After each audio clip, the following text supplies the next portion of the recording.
蓝白相间的直行车在宽敞的马路呼啸而过，一路拉响了警笛声。其他车辆见到直行车开来，纷纷让开了车位，停在马路边。车主们探头探脑的看向直行车离开的方向，有的拿出手机拍个车尾发朋友圈，有的则担忧的打电话给亲朋好友，有的翻看起本市热点新闻。而直行车的目的地附近，人们还一无所知的过着平静的日常生活。直播间的观众老爷们，前面好像有警笛声，咱们去看看。周海是个5大3粗、声音洪亮的汉子，他举着手机，将摄像头对准了周围，稳稳转了一圈，将画面定格在即将去的路上几秒，确认直播间看到了，他重新对准自己拍摄。周围是一片小区居民楼，人来人往，还有汽车停放在楼下占据了过道，让本就狭小的过道变得更加拥挤。周海和直播间的观众互动，心中却不住犯嘀咕，希望不要是太强的怪物，否则他一个低阶异能者，哪怕在周围 OB 也有生命危险。直播间的观众和周海的想法相反，他们来看异能者直播怪物战斗，不嫌是大事基操，嫌是不大才是进阶版。一条条弹幕在直播间里群魔乱舞。龟龟不是融合领域降临，直行车还出动了，得是个 C 级往上，也不一定，只要出现在市区内，直行车都会出。那概率小的可怜，低阶怪物混入城市还不被巡逻的执勤队发现 ，C 级至少的。你们不会不知道前段时间隔壁是爆出的养怪物丑闻吧？搜完新闻回来了，这群人咋想的？等主播到了就知道。开盘了，我压 C 级。周海小心穿过等待超市打折的大爷大妈人群，才加快脚步。他看直播间弹幕讨论怪物等级，加入讨论调动气氛，顺手改一个吸引人的标题。等会儿过了人群，我使用异能，很快能到现场。现在你们可以猜猜等级是多少？要是猜中的人多，到时候我开个188元的抽奖活动。周海的异能是速度和攻击力强的异能没得比，但作为主播吃口饭，绝对匹配他的职业。进可扛着摄像头拍摄打斗现场，退可溜之大吉。有了主播的支持，弹幕更加肆无忌惮。我压1级，赢了去写作业。前面的你是不想写作业吧？压手 S 级，赢了去见阎王。狗头 S 级，确实赢了去见阎王。周海看到这条弹幕感到好笑，看他直播的大部分是本市人，真出个 S 级能将他们一起送走。弹幕塞满了屏幕，人数也随着标题节节攀升，很快直播间热度达到顶峰。见热度炒起来了，周海也不墨迹，发动异能往直行车方向跑。没多久，他便到达了目的地，照例用手机拍摄周围环境。和他出发的地方差不多，正值下班时间，居民小区陆陆续续走来蔫头巴脑的上班族，他们疲惫的揉揉肩膀，吊着死鱼眼游魂般走着。有些上班族还提着肉类菜食，看起来是从隔壁喧闹的菜市回来的。一天的工作让他们的神经麻木，他们看到直行车停在小区，一时半会竟然反应不过来，本能的停下后才意识到出事了，连忙给家里打电话。周海举着手机拍摄记录下这些，然后将异能证递给封锁路口的治安员，成功进入小区。弹幕比周海更加活跃，他们趁着主播赶路的时间开始刷屏。居民区，不会我们是也有养怪物的吧？张口醉来，怪物吃人不是常识？居民区不就等于怪物米缸？为什么把自己比作食物啊喂？我真的会笑数。进入小区，周海提起10万分精神，尽管他 D 级和 C 级只差一个级别，但低阶和中阶是两个概念。异能者和怪物等级划分 separate， 每2级为1阶 ，D 是低阶，依次往上类推，中阶高阶。未经锻炼的非战斗系1级异能者和普通人无异，同是1级，怪物能靠肉体稳稳吊打异能者。何况 C 级只是猜测，会不会是更高级的怪物还不得而知。看在主播冒着生命危险给你们直播的份上，兄弟们来一波免费的礼物。到底是几级怪物？浪哥带你们一探究竟。是海不是浪，是他的网名。但网友都是叛逆的，他们不买账。周海自称的海哥，坚称对方是浪哥，久而久之，周海也屈服了。赚钱吗？周海往居民区深处缓缓前进，镜头推进，观众欢乐的弹幕生活才暂告一段落。狭窄阴暗的居民楼带来了压抑感，脚步踩在水泥地上，发出清脆的啪嗒声。完了，我有点紧张，这就紧张了。我不理解 ，A 级怪物不是没见过，你是不是隔着屏幕见过的 A 级怪物？哈哈，看破不说破。在手机还未拍摄到的地方，周海的注意力放在了汇聚起来的人群里，他们穿着统一的制服，这是城市的保护伞，执勤队。周海重新快走2步，向执勤队靠拢，嘴里还不忘整点梗。哎，前面就是执勤队，怪物肯定在他们附近。这个主播主要是为了满足大家需求，不是为了执行员叔叔那份安全感，绝对不是。懂了懂了，怂了怂了，什么怂了？是从心。谁还看大老爷们、漂亮小姐姐贴贴？周海看到弹幕，在人群中搜索了一会儿，将摄像头对准其中一位执勤队成员。执勤队中，一位梳着单马尾、有着清澈坚毅的眼神、飒爽英姿的年轻女性指挥着现场，此时拿着对讲机和对方说些什么，距离太远听不清晰。精致漂亮的脸蛋丝毫不影响她1米8的气场，现场不会有人质疑她是个花瓶。注意到有人靠近拍摄，凌厉的眼光扫过，他确认对方没有威胁，才接着指挥现场。姐姐我可以，姐姐可以，妹妹不弟弟也可以。好家伙，我刚进直播间就被裤子绊倒了。别看美女了，主播快看上面。看到这条弹幕，他慌忙抬头，手还不忘调整镜头。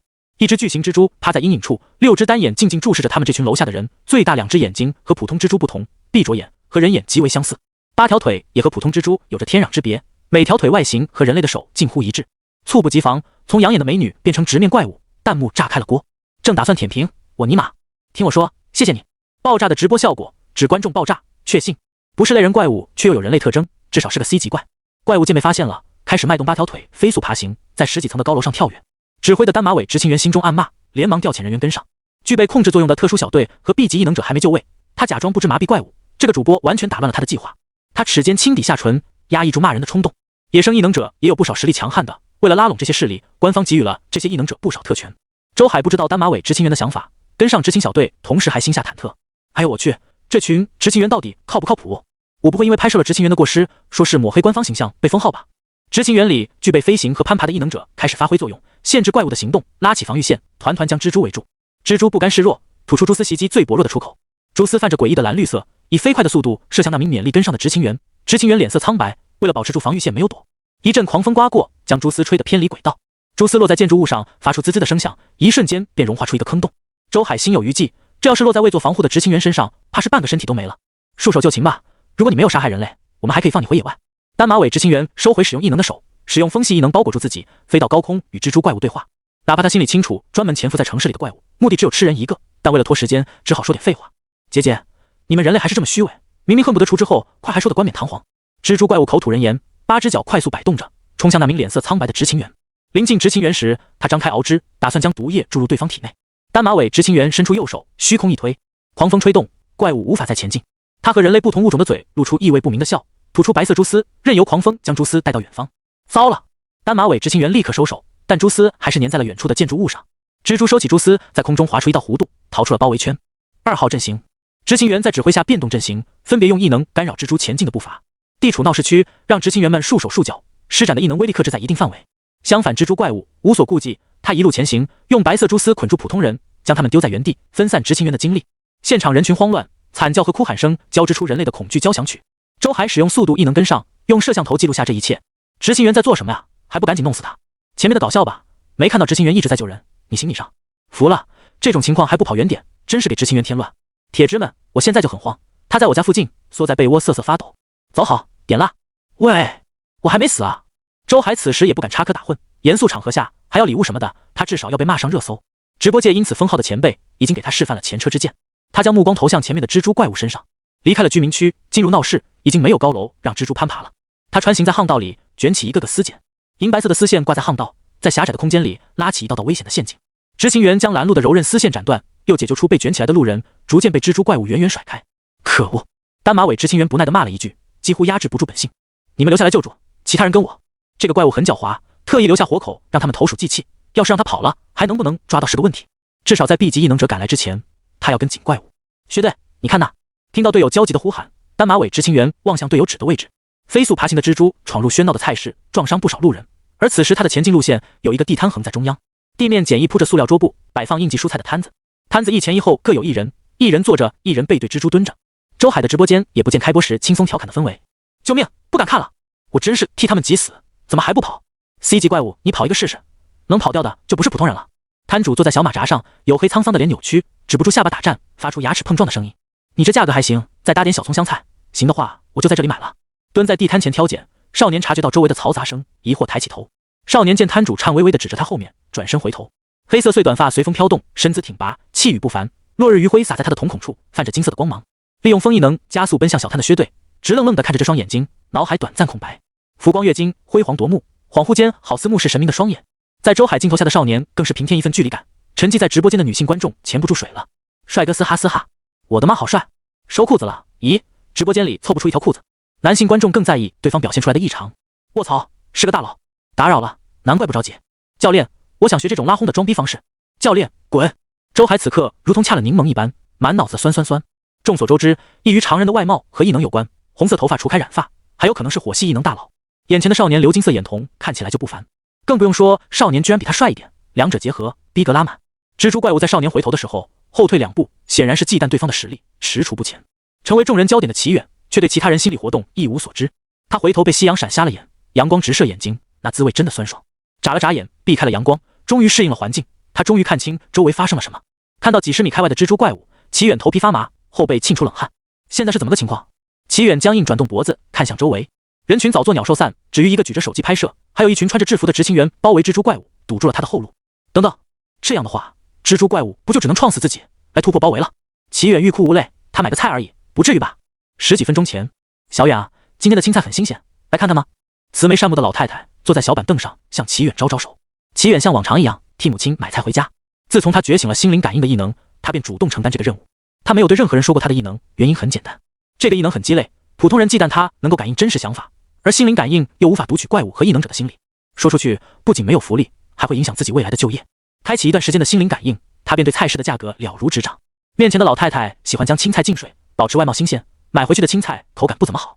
齐远装傻，顾左言他，今天要买点别的。无视掉对方的眼神，他轻车熟路穿过菜市，来到一家小摊面前。小老弟近段时间常常在外面吃零食再回来，妈担心对他身体不好，打算做点好吃的哄一哄，再没收他的零食，俗称打一棍钱给个甜枣。海鲜的价格波动比青菜大，他开启异能砍到最优惠的价格，才心满意足关闭异能。没有人能从他手里坑走1分钱，除非他是异能者。提着新鲜的海虾，他转身去买青菜，青菜没买到，却遇到这种事情。正当他一筹莫展之际，一道心声传来，原来是他不自觉把异能打开了。虽然不知道为什么能听到怪物的心声，他只花了半秒便将其放置一边。前面的金瞳人类看着就很强，不然还是去捏刚才那个弱鸡好了。这道感应是从面前的蜘蛛怪物传来的。齐远略一思索，想通了金瞳来源。他的瞳孔颜色较浅，阳光直射就如同金色一般。他曾经从不同人处得到过类似的称赞，为什么大佬还不出手？角落里的年轻执勤员等得焦急，心里不自觉抱怨被齐远捕获心声。齐远侧头看去，真的是执勤队的成员，他也能读取到异能者的心声。他正这样想，一群执勤员的心声便冒了出来，吵闹的让他头大如斗。得益于多次买菜砍价的经验，他迅速屏蔽掉了无关人员的心声，至于面前的蜘蛛怪物。蜘蛛怪物被他金色瞳孔盯着，8只腿不自觉开始往后退。这个气场，这双金瞳绝对不是普通的强者。齐远愣了愣，接着便是一份意料不到的狂喜。只要不创他，一切都好商量。为什么不说话？他打算直接动手了吗？该死，金色瞳孔到底和什么异能有关？我哪里知道要说什么啊？齐远冷汗涔涔，他不想动手，只想逼逼赖赖。平常满脑子的骚话，真遇到事情，脑袋却空空如也，一句话也想不出来。快想起来，日常里有谁是强者？我可以模仿一下对方。你真是我带过的最差一届怪物。脱口而出后，齐远意识到哪里不对，他艰难咽下学生2字，改成了怪物。齐远心凉了半截，他感觉自己一开口就翻车了。然而蜘蛛怪物比他还慌，从始至终闭上的一双人眼缓缓睁开。这双眼闭上的时候，外形状似人眼，但睁开后，一只眼睛内有多个瞳孔，诡异无比。最差的一届，他杀死了很多比自己强的怪物。这也行？齐远震撼无比，开始绞尽脑汁回忆班主任的言论。他调整角度，让自己能够沐浴在阳光下，保证金瞳 buff 不掉。不要以为你在下面做小动作，我看不见。蜘蛛怪物浑身一哆嗦，打了个颤，将一双诡异人眼紧紧闭上。绝对是警告，警告！如果我再搞小动作，就将我杀死。太可怕了！我刚才居然还想靠着短暂突破极限，打他一个措手不及。我怎么会有如此天真的想法？呵呵，你似乎以为自己占据了绝对优势，但我也不是任你捏的软柿子。蜘蛛怪物冷笑，看看周围吧，注意到了我布下的陷阱吗？你逃不掉了。随着蜘蛛怪物话音落下，薛队和执勤员们立即警惕地扫视全场。蜘蛛擅长布下蛛网，捕捉猎物，尽管对方是怪物，也会具备这样的本能。但环视一圈，什么都没发现。执勤员们的不安忐忑达到了巅峰，最深的恐惧来源于未知。蜘蛛怪物此刻也感受到了执勤员的恐惧。这个少年，他太强了。本打算放大话给自己拖延时间，思考逃生方式，灵感一闪，打算忽悠金瞳人类。没想到齐远不为所动，一眼就看穿了他。恐怖如斯，恐怖如斯。齐远读到蜘蛛的心声，忍住捂脸的冲动。你为什么不在心里好好想想措辞？你想了我，还能不让你跑？他恨铁不成钢，此刻心情和老班训斥差生一样。逃跑不好好逃，竟想些歪心思。你逃跑是为了我吗？什么意思？他赞同我逃跑？不能这么肤浅的理解，绝对有什么深意。蜘蛛怪物体会到了做阅读理解的难处，绞尽脑汁，终于想出了一个合理的解释。他的意思是，我的逃跑方式太过拙劣，努力讨好他才能放我离开吗？居然有如此恶劣的人类！他本该觉得齐远很过分，但脑海里不自觉地胡思乱想，怎样才算是高端的逃跑方式？执勤员们在齐远说出这句话后，当即反应过来蜘蛛怪物的真实意图，并且他们和蜘蛛怪物发出了同样的感慨：这位大佬恶趣味过甚了。可惜他们也只敢腹诽，完全没有拯救小蜘蛛的想法。插手大佬的乐趣，想找死吗？现场的执勤员和周海能忍住不说话，直播间的观众仗着网络肆无忌惮。蜘蛛也没人告诉我不能惹他呀！爽，头次看到戏耍怪物的，只有学生党头皮发麻吗？这几句和老师说的一毛一样。什么叫真正的有教无类啊？战术后仰。蜘蛛怪物不清楚，他一世英名毁于一旦，只胆战心惊地思考着逃跑的对策。齐远同样提心吊胆看着蜘蛛，生怕他一个想不开，上来撞死他。抓人质威胁，不行，彻底惹恼金瞳人类，我会死得很惨。我会死。脑海里的关键词触动，蜘蛛宛若惊弓之鸟，惶惶不安。他到底是什么异能？龙？火焰？看起来都不像。该死的，要是知道异能，我就知道该怎么跑了。蜘蛛怪物突然注意到了身下的影子，把视野对准天空。天空被夕阳染成金红色，大片的云朵遮蔽了半个天空，云朵的边缘勾勒出金线，从缝隙中透出阳光。金，原来如此，他的异能和太阳或者光相关。齐远欲言又止，别闹了兄弟，快走吧。眼前的蜘蛛没完没了的脑补，齐远替他着急了几分钟，终究还是绷不住神经，松懈下来。他伸手想驱赶菜市里围绕他嗡嗡飞了好几圈的苍蝇，但这好像触动到了蜘蛛怪物敏感的神经。他要动手了，不行，我不能坐以待毙。依仗跳跃能力跳到高空突围，蜘蛛怪物正想着解决办法，脑子却不听使唤，瞬间补上后面的剧情。他跃到高空中，金瞳人类不需要顾及伤到其他人类，无数光线万箭齐发，洞穿了他的身体。假设横冲直撞能否制造混乱借机突围？仅一个念头升起，他便想到金瞳人类彻底发怒，瞬间将其灼烧成灰，横死当场。每当想一个突围方式，脑海里瞬间脑补出一个死亡结局。齐远驱赶苍蝇的手微微颤抖，这手他放下也不是，接着举也不是。现场的人和直播间的观众同样不认为他在驱赶苍蝇，见他打算动手，所有人都闭住呼吸，全神贯注注视着齐远的动作。这不给兄弟来发大的助助兴？本市的帅哥，姐妹们冲啊！别想了，见到真人你还有脸上前道白，我敬你是勇士。PS 我是他同学，将近3年没见过他用异能，好家伙，大佬都这么低调的吗？别人年纪轻轻吊打怪物，而我还在战战兢兢准备战斗系高考，每日解锁世界参差。围观大佬，齐远保持着手上的动作，身体忽然涌上一股庞大的能量，源源不断地充盈着体内。这股力量像夏日的烈阳，光线所及之处，凶悍的灼烧炙烤着大地。无数种力量使用方式在脑海里浮现，光线变换，光墙，光球。齐远感受着这股力量，一时间忘记了自己还处在危险的境地。百种死亡结局被脑补完毕，蜘蛛怪物惶恐的情绪积压，理智崩盘。不拼也是死，拼了还有一线生机。自认为受尽折辱，他目露凶光。就是现在，这个自大的金瞳人类不将他放在眼里，给了一个天大的机会。短短半秒内，蜘蛛怪物吐出丝线架起来简陋的网，他在丝线快速爬行。一双诡异人眼睁开，直冲齐远而来。螯肢张开，嘴里噗噗射出毒丝。张开人眼是他最强的状态，观察能力达到巅峰，能让他短暂突破到 B 级怪物的身体水平。代价就是身体能量耗尽，会有虚弱期。生死关头，蜘蛛怪物也顾不上后面会如何了。疾驰的身影快得肉眼无法捕捉，于疾风中拉出一道残影。好快！周海情不自禁的握拳喊出声，就像解说一样给直播间激情解说。纯靠肉体，这种速度已经能达到 B 级怪物水准了。卧槽，大佬可别翻车呀！那么大一只蜘蛛突然就消失了。哼，刚才我就看不惯了，一直装的没完，不会是个菜鸡吧？弹幕的字还没飘过，一道耀眼的光墙升起，挡住了蜘蛛吐出的毒丝。能够熔掉专门为怪物而建的居民楼的毒丝，打在光墙上却不能损伤光墙分毫。在蛛网上疾驰的蜘蛛立刻掉头逃跑，有个锤子的一线生机，加速撞上去和找死有什么区别？他想起人类的守株待兔故事，这个人类太险恶了。蜘蛛怪物转身逃跑，执行员们却没有拦他，他们心中只有一个念头，绝对不能当猪队友拖大佬后腿，仿佛是在回应他们的努力。如同阳光一样灿烂耀眼的光墙变换，化作一颗颗光球，骨节分明，修长的手指轻掸灰尘，无数光球激射而出，拉出一道道光线，穿透了飞速逃跑的蜘蛛怪物。蜘蛛怪物还没反应过来，连惨叫都来不及，化作灰烬消散于原地。强，太强了！直播间的观众在心底呐喊，不怪他们没有见识。在怪物影响下，很多野外地区覆盖不到信号，直播间能蹲守到的战斗强度有限，况且能达到 B 级异能者的强度，不努力冲击高阶，谁还给普通人开直播？激动的有些说不出话，一个字：爽！看看人家觉醒的异能，我觉醒的垃圾异能。操，你是爱晒觉醒了异能的吧？觉醒垃圾异能真不如不觉醒，至少还有希望。呵呵，异能是重点吗？强大的异能也要有足够的能量释放。同样是水系异能，我是一个水球 ，S 级异能者是一片汪洋大海。知道你有水系异能了，快把海报插出去。现场的执行员们虽然比观众见识广，但如此年轻的强者，他们还是头一次见。此子有大帝，嗨嗨 ，S 级异能者之姿。不过不知道是不是他们的错觉，金色眼瞳好像没刚才那么亮了。齐远将力量释放出去，又回到了战五渣的状态。他就好像一个莫名其妙捡了几百万，又莫名其妙见巨款消失的穷人，除了茫然，还有些许惆怅。特别是他想起自己还真是穷人，惆怅的心情更上一层。直至低头看见那只苍蝇的尸体，齐远确认刚才一切并非梦境。等一下，如果他刚才夹带私货打中了，这只苍蝇根本就不会有尸体。居然没打中吗？如果打中了，我的异能就不会消失了。齐莫名丢了几百万元，不讲理的将锅扣在了苍蝇上。执行员们相继从突然急转的画风中回神，现场一片狼藉，被踩踏冲撞的物品和柔韧的蛛丝缠绕在一起。至于差点被蜘蛛撞死的卖菜摊主，惊魂未定，他伸手摸了把脸上的汗水，腿脚发软的站不起来。哎，人呢？执行员们发现年轻强者消失了，左顾右盼，试图找到齐远。他人呢？扎着单马尾的薛队扫视一遍全场，没有找到齐远，扭头问卖菜摊主。卖菜摊主黝黑的脸写满茫然，在薛队重复问话里，终于忘记恐惧，重新找回了声音。好像是把钱放那里，提着菜走了。说完，他反应过来，连忙捡起钱，粗糙的手指捻了捻钱，确认是真币且数额对得上，才放下心来。嘿，想什么呢？这么厉害的人能少了你那点钱？自来熟的周海蹲在一旁吐槽，说完还指点江山，叔，你把今天发生的事打个招牌出去，赚的绝对不会少。什么强者吃过都说好，什么强者都光顾咱们生意，那质量杠杠低。卖菜摊主刚拉下脸，想教训一句小年轻没吃过苦，知人知面不知心等等。听完周海后一句话，和变脸似的，立刻喜笑颜开。行啊，小伙子，脑子转得挺快的。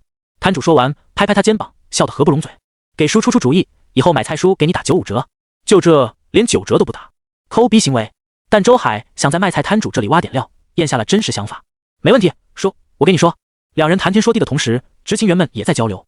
真不愧是强者，杀掉怪物后还能风轻云淡的买菜。我什么时候能到这种境界？年轻的执勤员还有梦想，将自己带入奇远，想象着自己成为高阶异能者的生活。你想太多了。年纪较大的执勤员摇摇头，徒弟几斤几两，他还能不知道？师傅，有你这样打击我的？什么叫打击？是说实话。这样也好，和强者说话，真担心一不留神说错话。好个鬼啊！现在不问，以后上门打扰对方，不是更麻烦吗？暴躁的女声传来，薛队阴郁的表情，大有你再说我打你一顿的趋势。师徒俩面面相觑，你推搡我，我推搡你。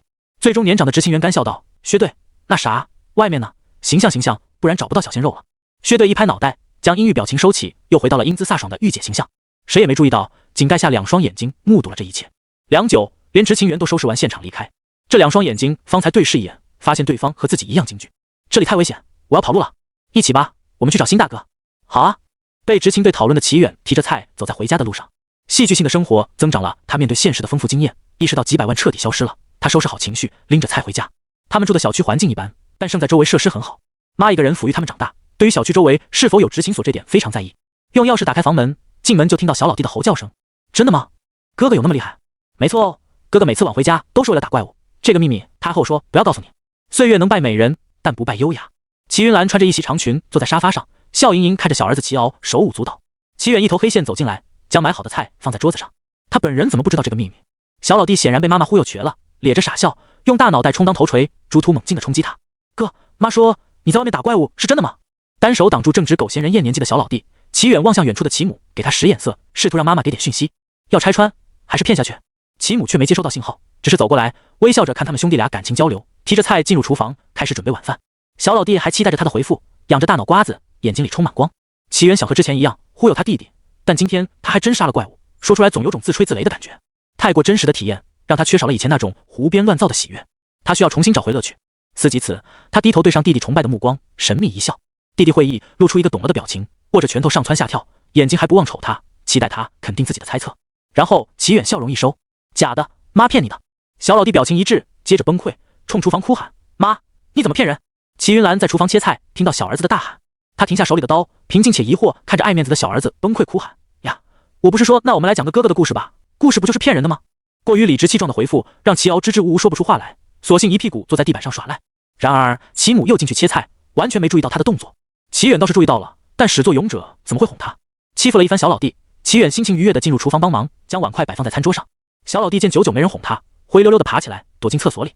齐远目送弟弟涨红着脸离开，能被天然黑的母亲忽悠瘸，愚蠢的欧豆都有，你还需要更多的成长。等做好饭的齐母出来，发现小儿子躲在厕所了，敲敲门，没人回应。你是不是便秘了？简简单单一句话，成功让等待妈妈来哄的齐敖破防，他只好从厕所滚出来。三人度过了温馨的晚饭时光。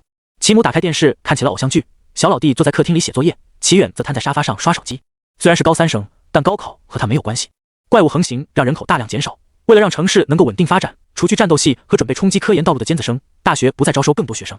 因此除开这些准备高考的人，他们这些既不是战斗系也不准备搞科研的，只需要度过最后的狂欢生涯就行。毕竟人少了，就业压力小。点开某信，少了班主任的班群一如既往的活跃，消息刷到了99家。远哥你不厚道，同学3年都没见你用过异能。实践文什么情况？有这水平还不考战斗系？大佬思维我不懂，奈何本人没文化，一句卧槽行天下。同学3年，班上的人喜欢脑补一些奇怪的东西，齐远不可能一无所知。什么脑补？他住大别墅，坐豪车，家世显赫都是轻微的，还有什么黑夜里守护世界和平的中二思维，他就不能理解了。他通常默默窥屏，及时打破他们的想象，以防他们进一步脑补。齐远有不祥的预感，点开链接跳到一个直播间，显示现在已经下播。他点开直播间回放，将进度拉到同学发消息的时间。视频中，鎏金色瞳孔在特写下熠熠生辉，熟悉又陌生的脸出现在大屏幕上。齐远穿着拖鞋的脚趾不自觉抓了抓，试图抠出一套别墅，完成同学的想象。照班班主任言论的事情被发现了，简直就是当众处刑。尽管突然拥有的力量让他不至于太过难堪，但中二值拉满也很社死。他啪地将手机反扣在沙发上，闭眼试图遗忘。什么都能专心，但作业专心做不了。齐敖多动症一样蹭到齐远身边，伸出手悄悄掏他的手机。齐远闭着眼，精准按住了齐敖的手，同时另一只手泄愤地揉乱他的头发。做你作业去。小老弟今天面子里子全丢光了，叛逆劲上来，一挺胸膛，大声嚷嚷：我不！齐远不为所动，我有你老师某信。齐敖脖子一梗，眼含热泪，我不可能不写。小老弟的作死行为逗乐了齐远，他重新打开手机，面对现实，被瞎勾八吹这么多年，齐远也早练出摆烂心态，射死着就习惯了。这大概就是靓仔的烦恼。手机嗡嗡震动，齐远打开某信一看，是任阳发来的信息。任阳是他的好友，高一下学期就转入战斗系，现在也是备战高考的学生之一。任阳，远哥，我看到视频了，你要转战斗系吗？手指在手机屏幕上飞速点着，齐远输入信息。齐远没有这个打算。消息发出去没多久，对面就显示在输入中。任阳，好吧，我知道战斗系老师不如你，来上课对你也没什么帮助。我没有，别瞎说。看到视频就猜到同学会怎么脑补，然而事实摆在那里，齐远无从解释。正打算笑着回复，任阳又发2条信息过来。任阳，那远哥是要直接高考吗？任阳，要不要报考资料？我发给你。齐远，不用，教我弟写题，先不聊了。结束话题一气呵成，再聊下去，他就要直接保送大学了。他叹了口气，抚摸小老弟脑瓜子，虽然他不怎么聪明，但至少脑回路正常。齐敖被他刚刚威胁过，敢怒不敢言，一把拍开他的手，发出猪一样的哼哼声，以表自己的抗议。齐远弹了他后脑勺，回房间洗漱去了。洗完澡回到房间，躺在床上，在只有一个人的密闭空间，齐远回想起那短暂拥有过的强大力量，心底充斥着渴望。意外和明天，谁也不知道哪个会先来。当时那股力量和怪物脑海里想象的一样，是否代表着心灵感应拥有具现化的能力？找个机会试验一下吧。齐远翻了一个身，睡了过去。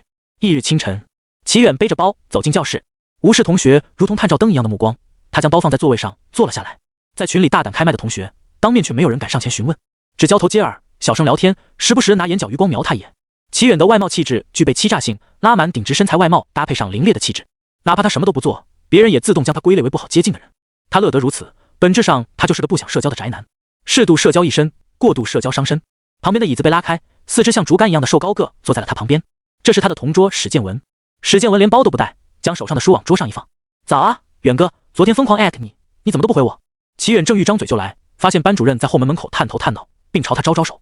史建文重新闭嘴，目送齐远离开。齐远跟着班主任到无人的空教室，在班主任示意下，齐远也找了个位置坐下。班主任语重心长，娓娓道来：老师知道你挺有主见的，对你一直也挺放心。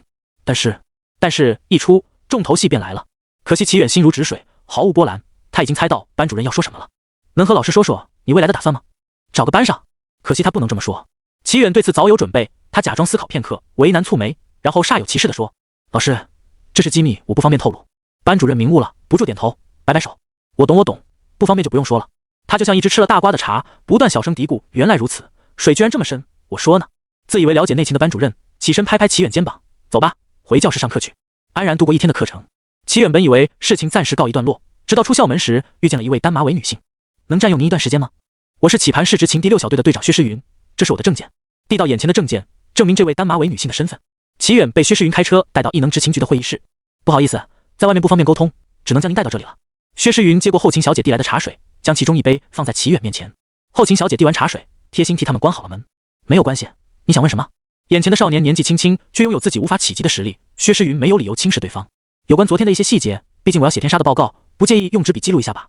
薛诗云将碎发撩到耳后，用轻松的口吻抱怨报告太难写，仿佛双方是关系不错的朋友。说起来，你还没上班，应该不懂报告的痛苦。齐远摊手表示对方随意，确实不懂，但类比一下检讨书，我能想象到。我倒觉得你不至于被抓去写检讨。将纸笔摆放在面前，薛诗云调侃了一句，便将话题转到正事上。首先是关于怪物的实力，毕竟你太强了，评定他的等级有些难判断。他抛出最简单且最不敏感的问题，小心注意着齐远的反应。要不是他在异能者注册信息里完全没有，他不至于特意跑这一趟。也是因为这个少年没有留下信息，薛诗云不知道他是不是刻意隐藏信息，担心接下来询问他异能信息会触怒对方。以绝对实力碾压蜘蛛怪物，他不是 B 级，也至少是接近 B 级了。而除开季都常年驻守 S 级异能者外，按龙国规定，一省至少有一位 A 级强者镇守，一市至少一位 B 级强者镇守。齐远的实力放在非省会的棋盘市，称得上顶尖战斗力。拒绝了上级提议的让下属去和派人包围会议室，一有问题就制服对方。薛诗云虽然不认为有生命危险，但打心底认可上级说的沟通难度不低。事实恰好相反，眼前的年轻强者出乎意料的好说话。薛诗云问题一抛出，他便开口回应：我也不知道，没有和其他怪物对比过，齐远只能通过外在特征判断 C 级到 B 级之间，其他信息提供不了。听到这个回答，薛诗云也不意外，了然点点头，在纸上龙飞凤舞地记录了几笔。为了拉近双方距离，薛诗云特意挑选了桌子的拐角处坐下，既不过分亲密让人不自在，也不至于像审问犯人一样。同时交流也不用90度旋转脑袋，微微侧头便能看见对方的脸。因此齐远一低头就看见了他记录的句子。怪物太弱了，分辨不出来。靓仔无语点 JPG， 装作没看见，在脑海里遗忘此事。他倾听薛诗云接下来的问题，一一作答。薛诗云同样观察着齐远的反应，见他对于记录的内容没有意见，才安心记录。两人对话随着时间到达尾声，薛诗云不得不进入最重要的环节。我冒昧猜测，你的异能是操控光吗？齐远心思一动，一个想法浮现在脑海里。他用浅褐色的眼瞳看向对方，心灵感应开启。他的表情变了，果然还是不行吗？是因为昨天的事情，你才这么认为吗？齐远强调了昨天，试图让对方回忆起昨天的情形，来验证他的猜测。不否认也不承认，刻意避开回答异能的问题，并通过反问来掌握主动权。我讨厌谜语人，可惜了这张脸，我还是更喜欢傻白甜。薛诗云语笑嫣然，心里活动不断。是啊，光强还有光线，以我贫瘠的想象力，只能猜到这些。老骗子，明明连想都没想，这就是传闻中虚伪的大人吗？齐远思及此，将身体靠在椅背上，好整以暇。对面心理活动他一清二楚，开透视卦，对面明牌打，怎么输？那真是遗憾，你错过了关键信息。真的漏了关键信息，还是故意给出错误的方向忽悠我？齐远将杯子举起放在嘴边，正打算喝一口，又停下，轻描淡写补充：我没必要骗你。从开局就一直掌控着主动权，薛诗云从容的表情在这一刹那僵住了。他一直看穿了我的心思，没有点破。他觉得自己犹如班门弄斧的跳梁小丑，难看极了。既然瞒不过，索性不装了。薛诗云转动手中的笔，快速思索。异能情报对方不想说，以我的能力套不出来，与其给他留下差印象，不如直接拉拢，结交一份善意。这人怎么乱出牌？齐远懵逼，他不应该回想一下自己错过了什么关键信息吗？以您的实力，完全有能力上缉毒大学，虽省薛家在缉毒有些人脉，跑腿这点小事交给我们，您意下如何？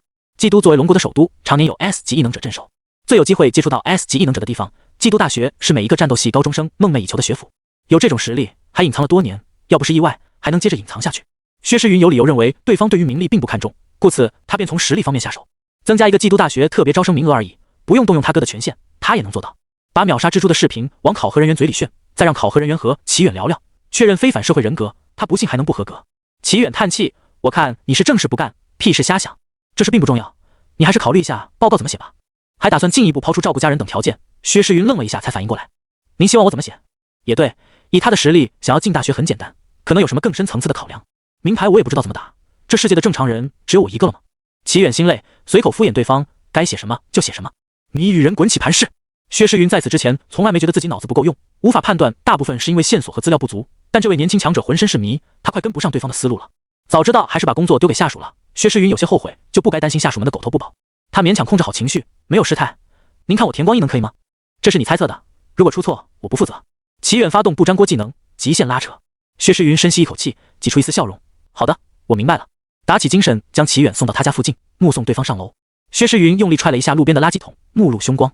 下属那群小兔崽子给他等着，不训练到他们掉一层皮，就对不起他们私下给他起的女恶鬼绰号。丝毫没察觉自己给第6小队带去怎样惨无人道的体验。齐远回归熟悉的日常生活，爱脑补的同学们早认定他是大佬，这次事件对他们来说反倒是平平无奇。当天激动了一上午，下午就平静如常。齐远几次尝试异能无果，除了给同学留下美妙的误会以外，一无所获。他只能将那次归结为意外，暂时搁置。这天他收到了包裹，拆开来看，发现是一张异能证，他的名字下异能等级标为 C 级。他从裤兜里拿出手机，点开某信，薛诗云的头像旁边有个红点。我给您办理了2类异能证，方便您进出封锁区域，如果有快递，烦请您查收。2类异能证还有不同类别的吗？在万度上搜索，页面转了几圈，弹出搜索结果。2类异能证持有者具备出入危险封锁区域权限，以及查阅异能相关部分资料等等。和1类异能证区别在于，2类异能证代表未验证持有者异能信息，仅由多人联合证明其具有异能。也就是说，除了一些机密文件和机关重地以外，它和持有1类异能证的没有太大区别。他打开电脑，找到异能官网，输入异能证编号，成功注册上账号。异能官网分为几个模块：图书馆、交易区、官方公告和论坛等等。论坛除开选择地区外，也分好几个模块，他直奔灌水区，有无大佬组队去郊区。现在的普通人是否有饼？为了觉醒异能，偷跑进融合领域里。李涛、齐云正是否为龙国最强异能者？无脑粉和黑别镜投票最想拥有的异能排名。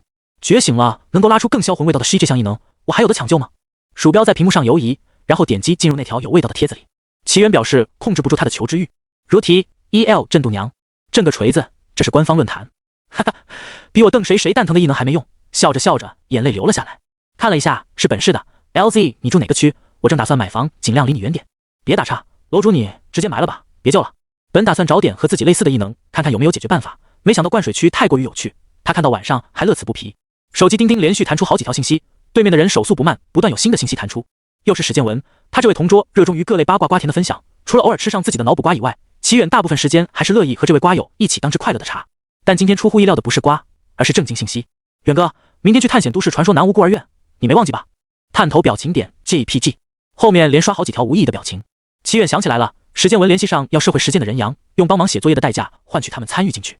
如果是其他地方，他会一口拒绝这种作死行为，但这个孤儿院他是知道的。传闻中，所有儿童和工作人员一夜消失，其背后原因令人叹贝。他们搬家了。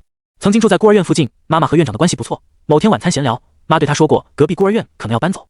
不明真相的人编了个故事，哄骗小孩早些睡觉。一时间，都市传说的流言四起，周围的居民陆陆续续的搬走了，人数变少。妈妈担心不安全，也就搬了出去。大锤往身后藏了藏，浑身腱子肉，寸头男赵振点了点头。我们进去吗？走吧，走吧。史建文心思全在探险上，不趁着毕业前狂欢一次，等毕业后他就雇佣不起异能者保护他了。记忆里的院门已经变得锈迹斑斑，苔藓爬满了墙壁角落，无人打理的院子长满了杂草。唯一的妹子是战斗系，这种院门对他们几人来说不是障碍，几下翻越过去。除了史建文短暂挂在院门下不来的小插曲，他们均顺利进入孤儿院内部。几人踩踏在杂草丛上的沙沙声，姜文英用大锤拨弄着前面的草丛，防止不小心踩上毒蛇。呀吱，年久失修的大门被推开，发出刺耳的声音，灰尘扑簌簌落下，一只小蜘蛛掉了下来，很快爬行离开。姜文英将大锤放下，回头对几人说：“应该没有开门煞，我们进去吧。”在进去前，任阳悄悄走到齐远身边，仿佛有什么惊天秘密要和他分享。史建文竖起耳朵，敏感的吃瓜人不放过任何细节。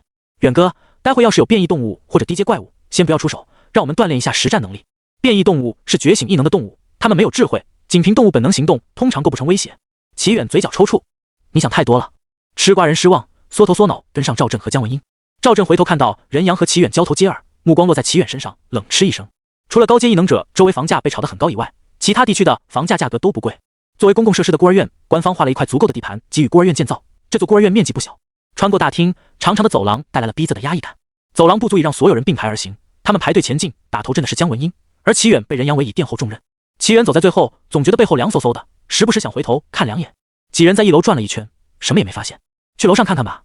姜文英举着大锤的手也累了，将它重重放在地板上，震起一圈灰尘。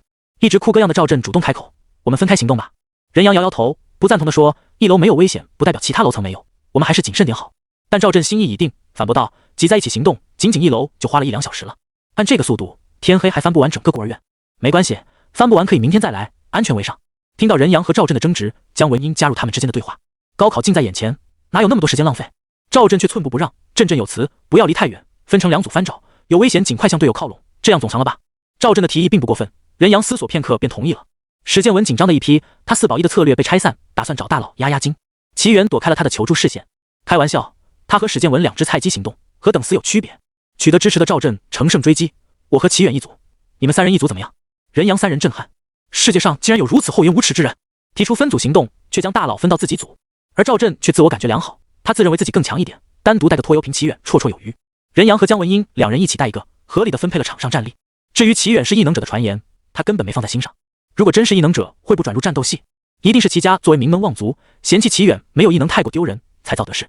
他赵振可不会被这种表象所蒙骗。曾经因为齐远所遭受的耻辱，他今日便要一一奉还。说起来，齐家到底是做什么的？连异能者身份都能操控，大概是个隐士家族吧。史建文3人心照不宣交流了眼神，碍于同学情面，勉强同意了赵振的提议。齐远也松了一口气，欣然接受。没想到这个肌肉男表面很冷酷，实际上是个热心肠的人。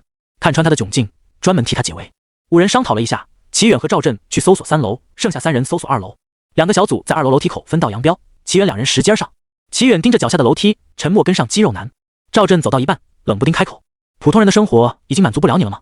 他意有所指，话里藏话。齐远越发肯定肌肉男是个乐于助人的优秀青年。明明发现他是普通人，却不愿当众揭穿，让他下他不了台。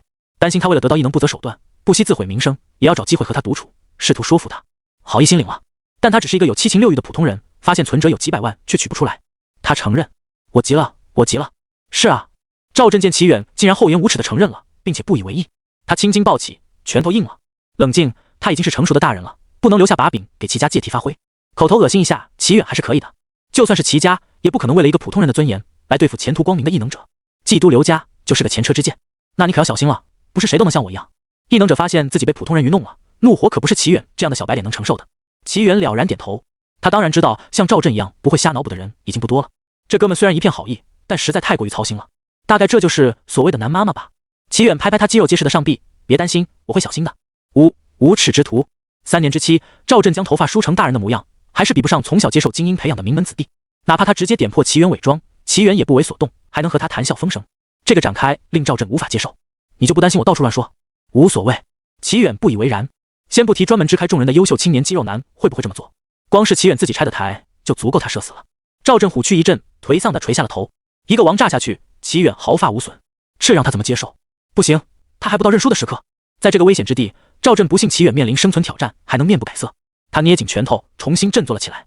看着肌肉男脸色几经变化，齐远默默远离了几步，仅仅拒绝对方好意，就让赵振深受打击。但齐远即使是死了，钉在棺材里，也要用腐朽的声带呐喊：不要南妈妈，不要南妈妈！先搜索一下3楼吧。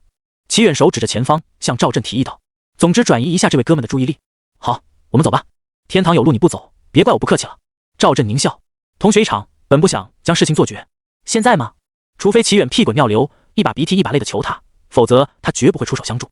怪物还没个影，赵振已经畅想上齐远被怪物追赶，抱着他大腿求他救的模样了。结，沉醉在想象里，赵振发出怪笑声。等他清醒过来，眼前连个人影都见不到了。人呢？起盘市执勤第4小队所在执勤分局内，一位穿着执勤队制服的青年，鼻梁上架着一副眼镜，手拿文件夹，大声地向坐在办公椅上的中年男性汇报：庞队，地区巡逻的执勤队员传来讯息，我们负责的南吴区出现融合领域。融合领域的出现意味着新的怪物即将诞生。根据研究表明，最初的怪物来源于第一个融合领域。执勤队的重点工作之一，便是监察区域内是否出现融合领域，并赶在融合结束前清理掉内部的怪物。被称作庞队的中年男性闻言，雷厉风行地下达命令，同时还穿戴起护具，手拿长刀准备战斗。通知第4小队成员准备战斗，另外让当地治安员配合封锁现场。青年双腿并拢，立正行礼：是。说完，匆匆忙忙跑了出去。哎，你的文件夹。庞队被岁月杀过的粗糙脸庞出现费解表情，他摸摸下巴胡茬：我又不吃人，做甚这么紧张？菜鸟吗？总是对强者抱有些不切实际的幻想。门口走进来一位娇小的女性，她全副武装，头盔上挂着战术护目镜，用清脆的嗓音给予庞队一记重击。你什么意思？我可是队长，注意你的态度。对于庞队的威胁，身材娇小的女性单手叉腰，用轻柔的语气说出不温柔的话语：你要我细数你不靠谱的行为吗？庞队一噎，老队员对他的黑历史如数家珍，眼前的女性更是位重量级选手。被反过来威胁的庞队采用精神胜利法，心中默念：好男不和女斗，我只是作为上司体恤下属而已等言论，重新转移话题。一个远程输出给自己整这一堆花里胡哨的，有用吗？少拿我说事，这不防止被偷袭吗？我和你们这些大老粗可不一样，被锤一下我能哭好久。操，真不要脸！论嘴炮从来没赢过。庞队怀疑自己的下属是否哪里出了问题。氤氲的浓雾缭绕着整个孤儿院，正值下午阳光最盛时间，也无法穿透浓雾，照亮内部。一股奇异力量笼罩在这个区域，浓雾里的建筑开始产生变化，融合领域就此诞生。警戒线封锁了附近整片区域，挂上禁止通行的标识。紧急调遣的治安员在这片区域来回巡逻，以防有不要命的家伙偷跑进去。这些年，不知道谁流传的消息，进入融合领域能让普通人觉醒异能，成为异能者。年纪大的人还好说，基本上是家破人亡、走投无路下才会跑来融合领域碰碰运气。一些小年轻完全不考虑后果，脑子一热就进去了。要是自验苦果，治安员们还能尊重对方用生命搏个前程的意愿。关键是他们不仅不长记性，还要哭爹喊娘的干扰执勤队工作。在警戒线不远处，有2人闻讯赶来。哈喽，大家下午好呀，我是喵喵兔。一身运动服，棕色长卷发，青春靓丽的女主播对着镜头挥手，治愈的笑容让直播间的粉丝心情舒畅。老婆，你怎么在这里？快跟我回家！你们都没有自己的老婆吗？全是淘宝会员。大家知道起盘市的都市传说吗？大约6、7年前，孤儿院内所有人一夜消失。随着喵喵兔的介绍，负责拍摄的年轻男子也将摄像头对准了被浓雾笼罩的孤儿院。这就是今天要直播的内容。老婆快跑！这么勇的吗？兔酱，注意安全。大家不用担心，摄像大哥在上周已经是地级异能者了。如果我们俩不作死，应该是没事的。哈哈哈！喵喵兔笑完，总觉得有哪里不对，对上摄像大哥的复杂眼神。糟了，我好像不知不觉立了 flag， 宛若戏台上的老将军，背上插满了旗。本来我是不担心的，节目效果拉满。总之，快跑！虽然立下了 flag， 但喵喵兔没打算退缩。异能直播圈卷得很，孤儿院这么大的热度，别人蹭了他不蹭，多来几次就查无此人了。好不容易打出去的女主播户外探险融合区域名号，她退缩了，粉丝看什么？光靠脸，她还能比得过大明星？我们废话不多说，直接开始。2人一前一后进入浓雾笼罩的范围内。等到摄像大哥从浓雾中出来，镜头里空无一人。操，空间系怪物！记了，应云初步融合都没结束，哪来的怪物？酒漏鱼是吧？具备特殊规则的融合领域，容易孕育出和领域规则相似异能的怪物。兔酱直播探索融合领域这么久，还能和摄像大哥走散？这领域明显是空间紊乱，也不一定吧，有可能是幻觉系。有差吗？这2类都很难搞。小年轻齐远拉开窗户一条缝观察外面，望眼欲穿，浓雾层层叠叠遮挡了他的视线，什么也看不清。他缩回窗户下面，看样子他是出不去了。在融合领域融合结束前，所有尝试出去的人无一例外在浓雾内迷失方向，转了一圈回到原点。回想起自己找个道具代替人手推门的功夫，一扭头赵振就不见了。早知如此，他就该跟紧对方。赵振，没有你我可怎么活啊？他看了眼手机时间，截屏记录下当前时间。融合阶段分为2个阶段，初步融合和完全融合。在融合领域降临后，会和区域内原有环境进行融合改造，大约持续半小时左右。初步融合指的就是这个阶段。初步融合结束后会诞生一批怪物，而在完全融合结束前，无论是怪物还是人类都无法离开这片领域。执勤队便是在这段时间内清剿怪物，不让怪物流窜出去伤害普通人。完全融合后，这片区域迷雾散去，留下融合后的新环境。环境融合了什么还不得而知，曾经就有自作聪明的家伙跑到入口处等执勤队，结果被一群变异毒蛇撕咬分食。齐远只得找间房间藏身，等待执勤队救援。这间房间看起来是杂物间，房间清理得一干二净，什么都没留下来，只有货架上落满灰尘。他拂去角落的灰，坐下休息，准备迎接逃亡战。房间寂静的落针可闻，不同寻常的竟让齐远心下一沉。他和赵振走散后，两人落单不敢行动，很正常。任阳三人完全可以趁着初步融合安全期行动，目前连走廊楼梯间都没有声音传来，要么是声音传不过来，要么是任阳三人被分开了。无论哪条都验证了他的猜想，这个融合区域内空间紊乱，安静的环境折磨着齐远的神经。不知过了多久，等着被怪物或者执勤队宣判生死的齐远目光一凝，门口有声音响动，举起导致他和赵振分开的罪魁祸首扫把，将身形藏入阴影处。让大家担心了，我没事。喵喵兔进来发现摄像大哥不见了，赶紧拿出手机进入直播间，确认摄像大哥无事。喵喵兔给他发了条某信，之后便用手机登上直播账号，在镜头前给粉丝报平安。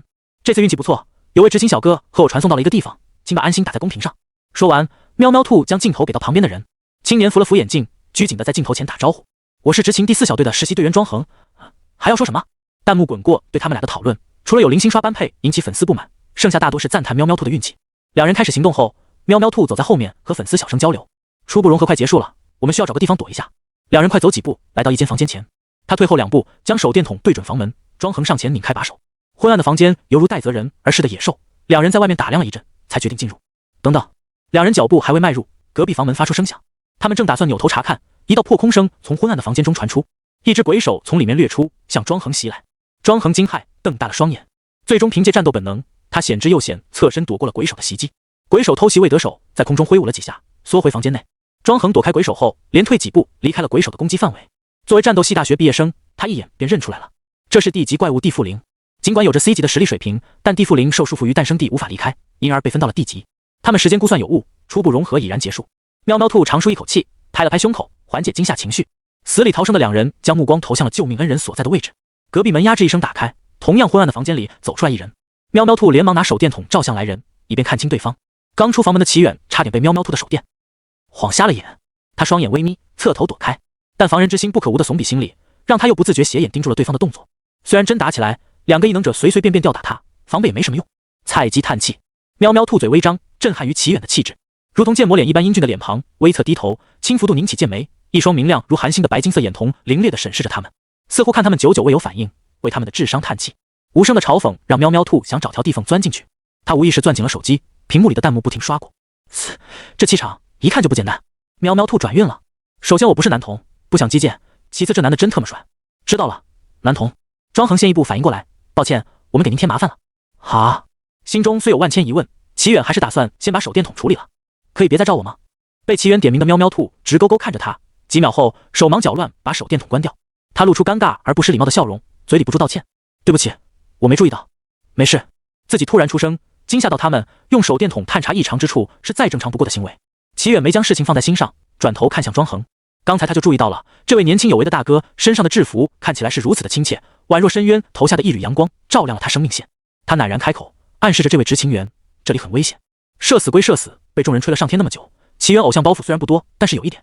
庄恒警惕地打量了周围，郑重点头，是，您说的对。好吧，裘大老戴还装像，果然是会遭天谴的。齐远把那一点偶像包袱甩掉，我想和你们一起行动。一直游离于对话外的喵喵兔，这句话犹如天籁直击他的心灵，他立刻冲到齐远面前，点头如捣蒜。好的好的，还是女生好说话。齐远松了一口气，真担心自己被丢下，现在想想男妈妈也不是不可以。没料到齐远居然愿意和他们同行，庄恒迟钝的反应在齐远看来就是不想带上他。三人同行，齐远没发现他同样被寄予厚望分配到殿后的位置，而是认为菜鸡被大佬保护在身后，这很合理。初步融合既然已经结束，庄恒真正的工作便开始了。急于和同伴会合清理怪物，还担心喵喵兔如何安置，现在他放下心来。庄恒在前面开路，喵喵兔身姿轻盈地跟上拍摄，只有齐远信不由停。没办法，他们走自一字形，而他们走过的地方是安全的，齐远只需要轻轻跨一步便跟上了。落在庄恒和喵喵兔眼里，这位强者对自己的实力有绝对自信，丝毫不将怪物放在眼里。两人不经意间对上视线，发现他们有着相同的看法。再次依靠异能清理掉几只一级怪物游魂，庄恒喘着粗气，望向两只滑水怪，我们找个地方休息一下吧。唯一的战斗力发话，齐远二人不可能拒绝。在齐远发现喵喵兔除了能边缘 OB 一下，剩下和他半斤八两的同时，喵喵兔也发现这个大佬很强，但过于划水。他甚至怀疑是不是大佬为了找个轻小怪的，才选择和他们一起行动。而唯一的苦力庄恒，只要能打得过，他便不可能放过怪物，哪怕是一只1级怪物，也能对普通人造成生命危险。有了上次教训，庄恒和喵喵兔做足了准备，用眼角余光确认齐远没有阻止他们，才谨慎进入房间。房间里布置得很完善，入目便是一张书桌，桌上摆放着纸笔，在桌子旁边矗立着2米高的书架，各类书籍塞满了架子，连杂物间都清理掉，这房间还能有这么多东西？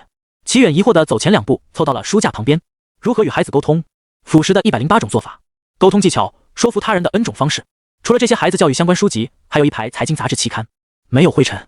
难得的休息时间，喵喵兔非常懂得和观众互动，在房间里转了一圈，看了眼屏幕，回复几个弹幕。庄恒拿起桌上的日记，翻看了几页，见齐远摸了摸书架，便小声和他讨论起来。有种假说，融合领域其实是现在的时空和过去的时空重叠产生的现象。如果这些真是当年孤儿院院长留下来的。说完，庄恒便将手里的日记递给齐远，看起来这位挺在意孤儿院的事情。齐远秒懂，难怪能留下这么多东西。而且除了空间紊乱以外，初步融合后孤儿院环境没怎么变化的原因也找到了。看来以后得少逛灌水区，多看图书馆模块了。说起来，庄恒给我院长笔记干嘛？一头雾水的齐远摩挲了一下日记封面，翻开阅读。有人出资要收购孤儿院，我拒绝了他们，市里有拨款和补贴，还不至于山穷水尽。他们改变主意，同意了捐赠，但要求定期回访。小丽说定期回访的人给他们带来了玩偶，我不是很喜欢这个人，他避开我们，私下接触孩子好几回，能拉到的赞助越来越少。年纪到了，有些力不从心，找个靠谱的接手照顾孩子们吧。有几家条件都不错，我更主意一直给我们捐赠物资的另家，不过他们的条件比不上其他家，再对比一下吧。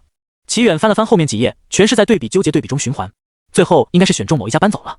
齐远猜测，手里的纸虽然剩余不少，但后半本是空的，纯粹打发一下时间，他没怎么仔细看，虽觉得后面日记有些违和，齐远也没放在心上。书页翻动，最后一页只有1行字：这么喜欢看我日记？齐远头皮发麻，一股寒意从心底钻出，差点没把本子甩出去。如果这是无限流副本，齐远会稍加思索，理性分析。可惜不是，普通人生活守则之一便是不该知道的就别知道。齐远将笔记放回桌上，准备出去以后将事情告知执勤队。这个行为似乎打开了庄恒的开关，他立即起身询问：要出发了吗？按下齐远为什么对孤儿院如此在意的求知欲，庄恒打算等出去后再调来笔记细细查看。现在更重要的是清理融合领域的怪物。已经休息好，只待齐远命令，庄恒早就坐不住了。好，我们走吧。齐远作为战五渣，很识相地配合执勤队员的命令。3人走出房门，发现走廊的场景和刚才截然不同。齐远四下张望，顺利找到了门牌号。空间紊乱将他们送到了1楼的走廊处。庄恒摸着墙壁某处，开口道：这是我队友留下的暗号，我想找过去看看。说完，他便起身往前走。齐远立刻跟上他的步伐，2对1，喵喵兔没得选择，也追了上来。庄恒的速度越来越快，他和喵喵兔逐渐被拉开了距离。一路的走廊，一部分崭新，一部分陈旧，结满蜘蛛网，像是拼凑起来的房子。随着深度追入，哪怕看不到庄恒，他们也能知道该往哪走。墙壁上嵌着些玻璃碎屑和水渍，一道道刀痕和子弹弹射的痕迹，还有子弹孔。齐远还注意到了地板上的血迹，尽管只有零星几滴，但每隔一段距离就有，说明对方受伤后没有时间处理伤口。他们这次还算幸运，追过去没有遇到空间紊乱，这让齐远不禁猜测其中的规律。他推测空间紊乱应该是每隔半小时会有一次。假设他们出房间的时候正好是变化时间，那么他们至少还有20多分钟。一路上的战斗痕迹让庄恒加快了脚步，跑出走廊，入目是孤儿院的大厅。宽敞的大厅兼具孩子们室内活动场所的功能，一眼能看清整个大厅。2名穿着执勤队制服的人将靠在墙上的受伤昏迷队友护在身后，一人持刀，一人举着枪，似乎在防备着对手。而场上除了执勤队3人外，没有任何怪物和人类踪影。庄恒一推眼镜，环视四周，依旧一无所获，但他相信队友不会无的放矢。既然队友们能让受伤队友靠墙休息，意味着墙边是安全的。庄恒做出判断，可以贴着墙从边缘靠近队友。他才刚踏出第一步，队友便大声提醒：别过来，退出去。然而已经迟了，地面上钻出一道身影，挥动着变化成刀的双手向庄恒砍来。枪如同镜子碎片状的劲刀砍在金属盾上，刮出一道白痕。那道身影眼见一击未成，又钻了回去。庄恒收回金属盾，才注意到地面浅浅的铺着一层水。对面的走廊处，一条水管静静躺在光滑地面上，潺潺流水，是地级怪物禁鬼。先退出去，把身上的反光物品丢掉。2名队员各一句，将重点点明。庄恒信任前辈的判断，往后退去。嘻嘻，鬼怪的笑声近在咫尺。庄恒反射条件的用异能操控着携带的金属，支起了金属盾护住自己，却不料禁鬼没有攻击。在哪？庄恒快速扫视自己身上，检查身上有哪个东西能反光。嘻嘻嘻，这次的声音更近了。庄恒抬头，禁鬼从他支起的金属盾中钻出，劲刀直指他的脑袋。眼镜上的金属延伸挡住了禁鬼的劲刀，庄恒连忙撤掉金属盾。禁鬼失去支撑点，摔在地面上。砰砰砰！持枪的执勤员反应极快，抓住机会连开几枪。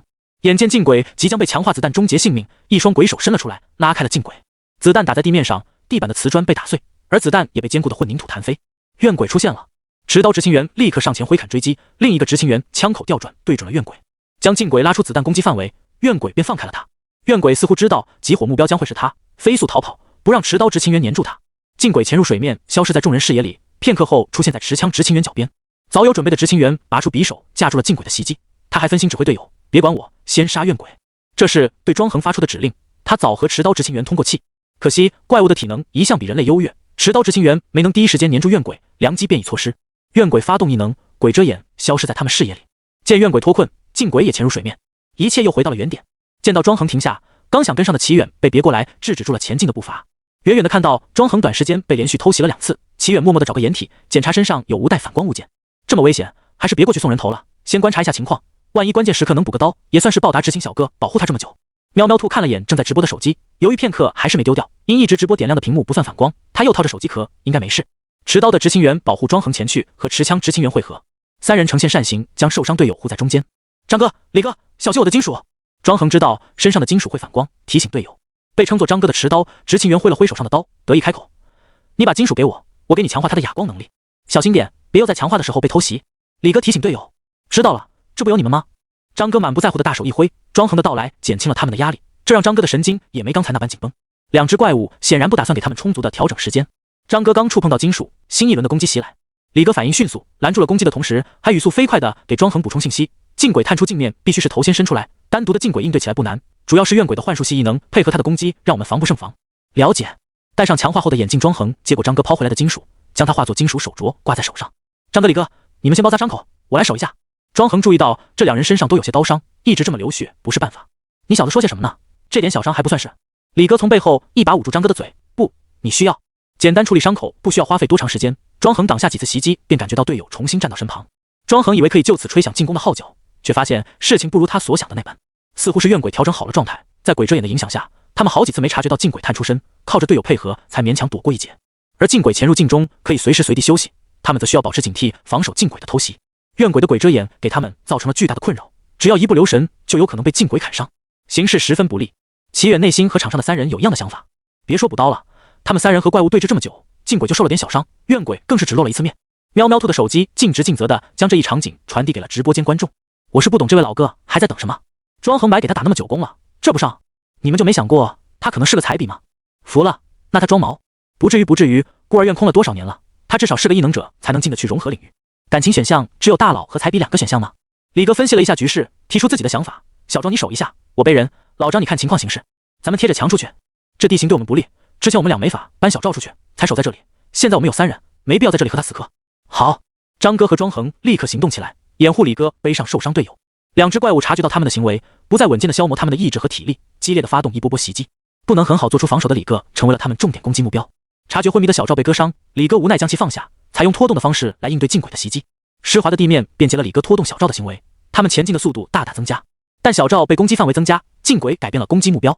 小赵处在低处，3人想要守住必须弯下腰，这比刚才还难受。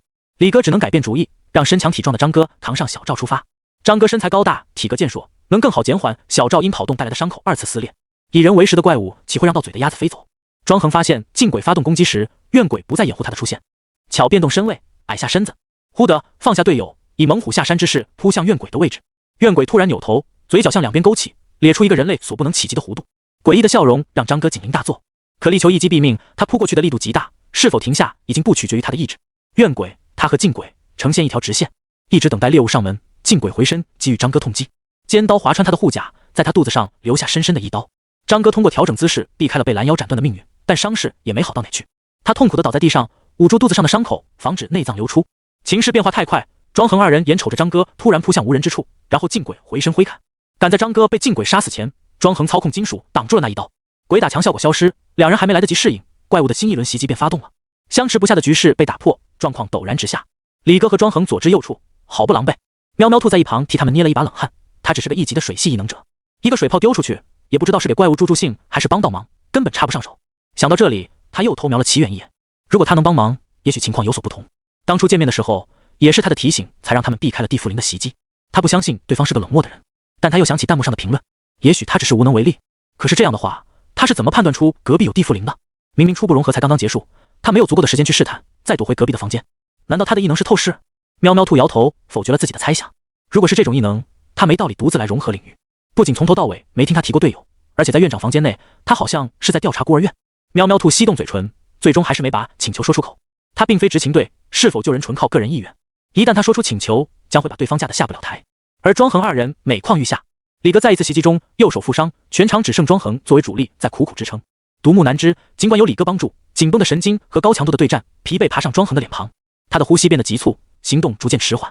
齐远看了看手机上的时间，看完便将手机倒扣推到远处，只要再拖几分钟就足够了。如果他的猜测正确，然而事与愿违，为了保护受伤的三人，庄恒挡住了攻击，却来不及回防，被极少现身的怨鬼偷袭成功。喵喵兔不忍看，侧头避开这一幕，正对上齐远的裤腿。他疑惑地抬头，然后是心潮澎湃，能救下吗？齐远的心里也没底，但是没关系，他有丰富的装强者 by 经验，少则下1秒，多则几分钟，稍微拖点时间，只要赌对了，全部人都能得救。受人照顾那么久，这一票干了。最近的怪物一届不如一届。齐远缓步走向大厅，最终停在了入口。说话同时，他还开启了心灵感应。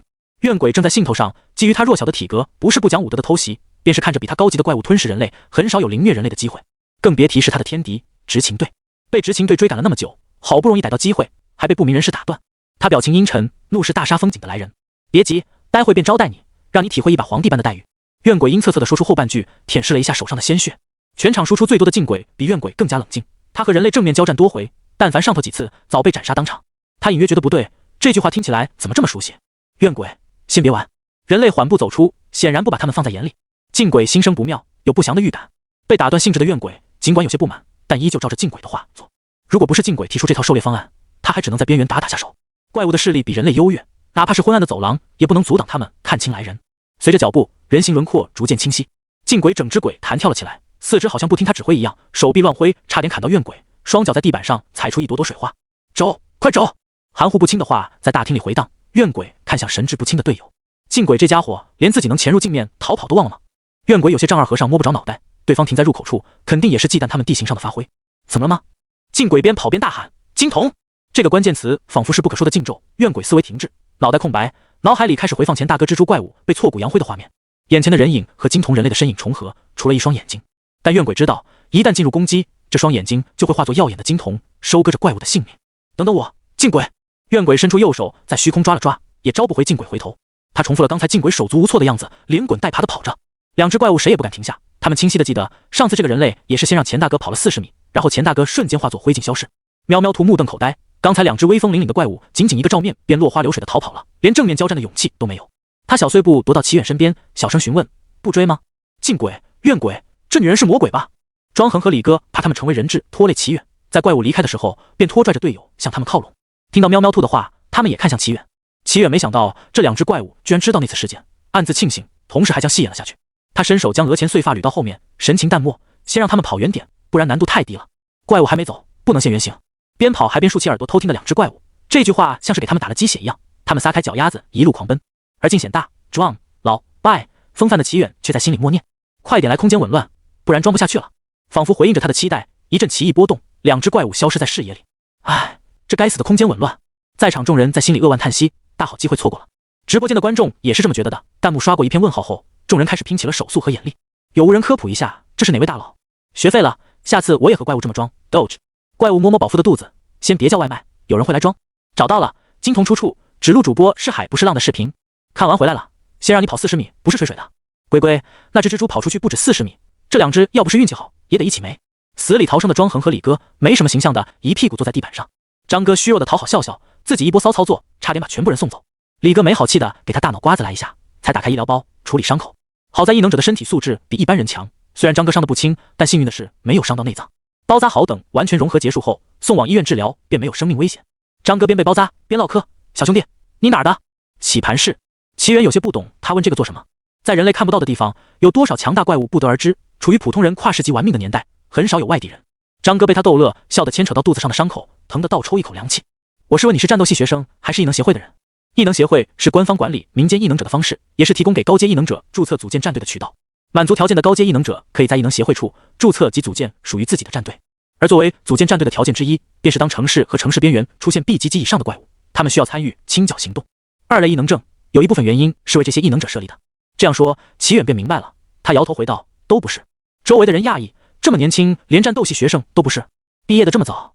在被脑补方面，齐远深有体会，一眼便看穿了这些人在想什么，主动解释：“我是学生，只是没独占斗戏。”喵喵兔露出原来如此呀的表情，然后意识到这其中水很深，立刻闭口不言。听闻为了让天才能够更好的成长，不成为怪物集火的目标，国家暗地里有扶持天才成长的计划，原来是真的吗？那名酒席按酒席的传言，庄恒和李哥心有灵犀的想到了某个传闻。唯一一个没有脑补的张哥哈哈大笑，朝他竖起了拇指：“那你挺厉害，没独占斗戏也能这么强。”闭嘴！没看到还在直播吗？张哥的大胆发言让三人大惊失色。但直播间从不缺席老董哥和带阴谋家。纯学生，我只能说懂得都懂。什么呀什么？就是国家传闻的那个吗？前面的等着上加急名单。我说这么厉害的家伙之前咋没听说过？喵喵兔也不好关掉直播，这样只会让消息传得更快，不如把话题转向别处，让观众淡忘这件事。你们怎么遇到怪物的？李哥心里给喵喵兔点了个赞，回去就关注一下他，配合回道：“我们跟着庞队遇到了 B 级怪物蜥蜴人，小赵为了掩护撤退受了重伤，我和老张就留下来照顾他，然后被空间紊乱传送到怪物附近。”B 级怪物！喵喵兔震惊的声调拔高，他本来只是想找个小瓜转移话题，没想到吃到大瓜。那执勤队还能清理掉吗？带队队长平均实力也就 C 级。李哥看出他心中所想，接着解释，队长已经向上级申请支援，时间过去这么久，相信还在室内的 B 级异能者应该早就赶到了。听到救援到了，喵喵兔将心放回肚子里，没刚才那么恐慌了。你们当时居然这么危险？庄恒的角度和喵喵兔不同，直面 B 级怪物，队伍内受伤的人不会少。张哥想起那场逃亡，还心有余悸。是啊，好在我们命硬挺过来了。被吹得上头，心存侥幸跑来这鬼地方，齐远颇为赞同的点头。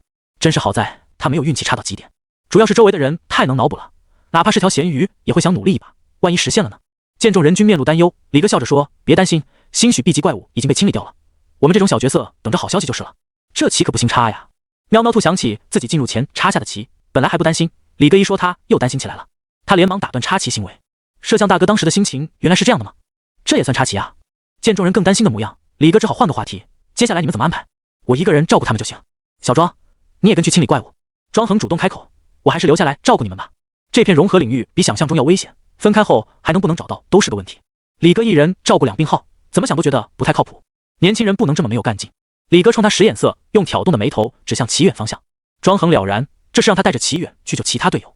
相比起生死未知的队友，李哥他们的优先级还得往后稍稍。庄恒想到这里，没有再固执。啊，好的。齐远不想走，知道有 B 级怪物还乱窜，这和找死有什么区别？况且自己刚装完这波，跳进黄河洗不清，跑出去遇到怪物，庄恒问你怎么不上？这他怎么圆？还是留下来相互有个照应比较好。不用，李哥连连摆手，以为齐远想将庄恒留下，没必要在我们这耽误时间，没有清理完融合领域，跑出去一只怪物对市民造成的伤害都是一辈子的。张哥一拍胸脯，豪迈道：“没错，我老张还能动，不用操心我们。”齐远，话说到这份上，再说格局就小了。他只能无奈接受现实，和庄恒、喵喵兔二人一同出发。金童太可怕了！怨鬼和镜鬼察觉到空间紊乱，将他们传送走，逃出了金童人类的魔爪，双双瘫倒在地，靠在墙上，异口同声地说出了一样的感慨。怨鬼埋怨道：“你怎么逃跑也不带上我？我喊你快跑，你还磨蹭，到底是谁的问题？”镜鬼也有一腔怨气，但凡怨鬼信任他，他就不用解释那么多，直接撒丫子狂奔。你刚才说的这个金童，他强吗？他不是强不强的问题，他是那种很少见的。怨鬼说到后面，感觉有些不对，回头一看，老大、大哥，不对，是大人。大哥人太多，称呼都记差了。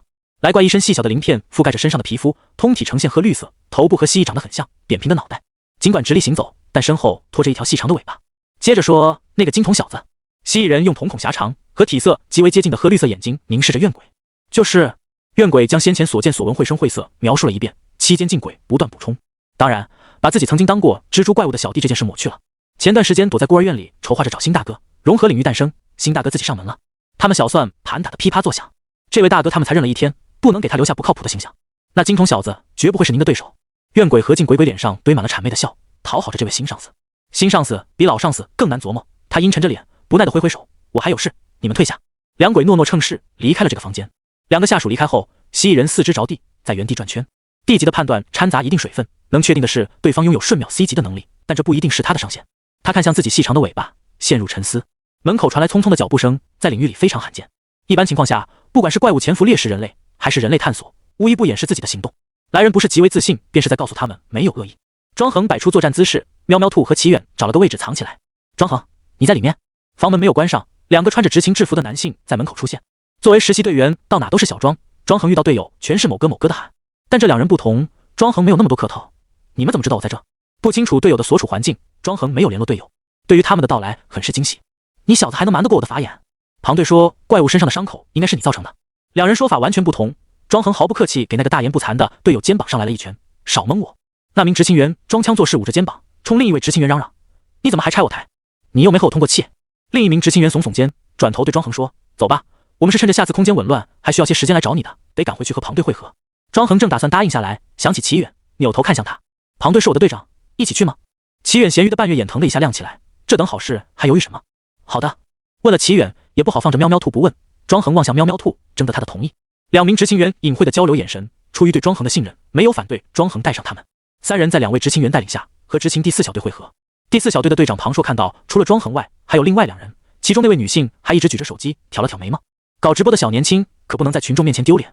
庞硕理了理凌乱的头发，走上前：“回来了呀，大家一直都很担心你。”庄恒闻言感动不已：“是队长，这么好 ，PM 的苗子可不能让那群老油条霍霍了。”庞硕心生感慨，接着对齐远2人说：“2位是？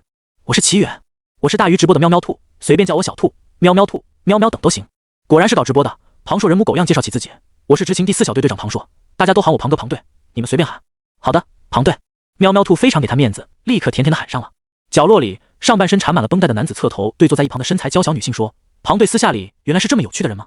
娇小女性不适的活动被棍子和纱布包扎固定的小腿，听到 B 级异能者林仓这么说，内心吐槽：“有趣？你想说的是搞笑吧？”“呵呵，他是个很会调节气氛的人。”林仓观察了一下执勤第4小队的队友，很中肯的给予评价：“确实，刚才大家垂头丧气的和现在完全不同。”说完，他还面露同情：“当个队长还真是不容易啊，关键时刻还要牺牲自己的形象逗乐队友，鼓舞气氛。”娇小女性面对外人给足了庞硕面子，但庞硕似乎不怎么领情。“你们遇到老李和老张了？他们怎么样了？”在听完庄恒汇报他遇到李哥和张哥时，庞硕声如洪钟，中气十足。庄恒将2人和怪物战斗，张哥身受重伤无法行动的事情和盘托出。听到2人没事，庞硕大笑，直拍大腿，用粗糙的大手直搓脸上的胡茬。他们俩也有今天，看我回去笑不笑他？身材娇小的女性黑着脸，轻声细语的询问：“很好笑吗？”“不好笑。”平常娇小女性都是直接对，庞硕没意识到她真正用意，还在玩梗。作为一个稳重的队长，无论多好笑，我都不会笑，除非忍不住。噗！听着这个老梗，他变脸似的从黑着脸变成了笑颜如花。全场重伤轻伤的执勤队员们倒抽一口凉气。英姐，冷静。是啊，这还在融合领域里。刘颖皮笑肉不笑，全靠理智压下了怒火。庞队，你是不是忘了蜥蜴人说过的话？注重活跃气氛固然好，也别忘了正事。他不反对休息期间玩闹，但现在什么时候了？放着重点不讨论，在那里嘲笑队友，刘颖感觉血压都升高了。庞队看到经典刘颖式嘲讽脸，终于反应过来了，他一拍脑门，差点忘了，刚才你说那2只怪物称呼齐远小子为金童。听到关键词，左耳进右耳出的齐远回神，直起身。这还有我的事情？是。庄恒点头，很肯定的回答。那只蜥蜴人说下个目标是金童人类，我还寻思着这是谁呢？目标是我。齐远皱眉，没道理放着 B 级异能者，转头杀一个 C 级吧。就算他是个谨慎的怪物，那也该从1级开始才对。难道 B 级异能者因故没到，所以这只怪物才找上他？我听说 B 级异能者已经到了。庞硕洒脱不拘，意会不到齐远的潜台词。是啊，比起不靠谱的队长，刘颖听出他言外之意，主动向他解释 B 级异能者林仓被怪物偷袭，身受重伤，已无法继续清剿怪物。他是怎么逃过一劫的？怪物吃人是本能，人类和怪物直至双方某一边消失，才有可能和解。做了一顿大餐，最后不吃，然后还点名道姓做下一顿大餐，这是什么厨师爱好？齐远更疑惑了。这个我来和你说吧。被提起话题，林仓回避不了丢人的过程，索性自己来说，至少显得体面一些。在林仓的介绍里，他发现了某只1级怪物形迹可疑，于是他跟踪怪物，顺利找到了蜥蜴人。当时他指挥部下部署陷阱，似乎是在寻找拥有金色眼瞳的人类，等无解决掉潜进来的大老鼠，再去找金童。说完这句话，蜥蜴人便向他发动了袭击。我和他战斗相持不下，突然我不小心滑了一跤，于是林仓用笑容掩饰自己的尴尬。如果可以，他也不想说，但执勤第4小队听到动静迅速赶来，目睹了他战败的全过程。他不说，被看起来很不靠谱的庞硕说出来，场面会更尴尬。他使用过的有空间刃，还有空间跳跃，是否藏有更多技能，我便不得而知。然后我被庞队救下，大家一起逃命，直到遇到空间紊乱，成功逃离。齐远，这个战败方式还真是潦草。说起来，刚才我就想问，为什么你被称作金童？说了一长串话，林仓口也干了，边拧开水壶，边提出疑问。这个我知道。喵喵兔举手抢答，以远神的性格，绝对不会吹嘘自己，可能抛下一句不知道便草草了事，这事还得专业的来。他从背包里再掏出一部手机，直播手机和日常使用的手机是2部，这样比较方便。根据历史记录，轻车熟路的找到了齐远秒杀蜘蛛怪物的视频，点击播放。好奇的众人团团将那部手机围住，视频只剪辑了秒杀的瞬间，前后才不到1-2分钟。此起彼伏的卧槽，哇，在围成圈的人群中响起。这是 C 级的怪物 ，B 级和 C 级是不同的。铁证如山，他硬解释也只会收获真的吗？我不信，不如转变思路，强调 B 级和 C 级是不同。总而言之，齐远想说，哪怕真有视频里的实力，他也需要保护。果不其然，刘颖接过他的话茬。确实呢 ，C 级和 B 级怪物还是不同的。庞硕扑哧一声嘲笑道：“你们果然是没上过 C 级，才会说出这种话。”刘颖不满地拧眉，被二傻嘲笑没见识，仿佛自己智商还不如二傻。C 级和 B 级同属于中阶，一些实力强悍的 C 级异能者甚至能跨等级击杀实力薄弱的 B 级怪物。我们通常连同 B 级怪物一起纳入高阶怪物警戒范围，是因为某些 B 级怪物可以临场突破，或者靠付出某些代价借用 A 级实力，因此大家潜意识里才会将 B 级怪物和 A 级怪物放在一起。林苍耐心解释，然后接了一句：“所以齐远是在谦虚，以他秒杀 C 级怪物的水平，至少能和 B 级怪物正面交战。”众人恍然大悟，用钦佩的目光看向齐远。事实证明，上帝不仅会给某些人打开门，还会给他好几扇窗。长得这么帅，实力这么强，还特么谦虚，我认你马！齐远忍不住爆粗。言归正传，刘颖将跑偏的话题拉回，也就是说，队长和齐远合作能够挡住蜥蜴人的攻击，那我们下一步就非常明确了，拖延时间到几位 B 级异能者大人到来即可。齐远没有意见，甚至感觉有些亏心。表面上是让他出力，实际上蜥蜴人是盯上他个人，执勤队和他一起还会被波及连累。好了，既然知道蜥蜴人会来袭击，大家也别愣着了，赶紧调整好状态，准备作战。刘颖拍拍手，队长还有什么要补充的吗？没有的话就好好休息，后面你可是主力。两人配合作战多年，刘颖让他不用顾及琐事，只需要专心作战，庞硕自然也不会和他争小事的话语权。他摇头表示没有补充，坐到一旁擦拭自己的长刀。有了队长做表率，围聚在一起的小队成员也纷纷回到位置上，抓紧时间休息。那我也去休息了，别看我包的和木乃伊似的，待会说不定还能给你们打打下手。林苍艰难起身，正欲回到刚才的位置。等一下，齐远想问林苍，在蜥蜴人身边是否有两只鬼怪？信息不足，他思来想去，也只能从两只鬼怪处询问。林苍身形一顿，回头看向齐远，一道2米高的强力空间刃擦身而过。轰！空间刃打在墙壁上，发出巨大声响，给后室的外墙开出一道月牙形印子。滴血！立刻撤离房间。刘颖反应迅速，一瘸一拐地指挥着现场。小队里肌肉壮实的成员，两臂鼓动着肌肉，一咬牙，将拳头凿在墙壁上，墙壁轰然倒塌，被开辟出新的出入口。执勤小队在混乱中有序地执行自己的职责。这么快就来了吗？目标果然是齐远小子。庞硕将长刀握在手中，火焰于刀身冒起，看着空间刃差点命中林苍，齐远便第一时间开启了异能找寻怪物的位置。听到庞硕瞎开麦给错误的消息，他忍不住纠正对方，不，他的目标是林苍。我也感觉是冲我来的，多亏了齐远的提醒。林苍神情凝重，拆开了一些限制他活动的绷带。蜥蜴人眼见一击未成，凭借身体优势攀爬上天花板，居高临下的看着他们。队长，我们被怪物包围了。庄恒的声音自走廊传来，在他们面前和身后有怪物逐渐靠拢过来。眼见房间里的队员全撤离了房间，刘颖也开始撤退。队长，我去走廊指挥。中阶战斗他插不上手，在战斗方面他不会指手画脚，100%信任庞硕。庞硕点头，目光一错不错盯着天花板上的蜥蜴人。我来冲锋，你们看情况出手。身上有伤且作为攻击第一目标的林苍，辅助他们还行，作为主力太过勉强。齐远看起来又是远程攻击的，尽管只有 C 级，但庞硕主动承担了更危险的工作。说完，他一个起跳，抡刀而上。蜥蜴人在天花板上看得一清二楚，灵活地在天花板上爬动，刀落在天花板上，劈砍出一道刀痕，火焰灼烧出黑色的印记。天花板扑簌簌掉落灰尘和碎屑，一击未成，庞硕抽出刀跳回地面。蜥蜴人长长舌头弹出，直奔庞硕而来。庞硕刚站稳脚跟，慌忙侧身躲开攻击，舌头打在地板上，击出一个拳头大小的浅坑，又以极快的速度收回。林苍眼疾手快，催动藤蔓将舌头捆住，他用力拖拽，试图将蜥蜴人拖下来。蜥蜴人凭借吸盘牢牢将自己吸附在天花板上，两方相持不下。庞硕再次站稳身形，复火于刀，挥动武器，将全身力量基于刀柄，目标直指舌头。蜥蜴人发出一声长啸，逼退庞硕，同时腾出手射出空间刃，将藤蔓切割，成功收回舌头。他的攻击还没有结束，发动异能，瞬间消失在天花板。枪！刀身发出嗡鸣颤动，庞硕凭借多年战斗意识，本能举刀架住了蜥蜴人挥过来的利爪，爪子上泛着黑紫色光泽，透露着危险的气息。枪！枪！枪！蜥蜴人连续发动攻击，都被庞硕一一格挡下。庞硕一声怒吼，刀身火焰延长，挥动长刀拦腰斩向蜥蜴人。出其不意的攻击，眼见火焰将砍到蜥蜴人时，蜥蜴人倏地消失。天花板上重新传来窸窸窣窣的声音。两人一怪，三方短时间交战好几回合，看得缩到走廊和房间交接处的齐远眼花缭乱。蜥蜴人凸起的兽瞳转动，看向场上两人，良机已经错失，要打吗？万一那个控制木头的有同归于尽的手段，还是再试试吧。只要让他无法行动，再找上金童，逐个突破。念头很短暂，快的齐远差点捕获不到。一声长啸将僵持的双方打破，蜥蜴人率先出击。优越的怪物躯体赋予他能够及时反应各种攻击的能力，但狭窄的空间让他行为受限。成功捕获他的想法，齐远躲开的同时还提醒执勤队员们快离开墙壁。羽臂细长的尾巴拍打在已经被执勤队员开过口子的墙壁上，本就不堪重负的墙壁崩坏，碎石砖块往外飞溅。被提醒的执勤队员反应迅速，但被怪物围堵在走廊，能躲避的空间有限。他们纷纷各显神通，使用异能互相照应，躲开了这次大范围攻击。比别人先走一步，还差点被 AOE 到的齐远真想说一句，我不应该在这里。异能者和怪物不打嘴炮，直接动手，他完全找不到机会插手。而他被夹在了中间，真是出又出不去，进又进不了。找个地缝钻进去，都保不住他的狗命。林苍脚下小树苗拔地而起，瞬间长成了2人才能围住的大树，树条将行动不便的他包裹其中，挡住了飞溅的碎石和蜥蜴人乘乱偷袭的爪子。别想逃！树枝快速伸展，在林苍的操控下，意图穿刺蜥蜴人，将他钉在地板。蜥蜴人再次发动空间跳跃，于虚空中消失。对战了2回，林苍对他的空间跳跃再熟悉不过，无数枝条齐发，落在蜥蜴人消失的周围几米。以蜥蜴人等级，空间跳跃能够跃动的距离有限，为蓄力短时间内发动，也只能跃出几米。果不然，蜥蜴人出现在林苍枝条的攻击范围内。林苍嘴角勾起，控制异能让枝条变得尖锐无比，因为他摔倒战败，就瞧不起他的实力，可是会吃大亏的。头筹便由他来拔了，这次他没移动过，可不再会摔倒了。忽的，突生异变，刺耳的刮擦声响起，蜥蜴人周围空间震荡，以他为中心，肉眼可见一圈圈涟漪浮现在虚空中，在涟漪内的树木枝条一同变得扭曲。短短1秒的空间震荡结束，扭曲的空间便回正常模样，而被扭曲的树木枝条碎成一段段掉落在地。庞硕震惊地摸了摸手里的长刀，感觉身上凉飕飕的。要是刚才扑向蜥蜴人，蜥蜴人给他一下，他早凉了。齐远也震惊地瞪大双眼，他和庞硕吃惊的地方不同，他读到了他的心声。好险，好险！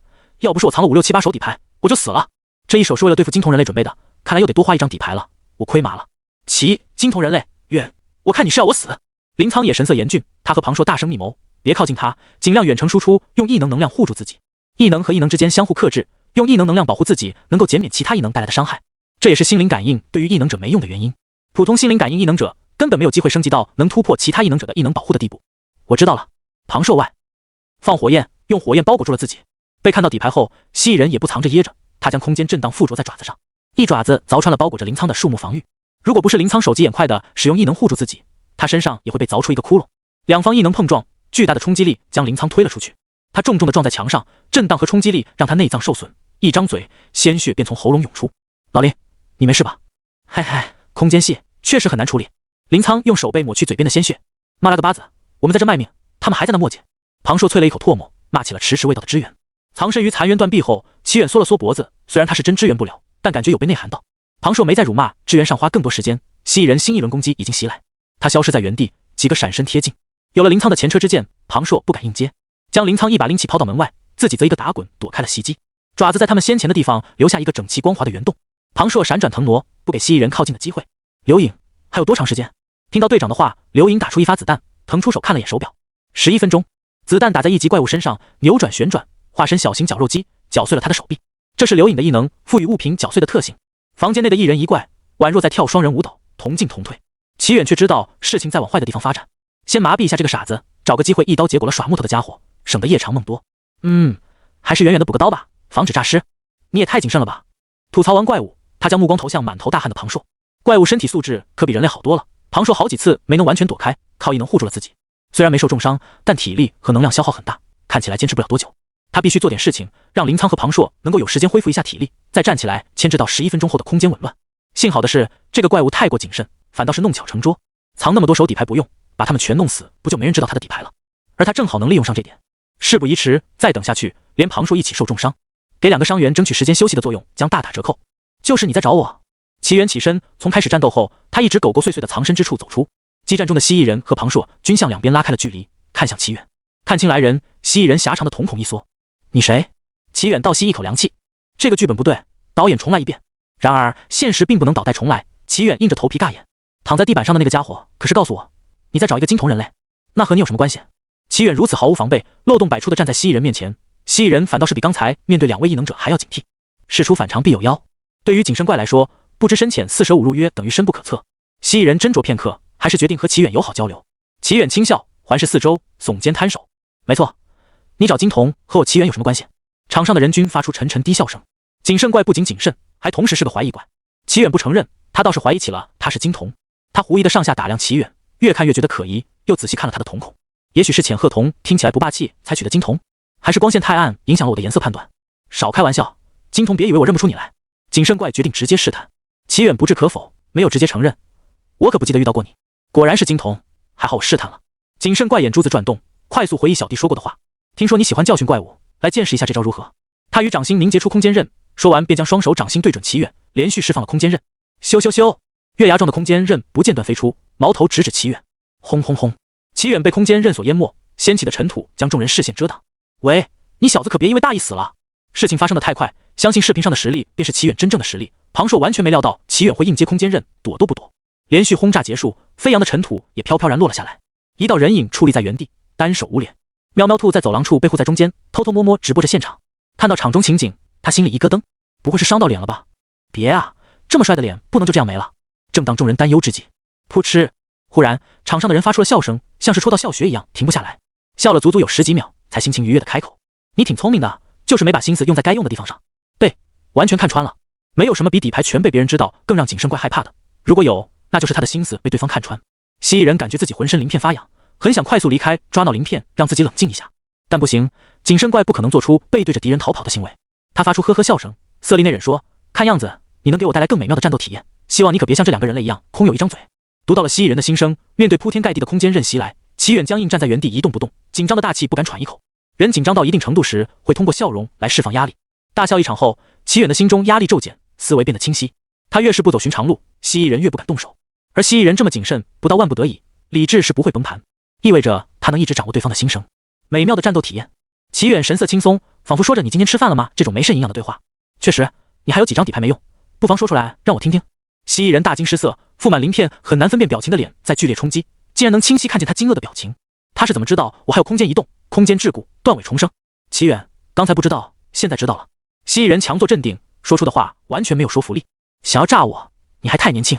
顺利的拖延行动让齐远信心大增，他在对方希冀的眼神里点点头，开口说：“啊，对，我炸你的。”停顿了1秒，又接着道：“你绝对没有空间移动、空间桎梏、断尾重生。”每爆出一项，蜥蜴人刚浮现狂喜的脸便灰败一分，他心中侥幸完全被掐灭。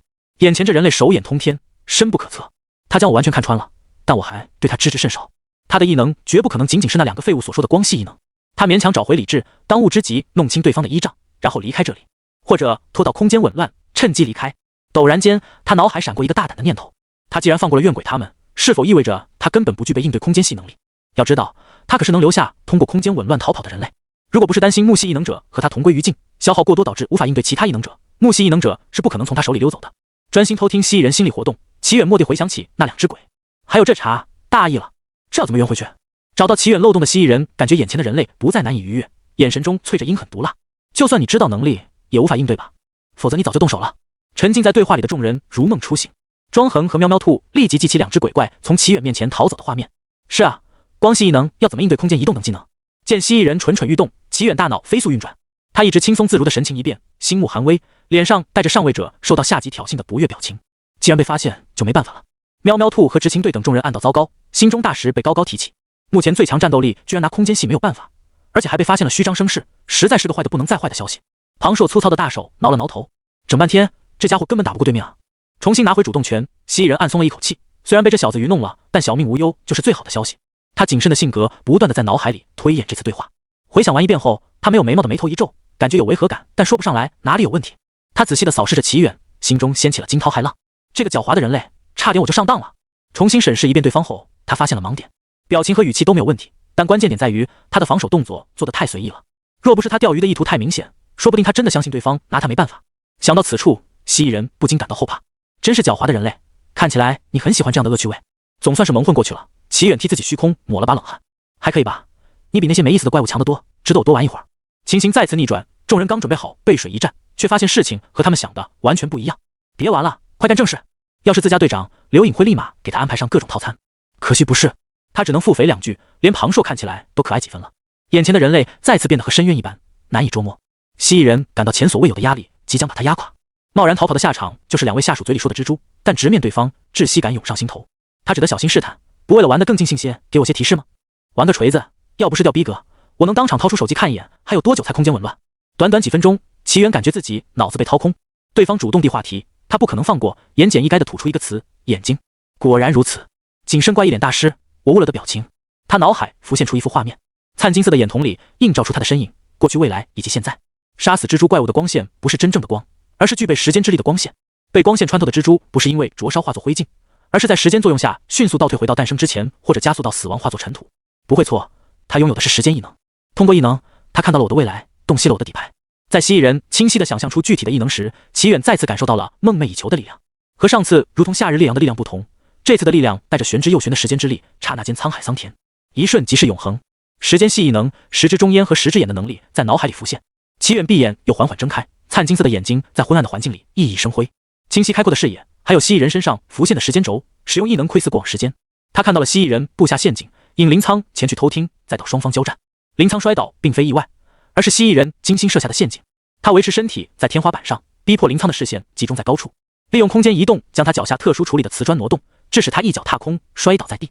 寻找金童只是他为了让林仓逃跑后能放松警惕，安心养伤埋下的饵料。太狗了！齐远情不自禁地发出感慨，有这么强大的实力，还能在这没什么危险物品的孤儿院里就地取材，想出让别人摔跤的损招，真不愧是谨慎馆。哪怕拥有这么强大的力量，也只能看着短短一瞬的时间。齐远的思绪回归现实，一瞬即是永恒，使用十只眼仅花了半秒。他抬头朝蜥蜴人扬起明朗肆意的笑容，恭喜你猜对了。想象中的画面得到了齐远的肯定。蜥蜴人脸色大变，本就绿色的脸更添一分环保，转身便逃。对手已经不打算和他聊天了，不跑留着等死吗？空间跳跃还未发动，他被柔和的光照射刺穿，整只怪须臾间消散于空气中。时之中烟，齐远手里握着一团温和的光线，他看起来并不刺眼，静谧的光线能让人回想起曾经过往，像夏夜的萤火虫光芒，像等待归人的昏黄灯火，像烛光下的温润眼眸。光线延伸出去，笼罩在仓皇窜逃的低阶怪物身上。在时之中烟的作用下，他们回到诞生前，这群怪物追随他们大人的步伐，同样消散于空中。场上众人均一副见鬼的表情，大起大落让他们有些恍惚。齐远身上的力量也逐渐消退，他又回归了普通人的状态。然而这次他不再彷徨，他已经明白了如何使用异能，全身心投入，细细感应着异能。他顺利找到了关键，他能基于敌人的想象剧献出对应的异能和能量，这约等于一次异能体验卡。而确认是否为敌人的判断依据，是对他产生浓厚杀意的智慧生物。近鬼和怨鬼因为太过于害怕，连杀意都没有，自然也无法使用异能。既然是要杀自己的，有力量不弄死，还等着下一次吗？万一翻车了，可没有他好果支持。除开敌人给自己发的一次性体验卡，还有一种永久提升实力的办法，那就是当非敌人的智慧生物所认定他的实力大于他真正实力时，越多人认可，便能够更快帮助他突破到认定实力。最后是异能方面，只要使用过的异能，当他拥有足够的异能能量，便能够再次使用。这次旅程尽管不尽人意，但最终还是达成了自己的目的。齐远原本糟糕的心情瞬间变得心花怒放，他尽可能平复心情，不让他的真正实力有泄露风险。真正的强者怎么可能因为踩了一只蚂蚁而沾沾自喜？如他所想，喵喵兔的直播间为他的表演掀起一阵弹幕浪潮。妈耶，这是我不付费能看的，我真的很好奇，那只蜥蜴人猜中了什么？不是光系异能吗？显然不是，不然还需要猜吗？有无科普区大佬出没？我已经录了视频发到颤音上，就差董哥回复了。没人注意到他杀 B 级和杀 C 级一样，该不会是个 A 级吧？现场比弹幕含蓄得多，眼前的对手突然被 AOE 掉了，执勤队成员相互掐了一把，疼得龇牙咧齿，才确认自己没有在做梦。主要他们不太理解大佬的思路，有这实力不早点上。刘颖似乎看穿了队员的想法，沉声说出他的看法。他大概是想锻炼我们的实力。你们没有发现吗？他很喜欢教书育人，甚至连怪物都不放过。队员们回忆了一下视频和刚才的对话，又向庄恒投去目光。庄恒想了想，点头认同了刘颖的想法。他通过喵喵兔处得知齐远从始至终注视着他们的战斗，他也没想明白为什么不直接帮忙。而现在这一切疑惑被刘颖的看法所解释。场上的庞硕满头问号的站在原地挠头。你不是打不过他吗？他说完又觉得刚才的问话好像在说屁话，讪讪摸摸鼻子。你打得过早说啊，我就不叫支援了。我记得你好像是在遇到我之前就叫了支援吧。齐远一头黑线，表示这个锅完全不背。支援的3位 B 级异能者终于姗姗来迟，庞硕慌忙上前狡辩。片刻后，异能协会的2位 B 级异能者阴沉着脸坐在一旁等完全融合结束。同是官方执勤队成员程一周盘坐在林仓旁边。我听说你因为摔了一跤导致战败，你什么时候转行谐星了？是庞硕那大嘴巴吧？被庞硕看到，林仓就知道事情会传出去，倒也保持着不错的心态。所以是真的？程一周不可置信地重复确认。真的？假的？心情不错的齐远也不吝于替林仓洗清冤屈。蜥蜴人使用空间移动将你脚下的瓷砖挪走，你才会一脚踏空。听齐远这番解释，林仓回忆起他当时其实看了脚下的路，但还是一脚踩空的事。他惊奇问道：你怎么知道的？齐远没有回复他，就是因为回不回复林仓都没事，他才大胆开麦。林仓也确实不在意，他不过随口一问，如果涉及到异能秘密，他不会刨根究底。执勤队短暂休息后扫荡了一遍融合领域，赶在完全融合前清理掉残余的怪物。一直处在危险边缘的齐远终于记起了同伴。远哥，你完全没有想起过我们是吗？史建文的探险行动得到了超乎预料的体验，对于金大腿完全没有出现过，他怨念极了。他们3个人一起行动，融合领域降临之时并没有走散，此后很快遇到了落单的赵震，4人找了个房间安静等待完全融合结束。他们本来还担心齐远一人会不会遭遇危险，直至刷到了本市热搜。井号，这是什么异能？井号链接点进去就是齐远的脸。4人看完后均沉默了。顺藤摸瓜找到了视频的来源，史建文表示自己有充足的证据谴责齐远。理亏的齐远默不作声，用目光搜索男妈妈，期望能得到救援。赵震将他大块头的身体缩进角落自闭，完全没理会好大的想法。又输了，将头靠在墙上，赵震想起他制定下的3年之期计划，再次遇阻。从幼儿园开始一直是班草的赵震上了高中，遇到了人生第一个劲敌齐远。齐远不费吹灰之力便夺走了他班草的名号。本以为转到战斗系就不用面对齐远了，却没想到暗恋的心上人如此评价。哎，赵振帅吗？自从看了齐远之后，感觉其他男的都差不多。自那以后，赵振化悲愤为力量，疯狂锻炼，试图靠身材来加分，超越齐远这个小白脸。然而现充的他并不知道一句至理名言：适度健身吸引异性，过度健身吸引同性。沉迷于健身的成就感，不知不觉练就一身腱子肌的赵振，开启了他的新世界大门。他不仅被暗恋对象再次拒绝，收获好人卡一枚，还不断收到了同性的表白。追根溯底，造就这一切的都是齐远。想通这一切的赵振暗自立下誓言，一定要让齐远感受痛苦。而今齐远没感受到痛苦，赵振倒是感受到了。不想玩了，这么大差距还玩不完？如果再通过锻炼身体加强实力，他又得收到新的同性告白了。而且他还对齐远开嘲讽了。一想到他先前的行为，他就抱头不愿面对社死。男妈妈指望不上，齐远摇头叹息。他怎么了？齐远若无其事地避开史建文谴责的目光，用大拇指指了指赵振。姜文英无奈摊手，不知道，刚才就这样了。现在好点，一开始还哐哐撞墙。任阳单手玩手机，不在意地说，没事，他经常这样，一旦想起什么丢脸的事，就会哐哐撞墙。齐远、姜文英和史建文，你刚才是不是又说了一个让他丢脸的话题？哐哐哐！角落里刚平息了撞墙没多久的赵振，又开始了新一轮的撞墙行为。南无孤儿院是否证实了融合领域是现在时空和过去时空重叠产生的现象？自从能登录异能官网后，齐远每晚都会在睡前刷画。多逛图书馆模块终究是空话，他每天浏览个10几分钟，便控制不住自己切到论坛的手。看到南无孤儿院的标题，齐远便点进去查看网友的评论。前排青雉玉臀，有大佬评论踢我，那桃花源不救，原来神话传说居然是历史。我学这个专业的，先上结论，不能，剩下的等我码好再发。准备好瓜子等大佬科普。鼠标滚动，齐远掠过无意义的灌水楼层，翻到那个科普层主的回复。首先，融合领域的融合来源是唯一还是多项无法确定。其次，其他假说也能解释这点，比如平行时空和我们时空重叠，再比如融合不是时空，而是时间回溯力量。另外还有假想成真等等。原来还有这么多猜想啊！毛巾盖着头发上，齐远伸手用毛巾搓了一把头发，不再滴水后，他便将毛巾放置在一旁，拿起了床头柜上亮着呼吸灯提示有消息进来的手机。那就这么说定了，周末我们在城郊集合。距离误入融合领域已经过了几天。齐远在异能者论坛上找到了城郊组队的帖子，和楼主私信聊了几句，成功加入小群里。不可能每个怪物都像蜥蜴人那样谨慎，提升实力是必须的。好不容易找到了异能的使用方法，他打算找个地方实践一下目前的实力，而找周围认识的人会破坏他的形象。有着这样奇怪的异能，原本只有一点在意高手形象的齐远，被迫加入面子工程。齐远打了个没问题上去，便关掉聊天群，打开粉红软件，点开了喵喵兔的 D 站账号。临出融合领域前，喵喵兔询问他是否可以剪辑成视频发到 D 站去。迫切需要大众认可的齐远自然点头同意。回到家里，他就默默地给喵喵兔点了一波 D 站关注。几天的发酵，弹幕和评论应该不少了。疑似野生 A 级异能者出没，即使插满旗子也全扒光。标题里的 A 级异能者吸引来了一群路人，播放量比以往翻了不止1倍。密密麻麻的屏幕太过于遮挡视线，齐远将弹幕调到半屏，才看得清弹幕写的什么。开头是喵喵兔和摄像大哥的对话，疑似别又是个蹭的 UP 主插旗还是嫩了些，不如隔壁叠满了 buff。隔壁哥那养蛊是没法比的。齐远将进度条往前拖了一小段，视频页面转动了几圈加载了出来。他的一声等等救了庄恒和喵喵兔一命，还有这事他都不知道，难怪他们轻易让他入伙了。视频剪辑掉了没什么爆点的赶路，但他在路途上划水，还是被眼尖的网友发现了。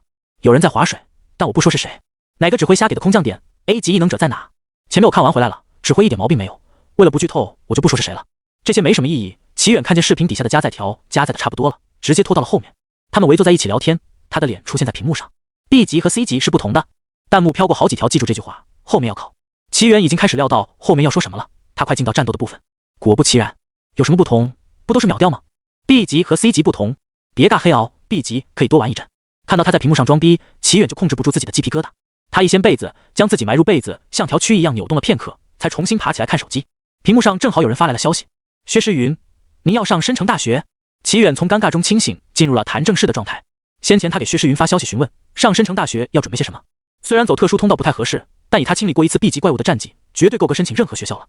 只要给更多人画饼，那饼就会变成真的。人口众多的申城和冀都变成了他的首选目标。和家人商讨过后，决定全家去申城。倒不是妈妈担心他孤身在外照顾不好自己，而是这年头怪物和明天不知道谁会先到来。小老弟对此很不满，最近在家里面闹腾不行。他敲击屏幕，快速回了句是的。薛诗云，我明白了，交给我就行。齐远，谢谢。搞定了心头大患，齐远将事情放在一边，正打算刷会颤音。八卦小能手史建文便给他发来了消息。最近史建文战力不行，齐远刷了个视频才查看他的消息。史建文，远哥，我要转战斗系了。齐远，你没异能怎么转？史建文，我有啊。史建文，上次我不和你说了，我在融合领域里觉醒了异能直流电。提起直流电，齐远记起来了。姜文英说过，史建文这会吃瓜吃到一半，手机没电，急得不行，突然觉醒了异能。然而并没有用，刚觉醒的一级异能者释放的电流，手机都充不了。齐远都能想到以后这厮一边砍怪一边吃瓜，顺便用异能给自己手机充个电。但是高考毕业在即，史建文这时候转过去还能行吗？齐远，你读高3，史建文高2，准备1年再考大学。齐远，那你好好加油。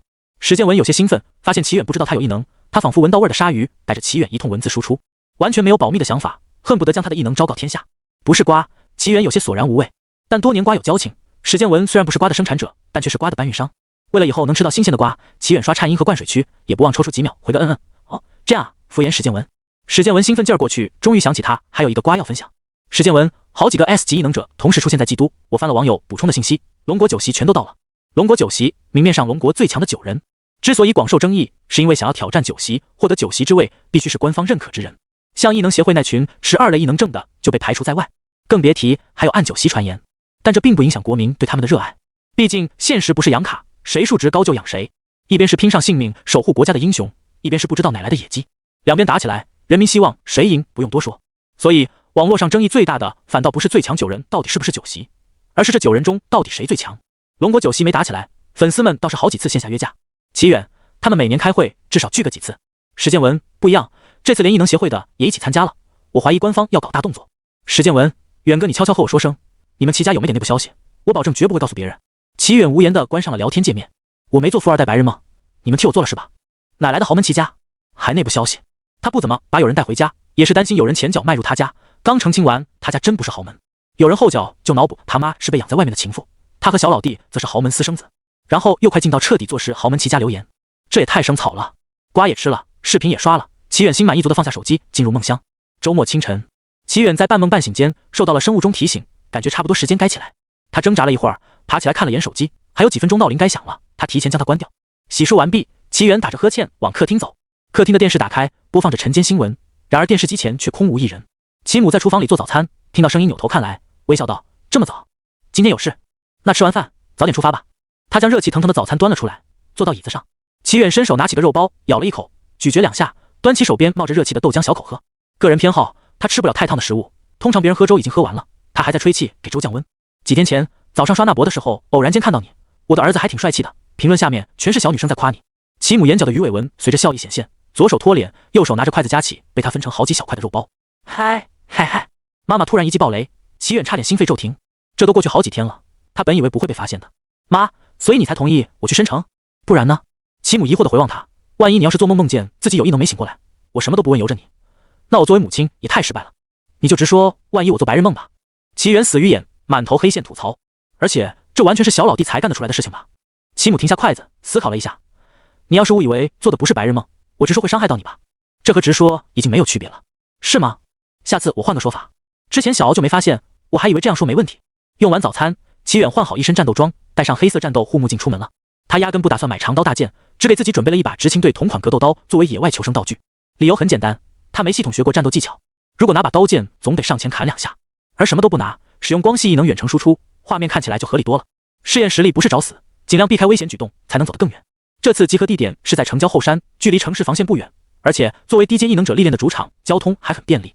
坐到地铁最后一个站，便有专门的大巴接送。齐远下了拥挤的大巴，来到某个入口处，根据群里发的消息，找到了在树下等着的同伴们。城郊的那片后山，在融合领域降临前，据说曾经是某所高中，占地面积不小。经过几十年的风吹雨打，已经破败的不成样子。齐远没想到2个同伴居然全是女生，看起来还相互认识。被大刀堂这个网民蒙蔽双眼，联想是个持着大刀的壮汉，现实里却是矮个女生，过于反差了吧？大刀堂，娱乐纷纷。齐远念出他们的网名，确认没找错人，是我们，你是涂远。身上背着一把大刀，扎着单丸子头的矮个圆脸女生用力点头，回答齐远的问话。站在圆脸女孩旁边，被衬得身材高挑，用一根木簪挽起全部头发的女生也轻轻点头。是我是刚觉醒的新手，如果有什么不当之处，你们可以直接告诉我。戴着护目镜，齐远不担心眼前的2个女生看过视频，少了大半张脸还能认出来，他愿称之为真爱粉。没问题，我每隔几周都会来这里检验训练成果，这里的路熟得很。大刀堂竖起了拇指，将事情包揽在身上。2个女生显然是由大刀堂做主导，娱乐纷纷大部分时间轻抿着纯侧头倾听。3人交流完，便前往入口处。这个入口的大叔和我已经很熟了，我们可以直接进去。齐远走在中间靠前的位置，大刀堂和娱乐纷纷在靠后2侧。心灵感应不只教会了他买菜砍价，还让他注意到了一些与人相处的细节。女士身后如果有不熟的男性跟着，他们通常会不自在，并且提高警戒。他低头看向大刀堂，顺着他指的方向前进，非常自然流畅地往前迈步。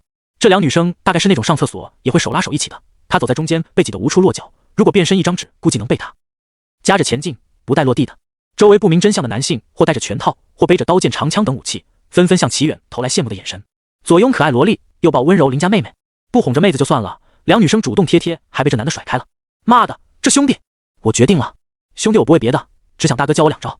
走开走开，别在这里挡道。被大刀挡指的大叔，此时满脸写着不耐烦，驱赶身边那个奇装异服的少年。那个少年穿改良版的古风黑色劲装，以一张半面面具遮脸。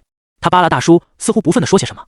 大叔置之不理，见他们走来，眼睛一亮：“小唐，你又来了，直接进去吧，我这还有事走不开。”大刀唐从齐远身后探出脑袋，露出一个大大的笑容，挥手道：“大叔，那我们先进去了。”“好，注意安全。”大叔年纪不小，大刀唐外貌看起来和他闺女年纪差不多，他会心一笑，似乎见不得大叔好。那个少年跳出来，指着他们大声嚷嚷：“凭什么他们连证件没有检查就能进，而我有证还不能进？我看你是狗眼看人低，30年河西，30年河东，默契。”大叔宽厚的巴掌落在少年后脑勺上：“你大爷不认识了？”少年被突如其来的偷袭打得头晕脑胀，本能的回嘴：“我还是你牛爷爷呢，吕成你小子，我真是你大爷，晚上还要去你家吃饭啊！你真是我大爷！”大叔四方的脸被气成了圆，他啪啪一顿胖揍：“我还末期中年穷，给老子老老实实滚回去！大爷，别打了别打了！”少年抱头鼠窜：“这不刚搬过来，没见过您，我这就走。”大叔面色稍霁，正打算放过这小兔崽之，一位鹅蛋脸、乌黑长发披肩、五官精致的女孩冲了出来，将少年护在身后：“你凭什么打人？程哥哥，你没事吧？”女孩扶起吕成，轻柔地抚着他脸上的伤。死！大叔倒吸一口凉气，这小子还能骗到这样好看的女娃，这么瞎的女孩很少见了。像小唐眼神就不差，身边小伙那气场，啧啧。大叔嗨嗨2声，摆出一张恶人脸：“组不上队就滚出去，别在这里碍手碍脚。”程小子，大爷，我只能帮你到这了。吕成没有体会大爷的一番好意，伸出尔康手，试图阻止女孩。等等，女孩一把将他揽在身后，正气凛然，气势惊人。夏家虽然不是什么豪门，但在棋盘室还是说得上话。我夏木林要求你向吕成道歉。等等，这是我大爷。吕成后悔不已，想穿越回去给想出这馊主意的自己来一拳。女孩闻言一滞，扭头再次确认：“你亲切？”“是啊，快停下！体验生活搜寻灵感计划终止了。”吕成疯狂摆手，晚上他们家和大爷家聚会，在搞骚操作，他老爹指不定会给他好果汁吃。齐远注意到身边的余洛纷纷往前走了2步，反复确认后才轻声细语开口：“轩轩，你私下原来这么活泼啊！”自称夏木林的女孩看到余洛纷纷，瞳孔地震，瞬间涨红了脸，连耳根子也一并通红，说话也磕磕绊绊：“羽凡，你怎么在这里？我来锻炼实战能力，和小唐一起。”场面陷入沉默。社死的2人在大刀唐的邀请下，总算是逃出了尴尬的漩涡。5人结伴行，往后山深处走去。有了怪物平衡生态圈 Bashi， 后山的环境逐渐恢复成森林。除了常来探险的战斗系学生踩出的一条小道，已经看不到人类活动痕迹。茂密的树木覆盖在他们的上空，阳光从缝隙中透出，在满是落叶的地面投下一个个光斑。齐远将肩上的毛毛虫拍掉，又伸手拂去了帽檐垂下来的红色小蜘蛛。进了，手中的光球蓄力，齐远双眼微眯，瞄准好目标，将手里的光球释放出去。光球在空中划出一道金线，击中了还在啃食杂草的变异兔子。绚丽夺目的金光在兔子身上绽开，兔子还没来得及发出惨叫，就横死当场。齐远起身蹲在兔子旁边，伸出手指戳了下焦成灰炭的兔子。兔子在这戳动下碎成了渣。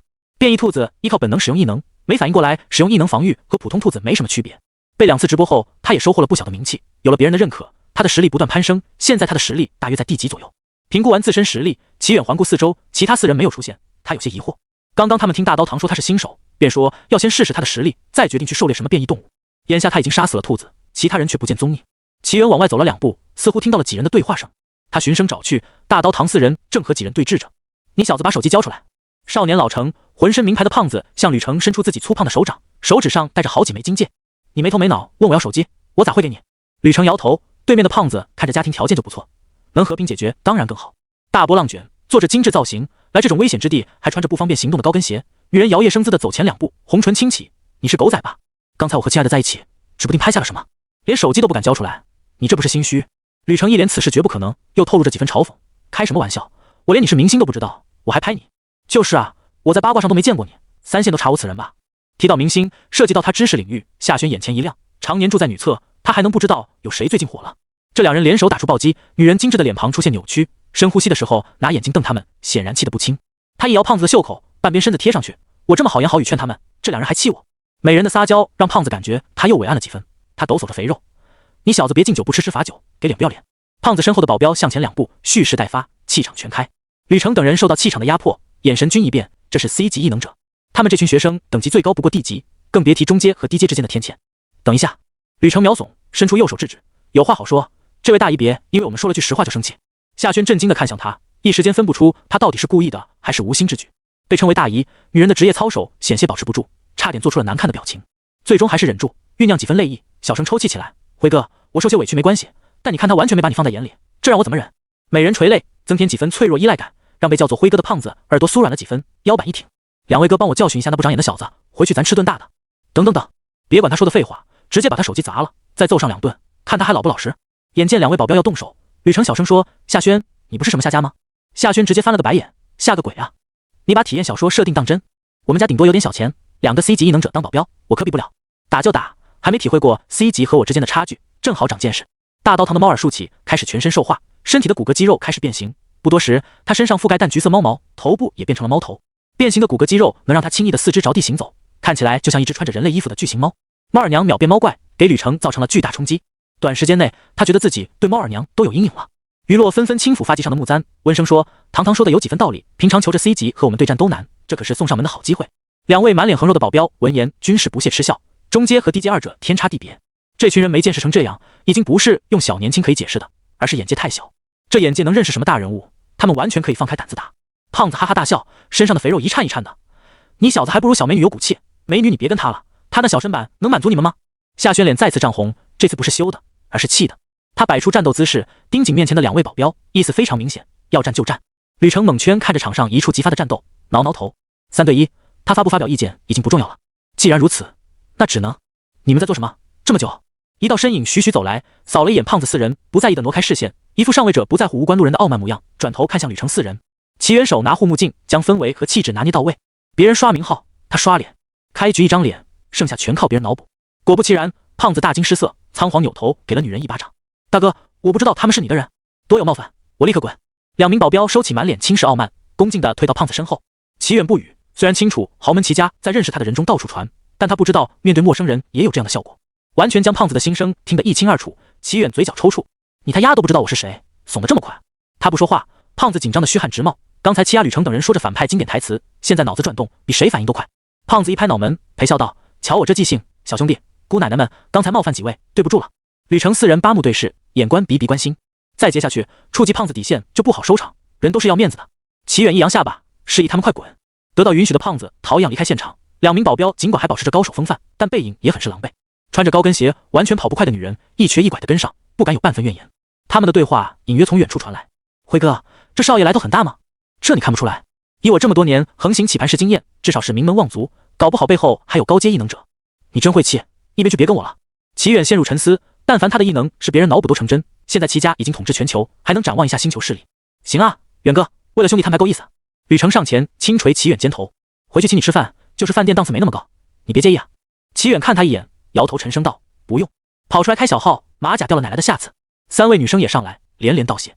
身份的暴露让几人不像刚才那么轻松，草草找了几只变异狗战斗，便结束了一天的实战探险。实在是一想起图远的身份大有来头，他们会不由自主地保护图远，有种他们是小弟的错觉，训练效率大幅下降。下山的路上，吕程摸着口袋，大呼小叫：我的钥匙好像丢了，应该是胖子推我的时候掉的。于洛纷纷看了一眼齐远，才开口：回去找找吧。5人回到刚才的地方，分头寻找。不一会儿，夏轩拿着钥匙出来，用力拍在吕程手心：收好，狗鸽子你今天倒霉啊，赶紧回去更新冲冲洗吧。吕程将钥匙收好，还不忘吐槽：这和更新有什么关系啊？更新是不可能更新的，只有咕咕咕才能带来快乐。离开后山区域的时候，吕程的大爷还给了吕程一个小子你不争气的眼神，但看着他们5人的背影，又觉得程小子做得不错，老是和旁边的帅小伙做对比，小姑娘再瞎也禁不住货比货，还是早点离开为好。完全不知道大爷已经脑补出他夏轩和齐远的爱恨情仇。离开了后山，吕程的嘴开始嘚吧嘚吧。搁小说里，咱就是天选之子。上山有经典炮灰挑衅我，还有3个漂亮妹子做队友。齐远死亡凝视，他又开始装了。感受到齐远的视线，吕程才反应过来，忘了给他安个身份了，又补充道：图远你当个富二代小弟好了，根本没给你安倍手刀的炮灰，够意思吧？夏轩冷漠脸吐槽：万一我是女主，你绝对是炮灰。几人于大巴站点处分别，齐远乘坐地铁离开，剩余4人各自乘坐不同路线的公交回城。下了公交车，还未到下班高峰，小巷四下无人，脚踩在坚实的水泥地上，沉闷的脚步声在空巷里回荡。手机轻度震动，听筒里此时响着等待对面接通的彩铃。过了一会儿，电话被接通：喂，师傅，你猜对了，棋盘室也有人饲养怪物。对面听筒说了些什么？吕程将听筒拿远了一点，才说：工作这么效率，不给点奖励，还怀疑是真是假，我有这么不靠谱？臭小子，少惦记我的异能物品。再说，你什么时候靠谱过？没留下什么痕迹吧？别我还没到虽省，你就凉了。嘿嘿。听到师傅的话，吕成发出一声不当人子的坏笑。那还用说，我把事情推到别人头上了，绝对没问题。推别人身上？听筒那边的人差点跳起来。吕成，我们是人民群众的保护伞，可不是什么特权人士。师傅，人与人之间的信任呢？吕成悲愤交加，控诉着这充满恶意怀疑的世界。我推到特权人士的子弟身上，师傅你出问题，他都不会出问题。此话当真？棋盘室除了薛家大小姐，还有谁有大来头？有2个 C 级异能者做保镖的异能者2代，见到他屁都不敢放一个，直接灰溜溜的走。这还不够，有 C 级异能者做保镖，除了要有钱，家族至少还要有 B 级坐镇。能将这样的异能者2代压得大气不敢出，这家族至少有个高阶异能者。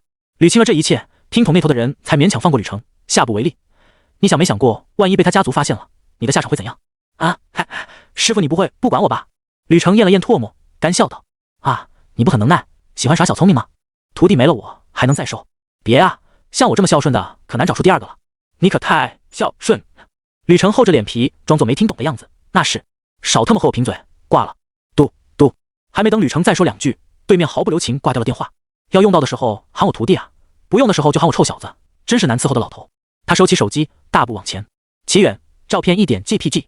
奇远，照片2点 JPG。至少 B 级实力的异能者，抵住计划成员，深不可测的齐家，每一条都让薛诗云不敢小觑奇远。想起他曾经试图拉拢一名高门子弟，他就有些骚得慌。怎么消息在学校里流通，却不体现在资料上？这不耽误事吗？还是齐家出手将记录全部抹除了？收到齐远消息，还在加班的他第一时间放下手上的报告，点开查看。第一张照片上是几只变异犬刨着坑，坑里露出了人骨。第2张照片上是坑被彻底刨开，数量不小的人骨埋在里面。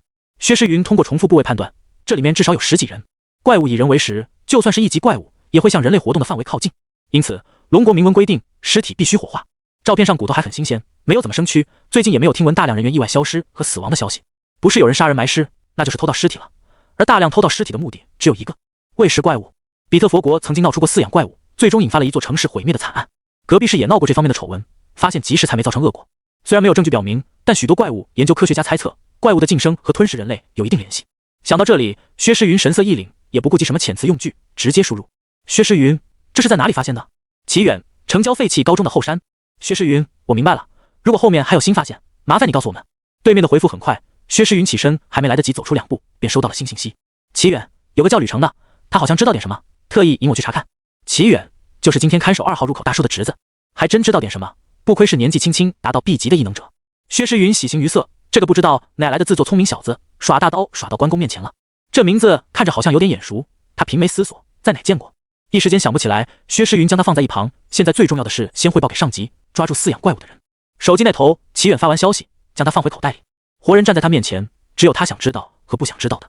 这家伙还真不拿他当外人，前脚还咯么喊得亲热，后脚就拿他当挡箭牌，想得倒挺美的。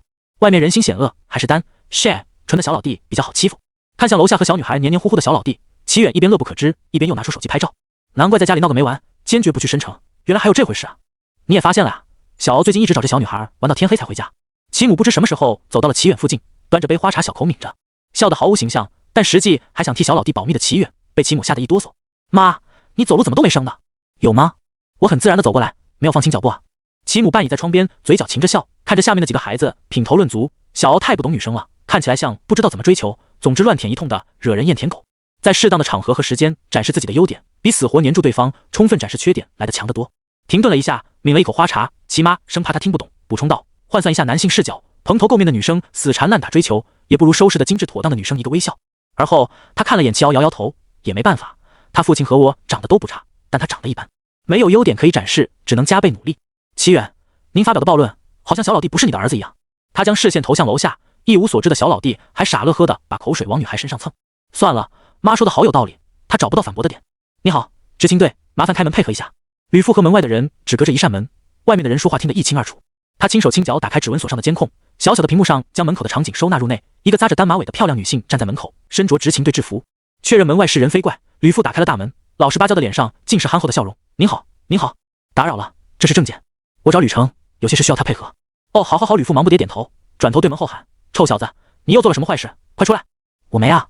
吕成人味道化先至，片刻后，他顶着头乱毛，穿着背心大裤衩从房间里出来，上下打量了他一眼，观察吕成的心理状态还算稳定。薛诗云勾出职业化的微笑：小同学，来异能执勤局喝茶怎么样？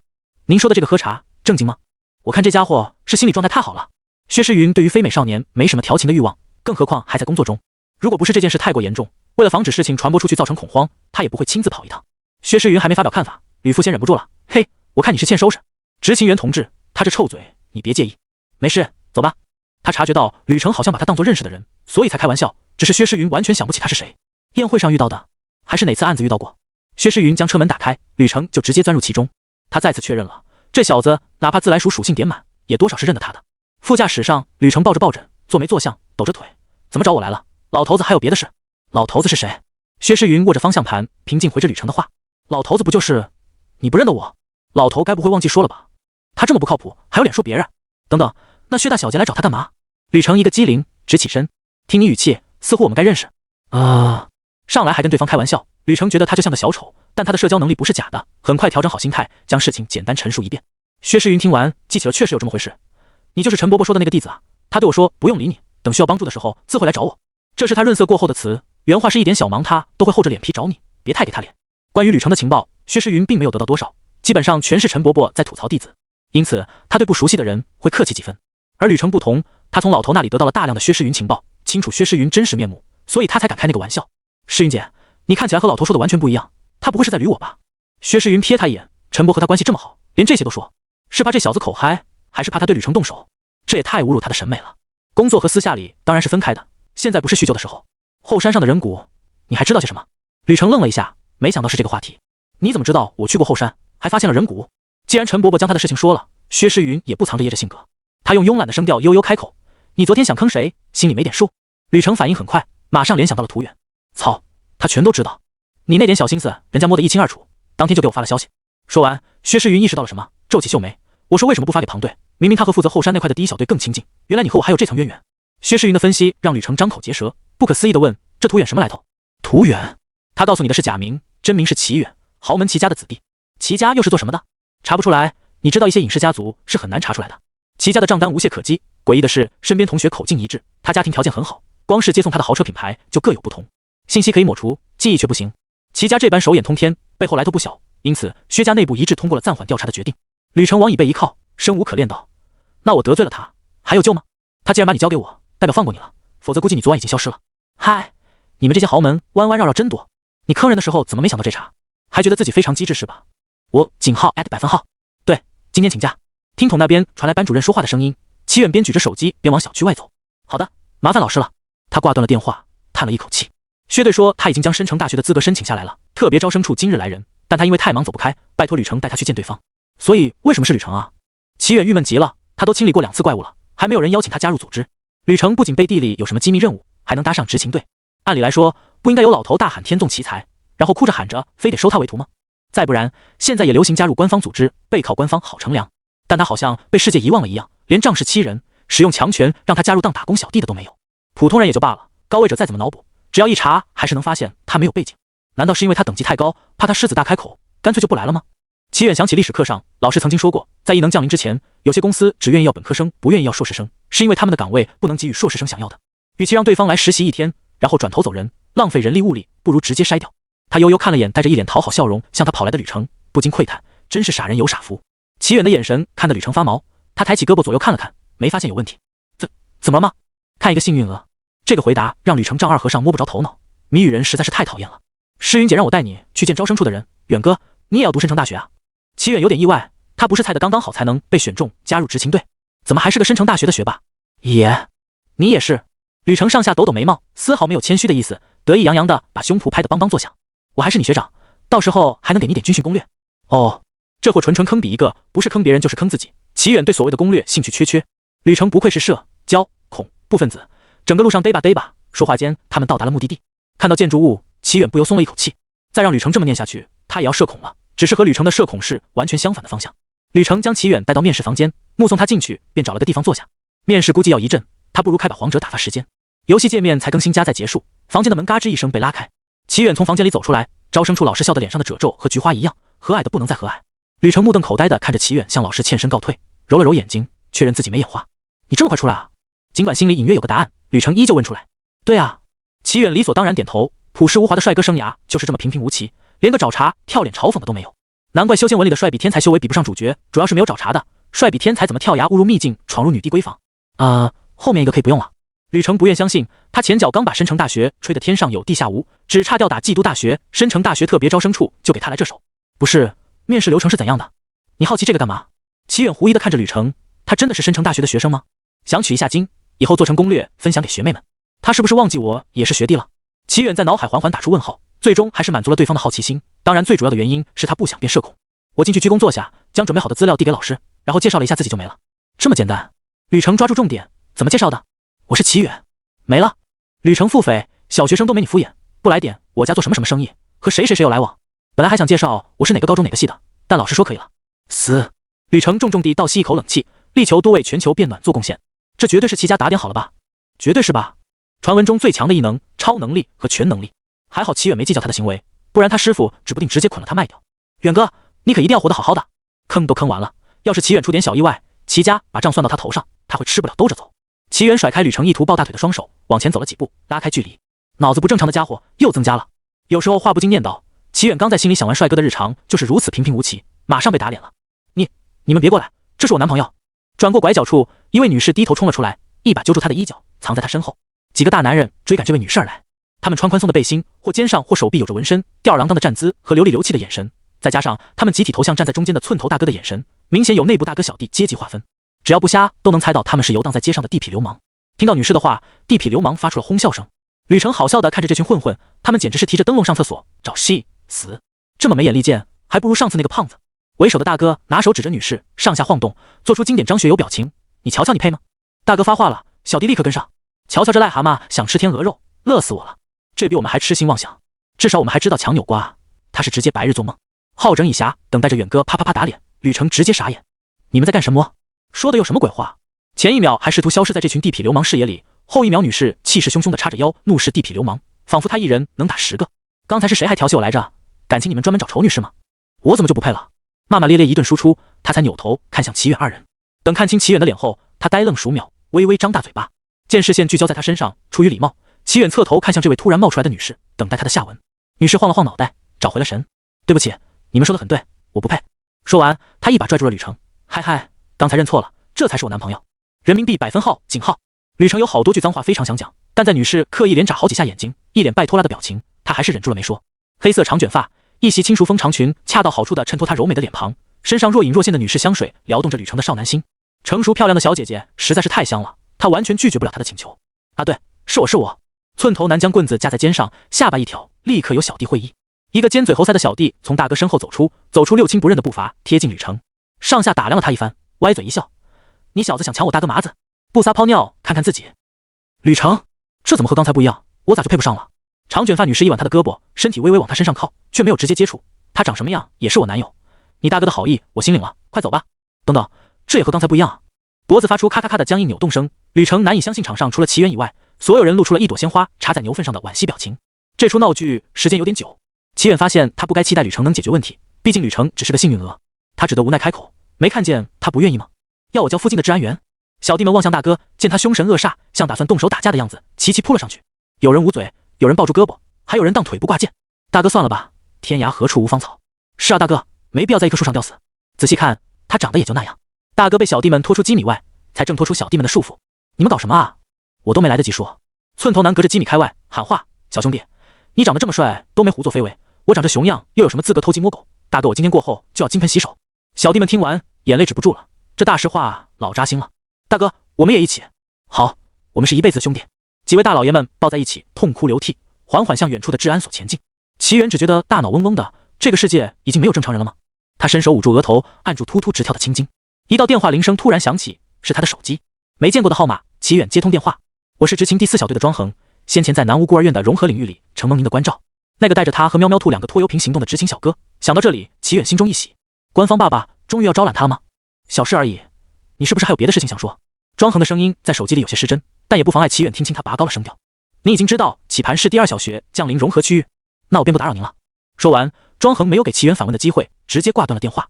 齐远将手机放在面前，切到爱启盘 App， 点开本市地图，看到启盘市第2小学被标上了红色。怎么了？吕程凑上来，见齐远神情不对，忙询问道：融合领域降临到我弟的学校，现在我要赶过去。你弟就是我弟，我跟你一起。可真是谢了，这样的哥哥不要也罢。吕程这一打混，让本就不富裕的担忧雪上加霜。庄恒通知的很及时，融合领域降临便第一时间告知了他。爱启盘地图上显示，预计初步融合结束在25分钟之后。学校这类聚集大量祖国花朵的地方，在10分钟的脚程内必定有执勤分局。也就是说，这群小孩只要听老师指挥，安静在教室等待，10分钟后，执勤队便会赶到，并将他们带到体育馆集中保护。10分钟内，哪怕融合到最危险的森林，只要不倒霉到出现在沼泽、瘴气这类极端环境里，基本安全无虞。至于小孩听不听老师的话，别人不敢肯定，怂得贼快的小老弟是一定会照做的。他将消息发给母亲，告诉他自己会进去找弟弟，回来的时间不定。消息发出去后，家群里便收到小老弟找哥哥的消息，看来他又偷偷摸摸带手机上学。愚蠢的欧豆豆，语音，长达几十秒的语音，足足让语音转文字转了好几圈。哥，老师说外面有怪物，不让我们出去。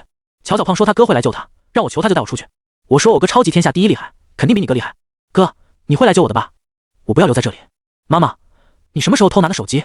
妈妈，远，我收到消息了。得，原来他才是全家最着急的那个。吕成看着齐远像是打字聊天发出消息，然后收到消息后皱起的眉头舒缓，看起来不怎么担心有生命危险的弟弟。如果关系不好，一开始就不会担心。是那个吧？传说中在暗处保护主上的暗卫。远哥发消息给暗卫询问他弟弟的情况，暗卫回复少主且放心，二公子目前性命无忧。所以远哥收到消息后并不担心弟弟的生命安全。吕成点点头，再次回忆了一遍有无遗漏，肯定了他的猜测。这样一切都说得通了。他将视线重新转到齐远身上，突然发现了盲点。弟弟身边有暗卫，那齐远身边，吕成想起他曾做过的作死行为。老头，要不你还是重新收个徒弟吧。棋盘市第2小学离他们不算远也不算近，乘坐出租车大约10几分钟能到。执勤队已经进入融合领域，门口聚集了一群接到消息匆匆赶来的家长。本市电视台的主持人也在大门处录制节目，面对镜头侃侃而谈。忽然家长人群中爆发出一阵欢呼，10几名中年大叔和大妈被人群簇拥，他们举起双臂示意大家伙静静。我们也是家长，非常懂你们的心情，我王某能救的一定救，先让我们进去，少耽误一会儿就多救一个孩子。对，别挡道，让他们进去。加油啊，你们就是英雄。在一声声呼喊下，人群涌动，分开一条小道，他们快速通过，进入了融合领域。零零散散赶过来的主播、好心帮忙以及想要通过实战提升实力的异能者，见到正门的仗势，均选择绕道翻墙而入。齐远二人同样选择了翻墙而入。检查完异能证，将其分别递回两人。治安员暗自嘀咕，像个英雄一样被簇拥进去，有什么不好？怎么一个个整得跟做贼似的？这是齐远第一次穿过融合领域的迷雾，视野里全是白茫茫的雾气，隐隐绰绰透出远处的大型建筑物的阴影轮棋。大型建筑物的轮廓和棋盘市第2小学相去甚远。齐远见状不禁皱眉，变化大意味着记忆里路线全部作废，除了撞运气，否则别想在短时间内找到小老弟。穿过迷雾，映入眼帘的是一座牌楼，上面用不认识的语言书写着几个大字。灰蒙蒙的天空下，钓鱼高处的一排排纸糊灯笼没有一丝摇晃，一座大型石碑坐落在街道入口处，木质的货车被随意摆放在街道上。街道两边的高层建筑物，壁瓦朱檐，粗茶铺子、肉摊等各式小摊摆放在街道两边，商铺旗帜高高扬起，俨然是大型影视城的模样。路灯、垃圾桶、精修过的灌木丛错落有致地出现在空白的角落，而且街道两旁的建筑物明显是用水泥为底，玻璃为窗，再往上添加点飞檐翘角、木雕窗花。透过1楼的窗户，还能瞥见一排排的学生课桌。目前看起来，既没有危险环境，也没有变异动植物的威胁。朴素的教学楼突然大变样，想必小学校长嘴都笑歪。无需花费任何开销，便获得了全新的校园皮肤。吕成蹲在一个摊子面前挑挑拣拣，偶尔将手上的物件对准天空，试图找到更好的光线来帮助他判断物品的价值。片刻后，他拍拍手站起来，这里面的东西一个字也看不懂。街道上还有不少主播在拍摄，和粉丝互动着。石碑上的文字看起来和牌匾一致。研究无果的齐远四处张望，没有看到那群大叔大妈，想必目标明确的大叔大妈已经直奔体育馆参与救援。远哥，前面看到了1楼入口，要进去看一下吗？齐远没有理会吕成的话，他连忙大步跑动，在街道上转了一圈。太奇怪了。吕成匆匆跟上，怎么了？初步融合按理来说已经结束了，那么怪物呢？齐远的问题让吕成一下子卡壳。是啊，怪物呢？吕成后知后觉反应了过来，环顾四周，找不到怪物的踪迹，有可能全在围猎那群小孩。怪物有智商，他们挑软柿子捏也正常。对于吕成的猜想，齐远不置可否。他们卡着点进来，怪物诞生地点随机，哪怕真找软柿子，也不可能一个都不出现。而且怪物如果全聚集在小学生附近，执勤队必定会和怪物战斗，这个动静不会小。吕成说完，也觉得自己的猜想可笑，悻然闭嘴。走吧，先找体育馆。没有怪物固然诡异，但同样也便利了他们行动。一路上，他们看到了一些古今结合的建筑，也有纯粹的古代建筑物、庙宇、茶铺和客栈等等。体育馆作为建筑物中的矮胖型选手，虽然外形和地理位置变了，但依旧一眼便能认出。二人推开了体育馆的门，里面热闹非凡。小学生聚在一块，别指望他们能安静待着，凑成圈做游戏玩得不亦乐乎。各班老师和几位大叔大妈在里面来回穿梭，防止小孩打架偷溜。但是人数完全不对，这里面最多有1/3的学生。啊，你是金童齐远？守在门口的年轻执勤员见到他，喜出望外。金童，听到关键词，吕成将目光放在了齐远的眼睛上，但怎么看他都觉得是浅褐色。吕成默默吐槽，取这么个不怎么霸气的名号，不如直接喊帅比。要不是加了名字，他甚至认不出是在叫远哥。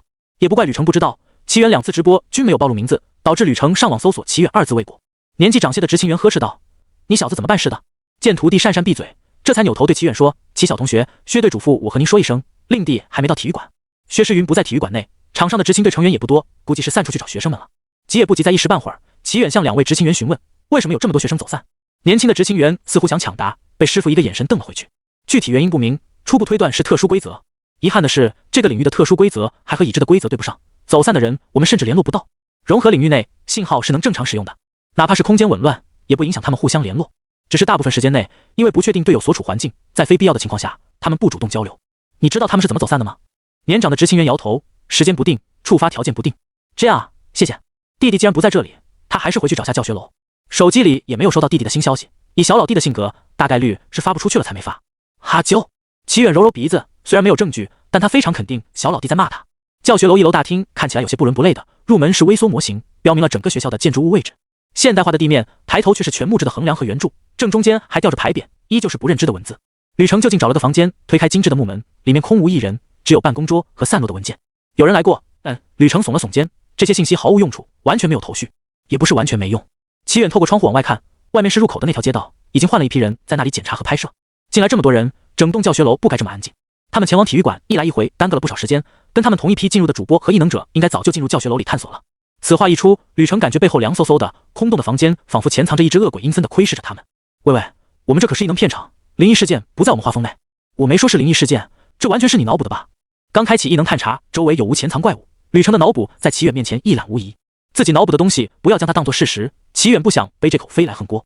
说完，齐远往楼上走去，吕成3步并作2步跟上。到了现在，他再不敢仗着经验轻视这个领域。遇怪物不可怕，可怕的是反常现象。走廊光线不足，齐远试了一下电灯开关，发现完全没用。看来他先前对小学校长有天大误会，这波是亏麻了。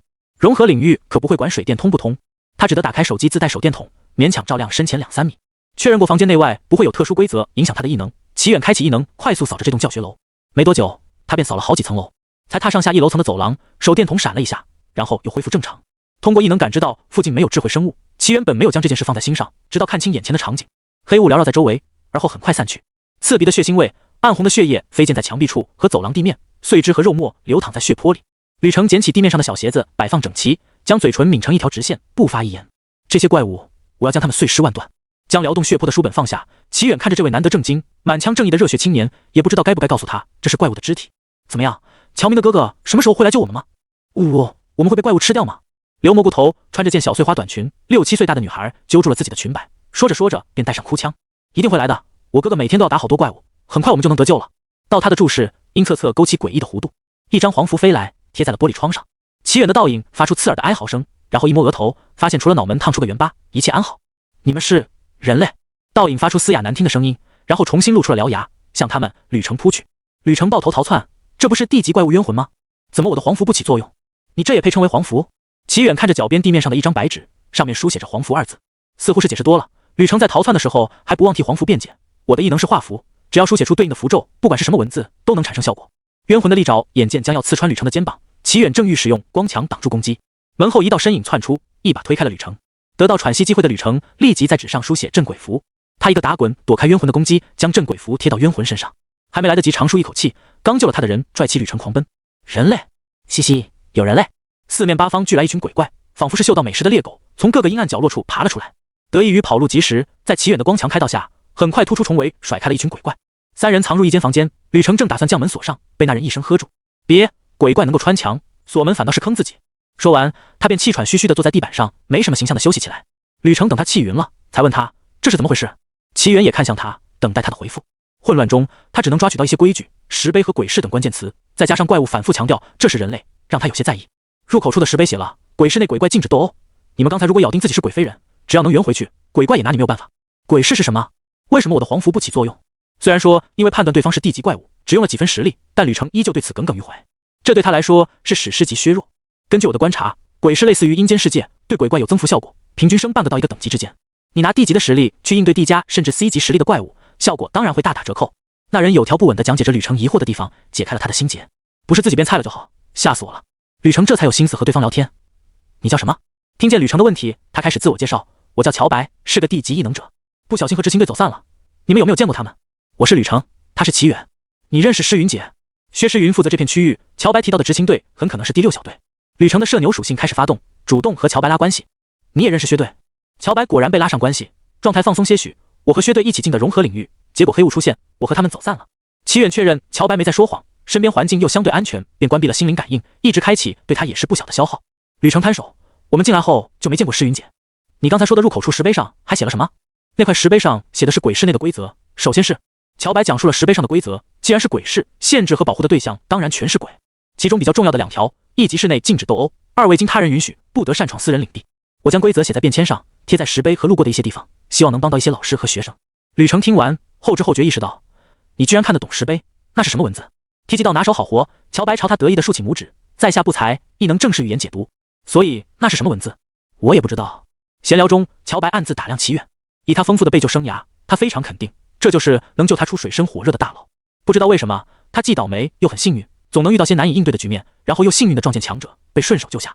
这种体质让他遇到了好几位脚踏七彩祥云来救他的漂亮大姐姐，可惜非常遗憾，聊了几句后再也没有下文了。这次要不是出门又遇到事情，然后延缓了计划，他也不会来这个地方。而乔白不知道的是，齐远在盘算要不要分开走。他们这里实力最强的是吕程，是个 C 级异能者，乔白和他同属 D 级。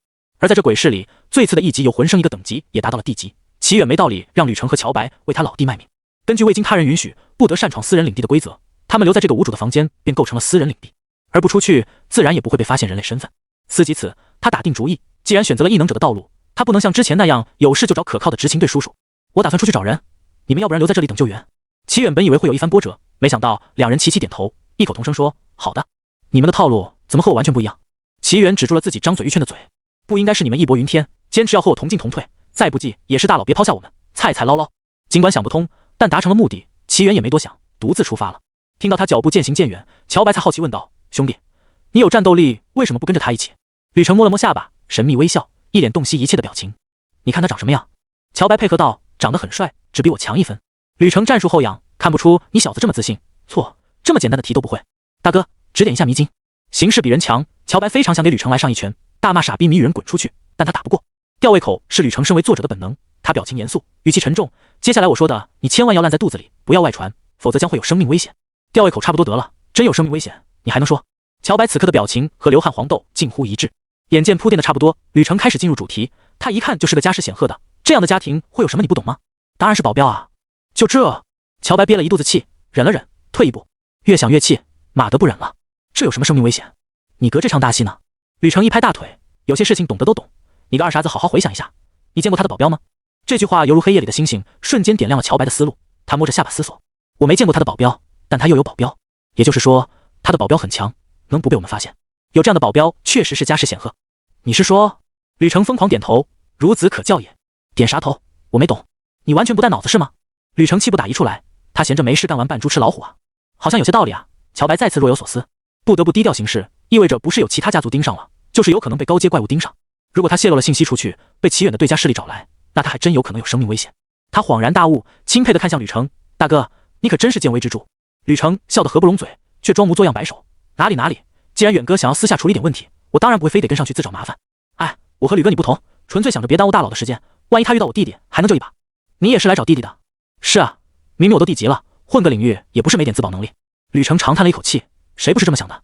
高等级的怪物出现频率就少，更何况还有执勤队正面牵扯等级高的怪物，剩下的人进入领域基本上找点小怪练手差不多了。他一个 C 级异能者，去过的领域也不少，但遍地大怪的领域他是真没见过。砰砰砰！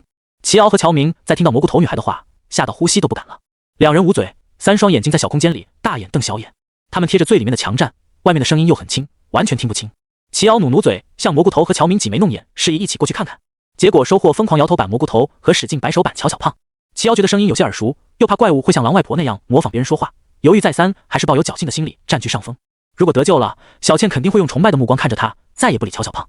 他壮着胆子靠近铁门，门外的声音清晰，里面有人吗？真的很熟悉。齐敖踩上堵住门的桌子，大起胆子从木门缝隙往外看，一道熟悉的身影站在门外。齐敖欣喜若狂，一下从桌子上跳下来，推开堵住门的桌子。门上一只，窗外一只，还有镜子里藏有一只。齐远信不由停走在教学楼内，时不时开启心灵感应探查周围。他依靠怪物的心声调整了走路的频率，打开了10只眼。虽然速度变慢了，但认为他是强者的怪物也增加了，几乎没有怪物敢上前试探他。整体探索速度不减反增，就是一直保持说好听是厌世脸，说难听是司马脸，这个表情有些难受。前面的房间里有一群怪物围着，发出奇怪的声音，哄骗里面的人。见齐远缓步走来，他们中有些鬼怪不甘心放弃，企图找到伙伴们一起赶走这个人类。然而他的伙伴们不这么想，一眨眼功夫，门口只剩几只反应慢的鬼怪。那几只鬼怪惨叫一声，吓晕了过去。齐远做事要踢一踢装死的鬼怪，前一秒还装得不省人事的鬼怪，爬起来一溜烟的跑了，靠脸赶走了在房间外的鬼怪。齐远将视线投向那间房间，门内的人似乎被惨叫声惊吓到了，孩子的哭声刚响起，便被捂住戛然而止。哭泣在孩子中会传染，很快房间内一群孩子嚎啕大哭的声音响彻云霄。这下不用心灵感应，他都知道里面的是人是鬼了。齐远头大的想，要不然不进去了。如果小老弟在里面也挺安全的，这么久没有回复鬼怪的话，显然里面有人知道鬼市规则。正当他打算转身离开时，门从里面打开了一条缝。您是异能者吗？没有立刻请您进来，烦请见谅。穿着古板、面容严肃的中年女士从门缝里往外看，叫停了他，确认他没有气恼，他才将堵住门的身躯让开，彻底拉开了门，请他进来。齐远对于这位女士的警惕没有感到生气，尽管这样对他有些失礼和忘恩负义，但他宁愿小老弟的老师也是如此。他走入房间，里面的孩子们宣泄完情绪，现在很多还抽抽噎噎的，用袖口和衣摆擦拭眼泪和鼻涕。中年女士严厉教育这群孩子，不许哭，要是引来了怪物怎么办？中年女士一片好心，她较真的性格说不出软话，她担忧自己死掉，孩子们会出事，焦急得恨不得拔苗助长。但小孩子不懂这些，他们只知道外面有怪物，他们还被老师训斥。刚偃旗息鼓的哭声又有卷土重来的趋势。齐远头大，怪物具备智商，这群小孩这么哭下去，引来 C 级甚至更高级的怪物就糟了。我是执勤队哥哥，你们听我命令有问题吗？小孩越哄越哭，而且还会蹬鼻子上脸，而他们哭泣的原因是宣泄心中的不安和恐惧。未完全发育的大脑控制不住情绪，再去呵斥他们只会增加情绪，他们更加控制不住。假报执勤队的身份能给他们带来安全感，消除他们的不安和恐惧。第一道命令，告诉我你们一共有几人？小孩们刚起步的大重奏被打断施法，他们开始看向周围的同学，嘴里开始数数。不久后，叽叽喳喳的抢答声响起，和震耳欲聋的哭声相比，也差不到哪去。35人，不对，36人，34人才对。齐远看了眼中年女士，示意她报正确答案。35人，答对的人有奖励，我点到的人出列。齐远从人群里挑出几个较早答对的小孩，简单分了几队。你们是临时队长，如果队里有人不听话的，记下来告诉我。现在第二条命令，禁止喧哗。急于表现的小队长恨不得抓一个人去邀功，光速叛变，瞪大眼睛看着队友。控制住这群小破孩，齐远才有空和这位中年女士对话。待会我会离开，你知道鬼市规则吗？中年女士不解，忙追问鬼市规则。齐远将鬼市规则重点讲了一遍。我在外面看你们一直不回话，还以为你知道。中年女士尴尬一笑，我比较迷信，老一辈说什么鬼叫你千万不能回，所以原本还想替孩子们争取留下这位异能者，听到他说的鬼市规则，中年女士放下了这个念头。还有不少学生在外面，这位异能者将信息传递出去更重要些。您如果有事便……门口传来急促的敲门声，一下一下的敲击，每一次的间隔几乎相同，听起来十分诡异。中年女士瞬间提心吊胆，她看向了齐远。齐远压低声音说：“按照规则来就行。”敲击许久不见人出来，外面的鬼怪也没有耐心了。木门被拍得晃动起来，孩子们缩成一团。门外传来阴哑难辨雌雄的声音：“我在外面好害怕，可以让我进屋歇息吗？”这时候想起骗人会不会太晚了？齐远简直无力吐槽，就是小孩也不会上当。小孩确实没上当，但他们狗胆包天。略，谁会上当啊？傻子怪物，我才不怕你，有本事你就进来。齐远，中年女士和齐远为了不让小孩听到，走到了角落里，现在扑过去捂嘴已经来不及。得到主人允许的怪物已经迫不及待。哐当，阴风阵阵，刚才摇摇欲坠依旧没有倒下的木门，此时被狂风刮开。门口的女鬼一身暗红色的嫁衣在阴风里鼓动，长长的黑发在空中张牙舞爪，红色盖头遮去面容看不清脸，一双精致的红色绣花鞋往下滴落鲜血，但诡异的是这双鞋并未着地。这是 C 级怪物鬼新娘。鬼新娘缓缓开口，用诡异的腔调唱：“谁是我的新郎？”此话一出，场上所有男性倒吸一口冷气。齐远面色凝重，小男孩更是吓得哇哇大哭。这没听说过鬼新娘还能是男的？这位鬼新娘膀大腰圆，五大三粗，最为关键的是她的下巴上一圈密密的小胡茬。隔着盖头，他们也能感觉到鬼新娘的目光，被她目光扫到的人，身体莫名涌起一股寒意和直面黑暗的恐惧，分不清到底是来源于鬼新娘的阴森可怖，还是心理上的恶寒。她的目光最终落在了齐远身上，散发浓浓恶意。老子最恨长得比我好看的雄性，速速与我结婚！心中的愤怒终究比不过求生的本能，他没有行动，只是死死地盯住了齐远。齐远不闪不避，当他决定要变强，那瞬间他不再是被保护的市民，而是战斗人员。他不能每次都依靠对面怪物主动脑补，必须要摸索出一套让对方脑补的套路。正当他打算开口，按照先前的思路去尝试，狗胆包天的小学鸡又开始了他们的表演。很多大人以为小孩不记事，但其实小孩子对于气氛的感知也很敏锐，虽然无法准确形容出来，但他们意识到了这只怪物在害怕执勤队叔叔。30多人，总会有几个胆子大的熊孩子带头惹事。执勤队叔叔，快上！我不要这么丑的新娘，打死他！齐远刚酝酿的一席话卡在喉咙，上不去下不来。还有叔叔什么也太过分了，别让我知道是谁说的。这群小孩的发言杀伤的不止齐远一个，还有鬼新娘。他不明白为什么不能是鬼新郎，而非得是新娘。本就是不能触碰的伤疤，小学生还往上撒盐。鬼新娘的理智下滑，黑发开始舞动，有动手的趋势。为什么我是鬼新娘？我不想要雄性伴侣。中年女士担忧望向齐远，不知道这位年轻的异能者能否应对。被中年女士担心的齐远暗道不妙，他的异能最怕遇到的是没有理智的疯子，他们不会评估双方的实力，只会凭借本能行动。先提出对方感兴趣的话题，拖延动手时间。齐远这样想着，直接开口：新娘可以是雄性，那新郎为什么不能是雌性？即将攒满怒气值的鬼新娘被打断施法，理智回归。对啊，我为什么不能找雌性新郎？从出生一直困扰着他的问题被齐远解开，鬼新娘感觉新世界的大门被打开。她发出经典女鬼诡异笑声，除了声音太过粗犷，让人有些害怕不起来。你说的很对，作为解惑的感谢，我可以放过其他人，但你要留下。你这恩将仇报也来得太快了吧？眼前怪物的心思在齐远面前一览无余，齐远面上不显，心中腹诽。鬼新娘对此一无所知，表面上将齐远作为第一攻击目标，实际上贪婪地盯着那群口出狂言的小鬼头。他如果答应，我就进一步提出过分的要求，迫使他改变主意。他若是不答应，其他人类必然心生下戏。这小子要是心灰意冷范儿离去，我依旧能享用其他人类了。中年女士心如止水，迷信的她同样相信一个词，鬼话连篇，但她担心那群小孩瞎说话，把齐远气走。听风就是雨的小学鸡开始躁动，有些小学生果然被怪物的话引导分化到新的阵营，他们开始期待齐远能留下，让他们离开这个地方。年纪善小的学生不懂得掩饰，内心想法完美的写照在他们的脸上。执行队叔叔，我想回家。我也想。乃鱼开口让齐远留下，他们开始哭嚎，意图像平常一样通过哭闹来达成愿望。这群小孩闹腾让中年女士又急又恼。老师怎么教你们的？怪物的话不能信。老师的训斥让那群小孩从大声哭闹改成了抽噎，场面陷入死寂。指望没经历社会毒打，从出生开始一直被给予的小孩能懂感恩不太现实，但理智分析不代表感情能接受。齐远冷眼旁观这群小孩哭闹。你们没看过执勤队叔叔的视频吗？一个男孩打破了沉默，齐远认出那是他任命的其中一个临时队长。这样的怪物，执勤队叔叔一个打10个，就是发光，然后怪物没了，很多怪物一下子就消失了。贫瘠的词汇让这个男孩描绘起画面磕磕绊绊，他急得抓耳挠腮，用身体做动作，试图将语言不足的地方补上。对了，发出的光和执勤队叔叔的眼睛是一个颜色。虽然这个男孩的描绘很粗糙，但小学生之间互通语言，他们反倒是人云亦云起来，把想象的画面说着说着就当了真，有鼻子有眼的讲述没有发生过的事情。是真的，我也看到了。不对，我看到的是执勤队叔叔召唤出金龙，龙咬死了怪物。你们说的都不对，是执勤队叔叔变成了龙，然后咬死了怪物。你说的才不对，是好几个执勤队叔叔全部变成了龙，咬死了怪物。小学鸡，你一言我一语，争论不休。中年女士苦恼地揉揉眉心，这群小孩真是不看场合就闹腾。当第一个男孩站出来试图描绘画面的时候，齐远就开始注意鬼新娘有没有脑补画面。谁知道这群小孩越说越离谱，他完全插不进嘴添加细节，从而让鬼新娘想象出具体异能。鬼新娘是目前他遇到的最难缠怪物，这样的鬼话他应该不会信。精通人类居然能召唤巨龙， A 级怪物竟然被秒杀了，还有这么多异能。鬼新娘胆裂魂飞，惊恐万分。他对小学生的话没有怀疑，因为他具备分辨真话假话的能力，惊惧地发现这群人类崽子说的全是真心话，竟然相信了。齐远没想到还有意外之喜，刚才还面目可憎的熊孩子一下子变得可爱起来了。一回生二回熟，小学鸡这剥离了大功，他也满足了他们的愿望。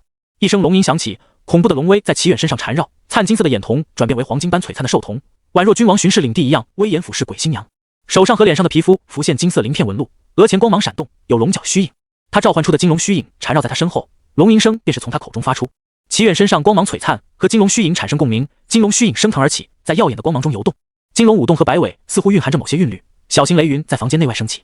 一声响指，黑暗的教学楼突然亮起刺目的电光，这道光芒照亮了半个教学楼，并带走了区域内所有怪物，用最华丽和炫酷的方式将鬼新娘当场送走。这位特殊的鬼新娘还没来得及找她的雌性新郎，便香消玉殒。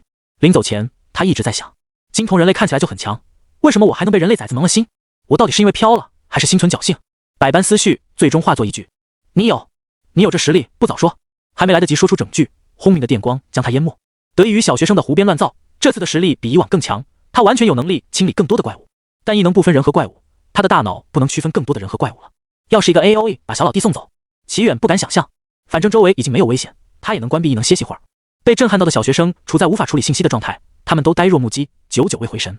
等到齐远调整好气息，中年女士将一直舍不得喝的矿泉水递给他，小孩们才开始鬼叫，真正的鬼怪来了都得甘拜下风。他们扑向齐远，高呼执勤队叔叔好厉害，哪怕中年女士用老师的威严也镇不住他们胡闹。齐远不得已只能板起脸。第2条命令，刚才谁犯规，队长都记下了吗？此话一出，镇压全场小学鸡，里面肯定有人类。怨鬼漂浮在空中，鬼市的环境让他飘飘欲仙，他陶醉于自身强大的实力。劲鬼舔了舔嘴唇，咧开参差不齐的尖牙，兴奋地说：我去骗一下人类开门，你做好配合。因为太过害怕金童人类，他们逃掉了大人的集合命令，从而保住了性命。依靠2人隐蔽性强的保命能力，他们躲开了执勤队的搜查，狗狗碎碎藏在了一户人家。两鬼相互提醒，哪怕口水流得滴答作响，也忍住没吃。没有死人就引起不了执勤队的注意。最终他们跟着那户人家小女儿的镜子潜藏在学校里面。现在他们对大哥的要求只有一个，别死得太快。每次大哥猝不及防狗带，他们都来不及找下家跳槽。没有大哥罩着的日子好难熬，饿得头晕眼花的两只鬼怪发出如此感慨。怨鬼将从舞蹈室拆下来的镜子放在门口，正对准了门。只要看到了镜子，镜鬼就能变化成人类最想见到的人。平常不好操作，原因是镜鬼需要的变化时间太长，而在这个鬼室内，镜鬼实力提升，变化时间缩短，忙过普通人的眼睛绰绰有余。准备完成后，镜鬼开始敲门，砰砰砰，门后传来窸窸窣窣的声音，人类自以为蹑手蹑脚的动作，在他们耳里听得一清二楚。怨鬼发动异能，赋予他自身声音幻术，可以让听到声音的人感觉声音熟悉。里面有人吗？怨鬼压下兴奋，用平和的声线询问里面的人类。只要回答有或者没有，就是承认人类身份，他们可以直接闯入。如果没有成功，听到熟悉声音的人类也会往外看是不是认识的人。门内人类果然没有回答，藏在门后窥伺门外。镜鬼感受到有人望向镜子，发动异能变化模样，熟悉的轮廓果然让门后的人放松警惕。桌子被人类推开，牙齿磨得作响，镜鬼的目光像狩猎的野兽一般盯紧了木门，他要冲进去饱餐一顿。镜鬼不耐烦地拍开怨鬼的骚扰，他第一个进去怎么了？平时打架他出力最多，日常还要出谋划策，怨鬼凭什么敢和自己抢头名？但怨鬼这次非常执着，他一把抱住镜鬼的腰，用力拖镜鬼离开。镜鬼怒气上涌，平常大哥这么罩着你，一口人类便让你翻脸不认了？将腰间的手扯开，镜鬼发誓，如果不是自己吃上第一口人类，他就当没怨鬼这个兄弟。不得已，怨鬼只能附到镜鬼耳边，哪怕知道是假的，他也有些敬畏。喂，你傻了，还不快看看你现在长什么样？我长什么样？不就是里面人类最想见的人？为了吃口人类，怨鬼这家伙也是情分都不顾了，休想骗我！镜鬼越想越气，除非怨鬼道歉，否则这事……眼前出现一面镜子，镜中人黑发浅褐色眼瞳，完美比例的脸庞在镜鬼眼里犹如索命的执勤队。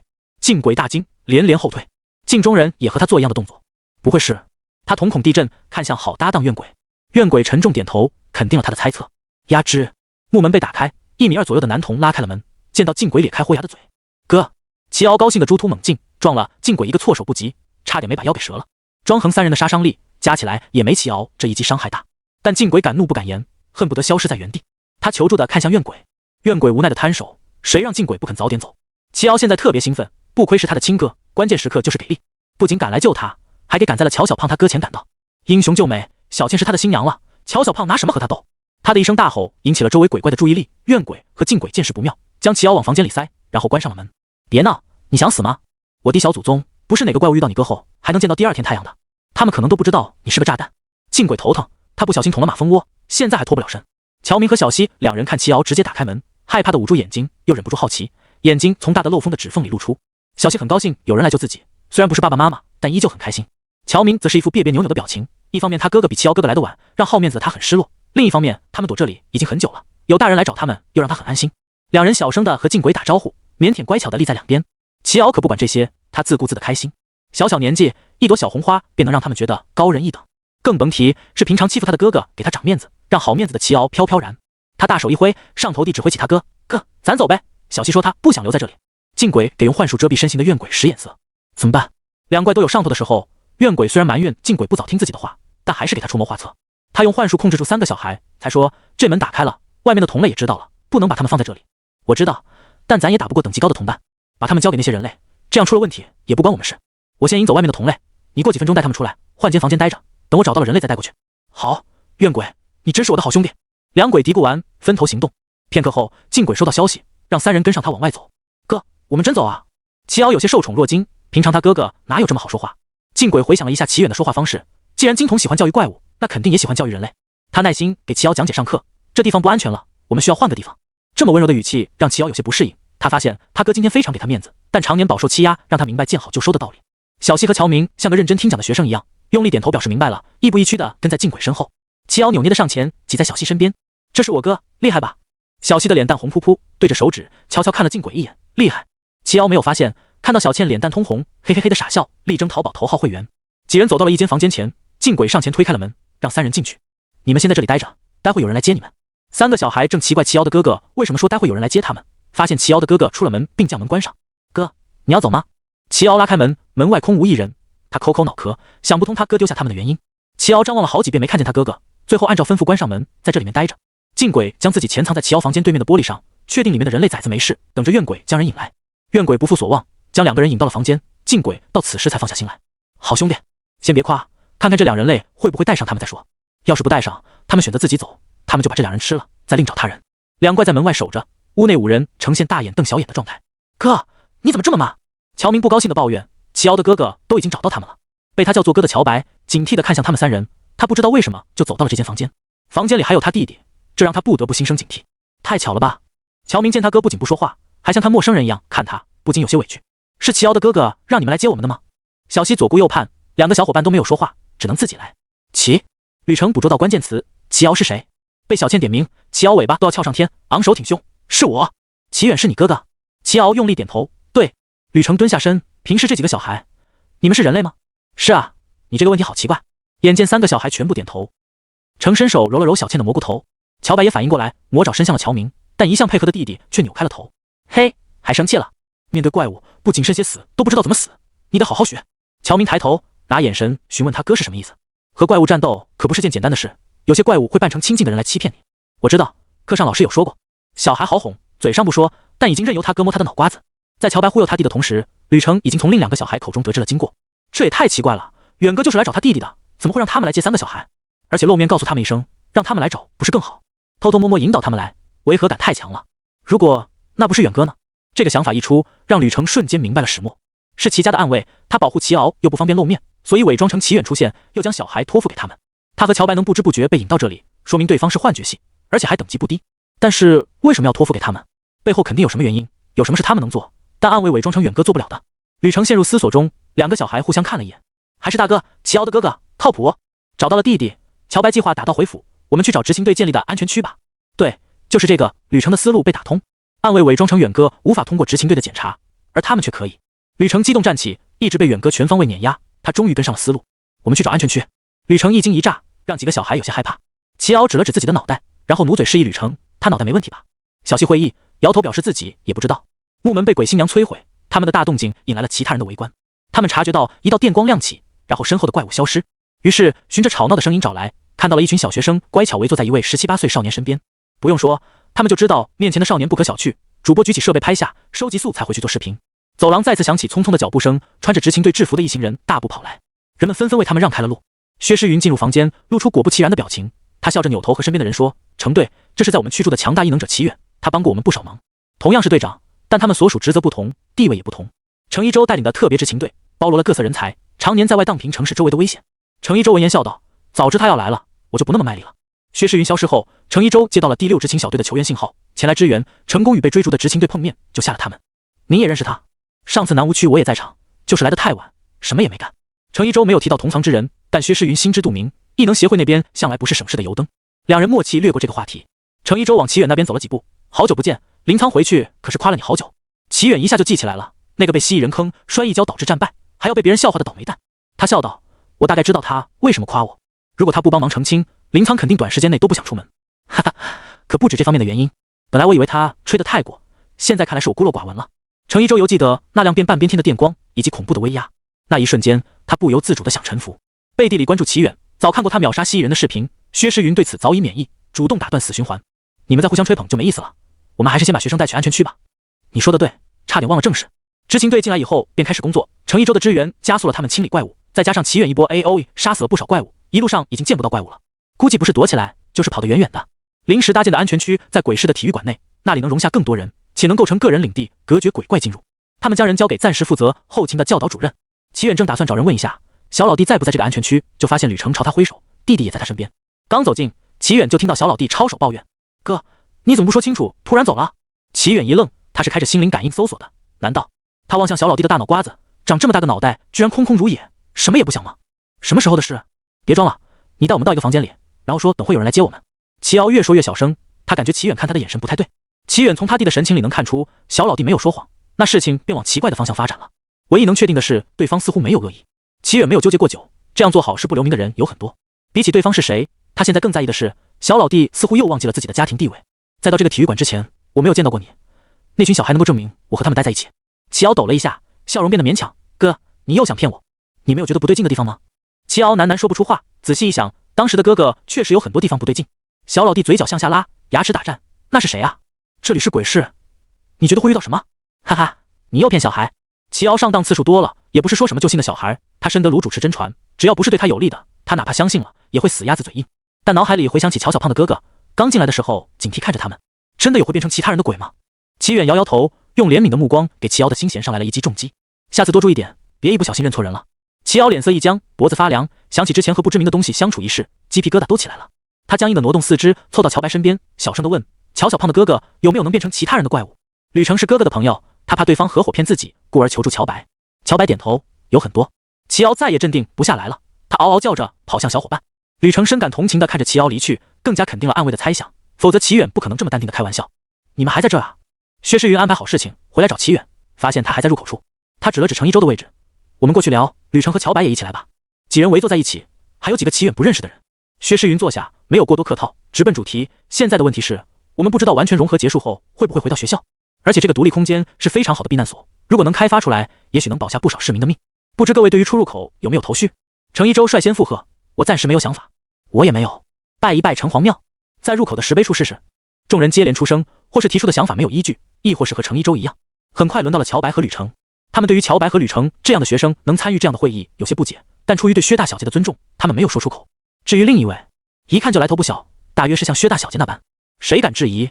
乔白将鬼市石碑上的文字说与众人，众人思索一番无果后，将期待的目光停留在了吕程身上。既然薛队特别照顾这两人，另一人必然也知道些什么。见众人目光聚集过来，吕程摊手，石碑上刻有鬼市规则，而学校里有城隍庙，这二者或许有什么关联？众人失望，白期待了。是个龙国人都能猜出其中关系，刚才提议去城隍庙拜一拜，也是基于这样的原因。然后他们又将目光投向齐远，信息不足，齐远也讲不出个所以然，他只能讲句废话，试图蒙混过关。为什么不去城隍庙里看看？几秒沉寂后，众人纷纷附和。小同学言之有理。是啊，我们为什么不去城隍庙找找呢？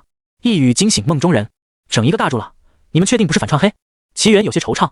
吕程迷茫地看着这群人说走就走，内心有10万个问号。城隍庙不是被执勤队搜查过了吗？资料还在手上，他们为什么不看一眼？他和远哥讲的都是废话，为什么结局却不同？最终吕程茫然地跟上其他人的脚步，他们很快到了城隍庙。城隍庙门口一队石狮，朱红色大门敞开，匾额被手电筒照射，上面依旧使用那种不认识的文字。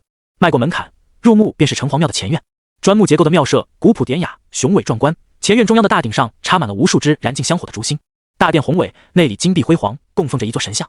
众人来到大殿，薛诗云指着壁画说：“这就是我们猜测是城隍庙的原因。”壁画上描绘了神像上的城隍爷庇佑一方，去除邪恶，管理鬼魂的事迹。他说完，便询问乔白：“白白，我们的理解和文字上有出入吗？”薛队说了多少遍了，别叫白白。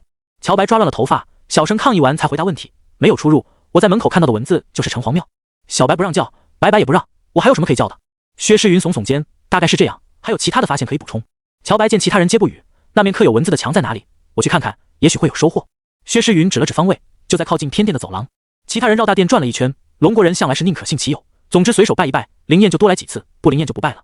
因此常常有龙国人调侃，龙国没有无用之神。有人试了一遍，发现没用，便站起来到处抠寻找线索。该摸索的地方都被摸索，齐远发现自己无所事事，看到桌边放着供香，便点燃了5支，随手插在贡品桌的香炉上。至于为什么是5支而非3支，是因为他不确定到底多少合适，但想起3长2短，就这么做了。香插下去的瞬间，齐远正打算加入抠人阵营，就听到有人大呼小叫起来。刚才薛诗云介绍到的壁画以极快的速度颜色变浅，取而代之的是一行行金色文字。这些金色文字和那些看不懂的文字不同，看起来像龙国某个朝代的古文。场上的人虽不怎么认得古文，但连蒙带猜找相似的字能猜出大概意思。金色文字似乎是专门为误入鬼市的人所准备的，略过开头无意义的褒奖来人、虔诚等词语。剩下的内容大意是，如果想出去，便需要虔诚参拜城隍爷，以阴阳五行相召请神灵，城隍爷将会审判此人是否能重回阳间。如果审判通过，城隍爷则给予来人通行证，手持通行证在鬼市入口牌楼处来回出入7次即可重返人间。需要注意的是，在入口处出入时，无论听到什么都不能回头。大殿的人读完金色文字后，扭头看向贡品桌，五炷香在香炉升起袅袅烟气。那个英俊的不像话的少年站在桌子旁边，似乎刚才好像也是他提出要来城隍庙看看的。此子断不可不结交。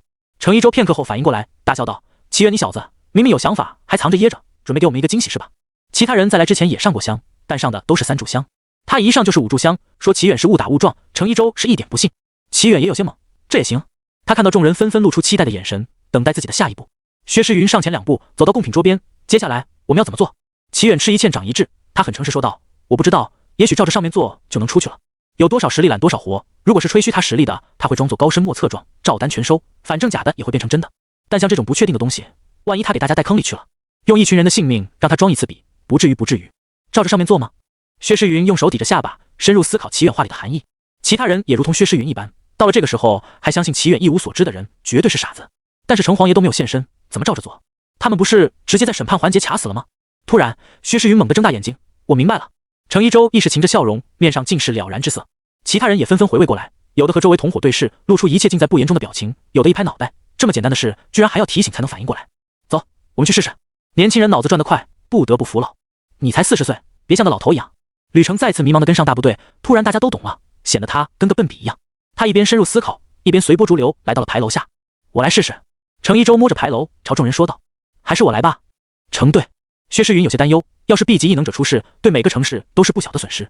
特别是程一舟还是执勤队的，比起异能协会的异能者推3阻4的支援，还是自己人比较放心。我实力比你们强，真有什么事也比较好应对些。说完，他注意到齐远，补充了一句：“当然，齐远实力不逊于我，只是少了点阅历。我托大，先替大家探探路。”吕程站在牌楼下，终于反应过来了。现如今既没有神明，同样也没有鬼怪，审判也好，通行证也罢，这些全是神明和鬼怪强加在人类身上的规则。普通人惧怕鬼怪，才需要取得通行证以庇佑自身平安，而他们并不需要。程一舟在入口处出入7次，最后一次出牌楼，他消失在了大家视野里。没过多久，他又回来了。程一舟神态轻松，他向大家解释，果然和我想的一样，既然是出口，那也有可能是入口。众人一阵欢呼，人群中有人喊道：“太好了，这样我们就能出去了。”吕程来到齐远身边，朝他竖起拇指：“远哥，不得不服。”吕程承认是他太过草率，没参透各种含义，先前居然认为远哥和他一样说废话，这让他回想那天齐远也是这么轻描淡写的将他玩弄于股掌之间。两人回到鬼市内体育馆，他们才意识到乔白被抛弃在了城隍庙。乔白谴责地看向两人，试图唤醒他们的良知，但很可惜，他们没有良知。齐远和吕程装作没看见，喊上那3个孩子，准备离开鬼市。薛诗云带领着执勤队让困在鬼市里的学生和老师有序撤离。人声沸腾，一些6年级的学生已经到了青春萌动期，不由得偷瞄齐远。几个女生凑作一堆，低声交谈着什么，时不时开怀大笑，用手拍打闺蜜肩膀。齐远只简单扫了一眼，便不感兴趣地挪开视线。觉醒心灵感应后，他第一个学到的教训就是别好奇别人想什么。有些时候，女生色起来也不必男生差。别问他是怎么知道的。回到学校，他们等待了一会儿，领域便完全融合结束了。临分别时，小西突然拦住了他们。正当齐瑶以为自己在鬼市的表现打动了小倩的芳心，在那一瞬间，他傻笑着畅想，连未来有几个孩子，孩子叫什么名都想好了。只听小西用甜糯的声音说：“远哥哥，你可不可以等我长大？我想做你的新娘。”咔嚓，2个小男孩的心碎了一地。某个购物广场上，吕程一眼便瞧见了齐远，他朝齐远挥手。齐远在人群中自带气场，周围人纷纷退避三舍，但3舍之外必定有一圈人。待齐远走近，吕程先一步开口：“没想到你居然会同意帮忙。”先前他们帮助的那位长卷发女士，吕程秉持着是个美女就加微信的想法，加上了对方。从鬼市出来后的某一天，那位女士询问他能不能帮忙传话，问一下齐远有没空帮他忙，他会按照市场价给雇佣异能者的价格。吕程当然是拒绝了，开玩笑，他也是异能者，凭什么不能帮忙？但是女士婉拒了他，说只有齐远才能帮到他，并表示已经通过异能协会那边联系到齐远，对方已经答应了。吕程看到这消息就坐不住了，当即说他也一起来，看看到底是什么打动了齐远。齐远奇怪看了吕程一眼，能救别人一命，为什么不帮？在吕程心里，他是这么冷血的人吗？以他的实力来说，城市内还不至于出现什么危险。至于讹人，那就更天方夜谭了。讹异能者，怕是嫌命太长。当然，最重要的是小老弟在家里吵得不可开交，他出来避避风头。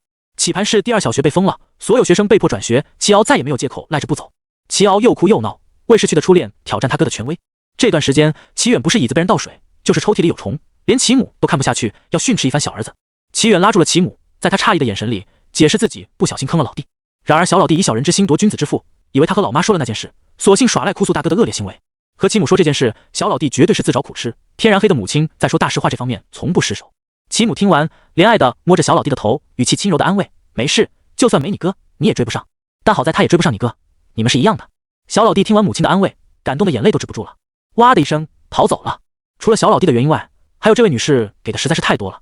母亲在他决定不战斗系，给了他一笔资金作为购置战斗装备使用。但齐远知道家里就是小康水平，有机会赚钱，他当然不会放过。抱歉，让你们久等了。这位和他们只有一面之缘的女士盘起了她的黑色长卷发，新剪的法式刘海在下颌处卷起，她提着手提包，依旧一身轻熟风的长裙。这位女士理了理应跑动有些走位的衣领，轻抚她的刘海，小步优雅地走来。这次她精细打扮过，妆容上的比之前更加细致，应该不会差太远了吧？她浅笑抬头，对上齐远，笑容刹那间僵硬。差得远了。是梁静茹给的勇气让她这么自信吗？年轻女士想起之前的想法，就恨不得抠个地缝钻进去。她结结巴巴地说道：“我是徐婉婉，麻烦您跑一趟了，前面就是一家咖啡厅，我们进去聊吧。”说完，她又不自信地补上一句：“可以吗？”雇主发话，齐远自无意见。好的。3人来到了咖啡厅，找了个偏僻的位置坐下。徐婉婉拿到菜单，问了一下他们的意见，点了咖啡和甜点。服务员很快将东西送上来。徐婉婉用小勺转动手边的咖啡，开始讲述事情经过。我有个闺蜜，前段时间她被多年男友甩了。虽然那男的吃她软饭那么多年，还敢大言不惭说我闺蜜会耽误她前途，但毕竟不是出轨，她也没死缠烂打，两边到这里算是和平分手。吕程听完有些异动，你这闺蜜还招男友吗？我保证只吃软饭不说废话。沉闷的气氛被打破，徐婉婉轻笑出声，打趣吕程，这么会说话，骗了多少小女生？没有，我的身心只属于富婆。徐婉婉瞥了他一眼，含笑道，鬼才信。言归正传，她将带笑的表情收敛。后来那男的参加综艺小火了一把，她之前和闺蜜谈恋爱的事情被曝光之后，她的粉丝全部一窝蜂跑到闺蜜社交账号下面嘲讽她蹭热度，更有不少上升到人身攻击。然后呢？齐源懂了，她闺蜜是个被白眼狼背刺的富婆。大规模的粉丝行动需要有大粉引导，这些粉丝团头目大部分和工作室有联系。以前说粉丝行为偶像买单，对于偶像有些不公平，而这句话放在现在的生产运营、售后一条龙的造星工业是一点问题都没有。若非工作室受益，粉头早该跳出来喊别败坏哥哥路人缘，代替道歉党和关注虚无作品党，至少也得占半壁江山。但这些和请他来有什么关联？徐婉婉抿了一口咖啡，想尽量用平和的语气说话，但还是压抑不住。他手里的咖啡杯和底部盘子发出碰撞声。一开始他说要成为更好的自己，啪啪打脸那群傻逼粉丝，我还觉得闺蜜的心态不错，放下心来。结果前几天我去看她的时候，她已经瘦成了骨架。她目视齐远，恳求说道：“我想请你劝她不要再过度减肥，这样会有用吗？”帅比是有用，但是治疗不了心病。齐远很怀疑这有没有用。徐婉婉非常肯定，坚定回道：“有用，再不然合拍一张照片也能打脸粉丝，他们追的都是什么臭鱼烂虾？好吧。”在齐远看来，徐婉婉纯属病急乱投医，有这功夫不如去看心理医生。不过反正都出来了，他就当做好人好事了。不管成功与否，我会照付酬劳，别担心。这话说的不是钱不钱的问题，我是那种见钱眼开的人吗？我真是。徐婉婉在齐远眼里被加上了一层金主滤镜，好感度蹭上涨。吕程听得直摇头，这位小姐姐太不会说话了，远隔一看就是不缺钱的主，还老是提报酬，完全没抓住重点。徐婉婉焦急说完，才意识到自己刚才有些失态，连忙补充：“我知道你一片好心，但我除了钱也补偿不了什么。”听听这人言否？齐远震惊地看着这位女士，怎么突然炫起了富？没事，用钱补偿我就够了。徐婉婉十指交叉，放在下巴处呈祈祷状，太感谢你了，我们待会出发吧。三人用完甜点，起身前往徐婉婉闺蜜住处。徐婉婉在前面带路，指着某处方向说：“住所离我们这里不远，我和她约好了时间，现在过去正好。”很快，他们便来到了徐婉婉闺蜜住处。在门铃响动几声后，门从里面打开。婉婉，你来了。开门的人装束整齐，脸上也画着精致的妆容，显然徐婉婉提前打过招呼。吕程和齐远本以为会看到一具骷髅架子，却发现对方看起来手脚瘦弱纤细，但脸色红润，和那些过度减肥导致营养不良的人完全不同。这是我新交的男友。徐婉婉挽着吕程的胳膊，笑靥如花。来之前，他们串好词，让吕程假扮她男友，借口让闺蜜替他把关。徐婉婉在来之前还暗示冯安安自己会带帅哥来，让他好生打扮一番。然而冯安安已经想不起他的 N 个试探计划，脑海里只有一个念头：好帅的男人。婉婉真是我的好姐妹。我在她心里到底是加了多少层滤镜，她才觉得我配合对方谈恋爱？这一刻，冯安安暗下决心，她和婉婉要做一辈子的闺蜜。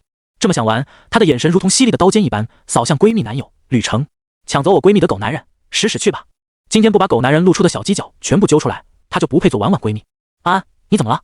徐婉婉有些担心安安的精神状况，脑海里闪过一条联想链：无端走神约等于抑郁症前兆，抑郁症约等于自杀。不对，万度一查，癌症起步。徐婉婉将脑海里骇人听闻的联想甩开，小心地观察安安。冯安安立即轻柔握住她的手，温声细语：“我没事，进来坐吧。”将几人引入客厅，冯安安将饮料递上，用眼角余光锁定吕程的动向。太谢了。冯安安在心中啧舌，他特意先递给吕程，但吕程接过就直接喝一口，完全没想过把手里的饮料先给女友，不够细心，扣分。徐婉婉对冯安安开口：“安安，我可以要热茶吗？”正在心里给吕程颜值性格做评测的冯安安恍惚点头：“好啊。”冯安安的走神被徐婉婉看在眼里，刚甩开的念头又浮了上来。见冯安安被他成功支开，徐婉婉压低声音焦急说：“你们看到了吗？他上称只有60多斤，还在减肥。”吕程同样压低声音，但看起来很健康。徐婉婉正要说下去的思路被打断，哭笑不得的解释：“化妆效果是这样的。”解释完，徐婉婉才接着说她的新疑虑：“安安她今天一直走神，是不是抑郁症？”不太可能。吕程感受到冯安安投过来的犀利目光，比起抑郁症，更有可能是躁郁症吧。齐源主动插入话题：“找个机会试一下，如果没有效果，你还是直接带她去心理医生那里吧。请停止脑补行为，再这样下去，冯安安就插进棺材了。颜值治疗法已经很不靠谱了。”齐远非常担心，要是没有效果，冯安安会不会被徐婉婉判定为绝症？冯安安对于闺蜜的脑补一无所知，将热茶冲泡好递给徐婉婉，开始了下一步试探计划。他坐到沙发边缘，状似好奇地询问：“你们是怎么认识的？”那时候我被几个街头流氓追赶，心中绝望之时，他恰好出现救了我。徐婉婉掐头去尾讲述了一个乍看之下英雄救美的故事，有担当加分。面对几个流氓混混也愿意挺身而出，冯安安不情不愿地给吕程加回正数，那还挺戏剧的。是有些。徐婉婉回想起当时发生的事，双颊微红。被追赶他的混混们骂癞蛤蟆想吃天鹅肉，没有比这更丢脸的事了。冯安安在内心捶胸顿足，婉婉看起来已经陷进去了。说起来，他最近说我长胖了。徐婉婉状似嫌弃，实则娇嗔，撒了把虚空狗粮，将话题转到减肥方面，把吕程拉出来当借口。吕程也信手拈来，我不想对你撒谎，你胖不胖我都喜欢。你看他这人都不知道说点好听的。哦，虽然没吃，但好像已经饱了，甚至还有点油。冯安安刚烧得旺旺的友谊之火逐渐熄灭，心中平静无波。但徐婉婉的狗粮之路似乎才刚刚开启，他侧头看向吕程，你觉得我胖点好看，还是瘦点好看？吕程接到他的信号，何时最好看？远哥你呢？健康就行。被点名的齐远早就做好了准备，他看向冯安安，不经意间补充，像他就太瘦了。奈斯。徐婉婉压下嘴角，他们打出一波很好的配合。正在听着闺蜜的八卦，突然被点名，冯安安有些猝不及防。虽然他没怎么想过和齐远谈恋爱，但彩票可以不中，你不能不让我买。如果买不了彩票，等同于连白日梦都不让做，这太残忍了。决定了，今晚就增肥。冯安安勉强一笑，我也觉得太瘦了，最近在增肥呢。还真的有用。吕程大为震撼，他外地人没见过这样的世面。徐婉婉得意一笑，闺蜜有几个心思，她能猜不透。渣男能把她吃得透透的，靠的还不是一张脸。但事情还没结束，她不可能仗着齐远有恻隐之心就道德绑架她一辈子，必须要摸清安安的心结，到底是渣男伤透她的心，还是网暴的问题，才能对症下药。安安，你说我要不要减肥？我看你之前减肥效果不错，分享一下吧。提起这个话题，冯安安就不困了。我强烈建议你也去买一盆芙蓉面。芙蓉面？徐婉婉咀嚼着这个词语，她知道芙蓉面用来形容美人，但能用盆来形容吗？难道是新型减肥产品做成了面条一样的东西吗？先前她强烈要求冯安安多吃点，引起了闺蜜的排斥。徐婉婉也不清楚芙蓉面是什么。你在这等我一下。冯安安见婉婉有些疑惑，起身往房间走。没过多久，她艰难地推着一盆花出来。花不大，但用的是大型植物才会使用的花盆，花朵有半个巴掌大，嫩白的花瓣随风摇曳，在屋内光线下，点点红晕在花瓣上显现，仿若美人娇羞的面庞，白里透红。齐远不太懂得植物，认不出是哪种花。和冯安安关系很好的徐婉婉就没那么客气了，她直接询问这是什么花，我之前都没见过。芙蓉面是专门为美容研发出的新型植物，一株植物有这么神奇吗？徐婉婉化身10万个为什么，围绕着芙蓉面转了几圈，好像是在美人象的出生地发现的新品种变异植物。他们根据那株变异植物培育出了芙蓉面。美人象，三人脸色微变，听清是变异植物才缓和下来。A 级怪物美人象用花香引诱男性将人吞食，而女性则会被其蛊惑，放大心中变美执念，试图采摘美人象的花瓣使自己变美，最终同样沦为食物。这些倒是其次， A 级怪物的影响范围可以覆盖大半个城市。你们这是什么表情？我也不是傻子，特意查过那家美容院，在本市开了多年，如果真有问题，早该被查封了。冯安安话语刚落，发现其他人用怜悯的目光看着他。怎么了吗？他局促摸了摸脸，有些不解。啊，或许我该带你去测试一下智商。徐婉婉痛心疾首地说。是什么让你觉得60多斤还要减肥是正常的想法了？啊？冯安安是真的不懂徐婉婉在说什么。她健康饮食，规律作息，依靠健身减肥，没有走歪门邪道，有什么问题？你还在惦记着我减肥的事啊？我真的没事。对于闺蜜的过分操心，冯安安除了有些暖心，更多的是烦躁。她明明是在成为更好的自己，但闺蜜却一直认为她有问题。徐婉婉扶了一下额，有些头疼。美人象具有放大心中变美执念的能力，这株植物又是在美人象诞生地发现的变异植物，你有没有考虑过这东西也许会上瘾？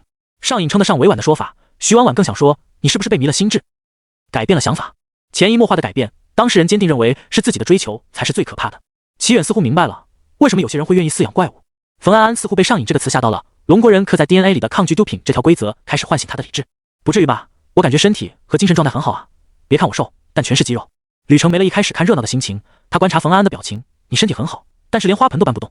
隐隐触到为何处，冯安安皱紧了眉头，表情慌张，额上有些冷汗冒出。他用求助的眼神看向徐婉婉，我不会接触到新式毒品了吧？徐婉婉沉吟片刻，决定采用奇远检测法。闺蜜是个重度颜控患者，她伸手示意了一下闺蜜看奇远，你刚才说要增肥，现在感觉呢？冯安安看了眼奇远，然后大惊失色，她不可置信地转头对闺蜜说，我不想增肥了，这不合理。完了，徐婉婉也大惊失色，那怎么办？赶紧送医院吧。吕程震惊地看着这两位女士，刚才说那么多不觉得不合理，一看远哥不想增肥就不合理，我看你们才是不合理的。举报吧。多年市民生涯让齐远非常熟练地求助于官方，涉及到异能，执勤队应该会处理。两名慌乱的女士听了齐远的话，镇静下来，期待地看向他，正打算发消息给薛诗云，齐远突然想起来他不负责这片区域，这里好像是南吴区。他想起上次庄恒的电话，转而点开通讯录。怎么样？将齐远带到旁队办公室，刘颖出来直奔询问室，见队员刚结束问话，他开口询问。被刘颖问话的笔录员摇头，好笑道，我怀疑他精神有问题，比起怪物更像是他臆想出来的。这个回答让刘颖有些意外，报案的是齐远，不太可能出现这种乌龙。他没有急于否定队员的猜测，刘颖想听听他的看法。如果他也被混乱了心智呢？那名笔录员还没发现刘颖的心思，他将事情像笑话一样讲出来。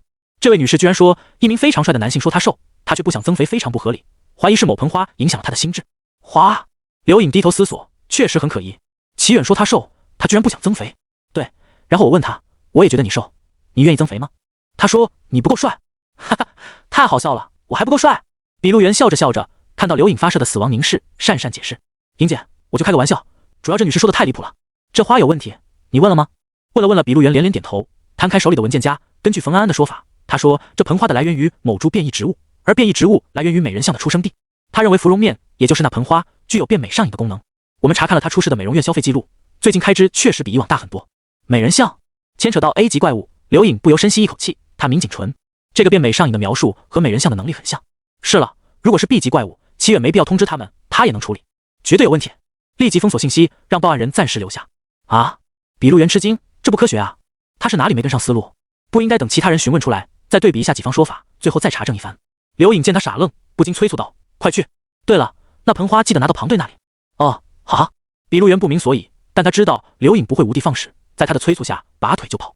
刘颖看着他远去，也连忙回庞队办公室。他刚走到门口，就听到庞队中气十足的嗓音：“什么？牵扯到美人象？那你刚才还和我客套什么？直接说啊！我没和你客套啊！”齐远丈二和尚摸不着头脑，他过来做个笔录，庞队非请他喝茶。于是他想，可能是先问别人，庞队正好找他叙叙旧。盛情难却，他只好坐在这里等吕成他们做完笔录。美人象出生地的变异植物不是美人象。齐远给庞硕解释，这两个天差地别。庞硕敷衍点头，心思全在美人象上，我知道。嗨，不就是没有证据，他老庞还能乱说不成？刘颖正好走进来，他询问自家队长，庞队，我已经封锁了消息，接下来怎么做？庞硕大手一挥，把那美容院封锁，我们直接检查。是。执勤队在一线应对怪物，还有人在背后扯后腿，刘颖也不打算给对方好脸色。异能者该有的特权，他们执勤队也有，只是身为官方，为了给其他异能者做表率，很少使用而已。棋盘市执勤第4小队所在执勤分局内，庞硕面前的电话座机开着免提，扬声器传来棋盘市异能执勤局局长的嗓音：“你不告诉我一声动手就算了，咱们在生死线上游走，畏手畏脚，不敢做事，像什么话？但你理由好歹编点靠谱的。”庞硕里不知气也壮，很靠谱啊，我根据事实推断的。电话那头怒极反笑，随后纸张翻动的声音，异能执勤局局长一字一句念：“报案人冯安安说，一名非常帅的男性说他瘦，他却不想增肥，非常不合理，怀疑是某盆花影响了他的心智。这样的案子你也受理，是脑子被驴踢了吗？这不是很不合理吗？摆明了那盆花有问题。”电话那头沉默了很久，才放软声音说：“老庞，不然给你放个假，有空你看看。”郭局，你什么意思？我说真的啊，对，前段时间你辛苦了，今天开始你放个假，休息休息。庞硕只是迟钝不是傻，被明着敷衍，他忙说：“哎，郭局，这涉及到 A 级怪物，可耽误不得。”庞硕搬出 A 级怪物，郭局不得不听。你搜到了什么证据吗？没有，我申请调查猛虎会。郭局冷漠以对，不行，猛虎会是棋盘市最大的异能私下团体，我得慎重对待。他们都没有高阶异能者，这是非法聚众。然后呢？上次他们出了1人前往支援，再往前数，他们支援次数也不少。3个 B 级异能者，能救多少人？你算算。庞硕急眼了，他大声吼道：“那要是真养 A 级怪物，这死的人会更多。所以我问你证据。”郭局说着说着，火气也上来了：“老庞，你搞清楚点，没有证据乱来。你想棋盘市异能者全跑光吗？”庞硕沉默了，执勤队再快，也不如异能者全市遍布的快。没话说了吧？冯局削了庞硕一顿气也顺了，他最后警告庞硕：“你私下里怎么调查我不管，明面上别掉链子。今天这事我给你兜着，记得给自己放个假。”挂了。轻微啪的一声，对面挂断了电话，座机传来嘟嘟嘟的忙音。庞硕烦躁地将鞋子踢到一旁，靠在椅背上，双脚架在桌子上，把大脑放空，闷气也消散一空。气声完了，事还是要做的。庞硕双手环胸，思考起该怎么处理猛虎会的事。过了一会儿，他拨通内线，让庄恒来我办公室。棋盘市高级中学校门处，虽然老师不怎么管他们了，但待在家里要面对小老弟垮着劈脸，齐远毫不犹豫选择上学。学生不想上学，多半是想玩。高3老师不管了，爱怎么玩怎么玩，学生倒是天天往学校跑。学校里有同龄人，还没有父母唠叨。齐远刚结束1天课程，前脚他刚被特别招生到申城大学，后脚的班主任就替他传开了，喜气洋洋宣布班上出了位申城大学战斗系的学生。迎着同班同学羡慕的眼神，齐远放学二话不说，直接开溜。然而走到门口，再次被拦下了。这次不是薛诗云，而是吕成。他蹲在门口，毫无违和感地融入校门保安里，直到拦住齐远，齐远才注意到他。第4小队昨天的事情，薛诗云只能打听个大概。为此，吕成特意来找齐远，想探听究竟。怎么样？那边有查到什么吗？等到两人往人少的地方走，吕成迫不及待地开口：“什么都没有。美容院只负责销售，芙蓉面来源于猛虎会，但猛虎会作为拥有3个 B 级异能者的地下团队，庞队也没法强搜。将事情交给官方，齐远就没再跟进。这些消息还是庄恒打电话说给他的。那远哥你怎么看？”“大人，此事必有串台了。也许芙蓉面只是具有特殊异能的变异植物，异能执勤局没有检测出它的异常。如果说上面迫害平民，有可能出现维护异能者的丑事，那在 A 级怪物这件事上，官方不可能存有私心。”齐远认为，不是他们权限不足，无法了解下一步计划，就是事情不严重。他这没加入组织的野生异能者不用太过操心，世界之大，能人辈出。而他现在最重要的是将自己的名号宣扬出去。自从经历了鬼事，齐远深刻地体会到了自己吹嘘不如其他人吹嘘，具体怎么操作，他还没有考虑好。自己直播太容易翻车，他很多事情经不起细究。如果能捡个大漏，他一步到位就不用考虑那么多了。吕成看齐远说完那句话，不再多言，但对方皱眉思索，似乎在思考什么大事。他也闭口不言，良久沉默后，终于下定决心：“远哥，你是不是打算一个人解决？”齐远看着吕成又挠不起来，他泰然处之，静静看他挠不出什么幺蛾子。吕成见他不语，以为齐远默认，说道：“其实我是被师傅派来探查饲养怪物，所以你不用担心牵连到我，有什么事尽管吩咐我，我吕成在所不辞。”上次齐远听到了吕成被师傅派来执行任务，但具体内容他不知道。齐远不动声色，从他嘴里套话：“你师傅怎么预料到棋盘室会有人饲养怪物？”正打算表现一番来证明自己不是拖后腿的，吕成听到齐远的问题，老老实实回复：“隔壁市，叫什么市来着？就我们是隔壁养怪物的那个城市。”隔壁市。齐远秒懂，给他补充道：“对，总之不记得名字的那个隔壁市。”齐远读完意识到不对，给吕成解释：“他就叫戈壁市，止戈的戈，碧绿的碧。”吕成无语，这奇葩的名字，难怪他只记住了隔壁市。谐音梗，扣大分。那起案子的饲养人曾说过，他的怪物很乖，没有吃活人，都是他仗着工作之便用尸体饲养怪物，这有什么问题吗？齐远有些疑惑。吕成似乎明白齐远的疑问，他清了清嗓子，接着往下说：“师傅说，在国家的大力宣传下，龙国人都知道，哪怕是刚出生在融合领域的怪物，他们也会猎食人类。有人为了得到力量和怪物合作，有人试图驯服怪物为他所用，但这些人都清楚，怪物他是会骗人的。而戈壁市的饲养人却信任他的怪物没有猎食过活人。这种情况，师傅在此之前也遇到过，他曾在黑市见到有地下组织贩卖怪物。那些贩卖怪物的人宣称，他们已经将怪物的心智完全抹除，只剩下本能，售卖的怪物和变异动物没有区别，可以放心购入。”说到这里，吕成停下来给齐远提问的时间。齐远确实有些问题，他好奇地问：“黑市在哪里？”吕成语塞，他没问过师傅，这个还真不知道。齐远一看他反应就清楚答案了，他遗憾地啧舌。每次看小说，主角都能顺利找到黑市，并在黑市里有一番收获，这让齐远对于黑市心向往之。他也想试试在黑市捡漏。见吕成一脸期待他提问的样子，齐远想了想，换了个问题：“怎么抹除怪物心智？”吕成：“这我哪知道？你怎么什么都不知道？”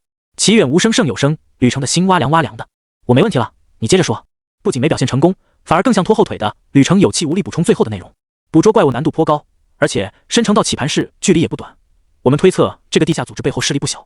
师傅为了防止打草惊蛇，才派机智聪明的我来棋盘室调查情况。”齐远没有理会吕成夹带私货，抹除怪物理智和吕成在意的芙蓉面，二者联系，他很快得出结论。“所以你认为芙蓉面和他们有关？”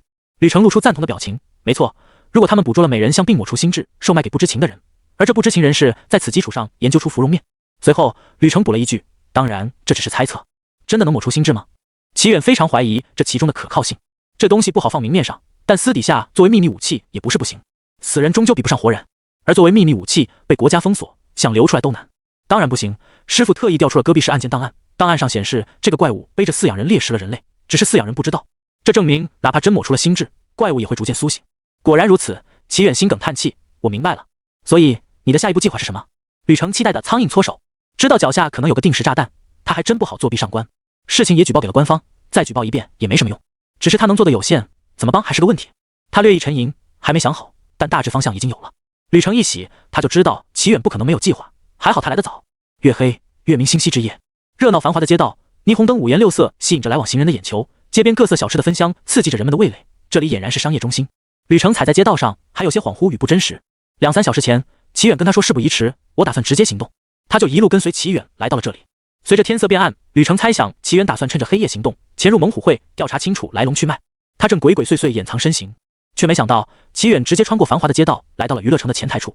只见他彬彬有礼的询问：“你好，可以预约一下吴雄的见面时间吗？”原来是用这种方式解决的吗？吕成直接傻眼了，他没想到所谓的计划是直接上门踢馆。齐远没有理会吕成的想法，他在万度查到猛虎会夜间常在这里出没，这里也是他们的产业之一。他想得很清楚，他和吕成二人潜入猛虎会风险高不说，还不符合法律法规。但如果他直接请求和对方见一面，在心灵感应下，对方的想法无所遁形。最重要的是，他是光明正大过去的，出了什么事，执勤队还可以捞他一手。除了猛虎会可能不会见他外，这个计划简单、效率高、有效，还风险低。前台小姐先是为齐远的英俊愣了一下，之后听清了齐远的话，才双颊微红，用温柔的语气问：“请问您找吴总什么事？”多说多错，他不如先听对方的心声，再适时调整。思及此，齐远脸不红心不跳的撒谎，这得问他。前台小姐只思索了一瞬，立即明白过来，这人气度不凡，吴总还约在娱乐城见面，应该是吴总准备发展的新客户。您是吴总的朋友吗？成年人的世界还真难懂，朋友已经等同于客户了吗？齐远在心中快速盘算了一遍，不清楚是不是暗号，总之先否定对方。毕竟心灵感应无法感知到条件反射的本能，万一干扰到吴雄的生意，想要全身而退就没那么容易了。不是朋友。前台小姐讶异于自己的判断失误，连忙道歉。抱歉，请问您的身份是？齐远伸手从口袋里取出异能证，在即将递出去的那一瞬间，有一人来到了前台桌前，他用指节敲击桌面，发出笃笃的声音。慕氏娱乐城内部没将前台放在眼里，等会有客人来，带他到我们在的包厢。好的，宋总，请问您指的客人是这位齐远先生吗？这么快啊？不对，齐远，他怎么在这里？宋景这时才注意到旁边站着的齐远。若说起盘是猛虎，会有谁不能惹？齐远算得上其中一位。先不提齐家神秘的背景，光是齐远自身实力就让猛虎会望而却步。那只蜥蜴人，他们三人一起上都不能保证秒掉。一瞬间千回百转的念头，宋总在思考之余，还能露出受宠若惊的专业捧人笑容。早知金童年少有为，英俊非凡，今日一见，果真名不虚传。齐远颔首，嘴上谦虚：“您过誉了，方便占用3位几分钟时间吗？”您还和我客气上了。宋景摆手：“莫说是几分钟，只要您来，我宋某奉陪到底。”那就恭敬不如从命。吕程瞠目结舌地看着互相不认识的两人寒暄，再次让他发出感慨：齐家到底做什么的？怎么哪里都有认识的人？宋景见他面色如常，暂时将疑虑放进肚子，再次敲了一下桌面：“小钟，你招待一下这位小兄弟，务必让他宾至如归。”他的下巴抬了抬，指向了吕程。说完，他笑容可掬地走在前面，给齐远带路。齐远有心为吕程说两句，但转念一想，又觉得没必要。现在最重要的是弄清芙蓉面的真相，纠结这种小事倒是有些本末倒置了。吕程目送两人离去，个中酸楚，只有他知道。怎么我就成小弟了？我好歹也是申城大学的学生，抵住计划的一员，虽然确实比不上远哥，但也不至于沦落到小弟吧？你们难道没有朋友吗？这边请。宋总将齐远往走廊深处领，然后他推开了最后一个包厢。熊哥，阿志，快看看今天是什么好日子，有贵客上门。吴雄和孔安志放下手里的酒杯，两人起身相迎。他们转身看清人时，表情有一瞬间停滞。这真是稀客，怎么是金童？早听闻您的大事迹，终于在今天见到您了。还好没说出具体内容。齐远怎么来找他们？大人的嘴，骗人的鬼。齐远平静点头示意，二位打扰了。哪里？两人嘴上笑得灿烂，眼神却飘到了宋总那里。老宋，怎么回事？宋景也摇头，招呼道：先坐，咱们坐下聊。却之不恭。三人消息灵通，事情比想象中顺利。齐远也不想浪费时间，耽误对方的生意。做人留一线，日后好相见。他刚坐下，一杯酒便递到了他面前。齐远连忙摆手：不用，只占用3位几分钟时间，说完我就走。一家人不出两家性格，齐远哪怕情商比家里人高一点，也高不到哪去。客套话他会说，但临场反应差了些，否则他也不至于照搬班主任语录。更何况他一直信奉一句真理：适度社交益身，过度社交伤身。他是可以让别人更舒服，但为什么要让自己心累成狗？卡在双方面子上过得去的界限，差不多得了。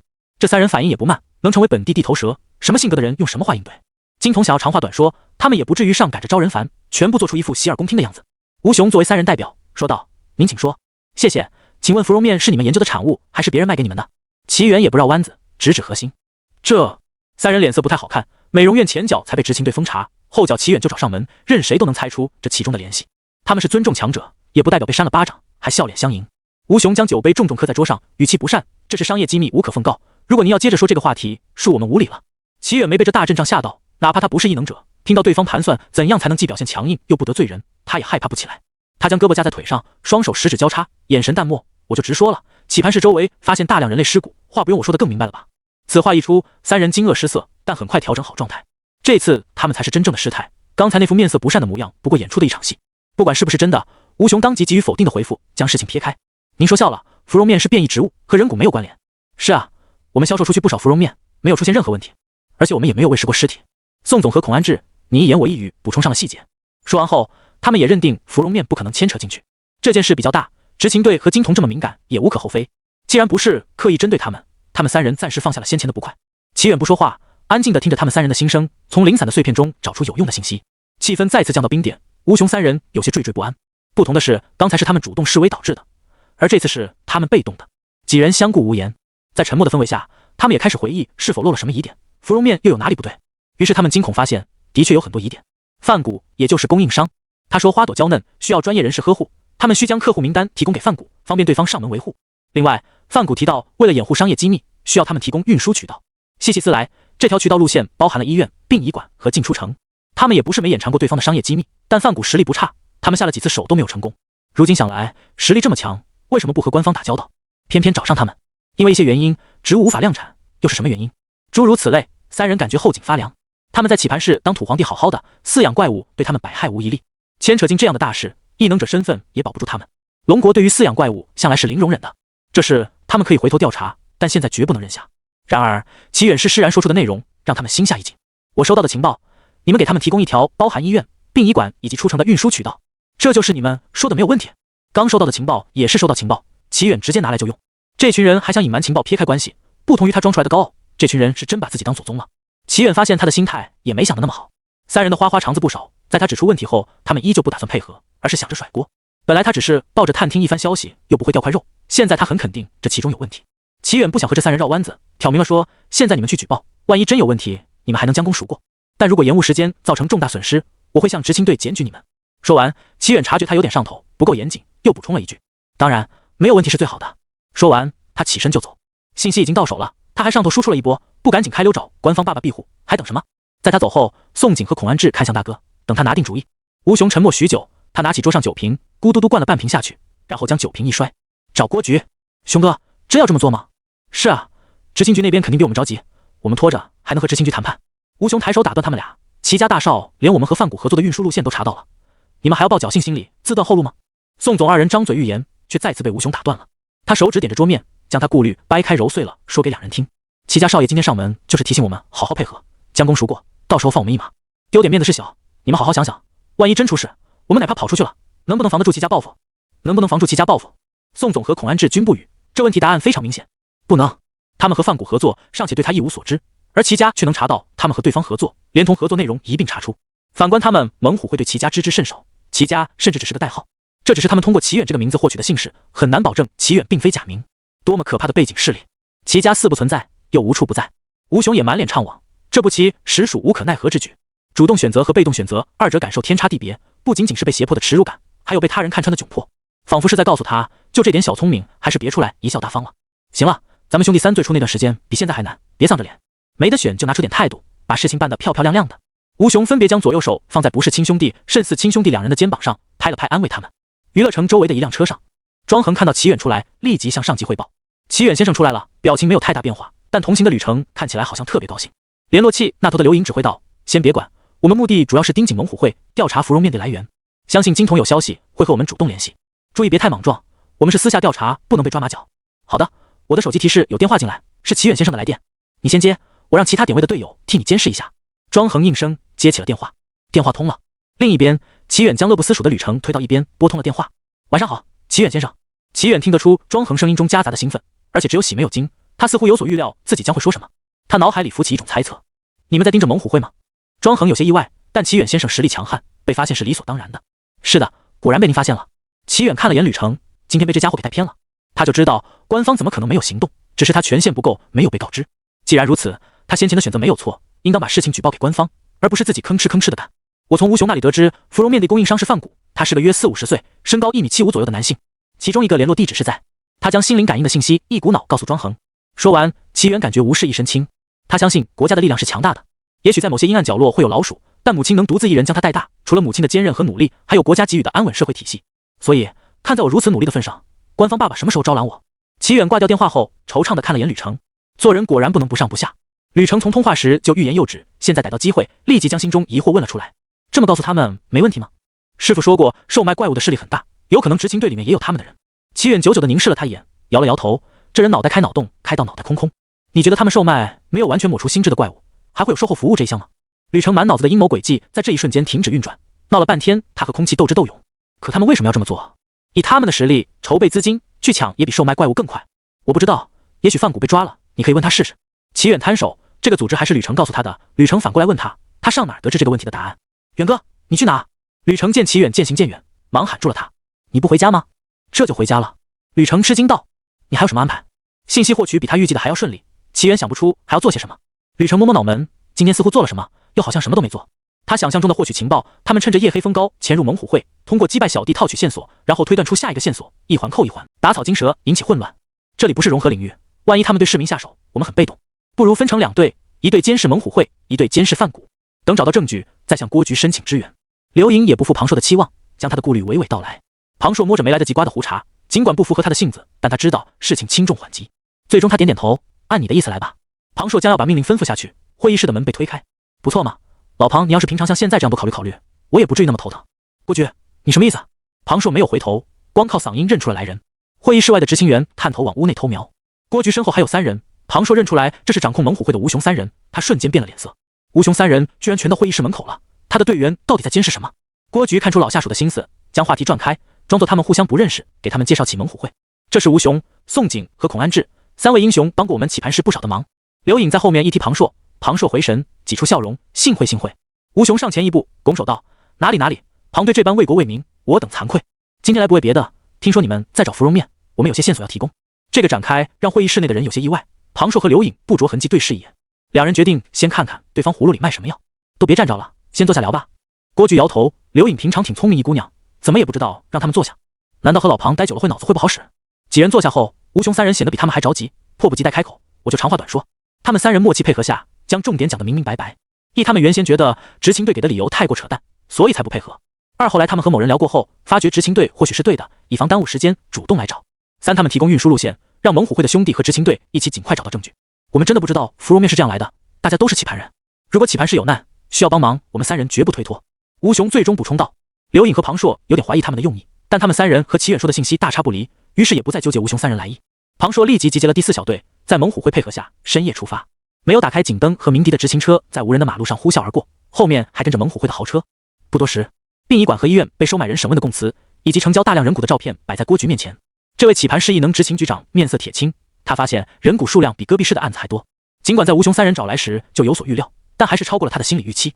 虽然还不清楚芙蓉面的用处，但能够肯定泛古饲育怪物就足够了。他沉思片刻，下达了指令，马上申请 A 级异能者支援，让程一舟带领队伍监视泛古，还有调遣执勤队上门回收芙蓉面。最后让全市执勤队待命，随时准备疏散人群。如果有人问起，告知他们将有大型演习，要求人民配合。众人脚跟并拢，军姿站立行礼。是。会议室内的人鱼贯而出，前往自己所在岗位，各就各位。吴雄三人没走，如果只是提供线索，还算不得什么。他们想要把事情办得漂亮，要做的就不止这些。郭局，这多少和我们也有关系，要用到我们你尽管提。事情不解决，我们就在这里等着。郭局这下是真意外了，在这等和他们回去等完全天差地别。前者在现场真遇到事情推脱不了，后者在家里有大把借口推脱。猛虎会真下了血本，让郭局刮目相看。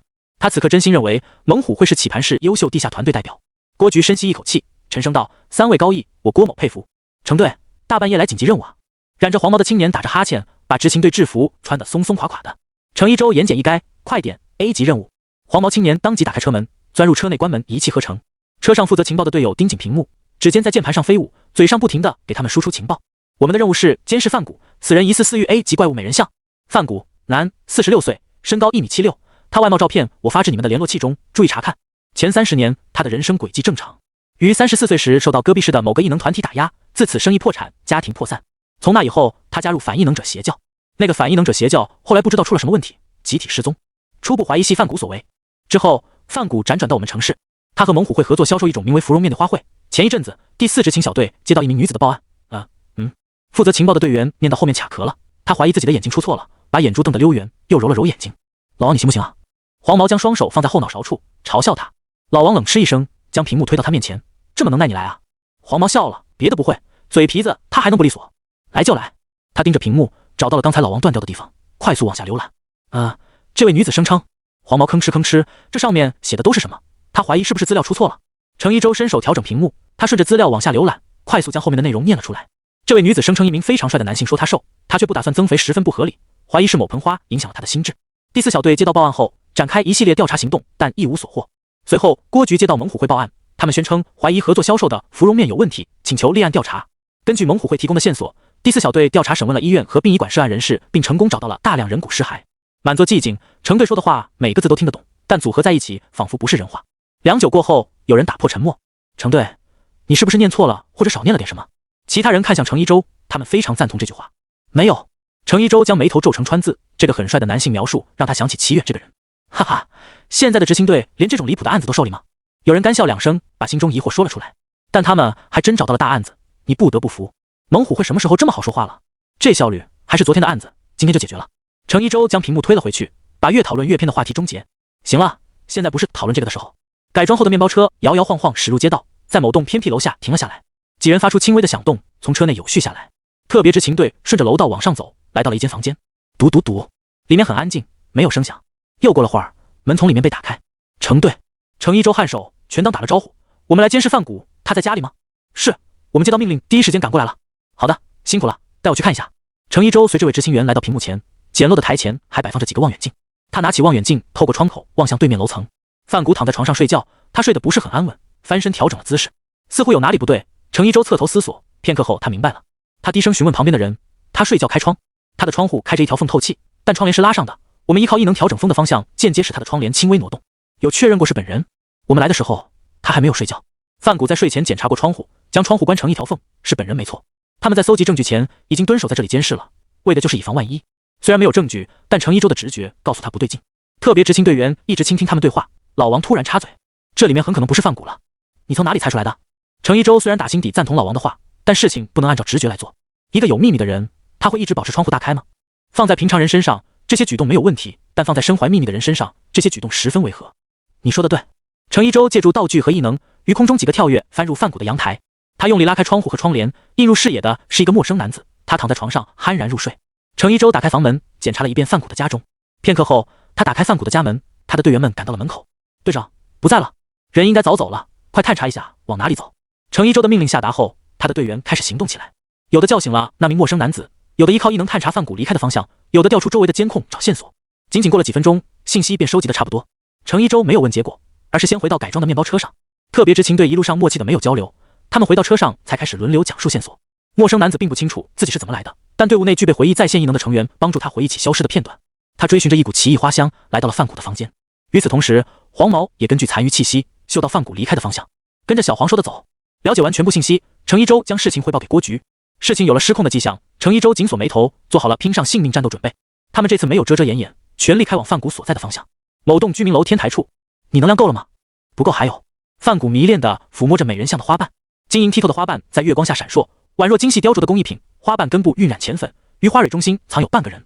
花蕊中心的人形生物只有上半身，下半身连接在花蕊中心，它被花瓣层层包裹封在最深处。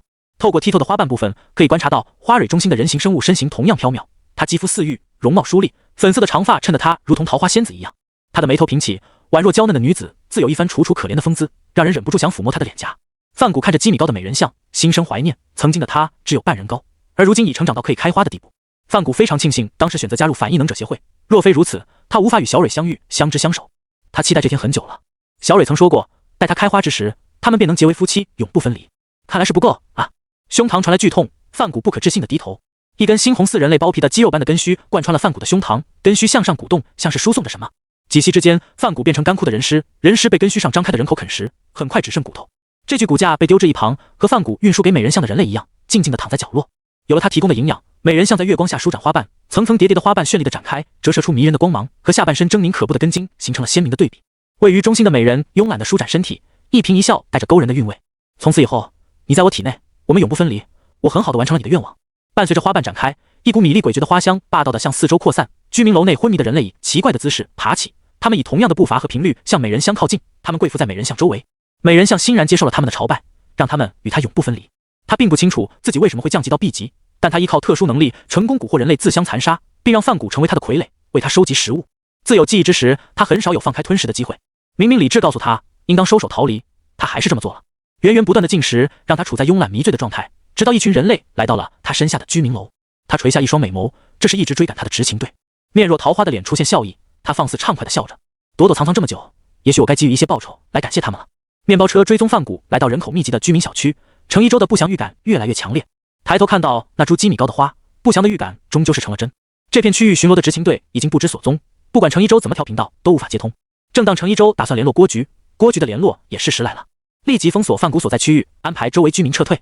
我们安排回收芙蓉面的小队赶到他们家中时，发现养芙蓉面的市民全部没了声息，怪物动手了。封锁那栋楼，安排周围居民立即撤退。第一要务是让居民撤离，不必着急清理怪物。这和他们在野外清理怪物不同，程一舟嘱咐队员，自己则前往那栋居民楼。他要先处理掉花香，否则居民无法撤离这个地方。程一舟攀爬居民楼外墙，稍微靠近了点美人像。他右手抬起，虚空一握，发动异能凝固，飘散花香凝固成液体，淅沥沥地往下掉落，下起了一场香雨。无条件遵从队长指令的特别执勤队立刻抓住机会疏散人群。老王将准备好的广播连上社区的广播系统，开始不断的播报。各个队员也站到了楼下，指挥起群众撤离现场。深夜宁静祥和的小区，在人群从米粒诡谲的花香中苏醒，仿佛炸开的油锅，喧闹起来。慌乱的人群像无头苍蝇一样逃窜，最终依靠长久以来的本能，在特别执勤队的指挥下，混乱有序的撤离。郭局远程指挥调度的执勤队也开始发挥作用，快速接手了特别执勤队安排撤离的人群，安排他们向更远处撤离。大批量撤离的人群引起了周围居民的骚乱，越来越多的人被吵醒，然后慌乱地加入逃跑的人群中，增加执勤队的工作负担。薛诗云指挥着队员控制现场，担忧地看向特别执勤队的方向。时间太早了，申请支援的 A 级异能者还没那么快到。根据特别执勤队的搜集到消息，执勤局调查到了昨天古的行踪反推出范古行动轨迹和行为模式。谁也没料到，范古自从被异能者迫害后，一有风吹草动便草木皆兵。昨天突然封锁的美容院，让范古当即安排了逃生路线。郭局已经向全市的 B 级异能者发出立即支援的命令，但除开吴雄3人和执勤队的 B 级异能者能快速赶到，剩下的异能者什么时候能赶到是个未知数。到了这一刻，庞硕为先前瞧不上吴雄3人深感惭愧，殊不知被庞硕心中夸赞的3人两股战战，嘴唇发白。熊哥，别喊混了，我也不想。他们3人和执勤队的成员站在了居民楼楼下。吴雄尽管心中不安，但富贵险中求，他早习惯了火中取栗。他们不干上这一票，事后别想在棋盘室待着。正常情况下，逃跑虽可耻，但很有效。可惜路已经被齐远封死。相比起深不可测的齐家和怪物战斗，至少有边缘划水到 A 级异能者前来支援的优质结局。执勤队中一位 B 级异能者开口向他们讲解安排：我们的任务是先骚扰对方，将攻击目标集中到我们附近，封锁小队会在之后进场，减轻美人像的伤害余波。随着人员撤离，我们的活动范围也会变广。他说完后，林苍站出来说道：我的异能是木系异能，有一项能力是寄生，对于美人面这种植物类怪物有克制作用，希望大家能掩护一下。说完，林苍也没有强求其他人的回复，直接回到人群中。特别执勤队的状态并不乐观，他们抓紧时间爬上高楼。轰！程一舟再次撞击在建筑物上，他身上骨头断了几根，动作越发迟缓，造成他受击次数增加，这次更是撞断了肋骨，内脏受损。他压抑不住，喉咙血气上涌，一口血吐了出来，大口大口的喘着气，眼前发黑。高阶怪物和中阶怪物有云泥之别，程一舟如今才深刻体会到，他们小队在野外能同时清理多只 B 级怪物，但遇到美人像还不到半刻钟时间，他们就全员溃败。这还是在美人像尚未认真攻击的情况下，被人类多次逃走和扛下攻击，美人像终于按捺不住，花瓣轻微晃动，剔透的花瓣随着抖动变化着绚丽的色彩。程一舟一阵目眩，半跪了下来，胃部也反馈出要吐的信息。趁此机会，美人像的根须以迅雷不及掩耳之势戳刺向程一舟。这个人类刚才败坏了他进食的兴致，必须得死在这里。队长，快躲开！特别执勤队的成员慌乱喊道。他们早已无力行动，只是美人像的目标在队长身上，才得以逃过死亡的命运。千钧一发之际，一只巨熊将根须用力推开，根须撞击在建筑物上，打穿了地板，地板受击开裂，形成一条条裂缝。我吴雄来助你一臂之力！巨熊发出一声咆哮，挥动巨爪向攻击的根须砸去。嗷！帅不过3秒的巨熊疼得嗷嗷叫，他一爪子下去，根须坚固无比，而他的爪子受力反弹，疼痛难忍。熊哥，宋总和孔安志连忙护在吴雄身边。你没事吧？不是什么大事，但我的攻击大概只能给对面刮痧。吴雄捂着手掌说道。宋孔2人齐齐看向吴雄，你管这叫不是什么大事？我看你脑子不清醒了。心有所感，齐远今晚睡得不是很安稳。他在睡梦中听到楼上慌乱的跑步声，于是醒来查看了一眼手机。打开房门，客厅的灯光是亮着的。电视台上女记者以不紧不慢的语速播报新闻。执勤队已在第一时间赶到，并疏散人群，请各位市民不要惊慌，保持镇定，听从引导，按照警戒指示有序撤离。前方启盘新闻记者为您报道。齐远搜寻了一圈，发现齐瑶房间的灯亮着，齐母正在齐瑶的房间内拍打着睡得和猪一样的小老弟。小远，帮我拖他起来，看样子他是睡死了。见齐远进来，齐母露出了得救的表情。齐远伸手将小老弟上半身拉了起来，齐瑶坐了一会儿，又往左边倒了过去。他想了想，附在小老弟耳边恶魔低语，小溪说要做我的新娘。说完，拉上妈妈后退几步。只见齐瑶疼的一下弹跳起来，迷蒙间还带着暴怒。我要给哥哥的抽屉里放虫。小倩，没有你我可怎么活啊？他看到门口2人，伸手抓了抓脖子。妈妈，我做了一个噩梦。快起来，我们要去避难了。齐瑶被齐母拖到衣柜附近，让他多穿2件衣服，防止深夜着凉。掌心的手机震动，齐远低头查看，是庄恒的来电。非常抱歉，深夜打扰您。郭局向全市的 B 级异能者发出支援的命令，因为您还没来得及更换异能证，严格来说不在此列，想请问一下您是否前来支援？齐远看向妈妈和小老弟的位置，毫不犹豫地回答：我会前往支援。齐母溜溜达来到正在穿鞋的齐远身后，他将准备避难的小背包放在玄关处，然后冷不丁开口：你怎么还没走？齐远再次被他妈悄无声息的脚步吓到，听到他的问话，齐远心里有很多小朋友。您是否太过绝情了？我才接到电话没几分钟，你和弟弟在一起还能听到电话？我记得我还没到更年期吧？齐远穿好鞋起身，趁机吐槽：别老看那些与人沟通的100种方式了，越听越像阴阳怪气。好吧，齐母从善如流改为熟悉的直拳出击。这个城市有很多照顾我们的人，在走之前好好的做一次道别吧。程一舟被吴雄3人救下，其他 B 级异能者也快速赶到。他们同是执勤队成员，对于同事的异能心知肚明，不至于出现反向助攻的情况。只见一股雾气凭空出现，吹响了进攻的号角。雾气被操控着包围美人像，给他身上附着上水珠。很快又有人使用异能热量汲取，抽走了水汽中的热量。水珠被吸取了热量，瞬间化成了冰渣，开始从美人像身上吸收传导来的热量。见队友成功通过间接的方式来减缓美人像的速度，一位执勤队员向美人像根须喷射水炮，水炮击打在美人像根须处，没有造成伤害，但成功给他脚下覆盖上厚厚的一层积水。水系执勤员向他的搭档点头，他的搭档上前一步，将水变化为腐蚀性极强的液体。液体接触到美人像的根须，发出滋滋的声响，可惜只做到了清理表皮上污渍的效果。美人像甚至挪动根须，只为清理掉吞噬人类留下的血迹肉屑。这样的挑衅举动，在场的执勤员不仅没有愤怒，反而全露出了得手的表情。美人像感觉有些不妙，但已经晚了，他感觉身体突然腾空，开始往下坠落。建筑物的地面被腐蚀性极强的液体融化出一个大洞，全部根须都在液体内的美人像脚下，没有支撑点。他半身坠落到下一层楼。轰轰轰！早设下的炸弹陷阱和强化异能者已经就位，待美人像落入网中，便开始了狂轰滥炸。这是他们商讨的计划。B 级异能者使用异能攻击美人像，效果会被异能抵消大打折扣，但如果像这样间接伤害，效果全取决于物理和化学。被强化反应的炸弹加上热量注入，形成的威力比一般炸药强好几倍。几位 B 级异能者带上特别执勤队提前撤离，刚才还应接几位异能者攻击毫发无损的美人像，他在硝烟里发出哀嚎。这声怪物笑声混入美人香独有的致幻，10几位异能者身形一顿，险些被炸药的余波冲击到。吴雄三人将程一舟往封锁小队那边一丢，又重新回到战场。待看清美人像的状况后，吴雄三人恨不得拔腿就跑。叫得凄厉的美人像在烟雾散去后重现身形，她的根须被炸断了几根，汁液往下滴落2滴，又快速重生出来。空灵绝美的面庞露出动人的凄婉，控诉着他们的暴力行为，是不是过分了点？吴雄刚升起这个念头，便抬起胳膊狠狠地咬了一口，才炸断几根，这叫过分？审视完心态3观没问题，吴雄看向他的两兄弟，他两兄弟显然和他经历一样的事情，知道对方具备魅惑的能力，他们也时刻审视着内心。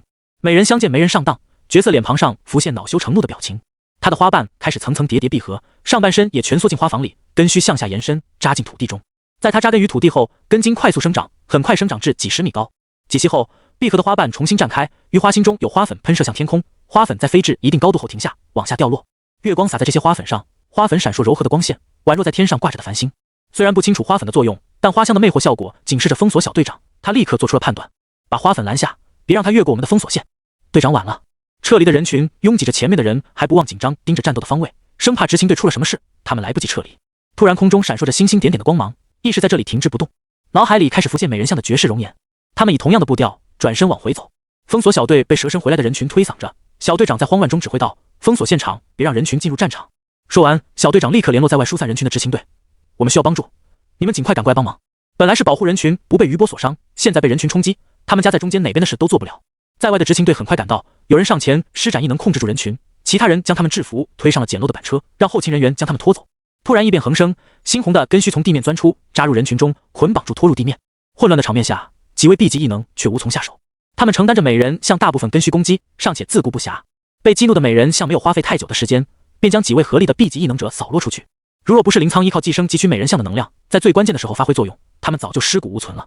于高空中的花朵不断地发挥着作用，置换的花瓣和花粉折射光线，迷离诡谲的花香，倾城的容颜不断蛊惑人类前来，辐射范围不断延伸。齐远骑着共享单车在街道上，发觉街上的行人寥寥，空中弥漫一股花香。随着他的深入，街上行人变多，但方向和他一致。街道上的屏幕和广播投放紧急通知，要求市民禁止外出，锁紧门窗，拉上窗帘，有条件的居民于家中最好戴上口罩。将脚下的脚踏车踩得飞快，他加速赶往目标所在。事情似乎比想象中还要糟糕。齐远抬头看那比高楼大厦还高出不少的巨型花朵，暗自嘀咕：这样的怪物真的会和他进行对话吗？和这个上千米高的怪物相比，他就是一只蚂蚁。话说真的好远啊！执勤队作为官方应该知道豪车是不存在的，明明喊他来帮忙，为什么不找个人来接他？出门有多潇洒，现在齐远就有多狼狈。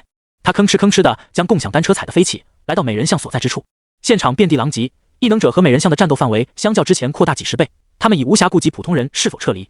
起盘是其他的 B 级异能者拖了很久才姗姗赶到，然而他们对于支援总是推3阻4，实力远不如身经百战的执勤队成员。他们很快也加入了重伤大家族。这些重伤成员没有撤离现场，他们相互扶持，在远处给予场上的人支撑。地处各地的执勤队忙着调遣人员，救下被地面根须袭击的人类。突然，还在袭击人类的根须停下，缩回地底。全城的执勤队看到高过1000米的美人像开始缩小，巨大的花朵渐渐消失于众人的视野。他们满是尘土和血渍的脸上浮现笑容，心中燃起了无限的希望。指挥人们进入棋盘室第2小学鬼室，年轻执勤员指着美人香咋呼说道：师傅，你看，是不是美人像被 A 级异能者解决了？是个鬼！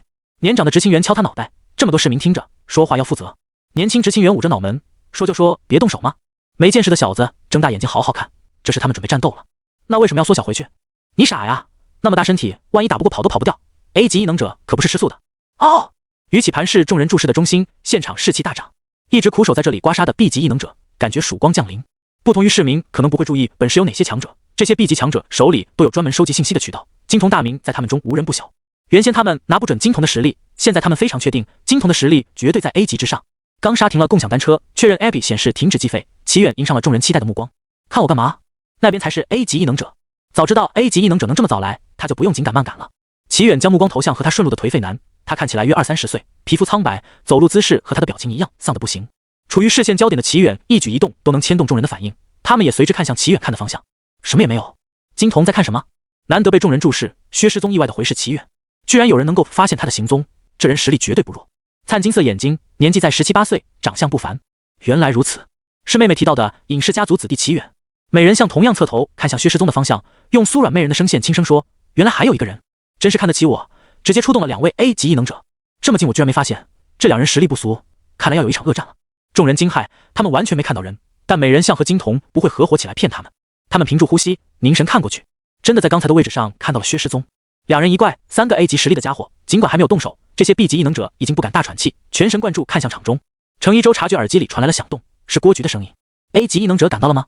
程一舟离场上比较远，他沉声回复：2个都到了。2个？郭菊有些疑惑，他只能够申请1位 A 级异能者支援，毕竟是不是美人像还无法确认。他们仅是从芙蓉面上推导的结果。是，我们市的齐远也赶到了。这下郭菊更加吃惊，我们市还有 A 级异能者，有这事怎么没人把资料递给他，回去就扣助理工资？我也是刚刚知道的。老成这样，棋盘市电视台刚才要求深入战斗现场报道，我拒绝了，现在我把他们放进去。记住电视台自负生死，你们不用管他们。好的。程一舟明白郭菊的意思，现在人心惶惶，让电视台进来直播，把有2位 A 级异能者的消息传播出去，可以安稳市民的心，防止暴乱。如果只有1位 A 级，郭菊不会这样做，但现在有2位，对付美人像还不是绰绰有余。与郭菊联络结束后，程一舟重新看向场中，还是3人对峙的局面。金童怎么还不动手？这2人类怎么站着不动？我也想知道你们为什么不动手。自从有异能后，齐远恶补过不少战斗知识，现在不再是全身破绽百出。既然他们不打算动手，那就是他的回合，此时不刷逼格还等什么时候刷？你们要不要先打？我要是加入。他不疾不徐，说到后半句，重点停顿了下来，语调上扬，似乎是在说什么有趣的事情。事情会变得很无聊的。齐远的话语打破了僵局。美人香闻言轻笑，她的美貌在镜头面前得到了充分的发挥。我知道你的实力，但你似乎搞错了一点，我可不是蜥蜴人那种杂鱼。他这么说，意味着对自己的实力很自信。我确实还不知道蜥蜴人到底猜中了什么，好像提示是眼睛。他潜藏于人类社会，自然会暗中关注有哪些强者能够威胁他的性命。齐远虽让他忌惮，但不至于拔腿就跑。美人像食指绕着长发，巧笑嫣兮，向齐远暗送秋波。若是你愿意的话，我们可以化甘博为狱警，我当你的妻子如何？生生世世永不分离的那种。打嘴炮并不在薛失踪的业务范围内，他吊着死鱼眼看着一人一怪。明明是3个人的电影，他却人如其名，在这场对话里失踪了。也不是不可以。齐远当即同意了。场上的人和观看直播的市民全都紧张起来，这位异能者不会是被美人像蛊惑了？连 A 级异能者都能蛊惑，他们棋盘是怕是要完蛋了吧？正惴惴不安之时，齐远下一句打破了他们的想法。但是人类和怪物结婚办不了结婚证，而且我还不到结婚年纪，那你就只有一种选择了，成为我的纸片人老婆，怎么样？齐远熬夜连刷 N 本小说漫画，试图从里面汲取骚话经验，虽然效果不算显著，但他还有制胜法宝，从齐母那里顺来的与人沟通的100种方式，通过对话的形式像个大漏勺一样，把信息不经意间漏出去。反正不管怎么胡诌，敌人脑补出来，他就是真的。所以重点是他必须非常自信地把胡话说的和真的一样。美人像听到了关键词，果然在脑海里搜索相关异能。纸片人老婆，人类幻想作品里的虚构人物，是将我抹除，从此只能在幻想里出现吗？还是硬核纸片人将我拍扁像纸一样？应该没这么简单。洞察异能的眼睛，纸片人还有光芒，这3者有什么可以联系起来的？联系未果，但眼前的人类自信到近乎自大。美人香觉得他还能再多套点信息出来。他一脸乖巧，和之前嗜血食人的形象大相径庭，用软糯的嗓音问：我怎样才能变成纸片人老婆？一直遇到的都是脑补怪，突然出现一个不喜欢脑补的怪物，齐远还有些不习惯。蜘蛛怪他们光看到眼睛就能脑补出180种方式，轮到眼前的怪物，他已经给出线索了，还是想不出来。这届怪物不行，差评。当然是。齐远拖长语调，这么装腔作势并非他所愿，而是他光惦记说骚话了，被反问后一时半会也想不出具体的内容。更何况他的异能潜力无限大，将异能说死在某一系，他不就亏大了？于是他给出了模棱两可的纸片人理解：没有自主意识，存在于2维空间的才能配称为纸片人。愚蠢又自大的男性人类，勾勾手指头就将信息暴露给我了。美人像贪婪舔舐唇角，觊觎着眼前人类的身体，这么强一定很好吃吧？他已经知道眼前的人类异能是什么了。洞悉一切的眼睛能够制造纸片人，不会错，异能是重构。眼睛洞悉万事万物的结构，光芒是肢解重构的过程，所以他才有让他成为纸片人老婆的一说。等等，美人像眉头一皱，发现事情没那么简单。分是分析出来了，但怎么杀死对方？他怎么想都觉得这项异能同阶无解，更何况他只是幻觉系怪物，没有强力的攻击手段。最重要的是，对方完全克制他，眼睛洞察一切，还能中幻术吗？死！要有这么强的力量，他也横着走。你是不是误会了什么？倾听到美人像的心声，齐远眼睛不知什么时候变化为苍金色，指尖凝聚一簇如同刀剑寒芒的星光。我可从来没说过我是个 A 级异能者。齐远不知道 A 级怪物实力多强，当然是自己越强越好。打架的事如果能秒，为什么要打得有来有回？传说中的 S 级，为什么 S 级异能者会窝在这样的小城市？美人像没有怀疑齐远话语的真实性，因为无论怎么想，齐远都能将他稳稳压制，完全没必要撒这种谎。难怪这个人类说，如果他加入事情会变得很无聊。以他的身高，明明是俯视眼前的人类，却觉得这个人类如同山崖一样高，再也提不起战意。逃！一定要逃！他小心翼翼看着齐远手指上的光芒，乃然开口：“我觉得不能让您太无聊，所以我大都准备开了。你打断施法是否有些过分？”齐远有些不情愿，任谁装杯装到高光了都不想暂停，就当作没听见吧。他调动更多力量，打算给美人像雷霆一击。我想和那个没什么存在感的人类先打一架。齐远还没有说什么，薛师宗却做出了到目前为止的最大反应。薛师宗掀了掀眼皮，勉强睁大了死鱼眼：“打就打，你怎么凭空无人清白？什么叫做没什么存在感的人类？我只是礼貌，不愿意打扰别人，不是真没有存在感。”薛诗云从街道上的电视看到这一幕，不由笑出声。他哥最不喜欢别人说他没有存在感了，每个这么说的，哥哥不主动坑人就不错了，更不会如对方所愿。哪怕是兄妹俩有摩擦的时候，他也不敢踩这个雷。薛师宗也确实如他妹妹想的那样，他说话时语调几乎没有 ，A2 都比他有感情。我不想打，他一副面无表情的咸鱼样，否决了美人像的提议。齐远再次举起小光球，准备施法。他蠢蠢欲动好久了。等等，我和别人打也行。美人像情急之下伸出左手，面上流露哀婉之色。场上一些沉迷酒色的 B 级异能者心生怜惜，他们相继站起，想要英雄救美。齐远却不打算和他废话，一直举着手太酸了，再打断施法就不礼貌了。无机质的金属光芒亮起，场面不宏大，却摧枯拉朽。美人像被光芒吞噬，刚才数十位 B 级异能者无法对他造成一道轻伤的坚硬躯壳，触及光芒便消散于空中。消弭过程中，美人像甚至没发现身上哪处消失了。他茫然低头，想要查看身上哪里受伤了。光芒照耀到他的头颅，最后一个部位也被光芒所掩盖。须臾之后，光芒逐渐变小，空中飘飘然落下一张纸，纸张落在齐远脚边，他踩了一脚，让纸张也消散于脚尖。纸片人老婆有那么多好看的，这个还是算了。他转身在人群中搜索了一下目标，没有找到老熟人薛诗云和庄恒，只能找程一舟代替了。在齐远走向程一舟的路上，久久无声的现场突然爆发一声欢呼，这一声点燃了所有人宣泄的欲望，他们振臂高呼，将一整晚的担忧、害怕和得救的振奋欣喜宣泄出去。电视台将这个画面记录了下来，传递给了棋盘室的全体市民。然后棋盘室的市民们也和这些异能者们一样，他们走出了避难场所，或是高呼，或是相拥而泣。这场灾难让他们记住了一个个保护他们牺牲的执勤队，也彻底记住了一个人。金色的眼瞳，年纪轻轻便达到 S 级的异能者齐远。齐家内，因为齐瑶贪睡，脑袋处于半梦半醒间，做事拖拖拉拉，他们错过了出门时间。电视里又播放了禁止外出的通知，齐母和齐瑶只能关好门窗，躲在家里看电视。齐瑶和齐远还处在单方面冷战阶段，他看到齐远的战绩，第一反应是他哥诱骗了他。他愤怒地指着电视：“妈妈，你和哥哥诱骗我，说好的哥哥在外面打怪物是假的呢？”齐母无辜看着他：“我没有骗你啊，之前没有打怪物，现在打了。那为什么我不知道？”虽然齐瑶曾经让他哥来救他，但这只是他依赖大哥的本能，他并不清楚异能者和普通人的差距到底有多大。对啊，你为什么不知道？齐母同样很疑惑，他不明白小儿子在想什么。不然我们为什么要去申城？不就是你哥哥上申城大学的战斗系吗？战斗系在齐瑶这个年纪来说，相当于超人。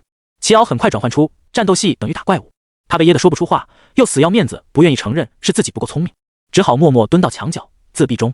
在齐远和程一舟对话的时候，远处三人正注视他们。兄哥，咱们要上去吗？宋景也左顾右盼，咕嘟着，至少也得邀个功，咱们今晚可出力不小。吴雄看了眼周围，没有人上前打扰齐远，最终一咬牙下了决断：不，我们不能去。为什么？宋景和孔安志就差跳起来了，摸摸大哥脑袋，是不是被美人像蛊惑了？齐家会把我们的功劳告诉他的，齐大公子今晚也累了，我们现在过去不是自讨没趣，累吗？宋景二人有些疑惑，动动手指的事情能叫累？但大哥发话，他们也只能照做。这次要不是熊哥老谋运筹帷幄，他们将会错失最后的补救机会。齐家大公子自身实力就达到 S 级，他们要是选择了跑路，大概明年的今日就是他们的忌日。而被他们三人注视的齐远正头疼于今晚住哪，本来还寄希望于配合执勤队工作，他就能顺理成章的在执勤局休息一会儿。可惜程队说没有其他事，他们会自己写报告，不用他操心。现在公共交通是指望不上了，齐远再次将视线落在共享单车上，难道他只能再骑回去了吗？这也太落魄了吧！忽的，他眼前一亮，看向了薛失踪。这位公子哥和他同时来的，他知道薛失踪的豪车停在哪里。他快走几步往薛失踪的方向靠近，主动套近乎：“您是薛队的哥哥吧？”承蒙令妹关照。薛失踪半耷拉着眼皮，用他独有的四平八稳的语调说：“哪里？您还帮了小云不少忙，倒是我该谢谢您才是。不如我送你一程，我们在路上聊如何？”大半夜赶过来，结果什么事都没做。薛失踪感觉特别疲惫，只想找个地方躺。但这位 S 级强者的话又不能不理，站着聊也不知道聊到什么时候，开车送对方一程就能把时间卡在一定范围内。这句话犹如天籁，齐远单方面给薛失踪安上了好人的名号。他当即从善如流地答应了下来，蹭上了薛大公子的豪车。薛失踪询问了他的地址，告诉了驾驶座上的司机。两人坐上车后，一时间陷入沉默。最后还是蹭车的齐远为了不那么尴尬，主动挑起话题：“你有去过申城吗？过段时间我会到申城大学上学。说起来，还没有谢谢你们帮我申请名额。小事而已，申城那边人口多，高阶异能者不少，相对棋盘室更安全，但同样家族势力也不少。懂了，意思是人比怪物更可不显。高阶异能者背地里伤人，很难获取证据，而没有证据的情况下，官方也不好插手，总不能在城里动手引起更大的伤亡。所以有不少普通人受到异能者伤害后，选择加入反异能者组织，和怪物合作也好，供奉怪物也罢，总之反对异能者作威作福。其实绝大部分普通人默认了英雄应当获得更多待遇，但这仅限于不涉及到他们人格自尊。有些异能者却非想要越过这条红线。中低阶的异能者官方尚能控制，但是高阶异能者比他们更懂得在法律的边缘游走。这算是薛师宗在委婉地提醒他注意各大家族势力。不过想必您早已知悉，到时候多言了。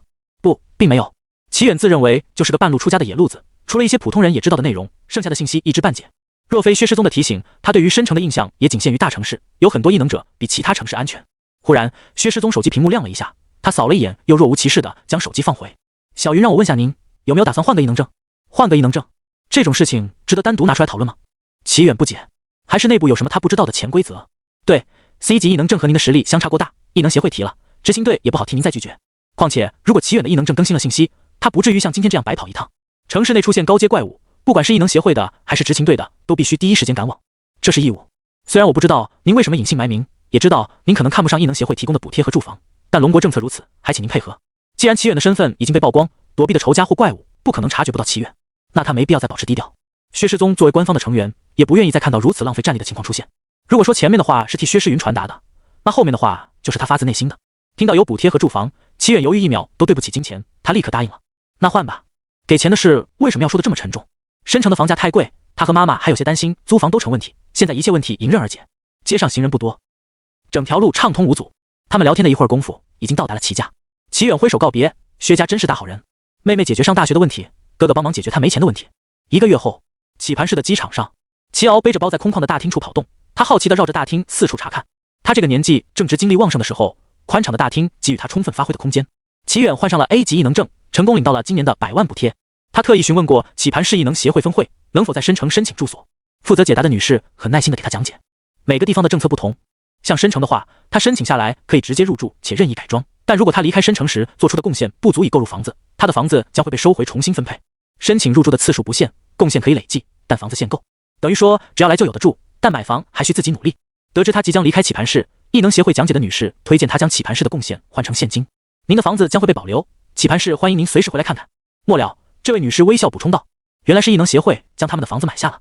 齐远拿到了100万补贴，就建议过母亲别卖房子，但齐母坚持卖房，说他们的房子离棋盘市第2小学避难所很近，卖掉赚一笔不说，兴许还能救下一家人的性命。不用，等我们搬家后把它给有需要的人吧。齐远如是说道。这次他们出行是为了先将住所定下，然后给齐敖办理转学。城市与城市之间虽然有执勤队在野外清理，但危险程度依旧不小。怪物改变轨道，火车高铁脱轨屡见不鲜，飞机就成为了远距离跨城最好的选择。材料方面有了强化异能者协助，不仅更加坚固轻盈，造价还降低了不少。一架飞机配备飞机机炮，搭配上具有飞行能力的异能者，应对突发情况，足以应对怪物来袭。正式出城危险不小，所以城市人口流动性不高，更不必说外国人这种稀罕物了。不是每个国家都能像龙国一样，至少保持了明面上的社会稳定。有了无形的枪杆子，某些国家和地区还没等怪物出手，他们就自我分裂了。甚至有不少地区是信仰怪物的，他们用祭祀的方式来祈求怪物的庇佑。有些怪物在龙国无法突破，会选择离开到别的地区寻找机会。所以不要说齐敖一副没见过世面的样子，齐远他也是。齐母倒是表现得很平静，带领他们完成登机流程。人数不多，他们很快通过了安检，进到了等候区等待。安检可以说相当草率了，带了什么并不重要，是不是本人也不重要，重要的是精神状态有没有问题。工作人员简单询问几个问题，便放他们过去了。齐远略一想也明白了，异能千奇百怪，把炸弹和刀具防了又能怎样？该出事还是得出事，不如检查一下精神状态，只要不是想着同归于尽的，有什么要求航空公司都尽力满足。至于满足不了的，不好意思，家属们自己看看免责声明。他们在等候区休息大约半小时，屏幕和广播开始播报，他们的航班即将到达。小老弟早就坐不住，连妈妈都忍不了他，把他打发到一边自娱自乐。听到飞机即将到达，齐敖欢呼雀跃，拖拽着他们赶紧上机。流畅的机身线条，飞机与轨道缓缓滑来，停在了登机口。登机口架起直达飞机内部的通道，他们将机票递给工作人员，工作人员撕下票根又递回给他们。在前往飞机的通道里，齐远看到了一个熟悉的人影。吕程单肩背着包，2根大拇指在屏幕上飞速点击，似乎发送了什么。他将手机踹回兜里，在他发出去的瞬间，齐远的手机信息提示音响了。齐远拿出手机一看，果然是吕程发来的消息。吕程，远哥，我回申城考期末考试去了，你到了申城记得给我打电话，我带你认路。这时候齐远才记起来吕程是个大学生，原来你还要期末考试啊。他低头打字发了出去。齐远，我和你同班飞机。在前面的吕程收到消息看了一眼，抬头找起四周，很快找到了朝他挥手的齐远。他3步并作2步，往齐远3人方向来。伯母好，我是齐远的朋友吕成。我还在想，生出这么帅的儿子，伯母得有多漂亮。今天一见，果真好一位气质高雅的女士。齐母被他恭维的话逗乐，掩嘴轻笑。这小伙说话真好听。吕成对怎么哄长辈开心有一手，把齐母哄得舒舒服服。齐母连2儿子都忘了，跟着吕成往前走。齐敖和齐远两难兄难弟，大眼瞪小眼。齐敖年纪小忘性大，虽然锲而不舍放了一段时间虫子恶心齐远，但自他某天忘记后，就再也想不起来了。等到飞机结束登机，他缓慢移动到指定轨道，开始在跑道上提速滑动升空，一气呵成。手机关机，齐远无所事事地靠在座位上，小老弟安静趴在窗户上看云。虽然他熊了点，但也没到吵闹的地步，至少齐母不会允许他这么做。有些昏昏欲睡的齐远正打算小眯一会儿时，飞机上开始喧闹起来。打劫！乖乖配合，将身上值钱的东西交出来，我们就会离开。几个戴着口罩的壮汉站起来，堵住了门口。他们顺手拎起某个乱跑的小孩作为人质。被堵住门外的异能者不敢擅动，停在了门口，但从表情能看得出来，他见惯不怪了。其中一位劫匪拿刀指着众人说：“异能者和异能者家属朋友不用交，其他人乖乖把东西交出来，没有的转账5000到账户里。”吕成挑眉，看来是懂规矩的劫匪。他将按出笔尖的圆珠笔再按了回去，没有多做什么。这些劫匪固然可恶，但凡事都靠对比，将他们抓起来一时爽，事后承担后果的是普通市民。数额不大的抢劫案关不了他们太久，当他们感觉风险变高，等出狱之后就会变本加厉的敛财。既然如此，还不如放他们一马，至少有些劫匪遇到穷凶极恶的罪犯还会帮忙。只是吕成看向齐远的方向，他担心齐远会选择为民除害，毕竟世家公子可能眼里揉不得沙，不懂他们这些平民的妥协之道。实际上吕成想太多了，齐远头次乘坐飞机确实不懂内在规则，但他有挂，所以齐远不仅懂，还懂得更多。比方说，坐在最后排那位状似害怕实则监视全场的女士，其中一位站在门外往内看的空少是这群劫匪的内应，门外的异能者完全没有动手的打算。还有另一群劫匪，一架飞机2帮劫匪也真是够倒霉的。好消息是，这2帮劫匪不是同一路的，另一帮劫匪打算动手了。刚才拿刀威胁众人的壮汉劫匪提着一个蛇皮袋，撑开圆形的口子，让乘客们将财物丢进去。他的脖子上还挂着转账的2维码。壮汉劫匪走到一位虬髯大汉面前，伸了伸蛇皮袋，似乎是看对方也不是好惹的人，嘴上提醒道：“如果是异能者，拿异能证或者使用异能就行了。”虬髯大汉伸手抹了一下鼻子，反手给了壮汉劫匪一拳。这一拳结结实实凿在壮汉劫匪的脸上，壮汉劫匪的口罩被打了下来，鼻子也被打歪。壮汉劫匪在地面上翻滚了几圈，爬起来啐了一口，将嘴里掉下的牙齿吐了出去。“你奶奶的，老子今天要你好看！”虬髯大汉蔑视他一眼，仰头大笑。笑完，他右脚用力一蹬，一眨眼间便出现在壮汉劫匪面前，仅仅只用了一只胳膊就将壮汉劫匪举了起来。壮汉劫匪如同蚍蜉撼树，挣扎的脸红脖子粗，也没能成功脱离。另一名有着粗壮胳膊、浑身虬结肌肉的男性嘲笑壮汉劫匪：“当了劫匪还这么弱鸡，回家喝奶去吧。”其他戴着口罩的壮汉劫匪也围了上来。其中一个壮汉斥道：“你们哪条道的？连规矩都不知道！”虬髯大汉露出黑黄的牙齿，另一只手用拇指指向自己：“你爷爷教你什么叫做拳头大才配出规矩。”说完，他将手上的壮汉劫匪灌到地板上，地板刹那间凹陷，飞机被这大力道震得倾斜，机长连忙调整了平衡，才稳住了偏离轨道的趋势。场上一些手无寸铁的普通人开始尖叫后退。你被人起脸输出哪还能忍？几位壮汉拳头捏得咯咯作响，肌肉青筋暴起。门口的异能者也没法作壁上观，警告道：“你们继续惹事，就别怪我不客气了。”“你要怎么不客气？”在座位上一直没动过的壮硕女士站了起来，她提起狼牙棒指向那位负责保护飞机安全的异能者。三方势力僵持不下，被灌在地板上的壮汉劫匪口吐鲜血，脑袋晕沉。他试图爬起来，却被虬髯大汉一脚踩了回去。这个行为彻底惹怒了壮汉劫匪们，他们不再顾及保护飞机安全异能者的警告，撸起袖子朝那几人抡去。异能速度、强化、力量，他们各自使用异能增加拳头和冷热兵器的威力。唯一的女性壮硕女成为了他们袭击的第一目标。壮硕女怒喝一声，手里的狼牙棒舞得飞起，不仅将壮汉劫匪们的攻击一一拦下，还顺势将他们打飞出去。有些乘客躲闪不及，被壮汉劫匪压个正着。齐远垂下视线看脚边的壮汉，这出闹剧有些过火，齐远不清楚该不该动手。他的异能全是杀招，作为守法奉公的市民，他还真没了解过打死了犯人怎么算。于是他将目光转向了那位负责保护飞机安全的异能者，期待这位异能者能有所作为。好吧，这位异能者一点用都没有。读取了他想要静观其变的心声，齐远嘴角抽搐，都这样了还静观其变？你是佛家子弟吧？那还能指望的只有……齐远看向吕成，发现他也看了过来。吕成用口型询问：“远哥，你上吗？”“你不上我上了。”于是齐远也用口型回道：“你去吧。”壮硕女一挑恩还毫发无损，她把狼牙棒架在某个壮汉身上，壮汉发出哀鸣，昏死过去。她脚踩在椅子上，环视四周，听着，所有人乖乖交出全部财物，否则你们的下场就是这群壮汉的下场。什么狗屁道上规则，他受够了。他狞笑着靠近一位漂亮女士，这张脸他早就想撕烂了。虬髯大汉和肌肉男也向目标靠近，他们以施虐为乐，被他们打劫过的飞机至少要死好几位乘客。忽的一道声音响起：“我给你们2个选择，一就此停手，下机后到异能执勤局自首；2死在这里。”吕成缓缓站起，他面无表情，没有一丝紧张，尽显高壮手败风范。换了参照物，他也称得上小帅。这刹那，他的形象在乘客心中无比伟岸。壮硕女勾起嘴角，嘲讽地笑道：“我们3个人，你还能秒我们不成？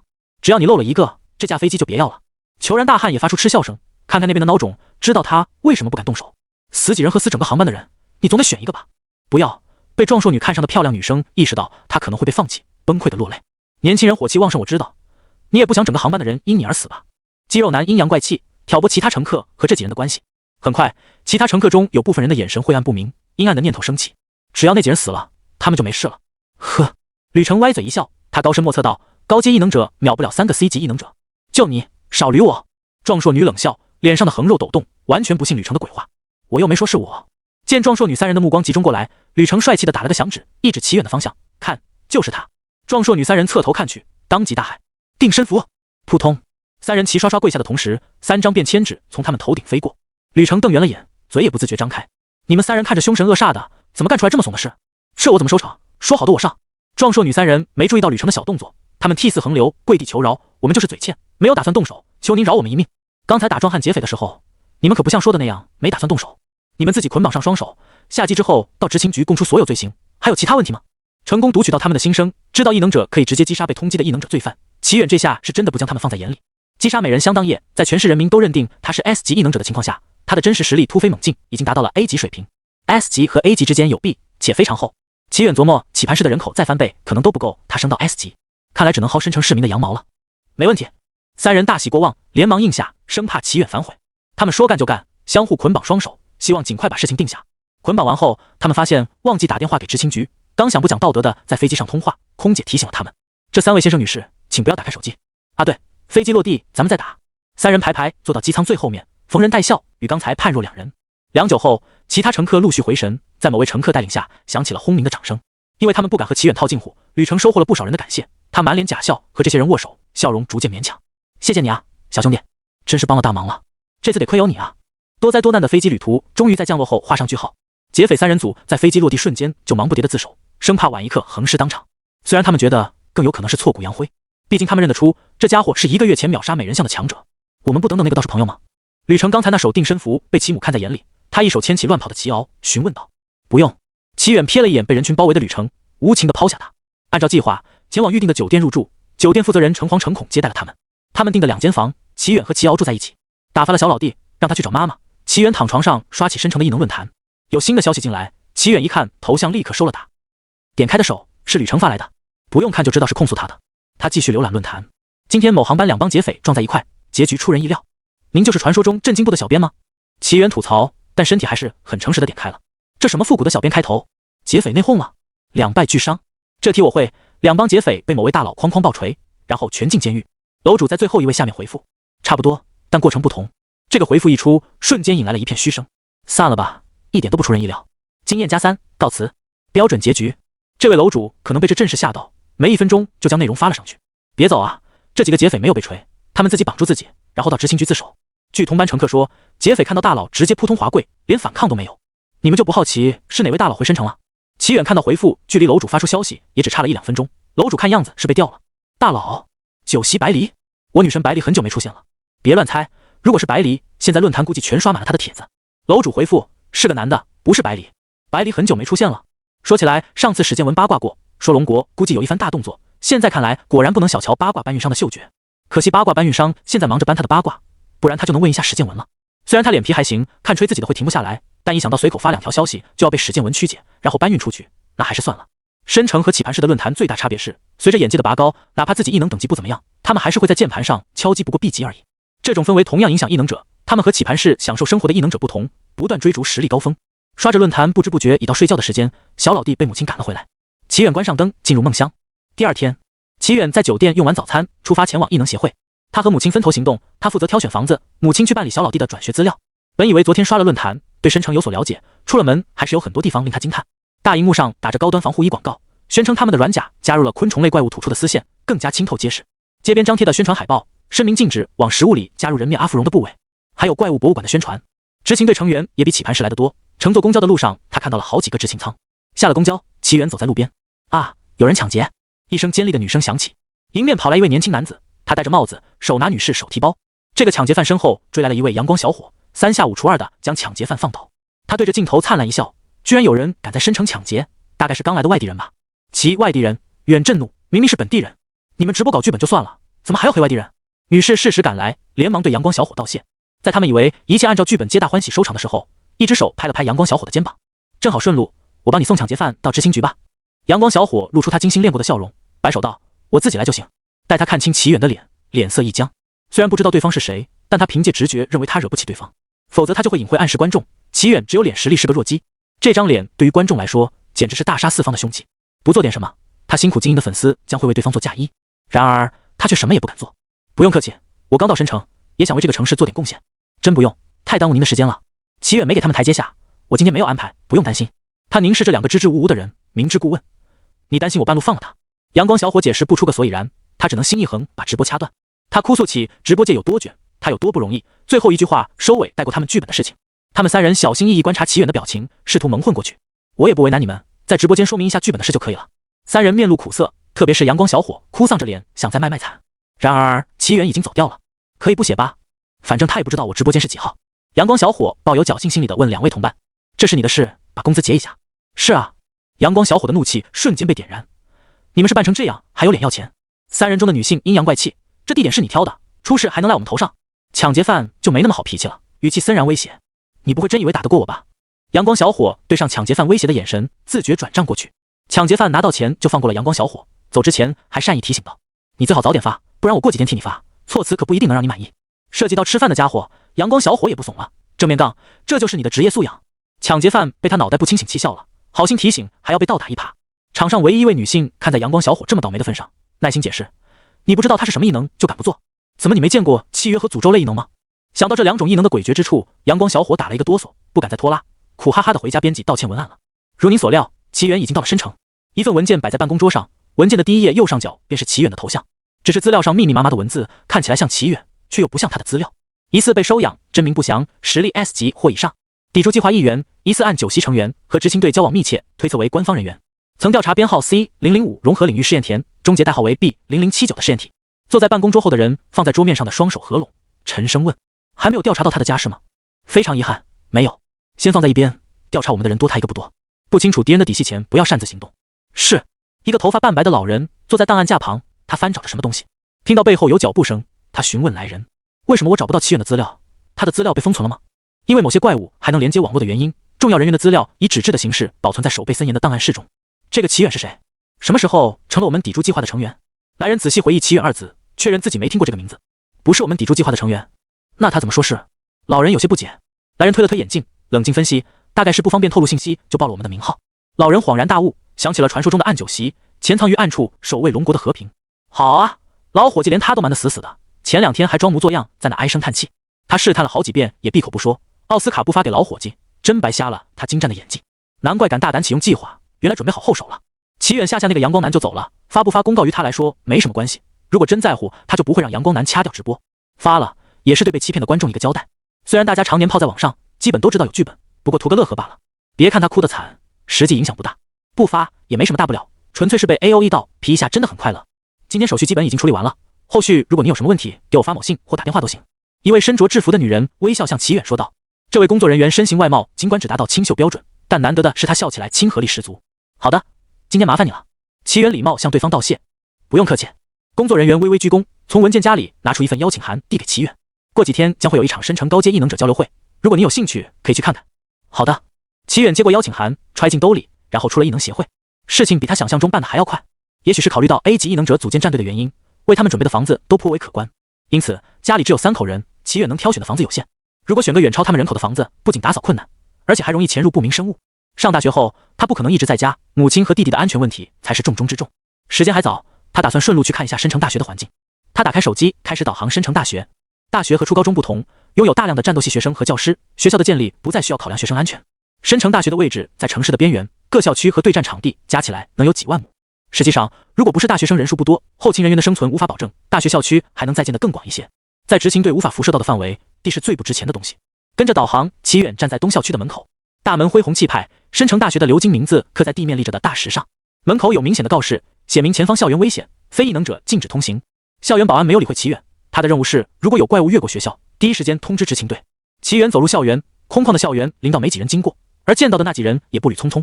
他带着一肚子的疑惑来到了有建筑物的地方，一眼望去，满满的室外训练场和室内训练馆，零星点缀着几处高层建筑物。大学生们正在这里如火如荼的训练。期末考试即将到来，除了大4实习的学生外，场上包含了大1到大3的学生。他踏入室内训练馆时，台上男子闪动雷光的拳头打在对手身上，将对手击飞出擂台。男子站在台上，居高临下俯视对手，缓缓开口：“又变弱了。”对手艰难支起上半身，将身体靠在墙上，无语说道：“是你变强了，年纪也不小，别中二了。你不懂我的信念，信念督促着我前进。”台上男子凝视拳头，神情庄重严肃，没有一分玩闹。“哦，那你找年级前10打架去，勇攀高峰，我支持你。”台上男子秒变脸：“我还没变秃，不够强。”对手不吃这套，竖起中指：“滚，少在我面前装逼，年级前10也没秃。这不期末考试在前，我找他们不等同于打击自信心吗？于是你在我身上找自信心，可真够狗的。”台上男子嘿嘿一笑，默认了对方的说辞，得了便宜没在卖乖，惹人嫌。他看向齐远：“你是大4学长？”齐远看了一眼他充满故事的脸，深感自己还担不起学长重责。“我是预计今年入读的新生，提前来看看学校。”台上男子笑容更甚，有几分八卦之象。“哦，你是刘家的，还是廖家和高家的？”坐在地板上休息的对手吐槽：“高家的不太可能吧，实力差太多了。哦对，还有个玩枪特别厉害的速度异能者，一个速度异能者能做出深城高中战斗系第1，也是这个。”台上的男子说到最后一句时，竖起了大拇指。速度异能者能达到这种程度，确实厉害。天下武功唯快不破，确实。速度异能者没有强力的输出手段，大部分连防御都破不了，只能打出刮痧伤害。快乐意了半天，然后被对手反手一拳送走的情况屡屡发生。齐远说：“你说的是深城学生，我从外地来的。”台上男子惊讶：“外地的？这么早？高考才出成绩没多久，相当于这位兄弟看到成绩就迫不及待的来深城了。深城的酒店可不便宜，住2个多月到开学可不是一笔小钱。”他和靠坐在墙边的同伴不着痕迹交流了个眼神。靠！就知道他是万恶的富二代。靠在墙边的学长缓了一会儿后，起身朝齐远说：“我是朱学明，他是李阳，咱们学校的环境还挺不错，除了时不时冒出来的怪物。”李阳听到这话绷不住了，笑道：“你这说的什么鬼话？住大别墅还不够好吗？再说怪物3瓜2枣还不够分的。”朱学明翻了个白眼，整个学校的战斗系就指着几只怪物往死里揍，晚到的还蹭不上输出。说到怪物，李阳也回忆道：“上次我多吃了2口饭再出发，怪物的尸体都分好了。深城大学的怪物也太水深火热了，而且怪物的尸体还能赚钱。”提到这，齐远就来了兴趣，怪物的尸体能做什么？看情况，有些日化公司收植物类怪物的花粉和花香，整容院收美人像头颅，服装工作室收昆虫类怪物的虫丝等等。说起来，你不打算了解军训的内容吗？李阳探头插嘴，想说2字刻在他的脸上。尽管没有那种欲望，齐远还是满足了他的需求。你说吧。这么敷衍，李阳瞬间没了兴致，意兴阑珊地说：“没什么大不了的，和别的学校一样。”朱学明说的没错，你可真是只狗。齐远无语，说好大家都客套客套呢。他面无表情开口：“学长，来一场对战吗？我保证让你没有自信心参加期末考试。”李阳刚打完朱学明，正处在自信爆棚的时候。如果齐远是大1大2，看在齐远的周身气度上，他都不会答应对战。但齐远只是个刚准备上大学的学生，李阳有信心打赢。进过融合领域，直面生死和在学校里过家家对战是两码事。这样的天之骄子，不趁着还稚嫩的时候暴打一顿，等成长起来就没机会了。他傲睨一试，意气风发道：“来，你要战，那便战。”片刻后，李阳的拳头轰击在光墙上，电流撞击上高温光墙，噼里啪啦作响。然后李阳再次被力度弹飞出去。学长，你还没热完身吗？齐远站在原地，周围支起了一圈光墙，几个光球在他身边环绕。那我进攻了。他手一挥，光球分为无数小箭，对准李阳。李阳惊得下巴要掉了，兄弟你还真的啊？是个人都能看出我在嘴硬啊。齐远没理会他挤眉弄眼，表情看起来严肃认真。曾经有个客套的机会放在你面前，你不争，现在爷也不和你客套了，我认输。李阳从心的举手投降，再不开口，他怕没机会说了。他投降了，齐远便把光球收回了。如果他要死鸭子嘴硬，齐远也拿他没办法，只能佩服一句：火化了嘴还在。朱学明拍拍他的肩膀，看似沉痛，实则幸灾乐祸地说：“李阳，你又变弱了。”李阳蔫头巴脑，没好气地拍开损友的手，躺在地板上，眼神放空。我真傻，真的，我单知道天才会超乎想象的变态，我不知道还能这样牛逼。见好友是真受了打击，朱学明边幸灾乐祸边安慰：“行了，我输了不也没什么。”李阳突然想到什么，一咕噜爬了起来：“你哪个系哪个班的？我绝对不要分到你那里当助教。”李阳一想到别人威风凛凛的暴打新生，而他被新生暴打，他就浑身一激灵，这绝对要被钉在老生之耻的耻辱柱上嘲笑，并且随着天骄的声名鹊起，还有可能被翻出来老生常谈。战斗系还不知道是哪个班。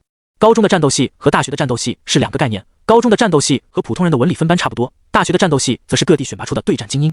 除开战斗系外，还有一些异能相关的专业，封锁学、战地医疗专业、融合领域新闻系等。这些职业出入战场，多少会遇到怪物，对于自保能力也有要求。因此，不论哪个专业，大一新生的课程会重点集中在对战这一模块。李阳脑袋大了一圈，他也是战斗系的，分到齐远所在班级的概率不低。想什么呢？朱学明说道。这水平如果不是战斗系的，我们不是更丢人吗？李阳不想在这伤心之地停留，主动提出带路。走吧，我带你逛逛学校。我们学校间这么大，其实还有别的用处。一些异能者会来学校里训练，我们就有机会获得他们的指点。接下来，他们带齐远参观了学校，主要停留在训练区、食堂和宿舍这3个地点。齐远了解完大学的情况后，和他们互加某信，打道回府了。深城高阶异能者交流会的地点离他们住的酒店不远。齐远像往常一样骑着共享单车出门后，方才惊觉自己没有准备西装。他深深反思自己是不是一夜之间实力和金钱的双重暴富，让最近他飘了，连基本的客套都忘记了。这可不是好兆头，天欲其亡，必令其狂。他可以装狂和自信，但不能真狂。齐远拿出手机看了一眼时间，还好他习惯预留时间，防止突发状况导致迟到。距离交流会还有一段时间，在交流会附近商场买件西装再过去也来得及。正值夜间最繁华的时段，商场里灯火通明，来购物的一家子不少。齐远在楼梯口找到了标识牌，直奔目标而去。不久，他身穿黑色西服走出商场，颇为不适整理一下领带。总觉得比起成功人士，他更像推销员。走出商场不远，齐远察觉到有人向他靠近，然后裤脚一沉，一只小萝莉手脚并用挂在他腿上，抬头露出眼泪汪汪的表情。齐远揪住裤腰，低头对他说：“下来。”小女孩没理会他的话，更加用力抱紧了他的小腿。不要，有怪叔叔追我，星星很害怕。你先下来，我送你去执勤队。如果不是看在他是小孩的份上，齐远就把他丢下了。怪叔叔来了！星星喊出这句话，害怕的将头埋进他的裤腿处，依旧没有松开手。齐远侧头看去，一位身穿不合身西装的男性手持匕首向他这边急速突进。眼见西装男子即将到达他们脸上，锋利的匕首上浮现一层黑紫色的光泽。齐远却没有急着解决这位袭击者，他弯下身揪住星星的命运后颈，将他从裤腿上拎了下来。这名男子的目标显然是星星，在齐远拎他下来的瞬间，他立刻改变了攻击目标，将匕首对准了他。唰，一道刀气破空划来，斩断了这名男子的手臂。在他尚未反应过来时，持匕首的手臂落在了地面上，鲜血散落一地。啊！杀人了！快打电话给执勤队！原本欢快的气氛被此起彼伏的尖叫所掩盖，人们尖叫着后退，开始仓皇逃跑。人群推搡，相互践踏引起的痛呼声，场面变得混乱不堪。被抢了人头，齐远第一时间就捕捉到了动手之人的身影，但他潜藏于远处的阴影随着人群骚乱混入其中。而此时，齐远也没工夫追上去。他注意到离他几米远的持刀男子发出嘶吼哀嚎声，很快裂帛一般的声音响起。面前的男子佝偻身子，脸上尽是痛苦之色。明明是右手断了，他却用仅剩的左手去捂背部。在他这个动作下，齐远注意到了他的背部隆起，衣服下好像有活物在蠕动。男子突然大吼一声，然后直挺挺往前栽倒在地。刺了！衣服被撕裂的声响传来，从里面探出来一对触角，之后是头部、胸部、虫翅和腹部，成对的腹肢撑开男子的背部，方便其他部位爬出男子身体。这赫然是一只噬尸工蜂。西装男被爬出的工蜂残忍撕裂，血肉模糊的躺在地板上。在他爬出男子身体后，将口气深入男子身体，吸吮着他的鲜血。附近的执勤队听到人群的喊声，匆忙而至，见到的就是工蜂爬出男子身体的过程。他们当即斩杀了这只工蜂。奇异的是，这只工蜂吸吮了大量鲜血，被斩杀时却不见鲜血流出。解决完事情，齐远听到执勤队里有人和队友交谈，反异能者协会的，不确定被怪物寄生的人也不全是反对异能者的。有人插入他们的对话，反正被寄生后全是噬尸女王蜂的傀儡，是什么身份又有什么关系？你说的也对。他们不再纠结西装男的身份，开始打扫战场。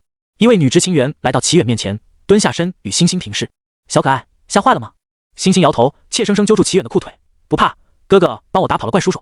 这位女执勤员用夸张的语调哄小孩，那你真是好厉害，这样都不怕，真棒。听到小萝莉的话，齐远对领队的男子解释，不是我做的，刚才有位好心人释放了一道刀气，然后离开了。除了不想抢功劳外，齐远还担心那人是非法组织成员，当即向执勤队举报。领队的男子还没说话，矮个萝莉立刻奶声奶气喊，哥哥一下打跑了怪物，哥哥比星星还要厉害。齐远低头瞥了一眼小萝莉，总觉得这萝莉是黑心棉。小孩分不清情况很正常，确实不是我干的，我没必要撒这个谎。在齐远看来，小孩和他选一个人的话相信，怎么想都是他说的话更可靠点，因此他没有过多赘述。闻言，女执勤员和领队男子均若有所思，似乎在搜索有哪号人能对上他的描述。星星见大家都不相信他的话，鼓起了包子脸。星星没有说谎，就是哥哥打跑的。说完，他用力跺了一下齐远的脚。骗子哥哥，明明是你做的，为什么要骗人？这小破孩！齐远将脚挪开，熊孩子不分性别。如果没有其他事，我可以离开了吗？这么一闹，他铁定迟到了。观察 S 级异能者的计划，也不知道能不能实现。领队男子点头，有问题我们会再联络你。哥哥，你不要星星了吗？小女孩瘪嘴，泪水蓄满了眼眶。星星会听话，好好保密，别不要我呜呜呜。女执勤员看到小女孩哭得上气不接下气，谴责地瞪了一眼齐远。这人长这么帅，性格却如此恶劣，连小孩都欺负。正打算潇洒走人，齐远听到星星的说辞，转身回头，俯下身直视他黑白分明的眼睛。他非常肯定，这乍看人畜无害的小孩铁定是故意的。为了不让他对小萝莉美好的幻想进一步破灭，齐远打算一步到位。齐家名门望族，你确定要这么闹下去？别的小孩也许听不懂内在的警告含义，这小女孩绝对听得懂。她的眼睛咕噜转了一圈，又装傻道：“哥哥，你在说什么？”她的表情没有一点不自然，只是她没注意到，刚才大哭和现在装傻的表情过于割裂，连心软的女执勤员都看出问题来了。齐远不语，直起上半身，转身离开。这次他离开得很顺利，没有恼人的哭声。他被接连耽搁时间，入场时除了保安再无他人。会场上男的西装革履，女的衣裙翩翩，他们三两成群，觥筹交错。但有些人是例外，他们或穿作战服，或全身铠甲，更有甚者穿着奇装异服。齐远看到了某个经久不衰的内裤外穿装，我还以为你不来了。刚进入，齐远就听到了一道声音，他侧头看去，一位年轻人靠在墙上。这位年轻人同样一身西装，只是红色系西装彰显了他内在个性，由专业人士打理的头发看起来时髦又稳重。年轻男人见齐远疑惑，朝他走了过来。薛诗云那个女的，让我有空关照一下你。哦，对了，我叫廖世全。一直等不到人，廖世全一度以为薛诗云是不是审美扭曲了？什么叫比他长得帅很多的人就是齐远？管他要资料，还推脱说不能擅自做主，以至于他只知道个名字。虽然齐远没有比他帅很多，但帅一点还是承认的。嗨嗨，薛队，在新的城市定居，还能听到熟悉的名字，倒是让刚离开没多久的齐远有些怀念。薛队好人属性还是一如既往的发挥作用，叫我齐远就行。这么多全是高阶异能者吗？齐远问出了内心最大的疑惑。就算是深城，也不至于 A 级多如狗 ，S 级遍地走吧？当然不是，那些穿作战服铠甲的才是。廖世全虽然奇怪齐远这么问，依旧为他讲解：我们这些穿礼服的是高阶异能者的家属和战队成员，至于高阶异能者想穿什么就穿什么。一种职务，难怪递给他邀请函的工作人员没有提到穿什么。现在去换回休闲服还来得及吗？齐远想了想，不打算那么折腾，反正混入家属中也不影响他观察和收集信息。他来这里的目的，除了学习模仿 S 级异能者外，没有第二个。这里面谁是 S 级异能者？没有 S 级异能者，他们哪有空参加这个交流会？明明能参加高阶异能者交流会，家中长辈应当会告知一些注意事项。廖世全有些不明白齐远为什么不知道这些消息。这个消息如同晴天霹雳，才刚踏入会场，齐远就想收拾润了。没有还叫什么高阶异能者交流会，直接叫 A 级异能者交流会不是更好吗？但根据龙国人某项铁律，来都来了，齐远还是留了下来，长长见识也好。基于刚才齐远的表现，廖世全陪在他身边，给他介绍交流会的内容。这里就是异能物品交易区，看中后可以根据下面的联络方式和卖家联系。平常我们也不敢这么任意拿出来摆放，现在场上有个大强者，倒也不用担心物品丢失。异能物品是具有特殊能力的物品，同样来源于融合领域。这些特殊物品因为数量稀少，被掌握在战队和官方手里。齐远浏览一个个摆放在展示柜里的异能物品，有具备空间储存能力的戒指，有防火作用的衣服，人对手指试图蒙混过关。我只是想和你们一起参加交流会。影子的主人伤脑筋的扶额似是自言自语般，不然就放他一马。不行！清冷的女声响起，影子的主人手上爬满了绿色的花纹，花纹从皮肤中沁出往外流淌。很快，花纹从影子的主人手上消失，在他旁边聚起一位女性，再惯着他会酿成大祸。说完，女人看向小女孩云云，从今天开始，抄写作业翻倍，直到你表现好为止。云云气羞羞鼓着脸，我没有表现不好，本来没事的，你们非要插手，再翻倍。不行！云云脆生生喊道，我不写，临时没收。那我也不，别人欺负我，你们也欺负我。云云叉腰跺脚，和女人杠起来了。谁？听到女孩被欺负，女人语气冰冷。云云气羞羞，双手环胸，还能有谁？就那个穿黑衣服的叔叔。女人看向身边的同伴，是那个廖世全接待的人，是他，也不知道有没有认出我来。同伴苦恼的挠挠后脑勺，他有一瞬间和对方打了照面。不过比起这个，我觉得需要先听一下是怎么欺负的，毕竟云云说的话。同伴的未尽之意被云云捕捉，他立即拽住同伴的裤腿。喂，你这是什么意思啊？女人也认同了他的话语，低头凝视云云，究竟怎么回事？你最好一五一十的告诉我，不然就不止没收零食了。9月初，深城大学各校区大门打开，迎来了一批批前来报道的新生。穿校服带学生会袖章的学长学姐们将武器或背着或挂于腰间，全副武装等待新生上门。有些新生家长被这阵势吓得后退2步，仓皇询问身边的新生，这到底是上学还是去坐牢？怎么这么吓人？新生摸摸脑袋，猜测道，大概是怕我们打起来吧。年轻气盛的小伙子碰在一起，没有摩擦都想比划2下，决定一下宿舍地位。历年如此，学校也对此早有准备。忽然，校门口一阵哗然，而后又迅速转变为寂静。新生和家长们纷纷望向引起喧闹的源头。一名黑色短发青年背着包走入大门，他身形挺直，面容平静，有道是风神俊朗，貌若潘安，这些溢美之词都能堆在这名青年身上。如果仅仅只有颜值，众人还不至于如此失态。真正引人入目的是他浑身超凡的强者气场。他们也不由一阵躁动后，转变为安静的看着来人缓步离开。在他离开后，这些新生和家长们才小声议论起来，生怕惊扰了什么。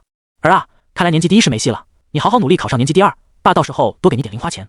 爸，虽然是大白天，也别光做梦，考个第2我还差你那点零花钱。别人能行你怎么不行？我要能行就不是你的重了。你个小兔崽子，找打是吧？除开这些破坏家庭关系的对话，还有一些人战意昂扬地盯着齐远的背影，他们有预感，这将会是他们竞争年级第1的劲敌。齐远填写表格，领完资料，前往学校安排的宿舍楼。说是学生宿舍楼，不如说是一幢幢大型别墅。每栋别墅分配10人住宿，学生各有自己的房间，同时还配备了厨房、室内健身器材、影音室等公共设施。如果进入校队，还可以申请独立居住，除了水电费以外，不需要额外的费用。当然，校队作为一个大学的战力天花板，自然不是谁都能进。学校里尽管比城市中心的安全性低，但学校也是在精心计算的情况下，达到既保护学生安全又不影响学生成长速度的二者平衡。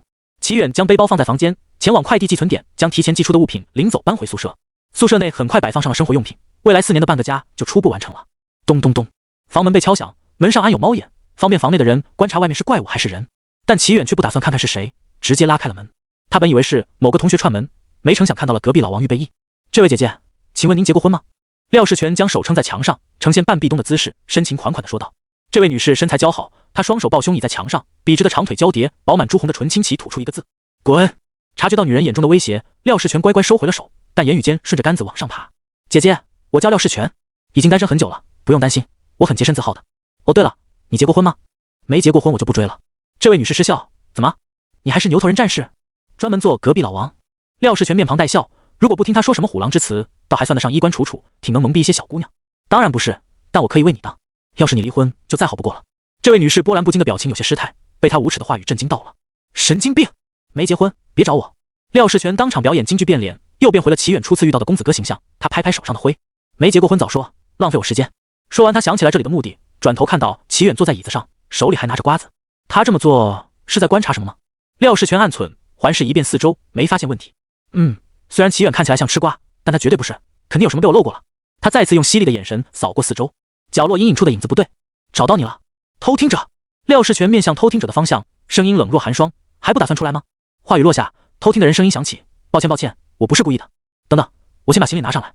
然后一阵行李箱磕在楼梯的声响，从楼梯口走上一个人，他提着行李箱，面露尴尬之色。正好遇到你，撩妹的现场，我就想着先别打扰你们。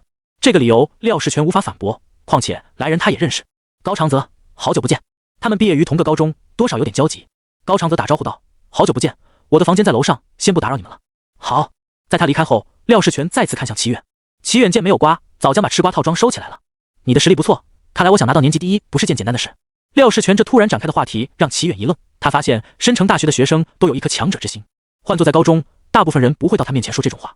而齐远今天感受到不少人投来的打量目光，下战书的也不止廖世全一个，可惜他热血的方向已经不在拳打大学生上了。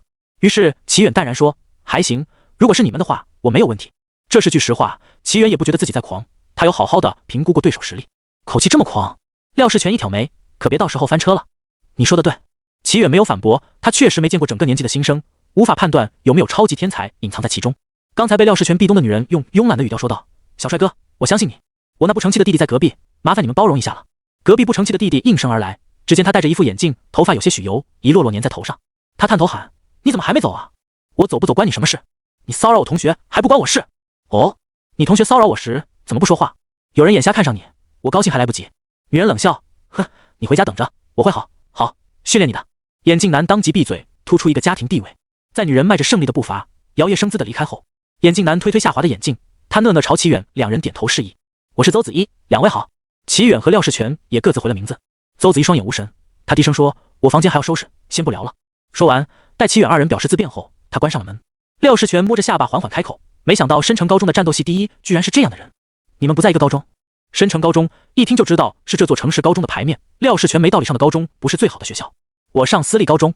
齐远冷漠脸，可恶，就知道他是万恶的富二代，私下里聚会还不够，还要独立开个学校。两人聊了几句后，廖世全也起身告辞，因为他卡在入学最后一天报到，下午将会有班会。齐远看了一眼时间，决定下楼吃个午饭。申城大学校长办公室内，一个大学生军训，你突然申请 A 级异能者协助，是不是过分了点？申城大学的校长穿一身汉服，一派仙风道骨的老人家之态。他抚着胡须，悠悠说道：再者，我现在申请也来不及了。教导主任摊开手里的文件夹，摆在老校长面前。校长，如果不是调不来 S 级异能者，我还想调来呢。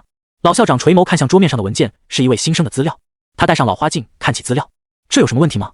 这小伙挺帅挺有潜力的，除了家世背景有些捏造痕迹外，没有任何问题。他沉吟片刻，缓缓开口：这是哪个大人物的儿子？否则老校长实在想不明白为什么要 S 级异能者来压场子。教导主任，这是顶头上司，不能生气。您看看他的异能等级。老校长听闻此言，逐字逐句找过去，他淡然地扶了扶滑落的老花镜。你的资料是不是有问题？下次多注意点，这也太离谱了，给学生标个 A 级。教导主任勉强勾勒出一个微笑，从牙缝里挤出句子：校长，这份资料没错。没错。老校长的老花镜再次滑落，他淡然的面具碎裂，瞪大了有些浑浊的双眼。他左手拿着资料，右手在文件上拍打。他这等级还上个锤子大学？招生处不审核一下吗？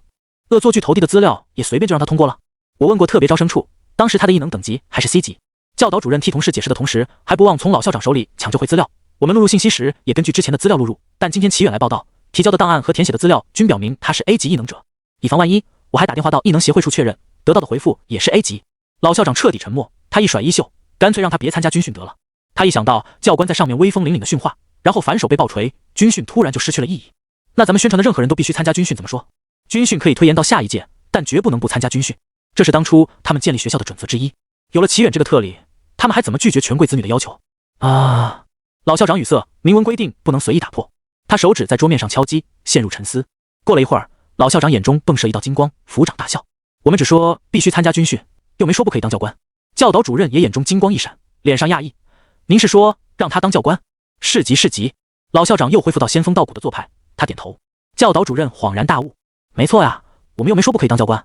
助教只参与一部分军训教学，算不得真正参加，但教官就不同了，全程参与军训。一个班里又配备多名教官，保障学生安全。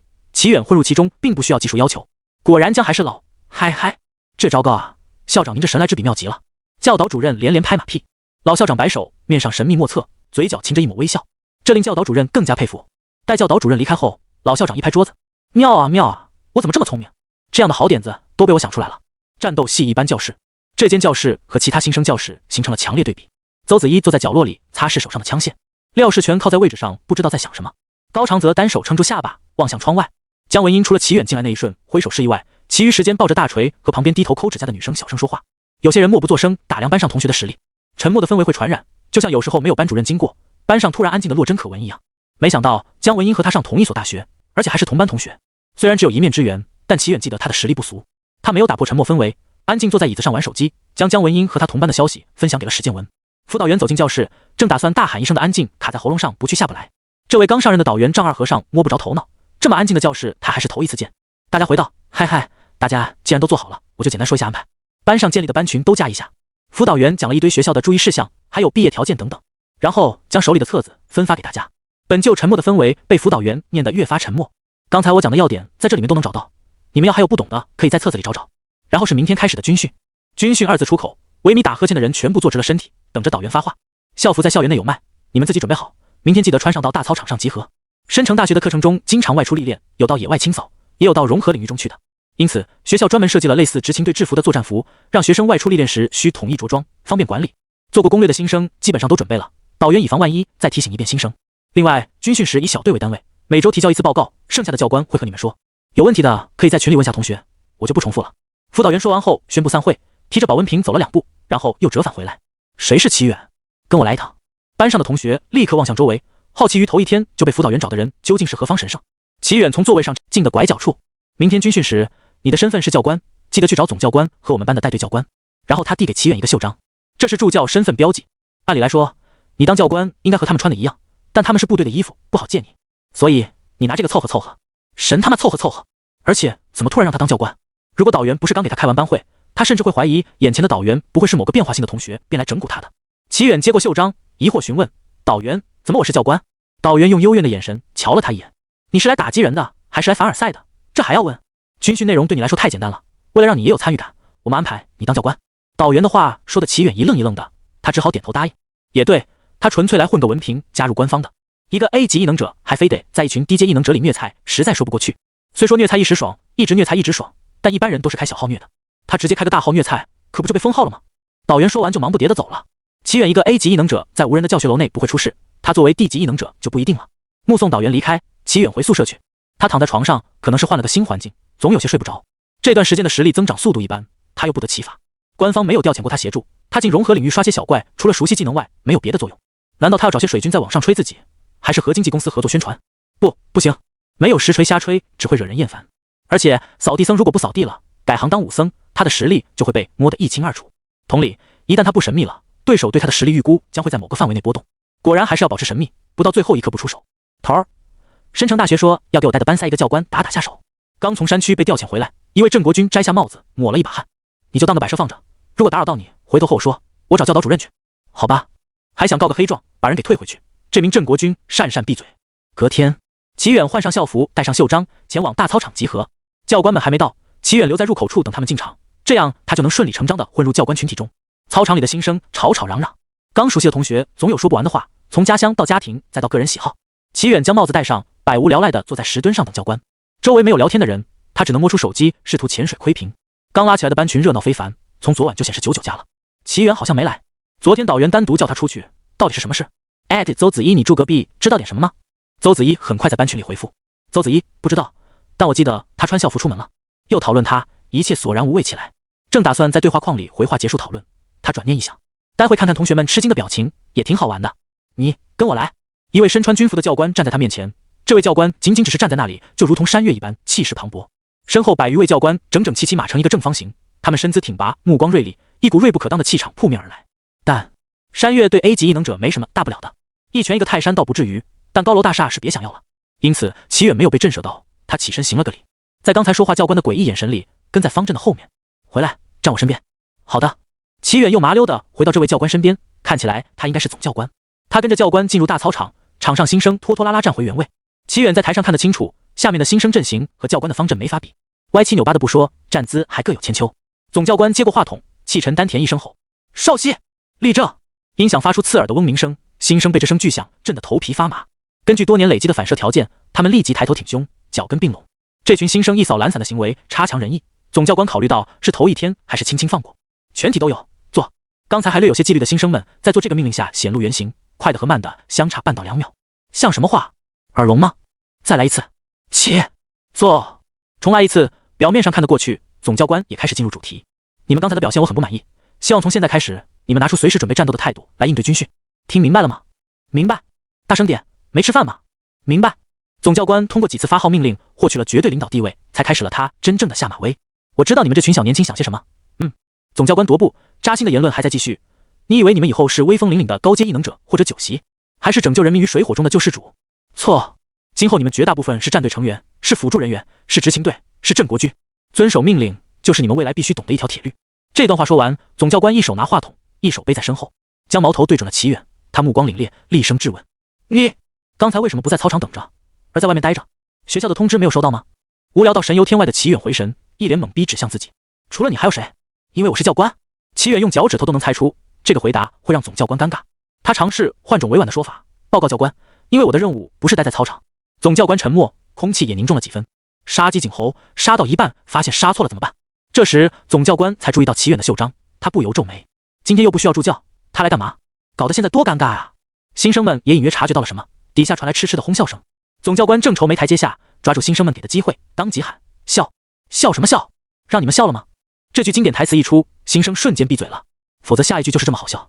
你上来给大家讲讲，再不然是这么好笑，让你们笑个够，没笑够10分钟别停。总教官见新生这么识趣，没接着削他们，眼见鸡杀不成了，再找别人效果也大打折扣。总教官没再训话，安排各个教官去找带队的班级，每个班级根据人数配备数额不等的教官。在未来的1个月内，他们既是教官也是小队长，将带领学生进入野外核融合领域内猎杀怪物。齐远溜溜搭到战斗系一般的教官们身边，带队教官不耐回首：你咋还跟过来了？今天又不需要助教。导员说我是教官，让我跟着你们。你带队教官想起来昨天申城大学是说过要塞一个教官进来，他嘴角抽搐，就算看得出这个年轻人潜力不俗，但再怎样也是个小年轻。当军训教官又不能镀金，老实当个助教不行吗？你是哪个年级的？大3大4就让他带支小队练练手，大2就让他当个吉祥物好了。王教官在心里都盘算好了，却不料对方给了他一个惊喜。大1。带队教官怀疑自己的耳朵听错了，大几？大1，今年新生。带队教官无言，这是哪来的狗大户儿子？为了逃避军训，连当教官这种损招都想出来了。其他战斗系一般的教官也神色各异，鄙夷地看向齐远。能在总教官的气势下如此泰然，他们还以为对方是个不错的苗子，结果其实是家庭背景太好，不将任何人放眼里。一个天才自傲和一个富二代自傲，二者给人感觉天差地别。带队教官脸色不好看，他怒斥：你为什么不和其他同学一起军训？他们军训尽管做了严密的保护措施，学生们还是有几率死亡的。带队教官一想到有学生遇到危险求助到狗大户儿子身上，而狗大户儿子屁事不会耽误救援时间，他就火冒三丈，这完全不把别人的命放在眼里。齐远看着教官脸色，再听他语气，哪还有什么不明白的？十有八九，不存在的豪门齐家又被这群教官脑补出来了。他当即说，学校说我异能等级太高了，不适合虐菜炸鱼。这群教官无语，这还不如不解释，再高能高哪去？如果是毕业生，他们还不好说，新生入学普遍还在1级徘徊，天才系的D级就差不多了。他们按顶尖天才给到 C 级好了，以他们的实力也能压得住。带队教官舔舔上火的嘴角，冷笑道：多少级 ？A 级，这是我的异能证。齐远不是瞎子，看得出他们怀疑的眼神，直接递上证件。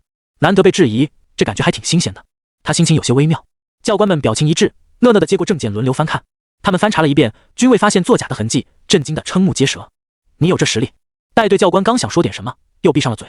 抵住计划成员恐怖如斯，难怪龙国官方要耗费人力物力寻找各地的好苗子。原来人与人之间的差距有这么大吗？学校把他安排成教官，也是为了防止他们出糗吧？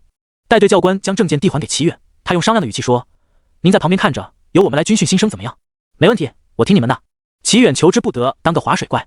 教官们也不再耽误时间，赶往战斗系一班所在的区域。齐远的身影出现在战斗系一班时，瞬间引燃了一般的氛围。哪怕威严的教官就站在面前，短时间内也无法镇住这群窃窃私语的新生。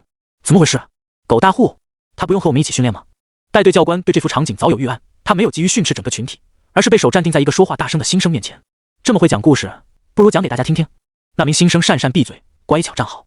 其他人为了不像那名新生一样难堪，也闭上了嘴。我姓王，称呼我王教官就行了。站我后面的是你们的教官们。此话一出，引起轩然大波，新生们看向齐远的方向。他和我们一样是新生，凭什么他是教官？如果他也能当教官，我们为什么不能试试？我不服。大部分新生承认齐远很强，但突然摇身一变成了教官，就有些不服了。我不行，我不上。他哪怕比我强也是不行，凭什么能上？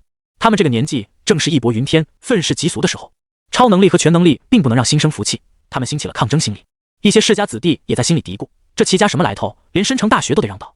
听着，我不管你们服不服，不服也给我忍着。生死关头没那么多功夫让你们比划两下，再决定谁当老大。王教官没理会他们的话，厉声训斥：服从命令就是你们该做的。有些时候，队长会临危受命某个成员为临时队长，其他队员要这也不服，那也不服，就没法接着执行任务。王教官这是训斥，也是教导。被彻底无视一员，大部分新生心里头都憋着一股气，在高温下涨红了脸。王教官也深谙新生的想法，在他们怒气达到最高时，悠悠开口：你们谁是申城高中第一？站出来！是时候找个代表挫挫这群新生的锐气。邹子怡低头上前一步：你有没有不服？王教官踱步到邹子怡旁边，用威严的气场压迫着他。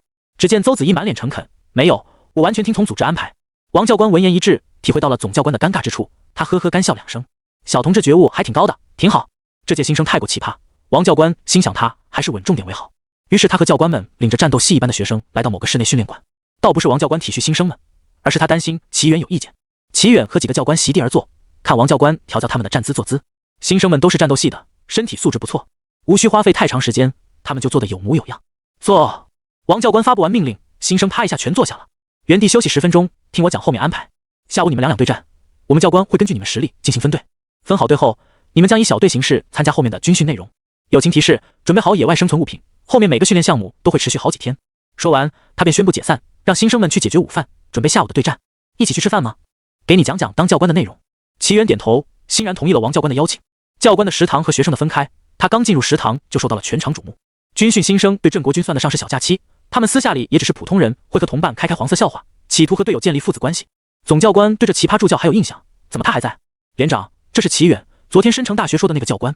王教官生怕总教官训斥齐远，连忙上前解释，今年的新生是个 A 级异能者。全场哗然，齐齐倒吸一口凉气。总教官筷子差点没拿稳，老王也不提前。他王教官坑的人和他们有什么关系？玩到后，王教官开始给齐远讲接下来军训的安排。今天下午分好队后，将会有3天的队伍磨合期，磨合期的地点划定在学校的野外训练场。大3的学长学姐们会同样组成小队入场，在固定的区域内游荡，充当怪物，淘汰新生小队。新生小队成功逃脱加1分，淘汰前被小队加5分，被淘汰扣1分。小队采取积分排名制，年级前3的小队能够获得奖励。除了小队的积分外，他们教官将根据表现给队员打分。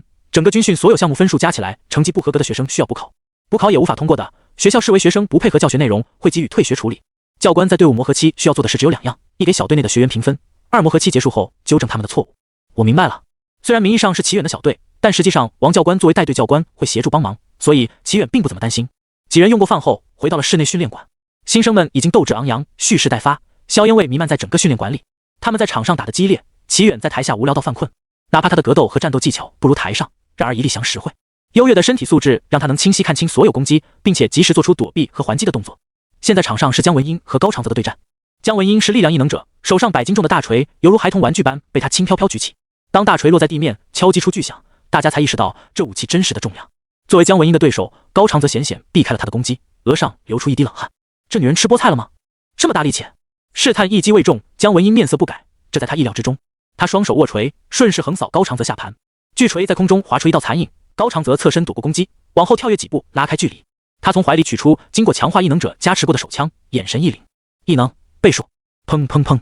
高长泽连发数枚子弹，他将子弹速度乘以2倍，这是他目前能使用的最高系数。好快！眼睛追不上子弹的速度，姜文英咬住下唇，快速思索应对办法。很快他便想到了，看不清子弹，但他看得清高长泽的动作，完全可以通过动作和枪口预判子弹的方向。子弹穿梭在空中，最终碰撞在巨锤上，擦出火花。无力穿透巨锤的子弹碰撞后，改变轨迹向四处散去。在射出子弹的同时，高长泽手持短刀，右脚一蹬，向姜文英跃去。2倍速度，挡下子弹已经很勉强，手上的巨锤无法第一时间回防。眼见高长泽即将得手，结束这场对战，姜文英不慌不忙，松开手里的巨锤，一个下腰躲开了高长泽的突进。随后，他手中力道加持，腰间用力，一个兔子蹬腿，将突进落空失去平衡的高长泽踢飞出去。自此，姜文英才重新捡起巨锤，摆出防御的姿势。哎呦，我去！高长泽扶着腰站起来，这一脚差点没把他腰子踢出来。2倍速还是太勉强了，他无法完美掌控身体做出反应。不过也不是没有收获，他将目光投向姜文英的武器，估计已经察觉到了。姜文英掂了掂手里的巨锤，皱起了眉头，趁手的武器突然变重了一半，让他很不适应。是那时候吗？姜文英通过回忆发现，高长泽在飞出去的时候，指尖触碰过巨锤。他的异能是作用在自己身上的，对于这种作用在物品上的异能有些束手无策。现在还在战斗，没有过多时间让他思考对策，因此他简单挥动2下巨锤，适应一下新的手感。两人你来我往，交战了10几个回合，相持不下。武器不趁手让姜文英发挥不了全部实力，而高长泽也拿他没什么办法。一旦靠近，则巨锤警告，巨大的力道让他不敢轻易下手。相近实力快速耗空他们的精力和体力。忽的，姜文英用力一锤砸在地面，这片地面他已经击打过不止一遍了。高长泽猝不及防踩在皲裂的地板上，脚下不稳，他匆忙调整身体保持平衡。阴影落下，姜文英提着巨锤向他急速靠近。唰！高长泽突然消失在姜文英视野里，他正欲四下寻找对手身影，突然察觉到脖颈间的凉意，一把短刀架在他脖子上。我输了。虽然他不清楚对方是怎么靠近的，但藏一手底牌再正常不过了。局势已定，姜文英痛快认输。场外的齐远坐直了身体，预计不符的发展令他有些意外。高长泽最后那一下速度至少是好几倍，他们刚才的对战水平放人才济济的战斗系一般上，仅仅只是中游，但高长泽那一波爆发绝对能排进前几。怎么是个人都在扮猪吃老虎？姜文英的翻车令后面对战变得谨慎起来，不是小心试探，就是远程输出，生怕重蹈覆辙。磨磨唧唧打了半天才决定出胜负。教官们看完战斗，对整个班级的实力心中有谱，商讨一番后就出了名单。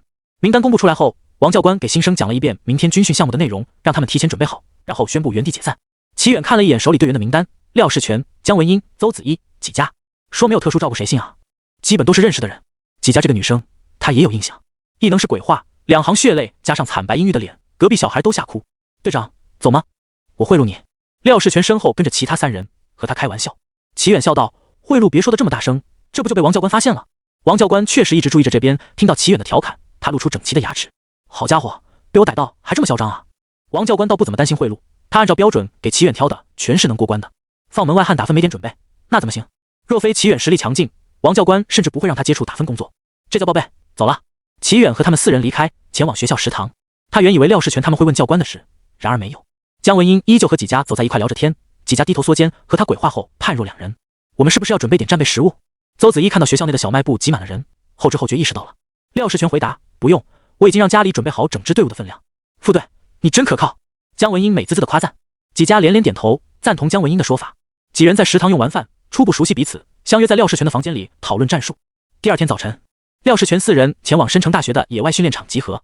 没过多久，战斗系一班的同学和教官们几乎来齐了，只除了齐远。王教官走到他们小队面前，手拿积分板，耳里塞着耳机。走吧。王教官，我们队长呢？姜文英举手提问，同时还四下张望，寻找齐远。他今天有事，不来了。王教官回想起齐远昨晚给他打电话请假，他不由叹了一口气，也不知道该庆幸一尊大佛走了，还是失落于没能见识到 A 级异能者的实力。异能协会申城分会内，会议长桌坐满了人，他们或抄手而坐，或大马金刀坐在桌边，或靠坐在椅子上，坐姿尽管各不相同，但他们全都气势惊人。一名女子站在台前指着投影侃侃而谈。各位好，接下来由我来介绍。根据近期数据分析，最近怪物相关事件发生频率提高了%，排除掉以上已确定的案件，未证实有关怪物目击的报案对比上期则增加了。最后这张表是给大家列一下前面提到的数据，各位如果有疑问可以随时提出。台前的女子将 PPT 切到下一页。会议室内，众人看着这张图表，纷纷交头接耳。通过表格，我们能看到反异能者协会的行动与日俱增。齐远靠在椅背上听执勤队代表讲话。昨晚临时接到紧急通知，要求申城的 A 级异能者必须参与会议。打电话给导员请假的时候，不知道为什么导员的声音听起来有些哀怨。女执勤员话语一落，有人当即冷哼，看来我们被小瞧了。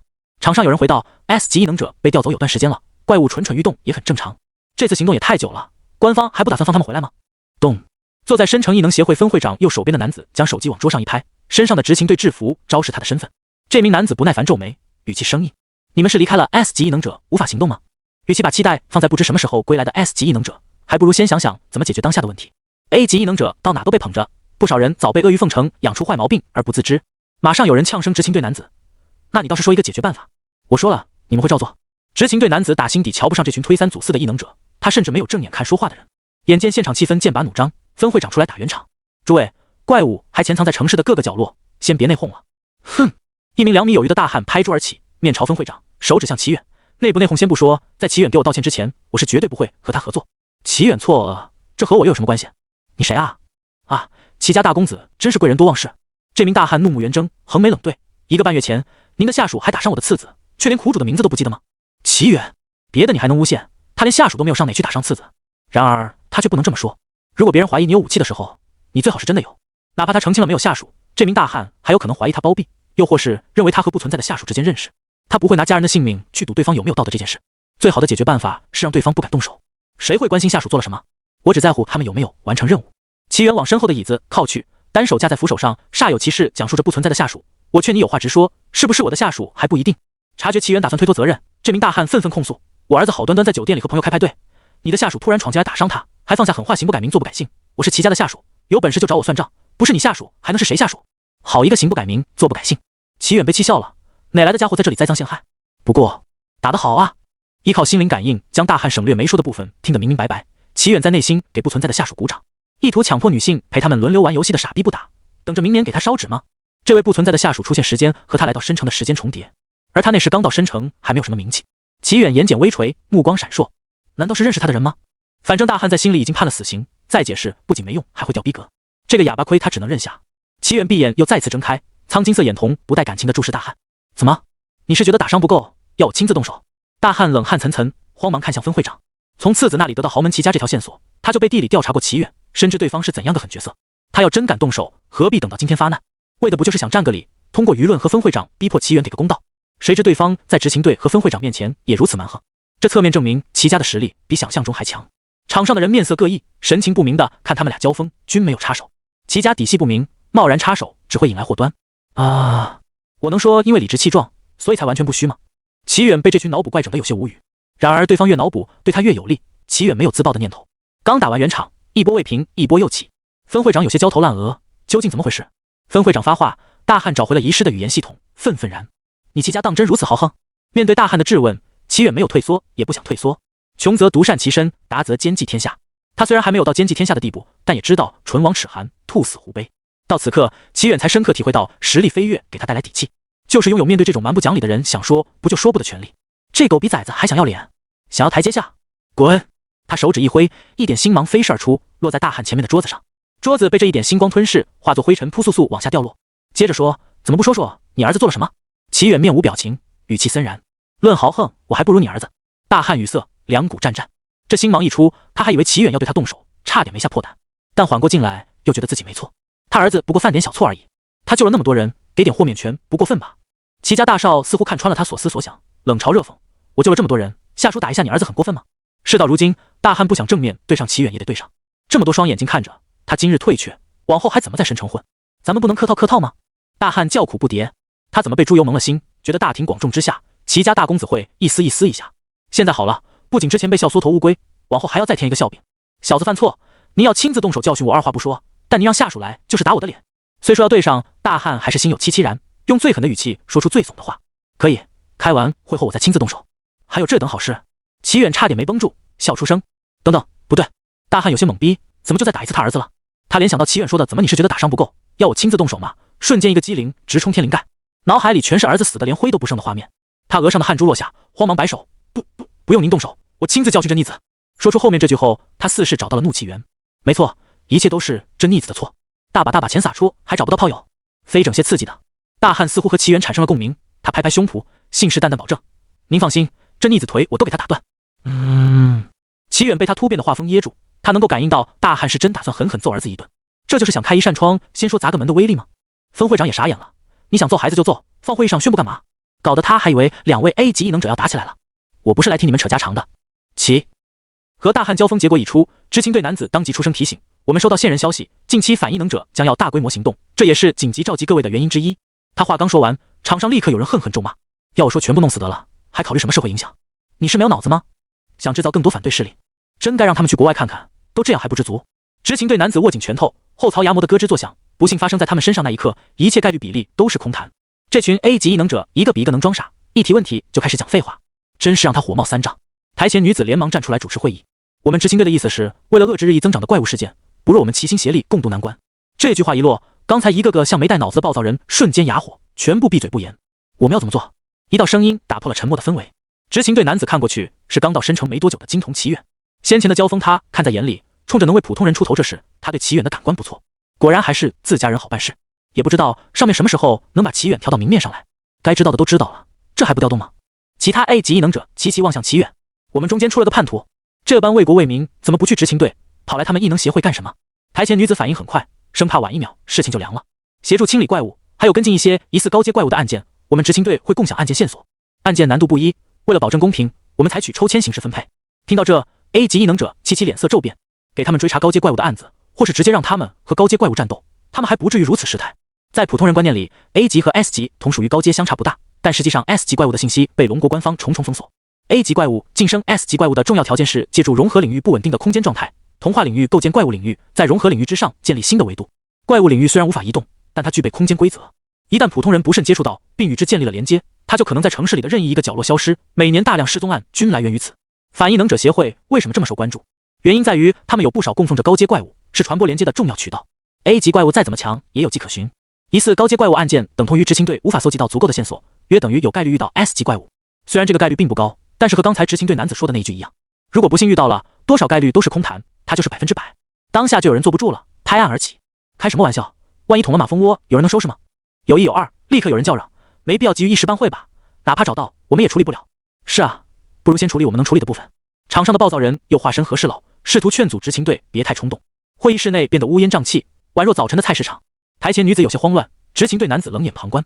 他早知道这群人是什么德行，一直没怎么开口的分会长轻咳2声，双手举起，做了个往下压的动作。吵嚷的声音停止，目光集中在分会长身上。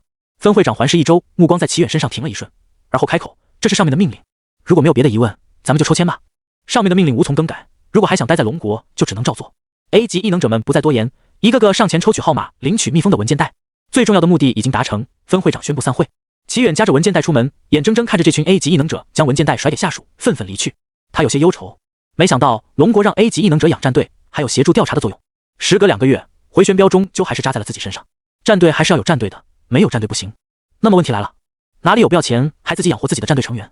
地址告诉他，立刻去捡。齐远满脸惆怅，资本家见了他都得落泪。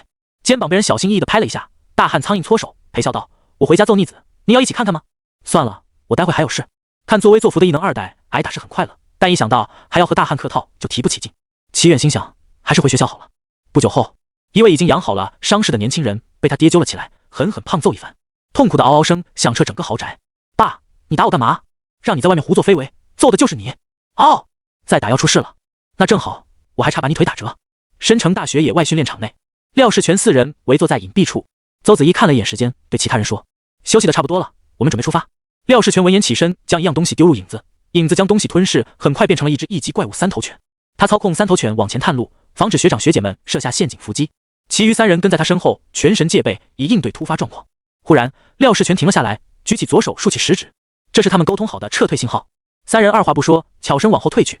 在他们后退的时候，前面的灌木丛突然剧烈抖动，引起一阵沙沙声。意识到猎物打算逃跑，几名衣着褴褛、手持利刃的人追了出来。跑！廖世全见敌人追来，大声提醒队友。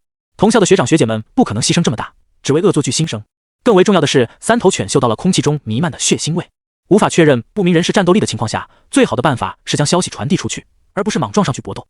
4人也不管动静会不会被别人注意到，立刻拔腿就跑。邹子怡从上衣口袋里拿出联络器，联络王教官。联络器内很快传来王教官的声音：喂，报告教官，野外训练场出现手持利刃的不明人士，训练中，指你们尽快远离，描述一下不明人士的特征。听到王教官的话，邹学一回头看了一眼追逐他们的人，差点没吐出来。这群人眼眶里长出触角，眼球突出向上延伸，如同蜗牛的眼睛一般，四肢无力垂在两侧，身体膨胀，皮肤呈现半透明状红色，不断往外渗出粘液，还有一些斑点覆盖在皮肤上。追赶的姿势像极了软体动物爬行。廖世全看到邹子怡的反应，不由回头看了一眼。好奇心害死猫，他就不该看这一眼。描述一下不明人士的特征，听得到吗？姜文英见邹子怡久久未回，接过联络器，朗声说：“教官，他们全都变成了软体动物。”王教官的声音立刻从联络器中传来：“我知道了，已经派人过去，你们保护好自己。”姜文英正打算回话，只听他们左前方响起一声尖叫声：“啊！”一名穿着校服的女生双腿发软，跪坐在地上，脸庞煞白，颤巍巍指着追逐他们的人。追逐他们的人有1、2个离开队伍，直奔这名女生而去。她双眸惊恐，求助地看向他们：“救救我！我走不动了！”他们4人只瞥了一眼，便挪开了视线，不仅没有停下帮忙，还跑得更快了。开什么玩笑？军训期间落单暂且不提，战斗系女生哪怕是就读战地医疗系的，也不会如此软弱。他们脑子有没有问题？救命！你们救救我！这名女生声声泣血，却唤不回他们4人。眼见他们4人如此绝情，她的神态逐渐收拢，变得面无表情，嘴里神经质的念叨：“异能者该死！异能者该死！”随着念叨的次数增加，她的面部开始扭曲，露出疯狂的神情，喉咙发出一声凄厉尖笑。她的头发化作一根根蠕动的长冲，袭向廖世全4人。直接走，交给我。廖世全低声说道。他从空间戒指中取出新的怪物肢体，丢进影子里。影子吐回3头犬的媒介，包裹新的肢体，重新变化。一道黑色的墙体升起，挡住了那名女生的袭击。姜文英边跑边问：“这到底是什么东西啊？如果说是变形类异能者，聚集这么多相同品种的异能者，又是为什么？怪物寄生者，有些人为了追求力量，会让怪物寄生在他们身上，以此来借用怪物的力量。”廖世全解释道。这个新鲜词汇让姜文英微微一愣，重复道：“怪物寄生？对，不过不是每个怪物都能寄生。”廖世全神情有些复杂。申城人口众多，是仅次于冀都的繁华都市，而人多的地方就有江湖。这些衣衫褴褛的人，大概率是被城市刻意遗忘的人，潜藏于深渊的复仇者。所有同学注意，4号入口正在交战，请通过其他入口离开野外训练场。野外训练场的广播不断响起，提醒在场的学生尽快离开。4号，这不就是他们在的地方吗？4号门处，几名教官作为多年的老队友，他们配合亲密无间，很快处理掉了这群怪物寄生者。某名教官站在树上，双手持枪，终于清理完了，他舒了一口气，开始了事后吹水。就这也太小看我们郑国军了，还有人来，别大意。王教官将剑拔出，指向前方，其他教官纷纷看向周围，提高警惕。树林被风吹过，叶子摇晃，碰撞出沙沙声。他们戒备了一会儿，依旧一无所获，全部看向了王教官。王教官也摇头，心中纳闷。忽然，他注意到身后的黑影一闪而过，王教官立刻转身查看，身后依旧是吵闹的学生们，没有发现端倪。他凭借多年战斗的经验和个人直觉追了上去。喂，怎么了？其他教官跟上王教官，询问道。王教官拧紧眉头，四下打量。这边，他唰的一下拔出剑，一剑刺过去，剑身刺在墙上，距离墙还有10几厘米的空中留下了鲜血。有人！教官们脸上微微错愕，但很快反应了过来，朝流血的地方发起了攻击。流血的地方逐渐显现人形轮廓。王教官用剑尖挑开了覆盖在他身上的奇异斗篷，看起来是一件异能物品。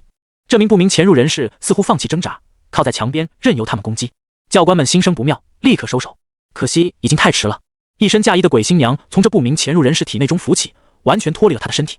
惨白的脸，朱红的唇，如果是个人类，绝对是位大美人。躺在地板上的人在鬼新娘离开他体内后，瞬间失去了声息。鬼新娘手捧一个布娃娃，身上缠绕多根红线，红线的另一端正是教官们。婚期已成，夫妻同生共死，生同求死同学。王教官脸色大变，大吼道：“所有学生尽快撤离现场！”这名鬼新娘不知吞噬了多少人类，竟然已经达到了 B 级。更为重要的是，他们袭击了鬼新娘，已经达成了鬼新娘复仇的条件。鬼新娘就可以和他们签订婚契，婚契双方攻击鬼新娘也会对自己造成同等伤害。如果仅此而已，他们大不了舍命换取下一代的安全。是威震，然后后退一步，朝齐远拱手低头：“少主，我已将这名怪物斩杀，属下先行告退。”神秘人说完，快步闪身离开。教官们这次没有阻拦神秘人的离开，纷纷露出恍然大悟的神情。王教官脸上流露歉意，向齐远致歉：“抱歉，我还以为是潜入者。”不用，一贯是和不明人士划清界限的齐远，这次反常的没有解释。他嘴角上扬，当真是久旱逢甘霖，会逢其事。刚才还在愁不用花钱的下属哪里领，这不就是吗？齐远很期待看到神秘人被他找上门的模样了。坑了他3回，总得收点利息吧。校园的事情被赶来的教官们解决了，他又被召回开会议。这次袭击事件不仅仅有申城大学、申城高中的战斗系也有人潜入，但好在申城高中在执勤队辐射范围内很快控制住了局面。短时间内，校方也不打算组织大规模军训。这天，齐远来到了某栋居民楼前，不花钱的下属当天解决完事情之后就请假没来上过课。看来使用那招强力杀招对他来说还是很勉强，毕竟齐远也不是什么魔鬼，只好等他养内伤再抓壮丁。文件袋里的资料显示，失踪人口许银夏住址在这里，他的身边还跟着物业人员，此刻正喋喋不休地说着他们家女儿长得漂亮，失踪前大把男的追她，其中就有些不讲规矩的男人喜欢动手动脚。女儿失踪后，执勤队没调查出来凶手，他们就认为是某个有权势的人把他们女儿带走，执勤队包庇他。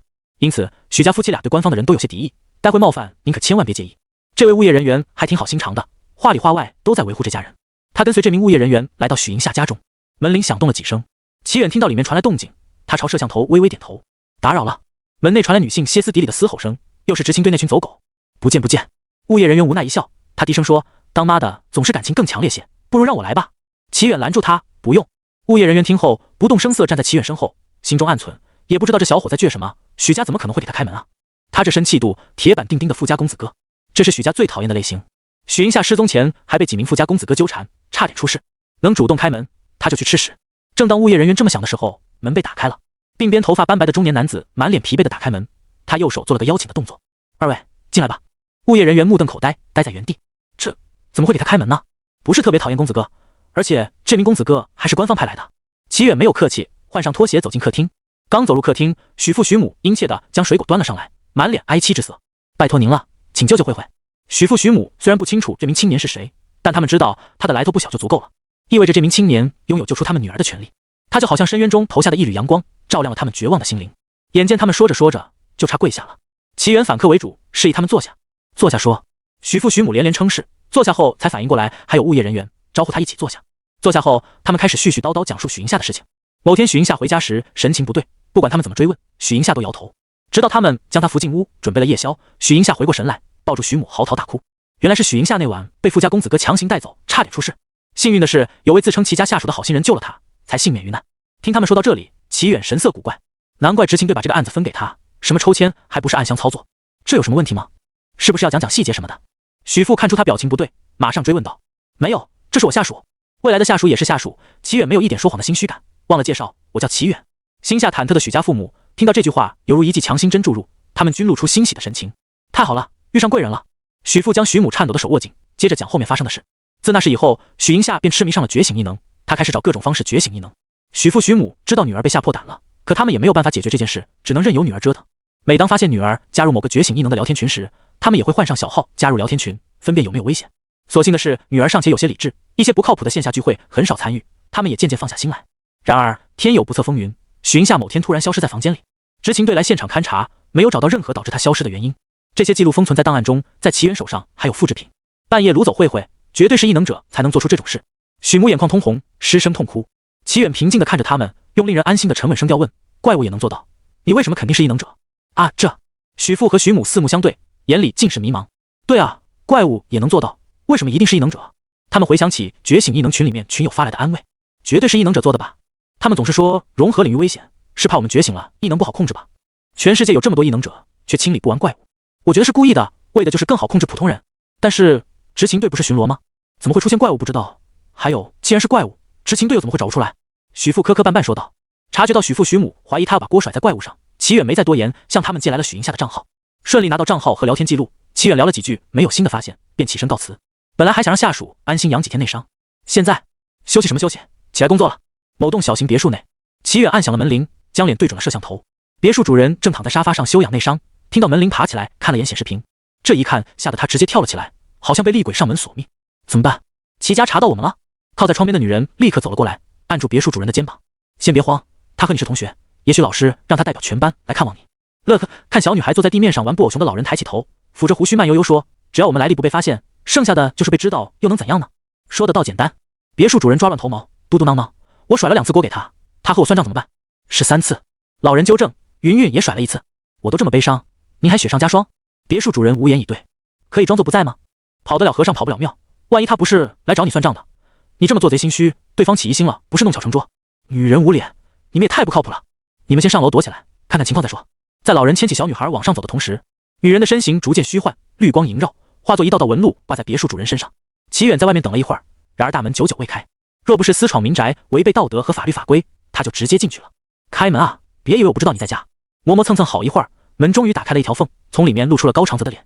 齐远，你有什么事吗？高长泽脸上带着不自然的笑容，努力做出一副若无其事的样子。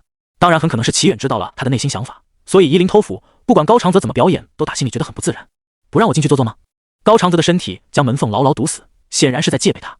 齐远贴心的要求私聊，毕竟下属的马甲钥匙掉了，他还怎么让对方给自己白打工？高长泽，你也不想被别人知道。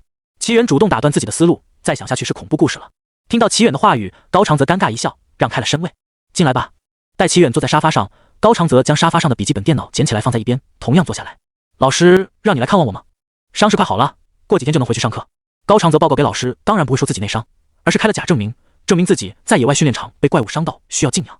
齐远施施然拿出一个文件袋递给高长泽，高长泽一脸疑惑地接过文件袋，打开查看。不是来找他麻烦就好。这个念头仅仅产生了一瞬，很快被新的念头所代替，绝对是来找他算账的。照片上的女孩看起来如此熟悉，是他的初中同学许银夏。这女孩也是他坑害齐远的原因。偶然间遇到他被几名公子哥强行带走，他便顺手救了对方。然而一次两次可以救，他也不可能一直盯着许银夏。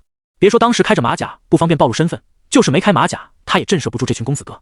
毕竟自继母嫁给父亲后，他高家大少的身份便形同虚设。本以为这样能保住他，肯定是那群异能二代做的。心中有了推测，高长泽冷声问道：“是谁做的？”许银夏和他没什么关系，但作为人，很难不对阴暗面的东西感到愤怒。齐远十分干脆回答：“不知道，这是你的工作。”我的工作？高长泽满脑袋问号，怒火啪一下没了。这和他有什么关系？此刻，高长泽心中升起不祥的预感，直觉告诉他，齐远会讲出一些让他难以接受的事情。他看到旁边的齐远露出诡异的笑容，语调上扬：“你自认齐家的下属，我同意了。现在我把工作交给你了。”果然他知道了。但是，高长泽震惊地看向他，想摸摸他的脑袋有没有坏。兄弟，我甩个锅而已，堂堂高家大少，怎么会同意做你下属？你在想屁吃吗？高长泽正打算义正言辞地拒绝齐远，齐远只做了2个动作，他指了指楼上，再指了指高长泽身上。高长泽秒怂：“我当然会啊！”面对齐远威胁的目光，高长泽迅速滑跪，脑子坏掉的是他。好的，请务必交给我。见高长泽识趣地接下了工作，跑上楼和他的同伙们商量。齐远满意的点点头，拿出手机刷起了觉醒异能讨论群。讨论群里说的千奇百怪，有些还互相冲突，但个个说的有鼻子有眼的。XDM， 这是我根据觉醒阵改良的阵法，等成功绕过封锁线进入融合领域试试，再告诉你们有没有用。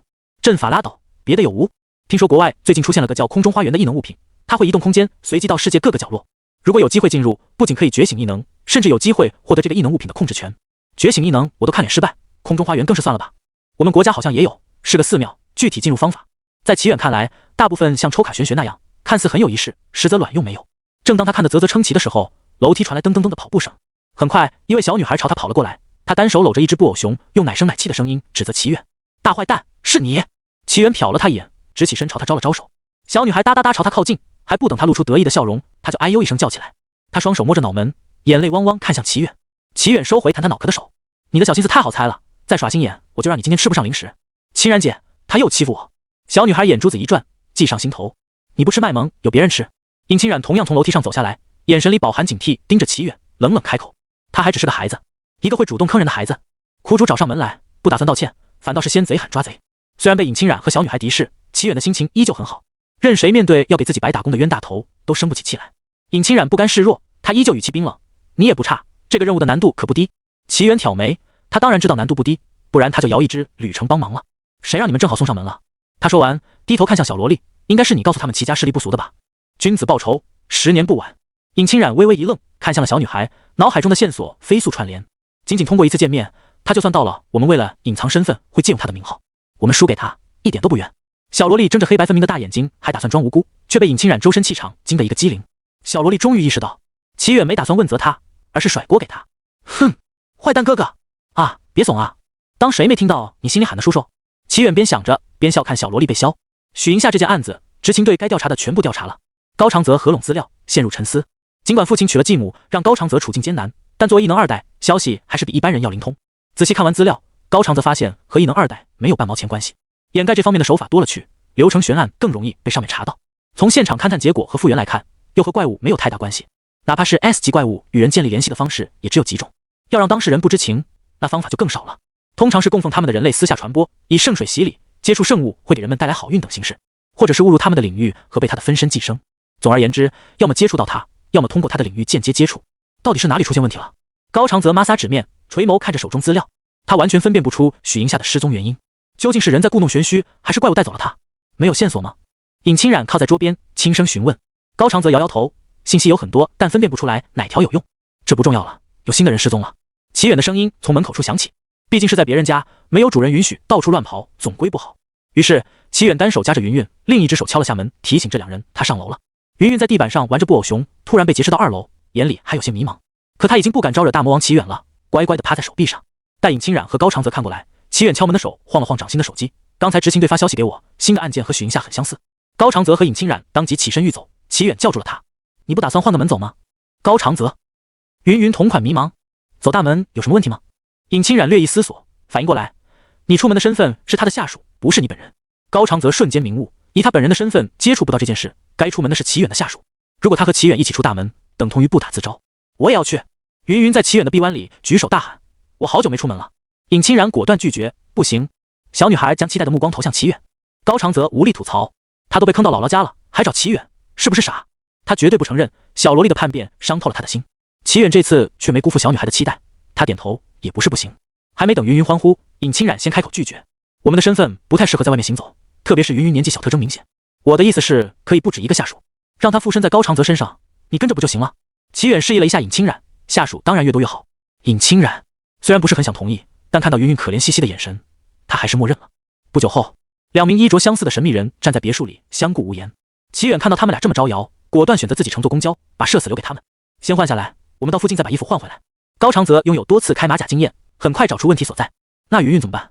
尹清然指了指高长泽脑袋上趴着的小布娃娃，一个大男生头顶布娃娃出门也太奇怪了，戴个帽子吧。他们终于解决完出行的问题，快速赶往案发地点。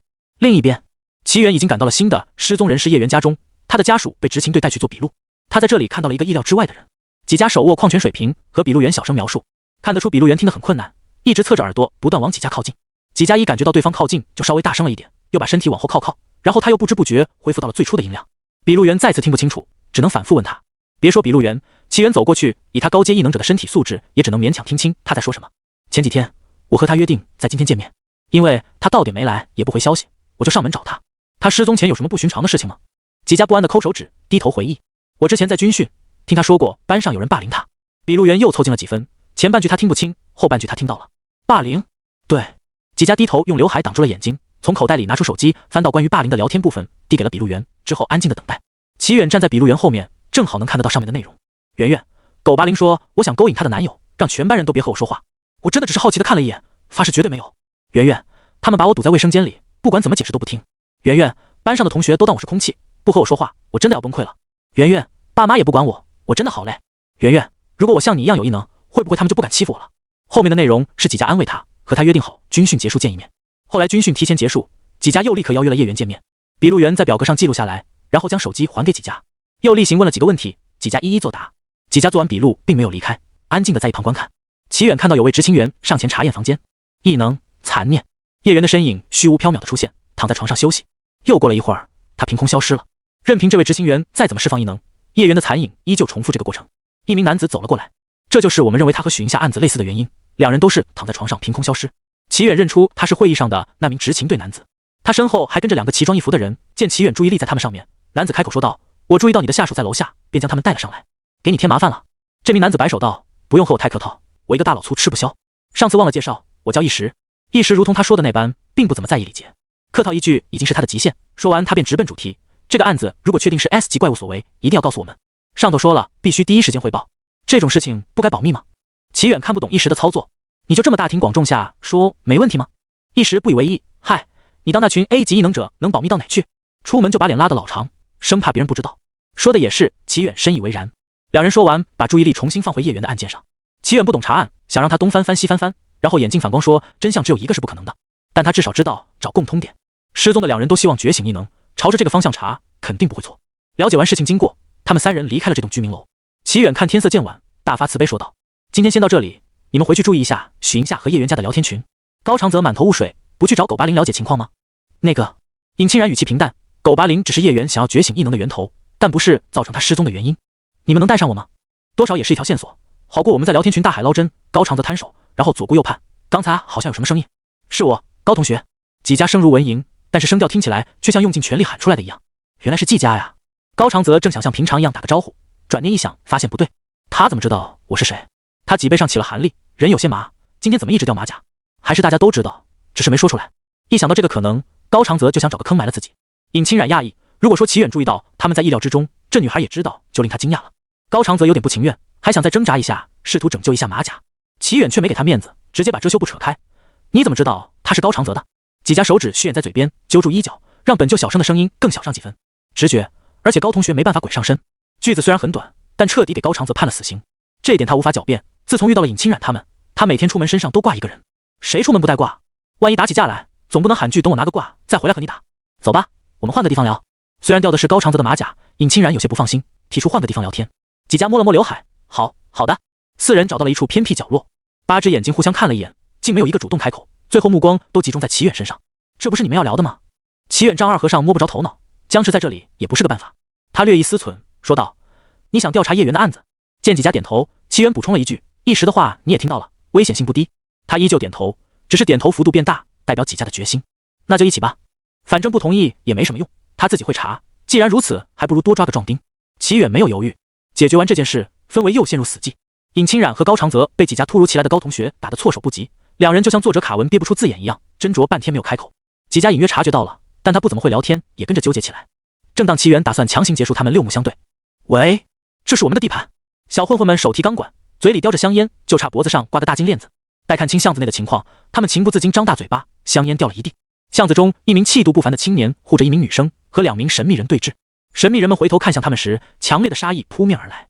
他们脑海里快速闪过交易、神秘组织、暗杀、两方火拼等词语。糟了，要戒！大哥大姐们打扰了，我们这就走。这时候再走已经太晚，成为出气筒的他们很快屁滚尿流地爬进治安所。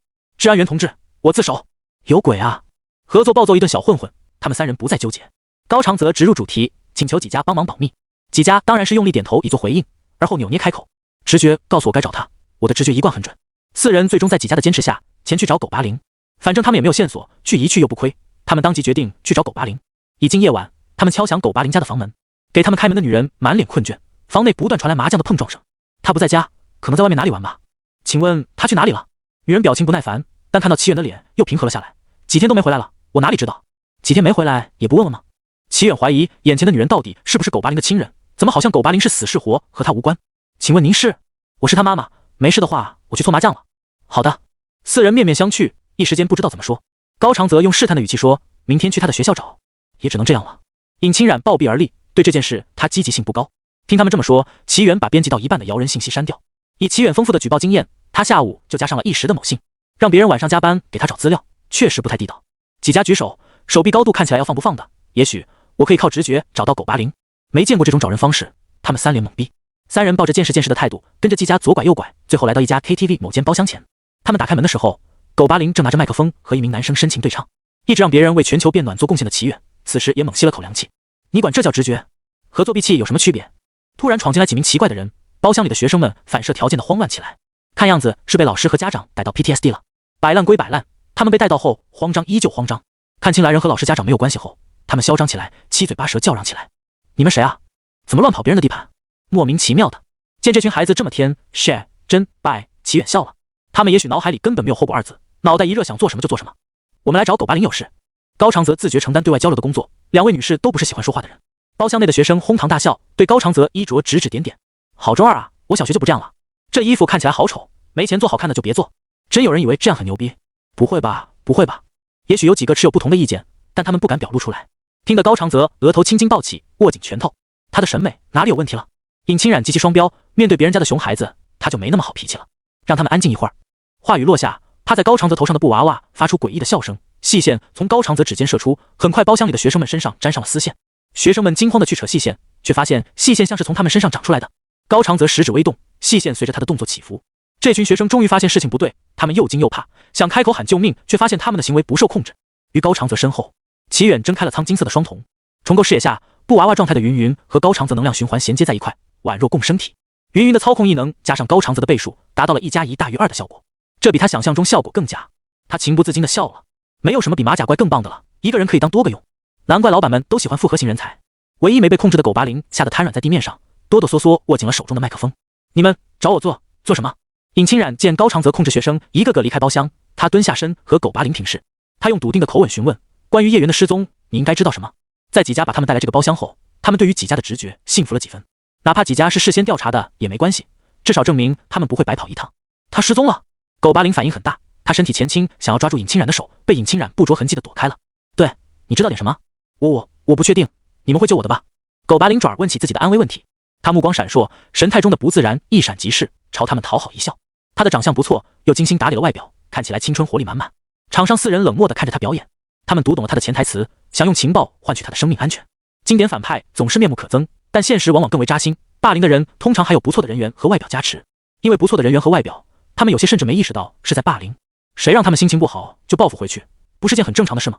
狗拔灵显然非常擅长人际交往，他求助的目光在四人中寻了一遍，将目标定在纪家和高长则身上。尹清冉却不想和他浪费时间。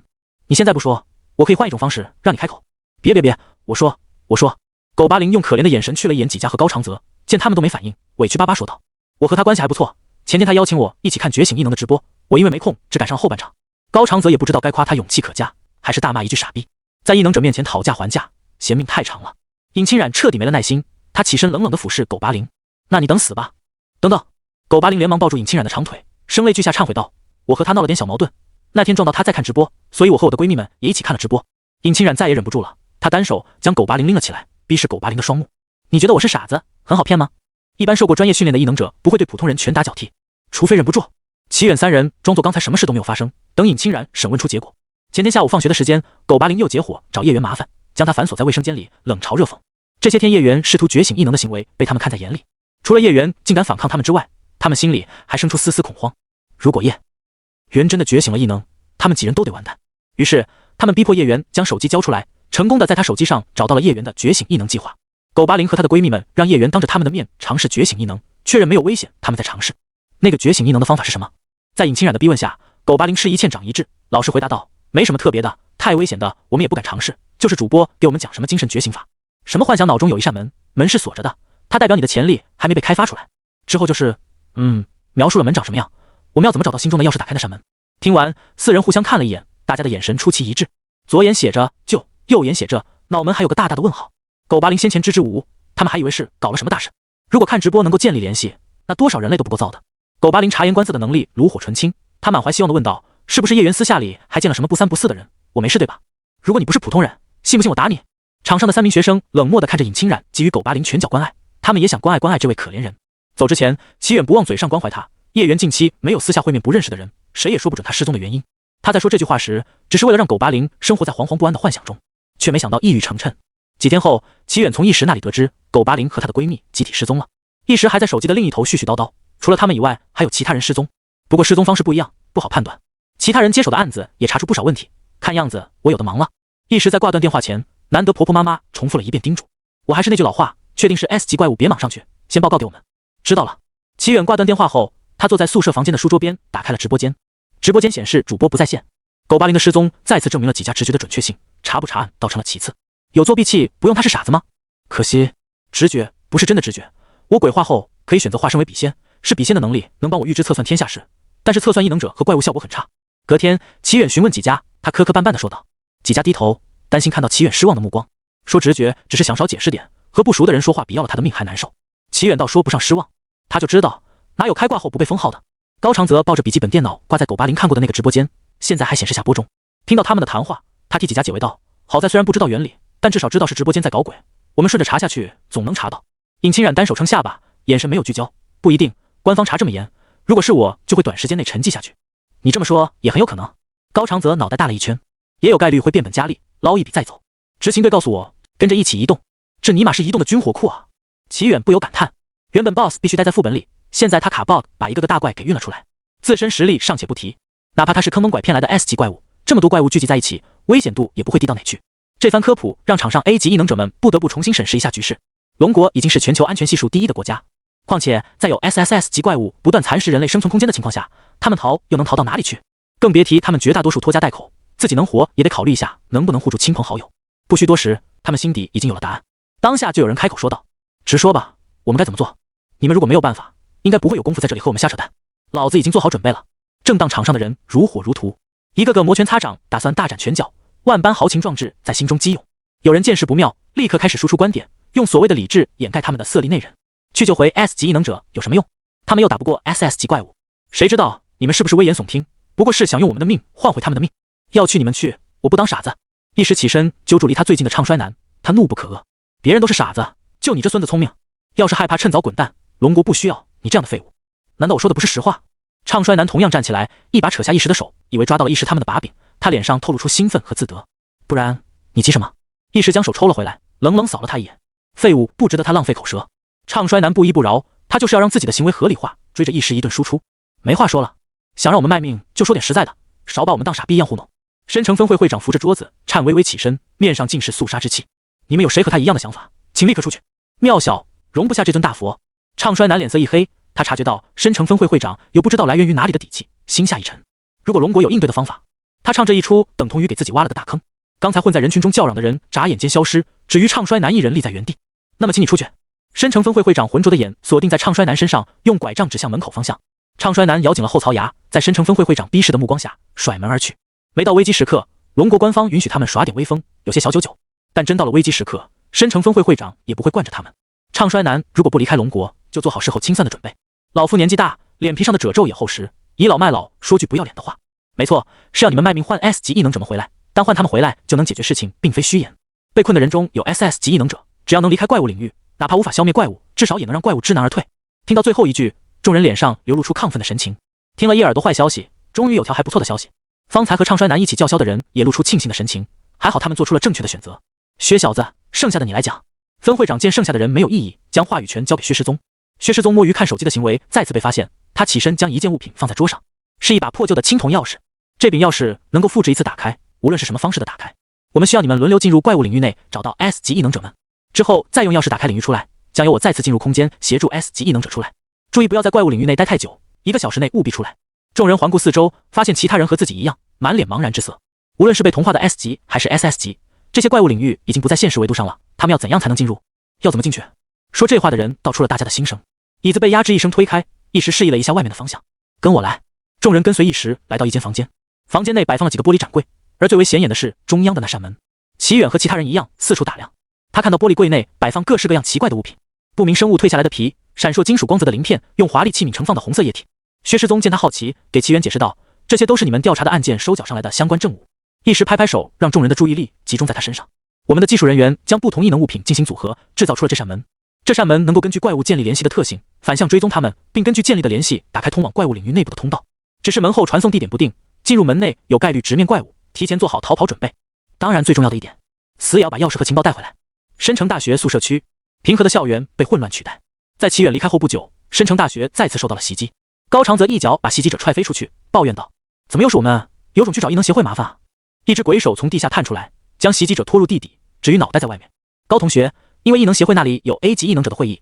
惨白中透露点灰青色的皮肤，两行血泪从脸颊两边流下，布满血丝的眼球和尖利的獠牙。几家说话时声调飘忽不定，像极了索命的厉鬼。高长则不着痕迹地别开了头，厉鬼害羞真是顶不住。非要我说出我们是软柿子这么戳心的话吗？啊，抱歉。社恐的几家终于明白高长则不是真的疑惑，不由害羞地找了个地缝钻进去。真找了个地缝钻进去，几家消失在高长则面前，重新加入战斗中。深城各地上演着一起起市民暴动的闹剧。赶来的执勤队将暴乱的市民放倒，领队的女子皱起眉头看向倒地的市民。这些人全部……大姐头，怎么了？执勤队里有人问道。滚，叫我队长。太奇怪了，他们既不是寄生者，也不是异能者，为什么会参与暴乱？用脚趾头想想都知道，一群市民还不够一个异能者打的。如果是血海深仇导致他们丧失理智，他们也该是寄生者。女人将锁链收回，蹲在市民们身边仔细观察起来。刚才发问的人咦了一声，说道：听你这么说，好像他们真没用过异能，会不会有人在背后控制他们？队伍里有其他人提出猜测。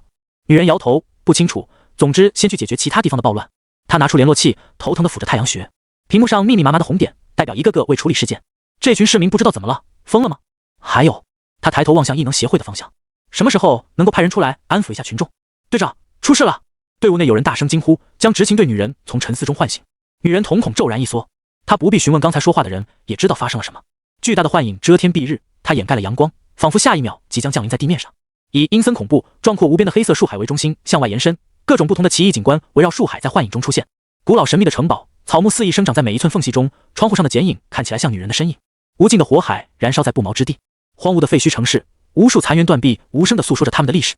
一眼望去，竟然无法看到边际。那是什么？被暴乱的人群吓得不敢出门的人，震撼地望向天空，喃喃说道：我去，这是超大型融合领域降临吗？不明所以的人惊骇之余，还不忘揣测这其中的原理。人们拿出手机开始拍摄，脸上神情除了担忧害怕外，还有刺激兴奋。井号深城惊现异象，井号相关词条很快刷上全国热搜，其他城市的人纷纷看热闹，不嫌事大，开始了讨论。何方道友在此渡劫？这是融合领域吗？看起来怪怪的。羡慕深城市民的一天，我也想康康。在他们讨论的时候，刚才的执勤队小队均面露惊愕地看着眼前的景象。被他们放倒的市民们身上浮现一道道虚影，那是一道道上锁的门。上锁的门缓缓打开，市民们消失在原地，徒留仿佛一阵风就能吹散的幻影留在原地。门内黑黢黢一片，空洞的吞噬照进去的光线。快看上面！他们听到有人惊呼，反射条件的往上看。刚才消失的市民在幻境中出现，他们横七竖八地倒在地面。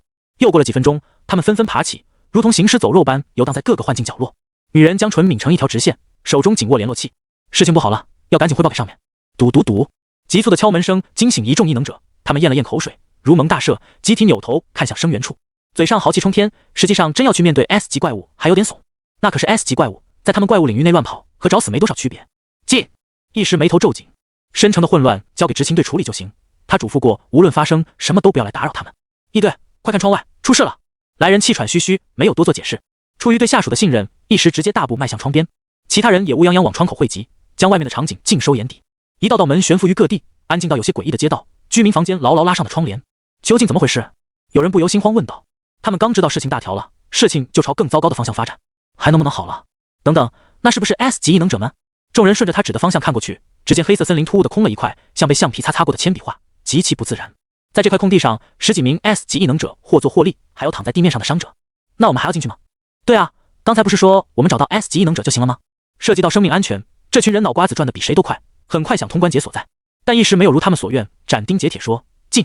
如果不进，只能等死了。他深吸一口气，艰难吐出一句话，他可能要晋级了。似乎在回应他的话语，浮于高空之上的幻影缓慢地往下沉，幻影离他们越来越近。晋级！场上的人群骚乱，他们脑袋乱成一团浆糊。这个词汇背后代表的含义令他们毛骨悚然，汗毛直竖。没有时间了。薛师宗咸鱼的表情一扫而空，取而代之的是认真的神情。申城会长杵着拐杖，同样神情凝重。三竹的 SSS 级怪物同样出现在人口众多的城市，所以这段时间我们将调查的重心放在了申城和冀都。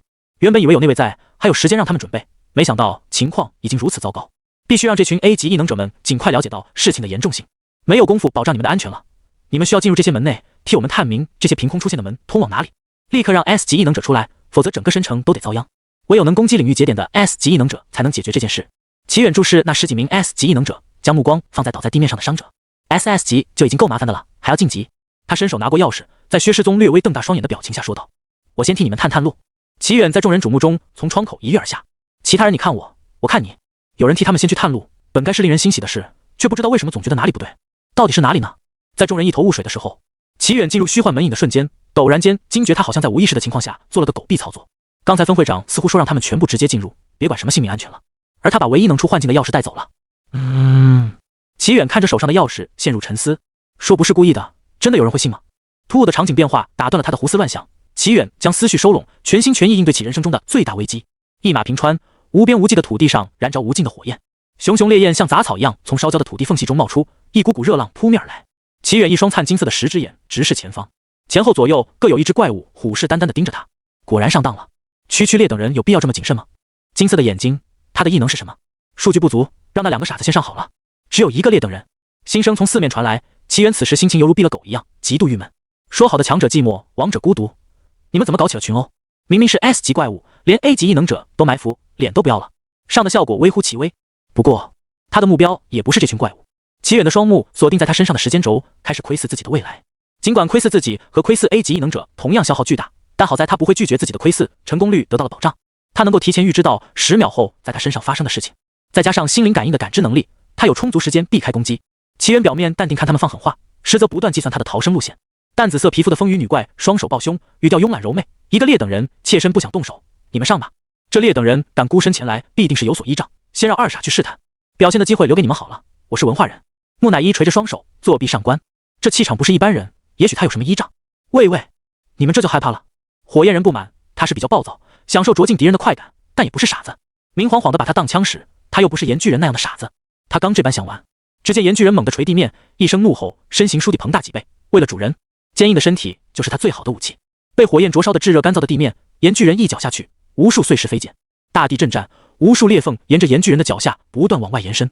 被破坏结构的地面开始大片大片的坍塌，仿佛整片地狱即将碎裂。你这傻子，怎么还在波及我们的？淡紫色皮肤的风雨女怪被迫身体延长，伸出一对对足，变化成半身人半身蜈蚣。她灵活行走在崎岖的地面上。火焰人和木乃伊漂浮于空，将齐远的动作尽收眼底。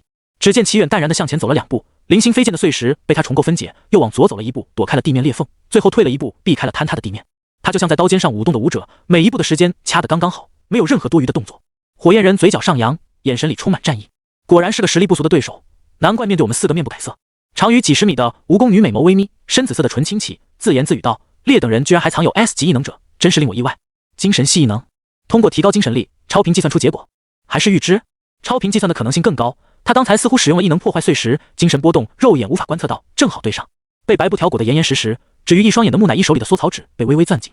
他眼神微变，更加重视起面前的对手，脑海里迅速分析起情报。精神类异能？不对，精神类强化的是脑子，不会作用在眼睛上。情报还是不足，得尝试记录一下他的异能再分析。喂，一起动手吧，这个人类不容小觑。火焰人目光凝重，朝其他两人建议道。那当然，我知道。蜈蚣女和木乃伊没有一丝大意，警惕地包围着齐远。眼见4只怪物将他包围，齐远不慌不忙，他目不斜视，做出一副丝毫没把他们放在眼里的假象，成功避开了他们的第一波试探。在这群怪物心中，他的实力至少为 S 级。齐远不信这些怪物会不听他说话直接动手。自古以来，不论是人还是怪，只会尊重强者。4个一起上正合我意，你们一个个上难度实在太低了，让我提不起兴趣。说完，齐远似乎想起什么高兴的事，轻笑道：当然废物乘以4，估计也不会给我带来什么乐趣。除了岩巨人，3怪的表情骤变，充满杀意的眼神凌迟着齐远。被劣等人说是废物，哪怕是个实力不俗的劣等人，他们心情也没好到哪去。蜈蚣女长长的身体摆动，恶狠狠说：我会割下你的舌头，让你再也说不出话。S 级怪物和别的怪物就是不一样，放狠话他们只会怒火中烧，完全不会从话语中脑补他的实力强大。最重要的是，他们还真死不了。S 级怪物可以借助领域的力量不断复生，孤陋寡闻的齐远还是头一次听说。而 S 级异能者可以破坏领域节点，从而让领域崩坏，让 S 级怪物彻底宣告死亡。所以分会长才会说，唯有 S 级异能者才能救生城。面对4只怪同时向他袭击而来，齐远心中激起千层浪花，游走在刀尖上的紧张刺激他的心脏，肾上腺激素不断飙升。没关系，还有得抢救。感谢蜈蚣女老铁送来的精神类异能和 S 级强者体验卡。异能：精神力操控。在 S 级实力的加持下，10只眼能够预测未来15秒的事情，再加上精神力集中带来超频计算效果，场上4只怪的动向和他们异能带来的环境连锁反应，全都在他的计算之中。可惜因为实力上涨，10只眼只延长了5秒，否则他连超频计算都不需要使用。齐远如同信步游停般，轻松躲过了地面喷射而起的岩浆和烈焰。火焰人和岩巨人的配合未得手，他们并不意外，成功封锁齐远的走位，让他靠向蜈蚣女那边就足矣。蜈蚣女从地底钻出，上半身又伸出了一对手臂，4只淬毒的爪子向齐远抓来。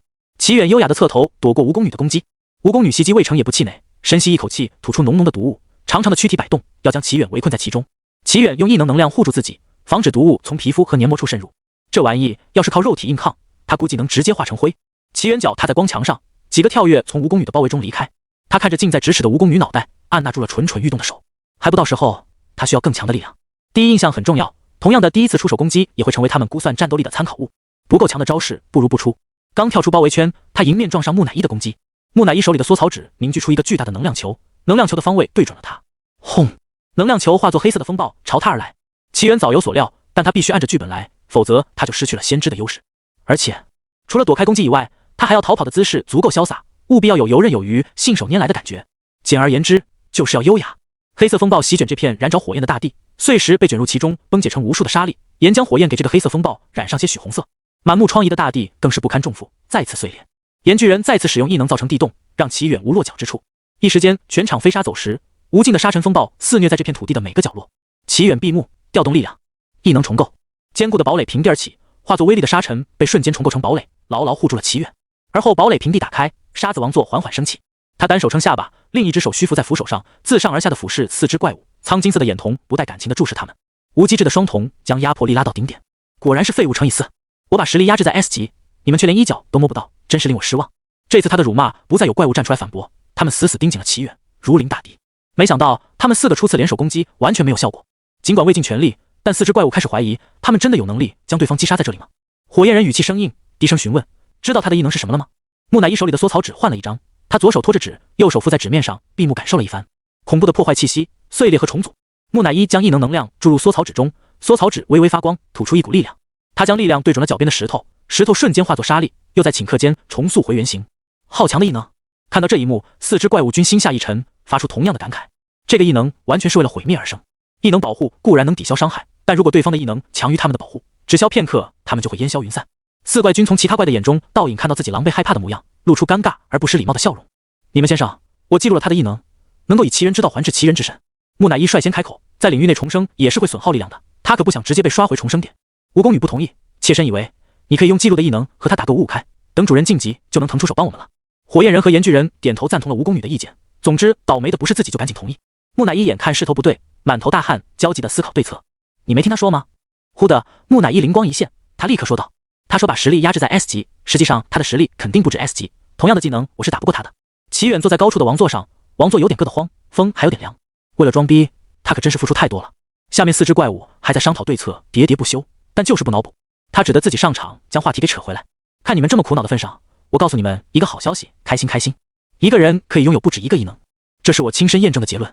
这算什么好消息啊？4只怪物第一反应是震惊，其次便是不可能，绝对不可能。蜈蚣女重重皱缩，这是放出来迷惑他们的烟雾弹吧？然而他绞尽脑汁也想不出这样的烟雾弹有什么用，毕竟只要动手就会被拆穿，用这种方式掩盖异能未免过于拙劣。如果是真的，想到这个可能，蜈蚣女内心疯狂否定，这和她的认知产生强烈冲突。如果有多项异能，她的异能领域难道也是多个？不可能。齐远很想回一句怎么不可能，但从这4只怪物剧烈波动的心理活动，他默默闭嘴了。领域互相排斥且吞噬融合彼此 ，S 级异能者就是利用这点毁坏 S 级怪物领域。齐远深切地感受到了，没文化，到哪都是仗义，一不小心又装错逼了。那么现在问题来了，他还得圆回去。多说多错，齐远吃一堑长一智，把问题踢回给这4只怪物。这件事的真假，那个木乃伊不是最有发言权吗？齐远用手指了指木乃伊的方向，再拷贝一次就好了。4只怪物愣住了，再次记录的确是个方法，但由对方说出来，意味着他说的10有8九是真的。怎么可能？这究竟是怎么办到的？木乃伊表面不可置信，他靠并不怎么精湛的表演骗过了同伙。虽然搞不懂原理，还是找个机会跑路吧，反正这也不是我的领域。领域主人火焰人二傻同伙还顺着他的话往下说，除非你的异能是制造异能或者剥夺异能，否则怎么可能拥有多项异能啊？对，齐远振奋，请这位好队友再多说2句。蜈蚣女眼珠子转动，嘴上赞同道：是啊，除非你的异能是创造异能。他讲这话时完全不过脑子，只想着先溜为敬，身上一点反馈能量都没有。但木乃伊和蜈蚣女完全没考虑过队友的感受。岩巨人沉默不语，他脑子没有队友转得快，通常选择跟紧队友的步伐。场上3只怪给出了相同的猜测，他也就顺着思路想下去。创造异能，剥夺异能，异能领域是怎样的？这种异能不可能存在吧？岂不是比肩神明了？蜈蚣女的赞同不仅没让火焰人感到开心，反倒是自我否定起来了。神明，岩巨人脑海里的异能领域逐渐成型，云海、神殿、雾气、圣光，执掌神界的神明。蜈蚣女和木乃伊完全没心思理会火焰人的话，计划卖队友溜走，喊人来群殴，双双心不在焉的敷衍。可能异能就是神明，或许异能名为造物主。他们敷衍完，看向四周，却发现不知何时周围的场景发生了变化。蜈蚣女和木乃伊吓了一跳，如梦初醒，眼前的场景让他们大惊失色。洁白的云朵大片大片铺满了目之所及之处，云海如浪一般翻腾，雾气氤氲缭绕，折射着周围的光线，如梦如幻，宛若置身于梦境之中。初升太阳的金光洒在云海之上，给云海镀上一道道金线，光芒神圣而庄严。金碧辉煌，雕栏玉砌，巍峨宏大的9天神阙悬浮于空，宫阙气势磅礴而浩大，流转五彩斑斓的神光，层层烟云缭绕，给它增添几分神秘色彩。隐约似有仙乐绕耳，但仔细倾听又没有任何声音。4只怪物惊愕的说不出话，他们挪不开步子，目睹层层宫殿大门缓缓打开。待回过神来，他们站在大殿前的空地，长长的云龙阶石雕刻着华贵精美的花纹。明明他们的视野里看不到齐远，只有无尽的阶梯和高处的大殿，但脑海里却清晰地浮现了画面。齐远坐在高殿之上，一双金色眼瞳如同神明一样俯视着他们，睥睨众生，至尊无上。诛邪！随着这2字出口，神光闪耀，无尽的光芒在不断侵蚀怪物领域。怪物领域在神光的照耀下不断震荡，呈现崩溃之态。没撑几秒，染满烈焰的大地剧烈震荡，整个怪物领域不堪重负，碎成银光飘飘洒洒往下落。火焰人还没来得及发出惨叫声，随着怪物领域一起消散于空中。齐远闭目，不忍直视，流下2滴鳄鱼的眼泪。走好，我的好队友！目睹火焰人的惨死，木乃伊和蜈蚣女终于从恍惚中找回了神智，他们拼命逃窜。但在下一秒，他们难以置信地望向树海方向，他们的怪物领域被那位大人解除了同化状态。蜈蚣女不敢相信，她绝望地嘶吼：没有我的连接异能，主人你怎么晋级？快救我出去！可惜他的祈求终究是落了空。不消片刻，他们的怪物领域被齐远的神光吞噬，和火焰人走向一样的结局。而身为他们的敌人，齐远默默替他们哀悼：一路走好。岩巨人、蜈蚣女、木乃伊给爷死，他啥也没干，不值得被他哀悼。蜈蚣女一死，深城的无数门影消失，在齐远的视野里，他看到连接深城空间的节点一个个解除。从蜈蚣女死前的心声中，齐远了解到了晋级 SSS 级怪物的条件。SSS 级怪物的晋级条件竟然是侵染现实领域，而拥有智慧的人类是最好的侵染对象。难怪深城市民的精神状态不太对劲，原来是受到了他的影响。失去了蜈蚣女的连接异能，这个走捷径的 SS 级怪物侵染深城的计划自然也宣告失败。他隔着雾气和齐远遥遥相望，将领域内的 S 级异能者们和人类抛出，带着他缺了一块的领域撤离了深城。这个 SS 级怪物的领域边缘还有不少 S 级怪物，齐远没有盲目追赶，在深城上空贸然开战，等同于置深城市民的性命于不顾。哪怕是简单的交手，也是普通人能承受的。一直在窗边观望的 A 级异能者们全部都目瞪口呆，这也包括了薛失踪。哪怕幅度没有别人大，表情没有别人夸张，他的死鱼眼也睁得椭圆。A 级异能者们捂住胸口，这一天大起大落的，心脏都不好了。先是执勤队和分会长对他们说事情大条了，要他们卖命。好不容易做好了心理准备，打算为了家人背水一战，突然窜出齐远，把敌人直接送走了。他们想起来齐远说的，先替他们探路，这就是年轻人的探路方式。做人低调谦虚可以，但别这么低调谦虚，可以吗？齐家别墅内，齐远瘫在1楼的客厅，久违的享受在家宅着的感觉。小老弟拿着扫把木棍，上演毫无章法的棍法，哼哈2字不断出现在嘴边。他掀了掀眼皮，看不出来小老弟还有哼哈2将的风范。昨天解决了怪物后，他用领域包裹受害市民回到地面，把钥匙还给了薛失踪，就回到家中。到家之前，齐远还担心妈妈和小老弟会不会受到波及。回到家一看，窗户的窗帘全被拉上，妈妈正愉快地做着甜点，而小老弟还在苦大仇深地写作业，椅子上像有刺一样，他坐没2秒就换个姿势。见他回家，妈妈从厨房探出头：“你回来了，外面有怪物，我只好做到甜点打发时间。小远来尝尝味道怎样？”齐远又是为家里人的神经大条感到忧心的一天。啪！一根棍子浅浅地敲在齐远身旁的座位上，将他飘散的思绪拉回。他抬头望过去，果然是小老弟。小老弟挥舞着扫把，额上尽是汗珠，表情亢奋。哥，来见识见识我的棍法，跟我过招式。齐远看了他一眼，眉头微挑。他是那种欺负小孩的人吗？当然是的。小老弟被坐在沙发上的齐远单手杀得片甲不留，泪洒当场，缩在墙角自闭。叮，手机里的讯息一个接一个，就是没有齐远想看到的信息。史建文、姜文英和我说了，远哥你偷偷告诉我，你是 S 级异能者吗？史建文是不是暗9系成员？史建文，我保证不外传，绝对不会影响你隐藏身份。我信你个鬼！齐远再次地铁，老人看手机表情，他要赶湖州，明天头条就是他。景浩暗9系成员竟然是他！景浩细数你身边的大佬，也许他们就是暗9系成员。景浩，齐远挑了张表情包敷衍过去，坚决不回对方一个字，否认是掩饰身份，摆烂承认是摊牌了，怎么说都是错。发完后，他又点开了别人发来的消息：吕程，远哥，我就出申城一趟。高长泽，远哥，咱接下来做什么？薛诗云，打扰了，哥哥让我帮忙问一下，愿不愿意把异能证等级升到 S 级？齐远看到最后一条，不由暗自吐槽，这两兄妹什么毛病？怎么哥哥帮妹妹问，妹妹帮哥哥问？升级异能正是件很难以启齿的事情吗？吐槽归吐槽，他对代善人薛家兄妹还是很有好感，回复了我没问题过去。申城分会长，我们打算举办一场庆功宴，您来吗？齐远，不了，谢谢。被一群人围着轮番恭维，堪比在海底捞过生日一样社死。在昨天他已经深刻的领教过了。唉，校长没有让他提前毕业的打算，也没有企业家哭着喊着要给他钱求他庇佑，官方更没有联络他。到底是这世界疯了，还是申城的市民足不出户，消息没有扩散开吗？齐远有这个推测非常合情合理，他的异能等级卡在 A 级巅峰，没有动弹，上演一出默剧的效果太差，没有起盘式现场直播来的震撼。而普通人哪里懂得什么 S 级、SS 级？正当齐远想加入齐瑶的墙角自闭小组，一时的消息弹了出来。一时上面打算派人过来和您沟通，请问您愿不愿意见一面？齐远瞳孔放大，一个鲤鱼打挺坐了起来。终于等来了，他手指飞速敲击屏幕，生怕晚1秒就被撤回了。齐远，我随时有空。一时似乎守在手机边等待回复消息的速度很快。一时，好的，我和上面汇报一下。过了几分钟后，新的信息又发了过来。一时，明天下午2点是否方便？齐远，可以的。齐远犹豫了2秒，还是补发了一条消息。齐远 ，S 级异能者们情况怎么样？一时，还行，至少没有生命危险。翌日下午，齐远乘坐一时的车来到执勤局，他跟着一时走进一间会议室内。会议室内坐着一名短发女子，她气质出众，挺拔的身姿看得出是军武出身。听见有人进来，短发女子起身相迎：“齐远先生您好，我叫苏可。”一时将他带到会议室，就先一步离开。齐远点头，在苏可的示意下坐了下来。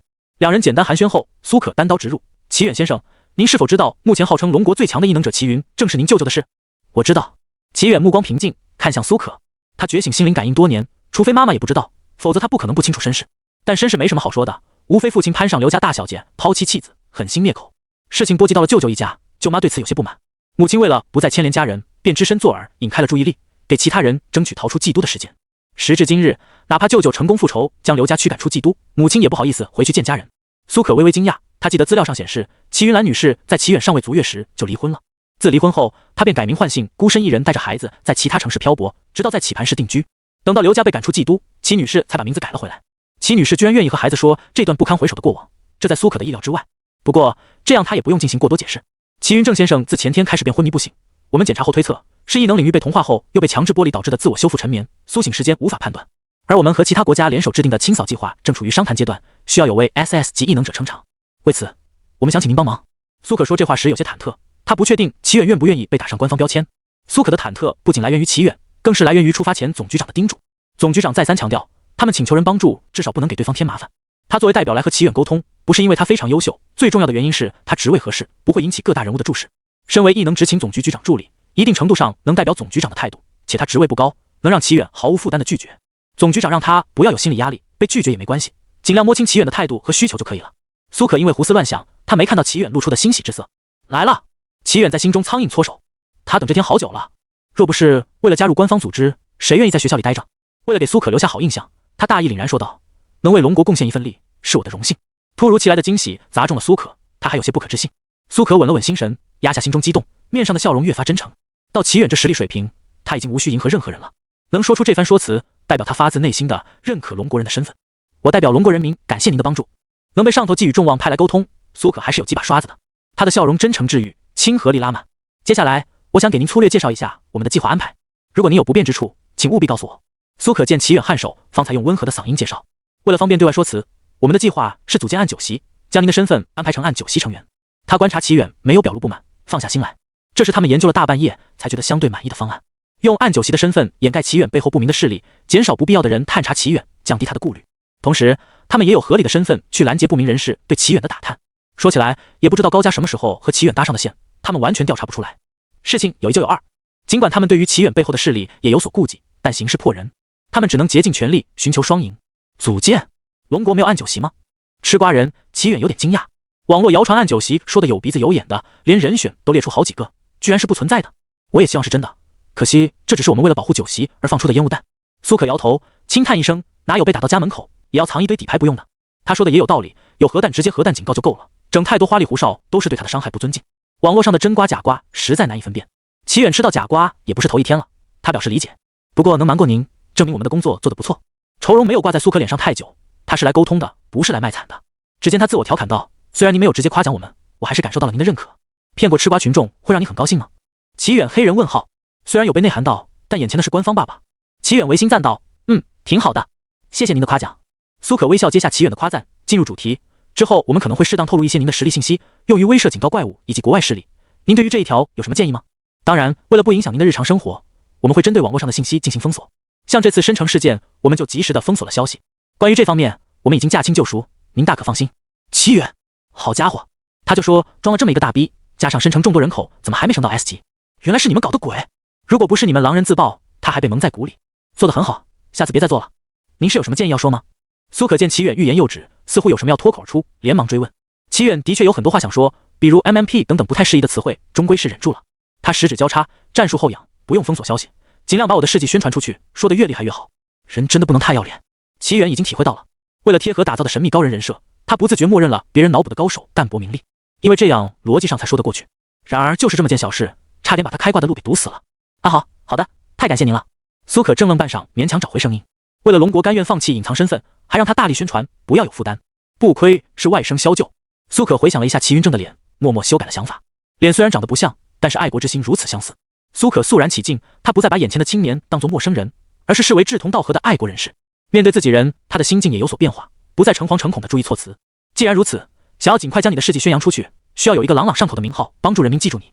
光异能，金色眼瞳。齐远看他陷入沉思，又突然从深思中回神，双目明亮，他油然而生一股不祥的预感。这么短时间能想出什么好名号？有了，就叫金色闪光如何？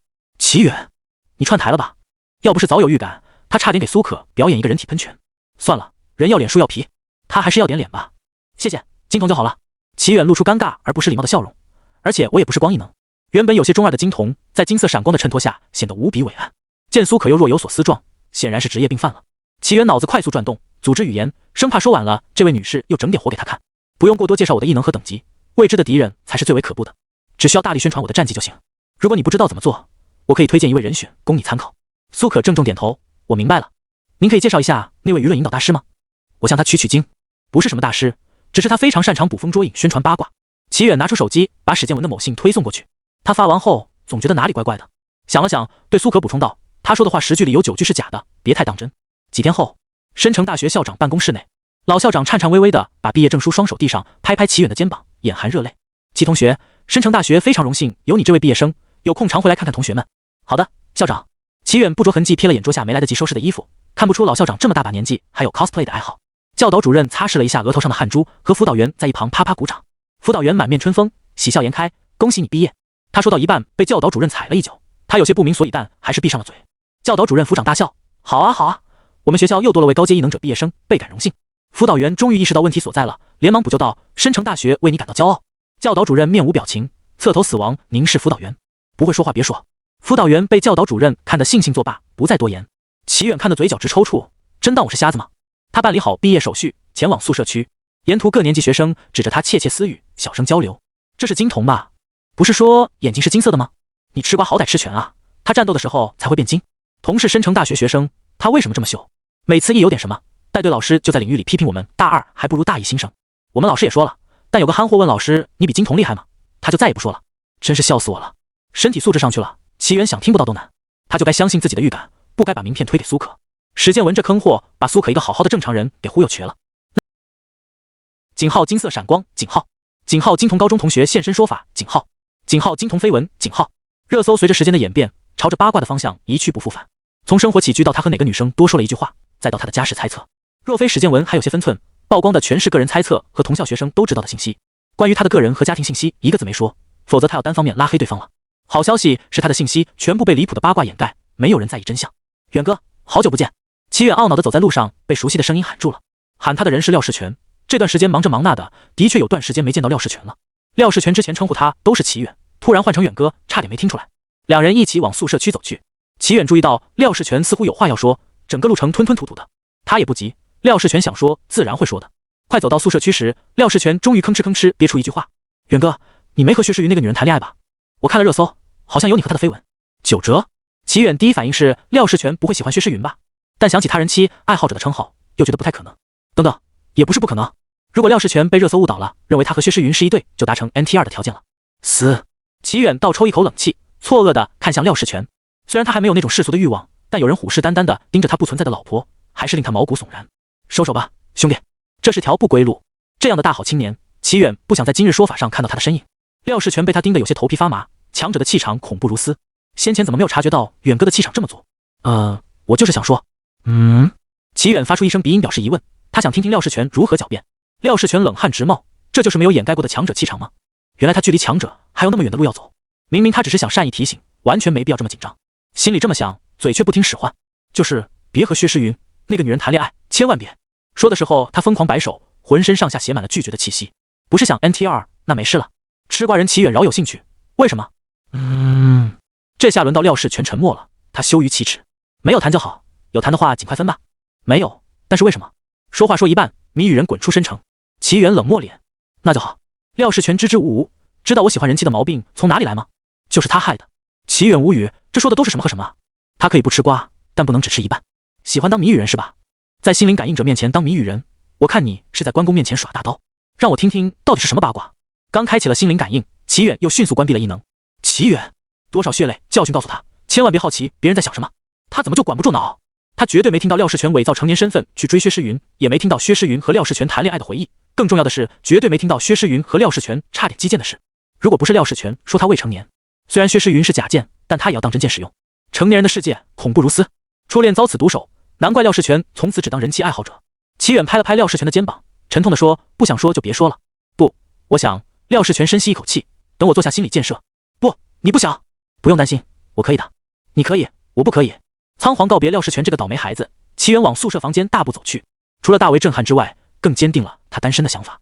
是游戏不好玩，还是漫画小说不好看？纸片人老婆不香吗？还没有成为世界最强，他这个年纪睡的可香了。开挂吗？不可沉。他今天回宿舍是为了把东西打包回家。妈妈和小老弟不打算跟去冀都，因此他把东西运回别墅里就足够了。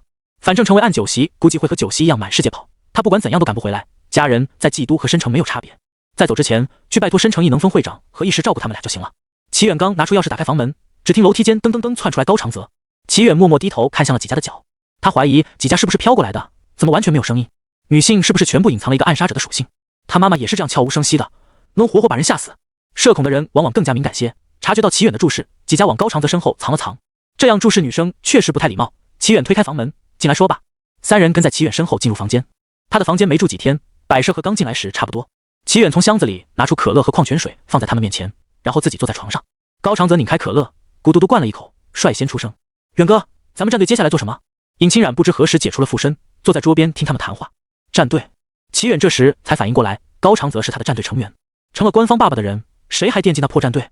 齐远想了想，委婉劝道：“我已经毕业了，明天就飞往冀都，你先好好完成学业，到时候再来帮我的忙。不用担心，我可以申请实习，只要考试能通过就行了。”高长泽竖起大拇指，露出8颗牙齿。问题是战队就是个空壳，异能协会不发任务，他也没什么事可以交给高长泽的。而岸久席那边不清楚能不能把事情交给非官方的人。高长泽的潜力不错，耽误别人的人生不是他该干的事情。大一也可以实习，本来是不行的，但能接触到 S 级异能者的实习机会除外。高长泽也是从某个犄角旮旯里翻出的规定。你不怕掉马吗？怕啥？你都是 S 级异能者了，照给我小意思。我还有执勤队的工作，平时也顾不上战队。你最好想清楚再给我回复。齐远据实以告。话语刚落，尹清冉直接举手，我和几家选择加入。高长泽刚有2分犹豫，瞬间被同伴的背叛冲垮。怎么是你和几家？我呢？明明是我先来的。尹清冉却薄情的看也不看他。你去不去自己决定，跟我们有什么关系？高长泽烦躁的挠挠头，下定决心，干了这票，等下次他一定要从尹清冉那里找回场子。齐远，这就是典型的傲娇女和缺根筋直男，哪怕他的情商一般，也能看出尹清冉不想拖累高长泽。行吧，如果你们想回来，接着上课和我说一声。他这也不是什么贼船，用不着这么热血，整得他怪尴尬的。高长泽表示懂了，还提出了一个齐远从来没考虑过的事情。对了，还不知道战队叫什么名字，战队都还没注册呢，哪来的名字？不过让他现想一个名，还真有灵感。齐远吐出2个字：轮回。随着他说出名字，高长泽脑海里迸射出无数的轮回关联词，越品越觉得这个名字霸气又不失神秘，逼格满满。尹清冉垂下双眸，手指摩挲桌面。轮回这个词，其内在有什么含义吗？他的异能，还是送敌人入轮回，或者是他的目标追求？齐远望向场上3人，不由一阵感慨。高长泽坑了他3把，导致被抓壮丁，他才坑了高长泽1把，又被坑了回来。有道是天道好轮回，苍天饶过谁？这名字再合适不过了。前往冀都当天，齐远站在直升机旁边，和苏可有一搭没一搭的聊2句，顺便等等高长泽他们。忽然，远处传来些许嘈杂声，4名身披黑色披风、戴着兜帽、脸被精致面具遮掩的人走了过来。也许是高长泽之前被学生骂了审美低级，他把披风款式升了级，金色丝线勾勒出精美的花纹，做工精细了不少。面具也由没有花纹的木质面具进阶为精致的面具。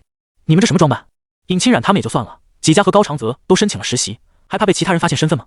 高长泽在面具下的声音有些失真。轮回战队统一装扮。苏可的视线在他们身上扫了一圈，眼睑半垂。这其中除开几家和高长泽，还有2个人，一个是和齐远一起行动过的女人，另一个从身形上判断是老人。居然没有小孩吗？调查人员说过，高长泽别墅内常常传来小女孩的声音，可惜为了不引起齐远的恶感，他们没敢靠近验证是真人还是视频的声音。从高长泽采购的食物分析，他的别墅里至少存在2、3人。苏可在分析时还不忘招呼众人乘坐直升机，几人坐上了直升机，前往冀都。冀都作为历史悠久的城市，尽管因为融合领域有所改变，它依旧透露历史的底蕴。新旧建筑物错落有致地混在一起，看起来违和又和谐。下了飞机，他们在苏可的安排下，分别乘坐车辆前往住所。齐远百无聊赖地望向窗外，看到了熟悉的广告，和深城的广告大同小异，区别只是多了点代言人。防护衣、美容品、怪物博物馆等等。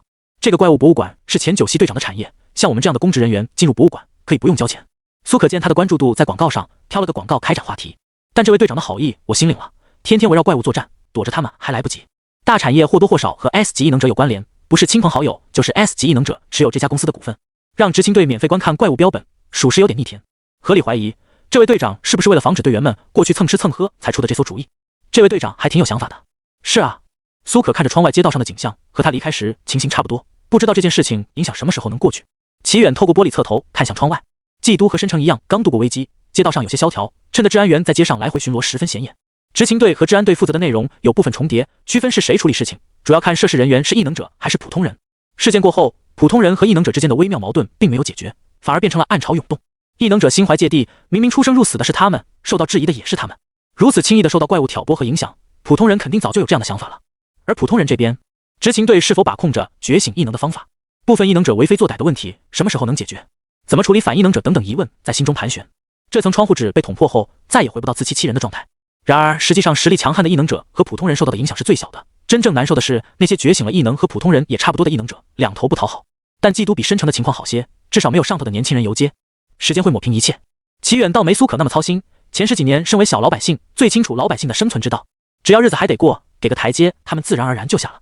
就算没给台阶，短时间内别戳他们肺管子，这事就当无事发生。妥协不是因为不较真，而是没法较真。说的也是，今天酒席按酒席一片金童，妈呀，我见到活的 S 级异能者了！卧槽，那个按酒席，我了个龟龟！齐远单手搭在车窗边，侧头看向他们。女人将失而复得的孩子紧紧搂在怀里，哭诉道：“金童先生，他这人蛮不讲理，还差点杀了我的孩子。”寸头男一听就急眼了：“你孩子3番4次故意撞我，怎么不说？有什么话不能直说？非得掐着孩子的脖子说话吗？我说了，让你管管这逼崽子，你听了吗？你上来就骂我孩子，你还指望我和你好好说话？”两人再次吵了起来，齐远头疼极了。他们说的全是真话，只不过双方都有夸张部分。有什么事去治安所说，他不是法官，无法量刑，专业的事交给专业办。判个死刑他倒是会。我不去，他刚才说自己是异能者，治安所肯定偏向他。女人不满，儿子差点丧命，怎么想都是对方的错。嘿，我也不去，治安所全是普通人，你们就喜欢卖惨网暴异能者。大家评评理，他可是差点杀了我儿子的，熊孩子死了活该。寸头男不屑的哼声，围观群众纷纷议论起来，一边是讨厌的熊孩子，一边是异能者。路人对两边的好感可以说是半斤八两。不知是谁喊了一句：“交给金童审判呗，我们都是见证人。”这句话落下，迎来了一片喝彩声。寸头男和女人均用希冀的目光看向他。一种植物，到底是哪个坑比陷害我？齐远面无表情，做沉思状。不会真有人按照对方的思路走吧？以他丰富的被坑经验，齐远非常肯定，不管今天怎么选，都得出事。谁都有错，不管判谁，另一边都会揪住错误说事。各退一步和各打50大板也不行，道理同上，只会从一个人不服变成了两人都不服。再者，就算硬着头皮做了选择，网络上也有人会说些屁话，还真把自己当治安员了。呵呵，原来我国法律已经不存在了。转移矛盾倒是很好操作，他们共同的目标是治安所，他只需要责问一句你们都不信治安所，那就是治安所出问题了，就可以轻飘飘把话题转给治安所。但治安员勤勤恳恳的巡逻，这纯属无妄之灾。为众人抱薪者，不可使其冻毙于风雪。不能说他们任何一个错了，治安所又没错，那错的是谁？当然是整个社会。不对，是我。打败魔法的最好方式是打不过就加入，把自己也加入罪人行列，他就不再是审判者，不需要面对这个世纪难题。我的错，如果这次事我能早点解决就好了。齐远没有明说是哪件事，懂得都懂。此话一出，激昂的看热闹人群如同被泼了一盆冷水，兴奋冲洗的大脑逐渐降温。沉重的社会话题不是三言两语能改变的。齐远满意的看到全部人都闭麦了，按动手边按钮把车窗关上，转头对司机大哥说：“走吧。”起个锤子哄，真是看热闹不嫌事大。他可以有 N 种解决方式，但齐远非选择让其他人最难受那种，既不解决事情，也不让起哄的人有话题可以聊。少他妈套路我！车辆重新回到既定的路程，苏可欲言又止的看向他。齐远其实是有点好奇的，但血泪教训才过去没多久，他没敢理会他的小心思。异能执勤局总部，偌大的礼堂三三两两坐了几十人，他们零星的点缀在座位上，没有聚在一起。圈定季度作为试验田，开放融合领域，签订生死状的成年普通人可以进入，提高异能者待遇，严厉打击异能者犯罪行为。反异能者地下团体一旦超过一定规模，优先清理。我们政策实施的时候，需要 S 级异能者优先做个表态。台上的人口沫横飞，宣读会议讨论的总结。这仅仅只是初稿，待整理完还要一层一层的上报，等到方案申请通过后才会实施。总结完后便是例行的收集建议，补充细节。等到流程走完，异能执勤总局局长终于宣布散会。他刚说完，一名女子就伏在桌上，以手掩嘴打呵欠。好困好困，但是这里不能睡，但是好困好困。你又来了。坐在他旁边的女人站起来，轻轻拍了他一下。离离，回去睡吧。白离头枕在手臂上，侧头看向女人。可是要吃饭了，吃饭好麻烦，我为什么不能光合作用呢？女人穿酒红色长裙，长长的头发混着丝巾编成繁复的盘发造型，难得不用作战，她做了精致的造型。听到白离说她想要光合作用，沈黛琴无奈的笑着摇头。我好不容易加入暗九席，你就这么欢迎我吗？好吧。白离睁着打呵欠满是泪花的双眼，依依不舍地离开了桌面。沈黛琴摸摸白离丧气的脑袋，负能量这个异能放白离身上真是屈才了，他自己就可以丧出一片天地。两人刚起身，听到讲台处传来声音，怎么好端端的说要退出？你的梦想不是要当九席吗？执勤总局长看着面前的男子，好言相劝。连 A 级异能者都能加入暗九席，这暗九席的质量也就那样。说话的人是位20多岁的男性，黑发里混着几缕红发，与别人规规矩矩穿着制服不同，他不仅穿得松松垮垮，还敞开领口纽扣。你是说薛失踪？他那是异能的原因，距离 S 级只差一步，战力不差。红毛男不耐地嗤了一声，这有差吗？不还是 A 级？他短暂爆发的实力堪比 S 级，暗九席人都没满呢，有队友就不错了。是啊，至少他还到场了。红毛男吊儿郎当抱着头，阴阳怪气说，好过队长连第一次暗九席亮相的会议都没露面。总局长成功被他恶心到了，你个大男人计较这么多，有本事你挑战九席去，换下来的当暗九席。好，这可是你说的。红毛男输人不输阵，气势汹汹。总局长懒得和他说话，这小子前几个月才挑战过一次，一败涂地，区区几个月就想突飞猛进，真当他是电影主角吗？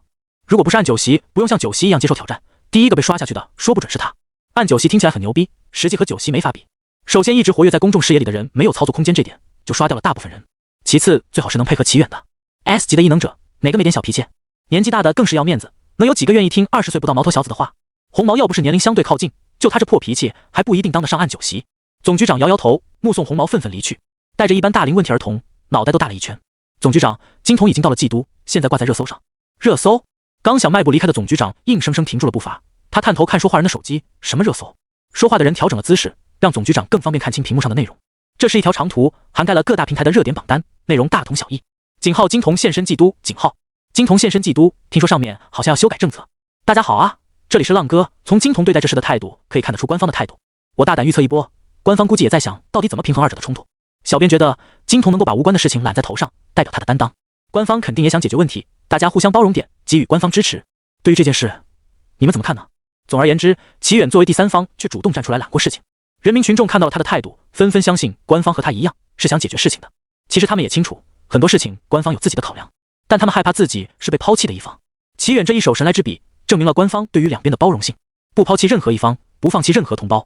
总局长指着屏幕，朗声笑道：“好小子，刚来就帮了我们个大忙。”有了齐远游刃有余的处理方式做对比，红毛这愣头青更让总局长生气。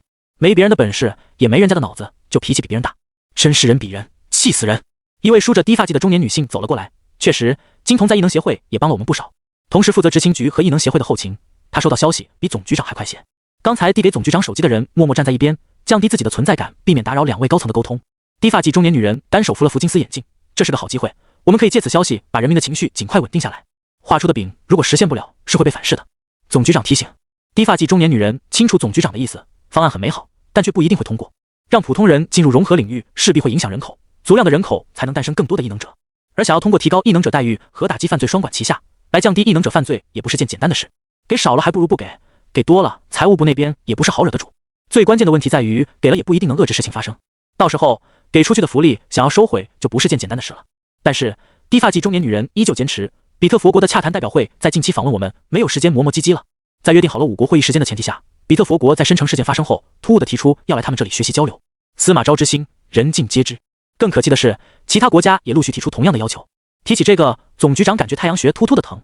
来就来吧，非说仰慕齐云正已久，想要看看偶像，真当我们是傻子？他呼出一口气，后槽牙磨了磨，消息先放出去也行，要是上面不批准，就说是比特佛国的阴谋好了。他一边说话，一边食指在空中往地面指。比特佛特务得知龙国出现重大危机，为了更好的分裂人民群众，他们故意散布不可能实现的谣言，迷惑群众，届时可以嫁祸给我们龙国官方，说我们为了在比特佛国面前长脸，夸大其词。总局长一口气说完，真真假假混在一起，乍一听还挺有道理的。闻言，低发髻中年女人不由摇头低笑：“你这老东西，还是一样的鸡贼。”总局长也笑了：“那还用说，到时候让外交部再内涵几句，做戏做全了，让这群狗东西想趁火打劫，锅给我背好了。”成。低发髻中年女人下巴一扬，露出同款狐狸笑。她作为总局长的搭档，共事这么些年，可谓是臭味相投。对了，低发髻中年女人一起找总局长的初衷，你不是说找不到人手精按9席吗？怎么，你有推荐？也不算，我有个思路是，咱们可以从隐士家族里找找。总局长眉毛微动，你是说，就那些只记录了族长异能的家族，还有那些没记录却是当地地头蛇的，隐藏的更深的不是不能找，而是找起来人力和时间成本太高。低发髻中年女人作为后勤一把手，给总局长提供资料的时候，就盯上了他们。这些隐士家族大多不在都市，选择偏居一隅，有异能非说没异能，他们执行局也不能硬给发异能证，挨个上门拜访，兴许能开到盲盒。嗨，处理清扫计划就够忙的了，哪有时间？总局长摆手。低发髻中年女人白了他一眼，这老东西惺惺作态给谁看？不是说你。总局长忙不迭答应，你要上门拜访，那感情好。隐士家族一个比一个会打太极，还破规矩贼多，有冤大头愿意帮忙再好不过了。低发髻中年女人无言，就知道这家伙什么德行。不只是我，还有谁？总局长来兴趣了，脖子微微往前伸。金童低发髻中年女人再次扶了扶下滑的眼镜，如果把标准放宽，她也算半个隐士家族。等关系好了，找个机会让她引荐一下。不行，和那边有关系的又不是她。总局长觉得低发髻中年女人在异想天开，想想按9席是为了什么存在的，别本末倒置了。你说的也是，我自己去吧。网罗人才也是后勤的一部分。低发髻中年女人虽然觉得总局长是个狗东西，但拜访隐士家族也在她的计划中。总局长得了便宜，笑得合不拢嘴，被低发髻中年女人连翻了好几个白眼后，他找了个由头开溜。时间不早了，晚上还有金童的接风宴，我去准备准备。苏可给他们准备的是 A 级异能者的标准大别墅，他将他们送到大别墅，顺便再次提醒了一下齐远，晚上有接风宴，地点就在他的住所附近。送走了苏可后，憋了一路的云云从高长泽头上跳了下来。哇，比高长泽家大好多。他在房子中来回穿梭，满眼尽是好奇之色。有点礼貌，叫我哥哥。高长泽不满说道。略，别吵。一直是家中地位的齐远受不了非小老弟以外的熊孩子吵闹，当即警告这黑心萝莉。好的，齐远哥哥。云云抱起布偶熊，乖巧的闭上了嘴。高长泽感受到了暴击。几人上楼挑选房间，这个房间是我的，剩下你们自己决定。齐远选了个一应俱全的大套间。老人乐呵呵的和几家聊起了天，几家呈现逐渐自闭的趋势。高长泽最后还是经不过黑心萝莉的卖萌，被他拽着到处跑。尹清冉经过齐远身边时，低声开口：“谢谢，在我住的这段时间，我会负责家务。”齐远没有客气，点点头：“有需要可以找我。打击犯罪，人人有责。”好。尹清冉没有刨根究底齐远是怎么知道的，反正从齐远用他们威胁高长泽那天开始，他就知道瞒不过齐远。在距离接风宴还有一段时间，齐远提前出门了。住习惯了房间，换成这么大的别墅，他多少有些不习惯。尹清冉一个人真的做得完家务吗？他穿过温室花园和休闲区，来到了停车的地方。苏可走前提到过，给他准备了交通工具。没钱买车时，他没考虑过去考驾驶证；有钱买车的时候，他不怎么需要汽车。不仅高阶异能者的身体素质比汽车快得多，而且在需要开车的场合都是别人开车接他，优先度靠后，忙着也就忘了。他非常好奇苏可给他准备了什么，打算找机会考个驾驶证，到时候车辆就能派上用场了。1人高的灌木丛遮掩式线，他拐过弯才看清车库内的景象。入目是电动自行车、山地、公路等不同类型的自行车、平衡车。奇缘也不能说完全出乎意料吧，毕竟苏可是公职人员，知法不犯法。来都来了，他打算试试高档自行车和共享单车有什么区别。他随手挑了辆自行车出门。接风宴的酒店夹在各大高阶异能者的住所中间。齐远骑着单车出门，一路上人没见到几个，汽车倒是开过好几辆。他一头黑线的看着这些汽车纷纷让出道路，硬生生把宽敞的道路开成羊肠小道。只是一辆自行车而已，3人宽都绰绰有余，要这么宽有什么用？一路畅通无阻的骑到酒店门口，他朝门口的保安和泊车员询问：“打扰一下，自行车停在哪里合适？”齐远扫了眼保安和泊车员旁边豪车里的醉醺醺男子，看起来他们有一番争执。泊车员愣了几秒，结结巴巴说道：“您放在这里就行，我替您停车。”好的。齐远从善如流的把自行车交给他，直接朝酒店内部走去。又过了几秒，那名醉醺醺的男子脑子终于缓了过来，搂过身边的女人，满嘴全是酒气。他这破自行车都能过，我这豪车还过不了了。先生，您弄错了。泊车员微笑解释，和豪不豪车没有关系，本店只招待预约客人。醉醺醺男子不耐烦挥手，少他妈扯预约客人这套。上次姐夫也是没预约就过来，你糊弄谁啊？连豪车都开不起的穷鬼，能上这家店的预约名单？什么预约名单？不都是堵住那群贱民的嘴吗？一群贱民还想和我们异能者平起平坐了？酒意上头，他越说越起劲，辱骂起泊车员和保安是看人下菜的狗杂种。女人说想来这家酒店吃饭，没能进去，让他觉得脸丢大了。泊车员和保安的表情越变越难看，眼神也变得不屑。保安拿出了对讲机，头儿，有人喝醉了在门口闹事，还辱骂 S 级异能者。闹事的也是 S 级？不，普通人，应该是 A 级异能者李四的亲戚。保安轻蔑地看了眼豪车内的男人，和异能者待久了，真把自己当异能者了。这有啥好说的？他敢辱骂 S 级异能者，直接揍他一顿丢出去。好嘞。在这名醉醺醺男子尚未意识到不对的时候，保安狞笑着向他靠近。另一边，齐远在工作人员的指引下来到了预定包厢。刚踏入包厢那刻，包厢内的人都起身相迎。苏可上前一步向众人介绍他。一位眼熟又陌生的中年男人上前夸赞道：“真是英雄出少年。总局长您好，于安和，异能执勤总局局长。”常年在电视上看到这位中年男人，齐远第一时间认了出来。叫我生于书于局都行，来记都还适应吧。有什么缺的尽管和小苏说。挺好的，他帮了我很多。来的人都是总局的高层，齐远和他们简单打了招呼。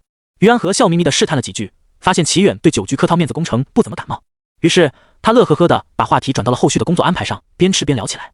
你舅舅的情况还是老样子，估摸着没有大碍，就看什么时候醒了。过一阵子，比特佛国的洽谈代表团会来咱们这里学习交流，到时候得靠你了。应该的。齐远点头。于安和一派弥勒佛样子，心中讶异。早从苏可那里得知齐远的性子，却没料到这么好说话。这样也好，少些他们成年人油腻的客套，多腾点时间解决问题。摸清性子后，于安和去掉了客套环节，直奔主题。咱们按酒席的行动模式参考酒席，通常是2、3人一组。我是觉得能群殴就别单刷，尽可能保证你们的人身安全。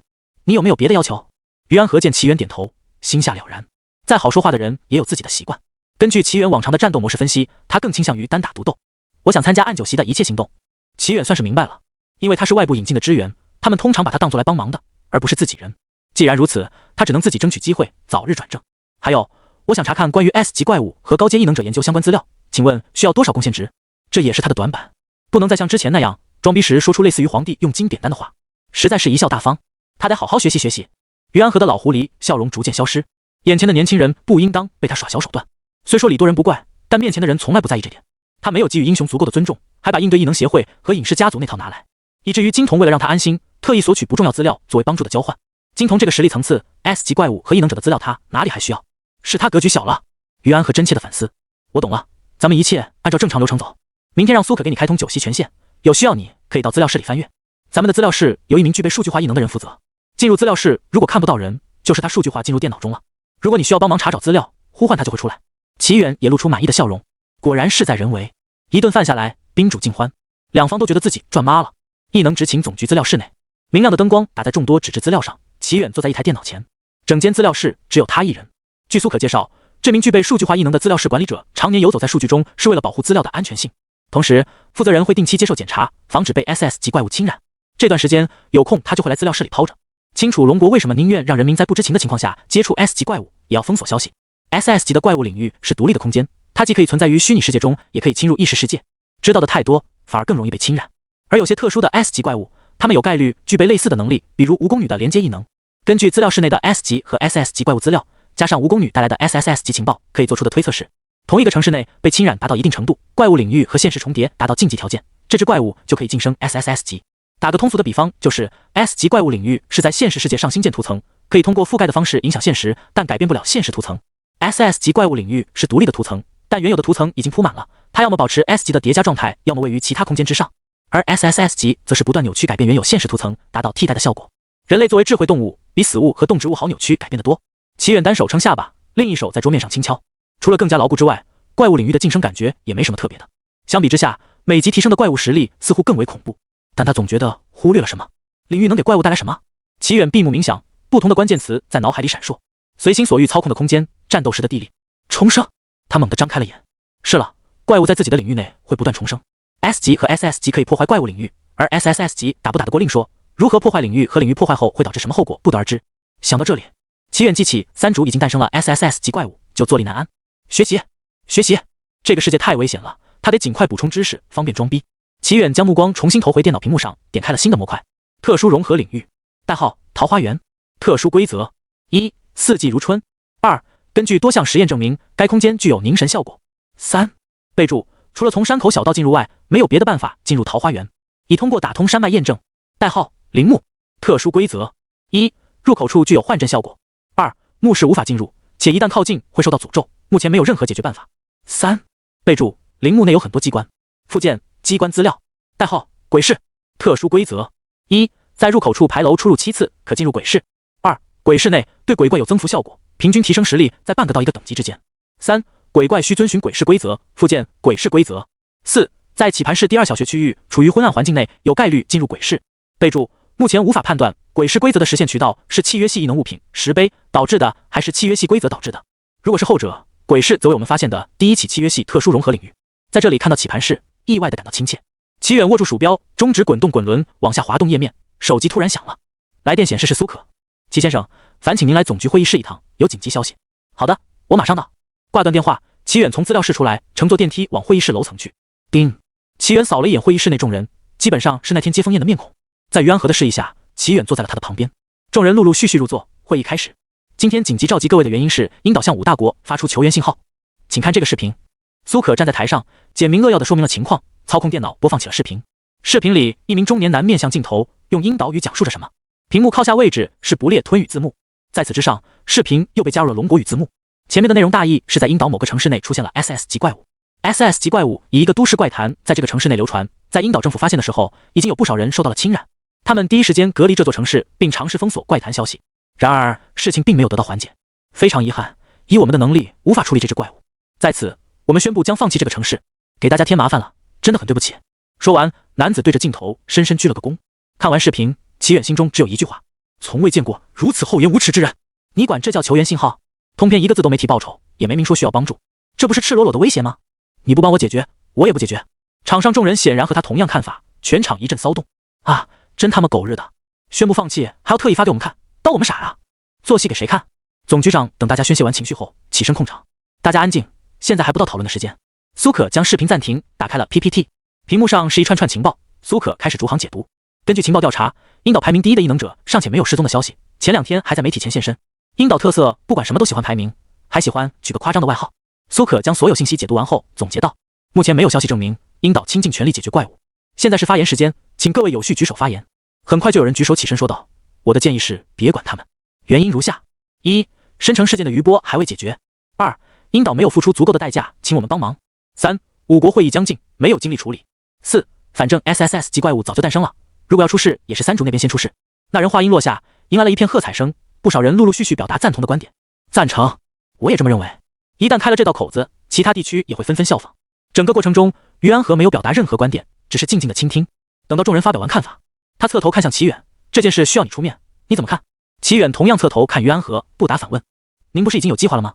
在会议刚开始的时候，苏可的说辞来源于谁不言而喻。呵呵，于安和搓着胡茬，笑得和蔼可亲。不愧是刚来就帮我们大忙的金童，什么都瞒不过你。我不怎么喜欢揣测别人，因为我直接听。不过这次他倒没有听于安和的心声，两人纯粹是想到一块去了。齐远继续说着大实话，樱岛这是搬起石头砸自己的脚。于安和笑得脸上的褶子一道道，显然心情很好，这可是他们自己送上门的机会，错过可惜。两人的对话听得众人一头雾水，指出了某位戴着金丝眼镜的低发髻女士。他推了推眼镜，腹诽道：“这两只狐狸。”低发髻女士没给他们接着打哑谜的机会，直接揭晓答案：“我们必须去，而且不止我们。”这个答案出乎意料，场上的人开始交头接耳，窃窃私语：“必须去，不止我们，什么意思啊？为什么？”低发髻女士双手抱臂，语气上扬：“英岛向我们5国发起了求援，我们本着人道主义帮他们处理事情，不是吗？”其他人心生疑惑，视频里不是句句威胁他们吗？和求援有半毛钱关系？正当他们百思不得其解时，低发髻女士的下一句话替他们解开了疑惑：“英岛应该不会想知道拖欠5个国家报酬的后果吧？”卧槽，还能这么玩？众人瞬间明悟，握拳压下了心中激动，舞动的眉毛交流着未宣之于口的默契。这才是危险，赤裸裸的危险。他们不仅可以白嫖一次练手的机会，还可以收获一笔丰厚的报酬。没有明码标价的东西，约等于无价。至于是哪个无价，就要看哪边拳头大了。他和5国哪个更强？这个答案还用说？英岛这次的行为可谓是作茧自缚，引狼入室。思路被打通，众人七嘴八舌地补充起低发髻女士没有说出口的部分。我们完全可以解决不了就撤，顺便还可以收集一下资料。对了，我想到咱们还能顺理成章延后比特佛国的来访，给我们争取更多时间。5国联盟在即，我们正愁没有借口进入其他国家，这瞌睡了送枕头。5国联手商讨的清扫计划范围当然不止他们5个国家，而是全世界。然而5大国都不是傻子，不可能纯白打工。事关人类生存的必要时刻，强买强卖也是可以理解的吧？他们完全可以把这次事包装成案例。你们解决不了怪物没关系，为了保护人类美好的未来，就让我们来替你们解决。之后，为了保障信息能够及时传递给我们，5大国才能及时支援，派遣一支常驻小队也很正常吧？还有那个保护，嗨，劳务费结一下，谢谢。他们脑补着，看向齐远和于安和的目光都有些不对劲。以后得小心点，可别得罪这2人，不然怎么死的都不知道。我们龙国致力于维护世界和平，英岛这个忙我们必须帮。我出于人道主义表示赞成。对，我们和英岛睦邻友好，邻居有难我们得帮一把。你们都说了，我说什么？很快，派遣人员前往英岛救援，得到了全场一致认可。大方向定下后，剩下的就是完善计划、调遣人员。这些流程他们都已经轻车熟路，很快一个方案出具雏形。待会我和其他4国沟通，你要来吗？会后，于安和叫住了齐远，他是越看越觉得这小子不顺眼，但这个不顺眼不是真的不顺眼，怎么会有实力强、大是大非拎得清、性格不差、脑子还转得不慢的帅小伙？这家伙生下来是为了告诉别人，你就是个垃圾吗？齐远摇头，我就不去了，有需要找我。他一直想加入官方，不就是为了获取更多的信息和机会？个人战队能够接触到的层面始终低于国家层面，只有见识到更广的世界，他才能变得更强。现在目的已达成，就该专注于提升自己，不必要的活动可以不用参加。成，那你等我的好消息。于安和也就随口一问，什么都指望齐远，那他干脆回家种田算了。英岛东都，英岛的 S 级异能者、怪物清理组的高层齐聚一堂。会议主持人还没说话，就有人抢先开口了。究竟怎么回事？大半夜的把我们叫过来。一个梳着飞机头的中年男将脚架在桌上，表情不善。肯定是有事才叫我们，只有愚蠢的人才会问出这种问题。坐在飞机头对面的西装精英男语气不屑，用手背推了推眼镜。你这装模作样男什么意思？想打架直说，我都这么直接，你还听不出来是单细胞生物吗？2位 S 级异能者争执起来，会议主持人不知所措，想要说些什么又不敢。又来了，无聊，大家冷静一下，先听听内容。最后一句话是一位身穿红白巫女服的黑长直女性说的，她挂着大和福子式笑容。会议主持人向她投去感激的眼神，真不愧是巫女大人，太温柔了。说吧，别浪费时间。西装精英男冷漠说道。是。会议主持人立正站好，大声宣读起来。5大国共同表示，他们愿意协助我们处理 SS 级怪物。真的假的？全部？他们什么时候来？怪物清理组的一位高层往椅背上靠。是的，5国全部同意了。我们向他们确认了时间，说是会尽快到达，最迟不过3天。飞机头不敢相信自己的耳朵，他掏了掏，哈，为什么他们要帮我们？单细胞生物能不能不说话？你个混蛋！怪物清理组的另一位高层解释道，一旦形成 SSS 级怪物，不只会影响我们，这是全人类的大灾难，我们人类就该携手共同解决危机。原来如此，场上的 S 级异能者恍然大悟，这件事不再是英岛一国的事情，而是全人类的事情。全人类的事情，其他国家来帮忙也是理所应当的。巫女双手交叠放在桌上，姿态优雅。接下来的安排呢？找我们应该不仅仅为了宣布这个好消息吧？怪物清理组的高层领导闻言拍掌，巫女大人真是全知全能。5大国上门帮忙，我们也该略尽一份东道主之意。这话说的含蓄，但场上的人都是英岛人，除了飞机头，很快听明白了意思。让他们以招待名义跟紧其他国家的人，注意5大国的行踪，收集情报。根据前一阵子的情报，5大国近期可是联络频繁。西装精英男第一时间答应，我知道了。在他看来，收集情报这种需要高智商人才的事情，没有比他更合适的人选。有了表率，场上其他人陆陆续续答应了下来。飞机头还在茫然中，左顾右盼，也没人给他解答。既然大家都没有意见，那我们分配一下人员。怪物清理组的高层将人员分配完毕，于散会前郑重鞠躬道：“拜托了，英岛的未来在各位手中。”一手筹划了5国联手，于安和心情大好，难得哼着小调摇头晃脑。一想到比特佛国超能力者协会负责人吃屎的表情，他就分外高兴。嘿，小样，还想和我斗？不就是觉得龙国受深成事件影响，没法腾出手主持会议，想上位当老大。比特佛国的邪教和恐怖组织搞定了吗？天天挖空心思盯着龙国，自家都没扫干净，竟惦记他们。你小子装瞎是吧？于安和在楼梯拐角处看到一只红毛男若无其事的经过，喊住了他。红毛男心虚的摸摸鼻子，于叔，我真没看到。呵，于安和心中冷笑，现在知道喊于叔了，早干嘛去了？不就是在被酒席吊打了一次吗？酒席能站稳脚跟，自然不是洪飞恒这种刚升 S 级的菜鸟能比的。偏偏他还总挑强的 solo， 上次找齐云正，这次找白离，不输才有鬼。去，洪飞恒，你糊弄谁呢？洪飞恒作为第一批抵住成员的佼佼者，成长速度如此迅速，于安和自然是100个满意。但自从他晋升 S 级异能者后，就有些飘，一会儿看不上这个队友，一会儿瞧不上那个领导。本来于安和琢磨着年轻人心气不稳，正常，磨练个几年，心态稳了，就是未来的国之栋梁。但凡是最怕有个参照物，于安和现在看洪飞恒的眼神，那叫一个恨铁不成钢。洪飞恒承认他那天的声音有点大，意图装死，哪敢？总局长见证了他的成长历程，洪飞恒将他视为亦师亦父的存在。于安和呼出一口气，四下打量无人，方才揪住洪飞恒耳提面命：我警告你，这次去鹰岛给我老老实实听话，别整出什么幺蛾子。知道了。洪飞恒心不甘情不愿应下，然后又嘴硬道：他个门外汉要是操作不对，我是不会听他的。于安和听完就乐了，你要有他一半的脑子就谢天谢地了，我可不敢奢求你能超越他。走吧，别让人等。长辈威严让洪飞恒不敢略其锋芒，特别是他才做了丢脸的事没多久。两人来到直升机旁，执勤队、研究人员和后勤团队早已就位。于安和不出意外的在人群最中央处找到了齐远，又在角落处找到了白离。齐远坐的位置并非正中央，只是其他人围了他一圈。名义上白离是这次行动的总负责人，实际以齐远为主。当齐远判断无法继续，整个团队就得第一时间撤离鹰岛。至于洪飞恒，那只是于安和为了让暗酒席看起来更煞有其事，做个戏而已。暗酒席不能一直只有齐远一人，是时候透露点消息，转移注意力了。毕竟红毛好认。临走之前，于安和还叮嘱团队道：鹰岛估计会宣称他们的最强异能者受伤，以此来避免我们要求他一起参战。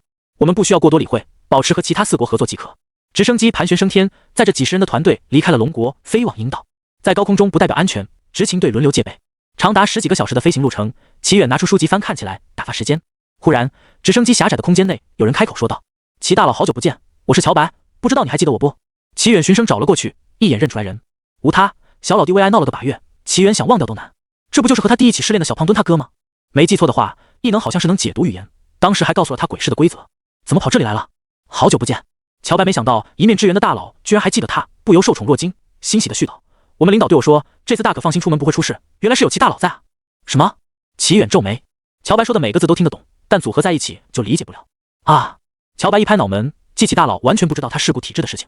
齐大佬不像白离大佬那般救过他好几回，深知他出门就会出事的体质，可他要怎么介绍，总觉得把事故体质拿出来说有点怪怪的，好像承认就输了。这家伙我略有耳闻。洪飞恒有些别扭，但为了于安和的叮嘱，还是给齐远解释起来。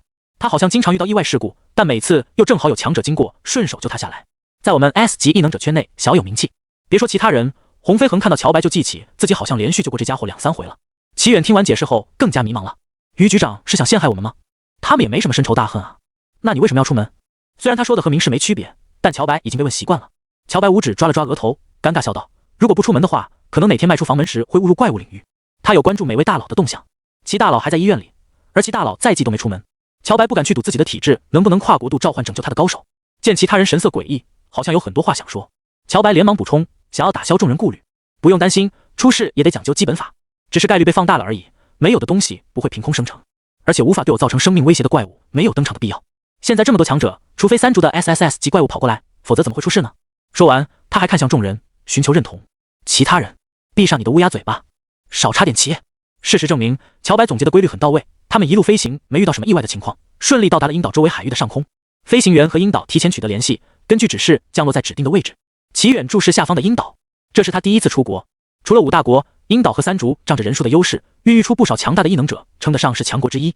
先前3族一直试图加入5大国，但全部申请都被拒绝了，原因是他和鹰岛一样，均没有 SS 级异能者。鹰岛所谓的最强异能者，也仅仅是趋近 SS 级，这也是鹰岛当机立断放弃抵抗的原因之一。落地后，舱门打开，以白离为首，众人陆陆续续下了直升机。鹰岛的接待人员早早候在机场，在两方外交官打着话语激锋时，白离也和鹰岛的 S 级异能者巫女握上手。你好。巫女操着一口蹩脚口音的龙国语向白离问好，然后再用鹰岛语说恭维的话，帝国暗夜姬，久闻大名。乔白流利地将巫女的话翻译给了白离。白离嘴角动了动，压下负能量涌上来碎碎念的本能。暗夜姬好难听啊，为什么鹰岛人都要取外号？这个外号我不同意，要是被龙国人知道了怎么办？工作麻烦，交流麻烦。白离面无表情回赞，能被赫赫有名的最强巫女藤原绫夸赞，我的荣幸。和白离不同，藤原绫没有丝毫尴尬，微笑的接下了夸赞。你们一路过来辛苦了，不如我先带你们到住所休息吧。谢谢。白离依旧不咸不淡，如果不是她面容姣好，有种三无美少女的美感，可能巫女带来的下属要炸了。而现在嘛，樱岛不愧是二次元浓度最高的国家，一群大男人在那不停偷看白离和藤原绫。至于同样身穿巫女服的女性，除了齐远还能看谁？他们一行人被安排住在高档酒店，白离单独住一间，齐远和洪飞恒被安排在同个套房。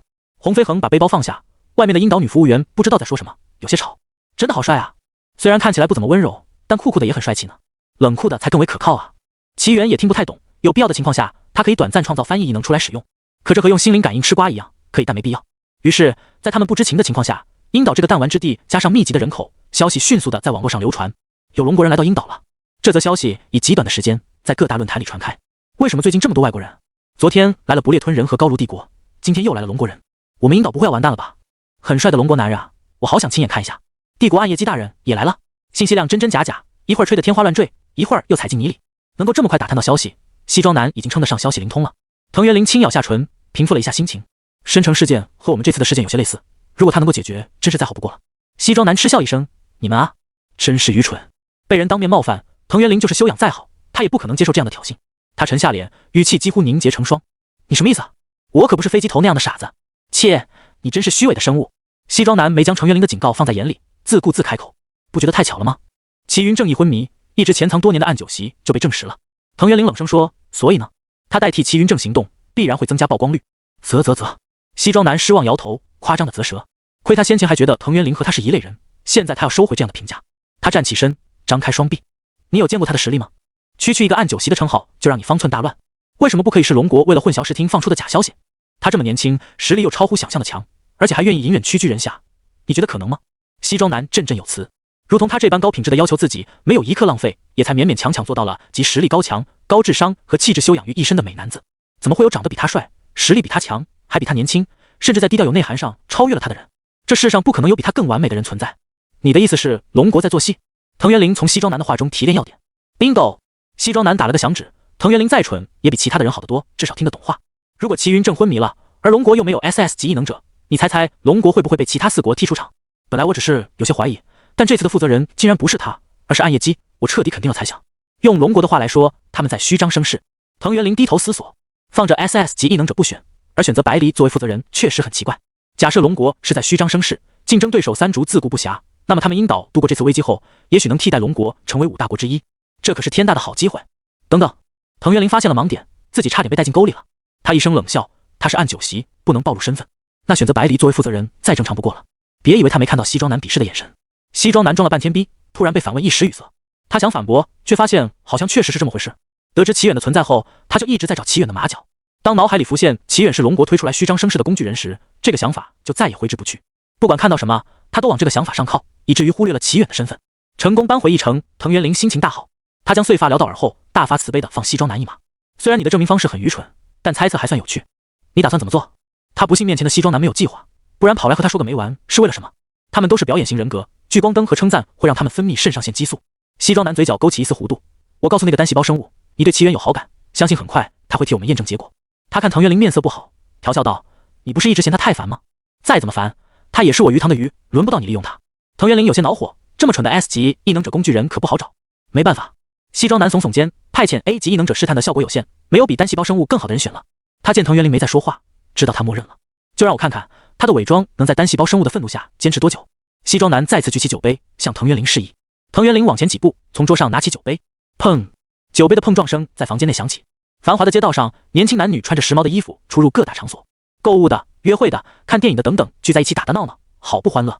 当一行人经过他们时，他们都会不由自主地停下脚步，和同伴窃窃私语的同时，还不忘拿出手机拍照。外国人，有生之年，我居然能看到外国人，是真的金发，不是染出来的。这一行人穿过繁华的街道，突然停下了前进的步伐。神父，穿着不列吞军队制服的中年男性疑惑地询问。被他称作神父的人具有典型的不列吞人特征，金发蓝眼，泛红的白皮肤，一身神职人员打扮，脖子上挂着十字架，手捧圣经。神父年近中年，发际线和其他不列吞人一样有后移的趋势。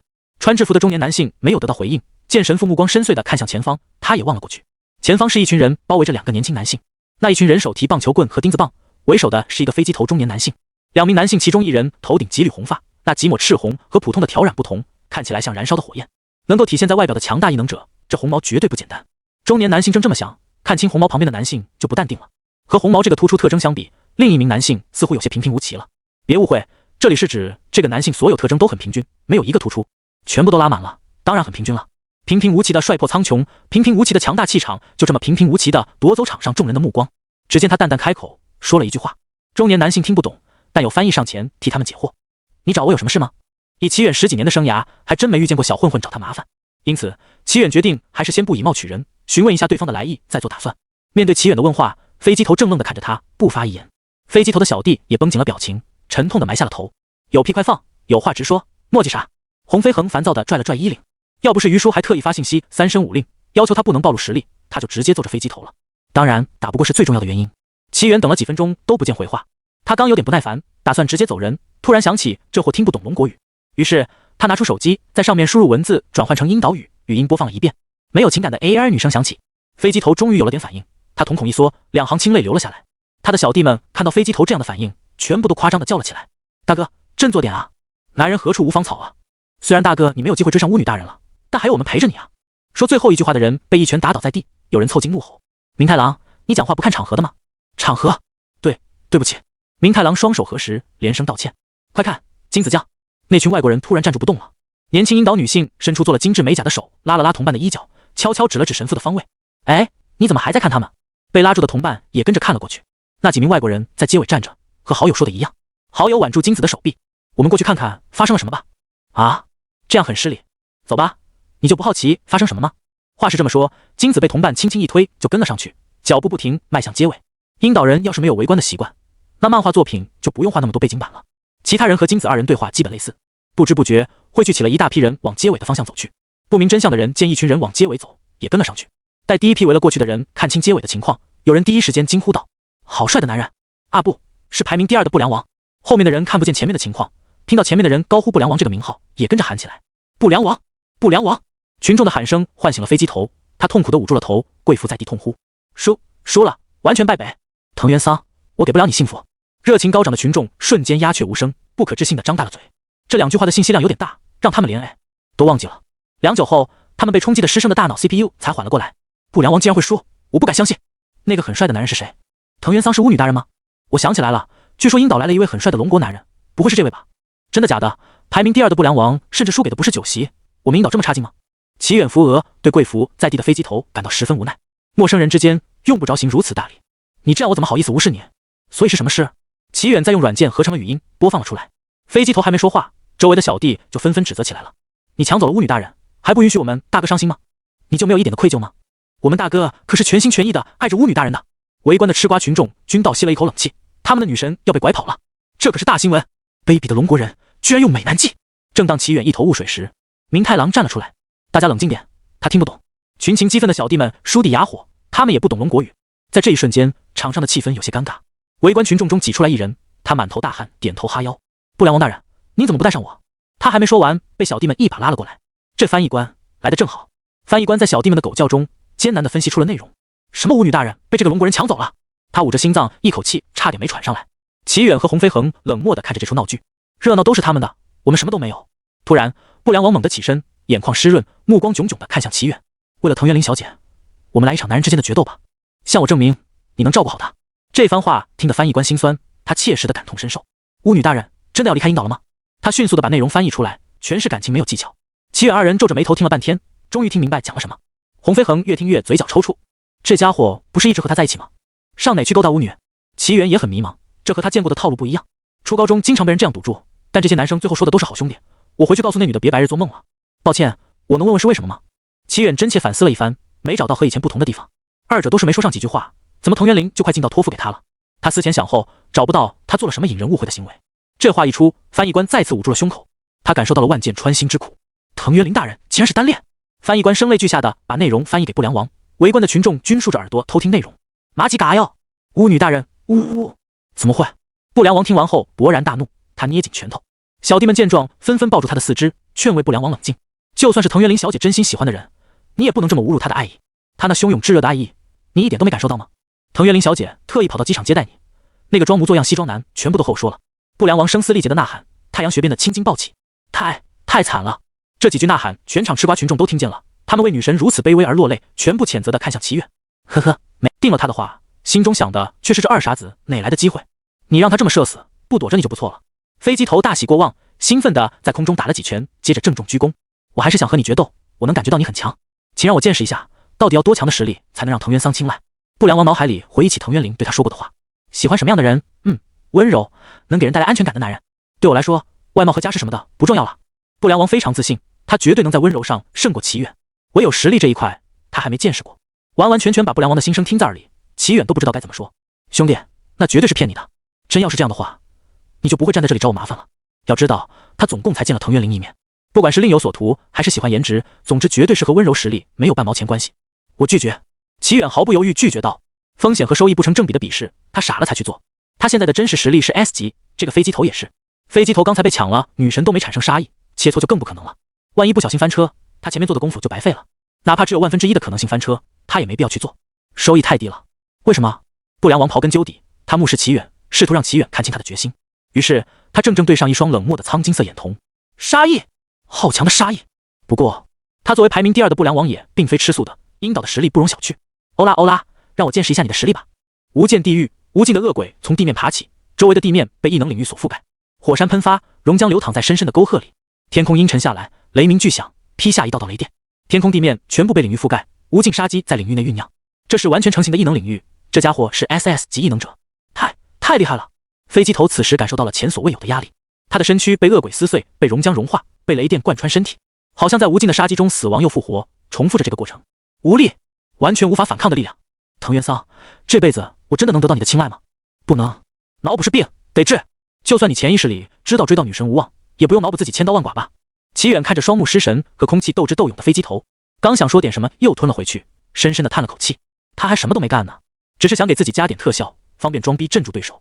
这飞机头也不知道抽什么风，他还什么都没说，自己就脑补上了。这要是个怪物，齐远能收获一堆异能领域。他知道事情的真相，但周围的人并不知道。他们只见齐远闭目睁眼，瞳孔颜色瞬间改变，然后不良王就彻底待在原地，久久不能回神。这情况还能有什么？肯定是那个苍金色瞳孔的男人动的手脚。死！稀有的幻觉系异能者，卑鄙的龙国人，表面拒绝，背地里居然搞偷袭。要是正面打一架，不良王绝对不会输，但他们不敢说话。不良王被控制住了，乱说话死的只会是自己。一直盯着这边动向的神父，眼睛微眯，他和蔼的面庞逐渐趋向严肃。这个年轻人很强，他察觉不到这个年轻人什么时候出的手，完全没有异能量波动。龙国暗九席，如果全部都是这样的实力水准，神父用探究的眼神在洪飞恒身上扫视了一圈。这红毛一直和金童单独行动，被注视的洪飞恒也震惊地看向齐远。据他所知，齐远是个光系异能者，怎么又变成了幻觉系？人类的悲欢并不相通，齐远只觉得他们吵闹。不良王的小弟们见齐远的眼瞳又变回浅褐色，便怂唧唧的一窝蜂聚在了不良王身边。大哥，醒醒，已经结束了，大哥快清醒过来，一定要振作起来啊！想想巫女大人。小弟们有的掐人中，有的用力拍脸，有的还脱下鞋子，把鞋子放在不良王鼻下，看得出不良王和他们关系不错。好臭啊！这是多少年祖传的鞋子？齐远和洪飞恒连连后退了几步，避开了化学武器。物理攻击远不如魔法攻击。不良王被用力拍打好几下都没反应，一嗅到臭鞋子，当场清醒。在脑子迷迷糊糊的情况下，他的反应依旧是第一时间把鞋子掀飞，并当场吐了出来。可见这臭鞋的杀伤力之强，没有人可以顶住。小弟们见大哥终于醒来，轻轻的松了一口气。不良王呕吐不止，颤颤巍巍的举起来手，嘴唇翕动。大哥，你想说什么？一名小弟凑到他跟前。对决已经结束，您被卑鄙的不小心脱口而出的词汇，小弟反射条件的缩了缩脖子，然后他记起齐远听不懂，连忙对翻译官拼命摆手。翻译官会意，悄悄比了个 OK 的手势。两人的动作被齐远尽收眼底，他只是听不懂，不是傻，这两人绝对说了他的坏话。不用说了，我知道。飞机头摆手，缓过劲来，他恶狠狠地说道：我更在意是谁的臭鞋。他话语刚落，刚才凑前的小弟开始悄悄后退。飞机头见他只穿着袜子，再蠢也明白过来了。铁面！飞机头一手插兜，一手揪住这小子后衣领。我输了。他扭头对齐远说：我在你的幻觉里死了千万回，现在的我完全不是你的对手，等着吧，有一天我会超过你的。说完，他又面向围观群众：喂，你们，这家伙是为了你们才拒绝和我正面对战的。虽然很不甘心，但这小子能够轻松战胜我，听明白了吗？不良王的话让围观群众脸上褪去不甘之色，他们看向齐远的目光复杂，竟然是为了不波及到他们，而他们还在心里骂对方卑鄙。这个看起来有些凛冽冷淡的帅哥，没有想象中那么不近人情，以貌取人的自己太差劲了。被不良王澄清的齐远却满脑门问号，虽然澄清了，但好像没有澄清。有没有中幻觉，别人不知道，你还不知道吗？处理完事情，白离带着后勤人员离开怪物清理组总部。在他准备离开的时候，以深棕色长发的白人女性为首的团队同样准备启程。见到百里也来到停车场，他轻轻挥手，脸上溢出浅浅的笑容，眼角的细纹和法令纹彰显他的年纪。好久不见，李。两国的翻译官开始工作。好久不见，圣女让娜。高卢帝国的 SS 级异能者，圣女让娜。百里内心抗拒，但不得不停下来寒暄。两人围绕没有营养的话题聊了几句，让娜用一句话结束了话题。替我向区问好，我们后天见。乔白在翻译 Chi 的时候不太明白这是齐还是齐，但白丽听到后秒懂。他们9席的队长齐云正。好，后天见。明天比尔国和比特佛国的支援会到达鹰岛，后天是5大国加上鹰岛商讨解决方法的会议。让娜目送白丽离开，在他旁边的女官立刻开口说道：圣女，情报部传来消息，龙国的暗9席和鹰岛的不良王发生冲突，龙国完胜。让娜有听过不良王的名号，他的实力放在 S 级异能者中属于上层，想要完胜他，龙国的暗9席多少也得暴露些信息。他侧头询问，那个暗9席实力如何？很强，他是幻觉系异能者。不良王仅仅看了他的眼睛，一下就被控制住了。SS 级异能者。让他听后出神了几秒，然后才说，还有其他的信息吗？这个答案说意外也意外，不意外也不意外。龙国若是没有点实力，怎么会组织他们一起来鹰岛？除了利用鹰岛事件让他们5大国联手外，估计还存有示威的心思。先前各国的试探，想必让龙国很不满。还有一位疑似暗9席的人，他的特征是有几缕红色头发。红色头发，让娜的指节搭在下巴上，一副思索的表情。是和火焰相关的异能吗？光想也没用，看看鹰岛事件能不能让他们出手了。让娜拉开车门，走吧。嘟嘟嘟，房门被剧烈敲响。西装男听到声音，朝藤原绫一扬眉，看来是单细胞生物已经行动了。进，得到了里面的人允许，门口敲门的人迅速推门而入。门被大力的推在墙上，发出砰的声响。藤原绫和西装男不由皱起了眉头，实在是太不优雅了。藤原绫斜睨他一眼，你的人也太没礼貌了。西装男语塞，却眼尖的发现进来的人身穿巫女服。别搞错了，是你的人粗鲁。藤原绫的面色有些难堪，但在下属面前保持住了形象。只要发现不了他的真面目，所有人都是他的观众。他起身递给这名巫女手帕，关切问道：发生什么大事了吗？你这么狼狈？是，对不起。这名巫女察觉到自己的失态，脸秀整理好仪表，羞愧的低头。难以言说的丧气和负能量扑面而来。里面的后勤人员朝他们俩尴尬一笑。齐远非常庆幸他不是明面上的负责人，因为这次任务的3个顶头上司都不喜欢会议。后勤人员略过开场白，直接介绍情况。从鹰岛那边得到的资料，小坂市目前的情况和全部沦陷没有太大的区别。住在里面的人大部分没有发现自己近乎24小时挂着和善的微笑，且不会拒绝任何人的要求。不清醒的人笑容僵硬，弧度一整天没有变化，如同面具一样牢牢地粘在脸上。清醒的人也满脸笑容，生怕被发现不同之处，眼神里透露着恐惧。被标记的人已经无法离开小坂市。鹰岛监控网络的部门发现了小坂出现大量的求助信息，立刻封锁了信息，向上层汇报。很快，探明情况的任务分到了怪物清理组，他们付出了一些底层组员的姓名，收集到了资料，判断出是 SS 级怪物。怪物清理组立刻召集了鹰岛所有 S 级异能者进行商讨，中间发生什么不得而知，但他们经过几天的讨论后，选择直接放弃，试图把责任转嫁给5大国。也就是说，现在手头上的资料信息至少是1周前搜集的。小坂市某所寄宿学校，明媚耀眼的阳光穿透玻璃窗洒在地面，放在往常是个出门的好天气。屋内的人像是被阳光灼烧到一般，把双脚往里小幅度缩了缩，蜷缩了大半夜的身体快失去知觉，四肢传来难以忍受的刺麻感以及不受支配的感受。身体的主人用力咬下唇，一点声音都不敢发出。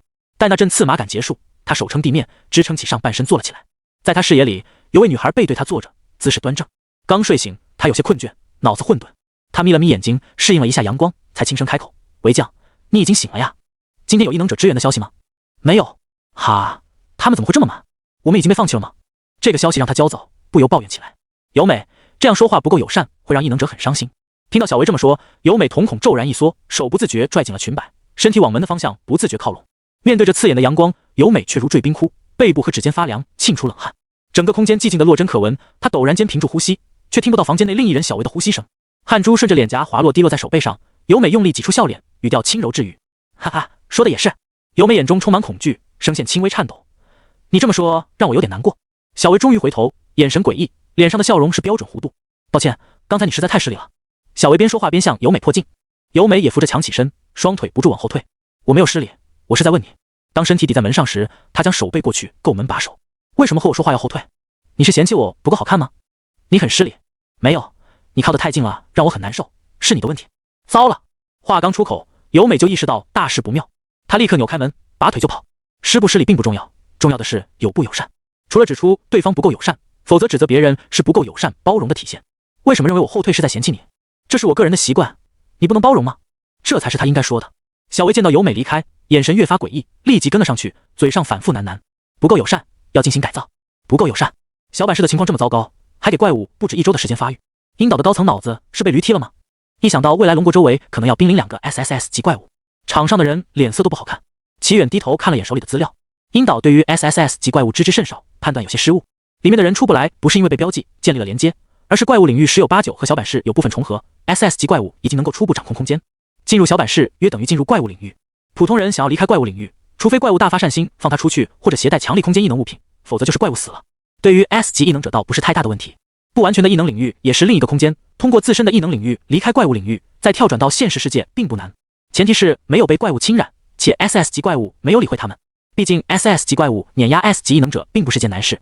深城事件那次无人出来，是因为怪物的异能是同化，他们在战斗过程中不知不觉被同化了，才导致集体沦陷。齐远看过报告，如果不是舅舅是 SS 级异能者，异能领域被部分同化后还能和那只怪物僵持不下，不然跟进去的 S 级异能者早就无了。再翻看一遍资料，齐远发现了盲点。来之前不是说是都市怪谈吗？对，在半沦陷前世。后勤人员解释道，在半沦陷前，它以网站的形式存在。这个网站宗旨号称让这个世界上的人全部变得友善，构建人与人之间友好相处的美好天堂。而且不是谁都能进入网站，只有有缘人才能看得到这个网站。洪飞恒面色古怪，你确定说的是怪物吗？没有诅咒，没有鬼怪，这算个毛怪谈？没错。后勤人员点头，算得上是诅咒网站的变种，它和诅咒网站有些类似。大部分诅咒网站是写上讨厌的人姓名，诅咒他倒霉或是死去，而这个网站是写上素质差、需要改变的人姓名，神明会让他变得友善起来。过于无害的说辞，让遇到网站的人能毫无负罪感地写下讨厌的人姓名。很快他们发现对方真的变得友善起来了。这种变化让填写名字的人坚信，他们的所作所为是正义的。事件被宣扬出去，越来越多的人加入这个行列。当毫无底线的友善成为日常，那么正常的人就变得不友善起来了。只是一个小忙也不帮，太不友善了。这是有人对别人拒绝他的要求发出的言论。我是不小心撞到你的，道歉了你还骂我没完，太小气了吧。这是有人开车差点撞到人时说出的言语。我这是得了病，控制不住自己，你不能包容一下我吗？这是电车痴汉指责被他骚扰的女性的话。被指着鼻子骂不友善的人，很快被其他人填写到网站上。以善为名的恶在小板室蔓延，而被温水煮青蛙的小板室市民没有几个发现这点。樱岛人过于在意和强调合群，导致不合群的人也会努力让自己接纳大众思想的变化，害怕被孤立，越来越多的人沦陷加入指责和填写的行列，直到有些人再也忍耐不了，打算搬离小板室。他们发现自己离不开小板室了，之后就是他们在网站上求助的事被樱岛政府发现，突然变得友善，这已经是异能事件的范围了，怎么不报告给怪物清理组？洪飞恒不能理解，世界那么多人，觉醒的异能千奇百怪，他记得外国还有以灰姑娘命名的异能，这项异能表现为越有钱的男人女人越容易爱上这个异能者。当时这项异能一经公布，有很多富商富婆偷偷跑来执行局检测有没有被影响。和龙国这种宁可信其有的态度相比，樱岛人完全不当回事的态度也太奇怪了。很正常。白离右脸趴在桌上有些麻了，抬了一下头换左脸趴。从普通人的角度上出发，既然没有死人也没有失踪，不是怪物事件就足够了。异能犯罪的是那个异能者，又不是他们。他们只需要享受站在道德高地上指指点点的快乐，给没有波澜的日常增添点调味剂。整件事情对他们没有坏处，只有好处的，是不是异能事件重要吗？到时候再狡辩一句真的不知道是这样，道个歉就结束了，甚至还可以人多势众的要挟其他人。我都道歉了你，为什么不能原谅我呢？白离不断碎碎念，似乎要把怨气全部散发出去。他的解释和条例非常清晰，并没有因为丧而放弃思考。但洪飞恒听到这熟悉的腔调，感觉身上好像哪里痛了起来。他还记得挑战9席之位那天，白离就是这么一边碎碎念一边暴捶他。我可不可以辞职啊？9席为什么要接受挑战？为什么坐着打架是不尊重其他人？明明我可以操纵能量，不用站起来。洪飞恒承认那天说让白离站起来和他打有点大声，也不用火力全开把他往死里揍吧。他这人虽然有些飘，但从不头铁，打不过的先记着，等打得过再上嘴脸。白离宣泄情绪，他识趣的没有打断。待白离说完，后勤人员把话题拉回正轨上。今天会议上决定让樱岛先派一个人去探路，我们技术人员负责跟进。明天各国支援会抵达现场了解情况。于局说，其他4国传来的消息是计划暂时跟进。白离这么疲惫，除了自身原因外，还有别的原因。今天说是开会，实则是过去演戏。每当有问题出来，5大国先是互相踢皮球，吵得不可开交。这么解释，洪飞恒便懂了。简单来说，这间学校就是怪物侵染目标人群聚集地，他们直奔这里找到连接处的概率非常大。在他们开往女子寄宿学校时，其他国家也前往合适的场所找寻连接处。车辆停在学校门口，入目便是大片大片的樱花树。这所学校在当地是有名的私立高中，收的学生不说是大富大贵，至少也是中产水平以上。建筑风格和樱岛的公立高中也大不相同，一栋栋哥特式建筑物伫立在繁华的花园中央，学生们穿着做工精致的英伦风制服，和这所学校的建筑风格相得益彰。前提是他们不要满脸诡异笑容地盯着他们。齐远透过车窗看到一群女生穿着校服，肢体像提线木偶一样僵硬行动，向他们靠拢而来。但这并不是吸引他目光的主要原因，他真正在意的是那些女生脸上的面具。没错，面具需要打上引号，她们的脸好像发生了某种变化，面部反射着硬质物品的光泽。每张脸的表情相同，脸部边缘还有一圈缝隙，看起来如同戴了一张面具。他曾经在网上见过樱岛的能面，一张面具，不同角度下观看，面具的喜怒哀乐也各不相同。因此能面的表情怎么看怎么诡异。这些人的面具和能面相反，不管从哪个角度上看，看到的都是笑容。二者的相同之处是都非常诡异。看来怪物侵染到一定地步，除了人类思想这种虚无缥缈的东西，物质也会发生改变。这幅场景放哪个普通人身上都是要大叫逃跑的地步，而他们却不是。有人从车上下来，翻入门内，打开了门锁。得益于这所私立高中修建的宽敞大道，汽车缓缓驶入校园道路中央，停在了宿舍楼下。车门打开，众人从车上陆续下来。危险，快回来！他们刚下车，就听到有几个女生在宿舍对面大声嚷嚷。见他们不为所动，他们接着喊道：那边有很多奇怪的人，快回来！虽然除了齐白以外，他们全都听不懂，但齐远一行人看到了危险源。无数的女生倾巢而出，她们和外面见到的人一样，面带笑容，形迹诡异。一群女生将齐远他们团团围住。这时候带下属的作用就体现出来了，有人立刻站出来，发动了异能，强制休眠。无论是活物还是死物，必须进入休眠的状态。这个异能对群虐菜有一手，围住他们的女生们倒了一片。他向齐远报告，齐队，这些人似乎被强化过，消耗的能量远大于普通人。齐远颔首表示明白，他蹲下身，伸手敲了敲离他最近的女生脸皮，指节敲在脸上，发出了闷闷的敲击声，和他们看到的一致。他们的脸真的变成像面具一样的东西。洪飞恒同样打量这群异变的人，不知道解决完怪物，他们会不会变回去，还是彻底没有救了。别杀他们！刚才说话的那几名女生嘴里喊着什么，向他们跑来，被一致对准他们的枪口警告，停下了靠近的步伐。乔白把他们说的话转述给所有人，他们把手中的枪支放下，看向女生的目光不再那么警惕。这几名女生听到他们的对话，终于发现对方听不懂他们说的话。外国人看到统一的制服，他们还以为是某个高阶异能者工作室下的成员，没想到是外国人。几人面面相觑，他们有些不知所措。乔白作为万能的翻译官，承担起了交流工作。我们是龙国派遣来支援引导的，是来救他们的，太好了。几名女生交换了眼神，最终一名女生作为代表上前沟通。我是前川由美，刚觉醒异能没多久，姑且算个异能者。我们出来是为了寻找幸存者和球员，现在大家都聚集在体育馆内等待救援。前川由美期盼地看向乔白，这个地方他真是受够了。他这眼神乔白再熟悉不过，每次他出事时就是这样期盼着别人来救他。不过很可惜，他们没有学会抱大腿的正确姿势。如果没事，请到安全的地方等待怪物被我们处理，你们再出来求援。乔白毫不犹豫掐灭了他们不合理的期望。想要抱大腿，如果不能证明自己有价值，那就尽量别给大腿添麻烦。你们怎么这样？就算是外国人，也是因为想要救援才来的吧？其中一名女生闻言，神情有些崩溃。你是什么大小姐吗？我们专门保护你一个人。委婉的拒绝不听，那乔白就直说了，少数人的性命不是命吗？这对我们太残酷了。前川由美听不下去了，出声制止，他们有更重要的事，我们等等也没事的。他是异能者吗？齐远突然问道。没头没脑的一句话，乔白尽管心中有疑问，他还是翻译了过去。前川由美愣了一下，点头。是不是异能者重要吗？能出现在这里的都是刚觉醒或者异能不强的，如果能考上异能学校，谁会不去啊？普通人和异能者是两个世界。他敏锐地察觉到面前这个帅气的不像话的男生，想要通过他的话确定点什么。他怎么了吗？齐远反常的问话不止前川由美注意到了，跟来的人脑子都不差，念头一转，立刻反应过来，这女生有很大概率被侵染扭曲了思维。为什么我们必须帮你解决怪物，才能帮助更多人？很快有人出言试探，乔白听到这句话也明白了过来。那名女生的神态歇斯底里，他们的拒绝像是压垮骆驼的最后一根稻草。但是我们向你们求助了呀，求助了应该回应不是吗？不回应的人应该怎样？不够友善，要进行改造。这句话一出，他身边的女生全部后退几步。说出这句话的女生也愣住了，她不可置信地瞪大了双眸。我怎么会？齐远在心中分析情报，在没有特别针对的情况下，怪物已经能凭借领域潜移默化侵染扭曲异能者的思维，他的实力比资料上显示的要强。想到这里，他提醒众人道，注意自己的思维方式。现成的例子摆在面前，其他人不敢大意。那名被侵染的女生也陷入怀疑中，她不想被抛弃，但现在无论她提出什么都会受到拒绝和质疑。接着齐远补充了一句，如果需要观察她的症状和变化，那就带上她。队伍内负责后勤的人点头，让乔白和他说明情况，要是愿意接受观察，他们就带上。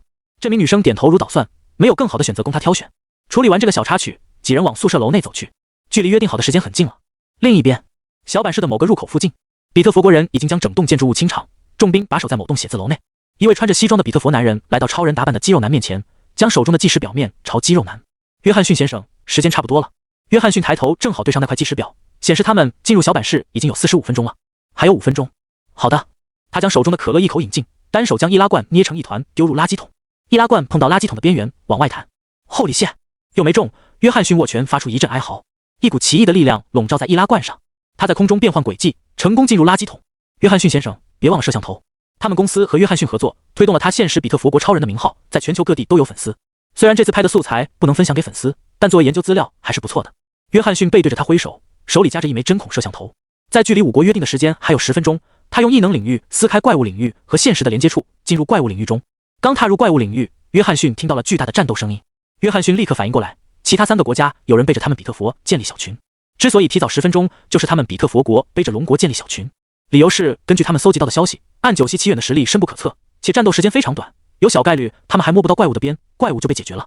龙国在深城事件已经搜集到足够的信息，如果实力允许，极有可能做出这样的事情。而龙国这么积极组织众国来鹰岛支援，很难说猜想不会成真。这样的话，他们等于白跑一趟。分战利品时，一具怪物是我们龙国杀的，就能理所当然的分走大头。到时候他们战利品分不了多少，信息也没收集到，还帮了龙国一把，他们4国不就成了小丑？可约翰逊万万没想到，还有其他国的人忌惮他们比特佛国，他的实力有目共睹，不可能立刻把怪物解决掉。那么答案只有一个，他们不信任比特佛国，所以他们不会按照比特佛定下的时间行动。谢特，他低声发出咒骂，连忙往战场处赶。约翰逊在路上碰到了往战场赶的盔甲男，2个大汉互视一眼，是哪2个国家拉小群，不言而喻。浓浓的黑紫色雾气在怪物领域内弥漫，像帷幕一样遮掩着怪物领域内的情形。轰！诅咒能量撞击在护盾上，发出巨大的轰鸣声。圣女让娜站在巨型的战车上，两方碰撞在她的头顶上，她却毫无惧色。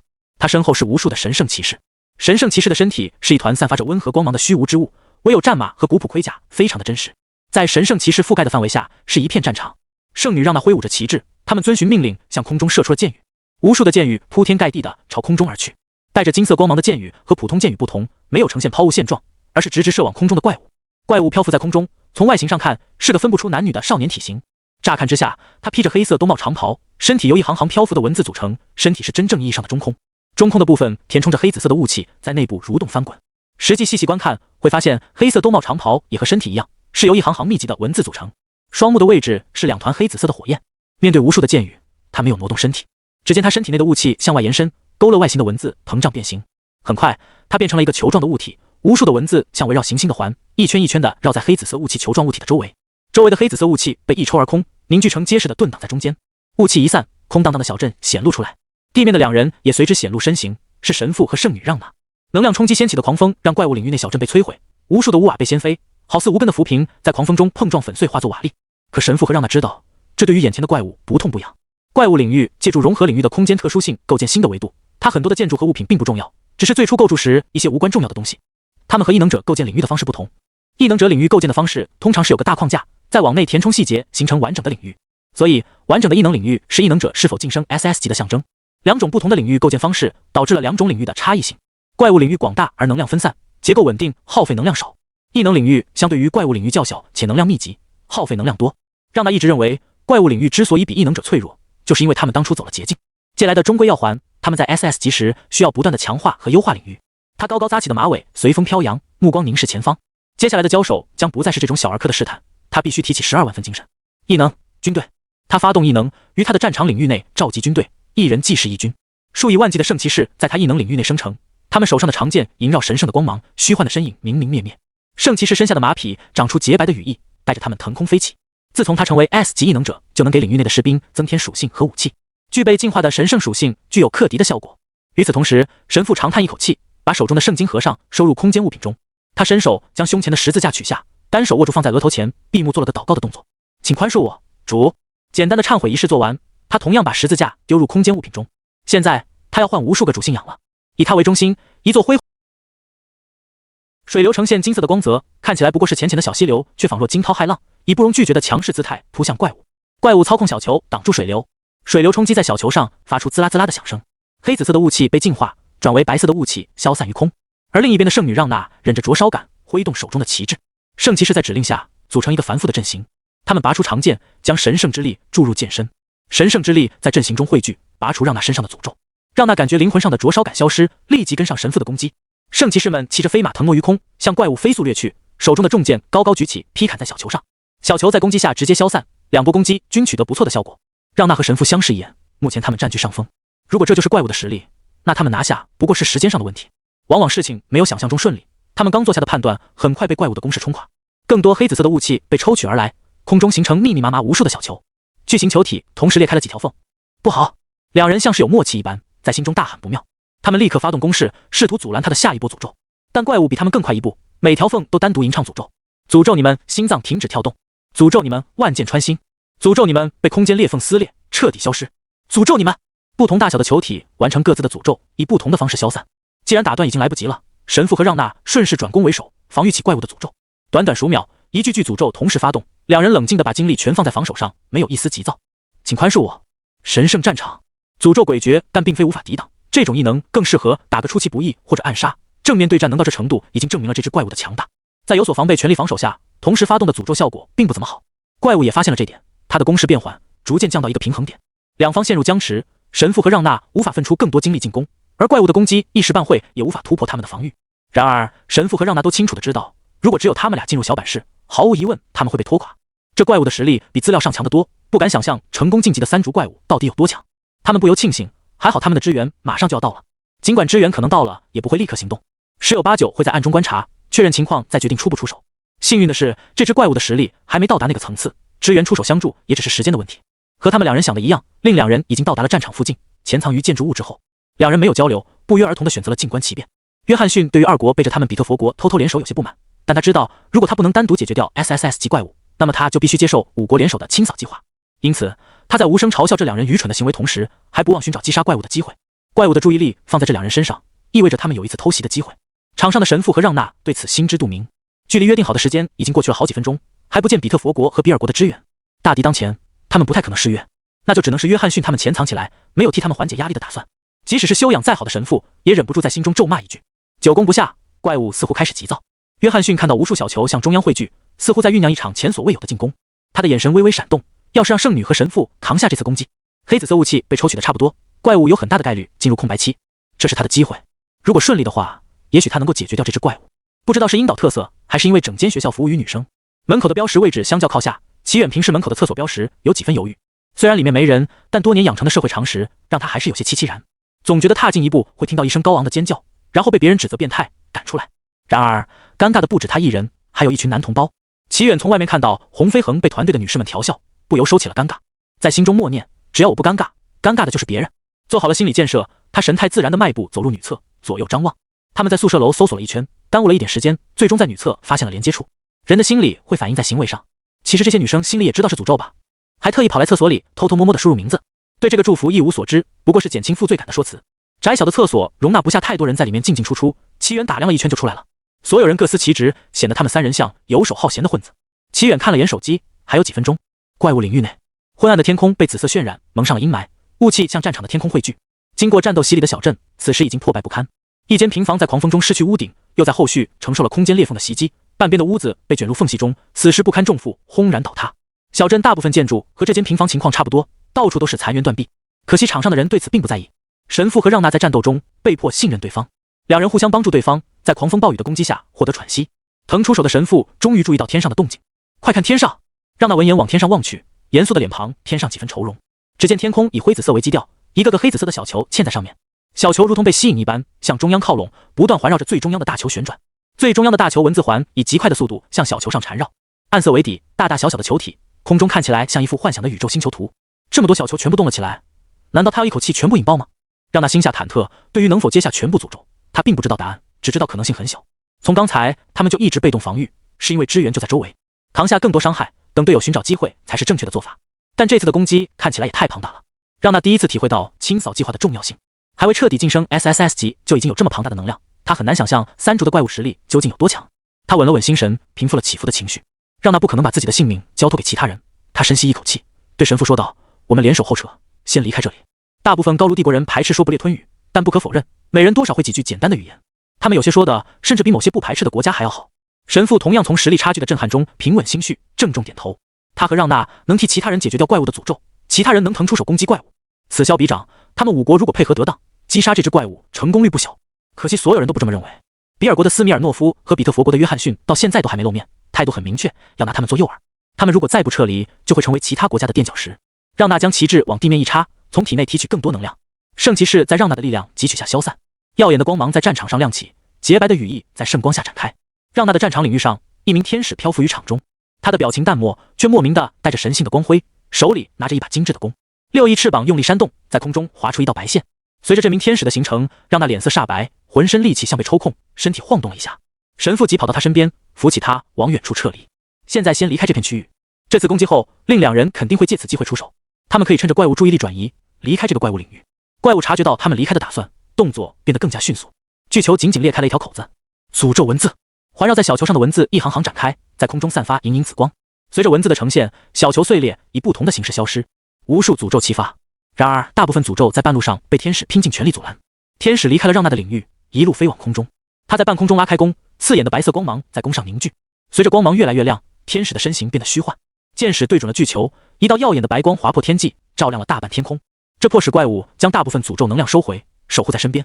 轰隆！空中能量的碰撞再次掀起剧烈的风浪，这次比以往更加强烈，彻彻底底湮灭了整个小镇，连残垣断壁都不剩。神父扶起让娜，借着这股力量，迅速离开了这片对战区域。教堂虚影护住了他们，免于受到能量冲击。没有被收回的一小部分诅咒，精准的跨越空间，在他们身上转化为现实。神父使用异能将他们一一化解。他手中握着空间道具，计算着距离，离得不算远，再等等。神父不清楚让娜和他有没有被侵染，他为了以防万一，还是把空间道具拿在了手上。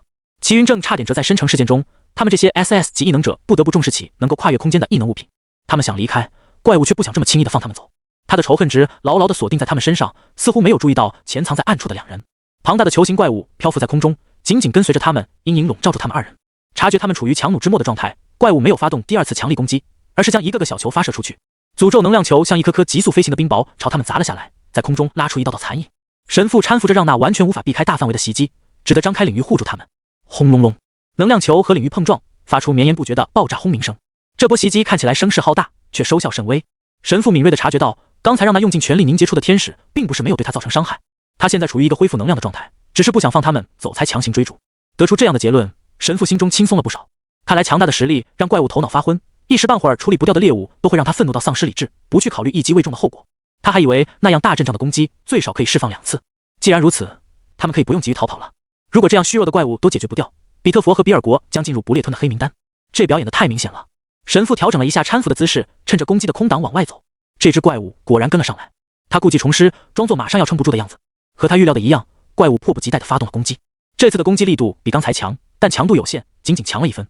2次的试探均得到一样的结果，这下他们总该放心了吧？再不动手，怪物就该缓过来了。神父想到这里，正面对怪物发动攻击，做出背水一战的表现。我将宽恕你。怪物被他吸引，专注于他的袭击，调动所剩无几的小球挡住他的攻击。所有小球被调走，他庞大的身躯就成了巨型靶子。当他察觉到身后有人袭击时，已经被大刀狠狠地砍在表面。当刀刃和他坚硬的身体碰撞，于他的表面上擦出火星子，难以切入。盔甲男双手握住刀柄，用力往下劈砍。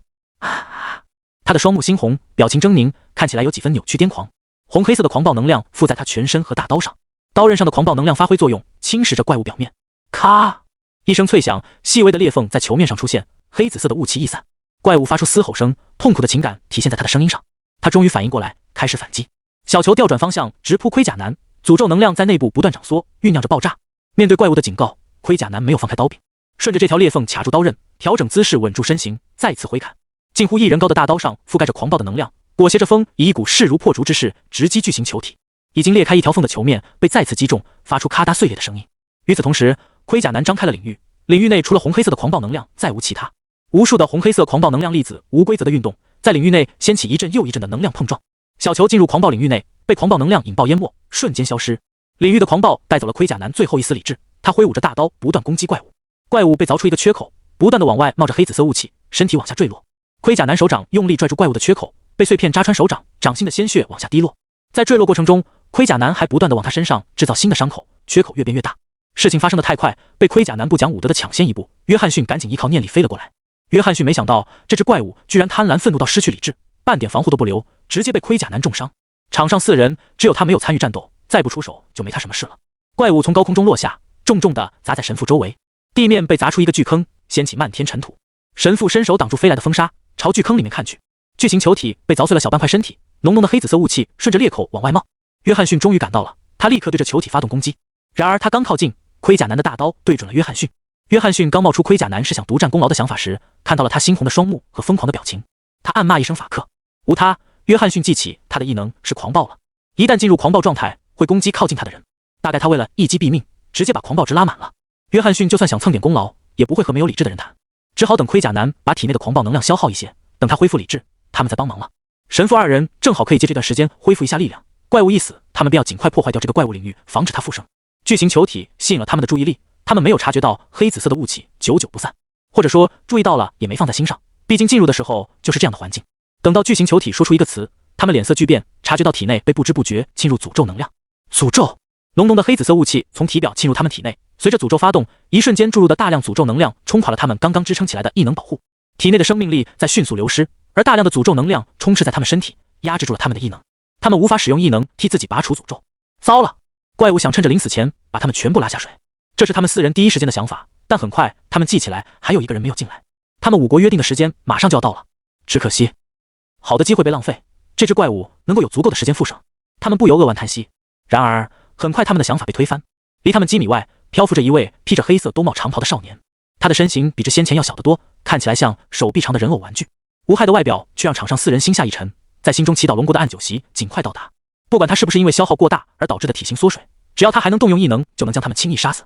而被他们寄予厚望的齐远并不知道这件事，临行前想起了自己忘记了一件事。等等，齐远突然停下了脚步，白离和红飞恒疑惑地看向他。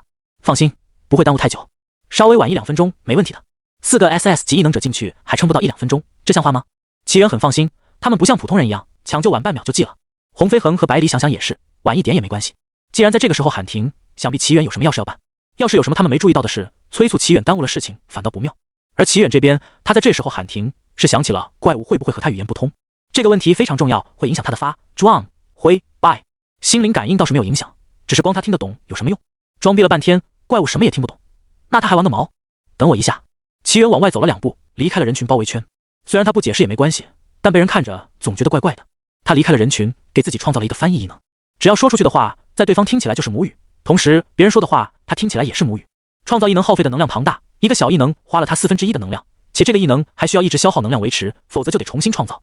听起来牛逼，用起来有些鸡肋，这也是他不常用的原因。加好了 buff， 他重新走回人群中，白离和红飞恒站在门口等着他。本来他还想走回刚才的位置，但见到门口也有一处连接处，干脆示意红飞恒工作。红飞恒指了一下自己的鼻子，见齐远点头，只好上前干活。官大一级压死人，等他比白离斜杠齐远厉害，也要指使他们。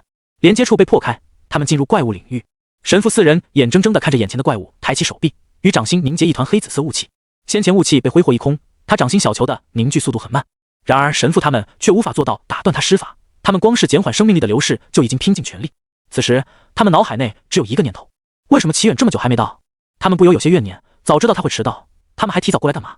没想到龙国不仅会功夫，还真讲武德，特意给他们留了收集资料的时间。至于有没有可能对方也和约翰逊一样潜藏起来，他们只能说不可能。怪物这么衰弱还不上，除非这位龙国暗酒席是个傻逼。掌心的小球逐渐成型，神父4人感到深深的绝望。别留这么多时间给我们收集资料，1分钟就够了，2分钟太多。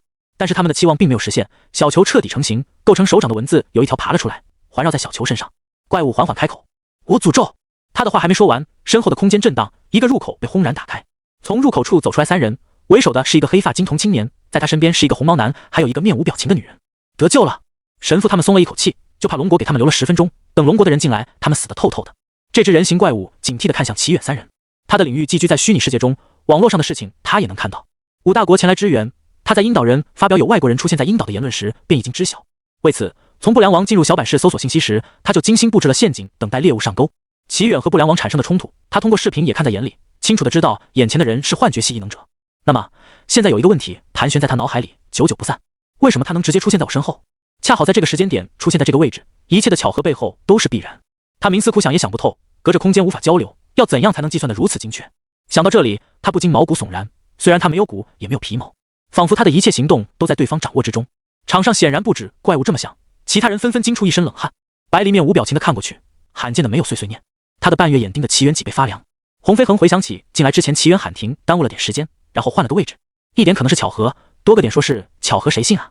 他瞳孔地震，双目瞪大。这……红飞恒扭头看向齐远，见他一脸茫然地看过来，倒抽了一口黑紫色雾气。操！这家伙明明什么都知道，还在这里装。奥斯卡欠他一座小金人，这是什么恶趣味？难怪老于叔3番4次地告诫他别闹事，原来是老鹰比看穿了齐远这小鹰比性格。红飞恒在心中哐哐给于叔磕头，要不是于叔一直提醒他，他还真有可能作死。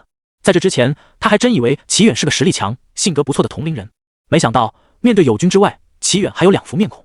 此刻，红飞恒由衷庆幸齐远是龙国人，而不是其他国家的。约翰逊4人的心情堪比过山车起起伏伏，又像饼状图一样心情复杂。3分是劫后余生的庆幸喜悦之情，2分是被算计的愤怒不满，剩余5分是偷鸡不成18米的复杂情绪。他们感觉好像戴上了彩虹爆炸头，画上了夸张的妆容。齐远仿佛在他们脑门上写了一个词：小丑。真的有必要这么玩弄他们吗？不就是背着龙国偷偷拉了个群？尽管心中有汹涌澎湃的热烈情绪，想问候齐远全家，但形势比人强。那只怪物终于反应过来了，他往后漂浮了一段距离，警觉地望向齐远三人，尤其是洪飞恒和齐远。这三人中，他只有一人不知道异能，而另一人实力深不可测。他重点打量了这两人，最终把目标放在齐远身上。如果红毛的能力是窥视，那他不应该是这副表情。而这就回到了最初的起点，幻觉系异能者究竟为什么能精准地找到我？听到怪物的心声，齐远从刚才开始就很沉默。如果说别人还有他可以脑补甩锅，他是真一脸懵逼。他就好像准备上高考的考生，到了考场拿到卷子，一看题目是1+1等于几，摩拳擦掌准备了半天，对面表示我来，而且其他国家自己搞小动作拉小群，最后全赖他身上了。尽管占便宜的是他，但还是觉得分外不爽。不过这些可以往后稍，秋后算账，现在先把这道送分题给做了。无需过多动作，他盯了怪物几秒，然后淡然说道：你看到的世界是真实的世界吗？齐远压抑嘴角的笑容，在别人眼中便是一副似笑非笑的谜语人模样。他们怒目而视，果然是这家伙搞的鬼。怪物一惊，比起齐远话中的意思，他更在意另一点，他为什么知道我在想什么？这个新的疑惑一出，他便再次听到了齐远开口：在我的领域里，有什么是我办不到？比如现在，你们全部都听得懂我说的话。一语惊醒梦中人，神父四人惊愕地说不出话。他们虽然不至于狂妄到认为世界上所有事情都见识过，但自认为见识了许多大风大浪，而现在一切都超乎了他们的想象。他们在这里打生打死，最后告诉他们全是假的，是幻觉，这谁顶得住啊？他的领域，诅咒怪物吃惊之余，还感受了一番领域和自己的联系。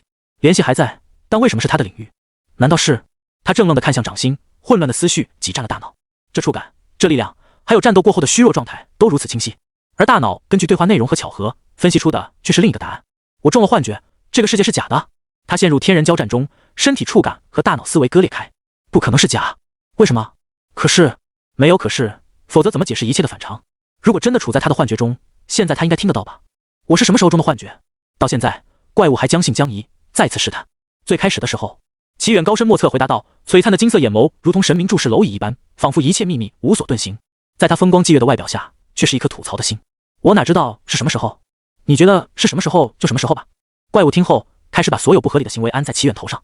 果然是中了幻觉，难怪明明知道有5人，只到了4人，我却依旧动了杀意。不，这是你自己上头了，和我无关。不要把什么都扣在我头上啊！在这只诅咒怪物真切地认为中了幻术那一刻，齐远感受到了源源不断的力量涌上来。这就是 SSS 级异能者的力量吗？不，这是强化版的 SS 级力量。齐远细细品味着这股力量带来的感觉，他觉得还是差了点。凭借这股力量，也许能杀掉 SSS 级，但绝对无法处理领域。这股力量只有强，无法给他带来更多的讯息，说明这只怪物并不清楚真正的 SSS 级究竟是怎样的，和他一样凭空想象。既然榨不出更多的价值，这道送分题也没用了，早点解决事情吧。他将力量延伸出去，悄无声息地拉他们入幻境，替换了真实的场景。还在胡思乱想的众人对此一无所觉，在他们的视野里，全程只有齐远在说话。而从怪物的反应来看，他并非自言自语，在我的领域里，有什么是我办不到？脑海里划过这句话，犹如石破天惊一般震碎了他们的三观。不会现在他们在想什么，齐远都知道吧？少了怪物那半边的话，齐远最后那句最开始的时候完全无法解析。他们抓耳挠腮，六脸懵逼。这只怪物死不死已经没有猜测的必要了，他们更关心加密通话的内容。有了信息，下次才能对齐远有所防备，不然总觉得背后发凉，不知道什么时候又会成为他一时兴起找的乐子。怪物哪有心思理会这些？他在记忆里搜索到底是哪个环节中的幻觉，这样他才能找到解开的方式。能用的方法他都试过了，连人类一些虚拟作品的方法也尝试过，完全解不开。直到他回想起隔着屏幕第一次见到齐远的时候，视频里的齐远漫不经心地扫了眼镜头的方向，那眼神没有温度，又不像虚拟人偶那般空洞，像是能透过镜头看到屏幕前的生物。最初的时候，居然这么早吗？他竟然一点都没有察觉。他 AI 质感的声线蕴含的情感不再是幸灾乐祸，而是心如死灰。我是在视频里看见你的那刻中的幻觉吧？齐远淡笑不语，他怕张嘴会想起好笑的事，导致形象崩坏。这副模样落在其他人眼里便是默认了。听到这句话，神父四人终于找到了中招的原因。尽管是队友，洪飞恒还是不由自主的腹诽道：只听说过怪物通过网络侵染人类的，没听过人类在网上反控制怪物的。这么强，你是怪物吧？收获一项新的技能，倒是意外之喜，但齐远也没有因此拖拖拉拉。他在怪物怀疑怪声的时候，悄悄用幻境蚕食他的生命力和怪物领域。很快，怪物走得很安详，但不是齐远动的手。被齐远愚弄，似乎对他打击很大。一开始他几乎没有抵抗，任由自己在幻境里沉沦。他的逻辑非常简单，反正都在幻境里待了这么久，再怎么挣扎，也不过是给这个可恶的人类增添娱乐。一切谜底已经被解开，他一定是想看他的笑话，才迟迟没有动手。既然如此，还不如安然的离开，至少从尊严上他没有输。对于这个人类，没能看到猎物痛苦挣扎的死去，想必多少也能给他添点堵。添堵。对了，要把他的恶行公之于众，让他以后再也玩弄不了其他怪物和人。这是他的报复，他要用生命为代价，让齐远感受痛苦。他开始疯狂的在幻境里挣扎，将全身的力量调动起来，为最后一次诅咒拼上性命。全身表面的文字不断游动，体内的黑紫色雾气开始以某种规律凝聚起来。他再次从人形变成球形，看不出脸部和表情的球体，却莫名让人感觉到了悲壮。虽然种族不同，但不妨碍除了齐远之外的人仅仅针对这件事感到敬佩。他们隐约察觉到了这个怪物是为了超脱于性命之外的信念去死。我诅咒我自己，我自杀的行为和原因将被全世界得知。他的身形在诅咒成功的那一刻消散，球状的外表分不清表情，但其他人就是感觉他怀揣着美好的憧憬离开了世界。齐远将他的怪物领域破坏吞噬，目送他离开。他没有告诉这位勇士，他真的很需要关注度，感谢他的帮忙，并且他也不会阻拦他。这种杀怪诛心的话，齐远体贴的没有说出口。怪物已经帮他够多了，这是他应有的待遇。随着怪物离开，齐远对幻境的掌控力下降，他撤去了领域，重回小板室。神父四人到处张望，做出掐自己大腿、胳膊等等抽风行为。他们对这个世界充满了怀疑，这究竟是真实的世界，还是幻境套娃？在他们疑神疑鬼的时候，诅咒以小板室为中心向周围扩散，直至能量耗尽，无法更进一步。可惜的是，鹰岛周围大部分是海域，这个诅咒最终传播的范围在龙国、比尔国、南朝、北仙这几个国家。幸存的小板室市民还没来得及讶异于失去理智的人突然倒在地上，便被一股能量冲击大脑，身临其境的小电影在他们脑内徐徐展开。手机和电脑屏幕上也播放起怪物的悲惨经历，能量不断扩散，开始扩散到小板室外。无数鹰岛人民猝不及防地接收到了这个消息。以他们贫瘠的认知，自然是把这只怪物错认为 S 级怪物，毕竟他们对 S 级怪物有多强也没有概念，总之很强就对了。他们被海量信息洗脸，无论是学生还是上班族，都无法正常的投入工作和学习中，纷纷化身为吃瓜人，讨论起来。什么？小板室出现大危机？其他5大国是来帮忙的，不是鹰岛能加入5大国？在战斗中，甚至没有看到鹰岛的异能者。最后的最后是，这位龙国强者太强了吧，把全部人玩弄于股掌之间，逼得怪物不得不自杀。至于怪物期待的向全世界揭露齐远的真面目什么的，真没人在意。说白了，他们既不是怪物，也不是强者，连被玩弄的资格都没有，并不能感同身受。鹰岛的论坛和推迅速涌现一大批帖子，以极快的速度推上了热搜。一部分人谴责鹰岛政府的无作为，一小部分黑粉嘲笑起自己讨厌的异能者、不良王、巫女等人都被提及，剩下的绝大部分都是齐远人的帖子。人们都喜欢造神，还喜欢看神跌落。齐远踩着几位神强势登场，满足了这2条，他被快速的推向了新的神坛。但这几位神和鹰岛的 S 级异能者还是有不少簇拥者，网络上一些针对齐远的酸言酸语如雨后春笋一般涌现。然而他们发出去后并没有收到恶言，反倒是有不少鼓励的。干吧爹，你是对的，我在等金童先生什么时候找上你。勇士，怪物是怎么死的你已经忘记了吗？别删，我想知道金童先生会不会看评论。发出酸言酸语的人看到评论后，脑袋一片空白，慌的一批。评论还不断在刺激他，没有恶意，我就想知道帖子的主人还活着吗？3图穿的彼岸花好看吗？说不定已经在幻境里沉沦。别说的这么吓人，金童先生救了我们小板室，是个好人，楼主最多是做噩梦。是啊，像不良王大人那样。等到后面的人想在评论，发现帖子已经没了，他们不由哀叹，又一位勇士陨落了。但很快他们又找到了新的话题，如同闻到血腥味的鲨鱼一样围了过去。为什么同样是 S 级异能者，其他国家的 S 级异能者看起来比我们强得多？只有金童大人强得多吧？我们鹰岛最强的异能者都没有出现，那他为什么没有去？小板室这么多人，你们有没有想过 S 级只是我们人为划分的，现实又不是游戏，有等级上限。我明白楼上的意思了，因为 S 级是人类划分的顶级，所以他才是 S 级，实际上他远远的超过了其他 S 级异能者。那我们家的等级呗 ，S 加级。这天在网络上狂欢的不止鹰岛，龙国也炸开了锅。XDM 按9席真他妈牛逼，这是我们棋盘市高中的学长，老班天天跟他吹。偶遇同班同学，我还以为学长给老班塞钱了，跟吹爹一样吹他，原来是真的牛逼。那个红毛是不是按9席成员？我想知道他有多厉害。隔壁鹰岛宣布把齐远放在 S 加，谁赞成谁反对？龙国冀都某家医院，被重兵把守的单人病房内，空气中弥漫消毒水的气息。病房内有3人，一人躺在病床上，一人坐在病床边说话，一人照顾病床上的人。他要是醒来知道自己龙国最强称号没了，不知道是什么表情。床上躺着的齐云正脸色苍白，双目紧闭，对外界的信息一无所知。挺好的，反正他不在意，这样他也不用那么累。妇人擦了擦齐云正的脸，嫌弃地看了一眼于安和。比起这个，你别抖腿了，床一直在晃。习惯了，抱歉。于安和停下了抖动，他一手握住手机，双手各自撑在膝盖上。我要早知道你们外甥有这潜力，说啥也要趁他还小就弄到冀都来好好培养，整的现在玩你画我猜的，折腾。妇人掖了掖齐云正的被子，我们都不知道，你怎么知道？弟妹，你啥都清楚，咋不和老齐摊开来说？妇人一声冷笑，哈，他敢不经过我同意就被地里偷偷帮忙，我就是要他提心吊胆。怎么，我说2句气话还不行？这2兄妹一个比一个呆。于安和探头，那你知道他都帮了些什么？他没好气的揪住齐云正的耳朵擦了擦。于安和眼皮一抖，处理点证件上和住所的事，然后就是把云兰托付给你们帮忙照顾，其他的估计没有。妇人对这些事情了如指掌，每次做了什么错事，齐云正态度就特别好，典型的心虚找补。她丈夫这二傻子对她半点不设防，套2句话全秃噜出来了。她的说辞，于安和还是信的。齐云正常年在外战斗，没有多少空余时间，妻儿也就是吃住比一般人好些。他相信国家，国家自然也替他照顾好家人。齐云兰他们也有关照过，除了派遣人员了解情况外，就仅限于政策上的便利，比如申请入学和买房方面优先权等等。也就是说，齐云正除了好友人脉，没有自己的势力。在招揽齐远之前，他还特意知会过夫人，他曾极力反对齐远进入暗酒席。本来于安和还以为是恨屋及乌，若不是夫人情急之下说漏嘴，他还不知道原来夫人把齐云正的行为看在眼里。他以为他们要想让齐远靠着他舅舅的名号做个假太子挡箭牌，担心齐远出事才坚决反对，这是出于长辈的担心。齐云正这憨货一直给他提供错误信息，你再好好想想，有没有朋友因为老齐去帮助他们家？于安和说到一半，给了夫人一个白眼，嘿，你这什么表情？我又不是要坑他。坦白说，我想全力拉拢你外甥，只是我摸不准他为什么隐藏实力，又是怎么和高家搭上线的。还有他的高中同学一致说有不少豪车接送他，你还不知道吧？老陈那讨债徒弟叫啥来着？对，吕成。咱们的人找过他，他说刚见面齐远就知道他身份了，当地的地头蛇全对他毕恭毕敬，还有暗卫守护你的小外甥。这些事情我们求证过，是真的。妇人听出了于安和话中的认真，也皱眉思索起来。过了几秒，他摇头。以我对他的了解，在云兰想回来之前，他是不会向外人说的。他非常尊重任何人的想法，反倒是把自己的感受放在最后。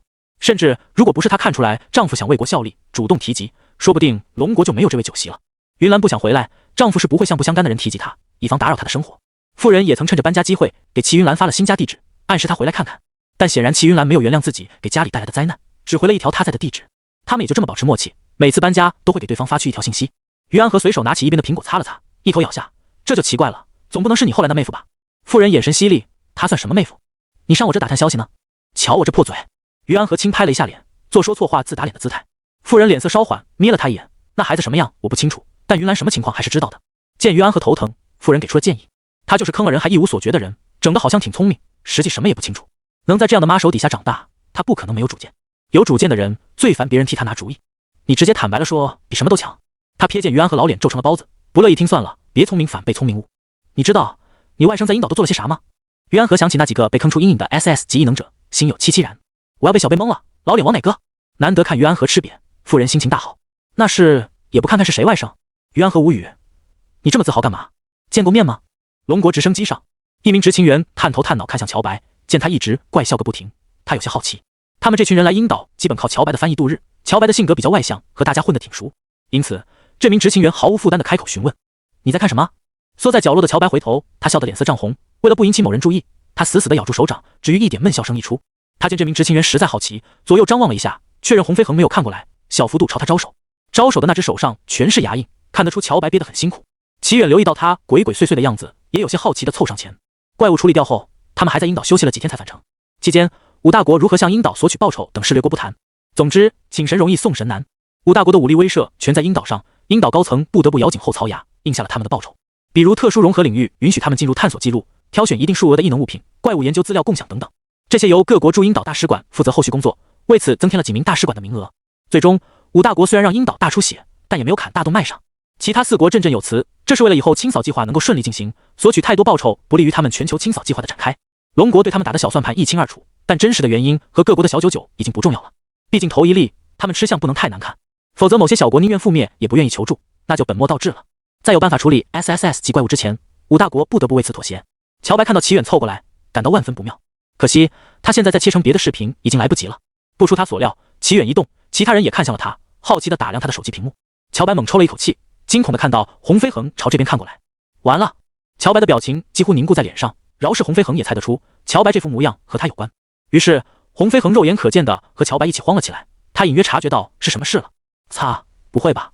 他刚想掩护乔白，却看到乔白的手被其他人拨开，露出了手机屏幕里的视频。乔白默默捂住了脸，避开了洪飞恒的目光。反正丢脸的不是他，而且迟早都要被发现，现在不过是被早点发现了而已。乔白越这副模样，他们越好奇。这次人灵观察的地点是在东都的金座餐厅。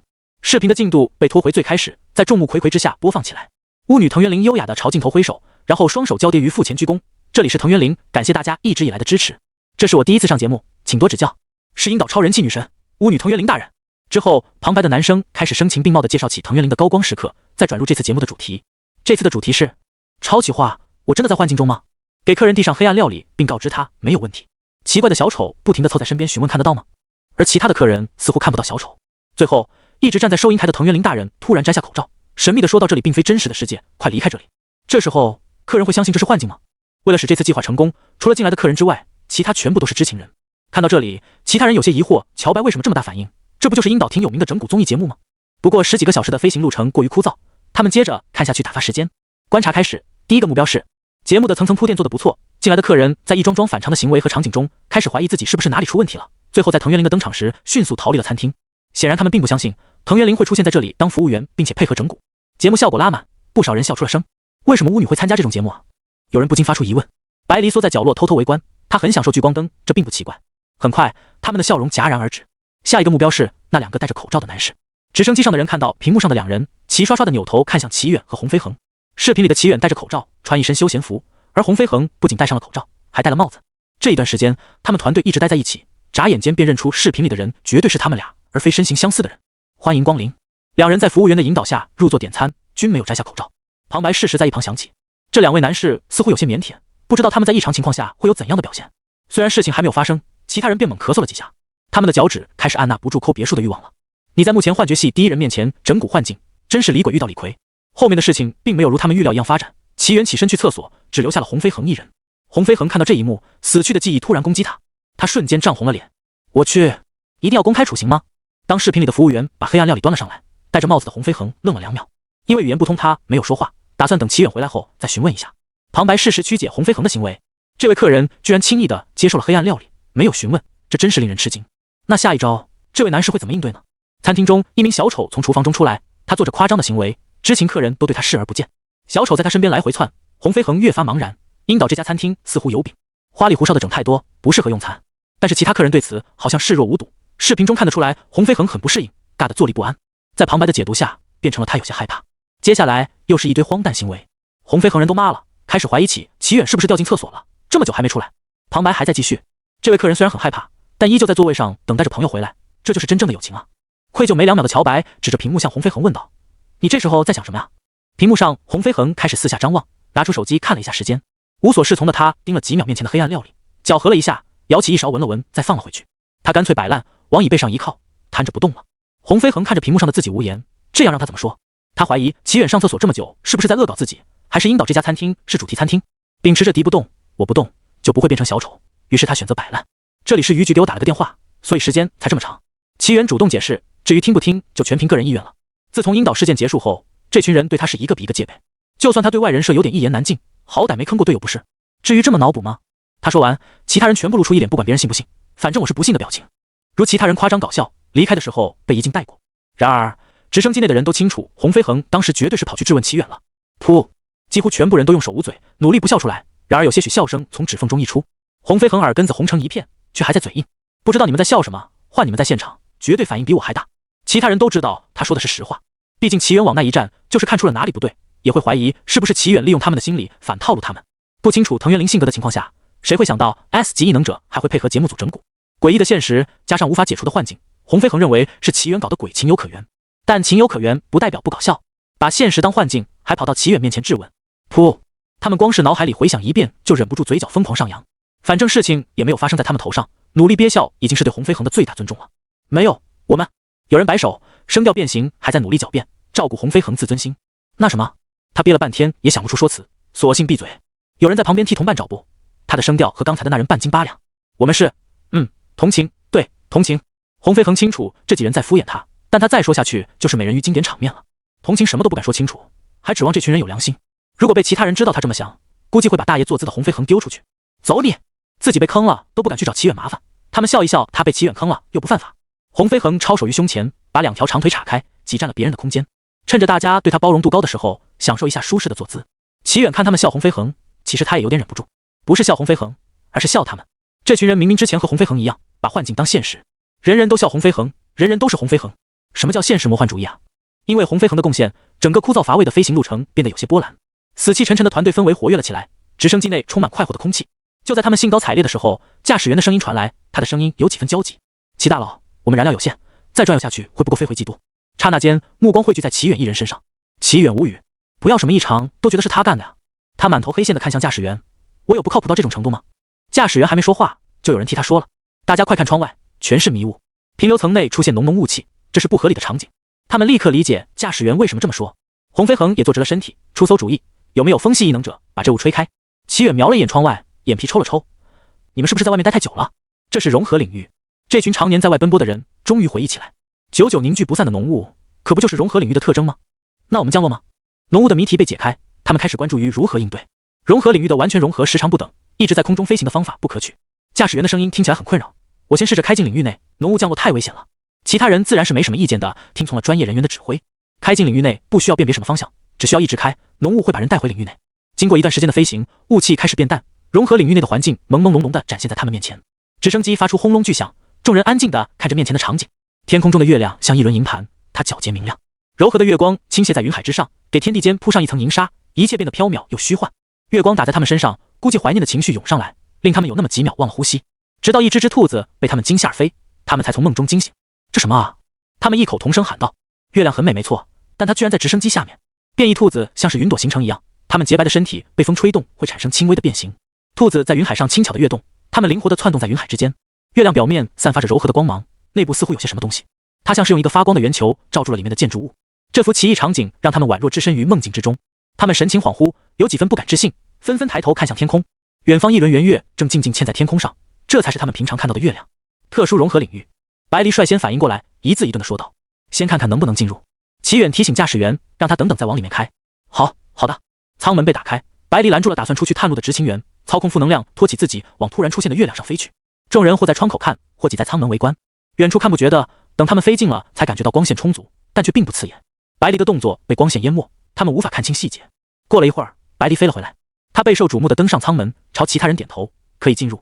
我先用能量球尝试了一遍，然后再用物品穿过薄罩，2个都没问题。唯一担心的是进入会出不来，所以我先上来说一声，如果我3分钟内没出来，就是有特殊规则。”一口气说完，他转身离开。这次他回来的更迅速，众人放下心来。驾驶员操控着直升机往里面飞，找了一处空地停下。他们一个接一个从直升机上跳下，除了比较冷，这里的环境和地面并无太大区别。脚踩在地面上，齐远才有些真实感。他曾在觉醒异能群内知道国外有空中花园，没想到国内居然出现了月亮。放眼望去，周围有一片树林，地面上有些杂草，还有常见的灌木丛，它们以极快的速度枯萎着。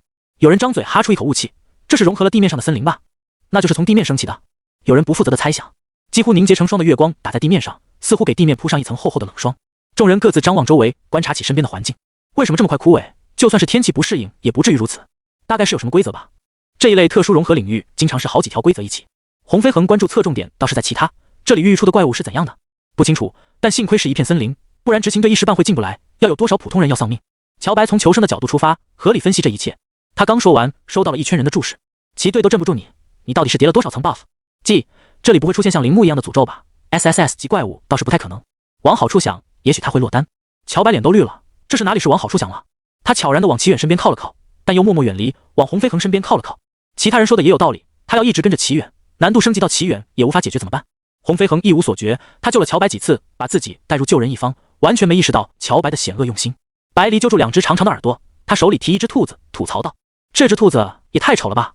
齐远侧头看过去，白离手中的兔子长得鸡模鸡样，野鸡和兔子的元素杂糅在一起，浑身上下覆盖洁白的短绒毛，娇小的鸡头顶着2只长长的耳朵，猩红的眼睛，鸡翅膀还倔强地扑闪着，想要逃离白离的魔爪。这还能算兔子吗？洪飞恒凑近揪了一下兔子耳朵，又摸了摸兔子翅膀，居然是真的。这变异的方向也太奇怪了。变异动物一般是往它的异能方向变异，一只鸡的异能是变成兔子，或是一只兔子的异能是变成鸡，多少有几分古怪。带回去研究吧，还挺有趣的。有人这么提议，白离便把兔子递给了他。齐远打量了一下周围，刚才还带着些许绿意的树木已经枯萎到树叶发黄，扑簌簌往下落树叶。他开口说道：“你们在这里等等，我去前面看一下情况，要是有危险就提前离开。”齐远对这个融合领域有些好奇，得益于引导人给他排在了 S 加，再加上诅咒怪物送的热度，他现在的实力刚好突破了 SS 级。以前没有实力，不必要的好奇心在生命面前不值一提，但现在情况不同，我也一起去吧。在引导一直缩手缩脚，没办法动手，给洪飞恒憋坏了。好不容易带到机会，他得证明自己。齐远看了他一眼，便移开了目光。洪飞恒的眼睛也随着他的目光挪动，落在了乔白身上。这确实是个问题。理论上来说，放齐远一人行动是最好的。洪飞恒不再多言，他一时兴起，比不上几条人命。事情就这么定下来了。齐远背上装备，往远处走。有人和渔局那边联络，告知了他们情况。后勤负责人招呼大家去周围捡点树枝，这里的温度比较低，他们得生起火来抵御寒冷。后勤负责人也不敢安排大家走远，必须得有人看着直升机。在后勤负责人的指挥下，分成了几个小组，捡点树枝，顺便探明一下周边情况。总觉得好像闻到一股桂花香。有人用从树上折下来的树枝打着覆盖厚厚树叶的地面，确认前方真的只有枯木，方才往前走。有吗？我没闻到。他的其中一个同伴从地面捡起树叶和枯枝，用力吸了吸空气，只吸入了一堆冷空气。我好像也闻到了，有点想吃桂花糕。另一名同伴说道。本来还没觉得什么，经他这么一说，不怎么喜欢吃桂花糕的人也怀念起来。离开龙国有段时间，他们有点想念龙国伙食，明天就能吃到了。有人东张西望，打量着周围。比起这个，你们不好奇这个融合领域吗？是有点，我倒不怎么好奇，只是比较特殊的融合领域而已。国内有桃花源，国外有空中花园等等，这又不是头例。有人地面上抱起一堆枯叶，里面钻出来几只虫子，仓皇逃离。这人没有怎么在意，他将枯叶装入袋子，跟上队友。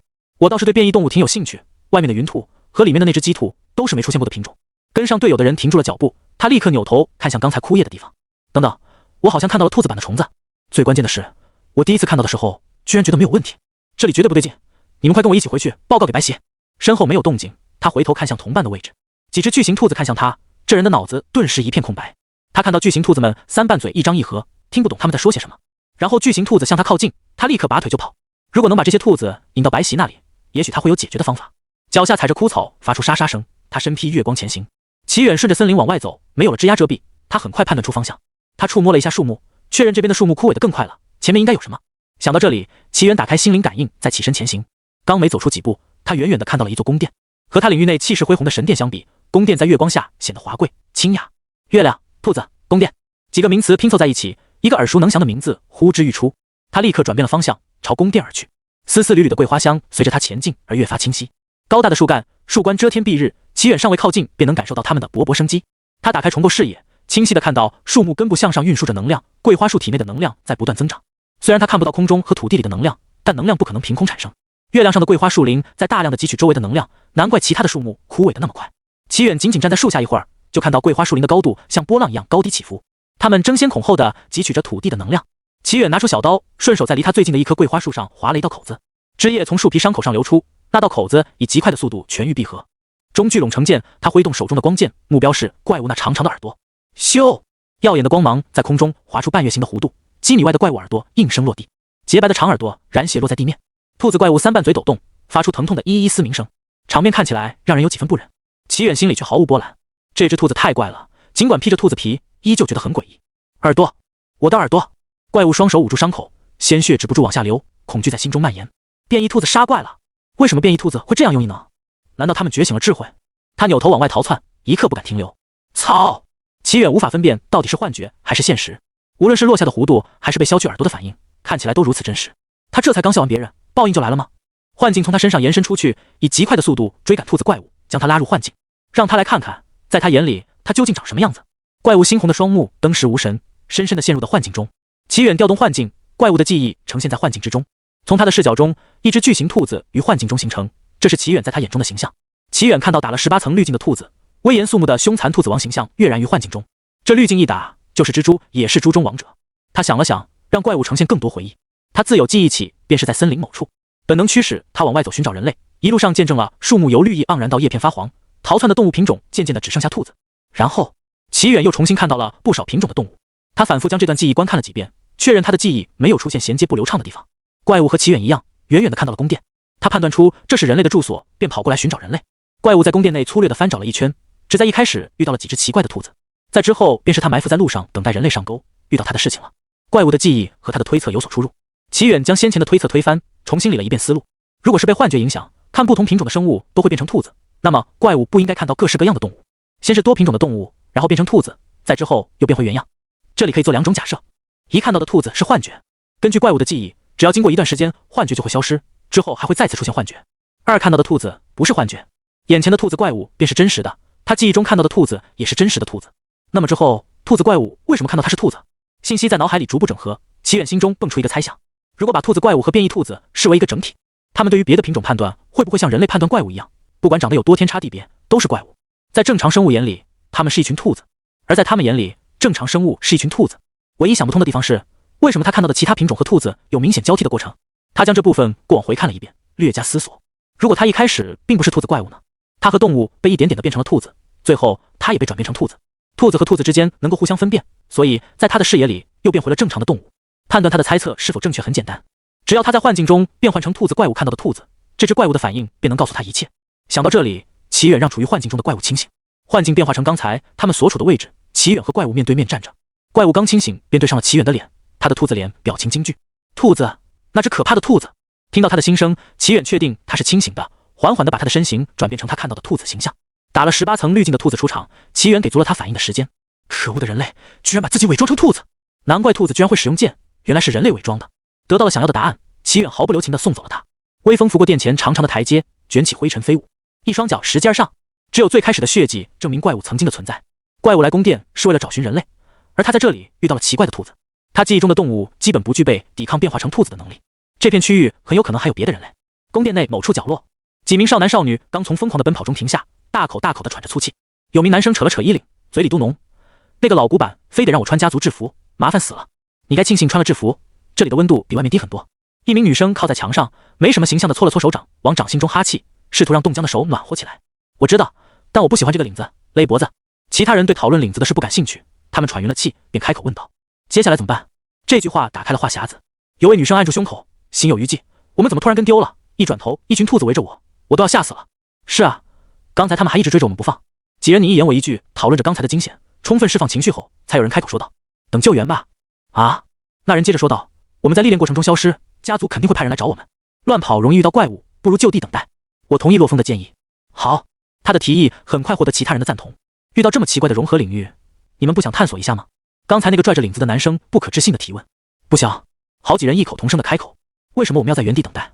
看不惯洛风的人满脸傲气，他抄手抱胸，呛声道：“要知道带队的马长老实力不弱，他的闪电五连鞭赫赫有名。我们只要找到他，便能安然无虞。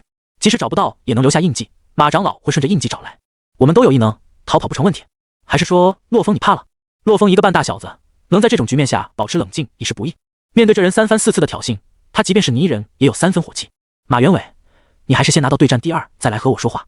马元伟一直嫉妒他对战第1的位置，洛风便往他的痛处上戳。洛风根本没有掩藏表情，马元伟当场被激怒。哼，我哥可是各大家族中赫赫有名的天才，轮得到嫉妒你吗？你哥哥是天才和你有什么关系？洛风寸步不让，被戳到痛处，马元伟当场跳脚，声音激动到破音。不过就是去年侥幸拿了次第1，今年第1绝对是我。先拿到再说，说大话谁不会？空气中弥漫着火药味，他们眼看要打起来。几名同伴立刻劝慰道：“现在还不是打架的时候，你们别吵了。”角落里喧闹的声音引来了窥视者。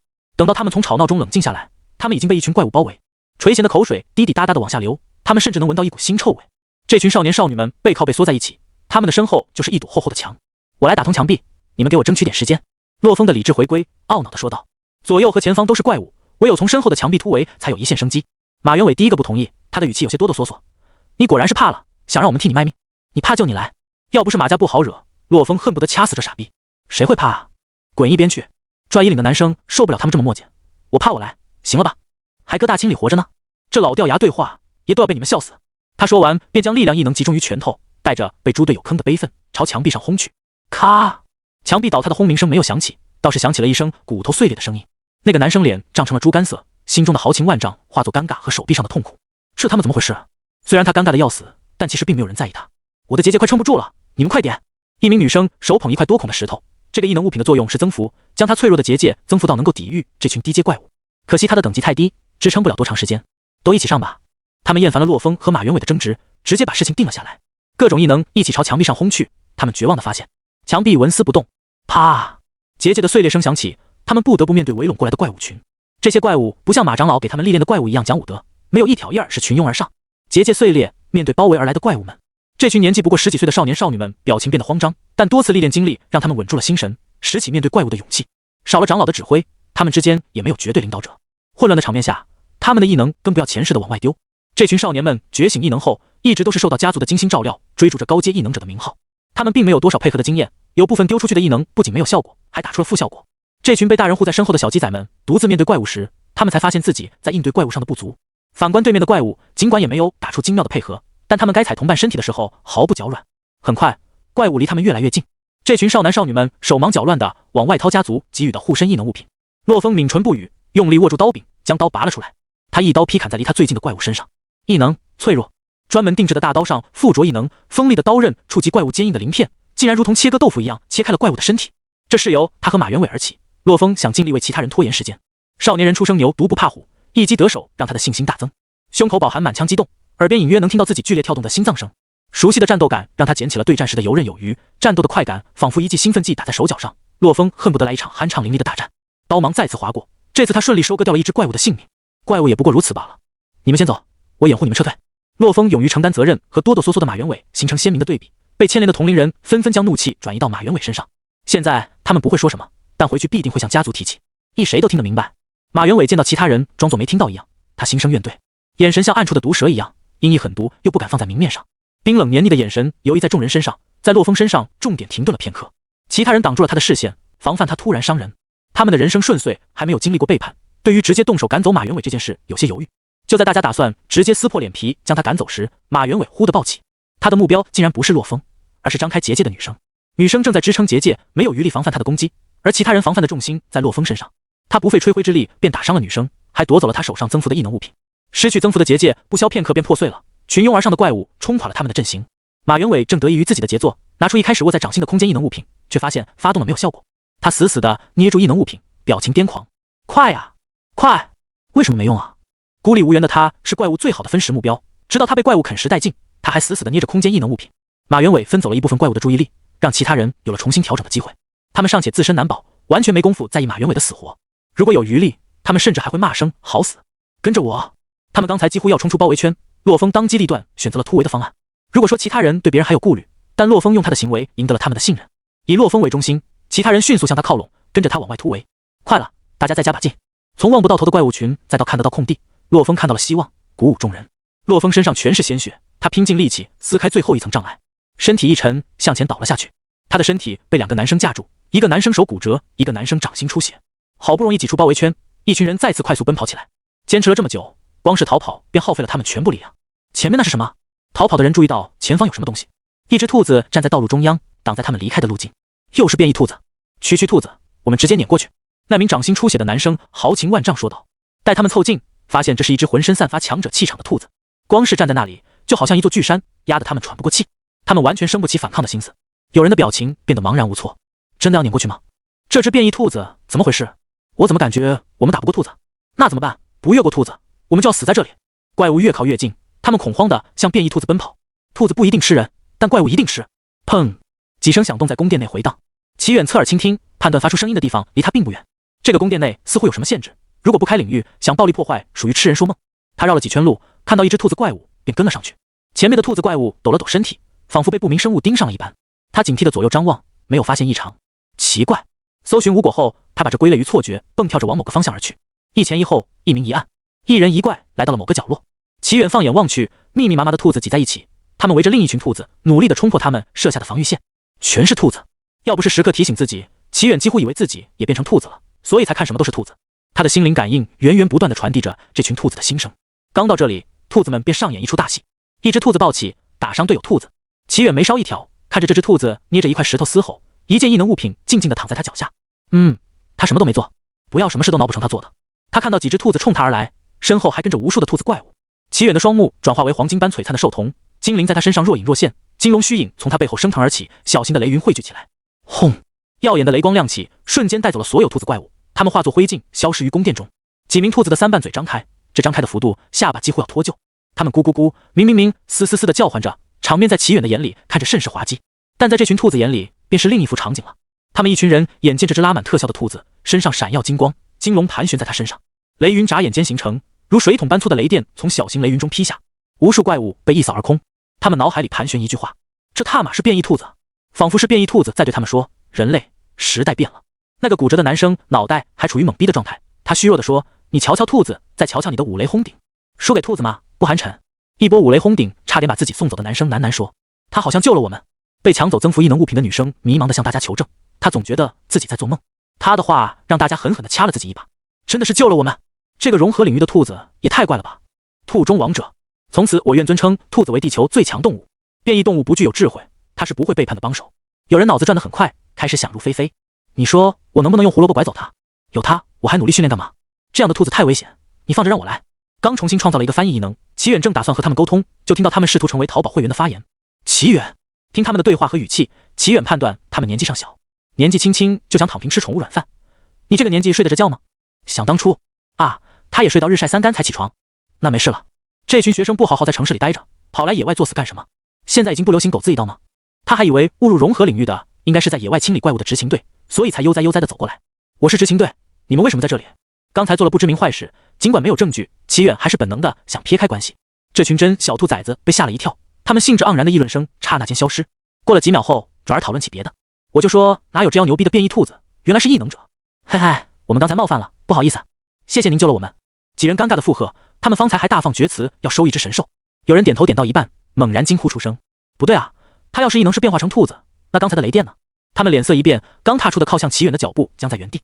有异能还能说话的兔子，且还不是变化系异能，符合这个条件的情况有怪物，长得像兔子的怪物。以他秒杀众多低阶怪物的实力来看，这只兔子怪物至少是中阶怪物。空气凝滞，他们僵立在原地。这群少男少女们不知道该努力圆过去，配合兔子怪物的演出，还是拔腿就跑。以他们的实力，想成功逃脱的概率太低了。就在他们不知所措的时候，一道声音响起。这道声音的主人是洛风，他们仿佛找到了主心骨。非常感谢您救了我们，只是为什么我们看您的模样是兔子？这只兔子想杀他们易如反掌，洛风更倾向于他是异能者。齐远救人的行为只是顺手，如果能顺便了解点宫殿的情报，就再好不过。他们刚才吱呀乱叫的兔子模样，让本就傻气的行为更添几分。他差点以为这群人被吓得脑子短路，都想转身离开。现在有个正常人和他聊天，齐远还是愿意和对方沟通，因为这个融合领域有特殊规则，详细解释起来太麻烦了。这就涉及到我看到的兔子为什么不是兔子？你看到的兔子就一定是兔子吗？不仅拗口还耽误时间，不如用含糊的一句话带过。是我们中了幻觉吗？洛风立刻回忆起他们莫名的跟丢队友，周边全是兔子的事情。也许他们并没有走丢，而是中了幻觉，认为周围的人都是兔子，所以他们拔腿就跑的时候，他们同伴关切的跟了上来，这样就能说得通了。不，你们同伴想要逮一只突然出现的兔子而已。齐远边在心里想着，边回话：不是，这条规则是变形系规则，至于是谁变，就看他们自己理解了。他现在就是好奇，他们出了领域还能变回去吗？洛风排兔子眼神认真的点头，没想到居然是这样的规则。他的同伴们连同马长老全变成了兔子，想告诉他们，他们却对此产生了误解。谢谢您的解答。洛风礼貌道谢，他的见识太过浅薄，才造成现下的局面。接下来您要做什么？其他人听洛风和齐远的对话，还有些云里雾里的，但最后这句话前面听不听得懂都不要紧。经过刚才那一遭，他们终于知道家族为什么迫切的希望他们成为高阶异能者。他们一群人聚在一起对付怪物，险象环生，而对方杀怪物只需要一瞬间。探索一下这个宫殿，反正闲着也是闲着，他又出不去。哟我去，这边一兔子有毒吧？只见为首的老兔子四只兔腿闪动着雷光朝他一跃而来，他和兔子之间的距离肉眼可见的减少。在他们之间的距离越来越近后，兔子身上的雷光大作，闪电化作一道鞭子朝乔白挥舞而去。乔白一个打滚躲开了第一下袭击，手脚并用在地面滑动，往外面翻滚。变异兔子的闪电鞭子还不停，一下两下三下四下，他依靠着多年逃跑经验，还有异能者的体质，勉强躲过了前4下攻击。但第5下，闪电鞭子以一个刁钻的姿势朝他面门打来，他连忙抬手挡住脸，心中哀嚎：我靠脸吃饭的，老兔子看我长得帅，也不用这么嫉妒吧？来个人救救啊！也许是他的祈祷出了效果，又或者是这最后一下攻击会给乔白带来生命危险。土地迅速隆起一道土墙，挡在乔白前面。砰！闪电鞭子打在土墙上，匆忙凝聚的土墙被击碎，碎石朝乔白飞来，擦出一道道细碎的伤口。乔白躲过一劫，立即连滚带爬的往救援者的方向爬，熟练的抱紧大腿。你没事吧？穿着执勤队服的人不适应的抬了抬腿，他同样和队友走散了。他想返回找白皙，不知道为什么到了这边，现在看到乔白，一切真相大白。没事。乔白抱上大腿后，心中的激动缓解，立即往执勤员身后退，以防影响大佬发挥。能够跟着齐远远赴鹰岛救援，这执勤员的实力自然不俗。这个领域怎么到处都是兔子？执勤员咕哝道，动作却不停。只见他双手按在地面上，无数的土枪从地面升起，刺向使用雷电的变异兔子。变异兔子结实的兔腿一蹬，在空中翻滚，灵活闪躲，再次使用闪电鞭子击打土枪。他硬生生打出一条道路，朝他们飞跃而来。轰！老兔子身后一片区域坍塌，跟随在老兔子身后的一群小兔子掉进了土坑之中。乔白怀疑自己是不是眼花了，他从兔子脸上看到了惊慌和愤怒，他匆忙调转方向，朝土坑而去。在他调转方向的那一瞬间，他狠狠地撞上突然升腾而起的土墙。砰！一声撞击闷响，兔子撞得头晕脑花，从墙上滑落。他的3瓣嘴张合，吐出咕咕嘶嘶的兔子叫声，像是在指责些什么。执行员扭头向乔白求证：我总觉得这只兔子好像具备思考能力。他困住小兔子是为了防止他们逃跑。老兔子眼看离他很近，实际上他并不惧这只变异兔子。他升腾的土墙是为了断他的后路，却没料到这只兔子居然折返回去救小兔子。执行员话刚说完，他看到乔白朝他扑来，他的身体被扑倒在地，一个巨型火球越过他们身体上空，在不远处的地面融出一个巨坑。乔白和执行员躲过袭击后，看向袭击者的方向，他们眼珠子几乎快瞪出来。又是一只兔子，不远处的树枝上站着一只兔子，它洁白的毛发上有一道红色的毛。洪飞恒单手扶树枝，站在树上，看到另一只变异兔子将使用土系异能的变异兔子扑倒，他眉头一皱，这兔子看起来这么人性化，难道是怪物吗？算了，反正他应付得来。你们没事吧？洪飞恒朝土坑那边喊道。小伙子，我没事。一位老者从地面上爬起来，他一只手扶腰，另一只手捂着鼻子，嘴里不断嘟囔着什么。不讲武德，来骗，来偷袭，耗子尾汁。在土坑里的少男少女们也没闲着，听到陌生的声音，他们互相帮助往外爬出土坑。有人看到马长老扶摇叹息，上前扶住他，关切问道：“马长老，你怎么样了？”但更多的人看到那标志性的红毛，不禁脱口而出：“卧槽，红毛！”他说完，立刻捂住嘴巴，矮下身子钻入人群。是红 S 级异能者，真的是红飞恒。那我女神白离呢？他们不是一起行动吗？还有齐大神。这群小年轻肆无顾忌地谈论着。九席作为龙国之柱，说是他们童年的幻想也不为过。如今真人站在他们面前，怎么会不激动？白离作为九席中最年轻的成员，长相还精致漂亮，自然成为人气最高的那个。而齐远的阴岛事件才过去没多久，尽管对他们来说还有点陌生，但讨论的人也不少。至于兔子什么的，有按九席红毛在，已经不在他们的思考范围内了。他们只需要选个好看的姿势扣666就行。红飞恒眼皮跳了跳，红毛是什么狗称呼？红发不比这好听。好歹这次是他出风头，而不是当个摆设挂件。心情大好的他没怎么在意这群小孩的称呼，他重新把目光放回那两只变异兔子。再装逼下去，这两只兔子要跑路了。只见土系异能变异兔子被另一只兔子拖拽着，两兔以极快的速度狂奔。红飞恒嘴角向两边拉扯，勾出一个大弧度。他随意地举起右手，指尖与耳朵持平。那一瞬间，数个火球自他背后形成，熊熊烈焰宛若太阳烘烤着这片土地。然后他右手一挥，火球化作火龙，朝着两只兔子呼啸而去。红飞恒自信一笑，看也不看就从树上跳了下来。真男人从不回头看爆炸。但他突然背过身去会有些奇怪，红飞恒灵机一动，改成了从树上一跃而下。这阵仗杀两只兔子有点杀鸡用牛刀了，但久违的装逼快感他无法拒绝。阴岛前半段被白离压制，后半段被齐远压制，他毫无用武之地，整得他一度怀疑人生，自己这么菜还好意思飘。后来他想通了，和齐远比，不仅他菜，别人也菜。脚掌平稳地踩在地面，红飞恒双手插兜，朝马长老和这群小孩走去。这里太危险了，你们跟我一起行动吧。好歹是根正苗红的国家培养幼苗，红飞恒多数时间把自己放在保护者的位置。他说完话，却没有人回应他。红飞恒的耳根开始涨红。大哥们，我救了你们，多少也给点回应吧。正当他尴尬之际，陆陆续续有人回话：“你说的对，这里太危险了。什么品种的兔子这么刁？牛，不愧是上了天的兔子。”马长老和那群少男少女们双目瞪圆，脖子向前伸，试图看清什么，震惊地看向刚才逃跑的两只兔子方向。不是吧？红飞恒心下一咯噔，他扭头朝两只兔子的方向看去，烈焰掀起滚滚烟尘。随着时间推移，烟尘变淡，勾勒出三只兔子的身影。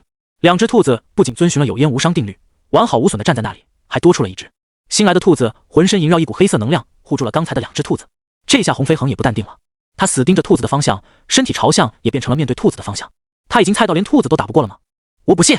红飞恒双目微眯，神情认真了起来。他周围燃起红色的火焰，火焰颜色逐渐转向深红色，一簇簇火焰环绕在他周围，身边的温度一瞬间拔高到人类不适合生存的度数。马长老带着少男少女们急速后退，心中腹诽：小年轻做事太不靠谱了，完全没考虑周围还有人。红飞恒一个箭步窜出几米远，几步助跑后，他用力在树干上一踏，以极快速度跃向三只兔子。枯萎的树木在他的力道下轰然倒塌。红飞恒双拳萦绕深红色的火焰，栖身靠近。那只新来的兔子反身将两只兔子踹飞出去，接着他俯身躲过红飞恒的拳头，拳头擦过兔子的毛发，洁白的皮毛微微变焦。红飞恒满脑子问号，一头雾水。这只变异兔子难道具有智慧吗？他刚想开口询问，就迎来了兔子的痛下杀手。兔子身上的黑色能量如同触手一样齐齐向他探来，他的拳头轰击在黑色能量上，竟然没能成功的让黑色能量燃起火焰。脑子里好像闪过什么画面，红飞恒感觉这一幕似曾相识。他居然觉得和兔子打架似曾相识，但现在不是仔细思考的时候。触手再次朝他而来，一圈火墙将红飞恒包围，熊熊烈焰冲天起，将柔和月光照耀下的天空映照成鲜艳的红色。滚滚热浪炙烤大地，这火焰似乎能烧尽一切。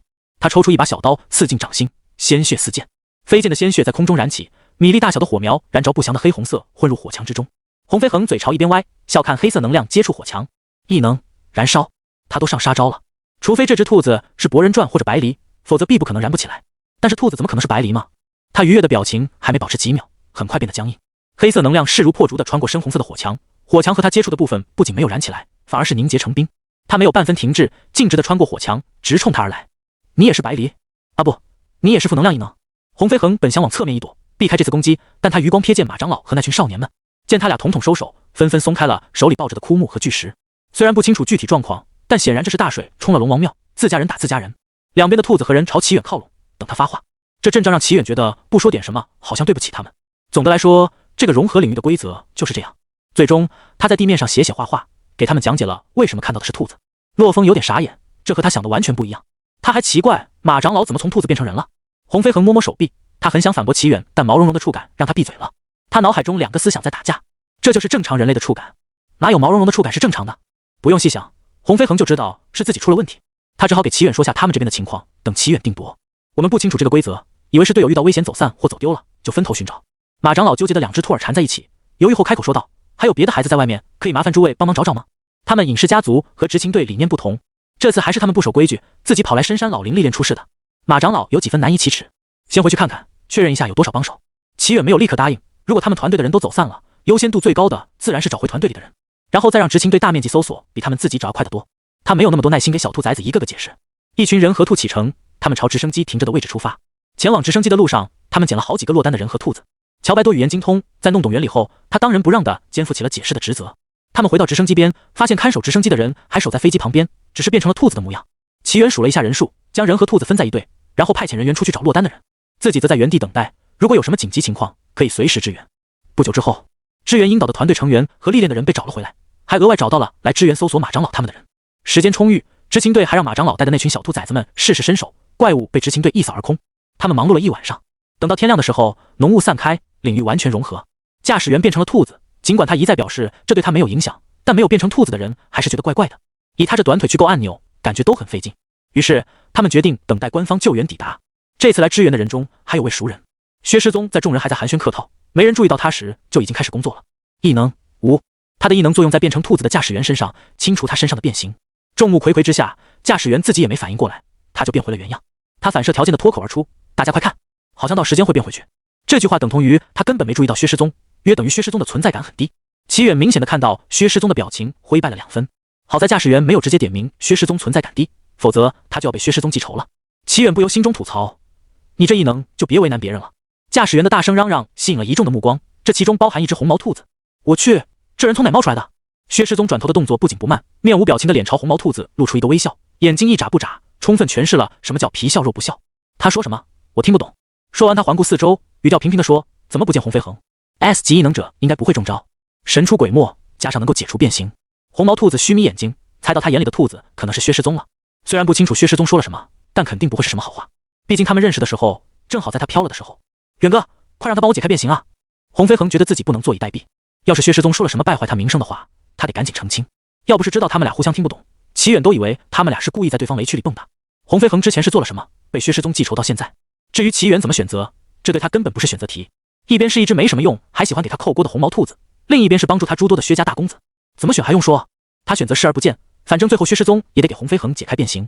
但薛师宗为了拖延给红飞恒解开诅咒，也是拼了。他先解除完马长老那边的变形，然后说自己要休息。休息之后又亲了一屁，又施然说道：“我们要是待在这里太久，可能又要变成兔子，先离开这里吧。”薛师宗带来的人早安装好了探测装备，等着研究员来实地勘察。重返地面，他们发现上面那巨型建筑物居然对阳光照射在地面上没有影响。从地面往天空上看，完全看不到宫殿和月亮。他移动了吗？薛师宗向身边的人询问道。那人坐在仪器旁边观察了位置，笃定说道：“没有。”写报告时加入一条，建议调查一下空中，也许能查到更多特殊融合领域。好的。马长老他们刚落地，便迎来一群人，是那群少年的家属们。不少人脸上尽是庆幸之色，但有一部分人没能等到熟悉的身影，脸色大变。老夫保护不力，致使少爷出事，请您责罚。洛风他们担心的事并没有发生，马长老把事情一力承担下来。这个噩耗并没有触动马家家主，但他身边的年轻人满脸悲伤和愤怒，扶着一位几乎要晕过去的妇人。历练本就有风险，并非你的过失。这次不止马家出事，马家家主如果非要追究马长老，那等于送上把柄给别人。后面马家家主和其他家族的人商讨了一番，一群人径直来到齐远面前，深深作揖。齐袭，久闻大名，我们有一不情之请，还请让我们进入特殊融合领域，再探查一番。他的表情沉痛，语气哽咽，唯有这样，方能让我们彻底死心。面前之人眼眶泛红，克制有礼，一副老父亲拳拳爱子之心的表情，看得让人有几分动容。有些执行员想起儿子或者父母，感叹可怜天下父母心。从感情上，我是支持的。齐远低头看他们，见他们似乎误会了他的意思，连忙补充上后半句：但这事情不归我管。他们刚浮现的或感激或欣喜之色僵在脸上。齐远微微摇头，他只是觉得直言相拒会显得不近人情，选择先委婉点，谁知道会被误会成同意。这群尹氏家族不知道是不是脑子有问题，天天想着谁是家主，谁的拳头大。大清早亡了，什么部门负责什么事情，找他有什么用？他又不管这一块，没有这个权利。同情归同情，影响别人正常工作就不好了。跟随齐远一起行动的队员们无奈叹气。齐队又开始了，真不知道他为什么这么恶趣味。小子莫要！马家家主脸色难看，被齐远出言拒绝，他还能说句大家散了吧，别让齐熙为难。齐远这个人希望再出言拒绝和耍他们玩有什么区别？但当他对上齐远平静的双目时，马家家主瞬间哑然，说不出半句话。不是耍他们玩的戏谑眼神，而是看穿一切的淡然眼神。传闻金童能洞悉人心，玩弄他人于股掌之间。他本以为一个黄毛小子，至多是比同龄人聪明点，就被其他人捧上了天。没想到却是他班门弄斧了。借此机会从执勤队那里了解点机密的计划泡汤，马家家主有些惋惜，对方通过这方式敲打他，要是再不知好歹，接下来的场面不会太好看。马家家主很快想通这一切，转而替其他人问道：若是探查时发现幸存者或者遗体遗物，能否告知我们一声？后勤负责人知道自家上司近段时间会去拜访尹氏家族，他不想把关系弄僵，连忙上前说道：这是自然。马家家主眼睛直直地盯着齐远，等他表态。会的。齐远被盯得不得不重复后勤负责人的话。果然，金童知道了他的盘算，马家家主了然，只要他们不进融合领域，就同意了他的要求。这侧面证明了上面的东西非常重要。多谢。他得到了一个确定的回复后，转身安抚后面的家长们。齐远这么轻易的让马家家主放弃，着实震惊到了后勤负责人。他曾听过上司和同事抱怨，这些家族虽然不会胡搅蛮缠，但仗着官方必须按照规则办事，个个都是太极大师，不说句句下套，至少极其擅长推脱敷衍，没有拉扯两句再放弃，和以往的风格完全不同。他仔细推敲了齐远和马家家主的对话，发现了端倪。齐队拒绝马家家主的请求是有原因的，并且通过耍人的方式警告他别痴心妄想，所以马家家主知难而退。后勤负责人握拳，他一腔同情终究是错付了，难怪齐队要耍他玩，这冷漠的老东西。齐队做得好。在马家家主等人离去后，后勤负责人朝齐远竖起了大拇指，他这一声把其他人的目光吸引了过来。齐远一头雾水，皱起了眉头。后勤负责人见他皱眉，快速在心中思索起齐远为什么要皱眉，然后恍然大悟，我懂了。尽管齐队也看不上这老东西，但明面上该给的面子还是要给，看破不说破。见他一惊一乍，还一副懂了的样子，齐远更皱紧眉头。后勤负责人见状，彻底肯定了自己的猜想。齐队对他既然猜出了个中含义，还如此大动作的行为感到不满。抱歉，我的错。说完，他立刻回到团队中。队友好奇地围了上来，想询问他到底发生了什么，但他皆闭口不言。直到他们团队乘坐直升机，他把门拉开，放三人进来。好歹是挂他名下的战队，反正他现在没事做，听一听也无妨。三人早有准备，还自备了茶点和饮料，俨然一副会议要开很久的样子。齐远警觉地说道：长话短说，你们自由发挥就行。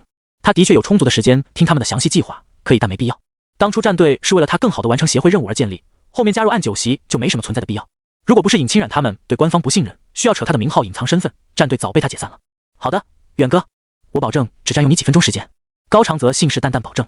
他们三人手脚麻利地把茶点和资料摆好，又把笔记本电脑打开放在他面前，以高长泽为主，另两人打酱油的补充为辅。他们三言两语把事情描述了一遍。也就是说，你们为了更好的调查对尹清冉他们进行人体实验的幕后黑手，开了一家异能事务所是吗？齐远好整以暇靠在椅背上，对他们汇报的事情做出总结。纪家和高长泽两人连连点头，然后撑桌而起。他们齐齐扭头看向他，异口同声说道：你怎么知道清冉姐的事情？他和你说的吗？不是我说的。尹清冉对于齐远知道的这么详细也有点吃惊，但很快想通了原委。反正不是龙国官方调查的，就是齐家调查的，对吧？他的手指敲在桌面上，神情尽是笃定之色。齐远不知从何吐槽，某种程度上也不算错吧，毕竟他也是齐家一员。但他们三人和外面瞎脑补的人不同，这是他自己做的孽，他连吐槽的资格都没有。我怎么知道的并不重要，事情容易越描越黑。齐远直接一句话带过，除非你们是10级欧皇，否则和大海捞针有什么区别？异能事务所的确能接触到隐晦的事情，但也不是谁都是柯南体质。大部分情况下，不是帮忙处理点杂事，就是某些有钱的普通人又疑神疑鬼，有人要暗算他。哪怕就是这些琐事，也有不少人抢，他们还可以联系异能协会挂委托。异能事务所想打出名气，并不是件简单的事。我知道。尹清然抿了一口茶，他握紧杯子。从实验品的角度出发，在不信任执勤队，也不想彻底堕入黑暗的前提下，中立且有能力的人更容易被求助。齐远略一思索，便明白他的意思。执勤队人员太多，鱼龙混杂，很容易消息泄露。从偏激的角度上看，能够建立起基地进行人体实验，不是执勤队的人也多少有些牵扯。因此，受到伤害的人是不会去求助执勤队。而从游走在黑暗中的人手里获取信息这件事太危险，尹清冉再着急也不会拿高长泽和几家的性命开玩笑。异能事务所便不同了，拿人钱财替人消灾，不会过多探索雇主的秘密。这对于想隐藏身份又希望得到帮助的人是不错的选择。尽管这是在碰运气，但也是最适合他们的办法。那我没什么意见。既然对方考虑的充分，他没有阻止的理由。你有没有想要知道的情报？如果有机会收集到，我想用情报换取齐家帮忙调查。以情报换情报，也是尹清冉建议开异能事务所的原因之一。尹清冉对于齐家情报网很是向往，可惜他手上并没有筹码交换。没有。齐元险些被呛到，还有别的事吗？尹清冉有点遗憾，但并没有失望。以齐家情报网都调查不出的事情，他就是知道也不一定能查得到。高长泽先是和几家一样摇头，然后他想起什么，补充道：对了，我们没有打你的名号招摇撞骗，这点你放心。齐远倒没什么所谓，都挂他名下了。有没有打他名号，不过是知道的人多和人少的区别。做不好，他还能顺理成章的替他们出战队。他们要是这么惨，还不如放弃。他抬起手中的茶杯，正打算喝一口，看到杯中倒影，齐远有点恍惚，总觉得他刚才好像一个压榨别人的领导，做不好的通通炒了，是错觉吧？他又不发工资，而且哪有天天想公司倒闭的领导？冀都某家研究所内，一名研究员将手里的测试仪器放下，和同伴们说说笑笑往休息间走。这个融合领域真是了不得，竟然产出这么多异能物品，确实很难得。不过更难得的是，首次探索领域的人居然没有拿走。他的其中一个同伴赞同道：“虽然明面上领域内的东西都要上交给国家统一分配，但个人带的和领域内产出的异能物品，有谁能够分辨得清？那是你们也不看看首次探索的是谁？”说话的人满脸得意，远哥家大业大，看得上这点东西，他不动谁敢动啊？吕成，你这么自豪在干什么？一只大手招呼在他后脑勺上，吕成回头一看，是他师兄。老头子说他到处乱跑，惹是生非，非让他集训完后在师兄的研究所待几天。过几天，老头也会从申城过来。那是当远哥还在隐藏身份时，我就慧眼识珠，一眼看穿他的身份。吕成捂着后脑勺，龇牙咧嘴，和眉飞色舞的表情竟然能共存，看着怪贱嗖的。这副搞怪模样，让他师兄又忍不住拳头硬了。师傅你出问题，他都不会出问题。吕成师兄阴阳怪气，这句话难道是鬼说的？惟妙惟肖的语调让吕成立刻回想起坑人不成反被坑的事。提及他的糗事，吕成满脸不爽。你也在电话那头？是啊。吕成师兄见好就收，黑历史说多了，对吕成这厚脸皮只会变得不痛不痒。刚才师兄弟之间的插科打诨，别人不好强行插入话题，他们俩话题告一段落，其他人便围了上来。你认识齐齐？好家伙，深藏不露啊！给哥们说说呗，姐妹也要听。吕成虽然只待了几天，但研究所的人和他关系突飞猛进，很快打成了一片。这群人不是勾肩搭背，就是朝吕成的狗头上薅一把。眨眼间，吕成满身大汗。喂喂，别摸你爹的头！吕成不满抱怨，很快后脑勺被人混乱中偷袭，挨了好几下。儿子说谁呢？话题就此跑偏，吕成和众人嬉笑玩闹，开得起玩笑，性格不错，这是他到哪都如鱼得水的原因。玩闹过后，吕成师兄才不急不缓说道：“今天齐远要来。”差点被薅秃的吕成对他怒目而视。早说啊，不然他转什么话题？这家伙绝对是故意的。不过这里是师兄的主场，他暂时压制不住，还是耸一手先。什么时候？外面一阵喧哗，吕成不得不停下，看向声源处。有些事不经念，说曹操，曹操便到。齐远摘下口罩，检查是否本人后被放行。这张脸具备过强的标识度，不少人明里暗里看了过去，自以为声线很低的讨论起来。真的是他，真人比视频里长得帅，怎么来我们研究所了？齐远对此早有免疫，像某些大老板听到员工背地里发牢骚一样，该装作听不见就装作听不见。远哥这边，齐远看到了许久不见，整个人黝黑了一圈的吕成。坦白来说，如果不是这熟悉的令人自闭的社牛属性，他很可能认不出来。实在是吕成都快变成卤蛋了，能认出来真是个奇迹。你怎么黑这么多？被他老师发配去挖煤了吗？还是去搬砖了？齐远还以为同是申城大学，在他毕业前能有不少交集，结果他从入学到毕业一次都没见过吕成。吕成本想一个熊抱表示久别重逢的喜悦，但最后选择拍击虚空苍蝇。他们也就几个月不见，远哥身上的气势强了不少，让他有点心里发虚。吕成之前还和薛诗云吐槽过，远哥这么强的气势，装成小菜鸡根本没人信，何苦来哉？现在他发现错怪齐远了，他还真装了，只是等级太高，再怎么压级也比他们这群菜鸡强。臭老头子说我太菜了，替我进集训训练。吕成没想到这一去，齐远就毕业了。他的学长身份只保持了几个月，他见到师兄朝他挤眉弄眼，向齐远提议：“咱们路上说，你们先去忙吧，我带他们就行。”研究所的人都一大堆工作在手，热闹看看也就过了。他们听到吕成师兄这样提议，便识相的离开。见到熟人是意外，齐远来研究所的目的是想搞清楚他在探索上有哪些不足，下次可以改进。情报就等于实力。两人寒暄几句，吕成便给他介绍起这次融合领域的收获。这些就是在月亮上找到的异能物品，其中有不少适合组装的部件。齐远隔着玻璃，心在往下滴血。这里面的物品有不少是他看过的，但他根本没有认出来。他这鉴宝水平还做什么简陋的白日梦？吕成对此一无所知，还往他伤口上撒盐。我听说这个融合领域是你率先探索的，这么多强力物品你都看不上，不愧是你啊，远哥。他说的起劲，还分别给齐远介绍这些物品都有什么作用，还说到如果给异能物品研究院进行组装，能够制作更强力的异能物品。他们那里有组装部门，部长的异能是组合，异能物品放他手上能发挥更强的效果。齐远面无表情，死鱼眼盯着他。如果可以，他想让吕成闭嘴。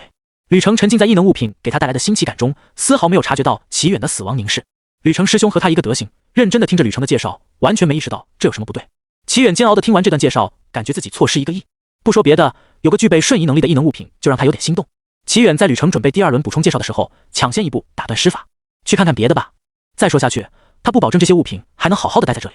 哦，吕成一拍脑门，好像意识到了什么，只不过说出的话和齐远想的南辕北辙。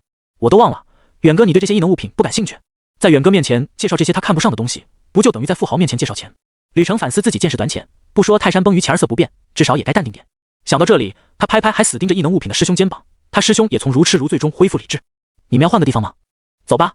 齐远跟着他们来到一间培养室，里面培养皿分成好几组，似乎是在进行对照实验。这组是月亮上的桂花树和普通桂花树的枝条对照，这组是微生物在月亮上的土壤和普通土壤的表现。这组目前还在实验阶段，他们只是给齐远介绍个大概，而且这一块也不由他们负责，想要更深入的了解，需要找负责人。齐远对此兴趣并不高，听听就过了。三人经过不少实验室，吕程一一给他介绍。齐远的想法从一开始的还能这样研究，变成了这样研，在吕程听来就是另一层意思了。吕程深以为然点头，也对，这种小事动用远戈，不就是杀鸡用牛刀吗？像樱岛事件一样，把远戈派出去处 ，Who 里 Hi 南 B 提 Ram 不比坑点的战略储备强。这次两国交流，听说超人约翰逊不来了，换成了史密斯。吕程想到约翰逊之前在推特上放话说，龙国奇云正不过是个垃圾，底下还有不少其他国家的人附和着跳梁小丑，他们很气，却没什么办法。樱岛事件一出，龙国人纷纷翻墙，在他那条推下热情留言。啊，对，我把你被骗的表情翻来覆去看了好几遍，嘻嘻。有没有一种可能，他骂的不只是奇袭，而是和齐远相比，咱们在座的各位都是垃圾？原来如此，是我们误解他了。Doge， 吕程也顺势在底下狂欢了一把。这次约翰逊不来，让他有点失望。别怂啊！齐远并不知道这个瓜，以为吕程是他的粉丝，这么怨念。他无所谓，没来就没来吧。这阵子他都避开了跟着他到樱岛去的人，省得他们天天给自己扣锅，有什么风吹草动全是他做的。齐远感觉自己快变成时辰了。比特佛国来的不是约翰逊，对他而言更好。要是再来个 PTSD 患者，他更烦不胜烦。冀都某家高档酒店内，一间总统套房汇聚了这次比特佛国交流团的所有成员。房门打开，走出一位身材高大、红棕色头发的男人，他的络腮胡看起来被精心修剪打理过。史密斯先生。客厅里的成员纷纷向他点头致意。一位看起来像助理的金发女士上前，史密斯先生，人已经来齐了。好的，开始吧。史密斯点头，坐在了主位上。金发女士开启投影仪，开始介绍起这次的交流行程。关于高层交流和会谈，她只是一句话带过，有些甚至提都没提。介绍的侧重点在年轻异能者的对战上。这群10几岁到20出头的年轻人来之前便被告知了需要和龙国的年轻人对战。这个流程介绍不过是老生常谈。年轻人坐不住，没多久便哈欠连天，底下小动作不断。史密斯全当没看到。他对约翰逊如此胆怯感到失望，这并不是他期待的宿敌之争。这次他来是想向约翰逊证明，齐远或许现在比他们强，但并非无可逾越的高峰。只要直面他，努力追赶他，总有一天他们会超过这座高峰。金发女士按流程介绍完，神色一凛，深呼吸了几口。她把电脑关掉，又从裙摆的口袋里拿出手机，长按关机键，然后把这2样电子设备放进篮子里。这样反常的行为让几位年轻人感到茫然。他们对视一眼，发现对方和自己一样摊手耸肩，于是他们的目光集中到了史密斯那里。史密斯对助理的反常行为没有发表任何看法，显然他是知道内情的。他们撇撇嘴，用口型无声交流。有人似乎开了什么玩笑，他们嘴角咧开。金发助理向场上的人宣布，要把手机关机，放置在篮子里。场上的人全部皱眉摇头，但史密斯居然第一个把手机关上，放入篮子里。他低声说：“别浪费时间。”接着，史密斯就坐回位置，食指交叉合拢。他带头的情况下，其他人不情愿也依旧照做了。金发女助理收走所有电子设备，高跟鞋哒哒哒的踩在地面上，匆匆的把全部手机出了房间。等他回来时，手上已经没有了篮子。他一撩金色的长发，正打算开口说些什么，史密斯打断了他，他的眉头拧紧。你的手表是智能手表？金发女助理愣了1秒，立刻把手表摘了下来。不仅如此，他还要求别人一起把智能手表摘下，手捧几只智能手表往外走。再次回来时，他歉意地向大家微笑。抱歉，是我考虑不周了。场上的人不明所以地看着史密斯和金发助理，等待他们的下文。啊！女助理有点紧张，舔了舔并不干涩的唇瓣。你们知道的，我们离那位太近了，为此不得不做点防范。他见众人双眼尽是迷茫之色，轻拍了一下掌心，想解释清楚。金发助理侧头思索了片刻，想不到替代的词语。半晌后，他干瘪地挤出一句话 ：“You know who？” 场上的人哑然，他们微微张嘴，欲言又止。一位年轻的女性摇头耸肩：“抱歉，我并不知道。”哈哈，是伏地魔吗？这太疯狂了，他脑子没问题吧？他们对金发助理诡异行为的意见在此刻爆发，大声地嘲笑他。砰！桌子突然4分5裂，史密斯用冷漠的眼神扫视全场：“我受够你们的废话了。如果你们不知道，早点滚回家去。”调笑的众人瞬间闭上嘴，眼神交流起来。金发女助理双手举在半空中，无规律的上下晃动，终于她茅塞顿开。看看我的头发，这是眼睛的颜色。这具备指向性特征的句子，马上让所有人都明白过来。金发女助理见他们有人欲脱口而出，连忙打断道：“别说出来。”这下场上的人终于明白史密斯和金发女助理为什么不直说了。他们伸手牢牢地捂住自己的嘴。一只 SS 级怪物仅仅因为在网络上看到了他，便被顺着网线控制住了。要知道，他们的实力还不如那只怪物呢。他们和不可说之人的距离，甚至比怪物和他更近。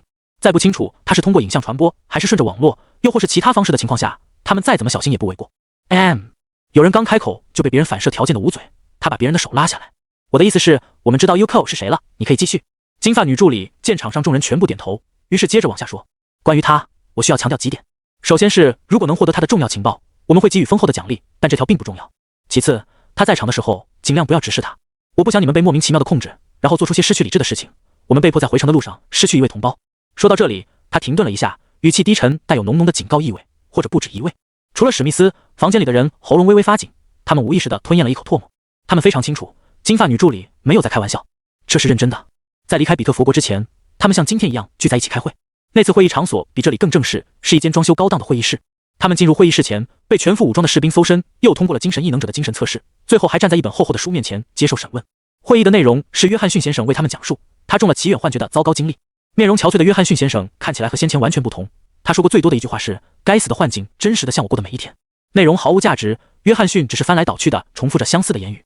最后，他失态的嘶吼：“所有仪器都告诉我，现在不是幻觉，但我那一天也是这么想的。什么是真实？什么是该死的幻境？我已经分不清了。”他双目赤红，神色癫狂，很难和先前自信满满的超人联系在一块。这些人不由自主地联想到了梦中梦的经历。从梦中梦醒来，他们也会像约翰逊先生这样恍惚，分辨不出现在是在梦境中还是醒着。上次的会议并没有避讳直呼他的名字，所以他们刚才没有反应过来。现在他们被郑重警告，终于意识到了踏入这个地方意味着什么。为什么不在离开比特佛国之前告诉我们？有位年轻人愤怒地起身质问。他怀疑比特佛国高层是故意的，难怪这次活动没有一位有背景的大小姐和他浪漫邂逅，也没有有权有势的大少爷仗势欺人。金发助理理了理长发，他双目凝视对方，语气平静哀伤。我和你一样在这里，不是吗？还有史密斯先生。他巧妙地避开了他的提问，将自己和他拉入同个阵营，暗示他和他们同样受到迫害。而真实情况是否如他所说，便不得而知。这名男生被他的语气安抚，面对漂亮女性软声宽慰，大部分男性很难保持得住怒火。他一屁股坐回原位，不再吭声。第三，不要主动去了解他，包括在网络上搜索他的相关信息。第四，不要说出他的名字和称号，如果非要说，可以用别的代替。最后，如果感觉自己中了幻觉，请立刻告诉我们，我们携带了检测仪器，会帮助你们回归现实。听到最后一条，他们无声地松了一口气，还有救就好。但这几名年轻人没有注意到金发女助理的用词是帮助，而不是清除幻觉。这代表他们只是靠仪器尝试，并没有派遣特殊人才替他们清除幻觉的打算。而且在中了幻觉的情况下，要怎样才能求助于他们？金发助理也是一个字都没提。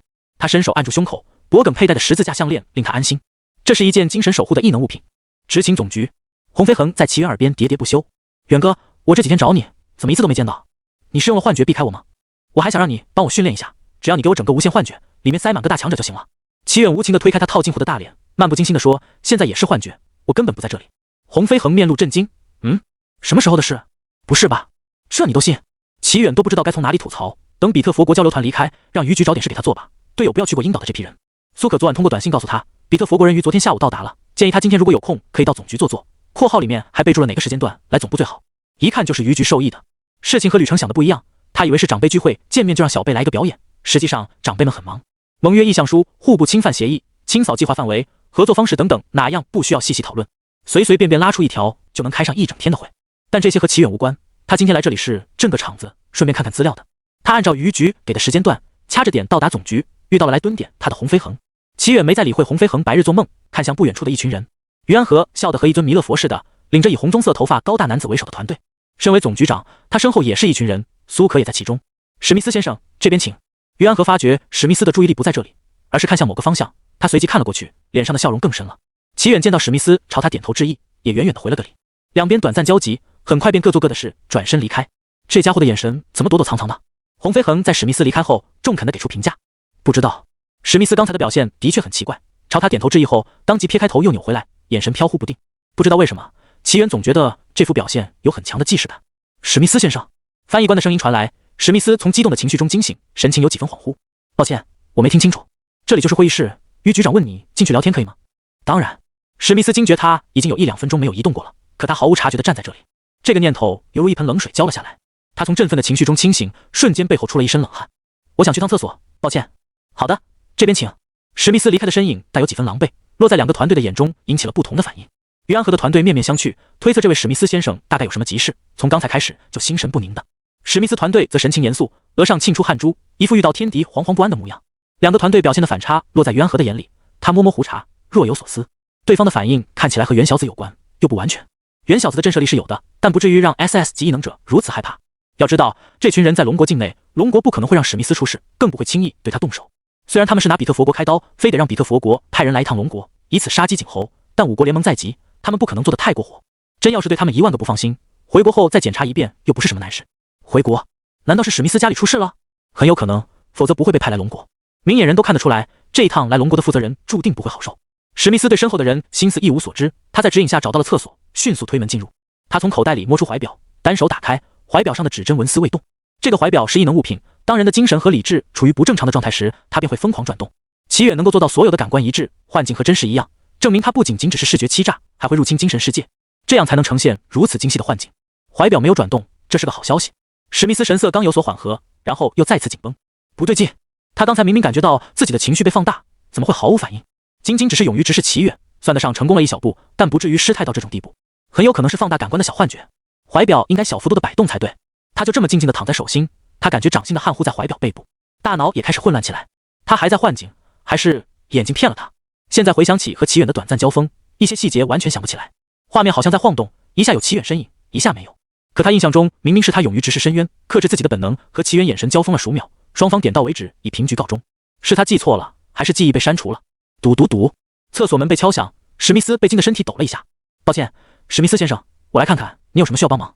史密斯听出这是他团队里成员的声音，他伸手胡乱抹了一把额头上的冷汗，整理完仪表才打开厕所门，检查一下我有没有受到攻击。这名成员脸色骤变，最坏的情况果然还是发生了吗？好的，先生，请你不要拒绝我的异能。他伸手触碰史密斯，将异能柔和的作用在史密斯的身上，闭目感受，仔细检查了几遍。这名成员面色变得古怪，好像什么异常都没有。我认为您目前状况良好，也许您之前受到了袭击，但现在已经结束了。专业人员当然不会去否定史密斯的猜想，不管是真是假。当务之急是先让史密斯稳定下来，他见识过约翰逊的情况。我不确定现在感官是不是正确的，你说的是我没事了，对吧？史密斯再次向他确认。是的，先生。他再次重复道，您或许之前受到了袭击，但现在并不是幻境。你要怎么证明现在不是幻境呢？史密斯这句话让这名成员怔愣片刻，他摊手道，我一切正常。要是你的意识被修改，察觉不到异样呢？就像我刚才那样。不会的，史密斯先生，请你相信我。这名成员伸出双手放在史密斯的肩膀上，坚定地看向史密斯的双眼。我从头到尾没有抬头看过那位，所以不会有问题。虽然史密斯依旧将信将疑，但在他肯定的语气下没有再坚持。两人一前一后回到了会议室，分别坐到了位置上。尽管两人都尽力克制自己的面部表情，但时间不会骗人。于安和不着痕迹看了眼表盘，两人在厕所里待的时间不算短。看样子这次会议不会顺利了。好在他也没指望一次交流活动能让比特佛国和他们站同一条战线，就当提前试探比特佛国对这些条例的态度好了。于安和本以为他放低预期再去沟通便不会感到身心俱疲，却不曾料想事情比他想的还严重。抱歉，我的状态并不好，请容我的助理记录这一切，我们团队回去讨论后再给你一个答复。这已经是于安和听到不知多少次的回复，他现在严重怀疑史密斯的脑子出问题了。中午一起吃饭吗？这个问题有什么好讨论的？因为史密斯从头到尾只说这句话，他们只得草草结束会议。龙国作为东道主，自然要准备好午餐招待客人。于安和暗自琢磨，史密斯家里到底出了什么大事，能让他一个 SS 级异能者毫无话语权？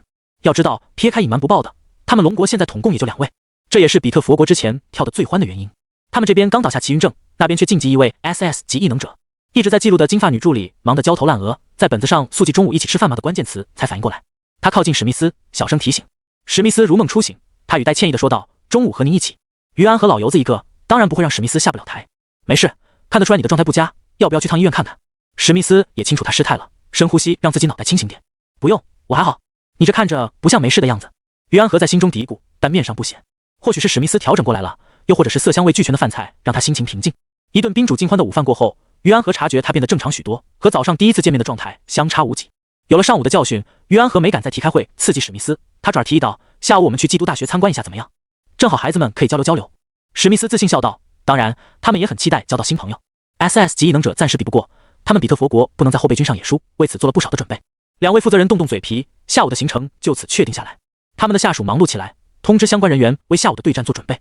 三株 SSS 级怪物能力不明，沦陷区域是世界著名的贫民窟之一，根据区域特征推测，它有极大的可能性通过信仰的方式传播。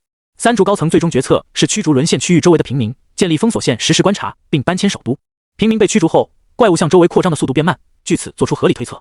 探测仪器进入沦陷区域无法正常运转，发亮的屏幕映在齐远的眼眸中，他熟练操控着手上的鼠标，搜索起探测仪器的事情。洪飞恒被他用幻境打发了，现在坐在资料室查找资料，跟着五大国完成清扫计划，只能刷一刷高层声望，延缓人类灭绝。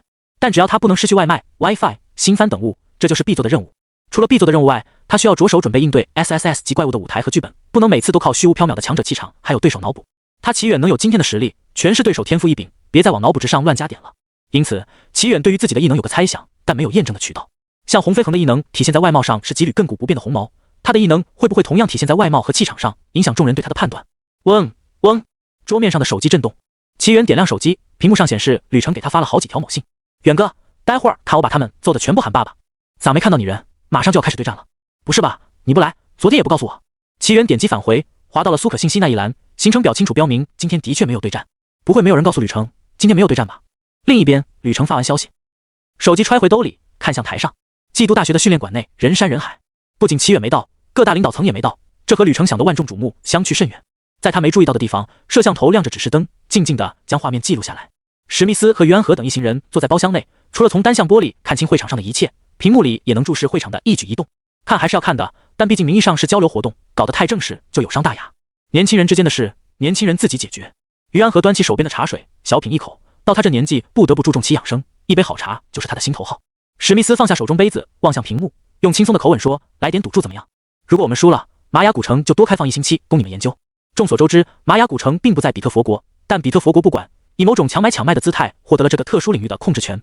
这种小型交流会说是为国家荣誉而战，但学生之间的交战对他们这个层次的人来说和娱乐没什么区别。于安和同样没什么负担的同意了，我们输了就多开放1星期陵墓供你们研究。他们把目光重新放回台上，尽管明面上少了大人物的关注，学生们有点失望，但场上的气氛不减，更是在比特佛国的学生代表口出狂言下点燃了气氛。经过了翻译润色，言语依旧咄咄逼人。既然是交流会，场上有这么多人，我们想给他们点机会。这句话犹如在平静的湖面上投入一块巨石，刹那间掀起轩然大波。寄都大学的年轻人同样血气方刚，燃起了求胜欲，开始陆续有人起身叫嚣，给他点颜色看看。还没打就开始拽起来，别一会儿还走不过一回合，走开，让你爷爷我来。一名身材壮实的男生起身，他不仅个高，还横向发展，和那些浑身软弱的胖子不同，他更像是武将的膀大腰圆，浑身有力的那款。吕程身边蠢蠢欲动的交换生见状坐了下来，静观其变。他们和吕程一样是执行总局安排的选手，以交换生的名义来到寄都大学。吕程他们能淡定，不代表被踢馆的寄都大学选手能冷静下来。他这水平上去，不就纯纯丢我们寄都大学的脸？有点逼熟好吗？抵住计划的成员虽然在校时间不长，不是跟在师傅身后学习，就是集训，但好歹作为校园的一份子，校园里有哪些强者，他还是知道的。这交换生们顿感不妙，龙国人对寄都大学的信任是刻在骨子里，刚才他们也没多想。很快，他们的预感成真。男生刚站稳脚跟，就遭到了比特佛那边的哄笑。之前在会议上质问金发女助理的男生站起来，他吹了个口哨：“这个自不量力的人，我会好好教导他的。”报恩，下手轻点，别让场面太难堪。一对看起来像双胞胎的其中一个女生微笑说道。报恩瞥了眼女生，确认是打不过的人，没敢说出少管闲事，臭婊子，我尽力。他背对着他们挥手，满不在乎地说道。他轻松一跃跳上台去，下巴抬起，朝壮实的男生勾勾手指，嘴角勾起不屑笑容。肢体语言将语言隔阂消弭，壮实男生立刻领会了他的意思。壮实男生同样不甘示弱，伸出右手比了个不标准的灵官诀，送上了龙国的祝福。报恩收到了祝福，不仅没有感谢，反而是怒意爬上了他的脸，白皮开始涨红，嘴上也开始不干不净。奈何壮实男生装作听不懂的样子，给报恩气成猪肝色。在裁判示意对战开始那一刻，报恩立刻出手 ，Joker， 他抬手扬起漫天纸牌，纸牌在空中飞舞，轰！无害的纸牌眨眼间同时爆炸，热浪、爆炸的冲击，巨大的轰鸣声在对战台中上演。壮实男生还没反应过来，便被爆炸包围。尽管言行嘲讽比报恩更胜一筹，但天堑的实力差距摆在那里。这位男生上去还撑不过一回合，就被炸伤，从对战台上滚落下来，陷入昏迷状态。报恩耸耸肩，满脸遗憾：“抱歉，我没想到他这么弱。”话虽如此，他的脸上毫无歉意。战斗结束得太快，会场上一片死寂。壮实男生虽然实力不足，无法逼出更多底细，但单凭那随手释放的爆炸范围，他们推测报恩的实力至少也是 C 级，是中阶异能者的水平。这信息直接让场上大部分人失去对战的念头。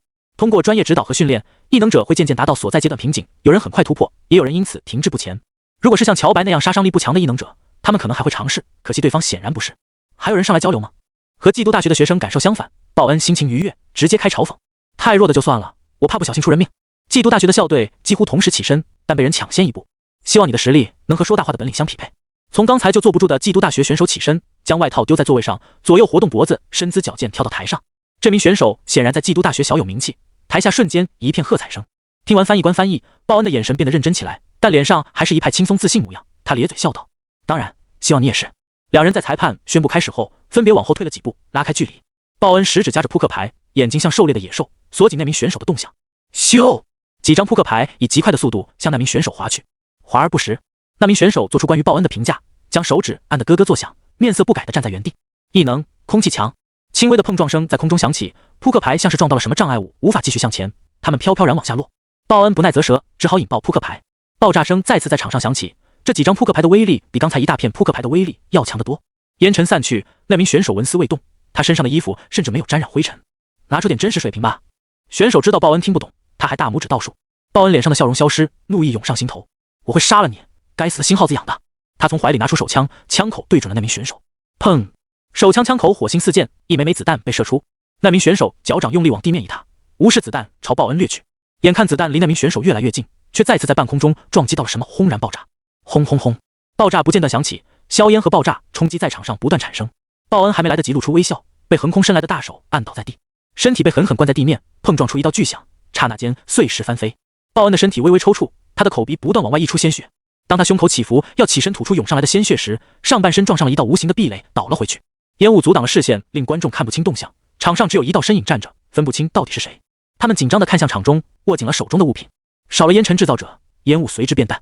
比特佛国的双胞胎女生默契对视，鲍恩不是对手。他太弱了。围观的人在看清场上之人时欢呼一片。9折水平，薄杀！刚才虐菜很爽是吗？于安和在包厢内笑得灿烂，嘴上还不住埋怨道：“哎呦，年轻人不知轻重，你不会怪他们吧？”以他的表情控制能力，自然是能控制得住的。但谁让鲍恩下手不知轻重，直接重伤一名学员，逮到机会不恶心回去，那是圣人才能做到的事。当然，史密斯没有就生死不明的鲍恩借题发挥，而是安然自若地喝了口茶。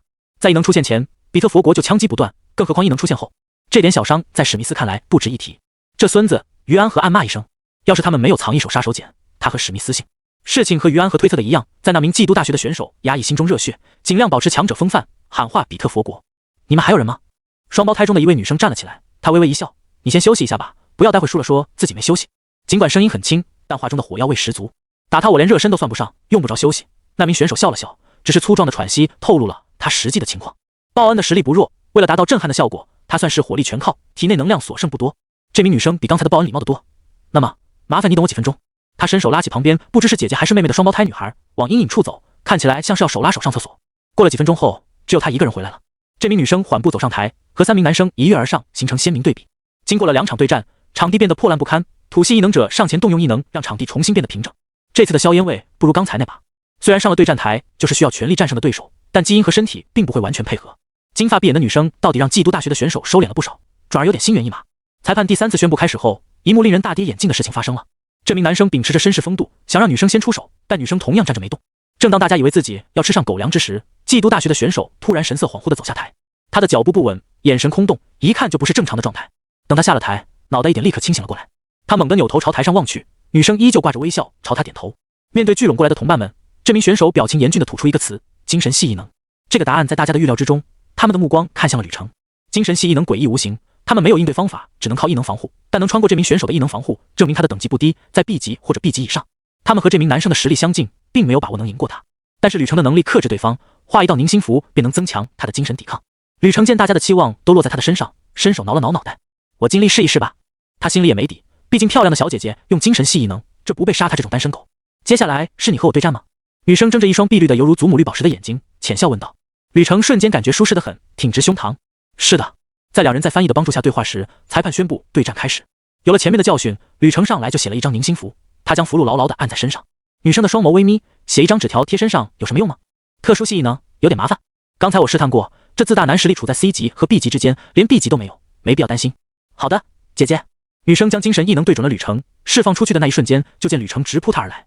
旅程从便签纸上撕下一张，食指和中指间夹着，嘴里念念有词：五雷符。轰隆！只见纸条亮起微光，化作5道雷霆在对战台中亮起。这名女生笑容逐渐消失。你刚才可不是这副表现。旅程如此快速动手，让他有些意外，但很快调整好心态，狼狈地避开了5雷符的袭击，在地面滚了一圈，直接动手，别节约能量。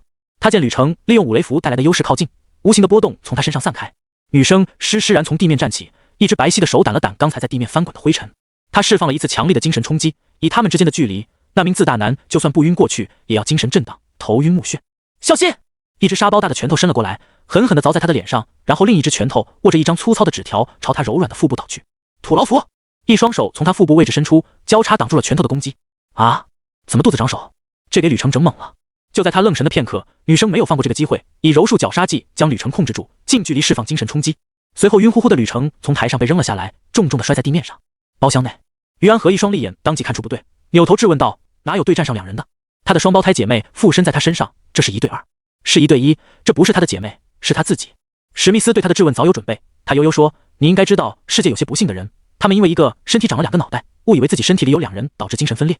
连体人说的这么委婉，不就是不想承认是2个人吗？他们可以输，但对方耍赖是另一回事，玩不起怎么着？更何况还是以踢馆的形式，直接邀约全场基督大学学生上擂台打，传出去不等于是全基督大学的学生全是废物？”于安和直接点名，那也是一个身体，刚才分明是2人。史密斯摇头，这是异能，他把分裂的精神体分离出来了。你不能因为他的不幸而歧视他。你奶奶个腿！约安和真想破口大骂，但他硬生生忍耐下来。就算史密斯再诡辩，也是在规则内跳舞。他找不到反驳的理由。行，他就不信整个季都找不到能对付他俩的。他给苏可使了个眼色。苏可会意，悄然地溜出包厢。他的行为被史密斯收在眼里，但他没有说什么。资料室外的走廊，事情的原委就是这样。苏可上气不接下气，将事情向齐远讲述了一遍。先前齐远在英岛会议上看到的低发髻中年女士也在场。他补充解释，我没有人选可以推荐，是我让他来找你的。我记得你战队里有2位申城大学的学生吧？他们的实力怎么样？还不错，但是要打赢难度有点高。齐远坦然地说道，如果你允许他开点外挂，那就不是问题。低发髻中年女士笑了笑，只要不被发现，算什么外挂？他们不也是强词夺理？那走吧，我也一起去看看。这没问题。对了，我是不是没向你介绍过我？我和你舅妈关系还不错，可以喊我蔡姨或者蔡部长。3人一起来到训练馆，在前往包厢的路上，放眼望去，场上的学生倒了一片，全部皱着眉头，满脸不适的模样。台上又一个被抬下去的，擂台上的女生已经有些不耐烦。我来。一名学生站起，他的目光坚毅，昂首挺胸。他清楚不是这女生的对手，但他想要多消耗些这女生的精力和异能量，为校队上场时增加点优势。比特佛国这群交流生嚣张的放话，要给全基督大学学生一个机会，他们必须不择手段地赢下这场。周围的人都向他投去敬佩的目光。他怀揣着壮士一去兮不复还的牺牲精神往台上走去。有几名学生双拳握紧，他们想起身，却被周围的人牢牢按住。再等等，他后面还有好几名选手，现在不是意气用事的时候。是啊，别让前面的人白白牺牲。正当他们以为下一个牺牲者即将产生时，一道声音在场中响起，我也想交流一下。众人纷纷看向声源处，一位着装神秘的男生站在那里，一股逼王气息。操，这人谁啊？这么会装逼。齐远看高长泽穿号称是轮回战队的队服，不禁捂上了眼睛。妈的，回去把这衣服烧了。哈，嗨嗨，蔡部长忍俊。金清了清嗓子，正色道，你的部下这么活泼，有点出乎我的意料。齐远连忙撇清关系，他算不上我的部下。这位中年女士状似认真的点头，我不是说他不好，挺有活力一小伙，我和老于这种上了年纪的人都喜欢这样的年轻人。你根本就没信不是我部下对吧？齐远没再接着解释，不然会显得他很嘴硬。有些锅该背就背，否则越描越黑。他看向场上正在宣发异能事务所广告的高长泽，但是谁制造的锅他就找谁麻烦。场上的高长泽完全贯彻了人生赢家的准则，赚钱不要太要脸，否则就赚不到钱。高长泽诡异的举动惹怒了连体状态下的女生，他不悦地说，这就是你交流学习的态度。抱歉，再等我2分钟，马上要介绍完了。高长泽伸手做出停的动作，又发挥他利索的嘴皮子，快速地把广告打完。躺在地面的基督大学学生忍无可忍，直接脑也不晕了，人也不虚了，起身怒吼，你大爷的，赶紧打呀！再不打那女生都休息恢复过来了。早点打晚点打有什么区别？高长泽笑容简淡，冷静地说道，他的双胞胎姐妹在休息，你们耗费的异能量约等于没有。女生并没有否认，我们是一体的，从出生开始共用一个身体。场上的大学生除了彻底晕过去了，全部垂死病中惊坐起。妈的，难怪耗了这么久，他完全不累。我不白给了吗？啊，这不是作弊吗？那名女生似乎能预料到他们想说什么，朝翻译说了一句话。翻译官把他的意思向大家传递，如果你们能像我们一样共生，我欢迎你们一起上台。齐远闻言向身侧的蔡部长询问，之前没仔细听，他是什么情况？连体人大概是动用异能或者手术切割分离了，其中一个拥有共生或寄生之类的能力，现在又强行算一个人。他秒懂，这不就一人还是2人都他说了算吗？不过这种案例极为罕见，想要复制并不容易。首先得是连体人，然后2个意识还都要觉醒异能，并且其中一个还要觉醒共生或寄生之类的异能。他悄然打开了重构视野，看向了台上的女生。要不是提前知道答案，她们姐妹俩的气息融合在一起，宛若一人。齐远若是粗略扫过，很有可能忽略了其中的异常。和尹清染寄生高长泽的状态并不相同，但是又有点类似。高长泽和女生的对战在众人的议论纷纷中开始，他们纷纷声援起高长泽。这名女生面对高长泽不敢大意，她谨慎的后退，摆出防御的姿态。小心点，能够看出我们共生状态的人实力不容小觑。我知道，以他们之间的默契，无需太多言语。女生直接放出精神攻击，以波动形式向外扩散。不出她所料，对高长泽毫无影响。但她很快心下一沉，处于共生状态的姐姐注意到了更多，将信息传递给她。她并没有增加异能防护，就扛住了我们的攻击。离开擂台是 A 级异能者。这名女生慌忙后退，她想要拉开距离，举手认输。但高长泽对于她这么作弊深恶痛绝，完全没有放过她的打算。你作弊的方式和我这么像，这不揭我老底吗？和齐远想的一样，战斗结束的很快。尹清染作为外挂，除了要命，没有别的毛病。通过重构视野，在高长泽借用尹清染的力量时，他清晰地看到绿色纹路嵌进高长泽皮肤里，不断地抽取他的血液。借用的力量越多，抽取的速度越猛。这也是高长泽选择一开始就打广告的原因。他不确定等会还有没有机会打广告。围观的嫉妒大学学生一阵沉默后，欢呼声几乎掀翻屋顶。鬼哭狼嚎声穿透会场，连他们这边都吵得不像话。刚才你好像说这不是你下属。蔡部长回过神来，长久工作形成的反射条件令他第一时间产生了挖墙脚的念头。齐远秒懂，你要是有兴趣，可以去接下他，我没有意见。呵呵呵，蔡部长笑容有点僵，他瞄不到抵住计划，我协助过一段时间，养成了看到好苗子就想了解一下的坏毛病。你的部下我挖墙脚像什么话？再说抵住计划也不归我负责了，你可早点挖走吧。齐远看穿他的口是心非，我用不上他们，平时他们在战队自生自灭，也不知道有没有努力训练，这怎么行？蔡部长立刻跳脚。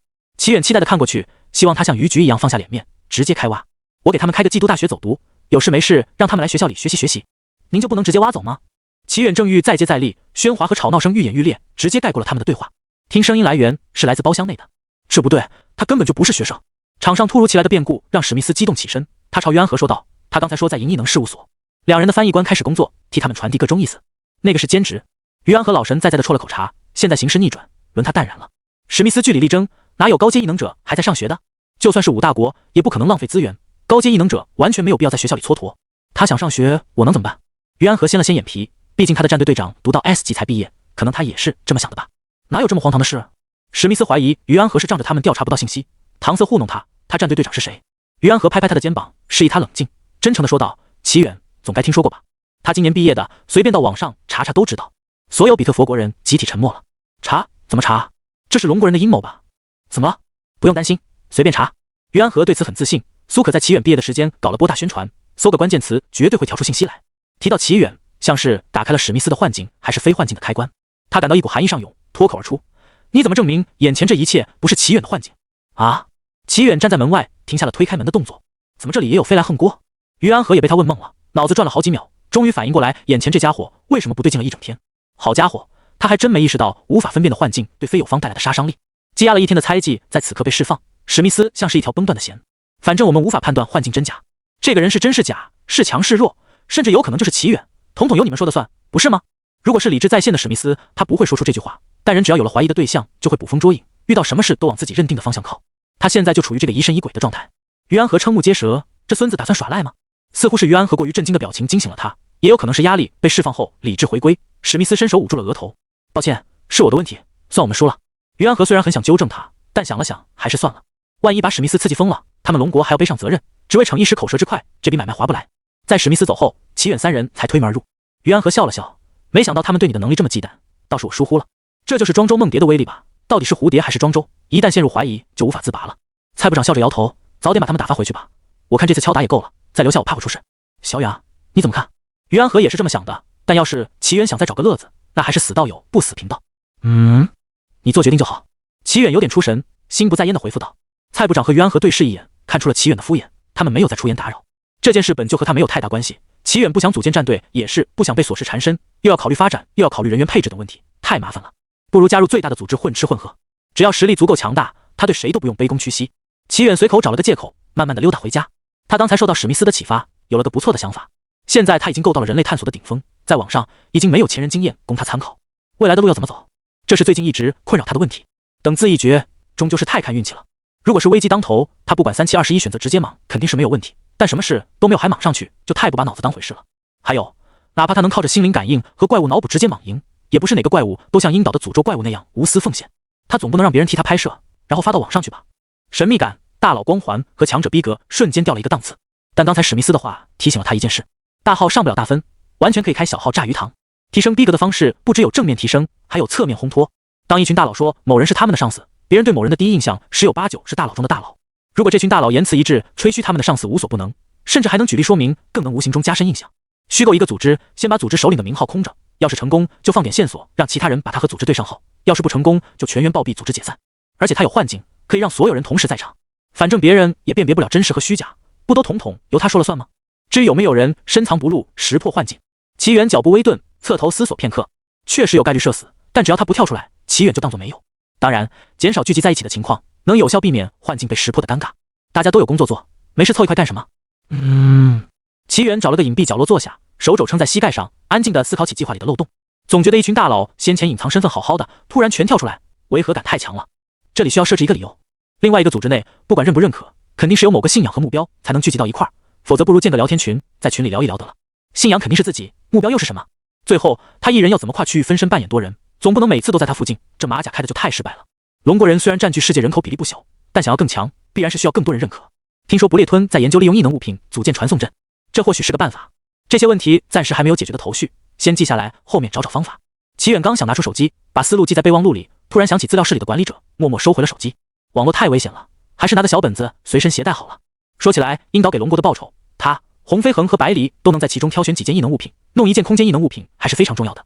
齐远想起异能物品，不由得联想到了月亮上的一大批产物。麻德，心痛。比特佛国，约克星市。高耸的钢铁巨兽构成这座城市的骨骼，灯火通明的繁华街道表面下，有无数的移民在这个城市里挣扎求生。凯莉已经分不清他家的族谱上混杂了哪国的血统，只是依照龙国的传统为自己取了一个龙国名，可惜这个名字并不能派上多少用场。哪怕他住在龙国移民的聚集区域，时间过去太久，各国封闭，就算他们拼命握住传统，也逐渐忘却了曾经的家乡。在其他国家的印象中，移民到约克星市的人身家必定不差，但也有像他祖父这样的漂流到约克星市，试图跟风喝上一口汤，最终连回家的钱都掏不出来的失败者。凯莉像平常一样检查便利店里的库存，确认无误后，锁上门往家里的方向走去。小超市和所谓早早关闭的购物商场不同，等他离开时，时间已经深夜，没怎么维修过的路灯有的已经熄灭，黑得伸手不见五指。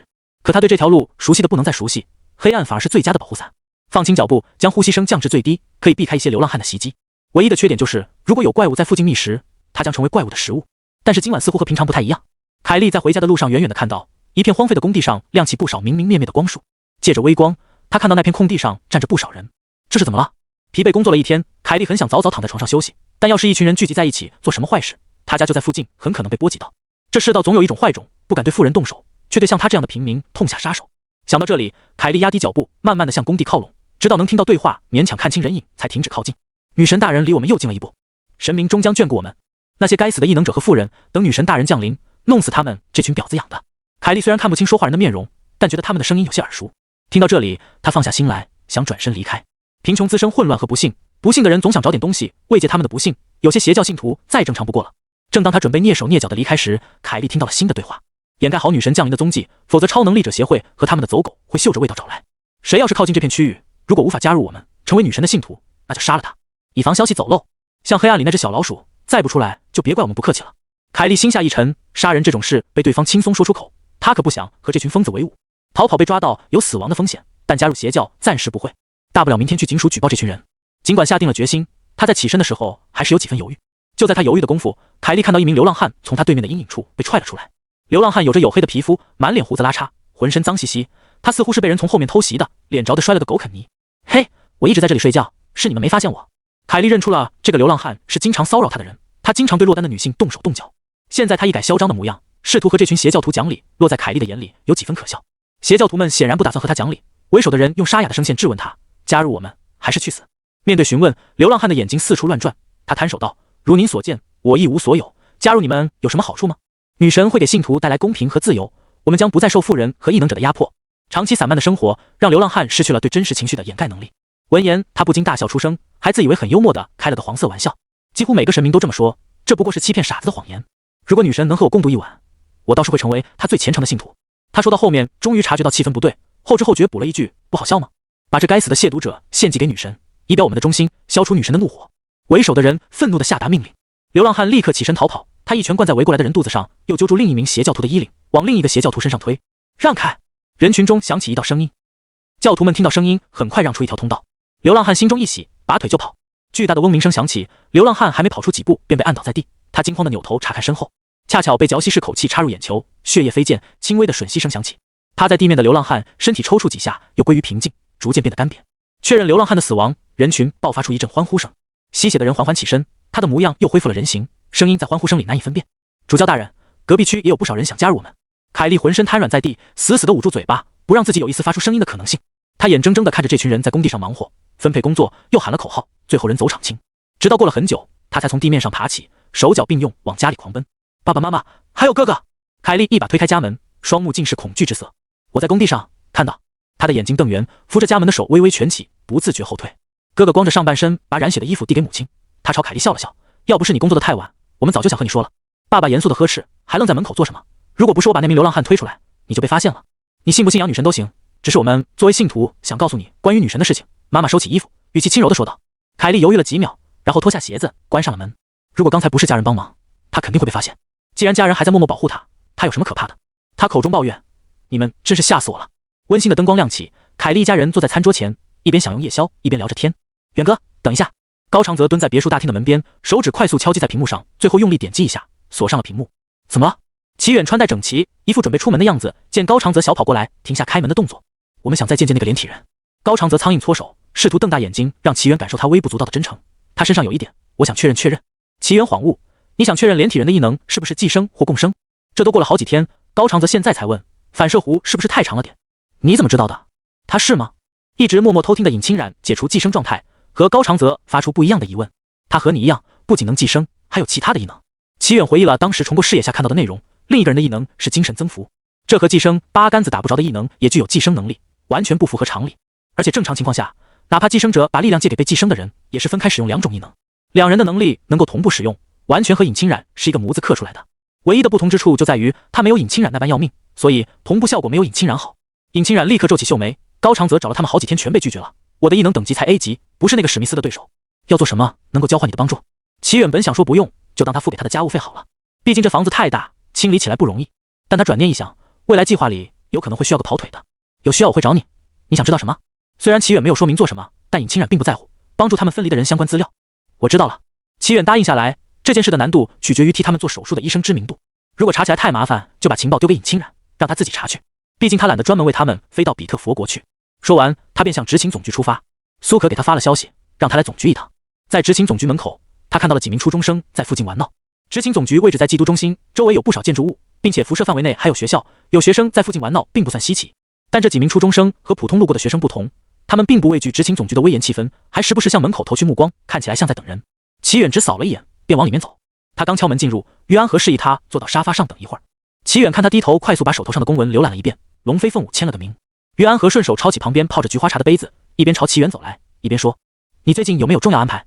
上次看你好像心绪不宁的样子。”齐远看他端着杯子，一屁股坐在他左手边，简洁的回答：“没有。”虽然他的工作量远不如酒席，但每月的巨额工资照发，弄得齐远有点拿人手短。这不就是他高中时梦寐以求的摸鱼上班生活？可惜世事难料。还有 SSS 级怪物在外虎视眈眈，实力上且不能横扫一切，他无法做到安枕无忧。比特佛国向我们求援，请求一起清扫约克星市的怪物。鉴于五大国的盟约意向书正在签订中，本着尽快推进清扫计划的想法，我更倾向于合作。如果你没有要事要忙，就麻烦你跑一趟比特佛国。上次喊齐远一起开会，是为了让他了解他们的工作流程。现在他们已经建立了初步的信任合作关系，非必要的琐事就不用打扰齐远了。可以，他们那边出了什么事？齐远一口应下，合作细节他没兴趣了解，反正于安和是不会让龙国吃亏的。他的关注重点在约克星市的怪物上，贫民区聚集地全部沦陷，警署和超能力者保护区域收缩到市中心，被怪物侵染也只是时间问题。这次算比特佛国走运，贫民区出现大面积连接处，再晚一步察觉大概没救了。那他们怎么发现的？齐远察觉到于安和用的词是走运，猜测发现的过程比较偶然。于安和长叹一口气，一位记者发现他约好的线人流浪汉没来，然后他跑到警署报警。正常情况下，警署是不会管流浪汉失踪的案子，就算是管了，优先度也不会太高。这位记者似乎动用了什么权限，警署立即派遣人员调查这个案子。一开始他们的态度是随手调查，瞎逛逛取个证就走人，但在流浪汉经常睡觉的工地附近采证时，受到了当地居民的阻挠。这行为等同于挑衅警署的威严，调查人员当即和居民们发生冲突，他们拔出枪支鸣枪以示警告。然而他们在那一刻并没有意识到，这几声枪声敲响了他们的丧钟。消失的调查人员和流浪汉可不一样，他们的失踪立刻引起了警署的注意力，派遣大量的武装人员前来搜索。本以为十拿九稳的一件事，却以失败告终。警署负责人立刻意识到这其中有怪物或者异能者作祟，连忙向超能力者协会求援。按理来说，事情到这一步也该查个水落石出了，但还要结合比特佛国国情和龙国思想辐射范围内的国家注重团队力量不同，他们更盛行个人英雄主义，不是个人行动，就是几个认识的好友一起行动。很不幸，在超能力协会判定这个案子的社会关注度不高，没有给予重视的同时，接取任务的人还选择了单独行动。于是这名异能者也失踪了。异能者失踪终于引动了社会舆论，超能力者协会连夜开说明会，表示彻查此事。此时超能力者协会还没有意识到这其中的严重性，他们满心满眼在意的是自己的权威受到了挑衅。从立案调查到开说明会，给足了犯事人反应的时间。说明会当天，某个邪教组织直接掀桌，像病毒一样扩散在整个约克星市，他们逼迫了更多人以某种仪式加入邪教。潜伏在约克星市和他周围的恐怖组织以及一些小型邪教信徒，他们顺势加入战局，将这潭浑水搅得更浑。这让约克星市高层们产生错误的判断，以为是多个恐怖组织集结在一起举行大型恐怖袭击，他们便以雷霆手段去镇压这群闹事者。等到他们终于察觉邪教和恐怖分子中有人是先前被逼迫加入邪教的人，事态已经往不可挽回的方向发展。无可奈何之下，他们放弃保护民众，收缩保护圈，高层、富人和异能者被围困在市中心。齐远听完整件事，也不知道该如何评价。他发现有个人从头到尾都隐身了，约翰逊呢？他呀。约安和说了这一大堆话，端起杯子猛灌了一口茶，咂咂嘴说道：“一开始估摸没人找他，后面比特佛国那边没细说，只说他在苦守市中心最后一道防线。”懂了。齐远当即了然，不就是那些高层怕自己出事，强留约翰逊保护他们？约翰逊出去找那只怪物干架，干不赢全部都得死，但要是留在身边保护他们，等史密斯回去以及支援协助，他们10有8九能活。虽然约克星市不是首都，但作为比特佛国第一繁华的都市，里面的高层和比特佛国高层全都沾亲带故。总之，我们只是协助支援的，你一定要量力而为。于安和絮絮叨叨叮嘱道。尽管对于齐远的实力他很放心，但他担心齐远一时兴起玩上头，然后翻车了。千万不要冲动行事，想想你的家人，你就还没醒，咱们龙国还要指望你呢。要是他们的反应不够有趣，回头你找红飞鸿逗乐子，你叔我绝对不说二话。齐远听得满头黑线，我在你心里就是这样一个问题儿童吗？好吧，他必须是，不然后面无法解释，有解决3族怪物的能力，却一个字都不透露，单看他们着急上火的事。我会看着办的。齐远没有明确表示答应或拒绝，给了个模棱两可的答案。于安和没有强求，到高阶异能者这个层次，没几个人能管得了他们，有点怪癖和爱好再正常不过了。他和这么多高阶异能者打交道，早就对此免疫了。只要不是犯罪，这都是有个性。行，一起吃午饭吗？好的。齐远答应下来，原本计划是去找那对双胞胎，但反正要去趟比特佛国，不用急于一时。两人往执勤总局外走，齐远再次看到那几个初中生，他们似乎在争执什么，其中一个激动的面红耳赤的握着拳头冲伙伴们大声嚷嚷。随着齐远和于安和渐渐地走到门口，争吵声也清晰起来。我爸就是最强的异能者，齐远都没有正面打败过我爸，凭什么说他比我爸强？那个最激动的男生狠狠推搡了同伴一把，眼睛微红，瞪了他的伙伴们一眼，转身跑走。他的伙伴们面面相觑，不知所措。有人无措的挠头，不是他骂他爸不负责任，搞得全家都得照顾他，我们才出言附和的吗？这我哪知道，平常他老抱怨别人喊他齐云正的儿子和他爸一天到晚不在家，我还以为关系不咋地呢。另一名同伴同样茫然，有本事冲他爸吼，惯得他。有人愤愤不平，他们一番好意不领情就算了，还冲他们发脾气，到底是他爹，咱们下次注意就是了。现在先让他冷静一下吧。你说的也对。他们重新归于平静，拿出手机凑在一起嘀嘀咕咕。看完这出闹剧，于安和头疼的按住太阳穴，怎么弟妹没和自家孩子说过齐远是他表哥的事吗？谁最强不都是他亲戚？这自家人骂自家人，闲得慌。齐远收回目光，询问道：去哪吃饭？又是个老弟，他对此没兴趣。以他个人经验来说，能装作看不到就装作看不到，太能折腾了，还是放他自生自灭，祸害别人去。反正母亲还没和舅舅认亲，能拖一天算一天。于安和回神，就门口那家面馆吧，我是他家熟客，给的分量足，味道也不错。齐远这小子虽然不听劝，但他不拿老头开涮就是个好后辈。虽然于安和才人到中年，但天天对着一群问题儿童、青年中年，头发所剩无几，他恨不得快进到退休。这里都隐约看到点火光，火拼力度不小啊。一位肌肉虬结的中年男穿着工字背心，一条长裤是他对逐渐寒冷的天气最后的尊重。他操着浑厚粗糙的嗓音评价约克星市。听到酒席吴振华的话，齐远打了个呵欠，透过窗户俯视下方，驾驶员正在往指定的地点停靠。直升机内除了酒席吴振华和齐远，还有薛失踪以及相关人员。在齐远的拒绝下，陪行人员由洪飞鸿换成了薛失踪。于安和想了想，又塞了吴振华进来。他不知道齐远愿不愿意做对接工作，但他十分清楚一点，放齐远搞对接工作具有非常大的不稳定因素。耍冷脸都是小事，齐远要是一时兴起，把比特佛国高层什么的统统坑一遍，那国际关系还要不要了？反正按酒席嘛，就算人尽皆知，也要掩耳盗铃，没毛病。于是出行人员就这么定了下来。待直升机停稳，他们一群人陆续下了飞机。这里是约克星市周围的一座城市，虽然没有约克星市那样繁华，但环境也不差。齐远发现和他们一起出发的史密斯刚从比特佛国的直升机下来就被紧急召唤走了。和轻装上阵的龙国团队不同，史密斯他们还带了一群年轻人，这群年轻人站在原地，手脚无处安放，不知道该做什么。双胞胎也赫然在列。要是同是 SS 级的史密斯在，他还真没法保证不被识破幻境，毕竟他现在只是 SS 级，和诅咒怪物想象中的力量有不小的差距。现在顺手把事做了，也省得后面还要再跑一趟。想到这里，齐远当即动手，幻境悄无声息展开，掩盖了众人的视线。双胞胎少女的幻觉和其他人不同，他们的意识逐渐模糊，不久后处于无意识的状态下。关于你们是如何分离身体的所有信息，齐远下达了指令，两人潜意识里浮现的画面在幻境里徐徐展开。一对7、8岁的双胞胎小女孩坐在餐桌边用餐，与他们一同进餐的还有一对男女，看起来是这2个小女孩的父母。其中一个小女孩放下了手中勺子，被母亲训斥道：珍妮弗，不要挑食，要把胡萝卜吃掉。我不让温妮吃。珍妮弗用力摇头，全身肢体都在传递拒绝的信号。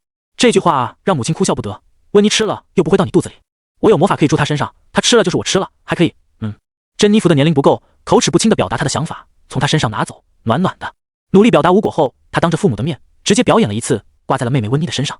这个举动让他们父母有一瞬间脸色巨变，但很快又缓和了过来。至于原因，齐远在桌上的蛋糕看到了。祝贺温妮、珍妮弗觉醒异能。如果是正常家庭，已经觉醒异能的大女儿拥有了寄生能力，他们会替女儿比别人多一项能力而感到高兴。但他们的大女儿是从小女儿身上分离下来的，这让他们很难不去联想，会不会分离手术做的不完整，或者时间到了，大女儿将会再次回到小女儿身上。为什么珍妮弗能住在我身体，我不能呢？温妮也不想吃胡萝卜，不高兴地问道。那是因为珍妮弗之前就住在你身体，然后医生帮珍妮弗塑造了身体，所以现在她也能。他们父亲笨拙的解释被母亲尖利的叫声打断。别和孩子们说这些，好吧？父亲安抚地拍拍母亲的背，蹲下身对他们俩说：珍妮弗、温妮，明天我们去趟医院。艾维拉斯生物研究所内，珍妮弗刚被检查完，从床上跳下来，她和妹妹的手被父亲拉起，她将声音放缓：“我和医生有话要说，你们安静地待在这里可以吗？”珍妮弗和温妮乖巧点头，让他们父亲会心一笑，亲吻他们的额头后起身离开。他们在父亲离开后，两人如同照镜子般做出一样的动作，朝同胞姐妹的方向狡黠一笑。随后，他们悄悄靠近门口，偷听父亲和医生的谈话。我的好兄弟，他们没事吧？他们没事，先别急。他们听到父亲长舒一口气，庆幸地说道：“那就好。但是我也得提醒一句，注意珍妮弗有没有伤害其他人的行为。你应该清楚，当初她只有半个身体。”他们交谈的声音逐渐变低，两位小女孩从对方眼里看到了茫然。然而，她们年龄尚小，在房间里玩了一会儿，等父亲推门进来，便将事情忘得一干二净。画面逐渐消散，很快转变成新的场景。齐远环顾四周，窗外的风景是他们庆祝觉醒异能时候的样子，大概又是他们家里。两位10几岁女孩面色沉重地收拾衣服，从布料和款式上看，应该是他们母亲的衣物。再结合地面的打包用具和两人神情，或许他们在整理遗物。他们收拾完衣服，开始整理房间。珍妮弗从柜子里翻出了一本病历本。珍妮弗看清病历本的名字后，指尖停顿在半空中。温妮见状走了过来，伸手拿起病历本，本子里夹着的照片掉落下来。相片上，那是一个连体婴儿躺在床上，婴儿有不同的上半身，但腰腹及腰腹以下连结在一起。两人已不再是小孩子，他们颤抖地把病历本上的内容看完，打破了最后一丝侥幸。上面清楚地记载，因为腰腹的器官是两人共用的，如果进行分离手术，其中一个女孩会死。他们的父亲恰巧上来找他们，他见两人神色不对，伸手夺过了照片和病历本，在看清内容那刻，脸色微变。看到他的表现，他们俩心中已经隐约有答案了。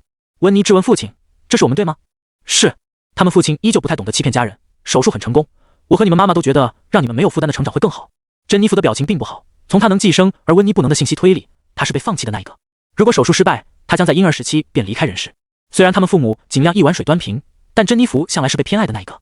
温妮也总是被教导，姐姐身体不好，最好让着她。骤然得知原因，让珍妮弗情绪不稳，离开了房间。温妮此时也顾不上她，她向父亲问道：“那个小时候经常来看我们、替我们做检查的马伦医生，是我的好友。要不是他推荐我们参加实验，珍妮弗就只能陪伴我们度过非常短暂的时光。”“实验？”“对，一个实验。”父亲叹气，抹撒手上的照片。“这个实验和你关系不大，他们仅仅是将珍妮弗和你分离。珍妮弗的实验具体过程我不清楚，只从马伦隐晦的词语中猜到，应该是利用怪物调配出的基因液达到自我恢复的效果。这太疯狂了。也许，但我很感激他们给了我一个机会。他们招收的实验体都是在危险中失去身体部位的人。如果真能研究成功，那将是一项造福人类的研究。可惜的是，这项实验成功率极低，大量死去的残疾人引起政府注意，没多久就被叫停了。”温妮皱起眉头，那如果珍妮弗出现问题怎么办？父亲为女儿们之间的深厚感情而感到欣慰，他粗糙的大手拂过温妮的金发。别担心，虽然项目被搁置了，但整个项目组还在艾维拉斯生物。画面一转，眨眼间变成了冰冷的实验室。你父亲说你们近段时间会来找我，没想到来得这么快，跟我来吧。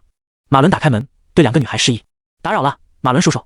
马伦让助理帮忙送2杯咖啡，将他们俩带到了会客室。以前我不清楚，但随着对怪物的研究，他交叠的双手摊开，朝他们无奈一笑，坦白说，珍妮弗是个意外，或者说一个巧合下产生的奇迹。为什么这么说？温妮和珍妮弗身体前倾，连忙追问。我们研究人类时，不断的深入挖掘人类的细胞结构、基因链等等，获得了丰富的研究成果。着手研究怪物的时候，学术界大部分学者也通过这个方式研究，从怪物体内提取什么物质，怪物的结构和人类的有什么不同，这些都是我们的研究方向。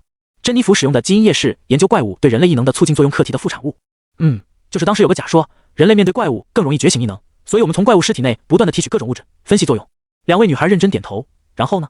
几年后，基因的改变对怪物没有任何影响的实验被成功证实，我们研究的方向完全是错误的。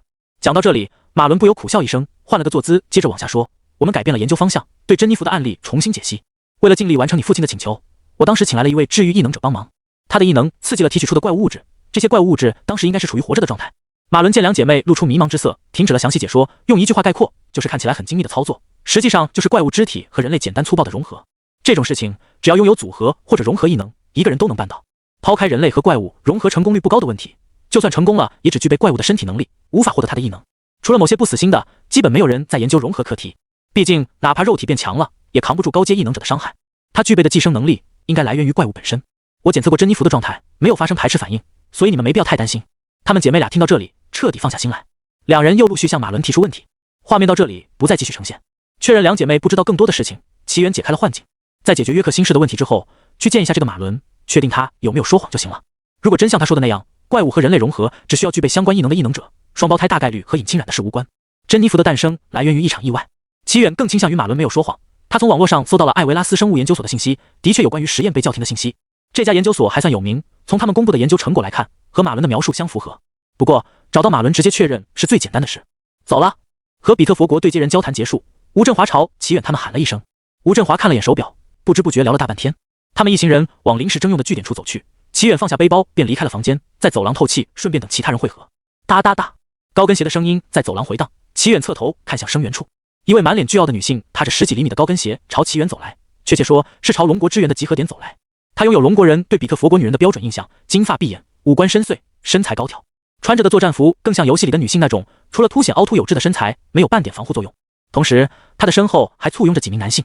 齐远好奇地看了两眼，确定自己真的没有眼花。怎么比特佛国人的金发也不是天生的，同样是染的，这和他印象中遍地金发不一样。这位女性的发根呈现深色，和浅色金发形成鲜明对比。她鼻子微皱，冷冷地看向齐远，下巴扬起，张嘴吐出一串比特佛国语。齐远听不懂她说什么，但这女人身后的一位男性用浓浓的口音翻译着她的话语：“我向您传递尊贵的琳达小姐意思，你看什么看？没礼貌的外国人，居然有人对她开嘲讽。”新奇的体验让齐远有点兴奋，他从来没有被当面嘲讽过。对方过于脑瘫，他开始怀疑这里面有诈，打算谨慎问一句：“你们是谁？”但有人抢先一步，吴振华用粗犷的嗓音喊道：“告诉他，瞅你咋地！”这次随行的翻译官立刻将吴振华的话传递给琳达一行人。琳达的脸骤然变得阴沉，她高傲的头颅从刚才开始就没低下过，嘴里不断吐出话语。琳达小姐说：“像你们这样粗鄙的龙国人，他是不会和你们交往的，少痴心妄想。再看挖了你们的眼睛，他会向史密斯投诉你们失礼的行为。”吴振华听得直皱眉，肌肉绷紧。嘿，要不是老子不打女人，非得给他2耳光。小杰，你上。齐远，他死亡凝视吴振华，怀疑他们中出了个来搞笑的。吴振华感受到他的视线，蒲扇大的手掌拍拍齐远的肩膀。哦，叔忘了，你正讨媳妇儿的年纪，传出打女人的名声，不好找对象。在这一刻，齐远感受到了世界是公平的，比特佛国出了个大傻子，龙国也得出个二傻。齐远略过讨媳妇的话题，开口说道：“这里是我们暂住的地方。”他突然跑过来，你不怀疑他的来意吗？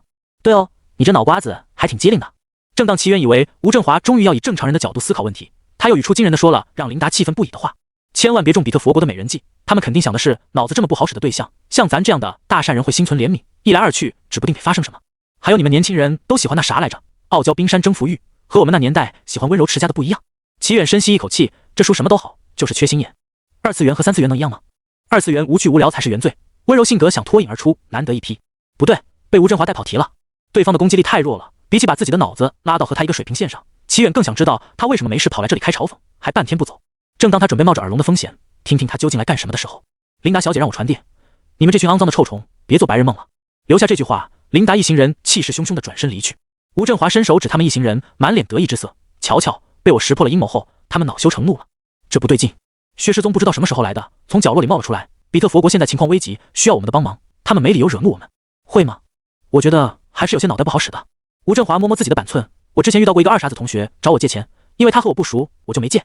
然后他把要发给别人骂我的话发给我了，慌里慌张地说发错了。你说搞笑不搞笑？如果你的同学不是故意恶心你的，那确实，但这里又不是什么菜市场街头，随便一个人都能进来。比起琳达，齐远更想把吴振华踢出群聊。他的逻辑是通的，但关注点永远是歪的。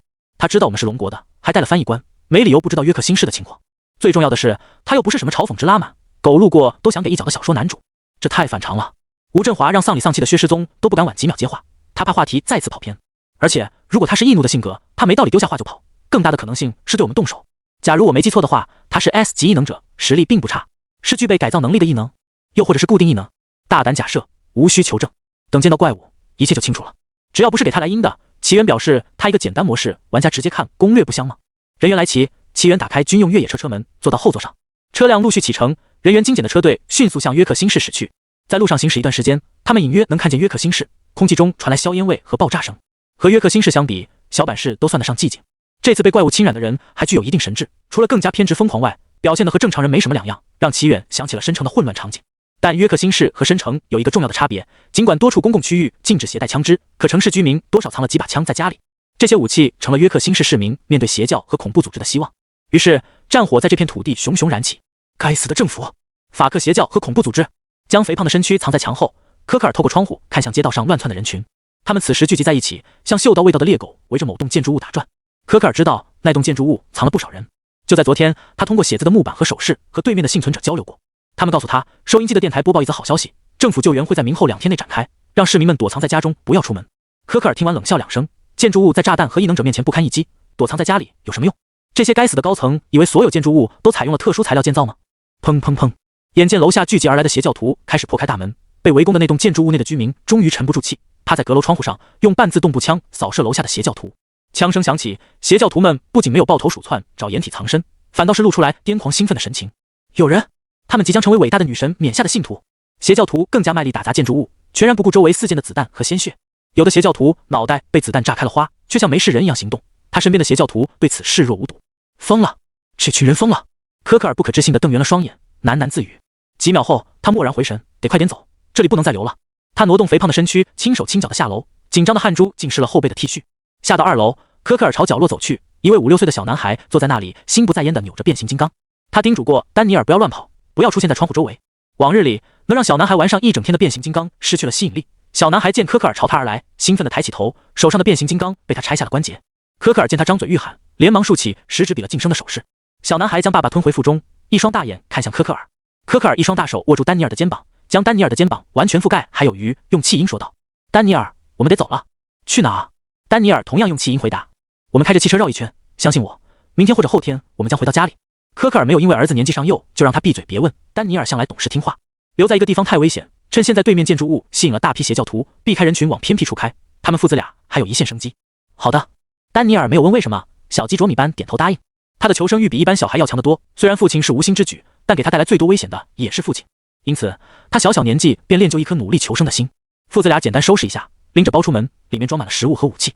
科克尔探头探脑看清门外的情况，他左手拎着包，右手臂弯和胳肢窝夹着丹尼尔，像一辆肉弹坦克朝汽车冲去。丹尼尔在剧烈的震荡下身体往后滑落，他伸出双手用力揪住父亲胸口和肚子之间的衣服，艰难保持身形。科克尔一边跑一边看向对面，对面的建筑物被邪教徒攻破大门，他们鱼贯而入。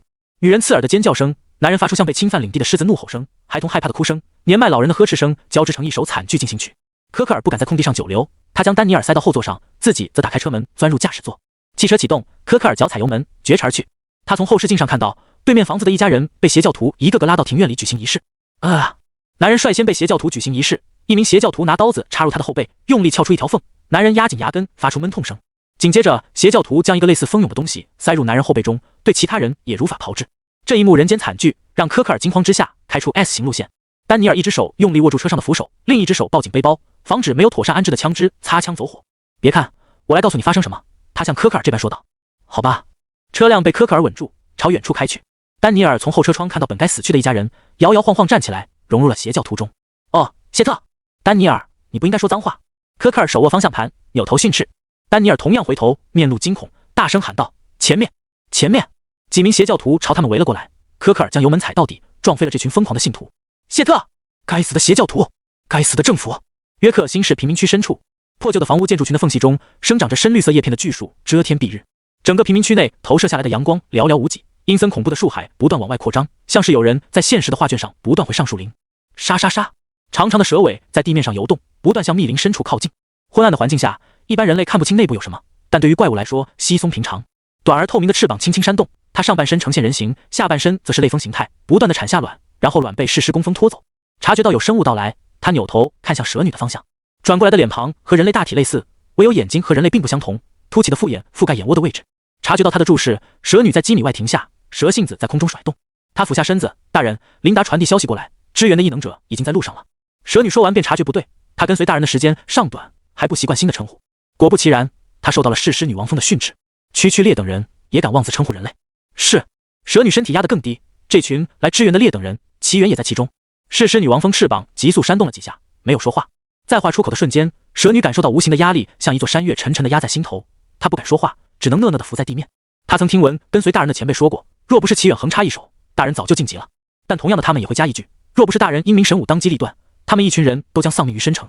这都是他曾经想都不敢想的战斗层次。要不是他是比特佛国当地人，大人对这片区域不熟悉，也轮不到他侍奉大人。我马上就要晋级，你们去拖住他们。只听弑尸女王蜂这般吩咐，蛇女立即抬头，大人，以我们的实力，我心中有数，会暂时给予你们大部分领域权限。另外，三竹那个野蛮人也会小小的帮助我们，利用好他。那位大人也。蛇女在弑尸女王蜂的注视下闭嘴。我和他做了笔交易，同化了他一小块领域。以我目前的能力，最多让他活动几分钟，就会被迫解除同化状态。不到万不得已，不要滥用。另外，告诉他们，他们已经被同化成我的分身，只要我不死，他们就不会死，别畏手畏脚的。是，定不负大人所托。蛇女恭敬回答。三竹那位大人的实力强悍，哪怕只能帮助几分钟也足够了。再加上大人的心腹大将已经成为大人的分身，殊死一搏也能多撑几秒。前辈们说这是吃一堑长，不对，改变了作战计划。曾经大人仅仅将领域同化，导致在深城行动中几名大将陨落，大人晋级也因此延后不少时间。该怎么评价呢？蛇女认为这应该是前辈们在自吹自擂。军用越野车组成的车队在约克星市内疾驰，车窗被齐远摇下，他单手跨在车窗上，侧头望向窗外。目及所处，这个当地政府和秩序维护者暂时放弃的地方，不同的犯罪在各地上演。敞开的超市大门，散落一地的物品，有几人背蛇皮袋，手持钢棍大摇大摆从里面走出来，迎面撞上一群邪教徒。自以为能在混乱城市中大展拳脚，建立丰功伟业的混混们，眨眼间被邪教徒淹没，成为他们新的同伙。有一群学生模样的青少年不幸撞到这一幕，他们慌忙逃跑。逃跑过程中，有几名弱小的女性和男性被同伴推向邪教徒，也有满脸悲怆绝望的人挥舞被单吸引一大群邪教徒，然后点燃了整栋房子，嘶吼道：“一起死吧，你们这群邪教徒！”充满天然气的房间瞬间爆炸，无数肢体肉块随着爆炸也埋在了水泥钢筋里。吴振华发出唏嘘：“太惨了。”他回想起当初剿灭 SS 级怪物差点团灭的事情，深城也差一点就变成这样了，还好虞局还藏了一手。这劳什子按酒席瞒得他好苦，但于民众实属万幸。进入约克星市后，齐远便将心灵感应打开，以防偷袭。吴振华的想法引起齐远侧目，他居然真以为有暗酒席，他还以为酒席都像百里一样知根知底。齐远略一思忖，也明白过来了，虞局肯定恨不得真真假假虚虚实实混着来，不会主动和任何人说暗酒席的事。什么？你说散发暗酒席谣言是为了保护明面上的酒席？那是你站在第2层，我们就是用这离谱的谣言掩盖暗酒席的，实际上我们站在第5层。执勤局的公关人员用这种小道消息去填以前的坑，确实能骗过大部分人，可架不住明眼人都瞧得出来，要真有暗酒席，他们当初何苦困在领域内那么久？2个 SS 级异能者联手，比他们一群 S 级异能者强得多，没道理非得捂到最后关头。吴振华显然不在明眼人之列，所以不知道也正常。其对，史密斯那边传来情报，大片连接处出现在贫民区。薛世宗将分析人员画出的重点情报浏览了一遍，用一句话总结道。齐远探头看向屏幕，快速浏览了重点标记的部分。地图上标明了这段时间约克星市的变化以及沦陷情况，还有他们击毙邪教信徒、是施工风、大量稀释鲜血等等信息。从大量信息中，齐远提炼出比较重要的2条情报。一条是传递神谕的神使是半人半蛇的蛇女怪物，另一条是女神麾下有不少从神。SS 级怪物是狮女王峰，从神应该是他的子嗣，蛇女则是他的手下。齐远将自己的推测说了出来。薛世宗在前座小幅度点头表示肯定。又是狮女王峰，这怪物很容易升到 SS 级吗？要不咱回国把国内的狮女王峰都清理了。吴振华凑近屏幕前，密密麻麻的文字让他看得头疼，不由嘀咕。哟，齐远注意到吴振华的说辞，看向了他。吴振华给予肯定，申城那个也是狮女王峰。听到这句话，薛世宗和齐远全部看向了吴振华，眼神复杂。唉，年纪轻轻就老年痴呆了。他们俩一个被紧急调遣回来，知道怪物是同化异能，便匆忙赶到申城，打算冒着生命危险进入领域，替 S 级异能者解除同化状态。而齐远他只和怪物的下属们打过交道，对方崩撤脉溜速度极快，完全没看到怪物长什么样，因而刚才2人都没联想到申城的怪物。之前齐远有点疑惑，他怎么卖队友和撤离的这么果断干脆，后来他通过学习和对自身能力的感知，才知道完整的异能领域代表 SS 级异能者，一个是破坏力强的 SS 级异能者，另一个是军火商怪物，在军火不够的情况，崩撤脉溜再正常不过了。等等，齐远发现了一个被他忽略的事情。按理来说，他破坏了弑狮女王峰的晋级，以他强大的实力，必然不会被吓破胆，应该对他充满杀意才对。而他也非常清楚齐远的能力、神明领域和光系异能，那为什么我没有获得异能体验卡？齐远顿时慌的一批。一直以来，只要对他产生杀意的，齐远都直接灭杀，从不给第2次机会，以防翻车或者去找他家人麻烦。难道他只能从一个生物上获得1次体验卡？死！他倒吸一口凉气，心脏剧烈跳动，久违的感受到了什么叫如坐针毡。那这次清剿任务不就完犊子了？但齐远很快冷静下来，产生影响的因素很多，距离问题，或者他的确被吓破胆了，又或者他没有主动获取等等。刚才脑子一热，险些忘记了蜘蛛怪物一口气给他发了 N 项技能的事情。原因不可能是一个生物只能获得1次，他是幸运的，拥有这样的异能，还能不断遇到更高级的怪物，哪怕过程有点戏剧化，依旧成功达成目标。但也是因此，他的目标越定越高，忽略了一些细节。成功升级到现在，自诩还算沉得住气和冷静，没想到本质上他还是个毛头小子。发现问题之后，便是解决问题。齐远身体往后一靠，闭上眼睛，将心灵感应扩散出去。在他的感受中，心灵感应如同涟漪一般扩散出去，不断向外，1米、10米、100米、1000米，纷杂的心声从4面8方传来，愤怒、恐慌、疯狂、绝望、放弃，各种心声像是无尽的呓语在他耳边低喃。无数的信息塞入他的脑子，齐远感觉脑袋要炸了。他被绝望恐慌的情绪感染，情绪刹那间低落下去。尽管早有准备，他还是受到了一些干扰。齐远硬撑着没有收回心灵感应，熟练的屏蔽起一个个心声，将不是怪物的心声通通屏蔽。随着他不断操作，没了无尽呓语的干扰，心灵感应这是怪物的心声。齐远不由精神一振，仔细感受身上的能量情况，没有反应。他反射条件一紧张，又放松下来，这挺正常的。见识过蜈蚣女4只怪物的惨死，还能提起杀意，那这只怪物就不会是弑狮女王峰的下属了。几只怪物似乎在对话，心声随着对话不断变化。我差点忘了，除了齐远，还有其他的 SS 级异能者，光一个金童就够受的，怎么还有别人？齐远推测，应该是有怪物提及别的异能者，一起上肯定不行吧？这大概是他们在讨论战术。几分钟，我记得大人好像改变了计划，选择完成最小限度，只要晋级就行。他猛地睁开眼，城市是人类划分的，怪物不代表需要完整的侵染整个城市才能晋级。时间越来越紧迫了。虽然 SSS 级不代表他没有机会，但这只怪物兴奋猥琐发育，未必会和他正面杠。下属打架，暗中观察才符合他的性格。几千米说短不短，说长不长，车队闯红灯，逆行，随意变道变速，很快见到了大片森林。这大片黑色森林让他们有一瞬间错觉，他们所处的位置不在城市里，而是在野外。情况比樱岛的严重太多了。吴振华终于加入神色严峻行列，他的脸色已经可以用铁青形容了。其他国家的支援神情也没好到哪里去，他们从来没有像这一刻深切地意识到一件重要的事情：怪物是有智慧的，他们会根据失败经验调整对策。三族的怪物横空出世如此顺利，是因为人类没有防备，没有采取干涉行动。但从深城大张旗鼓降临，樱岛通过网络隐蔽扩散，再到现在利用高层和平民的信息差，充分说明了怪物不断地观察人类，他们晋级路径和同样猎食人类的特征，让怪物绝大部分情况下不会合作。可要是人类的清扫计划推行后呢？当他们察觉一只怪是无法在人类的围攻下晋级的，怪物们选择合作也只是时间问题。一个人类强者诞生，需要由婴儿成长到一定岁数才拥有自保能力。反观怪物，只要有融合领域，就会不断诞生怪物。有的怪物诞生是一级，但有的怪物出生便是中高阶。何况有些地方是人类不曾涉足和清理怪物的，比如高峰、海洋、沙漠深处等等。更不必提有些高层坑起人类来，比怪物的破坏力还大。像关于异能觉醒开发，人体实验完全没有停止过。像约克星是有这么多异能者，他们却缩在了市中心保护达官贵人。一旦怪物团结起来，哪边的实力会更强？这个问题的答案毋庸置疑是怪物。他们既像人类一样具有智慧，又像野兽一样具有丛林法则、等级压制、服从性强。C 级及以上的怪物就具有统领低阶怪物的能力。想到这里，他们不由毛骨悚然，必须尽快提升实力才行。但是人类也不是一点希望都没有。让娜、神父等人纷纷将目光投向齐远的方向，似乎是想透过车辆捕捉齐远的动向，好令他们安心，不再如此惴惴不安。如果真有人能晋级为 SSS 级异能者，那个人一定是齐远。他们暗自想到，完全忘记了先前的忌惮想法。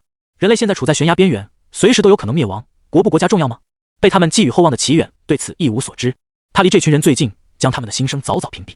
车辆不断地靠近诡异可怖的黑森林，就在刚才，他终于捕捉到了一道新声。那群没用的下属貌似还没有遇到敌人，他们只要乖乖按我计划行事，应该能争取足够的时间。但我为什么如此不安？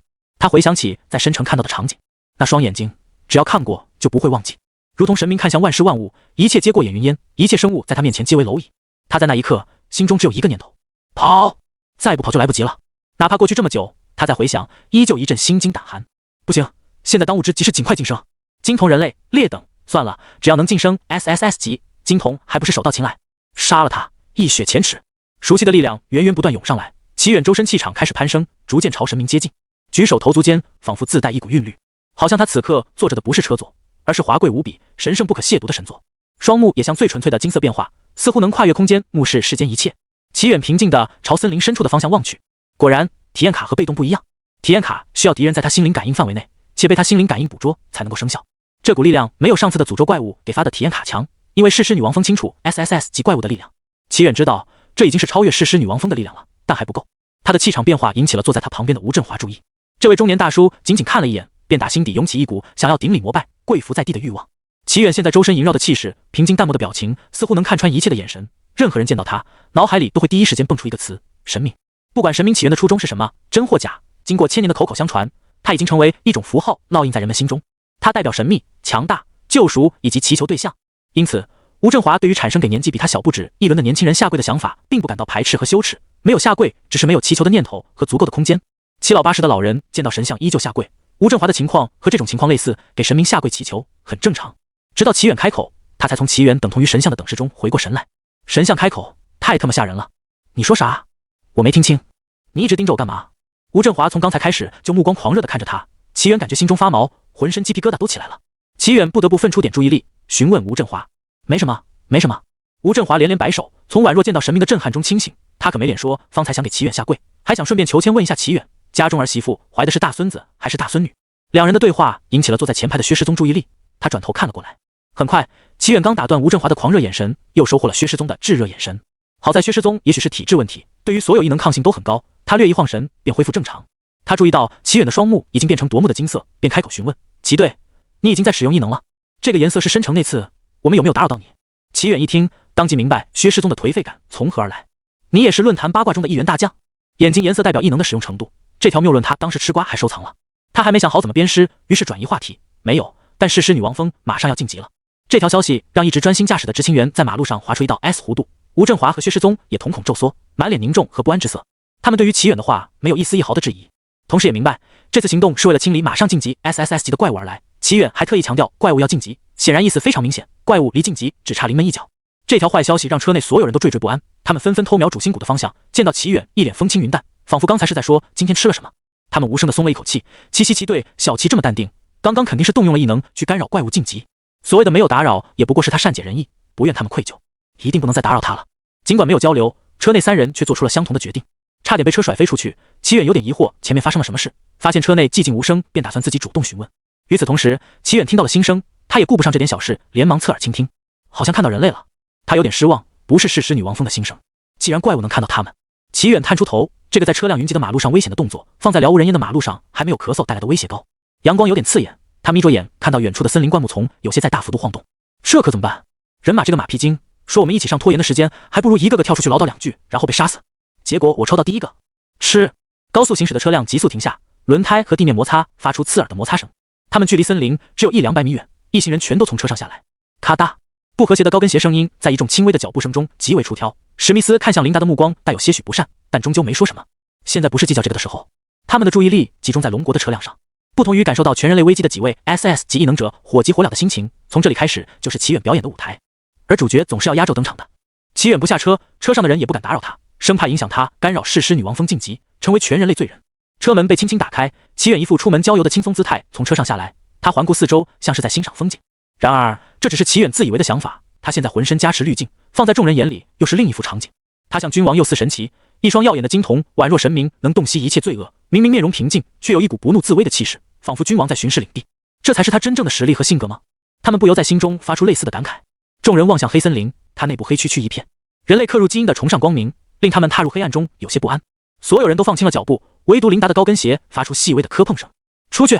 史密斯低吼，他就不该听琳达的鬼话，说什么带上他受伤了好有人帮忙治疗。其他国家的 S 级异能者都在外面候着，只有琳达死皮赖脸缠上来，不仅没有帮上忙，还在拖后腿，令史密斯倍感愤怒和丢脸。我会注意的。琳达的声音听起来有点焦急，又有点得意，在黑暗中他不用过多掩饰表情。其他人并未察觉他的不对劲，只是在黑暗中拉开了与琳达的距离。虽然没有说出口，但众人的想法差不多，想要将琳达作为诱饵，他们就能占据先出手的优势。他们还是来了，真不想送死。森林女妖怎么还不上？下一个就是我，女妖最好撑9点。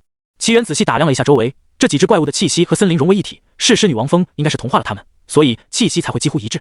齐远的双目向苍金色变化，打开了重构视野，望向那几只怪物，凝神查看。果然，他的推测没有错。然后是他看向被众人隔离的琳达，这女人果然被同化成怪物的分身了。她现在介于怪物和人类之间，拥有转变能力的怪物绝对不只是狮女王峰一个。不幸的是，越是富有和强大的人类，越是留恋人间权柄和拥有的一切。回去得提醒于局，类似琳达的人也可能出现在龙国。齐远可不希望他连计划都没做好，各地方就接连爆雷，要不停加班工作。别国还好说，要是龙国的人民死，不对，他突然醒悟过来，被动需要大量人类认可他。全球的人类人数有限，对他来说，死一个等于他被动少一层，哪怕是一个老人离去，那也是彻底少一层，对他是彻头彻尾的损失。刚出生的婴儿连父母都不认得，怎么会打心底认可？他可以等婴儿长大成人，怪物可不会等。决定了，神秘组织的宗旨就是守护世界，守护人，就类 CAI。至于为什么要隐藏，遇事不决黑暗势力。这位对了，有股黑暗势力盯上他们，神秘组织不得不隐姓埋名。而现在人类陷入无法解决 SSS 级怪物的危机中，他们挺身而出，本想失了拂衣去，深藏功与名，却不料被曝光了。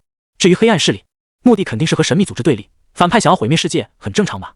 但他上哪去弄个黑暗组织？去黑市找一个？不行，档次不行，拉低神秘组织的逼格。再建一个吧，想怎么演戏就怎么演。脑海里的成神计划形成雏形，思路打开，想法如泉水一般，一瞬间涌出不少似是而非的场景。齐远强压下心中无数念头，现在还不是细细规划的时候，再不动手，狮女王峰要晋级了。从怪物的心声中分析，狮女王峰还藏有一手应对他们。这些 S 级怪物已经被吓破胆，他们从始至终规划的都是怎么死能拖延更多时间，对他全无杀意。所以他需要一个大场面，引起森林深处的狮女王峰注意力，只有这样，他才能获得更强的力量。借口正好有现成的。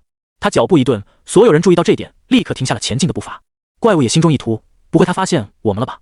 只见处于全场焦点的齐远半垂眼睑，周身气场全开，神明领域没有丝毫掩饰，一瞬间将所有怪物和人类笼罩其中。翻滚的云海，至高无上的神殿，神秘氤氲的雾气，耀眼却令人心情宁和安详的圣光。光芒所照之处，无数树木像被风吹动沙化一样消散溶解在光芒之中。神殿霸道地矗立在这片树海中，云海不断翻涌，眨眼间淹没一大片树海。领域为奇缘所控制，心念一动，雾气和云海牢牢地将这些怪物们锁住，他们连一根手指都动不了。而在这些怪物里，琳达突兀地混在其中。史密斯、让那等人简直不敢相信自己的眼睛，这恢宏大气的神殿和壮阔的场景令他们瞪圆了双目，一时间失去了说话的能力，只能震惊地看着面前的一切。等他们回过神的时候，奇缘已经坐在神座上，高高在上地俯视着殿中场景，他就像一尊真正的神祇。史密斯仰视着神座，惊叹于幻境的真实性，同时也惊叹于奇远的实力。如果刚才奇远对所有人动手，他绝对躲不过这次袭击。这就是他真正的实力吗？史密斯听到让娜在他耳边喃喃自语，几人到底是经过大风大浪的人，有3位上次在鹰岛还仗过剑士，于短短几十秒内找回了理智和思考能力。史密斯看向琳达的目光复杂，面对他含泪的双目和求助的眼神，他内心十分平静，没有询问奇远的打算，只是他喟叹了一声，像是在哀悼曾经的战友。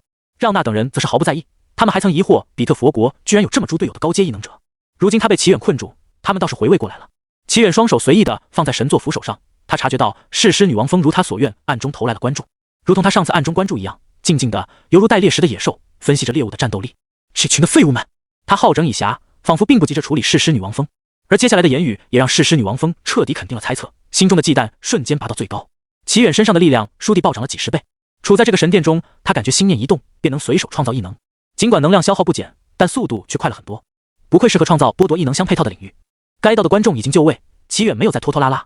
那只小虫我并不在意他晋不晋级，只是我们人类处理叛徒，我不希望有怪物参与，你们懂吗？他语速平缓，没有在任何地方强调，仿佛这是一件在正常过的事情。但最重要的观众有别的想法，他恼怒的心声传了过来：区猎等人还妄称人类，我们诞生便拥有智慧和能力，比猎等人强不知多少倍。史密斯咬紧了牙根，难怪约克星是沦陷得如此彻底，让那几人的脸色也没好看到哪里去。当在阳光下发现一只蟑螂，说明阴暗处已经多得挤不下了。等这件事结束，立刻要求高层彻查内部，否则他们会让高层知道 SS 级异能者不配合会发生什么。虽然心中隐约察觉到了，但被奇远一语道破，琳达一颗心沉入谷底。他嘴里发出呜呜，似乎想要为自己辩解。奇远指尖一动，解开了琳达嘴里的束缚。琳达如蒙大赦，正当他想用些自己也不相信的鬼话去糊弄场上的人，比如龙国是打算撕毁盟约吗？又或者是你这是在污蔑？请拿出证据。奇远的一句话彻底让他打消了这个念头，如坠冰窖，浑身战栗。只听他一声轻笑，说吧，我想听听跳梁小丑讲的笑话。琳达身体不停颤抖，她的牙齿死死咬住下唇，压抑心中的恐惧和被发现的恼怒。作为治愈系异能者，他是权贵亲爱的医者，哪怕他是 S 级异能者，也几乎没上过战场。正因如此，他并不清楚，在这个地方，实力才是绝对的话语权。他完全无法理解奇远说动手就动手，不考虑收集证据，也不考虑国际纠纷。而史密斯则在一旁观看，完全没有施援的意思。他是魔鬼，所有人都是他的玩具。这一刻，他想起了约翰逊对奇远的评价。他避开众人的目光，眼眸低垂，不停喃喃道：你没有证据，你没有证据。既不想如奇远所愿当个跳梁小丑，但他依旧渴望活下去，死抓着救命稻草不放。你的笑话太无聊了，要是这样，不如去见阎王也好了。彼得佛国好像是撒旦，都差不多了，反正也不会真正见到。奇远抬手将下巴抵在上面，弄清楚一点，这里并不是法庭，而是舞台。他在心中默默补充，当然，这是我的舞台，和一个表演道具有什么关系？不是法庭，意味奇远根本没打算和他讲证据。他这句话彻底宣告了琳达救命稻草的无效，心理防线彻底崩溃。他清楚今天是逃不过一死。琳达的双目爬上红血丝，曾经精心打理的金发随着主人的心情显得凌乱和暗淡，整个人散发着绝望的气息。他放声大笑，笑声似笑似哭，最后逐渐凄厉。奇远不由战术后仰，这温室花朵心理承受能力就是差劲。明明是他搞阴谋被发现了，弄得好像是他冤枉好人一样。搞小动作就做好被发现的准备啊！怎么还没到诅咒和放狠话的环节？要知道，他现在是怪物的分身。根据他听到的怪物心声分析，如果他没猜错，只要誓师女王峰愿意消耗领域能量，他就能复活。借由这个话题，他就能顺理成章地将自己和誓师女王峰的实力进行对比。如果不是他能倾听心声，他都怀疑琳达是在故意拖时间。当他考虑要不再刺激琳达的时候，他终于在恐惧和惊慌的驱使下开始口不择言：你这虚伪的魔鬼！他被束缚的身体小幅度往前倾，脸上尽显癫狂之色。白人的大五官将神态发挥到极致，疯狂的笑容令他嘴巴大大咧开，有几分像裂口女。我们是一类人不是吗？我不明白你有什么资格审判我？你不过是想找机会玩弄其他人而已，不是吗？哈，你不顾约克星是所有人的性命，只为了欣赏我的丑态，和我有什么区别？伪善，你也该去见撒旦！史密斯四人脸色骤变，恨不得捂住琳达的嘴。开什么玩笑？奇远要是彻底解放自我，那他们可就糟了。少胡说八道！背叛者，上帝是不会原谅你的。人们不会信你的鬼话。你该死！让那和斯米尔诺夫抹了把冷汗。还好领域内他们能互相听得懂话，不然就被这女人坑了。奇远坐在神座上，对琳达的话没有半分触动。你既然知道约克星是处在水深火热中，就该知道每一颗不对，每一位人类都需要呵护，所以你快抓住重点。又不是彻底死路一条，你忘了还有复活甲吗？是他脑子不清楚，还是，难道是狮女王峰没有告诉他？不行，得找个机会提醒他。我很欢迎其他人像我一样，只要能打得赢我。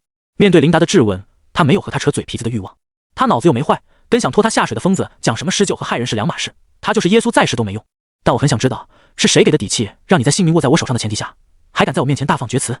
齐远看到琳达很想啐他一口，破口大骂，连忙手指微动，控制云雾，强迫琳达抬头。听琳达心声，他就知道琳达没打算顺着他的话说，不会说话还是闭嘴，让他自己来。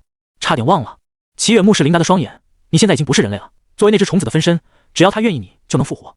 被迫直视这双璀璨的金瞳，琳达一时间有点恍惚，直到听清最后一句，琳达的瞳孔一缩，面露惊愕，显然这件事他并不知情。惊恐和绝处逢生的喜悦交织混杂，令他的心声听起来杂乱无章，完全分不清主次重点。齐远倾听了一会儿，才明白他和怪物的交易内容是将他变成怪物，并且允许他到领域内寻求庇护。变成怪物之后，他不会再衰老，达成某种意义上的长生。弑狮女王峰并没有告诉他，成为他的分身等于成为他的一部分，同样能在领域内复活。既然你知道，那还等什么？琳达仰着头，嘴角牵扯出一丝若有若无的笑意。你一直不杀我，也不杀那群怪物，是因为我们被杀后会在那只怪物的领域内复活。目前人类根本没有办法对付 SSS 级怪物，只要他晋级我将会永生。而你呢？要不是戏还要接着演，他真想说你这笑容僵成这样，破演技骗鬼呢。尽管齐元体会到了老戏骨面对小鲜肉演技的心情，但戏还要表演下去。他像是听到什么好笑的事，笑了起来。对，我连那只虫子是否晋级都不在乎，却忧心你们复活。我收回刚才说你无趣的话，你可真是太聪明了。说完，他抬眼望向远方，面带微笑点头致意，仿佛是在和某个生物问好。他发现我了。面对齐远的问候，弑狮女王峰脉动重足，后退2步，然后又觉得被这样吓到没有面子，将身体挪动回原来的位置。被发现就被发现了，他在我领域内闹事，我看他很正常。想是这么想，但他再次通过领域感知齐远所在区域的行为，透露着几分小心翼翼。大部分人类在三烛出世前，从没考虑过会存在这样的怪物。那么，怪物呢？弑狮女王峰听到这句话，不由脊背发凉，这是他从未设想过的道路。不对，猎等人要是有能力应对 SSS 级，早就对那丑陋的野蛮东西动手了。但是，这家伙是正常的吗？弑狮女王峰只考虑了半秒，就清楚他不该抱有幻想。答案显然是否定的。从申城那次，他就发现对方喜欢给猎物施加无限压力。明明有能力迅速结果猎物的性命，但他却引导猎物一步步发现自己处在陷阱中，像戏耍老鼠的猫，一次次给予希望，又让猎物一次次感到深深的绝望。等等，弑狮女王峰越想越不对，总觉得刚才的描述有非常强的既视感。忽然，一股寒意从他背部窜起，直冲天灵盖，他整个人几乎要跳起来。错了，一切都错了。他戏耍的目标并不是那个劣等女人，而是他，刻意在他的领域内搞出大动作，吸引他的注意力，然后装作若无其事的样子，欺骗和引诱他窥伺，最后再一步步的告诉他，你已经落入我的狩猎范围里了。逃！他必须得逃。如果他猜想的没错，这个可怕的人一定具有超越 SSS 级的实力，否则他不会如此游刃有余。已经摸到 SSS 级边缘，他自然清楚他们并非杀不死的怪物，更何况他还差一步才能晋级。冷静冷静。弑狮女王峰的短翅扑扇了几下，虫族来回踱步，先装作不知情的样子迷惑他，然后再用野蛮人的领域替自己争取逃跑时间。没错，就是这样。留得青山在，不怕没柴烧。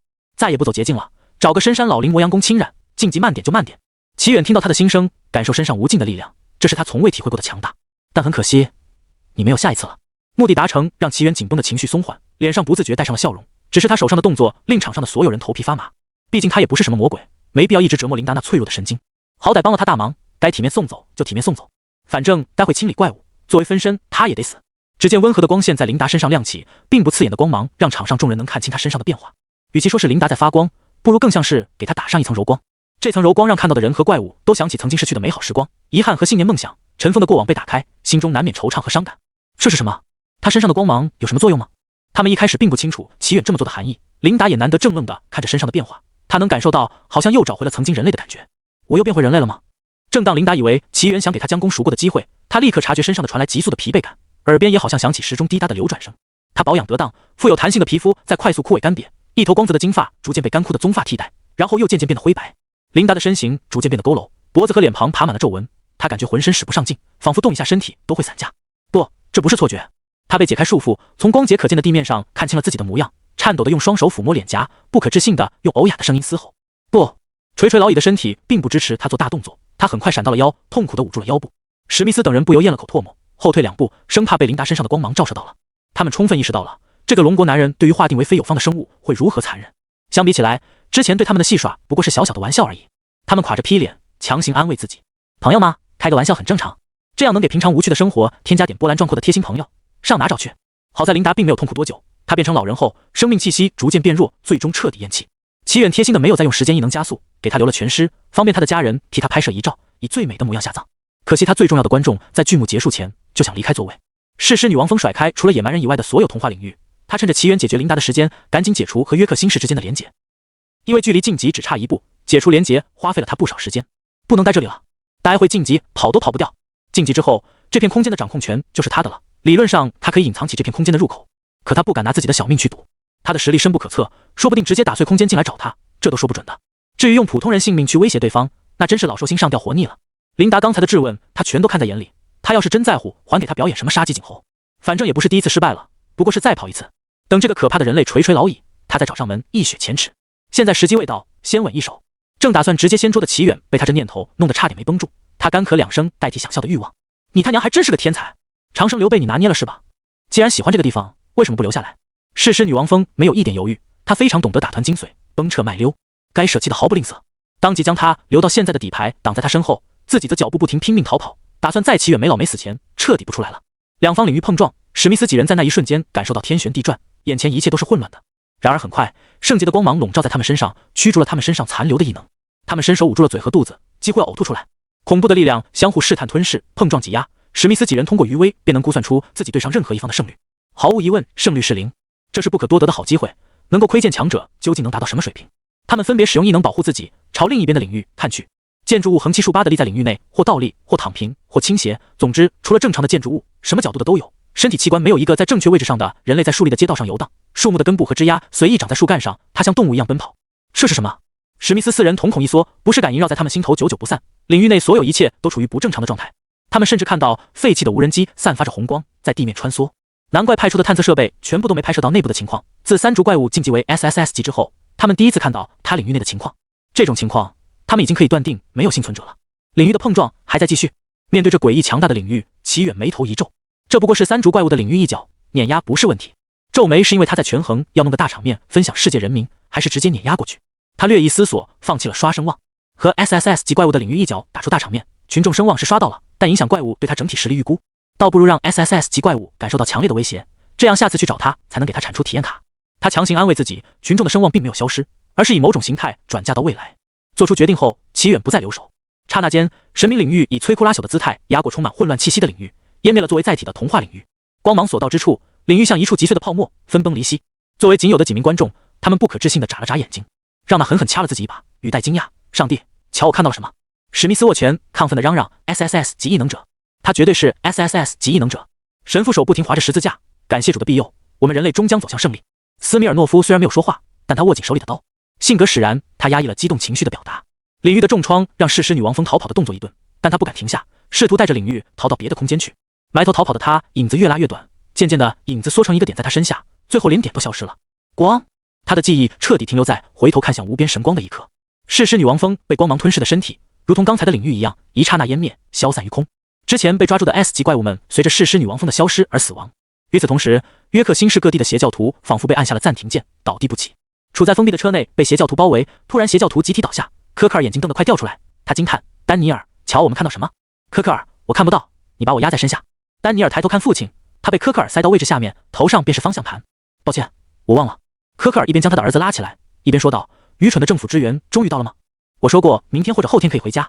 说完，他朝儿子露出一个大大的笑脸，将丹尼尔紧紧拥在怀里，颤抖的双手透露他劫后余生的激动喜悦情绪。他将头靠在丹尼尔的胸口。是的，爸爸。但是我的头顶在车顶。哦，抱歉。温情的戏码在约克星市的各个角落里上演，人们相拥而泣，倾诉死里逃生的喜悦。然而，温馨时刻却迎来了不速之客。搜救队伍终于姗姗来迟，他们手持枪械，拖走邪教徒尸体，清理现场。高层命令，一旦有人民暴动，视为邪教徒就地枪毙。约克星市市政府大楼某间会议室内，拳头砸在桌上，引起巨响。我很感谢他的帮助，但对我们国家的事务指手画脚。他想做什么？穿戴整齐，将头发丝用发胶牢牢固定的中年男人眼里尽是不悦。他扫视全场，将鹰隼般的目光停留在史密斯身上。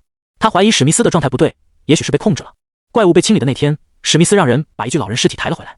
正当他们庆幸于得救的时候，紧接着史密斯告诉他们，琳达是叛徒，而且那具老人尸体便是琳达。他还提出要求，琳达的墓碑照片必须是新拍摄的老人状态，这让他们摸不着头脑，哪有一项是闭眼的？后面呈递上的解剖报告更是令所有人都毛骨悚然。琳达的死因是自然死亡，除非他们全都处在幻境中，否则就是那位不可说之人的幻境领域具有将虚幻转变为真实的能力。也就是说，如果他愿意，可以随时杀人于无形。最重要的是，他可以通过幻境将人变老。那有没有可能让人变得年轻？这条推测让比特佛国所有权贵都为之疯狂，他们太渴望留在世间，享尽荣华富贵了。紧急召开的会议很快得出一致的结论，他们会给予龙国丰厚的报酬，以感谢龙国慷慨支援，但不可说之人同样需要为琳达的死做出赔偿。史密斯当场把桌子踹飞，放言如果敢做这个决策，他就杀光所有高层。未来的命和现在的命相比，他们毫不犹豫选择了现在，但史密斯被高层标示为不可控人物。察觉到中年男的注视，史密斯冷哼一声，我不觉得他是在干涉比特佛国事务。你明知道邪教徒不可能活着，为什么还放任警署的人随意开枪射杀一个举手投降的平民？他看到了就顺手救人，有什么问题？那个平民不是弑师女王峰的傀儡，也有可能是别的邪教信徒。如果不是他们和恐怖分子一起参与进来，我们不会发现的这么晚。周议长语速极快，说完理由，用手示意了一下中年男的方向。我认为主机长说的没错，这就是在干涉我国事务。有人带头，其他人陆陆续续表达了赞同，局势呈现一面倒的情况。他们说话的同时，还拿眼角余光去瞅史密斯的表情。毕竟约翰逊拒绝参与谈论那位的话题，现在只有史密斯出席会议。呵，听这群人的言论，史密斯不屑地撇嘴和耸动鼻子，单边嘴角勾起嘲讽的笑容。史密斯，你什么意思？他干涉了，所以呢？史密斯起身，把手上的资料往桌上一丢，踱步走到周议长身后，就凭你们连名字都不敢提，还妄想些什么不切实际的东西？他单手撑在椅背上，半俯下身，锐利的眼神逼视周议长，语气轻蔑：老不死，你不想死，我也一样。周议长表情瞬间变得精彩丰富，他想要拍案而起，却被史密斯牢牢按在座位上。我想诸位弄错了一件事。史密斯直起身，张开手臂，如果你们连治理国家的价值都没有，那么我为什么要保护你们？你的邀请函。吴振华刚从外面回来，挥动几张精美的邀请函示意。坐在椅子上看书的齐远扬了扬下巴，丢桌子上吧，就那堆邀请函里。吴振华见到桌上的邀请函都快堆成小山了，他将那几张放在小山堆旁边，随手拿起几张翻了翻，不由感叹：好家伙，你至少得有个分身才能把聚会全参加了。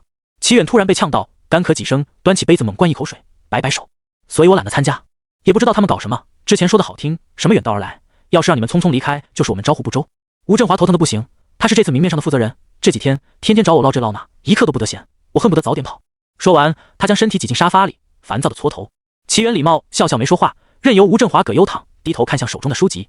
这本书他早就看过了，可惜作为分身没有人权，连刷手机都不行。他要是承载的信息量太大，等到解开分身时，海量的记忆会让主体难受，所以他只能阅读些曾经看过的书籍打磨时间。现在这个时间点，主体应该找到了马伦医生吧？哈啾！在镜子前的齐远关上了水龙头，虽然没有证据，但他怀疑分身在念叨他。感受了一下体内的能量，齐远觉得又可以再创造点异能了。翻译、分身、空间和变换身形，还有什么是比较常用的？他比别人异能多，导致没怎么放精力在研究异能上。要不是为了组建组织，他也不知道什么时候才能发现这个 bug。有个异能他一直没用过，剥夺异能。这个异能可以从别人或怪物身上剥夺异能，转移到自己身上。但齐远不用，他是有原因的。剥夺异能需要的时间并不短，一旦中断或者提供异能的生物死亡，剥夺就会失败。现在则不同了，首先创造一个异能，然后使用剥夺异能从身上剥夺异能，就能实现创造的异能永久变成身上的异能，不用一次次反复消耗能量创造异能，真正意义上的自给自足。当翻译成为永久异能，他能感受到异能如臂使指，像是隔阂被消除了一样。他抬头看了眼镜子，检查身上有没有破绽。镜子里映照出的影像是年纪在20岁左右的比特佛国人，有着一头棕色头发、高鼻梁、雀斑等白人特征。他走出公共厕所，成群结队的街头混混吹起口哨。只是在看清他眼神的时候，领头人立刻让手下停止了挑衅的行为，讷讷地走开。兄弟，怎么？领头人瞥了一眼渐行渐远的齐远，嘴唇微动。他看我们的眼神毫无畏惧，还有他是生面孔。生面孔？有人疑惑问道。不就是生面孔才好敲诈勒索？能来这里上公共厕所的，家境好不到哪去。厕所虽然不脏，但那些有钱人宁愿开间宾馆，也不愿意来这个地方和穷人挤。愚蠢，他长途跋涉，却连行李都没有，不是使用空间异能物品储存，就是有人替他拿了。领头人暴毙哼哼，脚板有节奏地拍在土地上。他们占据的地方处在小镇入口，他从来往行人整体打扮和行为举止就能分析出哪些人能动，哪些人不能动。经过他的提点，其他混混才注意到远去之人两手空空，后怕的捶墙。从表现上看，显然对方是前者。能够拥有并保有异能物品的人，不是家族强大背后有人，就是自身实力过硬。他们人数就是翻个10倍，也招惹不起这样的人。另一边，齐远已经走到了小镇诊所。马伦从研究所辞职后，来到这个小镇当医生。尽管他当医生的履历很短，但对于小镇来说已经足够了。也是因此，他躲开了约克星市的危机。诊所里的前台是个年龄约40-50岁的大妈，她正坐在座位上打盹。她敲了敲桌面：“你好，我想找马伦医生。”大妈被惊醒，拍拍胸口，缓解受惊情绪：“吓死我了，小伙子！他今天不上班，你要看什么病？我给你推荐其他医生。”齐远直奔主题：“我找他有事，他住在哪？这是他个人隐私，我不方便透露。”大妈的眉毛不停地挑动，挤眉弄眼，示意他看向外面还有身后。他瞬间明悟，大妈要是直接告诉他就是渎职，但是其他小镇居民不会。整个小镇就这么大，随便问问都能找到。比如身后一直盯着他看的一对情侣，从刚才听他们的对话到现在。艾德里安，怎么了？卡罗琳看向男友，见他的注意力在前台，拉了拉他的手臂，轻声询问。他见艾德里安没有反应，抬起手臂看了眼手表：“我们需要快点，否则要迟到了。有听我说话吗？男友提出要来诊所替父亲捎带东西回去，专门绕路一趟，花费了不少时间。而现在他还在发呆，令卡罗琳有些气恼。艾德里安看到前台的棕发青年朝他看来，将手臂从女友的臂弯里抽出。抱歉，等我一下。说完，他快走2步走到了棕发青年旁边。打扰了，我是马伦医生的儿子艾德里安。马伦，请问你找我父亲有什么事吗？你好，我是布朗奥斯卡，想请教一下马伦医生关于艾维拉斯生物研究所实验的事情。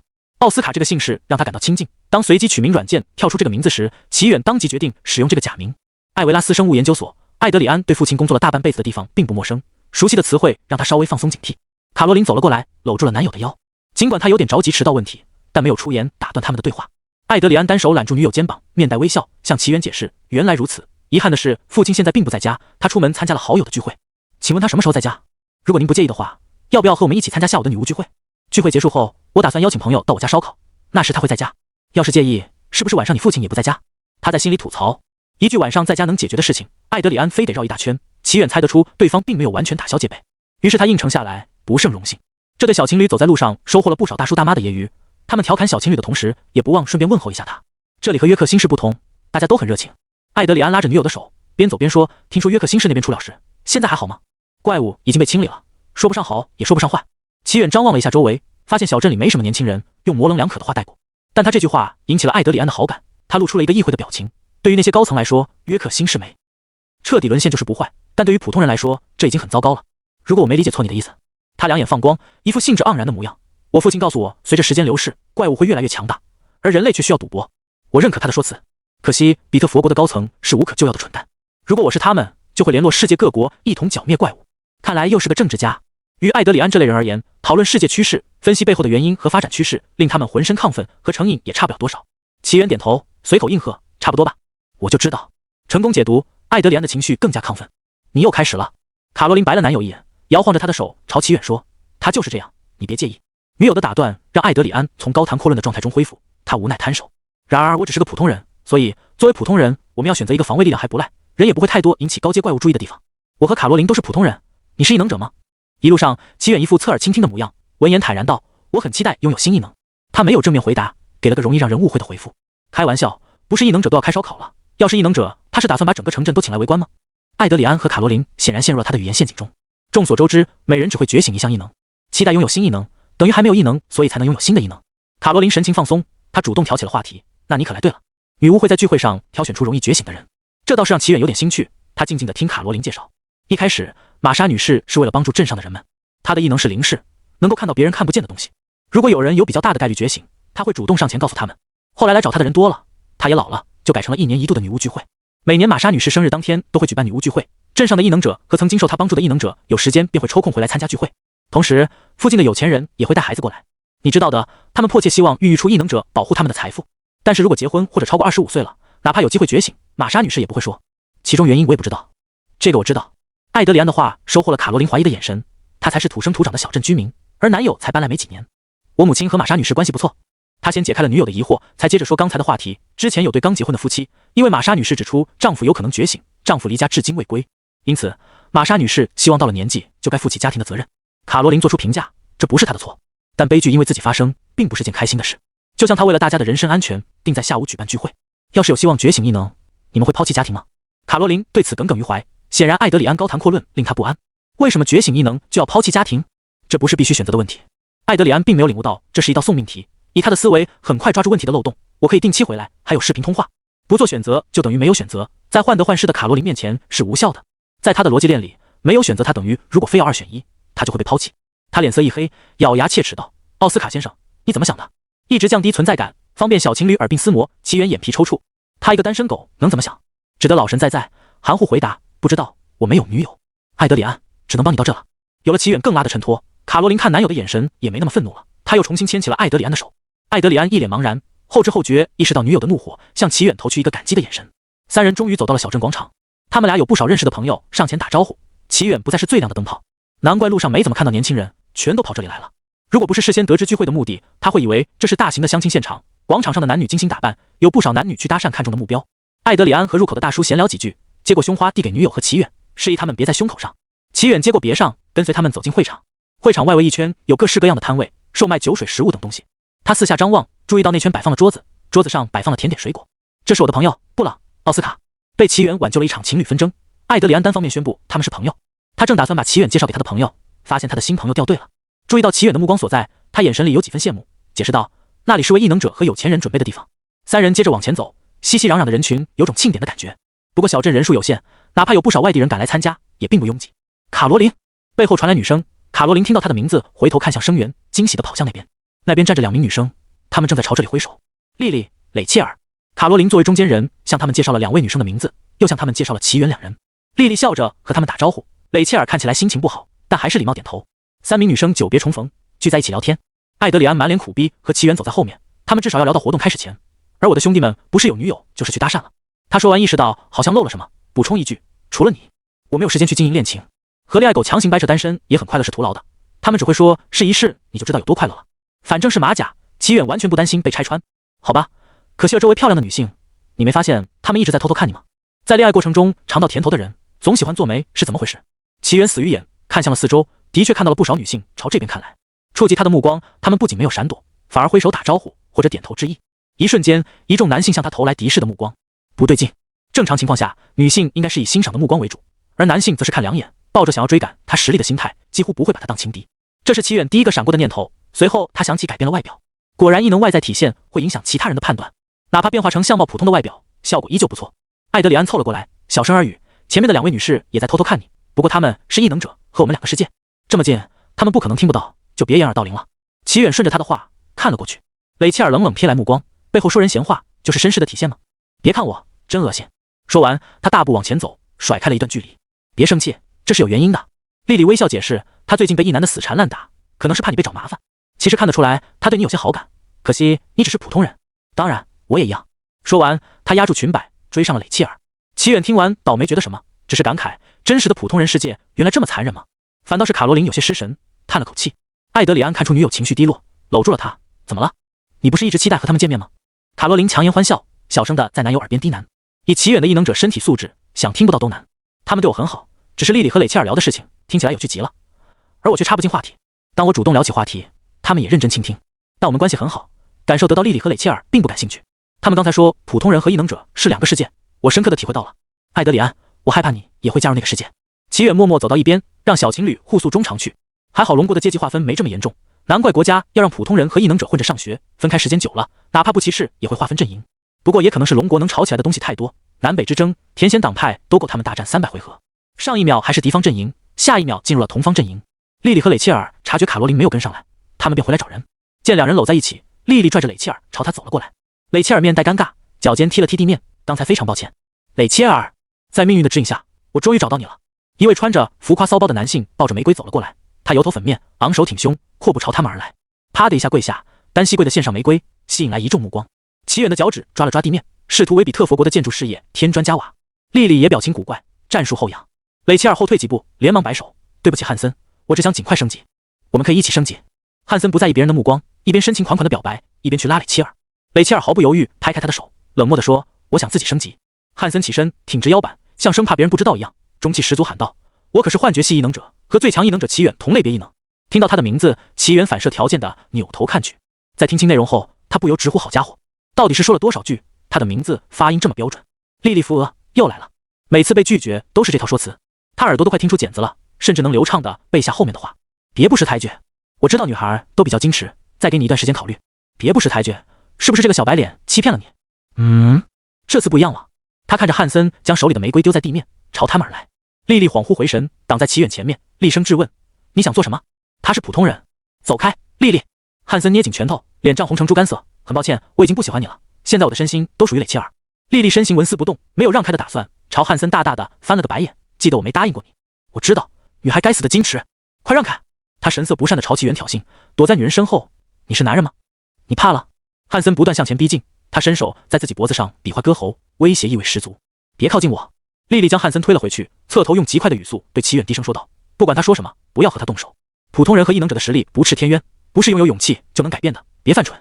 蕾切尔迈动步子挡在莉莉面前，冷声质问：你作为异能者想要欺负普通人，就算男人了吗？等等，汉森，他是我的朋友。艾德里安按住女友伸过来的手，示意他在原地等待。他挤出一个笑容，朝汉森走过去：我是艾德里安，不知道你还记不记得，我们曾经是高中同班同学。你是？汉森虚眯着眼，回忆起高中的事情，好像有点印象。见状，艾德里安再往前走了2步，试图让汉森看清楚他的脸。汉森忽然伸手揪住艾德里安的领口，将他提了起来，咬着牙一字一句地说道：“感谢你，不然我还想不起来曾经你抢过我麻子的事情。”啊，你是不是记错了？艾德里安双手扯住汉森的手，想要从他手中挣脱。他完全不记得发生过这种事情，叫呆板。但艾德里安替他考量的心意，他能够感受得到。他在担心出现保护不了他的情况，所以要求他学会保护自己。我会的，保证。玛莎女士拿拐杖敲一敲地面，请大家听我说，聚会马上开始，稍安勿躁。他看向齐远，微笑说道：“您能陪我这孤独的老人走一趟吗？”当然。他在刚才的人群中察觉到了老人的异能，齐远也想知道林氏能看到什么程度。看穿是不可能看穿，毕竟有异能保护，但是不代表异能保护不会透露消息。这决定他需不需要为这类能力专门开发一个异能。除了马伦医生，这趟行动也是为了测试马甲而来，否则他直接用幻境控制艾德里安就行了。厕所的混混说的行李问题、大众脸问题，还有林氏问题，这次行动不虚此行。艾德里安等人听到这里，便识趣的留给他们对话空间。等会我再来找您。艾德里安没忘记奥斯卡先生来这里的目的，主动说道。围观群众吃了一肚子瓜，还能无缝衔接聚会开始，他们当然非常乐意。他们一边小声议论，一边往内圈汇集。奥斯卡家族不知道做什么的，能够动用超能力者协会权力的，你应该问他们不做什么才对。死，这家族这么厉害？刚才戴米偷看他，我还瞪了几眼，不会有事吧？应该不会吧？我不知道，我也瞪了。我也。齐远陪着老人慢悠悠地走到会场。镇民们没有恶意，他们只是对家族很好奇。玛莎女士替镇民们解释一句，然后像是唠家常一样提及刚才的事情。您装作普通人是有什么要事吗？有什么是老婆子能够帮助您的？齐远不答反问，您为什么认为我装作普通人？刚才的闹剧似乎您还没到，为什么不能是他们误认为的？老人呵呵笑了2声，示意他看看胸前别着的胸花。他第一时间以为胸花是某种特殊物品，但很快在扶着老人的中年妇女解释下明白过来。奥斯卡先生，戴上这个胸花代表你拥有资格，且愿意让玛莎婆婆凝视您。什么人会拥有资格？当然是未觉醒的。他能听到艾德里安和门口大叔的交流，但他们并没有提到这点。好吧，他递给我的时候，我以为是每人都需要佩戴的，但您肯定是让他以为是普通人，艾德里安才会替您申请的，这我无法否认。不知不觉，两人已经走到内圈。玛莎女士说道：“你愿意帮助艾德里安，我相信您不是有意欺瞒。既然来了，希望您能享受一个美好的下午，一起看看孩子们的勇气测验怎么样？”好的。他将目光放到场上，玛莎女士站在他前面，中年妇女代表玛莎女士宣布勇气测验开始。一个大型龙车被推了上来，上面盖着一层红布，这对齐远来说并不是问题，他分辨出里面是一只1级怪物。10岁左右的孩子们被人陆续带到台前，从他们的穿着打扮上看，很容易猜出他们是富家子弟。似乎被大人告知过，他们看向笼子的眼神有些畏惧，还有点兴奋。只是当红布被彻底拉开，这群孩子被迫待在笼子周围。在怪物不断撞击笼子发出声响的过程中，很快就有人哭爹喊娘起来。有些父母恨铁不成钢的看着儿子女儿，自觉丢了面子，恨不得当场甩袖离开。齐远向玛莎女士询问，这样会让他们觉醒吗？不会，但家长们聚集在一起，总想炫耀点什么。玛莎女士浑浊的眼望向场中，当我的生日变成庆典和聚会，能给小镇带来财富时，它就不是我能决定的事情。只要不过分，我负责提供奖品就行了。林氏，我很好奇，你在我身上能看到什么？对，坚持到最后的小孩，可以每月来我这里1次，直到下次聚会。至于我在你身上看到什么，玛莎女士说到这里停顿了一阵，有些奇妙。异能能量颜色比较斑驳，但也不是什么稀罕的事。我曾遇到有人的异能能量是黑白混合的，像极了龙国的熊猫。果然，他现在变形异能、翻译异能、空间异能、分身异能正在同步使用。回去首先研发屏蔽功能的异能。齐远若无其事地扯开话题，熊猫还挺有趣的，他的异能是变成熊猫吗？我不确定他的异能，但肯定不是变成熊猫。说起来，我年轻的时候还想过成为最强的异能者，去龙国偷一只熊猫回来养。玛莎女士笑着回忆起往事，女巫聚会这个名字也是我年轻时的梦想，成为神秘的女巫，养一只黑猫，参加黑夜中聚会。轰鸣的掌声响起，齐远和他注意到场上的小孩只剩1个了。玛莎女士停下了聊天，上前颁发象征意义的奖杯，随后就是一些年轻的富家子弟上前，他们从10几到20几岁不等。玛莎女士一个个凝视过去，做出不同的评价，有人欢喜，有人愁。最后，齐远听得出玛莎女士话中的郑重，他慎之又慎地提醒道：“我只能在你们身上获得一些小小的提示，但命运轨迹是随着选择变动的，别太执着于评价。”至此，那场的活动结束，富人们纷纷上前捐款，玛莎女士则到外场替镇上的青年查看。齐远跟在他后面，顺利地找到了艾德里安。他身边围起一群青年，均期待地看着玛莎女士。临近夜晚，广场上人变得稀稀拉拉。卡罗琳和莉莉两人告别了他们，一群人在艾德里安的带领下往他家里走去。尽管艾德里安已经认定奥斯卡先生是个好人，但说出去的话泼出去的水，他不得不举办一场烧烤，正好可以顺便为其中几名伙伴庆祝。他们得到了玛莎女士异能觉醒的提示。这群小伙子在庭院里喝啤酒庆祝的时候，齐远和马伦医生坐在餐桌前聊天。以你这年纪就进入了艾维拉斯生物研究所，真是年轻有为。马伦医生喝着啤酒感慨，手边摆着艾德里安端过来的烧烤。抱歉，打扰了。这有什么？马伦医生摆手，大笑道，还没感谢你。齐远将他拖入幻境中，简洁明了地下达指令。珍妮弗和温妮曾经向你了解过实验的事，你说的是不是真的？是。他再通过其他方式确认几遍，得到的都是一样的回复。马伦医生感觉恍惚了一下，又大笑起来。刚才说到哪？上了年纪，记忆力就是不行。您打算感谢我，不过并不需要。不清楚艾德里安怎么和您说的，汉森他是先针对我的。哦对，不管怎么说，我作为父亲非常感激你。先不说这个了，齐远将话题带过，转入他想了解的事情。我想请教你一件事。什么事？什么情况下，哪些人才会对融合怪物和人类会不死心？这多了去。马伦医生刚提起的严肃表情瞬间垮掉，转为一派轻松。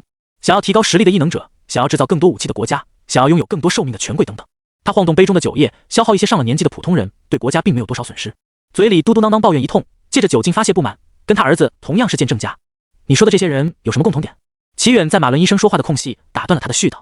马伦医生从盘中拿起最后一串烧烤，朝他一挑眉：大量的人和怪物，国家默许的会和官方机构合作收购，非国家允许的会以其他名义收购怪物肢体。小国家或地区那就混乱得多。还有吗？没有了。世界这么乱，高层靠着人民度过最艰难，又开始遗忘。齐远嘴角一抽，睡吧。天空慢慢由暗转亮，刺眼的阳光让这群狂欢到半夜躺在草坪上睡觉的年轻人渐渐醒了过来。马伦医生仰面躺在摇椅上，打着呼噜。醒醒，奥斯卡先生呢？艾德里安将马伦医生叫醒。这时，艾德里安才看到桌上剩了一堆烧烤，他父亲杯中的啤酒也几乎没怎么动过。哟呵，老马伦居然管得住嘴，这让他有点惊讶。怎么了？马伦医生睡眼惺忪，躺在椅子上，他浑身难受，捂着腰痛苦地坐了起来。你们昨天聊了什么？艾德里安捡起桌上便签，上面写的内容大意是有事先走了，喝太多想不起来了，只记得还挺开心。老马伦耸耸肩，多。艾德里安看向杯子的酒，怀疑老马伦宝刀已老。事情就这样，从比特佛国回来第二天，尹清染就找了过来。齐远挑重点讲给了他。尹清染一开始有些失望，直到听到最后一部分，便一副若有所思的样子。帮我整理可能会出现 S 到 SSS 级怪物的地方。SSS 级。尹清染面色古怪，咀嚼着这个新鲜词汇，忘了这信息被龙国封锁了。齐远简单说明了一下，然后点亮手机看了眼屏幕。我先走了，误判也没关系，越多越好。尹清染直接答应下来，没有询问理由，目送他离开。去比特佛国那么久，虽然报告不用他做，但于局还是想当面了解，顺便好像有事要谈。齐远完全没有意见，他去比特佛国只花了半天就解决了事情，剩下时间都在爱护幼苗。工作5分钟，摸鱼2小时。他刚进门坐下，于局指着报告上的内容，这个解决怪物过程怎么就一句话？还有这种事？太过分了！强烈谴责薛世宗划水，报告都不好好写。他凑前定睛一看，默默塞回了于局怀里。根据其队长的描述，怪物被他直接用领域碾压过去，没有发生冲突。他就不知道润色一下吗？洪飞恒都知道要这么做，他没仔细问。我要是知道，一定详细描述细节。齐远当场甩锅，事实也如此。然而于安和并不在意是谁的锅，那你详细描述一下。齐远再编了再编了。我大喝一声，雕虫小技竟敢班门弄斧，一时间山崩海裂，最后他被我领域碾压过去，一下就没了。依仗着之前刷过的小说和影视作品，齐远拼拼凑凑，总算是多了几句话。还要知道点什么？于安和陷入沉默，他怀疑这小子在逗他玩，打不过还能怎么办？年轻人有点个性很正常。你这出门一趟，其他国家都同意了清扫计划，并且很快签订了协议。于安和略过话题，将打印好的协议递给他看。一想到其他国家再三确认齐远不在龙国，才肯派人过来签订，于安和就觉得挺乐。涉及到幼苗大业，齐远接过，仔细地翻看了一下内容。有几条内容是让龙国派遣执行局过去交流，高层和高阶异能者投靠人类绝不姑息，人才集训，关于普通人如何觉醒为异能者研究共享等等。看来那几个 SS 级异能者背后出力不少，里面有些条例根本不符合他们的国情。你小子！于局接过他递回去的资料，上下打量他10几秒，看起来好像并不意外。你做了什么？没做什么，他们有感而发。换他是另外4人，也会赶紧推动清扫计划。只要定下来，就能在关键时刻获得 SSS 级异能者的支援。脑子坏掉的才会拖拖拉拉。虽说协议就是用来撕毁的，但这又不是开战的时候。他刻意拖延龙国知道战斗情况的时间，就是想赶紧促成协议。反正其他4国为了签订协议，肯定会主动让步。他们又不知道龙国对于国内出了 SSS 级异能者的事不知情。每拖一天，他的幼苗一茬一茬的掉，划不来。于安和喝了口菊花茶，压一压火气。他娘的有感而发，其他4国要这么有良心，他于安和把头割下来当球踢。等5大国内部的怪物清理结束，我们就会建立神罚系统，标识其他国家以及沙漠、海洋、冰川这些险之又险的环境的 S 级以上怪物。只要不是马上晋级到 SSS 级，我们没必要像这2次一样一窝蜂汇聚到一块。2、3人一起行动，基本能保证生命安全。确实，与其在一旁看他装逼，还不如多去刷2个怪呵护幼苗。他们又不会给他加关注，作用还不如一个直播摄像头。齐远点头，等于局往下说。于局将杯子放下，脸上挂着意味深长的笑容，悠悠然说：“这不是学生寒假了，张家那边想让你弟去住几天，托话问到我这边。”齐远闻言一愣，这几年都没来看过，怎么突然？我知道了。随着他名气越来越大，那边估计是琢磨着，就生俩都不差，小老弟说不定也是旷世天才。不过你之前没和他们联系吗？怎么找到我这里来了？为什么这么说？齐远抓住重点。于安和脸上笑容一僵，套话不成反被降一句，这么急躁不符合他性格，果然还是被老齐要苏醒的消息扰乱了心神。他只好将先前关于齐远的推测一一道来。什么高中同学言之凿凿，有豪车接送，什么吕城的供词，见面当天坑人不成反被坑，地头蛇恭恭敬敬暗位之类的。齐远听得满头问号，吕城这想象力也太丰富了，直接把余局也带跑偏了。该说不愧是网文写手吗？他那时不过是顶着光环的穷逼而已，但暗卫是怎么冒出来的？他还以为是知情局派来了解近况的人，顺手捞一把小老弟，而且还特意变成了他的样子。反正不可能是张家，毕竟他弄明白异能之后，有专门调查过周围，倒是逮到几个收了缉毒来人的钱，让他们帮忙照顾他家。令他无语的是，其中有人收了2份钱好几年了。舅舅和妈妈真不愧是一家人，半点都收不到舅妈的暗示。不是他们。齐远否定了和张家有来往，但没有对这些疑点做出说明。且不说该怎么编得合情合理，神秘组织已经提上日程，他让尹清冉收集资料，就是为了暗地里刷一个传新的领域出来亮相。于安和有些失望，但没有再接着询问，才知道齐云正昏迷的网友来看齐云正的亲朋好友，在短短几天内就一茬接一茬的来医院看望他。齐母看到他哥躺在病床上准备起身，便过去调整一下枕头的位置，刚起身便被朱晓彤牢牢按住，他面容纠结，你哥才刚醒，放过他吧。没事。齐云正朝媳妇笑笑，异能者身体素质都比较好，我快恢复了，你今天不用照顾小的那个。朱晓彤一边倒水一边闲聊，齐母微笑着解释，他听说张家是个大家族，就屁颠的同意了，现在应该已经坐在飞机上。你辛辛苦苦拉着他长大，他还敢嫌贫？朱晓彤听得火冒三丈，说到一半，他对上齐母笑盈盈的眼神，脸一垮。太久没见，差点忘了这小姑子的话只能听表面意思，不能深思内在含义。那小兔崽子还说啥？齐母完全没注意到嫂子的变化，哈哈，他说要学盖世武功回来保护我，他就知道连儿子都坑，你像话吗？朱晓彤嫌弃的把齐母按在椅子上，果然不让他回来照顾病人是对的，否则他迟早脑血栓。苏城张家自称是张天师一脉，我隐约有听闻，没想到是真的。头等舱内除了他们没有别人，高长则兴致勃勃地说道，要去见远哥的亲戚，还有些小激动。在他想象中，张家暗中搅动风云，镇守一方，跺跺脚，整个苏城都得抖3抖。高长则满脑子都是仙风道骨的老人，见到他哭着氏着要收徒的画面，尹氏家族啊，真令人期待。云雾缭绕，位于高山之上的神秘形象跃然于他的脑海之中。真的假的很难说，家族总喜欢扯点血脉关系。齐远坐在座位上，张家连嫡系都不敢说，就算是真的也没什么意义。哥，你也和我一起去。齐远一看小老弟眼珠子转个不停，就知道他不怀好意，十有八九想着学会秘籍回来重振家庭地位。可惜这是异能世界，和修仙没有半毛钱关系，他注定要失望了。高长则说，远哥另外有工作，才让我陪你。闻言，小老弟喜悦之情溢于言表，就差手舞足蹈了。不知道这两人对于尹氏家族有什么不切实际的幻想，希望小老弟不会哭爹喊娘的要回家。以他上次在月亮了解到的尹氏家族培养子弟的方式，小老弟注定要来见识人间疾苦。对于一般人来说，尹氏家族或许高高在上，有高阶异能者镇守家族兴衰，显得高不可攀，但这并不包括齐远。半年多就攀到人类巅峰，很合理吧？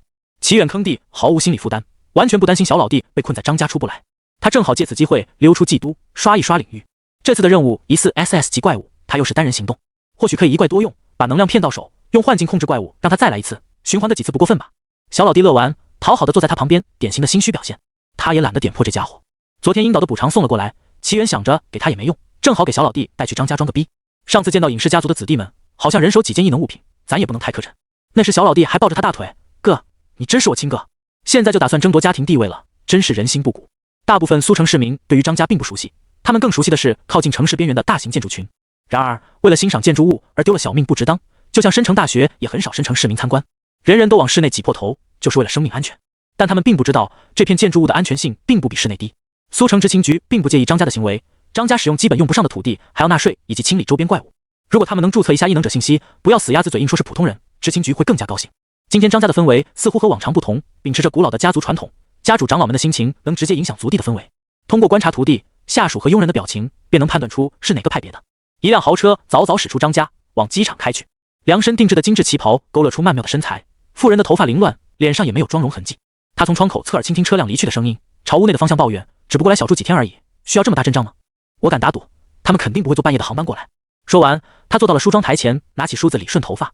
屋内的人起身给自己倒了杯水，你都知道小住几天，让着点吧。这句话点燃了女人的怒火，她放下梳子，前几天说保证和我站同一阵营，还作不作数？男人头疼的捂住脑门，他对女人那点小心思心知肚明，讲点道理，我们离婚1-2年后我才谈恋爱，他算什么介入者？他看女人一副要打断他说话的样子，摆手，别有拿心疼我当借口，他坑我都不介意，你着急什么？复婚这几年，我更是没去看过小敖那孩子，不会动摇你那好大的家主继承，别弄得大家都不愉快。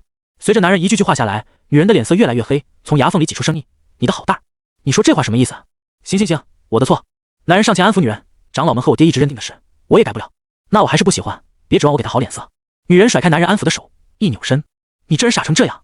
男人也不知道该说什么好，深呼吸压下情绪，事已定下，要做就做好，只做一半，你自己憋气，长老们也不会念着你做了一半。而是一开始你就不该来，别干吃力不讨好的傻事。哥，你真的要走啊？齐瑶见他哥下了飞机，毫不留情拔腿就走，伸手抱住了齐远的腿。到了异地，全是不熟悉的人，他内心慌的一批。虽然在季都的别墅里住了几天，和高长泽姑且算得上认识，但说信任到跟着他走，齐瑶打心底发怂。然而齐远不为所动，你爹又不是我爹。小老弟在他森然的目光下，重新的松开手。在这种情况下，他急中生智，我把我爹分给你，你可真是笑死我了，不会是听到爹还活着，第一句话是我爸怎么还活着的带笑子。不用，我爸还活着，在监牢里。舅舅毕竟是守法公民，按程序走的流程。在这拥有各式各样异能的世界里，只有够不够资格让别人找证据，没有找不到的选项。回溯现场、谎言测试等等异能，一级办不到就找地级，一直往上找，总有能办到的。高长泽一时间无言，他发现自己还不够孝顺，居然只是从家里搬走。不过平心而论，他爸只是拥有了新家庭，忽略他而已。钱让秘书每月照打，说要搬出来也送了别墅，倒也没必要这么孝。小老弟陷入纠结状态，掰着手指算。齐远怀疑他是觉得一人一个爹很公平，分出半个他就亏大发了。别算了，老老实实去上补习，去你爹那座做客。你不还有手机吗？你刚才好像说补习。小老弟再傻，他多少经验老道了，也能分辨出不对劲。齐远面不改色，之前打算让你上补习班，然后你爹找我。果不其然，小老弟以为看破陷阱，放下心来，还感谢起了自认未曾谋面的老爹，在无意中帮他逃过一劫。不去做客就要补习，他立即松开抱住齐远的手，我自己去。高长则看出了小老弟有奶就是娘的属性，他伸手按住小老弟脑袋，别不把我当人。我要赶车，先走了。齐远努力压住大笑的冲动，我愚蠢的哦豆豆，有没有可能2个选项都是补习？他对小老弟的生存能力非常认可，没有比他倒戈的更快的。尽管努力挑选了离苏城最近的任务，但还是离苏城有段距离，为此需要换乘汽车去别的地方。他丢下他们俩往前走，还能隐约察觉到身后的动静。小老弟看向高长泽，攥紧了手机，如果眼前的高哥不靠谱，他就立刻打电话。高长泽划开手机屏幕，张家派人来接我们，应该在机场附近等着。声音随着远去逐渐变小。齐远走到机场门口，一辆吉普车停在机场停车场的角落，已等待多时。齐齐你好。驾驶座上探出一个脑袋，他理了个寸头，皮肤黝黑，脸上还有一道疤痕，身穿执勤队制服。齐远、齐队等称呼随便叫，齐席就算了。怎么称呼你？多少尊重一手按酒席的名称。齐远纠正了他的说法。齐队，喊我小老徐就行。老徐面对一副休闲打扮，看起来不过大学生的齐远，实在说不出喊他小徐的话。车辆驶离机场，悄然离开了苏城，前往了任务所在的鱼口市。手机屏幕上的聊天群开始滚动，群内的信息不断刷屏。你们人在鱼口市了吗？哪来不懂事的小子？你想打探消息？呵呵，怕孙子你吓得不敢来，少人开不了游戏。嘴皮子挺利索，不知道你明天要死的时候是不是还这么硬？你们要接着口无遮拦的聊天，我就退群了。退？不退是孙子。你舍得放弃这个机会吗？齐远滑动手机屏幕，将手机递回给老徐。这群人聊天很谨慎，尽管群里发了不少信息，但都是在试探群友，想要了解群友的相关情报，不发色图，也不吹牛逼，比大部分群都要正经，而且还活跃度高。老徐接过手机坐回位置上，他周围坐着的是负责追查这个案子的特殊执勤队。每个地方执勤局都有专门调查失踪案的人，抓到人口拐卖和杀人抛尸，对他们来说都是小事。引起整支队伍不安的是，他们现在最上手坐着的人，这意味着他们正在追查的案件有可能迎来最糟糕的结局。这是我们逮捕的那个杀妻抛尸犯人刘波的供词。特殊执勤队队长将一份文件递给齐远。齐远翻开了文件，粗略地扫了一遍，从中挑出关键词：末路游戏。对，根据他的供词，明天将会有一场游戏，只要参加并获得胜利，优胜者将会有丰厚的奖励，可以向神明许一个愿望。队长手指敲着桌面，认真的讲解。刘波描述介绍人当时的说辞是，需要拥有足够的人数，请求神明莅临观赏，看他因为一个女人而毁了一生，实在不忍，才给他留了个位置。齐远瞥了眼文件上的内容，刘波喝酒家暴导致妻子死亡，再怎样也和被毁人生搭不上边。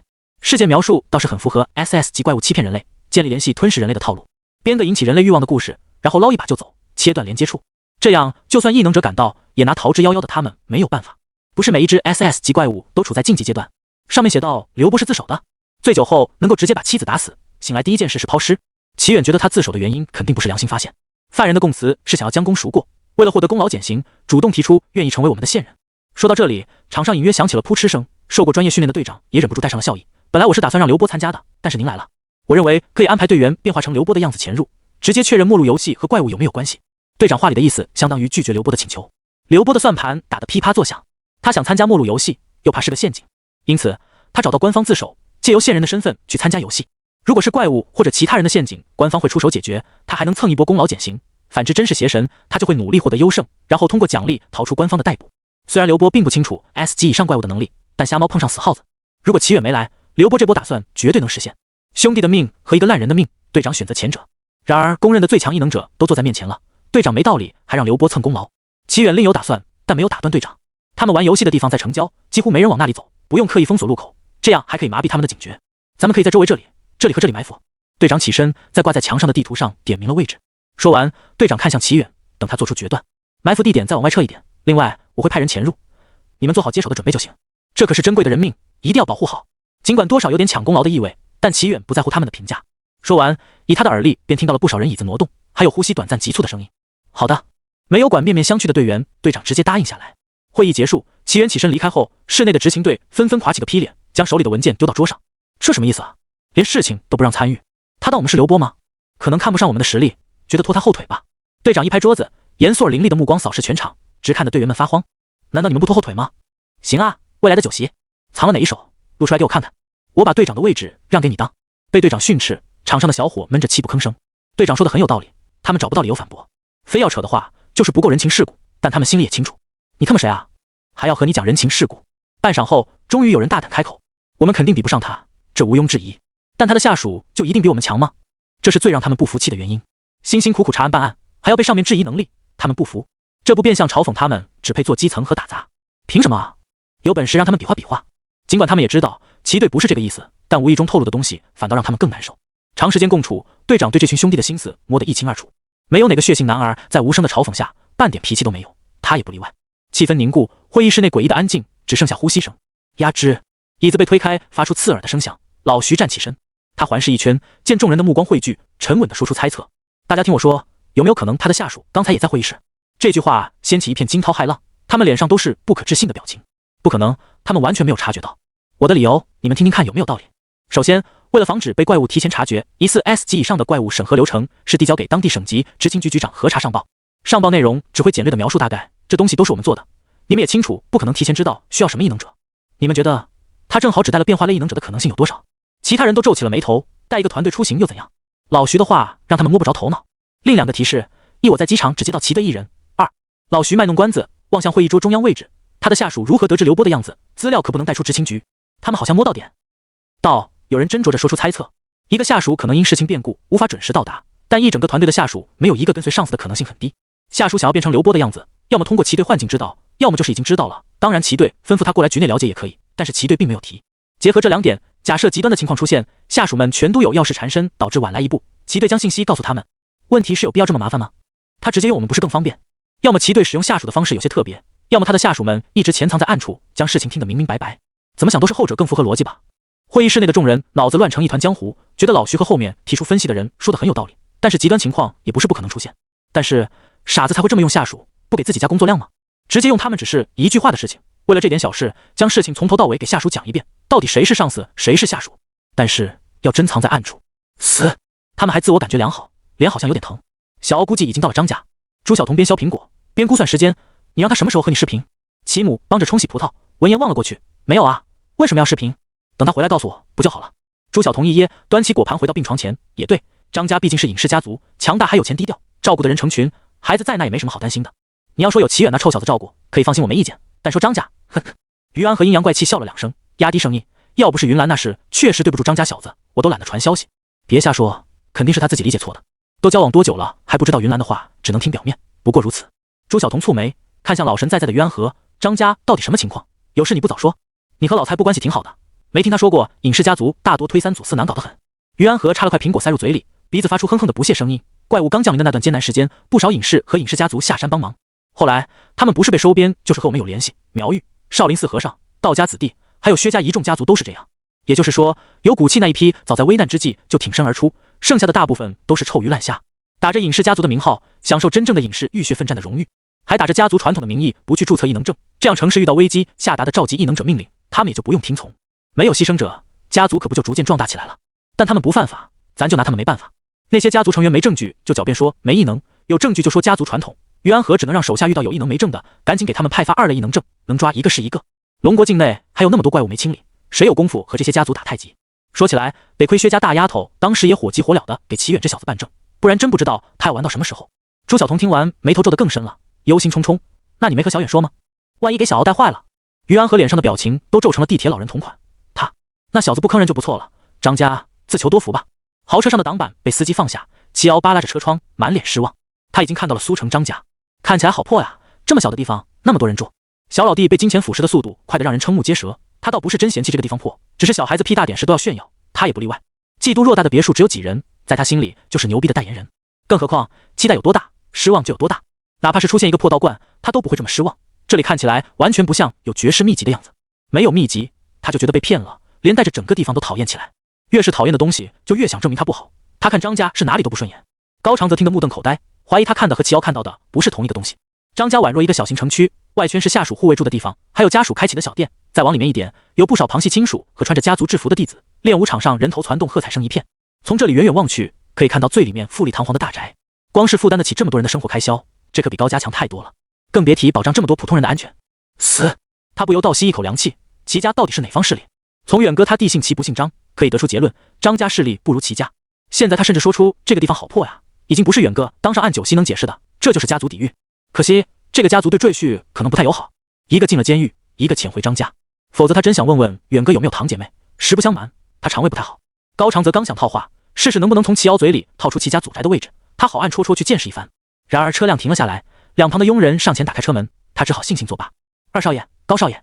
佣人微微欠身，做出请的动作。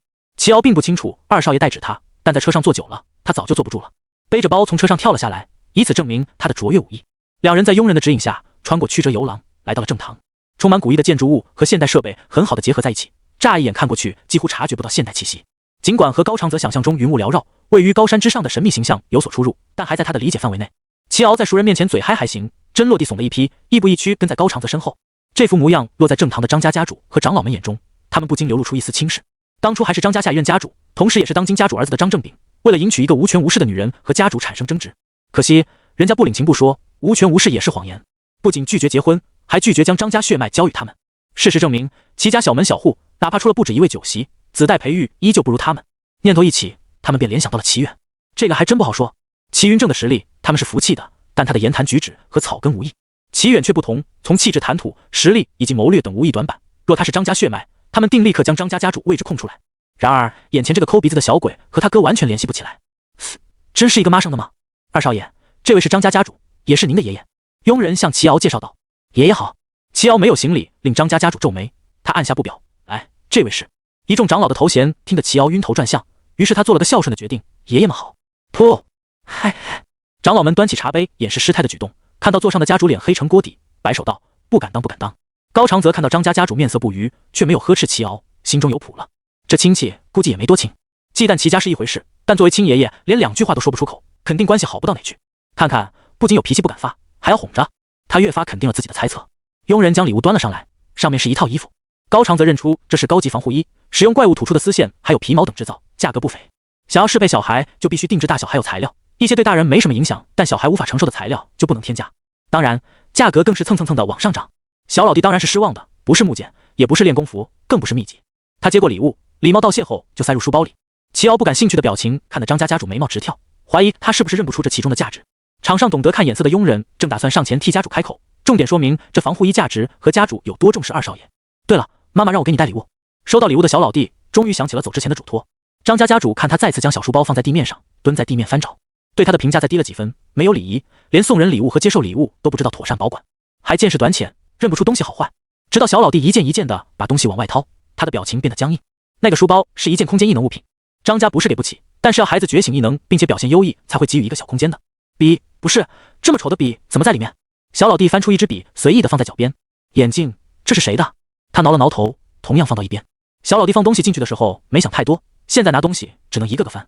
张家家主隐约猜到了点什么，屏息用异能触碰物品，物品传来反馈，真的是异能物品。在他脚下好几件都是异能物品，而且根据反馈回来的信息，这些异能物品并非派不上用处的货色，具有占卜作用的笔，透视能力的眼镜，一对远距离感应的磁铁。新拿出的娃娃让张家家主心绪都不稳了，替身人偶，这可是能保命的东西。虽然效果只能平摊伤害，但在危机时刻有总好过没有。最关键一点，从这款式上看，很像樱岛的风格，说明来源于齐远的可能性很高。张家家主还以为齐家兄弟不和，连第一次拜访齐远都不愿意看在弟弟的面子上登门。齐远常年在第一线清理怪物，不留下保命道具，却塞给了一个小孩，不可谓不重视。有了，是这个。小老弟双手费劲地将手里的水果礼盒拎起来，递给了旁边的佣人。佣人看向座上的张家家主，等他下达命令。长老们则在座位上眼神交流，有一堆异能物品不送，送水果礼盒是什么操作？张家家主同样心中狐疑，握住手中的扶手，思索着内在含义。这礼物要说齐远不知道，肯定是不可能的，甚至说就是他准备的。忽然，他眼里闪过一抹金光，这是敲打，也是离间。好一招一石二鸟，先是路过，却不登门拜访，引起他们不快，他们便会看齐瑶哪里都不顺眼。等他们将负面情绪发泄在齐瑶身上，齐瑶必定和他们离心。这时，齐瑶再将礼物拿出来。齐远算得到齐瑶的性格会不经意间露出异能物品，而他们察觉到齐远对弟弟的重视，便不敢再轻视齐瑶。最后，水果礼盒代表的含义是价值虽然不高，但称得上体面的礼物。翻译过来就是：你们张家什么心思，我知道的一清二楚，希望大家都体面一点，保持基本的礼仪来往就足够了，别得寸进尺。年纪轻轻却诸多手段，可惜不是张家血脉。虽然手段还是嫩了点，算错了一步，他们从始至终没有对齐瑶恶语相向，也就不存在离心。但以他这个年龄来说，已是手段高超了。收下吧。张家家主示意佣人收下，然后招呼齐瑶上前。爷爷喜欢你的礼物，博弈当然是有来有回。只要齐远重视这个弟弟，他就稳坐钓鱼台，毕竟血缘关系无法抹除。高长泽一开始，最后张家家主总体来说还算顺利。高长泽，远哥，这手拉扯真给兄弟看呆了。高长泽，难怪你直接就走，完全不担心，我还以为你对我的能力充满了信任。高长泽，一开始张家家主那高高在上的臭脸，最后笑的和隔壁家慈祥爷爷一样，不知道的还以为学了一手川剧变脸。高长泽，不过这样没有问题吗？到时候你弟可能会被拐跑，你要不要看看自己在说什么？齐远刚醒来，一头雾水的看高长泽昨晚发来的信息，组合在一起，看得他似懂非懂。这和他有毛关系？要是在他面前还能说句异能影响了他们的心智，挠不成什么样都是他的锅，但他们都不在一个时，这都能赖他？他翻身下床，对高长泽的担忧嗤之以鼻。开玩笑，他弟只会笑出强大。要是这次赞助小老弟不满意，等他回去就会收获小老弟分过来的半个爷爷。他对张家观感不好也不坏，对于受害者的家属，他没办法过多评价。母亲自从被他爹坑了之后，就只谈恋爱不结婚。如果张叔求婚的时候能直接说，而不是绕圈子，那误会就不会产生了。你有个孩子，我也有个孩子，我觉得小远以后有个兄弟互相扶持会更好，你觉得怎么样？小远想要个兄弟，他怎么没和我说？好呀，这是他小小年纪收获母亲精心准备的惊喜，追问之下得到的结果。现在想起来，还是能记起当时满头问号的心情，另一位当事人的心情可想而知。他只能不厚道的祈祷，张家家主能顶得住小老弟笑口常开，否则受害者张家又要多一位了。鱼口市城郊某栋烂尾楼，老徐拿着望远镜盯着远方废弃多年的小公园。小公园和这栋建筑物一样，经过几十年的风吹日晒，几乎看不出原来的样子，只有生锈的铁门还在顽强处理。天色渐晚，加上距离太远，即使用了望远镜，老徐也只能看到一群黑点，太远了，根本看不到。他放下望远镜，朝一旁的队长汇报。特别执勤队队长将扶墙的手收回，拍了拍，打量周围，看不到就看不到吧。齐队这么做必定有他的道理，我们听命令就是了。是啊，有人垂头丧气，这和他想象中的和九溪间并肩作战，共同取得最终胜利完全不一样，甚至让我们所有人都在这里待命。果然齐队带了一整个团队的下属。队长给了他后脑勺一下，比起立功，我更想。齐队来了，有人喊道。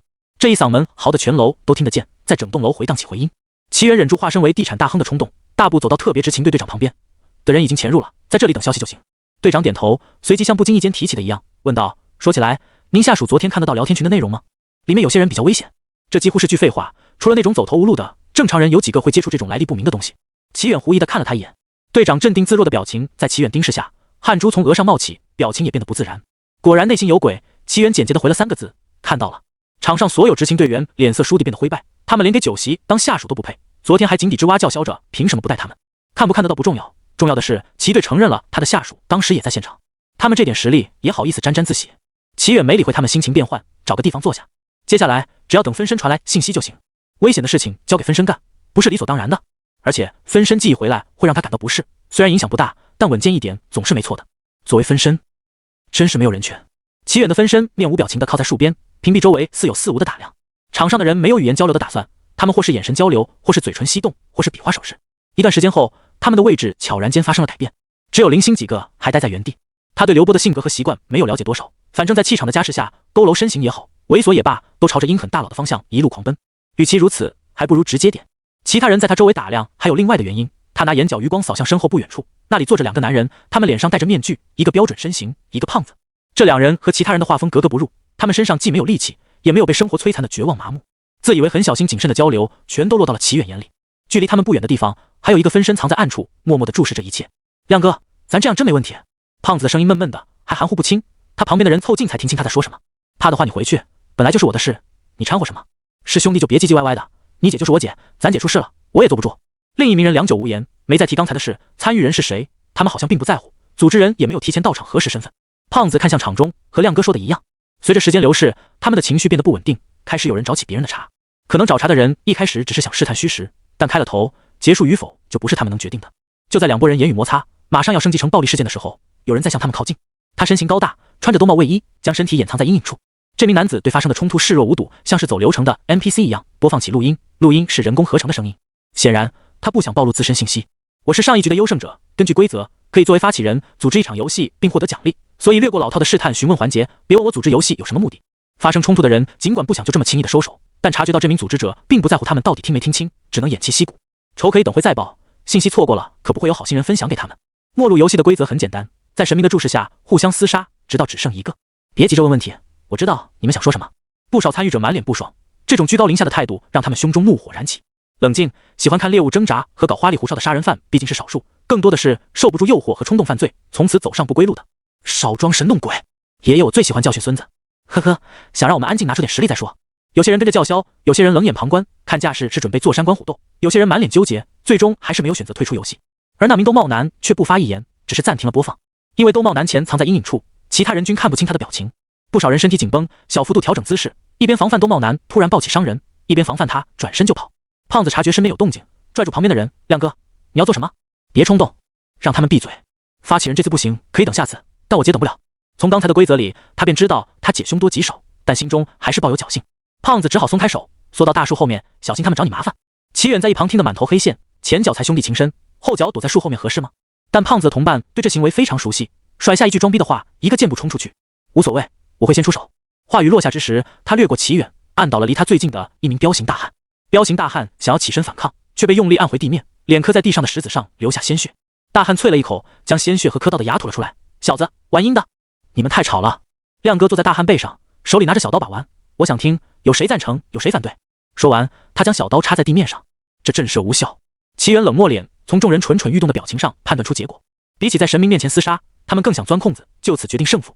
本来只需要组织人和其他人打一架，现在要变成打好几架，得不偿失。叫嚣的这群人看起来像脑残，实际真脑残的没几个，大部分是想找个借口试探实力。上一届的优胜者是很好的参考对象。齐远不想震慑其他人，也是因此。他要是表现的实力太强，注定无法胜利的游戏，他们极可能当场跑路。不过还有一个方法能够避免浪费太长时间，把录音播完，有谁说话我就让他躺着进游戏。盯着亮哥的众人听声辨位，目光一瞬间集中在靠在树上的中年男身上。中年男表情阴沉不定，像随时会抱起杀人一般。方才打量便觉得这男人不一般，对方真正变了表情的时候，众人才惊觉刚才这男人算得上心情愉悦。这人手上至少10几条人命。挑事的人犹豫再三，没有再说话。一个人他们还能试探，两个实力不弱的人站同一条阵线，那还是算了。所有人目光灼灼地盯着组织人，组织人在众人的目光中缓缓从口袋里拿出手机播放起来。我知道你们想说什么。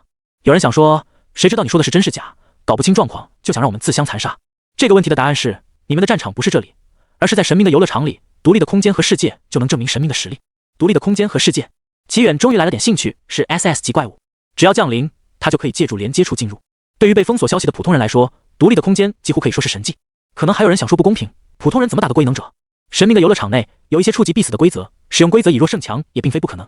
这条规则让场上的异能者表情突变，普通人则眼神闪烁。组织人后面的录音在解答了几个基础问题，录音进入尾声。最后举行仪式召唤神明后，神明会降下契约书，契约具有约束效果，它是神明给我们的保证。签订契约后便能前往神明的游乐场。录音到这里结束了，没有人开口说话，他们现在胸口一片火热，呼吸急促。邪神还是真正的神明，这都不重要，只要能完成他们的愿望就行了。中大奖了！不少人心中狂喜，打量起周围的人，分析起自身在这人群中的实力定位。一些临时搭建的队伍大有分崩离析的趋势。胖子狗狗碎碎的来到亮哥旁边，见他看向树下中年男，犹豫开口：“这人莫名其妙的抢人头，等会我们把他做了。”他不对劲。亮哥清楚，胖子是为了符合人设，所以口出恶言，只低声解释一句，收起小刀避开了人群。能够实现愿望的游戏，哪怕是他也心动，但是树下的中年男却没有反应。齐远察觉到他的目光，不甚在意。等会儿，这群人就会发现他们连进入的机会都没有。组织人数了数人数，确认人数满足要求，便拿出一张纸，在上面签字。在他签字之后，那张平平无奇的纸张升腾起一股力量。藏在暗处的齐远分身开启重构视野，看到这股力量让组织人和虚空某处凭空产生一道连接。这条连接牵引着另一端的力量，空间开始产生波纹，领域向他们靠近。在其他人眼中，犹如神迹一般，虚空中轰然开启一道大门。大门内是和他们所处的环境完全不同的地方，缓慢转动的旋转木马，高耸的跳楼机，几十米高度的摩天轮。神明的游乐场，这个名词浮现在他们脑海里，连亮哥和胖子都瞪大了眼睛。亮哥之前以为所谓的神明游乐场只是一些有钱人的无聊之举，契约是契约异能，游乐场是真实的游乐场，包场或建造一个对有钱人和高阶异能者来说简单的不能再简单。可眼前跨越空间的场景让他为之一惊。就在他们吃惊的时候，齐远走上前。作为一个分身，他只需要进入领域，然后和怪物周旋，当个标识的工具人，等主体收到另一个分身的消息，使用空间异能找过来就足够了。刚走到入口，领域内一股力量汇聚而来，于空中形成一张纸飘飘然落下。齐远检查了一下手里的纸张，若不是当面形成的，他很难辨别得出来。这是契约异能。契约异能契约的是能量两方，而非名字或者本体。只要在解决怪物之前，他这个分身不解除，并且苟起来不被打散回到本体，问题不大。于是齐远毫不犹豫在纸上签下了刘波的名字，然后神情轻松地往里面走，剩下的收尾和通知交给另一个分身。他已经将组织的异能构思好了，只差一只无私奉献的怪物。正当齐远以为进去之后便万事大吉，突然察觉到领域内有数道目光注视着入口。情况有变，这不是一只怪物，而是好几只怪物。从气息上判断，他们同属 SS 级。如果游戏不能进行，领域内只有一个人便会自动获得优胜，而怪物显然不会做亏本买卖，他将会受到几只怪物的集火攻击。和他签约的是一只怪物，又不影响别的怪物输出。上次约克星矢的行动并没有带来新的曝光，本体的实力还停留在 SS 级上。一个没有本体补充能量的分身，想要在好几只怪物的集火下苟活几十秒，不是完全没有可能，但翻车风险比较大。有了第一个吃螃蟹的人，齐远身后传来嘈杂的声音，人们争先恐后的挤到门口，想要早点进入，占据地形优势。这可是一个愿望啊！虽然许愿获得更多愿望的路已经被堵死了，但一个愿望能做的也不少了。他们才不会像前几届那么傻，直接许愿成为全世界最强的人类，什么金钱、财富、地位统统到手。亮哥觉得这群人疯了，连契约书下面的愿望最终解释全归游乐场所有都看不到。胖子拿着契约扣扣脑壳，我就不进去了。要是我俩留最后，兄弟厮杀不太好。不会厮杀的，这次游戏不会正常结束。亮哥看向齐远的方向，若有所思。进入游乐场的齐远分身转身向另一个分身的方向看去，两片区域处在连接状态，很轻松就找到了他的位置。另一个分身点点头，表示他也看到了。他直接解除分身状态，将信息传递回本体。这边的游戏先让他正常进行，保证签订契约的分身不会受到集火，剩下的交给主体。游乐场的齐远分身暂时放心了，彻底进入游乐场。他感受到领域的位置在变动，等到停下来以后，所处的位置在员工休息室内。桌子上放着一张纸，上面密密麻麻写满了字。规则一：如果你在镜子迷宫内看到镜中影和你的行为不一致，请不要慌张，直视他，不管他做出什么样的举动，都不要移开视线。规则二：如果进入鬼屋。规则总的来说，这里面的规则涵盖了大部分地区，让普通人也能坑害异能者，给游戏增加点噱头。这怪物还挺与时俱进的。齐远将纸条放回桌上，他想起了网络上的评价，如果你携带了大量热武器，请无视以上所有规则。虽然他没有热武器，但也差不多了。他走出休息室，打量整个领域。就这么一会功夫，他便察觉到不少参与者开始动手了。这群怪物就像上位者注视蝼蚁厮杀一样，太容易猜出结局的游戏会失去趣味。他们不仅建立了让普通人反杀异能者的机制，还特意将参与者集中，方便参与者先集火干掉强者。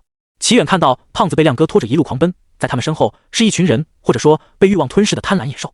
胖子的声音被风灌得变形，亮哥，为什么我们不搞他们啊？执勤队看着你，想进监狱直说，天王老子来了，我们也是自我防卫。谁是执勤队？胖子满脸心虚，又立刻挺直腰板，两条胖腿倒腾得比刚才快得多。那个中年男，他不在意愿望，也不吃惊神明游乐场，但同时又迫切地进入游乐场，肯定是知道些什么，并且为此而来。他这般气场，家人肯定不会被逼到走投无路参加这场游戏。我更倾向于执勤队成员。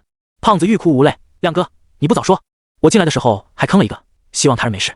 中年大叔应该会直接去找游乐场主人的麻烦，或者调查内部情况，恰巧看到的可能性很低。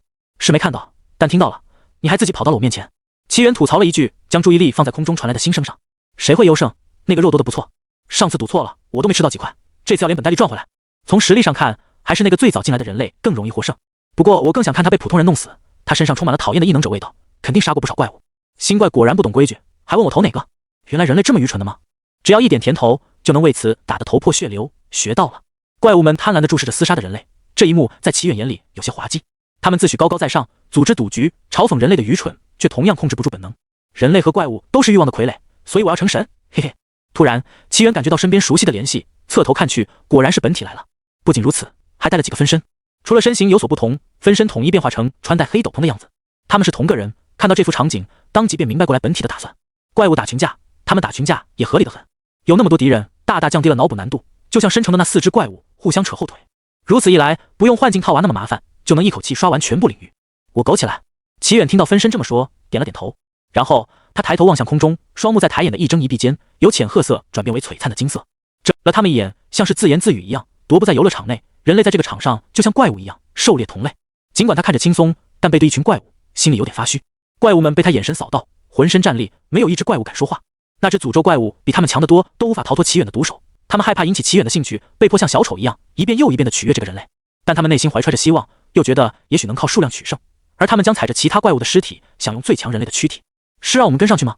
场面变得极其诡异，他们都不希望成为第一个被狩猎的目标。这些怪物又各怀鬼胎，最终既没有怪物动手，也没有怪物逃跑。他们见到齐远慢悠悠地行走在游乐场内，跟在他身后像是一群乖巧的小学生。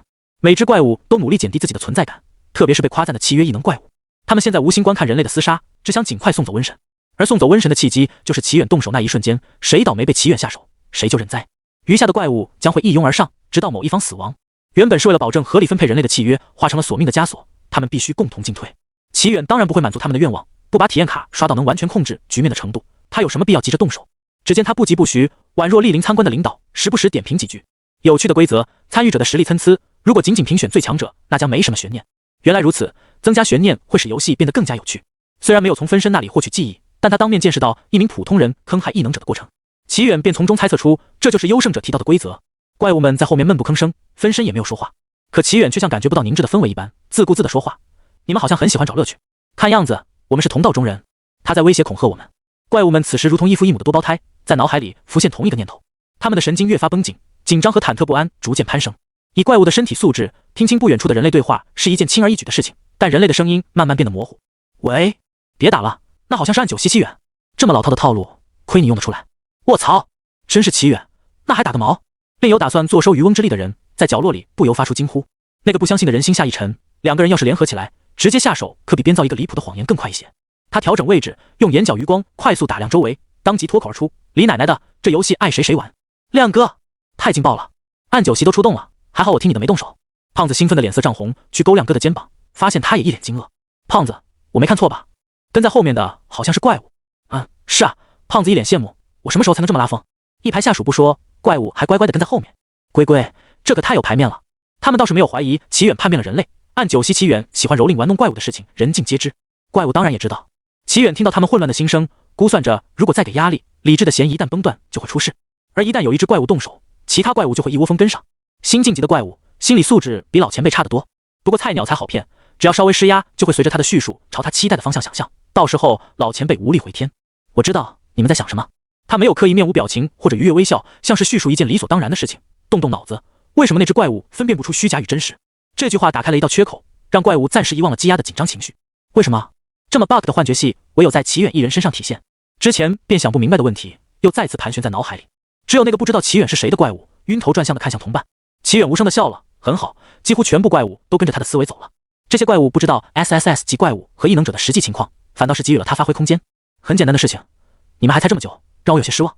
他停下脚步，不再背对着这群怪物，通过面对面的方式增加压迫力，让怪物彻底遗忘其他的可能性。SSS 级幻觉系异能者能够将虚幻的事情转化为真实，将真实的事情转化为虚幻。很难猜吗？ SSS 级异能者怎么可能？真实转化为虚幻，虚幻转化为真实。原来如此，所以他才分辨不出真实和虚幻。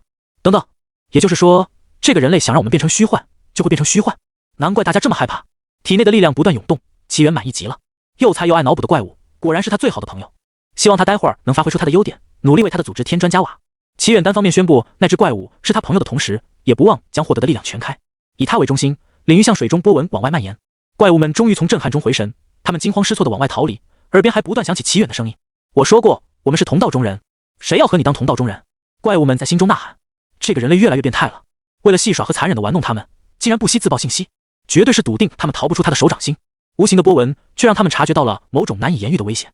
被波纹触碰的地方，像是有那么一刹那，某个字看多了，无法确认这个字到底是对还是错，介于真实与虚幻的状态，矛盾却又协调，难以形容的诡异感觉。波纹的速度不慢，很快触及他们的身体。有一瞬间，怪物们明明感觉到身体还在，知觉也正常传递，但他们又觉得那被波纹触及的部分是不存在的。这种感觉很快消失，因为他们已经彻底被波纹淹没。然而，波纹并没有停止扩散，它不断延伸，直到包裹整个游乐场。怪物们内心绝望，当他们以为折磨的旅程到此结束的时候，又听到那个变态的人类恶魔般的声音：“欢迎来到神明的游乐场。”这是什么？面对无形的波纹，胖子哇哇大叫。尽管他很好奇齐远要做什么，但被同伴亮哥拦住了，还无情吐槽：“想死就直说，高阶异能者的战斗也敢围观？”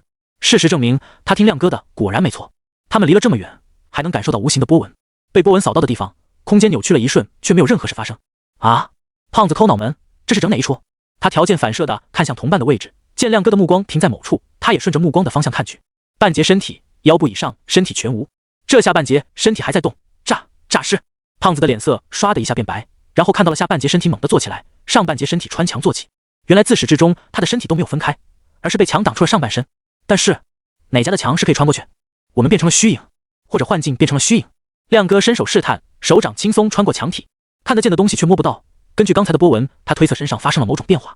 胖子还想询问些什么，但一股无形的力量再次袭来，他们不可抗力地昏睡了过去。组织还没问世，消息当然不能泄露了。人类处在真实，怪物和分身处在虚幻，虚幻就算打得昏天暗地，也干扰不到他们。清完场，齐远将注意力收回，眼前这一群瑟瑟发抖的怪物，他要给他们注入一点活力，比如一个小小的希望，就像痛失韩国市场的首饰那般微小。现在开始宣布游乐场规则。话音落下，5个分身缓缓上前。规则只有一条，我的新下属和你们只有一方能活。齐远满脸遗憾之色，本来想让你们厮杀的，可惜你们被契约绑定在一起。怪物们一阵骚乱，他们的表情变得古怪而扭曲，嘴巴一张一合，仿佛有什么不合时宜的话要脱口而出。他们眼神交流结束后，契约怪物被怪物们簇拥，看样子是要将他推为谈话代表。我想你们应该不会问无聊的问题吧？如果不是我的下属正好是 SS 级，而我不需要无用之人，你们连参加游戏的机会都没有。说完，齐远本体后退一步，坐在了游乐场的椅子上，将战场让了出来。言外之意便是拒绝回答他们的质疑。怪物们哪里还不明白，就算这是霸王条约，想要活命也必须签。同时，齐远透露的消息又让他们燃起希望。他们加起来有10几只 SS 级怪物，而对面只有5人。这场游戏只要庄家不反悔，赢面很大。现在怪物们倒是祈祷起了齐远和他们是同道中人，优胜者至少能活下去。但他们也不敢掉以轻心，因为他们百思不得其解，对面的人类是有多想不开，才会去做那个变态人类的下属。变态给变态当下属，这种情况发生的可能性非常大。两方在齐远让出位置来后，默契的没有动手，而是在拉开了一段距离，防止波及到了齐远，才开始了相互试探。怪物们知道想误伤齐远是痴人说梦，不小心波及到了，没的是自己的小命。一起上吧，你们！其中一个足有2米高的分身扯开斗篷丢在地面，露出光溜溜的后脑勺，他脸上同样戴着面具，虎背熊腰，肌肉发达，往那一站像是一座石塔屹立，坚毅粗犷。简而言之，是个大块头，看起来很能打。大人对我们太仁慈了。这个分身拧了拧脖子，咧嘴露出残忍的笑容，先自我介绍一下，我的异能是刑法，希望你们能撑到我开领域的那个时候。怪物们就知道，变态的下属果然是变态。眼前男人的气势宛若一座山岳沉甸甸压下，而和他一样的还有4个，他们感觉形势直转而下。有道冷淡的女声响起，别在大人面前妄言。哈哈，关你什么事？光头分身朝女分身的方向嘲弄的笑了笑，虽然戴着面具看不清表情，但声音会传递说话人的情绪，而光头分身也不屑于掩盖。另一位分身平静地说道，你说的是我的异能。从他的声线上判断，这是一个20-30岁的男人。嚣张的光头分身闻言身形一顿，你的异能和我绝配，我们是搭档，你不会这么小气吧？他的异能是活物。那个分身没有回答光头分身的问题，转头对怪物们说道，你们可以弄死他了，我不会帮他的。怪物们面面相觑，他们怀疑如果不是还有更变态的人正在监工，对面的人要自己人打自己人。不过对面不和对他们来说是很好的消息，就是不知道是假象还是真实。听老朽一句，先别内讧。黑袍下的老者一声长叹，此地有许多谬误需要纠正，处理完再内讧也不迟。让小黑把他们全都吃了。最后一个分身冷漠地说着孩子气的话。他们这些分身没破功，齐远本人破功了，他一拍脑门。最后一个设定是小孩，但这体型太容易分辨了，这次行动就没有变成小孩，导致违和感十足。以及那个光头男，要不是为了更合理的暴露信息，救世组织人设不会这么一言难尽，至少不能看起来像个反派。还好他可以靠幻境掩盖他破功的行为，可惜分身使用心灵感应不能获得体验卡，也不能接收，否则他就不用本人坐在这里了。他之前还想过派一个分身去三竹那里，需要的时候打个电话，分身就进去刷卡，然而他的幻想失败了。齐远本体无视卖力的分身，透过幻境将力量注入分身体内，不负责任的摸鱼。慑于分身们的气场，怪物纷纷展开了领域，各种奇异景象在幻境里出现。这些领域将5个分身衬托得十分渺小，然而领域的主人却不敢小瞧这5个渺小的存在，看起来好比大象畏惧蚂蚁，场面变得滑稽起来。5个分身中又轮到那个光头分身卖力表演，他森然道，决定了，在大人面前不好对你们直接动手，所以怪物们听好了，每撑住我一波攻击，我就告诉你们他们的异能。话落，他不知何时手上多了一把巨斧，一斧头劈砍在离他最近领域的树上，树木在巨力下轰然倒塌。这方领域的怪物脑子里全是问号，这是什么情况？怎么砍树？很快他便知道缘由了。树木倒下之后，光头分身将异能注入，只见树木随着异能的注入开始变形，重塑身形变成树人模样。树人睁眼后立刻大肆破坏周围的环境，碎石、树木、电塔等死物被破坏后，他们有些融入树人，构成新的部件，有些像树人一样能够单独行动。光头分身一跃而起，站在了巨型树人之上。怪物当然不会坐以待毙，等着他破坏殆尽领域。他将领域敞开，方便其他怪物发起攻击，同时他立即出手。他的身体一寸寸土崩瓦解，融入领域大地之中。等到他彻底消失，领域内大地睁开双目，苏醒的大地愤怒地朝光头分身和他制造的活物出手。突然出现的沼泽困住了树人的行动，融合了过多物品的树人因为太过沉重不断往下沉。与此同时，随着树人下沉，异能能量也在不断被沼泽抽取。其他的怪物见状纷纷发动攻击，烈焰、雷电等无数攻击轰向了巨型树人。轰隆，无数攻击击打在巨型树人上，发出轰鸣巨响，树人被炸得四分五裂，断裂的树干化作焦炭。能量冲击席卷了整个领域，直接在领域内擦出一块空白之地。能不能干掉一个？怪物们内心期待。这个光头人类过于自大，没有使用领域，而他的队友像刚才说的一样，完全没有支援光头人类。嗨嗨，你们还真是无情。烟尘散去，光头分身从因为能量冲击被抹平的地面上站起，连面具都没有一丝损伤。怎么可能？怪物们不由发出惊呼，连领域都没有展开就扛下了攻击，这特么是人类，不是怪物。光头分身伸手抚了一下空中，一个几十米高的透明虚影缓缓低下了头。他大笑几声，嘲讽他们的无能。废物们，空气也是死物，只要是死物就能活过来。无数密密麻麻的空气虚影张开了眼睛，眼珠旋转，对准了各个方向的怪物。被无数双眼睛注视着，怪物们登时感觉头皮发麻。算你们撑过了第一波攻击好了，下次可没这么轻易过关。我搭档的领域是无边地狱。光头分身停顿半秒，让虚影挡在他前面，他则快速说完剩余的信息。虚影眨眼间被异能击中，刀光在他身上炸开。一刹那，无数刀光将虚影分解成一块块，又变成一丝一缕，最后是碎屑灰尘飘飘洒洒落在地面。刑罚凌迟。目前为止，唯一一次出手是冲着光头分身去的。刑罚异能分身平静的声音再次起，在他的领域内，没有意识的死物都会活过来。喂，多少编个霸气的名字吧。光头分身非常不满，但不满的方向和一般人不同。怪物们借着两人内讧的时间，无声的交流，还暗自窃喜于这些变态人类脑子进水了，不停内讧，把信息泄露给他们。原本一面倒的危险局势又再次变得明朗起来，怪物们仿佛看到了希望曙光。殊不知，这一切都是安排好的剧本。场上的对话和对战不断进行，将光头分身转化为真实，又再次转化为虚幻的奇远本体深藏功与名。哪有什么分身无敌，不过是本体替他们负重前行。怪物一多，总会混进几个脑补怪。感应到怪物们不断发来的领域技能解锁卡，奇缘满意的笑了，一切尽在计划之中。游戏这种事情，从来只有庄家赢。鱼口市城郊废弃公园，醒醒！两颊被剧烈拍打，力度还不小。胖子感觉脑袋昏昏沉沉的，迷糊间挥动双臂，想将干扰他梦境的罪魁祸首驱赶。别吵，大爷睡觉。被一阵用力摇晃，胖子不耐烦地睁开眼，一个令他胆战心惊的标志出现在视野里。执勤队。他一个用力起身，左右张望，寻找他可靠的大哥。亮哥！忽的，他眼前一亮，想要朝大哥招手，手却不听使唤。低头一看，他的双手被戴上了银色手镯。我去，不过我真坑死人了吧？胖子欲哭无泪，求助地看向大哥的方向。于是他看到大哥也戴着一副银色手镯，那没事了。胖子一惊一乍的行为引起执勤队员的怀疑，他上下打量胖子，朝一旁的记录员扬扬下巴，示意记录下来。特别执勤队在烂尾楼待命一段时间，终于接到齐队的电话，让他们过来收尾。他们将信将疑，来到废弃公园，见到的便是一地的尸体和昏睡过去的人。特别执勤队不由再次震惊，并为齐队的实力折服，纷纷倒抽一口凉气。一点动静都没有，就解决了。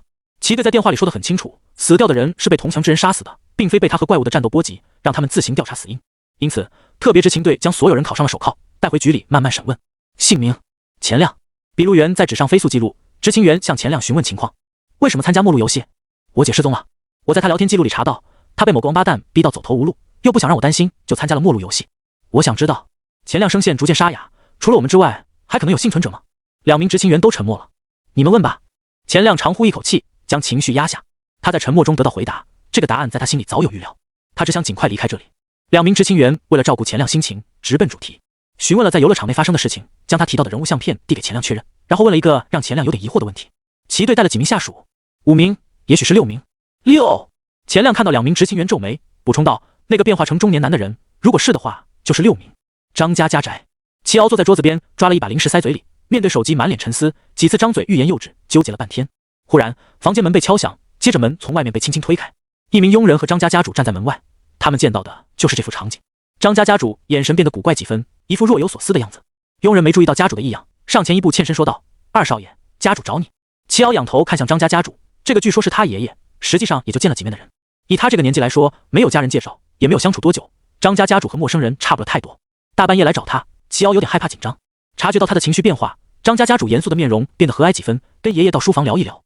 说话的同时，张家家主的目光被齐敖的手机吸引，发亮的屏幕上是某信的聊天界面，上面显示聊天的对象远。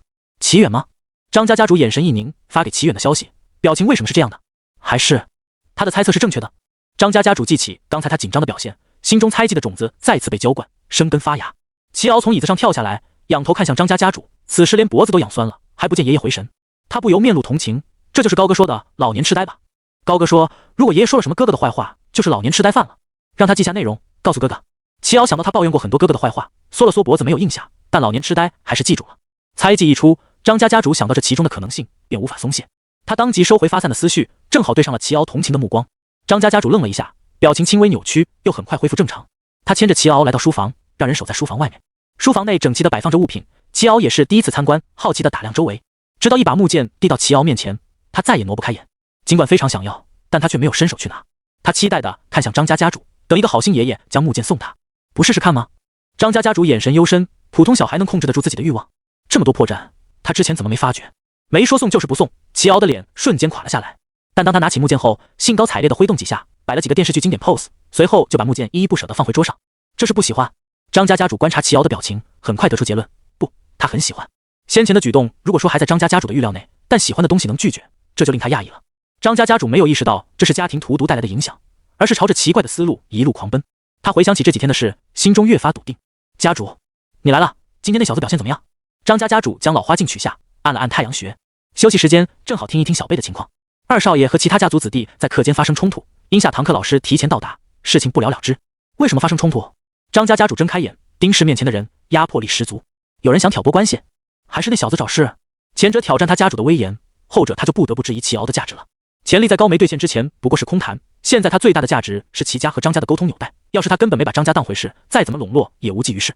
家族子弟似乎以为二少爷是外面找回来的私生子，所以说了点难听的话。张家家主听完有点坐不住，他记起来了，为了儿媳妇和孙子，他们和齐家多年没有联系，邀请齐瑶来小住，他们便不好意思将事情大肆宣扬，这不显得他们张家趋炎附势吗？于是他们就模糊了齐瑶的具体情况。但张家家主当然不会承认自己的错误，而是冷声质问：是谁这么放肆，敢对我和长老都重视的人不敬？下属汇报上的几个名字让张家家主沉默了，这是和大孙子关系好的几人，他们为大孙子打抱不平，他也不好责骂。然后呢？老师上课。张家家主打断他的话：你什么时候主次不分了？是，后面他们和好了，还封二少爷为老大。你还是从头说起吧。下属。老师讲到遇到融合领域该如何探索，便点名了二少爷。他回答：原地等待救援。老师问他有没有好好听课，如果遇到了执勤队也无法处理的中高阶怪物，留在原地等死吗？二少爷回答：那给他哥打个电话。于是老师便询问他哥是谁。张家家主挥手示意到此为止，后面的事他不用听也知道了。他本以为说开了后面不会再出岔子，却没想到1-2天后，某位佣人向他汇报齐瑶要盗窃家族秘宝。你说真的？要是诬告你就失去工作。是，我在一旁偷听到的。夫人好心问他住的有没有不习惯的，他却借机询问禁地在哪里。等夫人走后，说晚上要到禁地闯一闯。本来张家家主有些怀疑佣人目的，也许是儿媳妇收买了他，但最后一句又像极了齐瑶的风格。他唤来了当时的佣人和下属，问清了当时的情况。事情的确和佣人说的差不多，区别在于儿媳妇并非不知情，而是主动将信息透露出去。以他的阅历当然明白这是阳谋，儿媳妇以为顺水推舟就可以高枕无忧，没有证据他就拿他没办法。这糊涂儿媳自以为聪明，也不是1-2天的事了。于是他喊来儿子训斥一番，妻子都管不住，你这丈夫怎么当的？当夜盘算着抓住潜入禁地的齐瑶，顺势收买人心的张家家主，迎来了儿媳妇这个不速之客。被丈夫无端指责后，他连表面功夫都不做了，吆喝来了不少人，把场面变得不可控。事情闹成这样，张家家主无从解释他守在这里干什么。乌泱泱一群人守了一整夜，连齐瑶的影子都见不到。家主年事已高，实在是撑不住了，找来佣人一问，齐瑶在睡梦里睡得正香。当时场上的人都打圆场，小孩说的话不能当真。而现在张家家主眯起双眼，后面他派人试探了几次，均无功而返。巧合的事情不可能接二连三的发生，眼前看起来傻傻的小孩和他哥不愧是同胞兄弟，年纪一大把，没想到居然会在小辈上栽跟头。他承认看走眼了。从齐瑶这孩子的态度来看，他对张家不会有多少感情。而明天就是齐瑶待在张家最后一天，齐远则会来接走他。尹氏家族抱团取暖，张家的信息来源并不少。面对逐渐强大起来的怪物，这时他们张家的定位尴尬起来了。张家家主能感觉到天要变了，没有时间让他们慢慢培养下一代，等一个后辈成为强大的异能者再强势入局。而尹氏家族因为异能出现，而对祖上荣耀再现的期待，至今也看不到希望。作为家主，他不得不寻求新的突破。今天他还收到了齐远带着下属围剿高阶怪物的事情，一只神龙不见尾的神秘下属终于露面。怪物具体等级保密，但肯定是 S 级或以上，能够插手战斗的下属等级不会低于 A 级。即是说，在他们张家还在观望，考虑和哪个 S 级或 S 级以上异能者合作的时候，齐远根本不在意他们是否投靠。这大概就是他给予水果礼盒的底气。想到这里，张家家主将目光放在房间里的小孩身上。别装了，我知道你很聪明，嘿嘿。面前的小孩装作一副听不懂的样子，被夸奖后沾沾自喜的表情毫无破绽。这表现看样子是不准备和他摊牌了。不过还没到最坏的地步，至少他还愿意接着谈下去。如果张家想和你哥哥交个朋友，应该怎么做？齐瑶搔搔后脑勺，这和他有什么关系？去找我哥。张家家主喟叹，果然不会告诉他具体内容，但也至少确定了一件事：齐远不喜欢背地里耍小聪明，他更愿意接受听话的下属。张家想要平等的合作很难，这就是他一直犹豫到现在的原因。你哥要是不愿意呢？齐瑶回想起因为太吵，他在外面偷吃零食被哥哥告状给妈妈的事，换个人交朋友，再吵下去会发生很可怕的事。他也不知道为什么他哥好像什么都知道。换个人。张家家主略一思索，猛地倒吸一口凉气，重新审视起面前的小孩，忖度起其中的利弊。指节敲打在桌面上，良久，他开口问道：张家要是先和你哥交朋友，他若是不愿意再和你交朋友，你会介意吗？齐瑶满脸茫然，虽然他搞不懂为什么交朋友要按顺序，也搞不懂为什么爷爷还要和他交朋友，但他很想回去补作业。不介意，他这孩子很聪明，颇有大智慧。齐远从梦中醒来，起身扶额，这预知梦该不会不准吧？这段时间熟悉异能、编造人设、剧本和舞台等等，感觉发际线有点危险，就顺势创造了预知梦异能，100%预知未来的异能以他现在的能量创造不出来，而不准确的预知异能会干扰他的思绪。这个异能则是根据他现有的信息，帮他查漏补缺，寻找灵感，模拟未来可能的发展。小老弟，语音星号摁。小老弟，今天几点接我？小老弟拍了拍你，这么早起？齐远低头看了眼亮起的手机屏幕，没有着急回复，而是先去洗漱完毕，等吃完早饭才施施然点开语音。大概是察觉完全忘记了他，小老弟开始补发日记。然而齐远也不是很想听，高长则每晚都发一次消息，该知道的都知道了。语音一路听下来，除去小老弟人工美化合计不起来就胡编乱造的部分，和高长则发的也差不多。不光小老弟没记起他这几天忙着熟悉分身设定的异能，还有性格，从尴尬到麻木，同样没记起小老弟。来的时候依靠工作避开了客套，走的时候就不得不面对了。到底不像他爹买凶杀人，他至少要给小老弟选择的机会。今天怎么回事？组里重要的人物好像都回来了。有位妇人将孩子送到练武场，和交好的妈妈们聊了起来。有人附和：是啊，我看到车全开回来了。你还不知道？他们忙问：知道什么？前几天啊，不是来了个孩子吗？你说的难道是？几位孩子妈妈对视一眼，瞪大了双眼。被他们议论的齐远依靠满脸敷衍，终于打发走了一群长老。张家家主并非看不懂眼色的愣头青，三言两语带过了不重要的事，让人将齐敖和高长泽请了过来。不知道我弟有没有给你们造成麻烦？哪里的话，自家人有什么麻不麻烦的？张家家主忘我的夸赞，全然没有当初的轻视和不屑。他这孩子很聪明，颇有大智慧，我从他身上学到了很多。后面的话齐远没再仔细听了，脑海里一直回荡着他这孩子很聪明。你认真的？他完全没办法把大智慧和小老弟组合在一块。他分辨得出张家家主是真心实意的，这才是令他震撼的事。张家家主莫不是被带孝子气昏了，脑子也不太清醒了。恰逢此时，小老弟背着书包走了进来。齐远对上小老弟呆滞的双目，充满智慧的表情，让他看了一眼就不忍直视，挪开了目光。这逼绝对是昨晚赶作业，现在都还没睡醒。当齐远再次面对张家家主时，不由放缓了语气。能从小老弟身上看到大智慧，大概也许这就是伟大的祖孙情。展现完伟大的祖孙情，张家家主提议道：您第一次来张家，不如我们一边走走一边聊天如何？走一走等于参观，参观等于向齐远展示实力。张家家主笑容和蔼，昨晚从齐敖那里了解到，齐远更倾向于顺从他的下属。尽管他还没和长老们商量，但展现诚意也不代表齐远看得上他们。最高战力多的是人投靠，不仅仅求庇护，战斗知识、经验和机会也是难得的宝藏。齐远无可无不可，点头答应了。两人并肩而走，一堆人跟随其后。小老弟低垂着脑袋，打算混过去，但被张家家主拉住手。这里能看到练武场，工作之余偶尔看看年轻人，也能借着他们找回点年轻时的壮志。张家家主指了一下方位，那个脸上有道疤的是个不错的后辈。我记得他才20出头，就已经在 C 级待了一段时间，马上也要突破到 B 级。他像是家中长辈炫耀小辈一样，挑了几个不错的苗子介绍。几人走走停停，路过了不少地方。张家家主不着痕迹地介绍着张家涉足的产业、储备人才等等，时不时感叹几句他并非英明的家主，让齐远给出建议云云。齐远一开始没往那处想，后面也反应过来了，这是张家家主在暗示投靠。正常情况下，于小地方而言，中阶异能者便有不少商贩手捧保护费上缴，而大城市高阶异能者挂着名头的产业也不少，这些都是商人陆陆续续投靠而来的。然而他几乎没享受过这种待遇，他一直穷到苏可找上门来，才实现了财富自由。来的不是时候啊，要是早几个月，他会很高兴的收下。齐远惆怅的想到。张家家主一直没收到反馈，心下明白事情不成，他不由看向矮个子的齐敖，好在也不是完全没有退路。不过齐敖和其他异能者之间以及合作方式，他还需要和各位长老商量一番。思及此，张家家主说道：我本想带小敖进境地逛一圈，但忘记小敖这个年龄段长身体嗜睡，造成了误会。今天正好补上。那天事情闹得不小，齐远肯定收到了消息，即使合作投靠不成，他们也不能因此结仇，该有的态度得有。境地里的东西该收起来的已经收起来了。众人来到境地，张家家主示意身后的护卫退去，带着一众长老和齐远三人进入。说是境地，实际上应该说是祠堂。张家家主一边给他们三人讲解，一边小心地避开危险的地方。此地原本是某个特殊融合领域，我们家族解决了怪物，便在这个地方建立了祠堂。因为比较危险，所以禁止其他人进入。齐远看到张家家主拿出某样东西，喷了喷，植物藤蔓向两边躲开。而且为了保证先祖不被打扰，我们还特意放置了变异植物作为守护。一行人终于来到了境地中央的祠堂，里面供奉不少牌位，还有几件看着样式古老的物品。张家家主郑重对上了3炷香，才接着说：这几件都是异能物品，但不是作用不大，就是相对危险。但因为是祖上流传下来的，所以我们供奉在台前。齐远听到这句话，讶异道：全部都是？总算是找到示好的方向了。张家家主微微一笑，抚须说：对，这也是为什么我们认为曾经祖先或许如书籍描述那般强大。提到这个，张家家主满心自豪，他始终坚信异能觉醒只是第一步，神明和先祖会逐渐醒来，到时候张家手握古籍，他们便能开宗立派，重现先祖风采。只可惜到了现在，依旧是异能者的天下，他们也不得不考虑生存问题。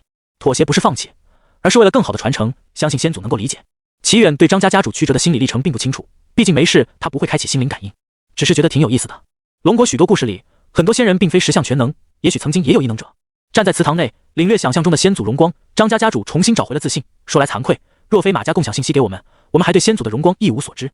马家，齐远有点印象，在代号为月亮的领域里遇到的隐士家族之一。他饶有兴趣问：怎么说？张家家主既然说了，便没打算隐瞒。何况这信息算不上什么秘密。之前我们以为这不过是一堆破烂，但几年前马家告诉我们，只要物品开光就能重现昔日风采。随着时间流逝，隐士家族并非铁板一块，尽管不用受到召集，人员减损较少，但架不住年轻一辈上学后被热血冲昏了头脑。有人更想见识广阔的世界，国家政策对异能者的优待，让他们能大胆出走。出了镇、市，甚至省，隐士家族因为避世缘故，辐射不到更远处。当然，国家也不允许是另一回事，后辈自然天高任鸟飞。渐渐的，隐士家族只能通过招纳长老、吸纳下属等方式，让家族得以传承。直到近些年，马家公布的消息才让隐士家族燃起希望。马家提出隐士家族联合，并推举一位盟主，推选结果不言而喻。开光！昏昏欲睡的齐敖捕捉到关键词，立即竖起耳朵。说到这，他可就不困了。齐远眼皮一抽，这家伙没救了。高长泽也非常感兴趣，但他高家少爷身份虽然不低，却比较尴尬。况且高家和张家没什么交集，所以他全程安静如鸡。不错，在融合领域降临前，将这些祖传之物提前放置，他们便能借助融合领域的力量重现荣光。高长泽欲言又止，放进融合领域里，就算是刚生产的东西，都有可能生成异能物品。不过如果生成概率比别的物品高，也的确算得上新发现。齐远倒是更在意另一点，怎么做到的提前预知？如果能做到提前预知，执勤队便可以先一步清场。齐远名声在外，喜欢玩弄别人的人，注定不会考虑别人的感受。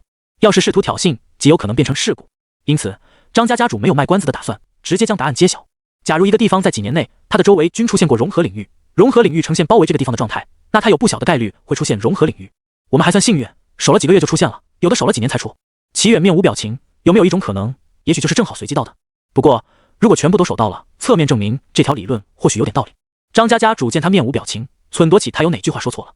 思索一番后，他记起了齐远是执行总局的人，肯定对他们藏着掖着有关融合领域的信息不满，连忙补充一句：因为没有的证据证明，我们也有可能是恰巧碰上了。我记得国家有个研究所专门研究这个，就没想上报。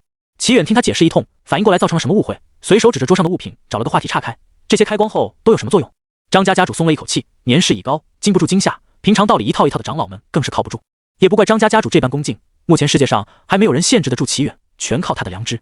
而良知底线这种东西，上一秒还有，下一秒就不一定了。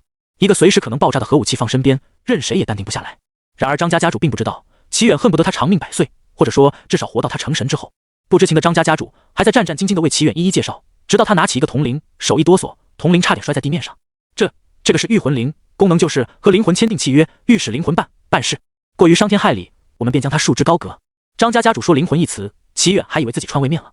经过仔细解释后，他便明白了。所谓灵魂，指的是精神力，在精神类异能者出现后，人们便对此进行了研究。人类的精神力核心在大脑，而怪物却是无序的。早有人拿类似御魂铃的异能物品尝试控制怪物，均无功而返。原因非常简单，控制人类只需要控制核心就足以，但怪物精神力没有核心，只能短暂控制，无法长期压制。怪物和大部分生物不同，它们像是不需要遵循世界规则的奇怪产物，因而哪怕过去几十年，人们对怪物也知之甚少。张家家主之所以如此紧张，便是御魂铃只能对人类生效。齐远没有怀疑他的说辞，如果真做过控制他人的事，御魂铃就不会出现在这里，而是在某个空间异能物品中。境地不过图一乐，真正藏东西还得是空间异能物品。见他不甚在意，张家家主抹了一把冷汗，便接着往下介绍。这个事聊得差不多，齐远在张家用了一顿午饭，便乘坐张家豪车前往机场。临过登机口前，张家家主拉着因为太困垮着劈脸的齐敖，爷爷之后再去拜访你。齐敖没有回话，深沉地点了一下头。见状，张家家主笑了，年轻后辈果然更在意情感交换。小孙子被他主动邀请进入禁地的行为打动，解开了心结，终于不再装傻了。齐远目光复杂地看着这祖孙俩，血脉的力量实在太可怕了。他爹能不能在监狱关一辈子？这里环境不错啊。朱晓彤上下扫视了一遍齐远在冀都的别墅，按住不情愿的儿子向齐母提议，明年搬来冀都怎么样？齐母当然是直接拒绝了。尽管父母哥哥保护的他有些天真，遇到不幸的事情也坚信会有转机，但他好歹是2个孩子的母亲，一年在3个学校里读书，对小儿子的身心健康影响不好。而且虽然不知道大儿子在做什么，但他不希望给大儿子添麻烦。齐云正被媳妇戳了一下，但他闷葫芦一般就是不吱声。和脾气暴躁、照顾人喜欢大包大揽的媳妇不同，他更倾向于尊重他人选择。有事他真上，没事他便安心过自家日子。齐远在别墅里面很早就注意到他们的到来，他将像野猪一样乱拱的齐敖打发去找母亲，看了眼手机的信息。高长泽，现在方便吗？高长泽，我想打个电话。这个语气一看就知道不是高长泽本人，发某信居然会加上句号。高长泽他们建立了异能事务所，就搬离了别墅，除了尹清冉时不时回来打扫，基本不再往这边跑。临近新年，他们更是极少打扰他。于是齐远在对话框上敲下可以2字，对面显然一直在等他的消息，手机立刻响起了电话。接通后，听筒传来熟悉的女声，果然是尹清冉。打扰您了，有些事情想请教一下。说吧。尹清冉不敢耽误，立即将事情简单讲述了一遍。上次受到了启发，尹清冉便将调查的方向对准了怪物尸体去向，黑市也在他的调查范围内。他还挂在季家身上，特意飞回申城周边城市调查。小贩说，售卖的怪物被他们抹除了心智，可以安心饲育。听到这里，齐远从沙发上坐了起来。起盘式的美人像，之前从吕城那里得知，申城也出现过售卖怪物的事情，竟然只转移到了隔壁市。怪物抹除记忆，饲养教导，它会变得温顺吗？齐远斩钉截铁的回复：不会。我知道了。最近忙于新年大礼，齐远没什么功夫理会这种不一定能立刻解决的事，但幼苗也需要保护。于是他想了想，关于这件事，我可以推荐一个人给你。谢谢。我觉得能做到这样的事，背后势力同样不小，说不定和我的事有关联。有进展告诉我一声。齐远又补充了一句，有空接着收集 SS 级以上怪物的资料，我有用。好的。挂断电话后，齐远提前和吕成打了一声招呼，便将他的名片推给高长泽。妈妈和舅舅一家在路上捡到一只小老弟，几人被小老弟逗乐，说说笑笑的往楼上走。齐远本以为他大发善心，将组织登场放在新年后，能让执行总局的人可以安度新年，却不料龙国过新年，别的国家并不在意这点。五大国其余4国在 SS 级异能者的强势要求下，各国之前展开的调查陆续爆雷，有的仗着家世背景掀起腥风血雨，有的在被处决前疯狂反扑，甚至有的一不做二不休，直接宣布成为独立人或组织。人类几乎没有不慕强的，某些组织和法外狂徒的行为，在有些人眼里，那叫个性，勇于反抗。各国青少年争相出现迷惑行为大赏，看得齐远那叫一个目不暇接。龙国广大网友纷纷将瓜搬运到国内，撇去大部分无意义的瓜，几条新帖标题出现在齐远面前。古神教宣称神明终将降临世界，有无大佬分析一下古神教放出的资料？干货，个人解析古神教放出的资料，欢迎理性讨论。他伸手点击了最后一条帖子，帖子内一反常态，大段大段的文字和图片截图显得不像灌水的帖子，倒像学术交流。看完后，齐远表示，如果不是这届网友优秀，就是执行总局的公关部门又在加班了。国外的古神教不讲武德，直接将高层封锁的消息抖得一干二净。SS 级和 SSS 级的概念首次出现在众人视野，而抖露的消息中也包括 SS 级怪物的能力。结合樱岛事件，还有约克星市的幸存者在网络上发声，人们对 SS 级以上的怪物陆续产生了解。也许是察觉到压不住信息了，各大国的资料页面开始更新资料，以安抚群众的恐慌心理。从网友搬运的截图上看，神父等人的认证变成了 SS 级异能者。咱们国家什么时候更新资料啊？齐源肯定是 SS 级异能者或以上。我比较想知道，9期实力排名吵了这么些年，到底是谁受委屈了？1，想想 SS 级异能者被其他 S 级异能者拥趸者说不配第一，也要被乐死。我已经收藏好帖子，就等开挖。齐远想起了之前收藏的帖子，希望他也能尽早开挖。没人在意3族的怪物吗？人类不会要完蛋了吧？想那么多干嘛？高层领导不比你懂。有没有一种可能，七夕也要过新年？狗头，我承认他很强，也别把他吹上天了。要真能解决，肯定是优先解决3族的怪物啊。最后一条评论一出，底下粉粉黑黑里中客战成一团，贴数据和贴数据大战，人身攻击和人身攻击大战，各自找到了对手，吵得不亦乐乎。庄家永不输，齐远笑看他们战作一团。此时，舅妈朱晓彤将饺子端上桌，招呼众人来尝尝。小老弟洗完手，欢呼雀跃地跑了过来，试图在一堆精美的饺子里翻找他制造的垃圾。自以为找到了的小老弟，乐颠颠地将饺子捞到碗里。然而齐远到厨房帮忙拿碗筷的时候，已经看到了等级低的人们生存越发艰难。大概高高在上的异能者和掌权者也没想过，有一天他们会因为从不被他们放在眼里的穷人们而丧命。如果说在古神教抖出信息之前，被3族政府派遣来封锁的军人还需要打发来人，那么在古神教揭露后，已经没有人愿意往这里来了。周边的城市居民，有钱的都搬走了，只剩没钱的留着。3族军人们打了呵欠，手按住脖子转动一圈。这一段时间，快把他们无聊死了。在这危险的地方，连胆子大的生意女都不敢靠近，更别说恋爱了。快下快下，这把我一定赢回本。有人又再次吆喝起打牌，一时间烟雾和酒气混杂的难闻气味再度升起。期间有人冒起一个念头，要不要看一眼梦亚怪物，但被旁边的人拍了拍，催促他赶紧出牌，便把这事忘了。喧闹的赌博声冲天而起，他们并不担心被问责，要是怪物出事，他们会先出事，等不到问责。要是人进去，全世界有谁不知道梦亚盘踞着一只 SSS 级怪物，自己跑来找死，只能说一声活该。角落里的阴影动了动，潜藏于暗处的人蹑手蹑脚地离开了。他循着来时的路，成功和同伴会合。布雷恩，怎么样？同伴们见到他，眼前一亮，3人全围了过去，急切地问道。布雷恩咧出不止8颗牙齿的笑容，左手竖起大拇指，黑伙计们，他们完全没看手，随便过。我就说。麦伦脸色红润，激动地握拳。队伍里唯一的女士百尼斯也抑制不住笑容，上前一步和布雷恩击掌。然而也有人临时打退堂鼓，诺诺地说，真的不会有事吗？弗里德，麦伦把双肩背包往上提了提，脸色不太好看。没人逼你，害怕可以回去，让他帮忙推荐加入探险团队。弗里德还这副怂样，麦伦感觉有些丢脸。被一盆冷水浇下来，令2人的表情也变得不悦。他们努嘴，鼻子不自觉耸动一下，这是不认可不屑的下意识表现。弗里德敏感地察觉到其他3人不友善的态度，连忙否认，没有，我非常喜欢探险。说这句话，弗里德有些心虚，想获得更多人认可，成为社交达人才是他的目的。听说这次有人气不小的 YouTuber 百尼斯同行，且拍摄内容是全世界都在关注的梦亚怪物，他便主动申请加入。其他3人并不相信他的说辞，但为了不影响探索，他们没再多言。待会儿别说话，等我们穿过封锁线就开始拍摄。布雷恩嘱咐道，他的目光盯紧了弗里德，显然这句话主要是讲给他听的。弗里德忙不迭点头，说错话已经令同伴们不满了，如果再惹出事，很可能他会被同伴抛弃。事情比想象中顺利，虽然弗里德因为太紧张发出了不小的动静，但也许是赌博的声音更大，又或是被酒精麻醉了神经的军人们没有在意。他们顺利地穿过了封锁线，前往梦亚。4人的身影渐行渐远，无人注意的角落阴影变淡了几分。封锁线离梦亚有不短的距离，毕竟梦亚的怪物不断地扩张他的地盘，而军队建立哨所，经常移动耗时耗力不说，还比较费人。谁也不想一觉醒来发现处在梦亚怪物的新地盘中，这可不是闹着玩的。当然，更有可能的是他们在睡梦中彻底死亡。布雷恩4人徒步走了半个多小时，回首望向哨所的位置，确认离哨所距离不短。百尼斯3人从背包里往外掏设备，拍摄效果怎么样？晚上光线不好。百尼斯更注重于画面，他掏出镜子瞧了瞧脸上的妆容。布雷恩回答道：没问题，之前也拍过夜晚的素材。无人机在低空中划出一道优美的弧度。麦伦朝他们俩点头，设备没问题，目前还没有被影响。于是百尼斯在设备面前叽里咕噜说了一通开场白。不知道为什么，他总觉得有股急切感驱使他尽快前往梦亚。他没有去仔细深究原因，只以为是在 YouTube 上大火的美好幻想令他情绪激动。另外3人也激动不已，毕竟成功穿过封锁线，拍摄梦亚可以说势在必得了。他们举着重量不轻的设备快速前进，除了百尼斯偶尔念叨几句，几乎没人说话。不知不觉，他们离梦亚越来越近。待无人机照亮了远方区域，他们眯眼看清梦亚的情形，刹那间宛若一把大锤在他们脑门上重重敲击，震得他们头脑发昏。人间地狱般的画面出现在他们视野里，他们惊愕地说不出话，牙齿上下打颤，腿不停哆嗦。恐惧无形的压迫感攥紧了他们的心脏，仿佛浑身血液倒流，冰冷的寒意从脚底窜到了脑袋。这和他们想象中的强大怪物不同，他们以为会见到的是庞大令人望而生惧的怪物，但现实却是他们还没见到怪物，仅仅见到了整片空间被改变了，身体便本能地告诉他们快跑。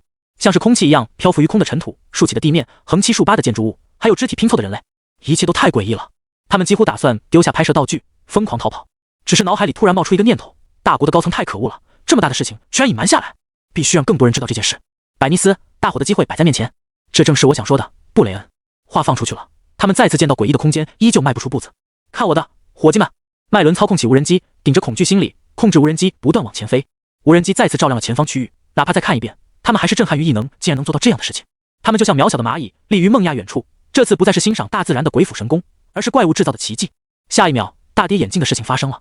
如此庞大的空间就在刚才，整片空间扭曲震荡了一瞬间，无形的力量碰撞扫过，目及之处，空间的建筑物上浮现蛛网般的裂痕，一寸寸蔓延至周围。一声哀嚎嘶吼声响彻整片区域，凶兽般的吼声，即使所有人都能听出他处在劣势，但也不折损他半点气势。空间内处在危险边缘的建筑物被他的吼声崩裂，磅礴的力量将周围摧毁，水泥碎石、肢体肉末、树枝木屑迸溅开来。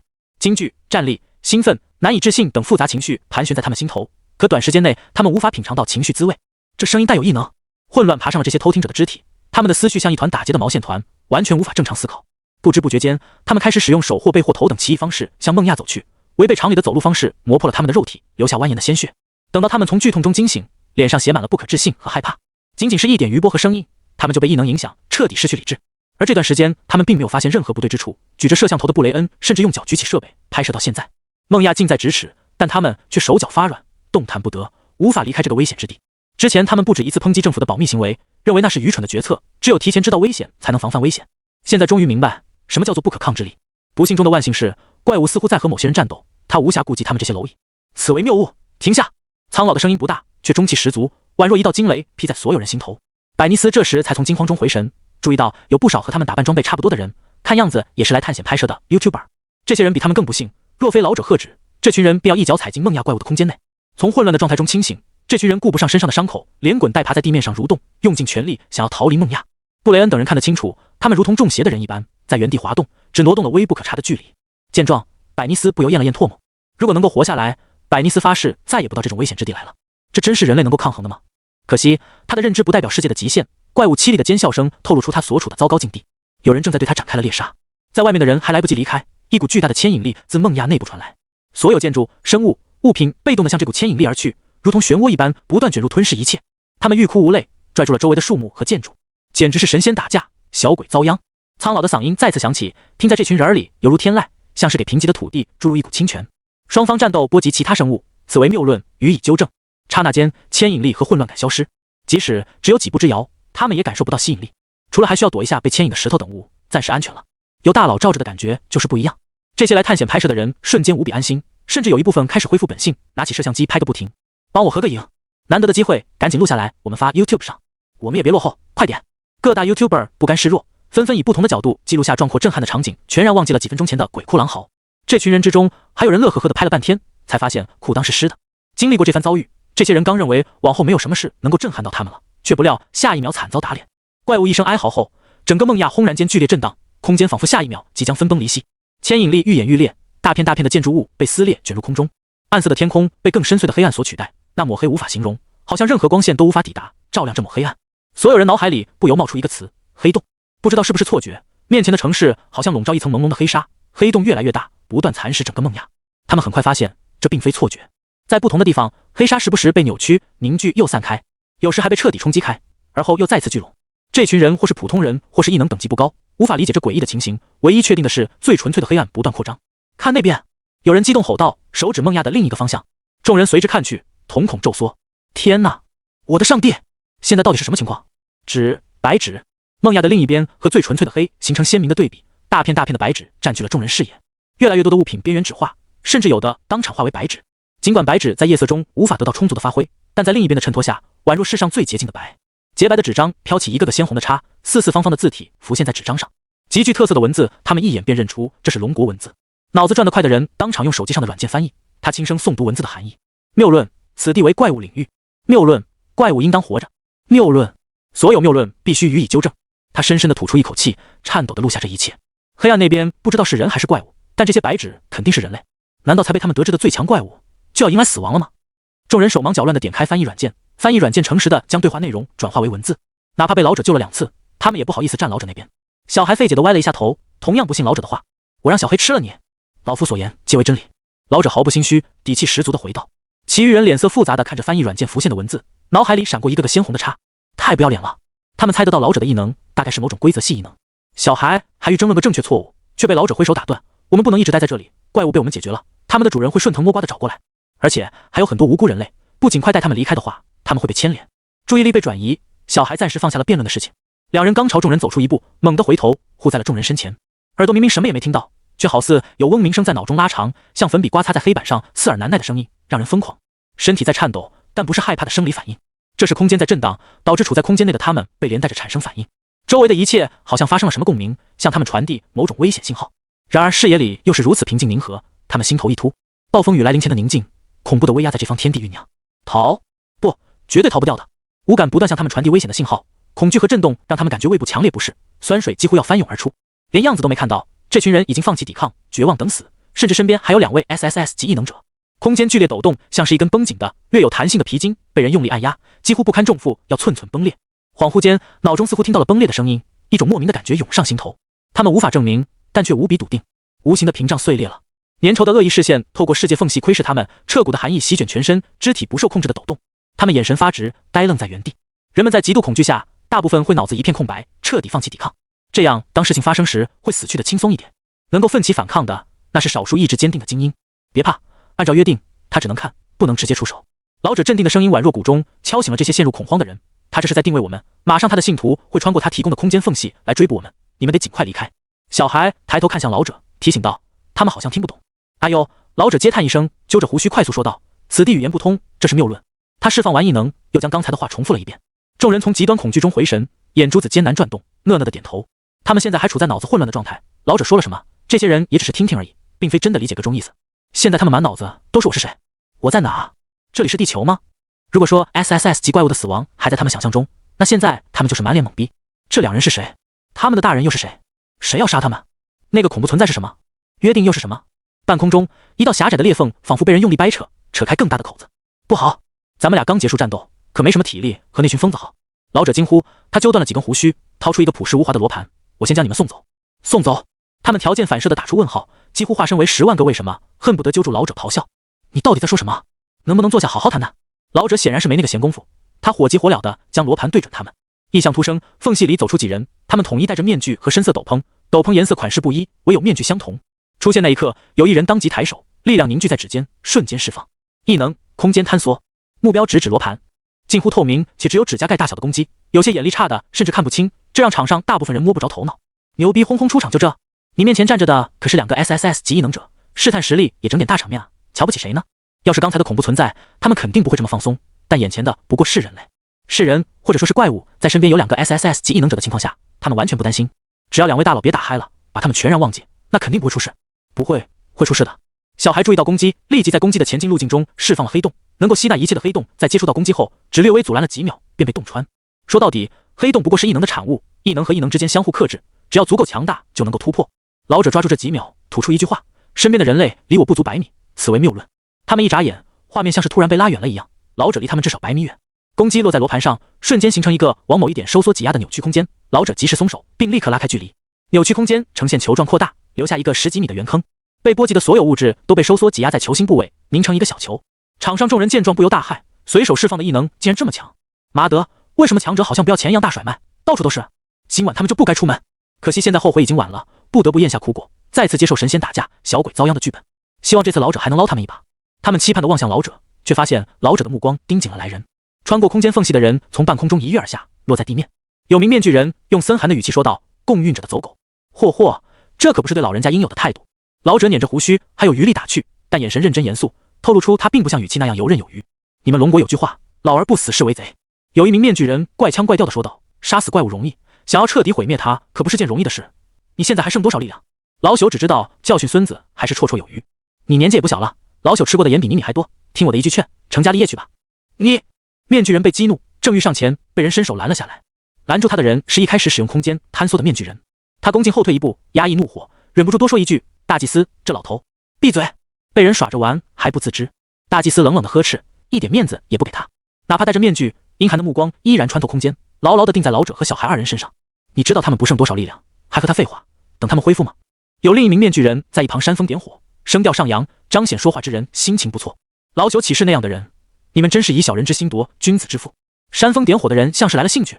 哦，我不信，聒噪！我将为主献上这群罪恶走狗的鲜血，唯愿主神早日降临世间。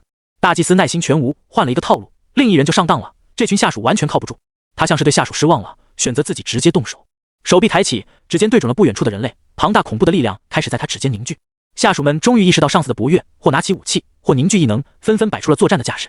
领域自他们脚下展开，一瞬间，梦亚被不同的领域覆盖，奇异的景观出现在这多灾多难的土地上。死！非战斗人员不约而同地倒抽一口凉气，这踏马全是 S 级以上的异能者，真搞大批发来啊！我约，得益于老者刚才释放的异能，他们将对话听得明明白白的。老者和小孩刚战斗结束，体内能量不多，这群面具人打算乘人之危，同样意味着他们的小命危矣。也许最后老者和小孩能赢，但他们这群菜鸡在强者的战场上和浮尘有什么区别？不，或者说他们比浮尘更菜一些，毕竟浮尘体积小，不容易被攻击到。今晚不是强者大批发吗？快来人救救啊！他们在内心呐喊，没有察觉他们膨胀了，俗称飘了。身边有2个 SSS 级异能者，就算是放在国家层面上也觉得安全了。而此时这群人竟然还奢望更多强者保护他们，大约是被恐怖存在凝视过的后遗症。人类或多或少的独尊强者心理，很强但不是顶尖，基于力量的崇拜感便大打折扣。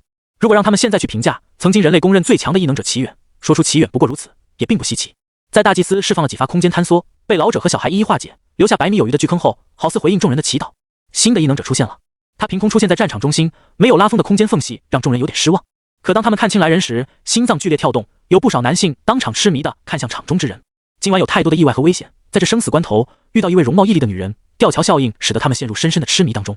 这位气质出众的女人，单论样貌可能会有争议，除了各地各国审美是不一样的，还有她上半张脸掩藏在兜帽阴影中，但加上她周身气质和气场，毋庸置疑，任谁都得肯定她的形貌出色。到此为止，女人往那一站，便是众人目光的焦点。只见她面无表情，淡淡说道：“你应该清楚，他们才 SS 级，最多打得下手，拖下去只能是我们赢。若非我们不想牵连无辜之人，你连做选择的机会都没有。”大祭司戴着面具看不清表情，但手上的动作停了下来。他一停，他的下属们也暂时收手，等待大祭司下一步指令。大祭司权衡片刻，撂下狠话：“今日暂且放你们一马，亵渎神明的罪人们，改日必将你们的鲜血献给无主。”说罢，他拿出一把钥匙，于虚空中划了一下，这件空间物品打开了一条通道，面具人一行消失在通道中。通道关闭，宣告了误入战场的普通人又一次成功活了下来。然而事情并没有结束，女人转身质问老者：“学者，你为什么不和饕餮一起行动？莫空口白牙的污蔑于我，你怎么知道我没有一起行动？”老人语气平稳，像是历经风霜，心态极好的智慧老者。如果不是众人提前知晓，还真会被骗过去。以你2人实力，应当早已解决。女人嘴角抿直，如今正是关键时刻，不要因此分了大人的心神。老者面容一凛，难得没有分辨几句，但愿大人能早日。说到一半，他想起还有其他人，闭嘴不言。是什么啊？众人真想摇晃老者，让他讲清楚来龙去脉。他们恨不得把麦克风塞在老者嘴里，心头像是被猫抓一样，挠得他们心痒痒的。可惜他们有贼心没贼胆，怂的一批，没有一人上前插嘴。说到底，这可是3个 SSS 级强者，光凭气势便震慑得他们不敢轻举妄动。老者停顿后，女人意识到这里并不是谈话的地方，于是她开口道：“走吧，回去好好休息。”下一秒，她手里握着什么，发动异能物品消失在原地。老者和小孩也和她类似，同样发动了异能物品，一瞬间消失，留下一地狼藉和满脸懵逼的人。这群几度死里逃生的人相互对视了一眼，他们扫视全场，试图找到一位能够解开他们困惑的人，然而一无所获。不知是谁先反应过来，匆匆抱起设备和背包往外跑。有些人傻傻搞不清状况，还和同伴耸肩摊手指太阳穴，示意那人的脑子出了问题。但有一小撮人大骂一句脏话，连忙提起背包和设备追赶前面的人。他们怎么了？弗里德摸不着头脑。有了这次遭遇，他突然觉得没有人气也不是什么大事，活着就好。啊！百尼斯抱头大喊，揉乱了一头长发，催促道：“快，我们也赶紧回去！”布雷恩三人虽然不明白百尼斯为什么如此激动，但还是一言照做。别人也这么做，原因肯定不是百尼斯突然发疯。麦伦抱着无人机，边跑边问：“究竟怎么回事？”看到百尼斯上气不接下气，他将无人机装好，顺手接过了他的行李。没了沉重的行李，百尼斯总算能喘口气了。他断断续续地回答问题：“事情闹这么大，场上的 YouTuber 也不少，谁先发出去，谁就大火。”说到大火，四人的眼睛腾的一下亮了起来。是啊，今晚的事情这么劲爆，只要发出去，就一定能火。而且谁也不敢保证设备能录下全程，不比别人早一步，很可能就会面临别人发过他们后发毫无亮点的窘境。想到这里，他们加快了脚步，恨不得插上翅膀飞回宾馆。弗里德全然忘记刚才的感悟，脚下迈得生风。随着众人陆陆续续意识到需要回到宾馆，拿出电脑导出视频，尽快抢占大新闻首发。他们升起无穷的力量，拼命追赶前方的人。有人想拿出手机就地发送视频，发现孟亚整个城市都被毁了，根本没有信号塔，急忙收拾行李，匆匆离去。在众人离开后，阴影处的影子略微动了一下，又潜藏回去。老者、小孩等分身聚集在建筑物倒塌的三角处，现在本体还控制着三足怪物。要是解除分身记忆冲击到本体，导致翻车了，那真是自己坑自己。而他们又不能出去，没了三足怪物的影响，谁知道卫星能拍摄到什么？除了他们这些演员组分身，气氛组和舞台搭建组分身同样缩在这里。这些请来的观众从始至终看到的全是剧本，没有一分真实，包括最开始的两位神秘人和三足怪物之间的战斗。实际上，在他们到达之前，本体留下足量的分身早一步出发，利用之前在约克星市留下的印象，顺利的诱导 SSS 级怪物想象出超越 SSS 级的实力。因为之前就有过照面，忽悠的过程格外顺利，利用任何他觉得不合理的地方多加暗示，拥有比常人和怪物多不止一个异能，想要制造点不合理的地方再简单不过了。而后获得超越 SSS 级异能的本体使用虚实幻境控制住怪物，让怪物处在虚幻状态，不断给他提供能量。本体从怪物那里压榨出能量后，再将能量传递给他们，使他们这群分身拥有了 SSS 级实力，能够尽善尽美的呈现舞台。舞台搭建组负责使用虚实幻境营造出恐怖存在，而气氛组负责使用心理暗示、威慑等异能控制这群人的大体思维走向。否则的话，这些观众不是半路逃跑，就是早被吓晕过去了。甚至如果没人大胆上前，剧本也演不下去。方才那群人匆匆离去，也是因为心理暗示的结果。所以三足怪物作为能量提供源，他现在还活得好好的。另一边，本体齐远察觉到分身的能量不再消耗，眉宇舒展，依依不舍地望向被幻境控制的怪物。三足怪物太好用了，真舍不得弄死。可惜他已经失去了斗志和杀意，就算七擒七纵也没用。放出去不仅会伤害幼苗，还不能产出体验卡，这笔买卖划不来。他也想过累一点，使用分身一直控制住怪物，但容易翻车是一回事，怪物的心理出现问题又是另一回事。万一他疯了，失去理智，全凭本能办事，他不就完犊子了？就算这是被碾碎了领域的怪物，他也晋升过 SSS 级，哪怕实力下滑，也比一般的 SS 级怪物强。没错，为了让战斗痕迹真实的挑不出毛病，老者和小孩碾压的领域是真实的。那些 YouTuber 在解决 SSS 级怪物之前，要是真不小心滑进领域，就会发现什么也触碰不到。不过齐远的分身也不会让这件事发生就是了，这可是赤裸裸的穿帮。在那一瞬间，齐远将转化为虚幻的领域转为真实，借着夜色掩盖，两个分身率先覆盖之前战斗留下的痕迹。SSS 级异能者的领域和 SS 级的区别在于，领域可以随心所欲操控存在的形式，不再是要么展开全部，要么展开一半收回，而是变得如臂使指，控制异能领域和怪物领域强行覆盖贴合，利用领域互相排斥且吞噬融合彼此特征，柔和的剔除怪物领域。如果说 SS 级领域是粗糙的对撞，那么 SSS 级领域则能做点精细活。覆盖剔除，小孩的异能领域由笼罩的黑纱变为纯粹的黑，就是这么一个过程。老者的指化也是逐步替代的。如果换作是 SS 级异能领域，展开应该是直接变为纯黑，而非缓慢的过渡。出现在怪物领域还能展开异能领域的情况，这是因为处在不同的空间维度，二者还没到领域碰撞的那一步。不过怪物领域终究是扭曲替代了一部分现实，所以短时间内这边的空间会变得薄弱，也不知道需要多久才能恢复过来。他编写的剧本也并非完全胡编乱造，而是借助了预知梦提供的一点灵感。唉，齐远叹了一口气，要不是古神教把事情抖搂得太早，他还想清闲的过一个新年呢。因为没有上过班进过场，学生的本能刻在骨子里，新年就和该是躺平的日子。他一边唉声叹气，一边将劳苦功高的三足怪物彻底抹除，勉强安慰自己，今年努力，明年躺平。体验卡消失，齐远不由感慨一句，由奢入俭难。SS 级也不是不强，但和超越 SSS 级的力量相比，希望这群观众回去多卖力宣传，才不会白费他辛苦爆肝。想到这里，齐远不免记起那一堆工作人员，冷漠转身回家。妈的，太多了！演技尴不尴尬倒是其次，为了呈现更好的舞台效果，他已经私下练习，不足2年半，脸皮都是靠练出来的，这不过是小问题。一想到海量的记忆冲击大脑，就感到不适，找个舒服的地方躺平，再解除分身才是王道。在他被分身记忆冲击后，迅速秒睡的时候，离基督10万8千里远的三竹宾馆亮起了无数盏灯，围观了全场的 YouTuber 折腾着设备，不断回放录下来的内容。弗里德4人也是爆肝的一员。麦伦·百尼斯揉乱头发，他丝毫不顾及形象，焦急地喊道：“那个恐怖存在无人机有没有拍到啊？”他扯着嗓子喊：“我们当时脑子一片空白，什么也没拍到。”麦伦盯紧了电脑屏幕，调整无人机拍下的画面的亮度，他在制作新的视频。至于全程录像，他看也没看，直接上传。有没有拍到他们丑态已经不要紧了，反正也不会有人看他们。他被百尼斯喊了几遍，才茫然道：“我也不知道，还没仔细看，但你别抱太大的期待，无人机的拍摄时间并不长。他买的已经是非常不错的无人机了，但事情接连发生，他都来不及给无人机充电，大部分时间都忘记航拍，单纯抱着无人机，所以才能坚持那么长时间。你上传了视频吗？我去看一下。有，你知道我的账号名？”得到答案，百尼斯不再纠缠。YouTube 网站采取的方式是先发后审，只要机审过了就能发出去，所以百尼斯不需要等待审核，进麦伦的账号便可以看到视频。他点开视频，拖拽进度条，翻找想要的素材。百尼斯目光一错不错，拖到快结束时，他眼前一亮，视频的角度突然变得不一样。他还看到了麦伦往某个空地上跑过去，这是他们去废墟里查看谁解决了怪物，然后见到了一个小孩。重点是麦伦设置了自动跟拍模式。他记得神秘小孩和老者聊了2句，恐怖存在紧接着就出现了。果然，进度条再往后一拉，便出现了当时的画面。百尼斯看清后傻眼了，现场冲击和视频拍摄是2码事，而他被冲击的不省人事的画面也出现在屏幕上。也不是说画面彻底变成喜剧，但冲击力至少削弱了10倍，不是100倍。恶意的视线无法被拍下来，只有剧烈颤动的空间，以及看起来很和谐却莫名传递无法言喻的危险信号的场景，所以他才会注意到自己的表现。百尼斯用力甩开纷杂的念头，不管了，能用就行。毕竟他要做的是讲解视频，陈述当时发生了什么，又不是拍电影，还能再来一次。为此，他还特意打电话吵醒了一位懂得龙国语的朋友。百尼斯还算克制了，弗里德是完全不当人子，他不懂得做视频，只能草草将视频上传到账号上，然后疯狂发邮件给为数不多的好友。万幸的是，他的好友未处不列吞国，还不到睡觉的时间，收到邮件后立马查看了。然后，这位略懂制作视频的朋友当即开启爆肝模式，跨地区加入爆肝小组。不少未经剪辑的视频第一时间出现在网站上，某些修仙人士和非夜间地区看到标题时均不屑一顾。呵呵，吹牛也不是这么吹的。有些人直接略过，但一刷页面全是大同小异的标题，封面也粗糙得很。然而视频的播放量却不低，平台出 bug 了。他们第一时间想到这个，不得不点进去一探究竟。未经剪辑的画面非常粗糙，前面还有不少赶路的镜头。浏览视频的观众一头雾水，退出了视频，点进另一个。然后观众们更加迷茫了，换了个视频赶路。你就给我看这个？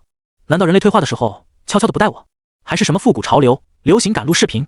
观众们不得不自己动手，丰衣足食，拉动了进度条。画面加载出来后，他们不可置信地揉了揉眼睛，通过电脑看视频的差点掀桌，而用手机看的几乎无一幸免地落在了地面、腿间、沙发上。真的吗？我不信。观众们无师自通，领略了某著名主持的金句。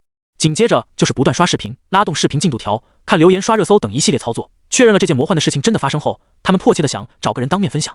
有位信奉熬夜伤身体，通宵就不会的仁兄，猛地从被窝里窜出，哐哐哐地拍打房门。老哥，快起来！睡梦中的人一拉被子，想翻身睡去，却被他的大嗓门喊得魂飞魄散。别睡了，出大事了！这番大动静惊醒了他们的父母。父母打开房门查看情况，见小儿子不省心地敲击大儿子的房门。父亲不由呵斥道：“半夜不睡，搞什么鬼？”老爸，3S 级异能者出现了！修仙仁兄激动地喊到破音，把手机往老父亲脸上对。老父亲脸沉了下来，做梦的事情也好意思拿来说，一大把年纪了，连现实和梦境也分不清吗？哼！修仙仁兄的老哥拉开了门，就听到了两人的对话，阴阳怪气，嘲笑两声。SSS 级异能者要真的存在，还能纵容3族怪物活着？除非公认的最强异能者齐远，新年还大半夜不睡觉，搁那训练到突破，否则上哪去找 SSS 级异能者？他们刚想拍拍修仙仁兄的肩膀，示意他别捣乱，回去好好睡觉，但转念一想，给予了家人的最大包容和信任。是齐远突破了吗？看看人家大半夜不睡觉，努力修炼，你呢？老父亲见缝插针，找到机会就讲人生大道理。放平常，修仙仁兄会嘴欠对回去，但现在他只想分享惊天大瓜。只见他脸红脖子粗，亢奋地嚷嚷：“3族的怪物被解决了！”嚯！其他3人表情无奈，睡觉睡迷糊成这样，算了，回房间睡觉吧，明天再训他。修仙仁兄满嘴叭叭叭，见家人们不为所动，全跑回去睡觉，不由骚骚后脑勺。这不是大事吗？要知道 SSS 级异能者出现，意味着人类又重新占据上风。这放在异能降临之前，等同于某国突然持有核武器，可以和其他国家叫嚣了。到底是他太激动，还是家人太淡定了？处在深夜的区域，不断上演类似的场景，被叫醒的人用看傻子的目光看向叫醒他们的人。而在非深夜的区域，各地城市都喧哗了，工作、上学什么见鬼去吧！他们暂时放下了当日行程，守着网络等官方的公告。该死官方，到底什么时候出公告？一位衣装革履的老板踱步在办公室，手里不停掂着手机。办公室里的白领们，鼠标和键盘敲击飞起，表情激动。乍一眼看过去，还以为他们工作疯了，有什么好激动的？但仔细看他们屏幕，就会发现全是视频。他们在视频下面敲下留言，和网友们探讨起视频内容。太吵了，翻译软件识别不出来，我听不懂，有谁能翻译一下吗？好像是龙国语。我看到有人留言，超能力者协会什么时候出公告？我等不及了，绝对是真的。出现了不少视频，我看到了不同角度拍摄的。楼上说的对，如果他们能剪辑一下内容就好了。我也想说，但换作是我，估计也会激动到无法剪辑视频。老板看着下属们聊得飞起，完全没有身为下属的意识，整个 PPT 给他汇报的打算，只得打开手机刷了起来。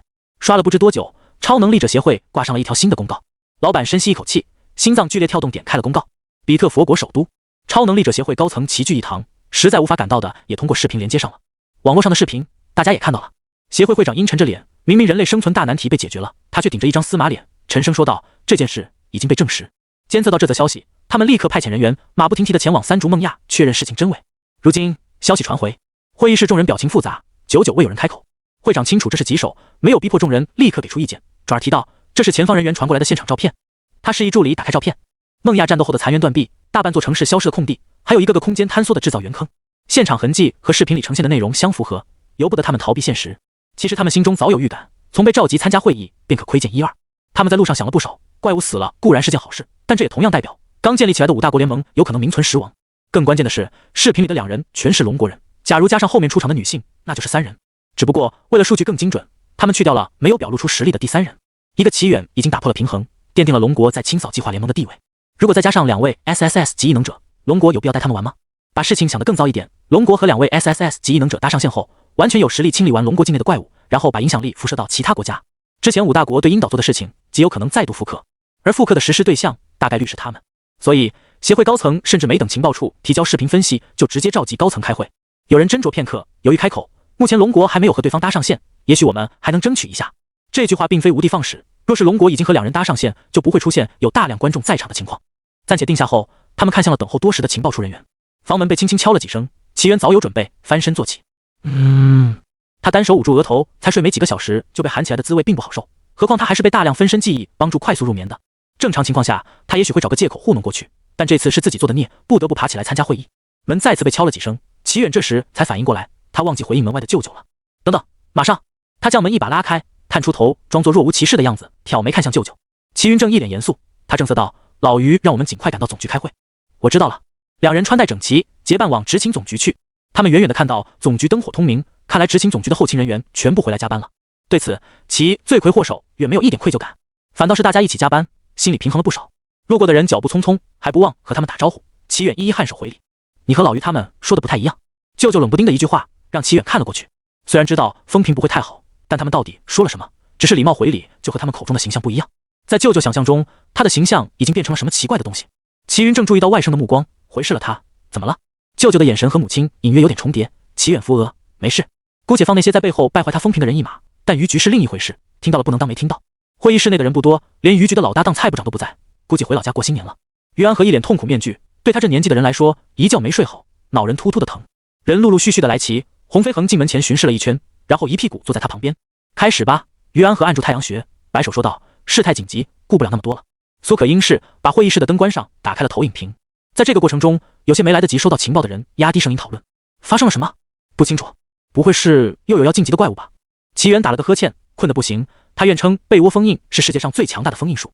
他先前还以为会激动到睡不着觉，现实却是处在贤者时间，内心毫无波澜。这副模样落在于安和眼里，哪怕他身体不适，也注意着齐远的动向。于安和忍不住嘴角上扬，暗想一直都被你小子坑，看你待会儿还能不能这么淡定。一想到能看到这小子错愕的表情，他不免闷笑几声，然后牵扯到神经，痛苦地按住太阳穴。苏可拿着翻页笔的手在颤抖，直到这一刻还觉得自己好像在做梦。他声线不稳，透过麦克风传递到众人耳里。某些不知情的人心下一沉，不会出什么大事了。我们收到情报，就在几个小时前，三竹怪物被神秘人出手清理了。一刹那全场沸腾，哪怕有人提前知道，也忍不住加入卧槽大军。其中喊得最大声的当然是年轻力壮的洪飞恒，他噌的一下坐直了身体，声音都变调了。我去，真的假的？齐元死鱼眼，任由洪飞恒在一旁吼叫。只有坐在前排用眼角余光关注这边的于安和傻眼了。好家伙，这都不变脸，你还是个年轻人吗？期待着齐远变脸的打算落空，他腹诽起世界变得太快，后浪推前浪，前浪死在沙滩上。想归想，苏可资力压不住场，于安和不得不起身示意众人安静。苏可将事情从头到尾叙述了一遍，然后拿出了一份资料，下面是情报分析人员赶出的资料，我先抛砖引玉。大家可以根据已有资料畅所欲言。首先是这两人的异能，我们推测。苏可娓娓道来，众人不住点头，纸张沙沙作响。他们记录下笔记和灵感。待到苏可讲完，有人当即举手示意。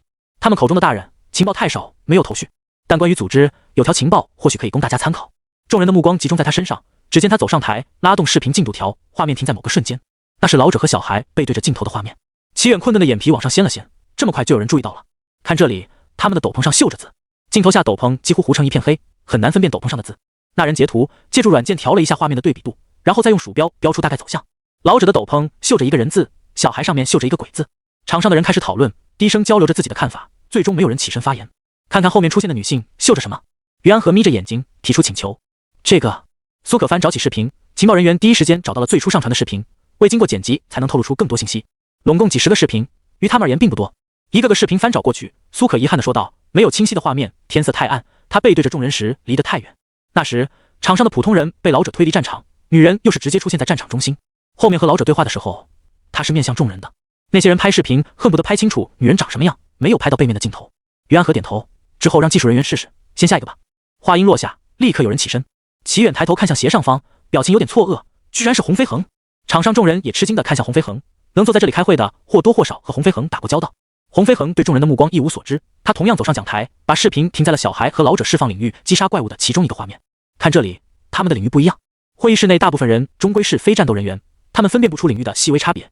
听到洪飞恒的话，他们疑惑地看向齐远和齐云正。场上只有3个 S 级以上的异能者，其他人全部回去过年了，无法赶回来。若是他们没有反对，便能证实洪飞恒所言非虚。众人从齐远的表情上分辨不出答案，但靠谱的齐云正还是很给力的，点头赞同了洪飞恒的话。确实不一样，他们领域不是直接覆盖。得到了确切的答案，众人的目光再次集中在了洪飞恒身上，等待下文。洪飞恒点击视频播放，换了一个画面，指着一团扭曲的黑色说道：“看这里，如果没猜错的话，应该是领域在互相排斥融合，所以力量集中在这一块。”被现实打击过的洪飞恒少了些浮躁，更加专注于战斗力提升，所以他能够第一时间发现问题所在。洪飞恒解释过后，后勤人员结合他的描述，很快整理出 SSS 级异能者的不同之处。老者和小孩的情报解析的差不多，他们不得不提起令他们头疼的问题。首先，当然是哪个国家也绕不开的话题，如何拉拢对方，至少拿到联系方式，能够联络对方，在危机时刻便能获得一份得救的可能性。于局见众人默不作声，主动开口：“我的意见是控制好网上舆论，别打扰他们。”作为执勤总局局长，他负责定下大方向和基调，剩下的交由底下的人敲定细节就够了。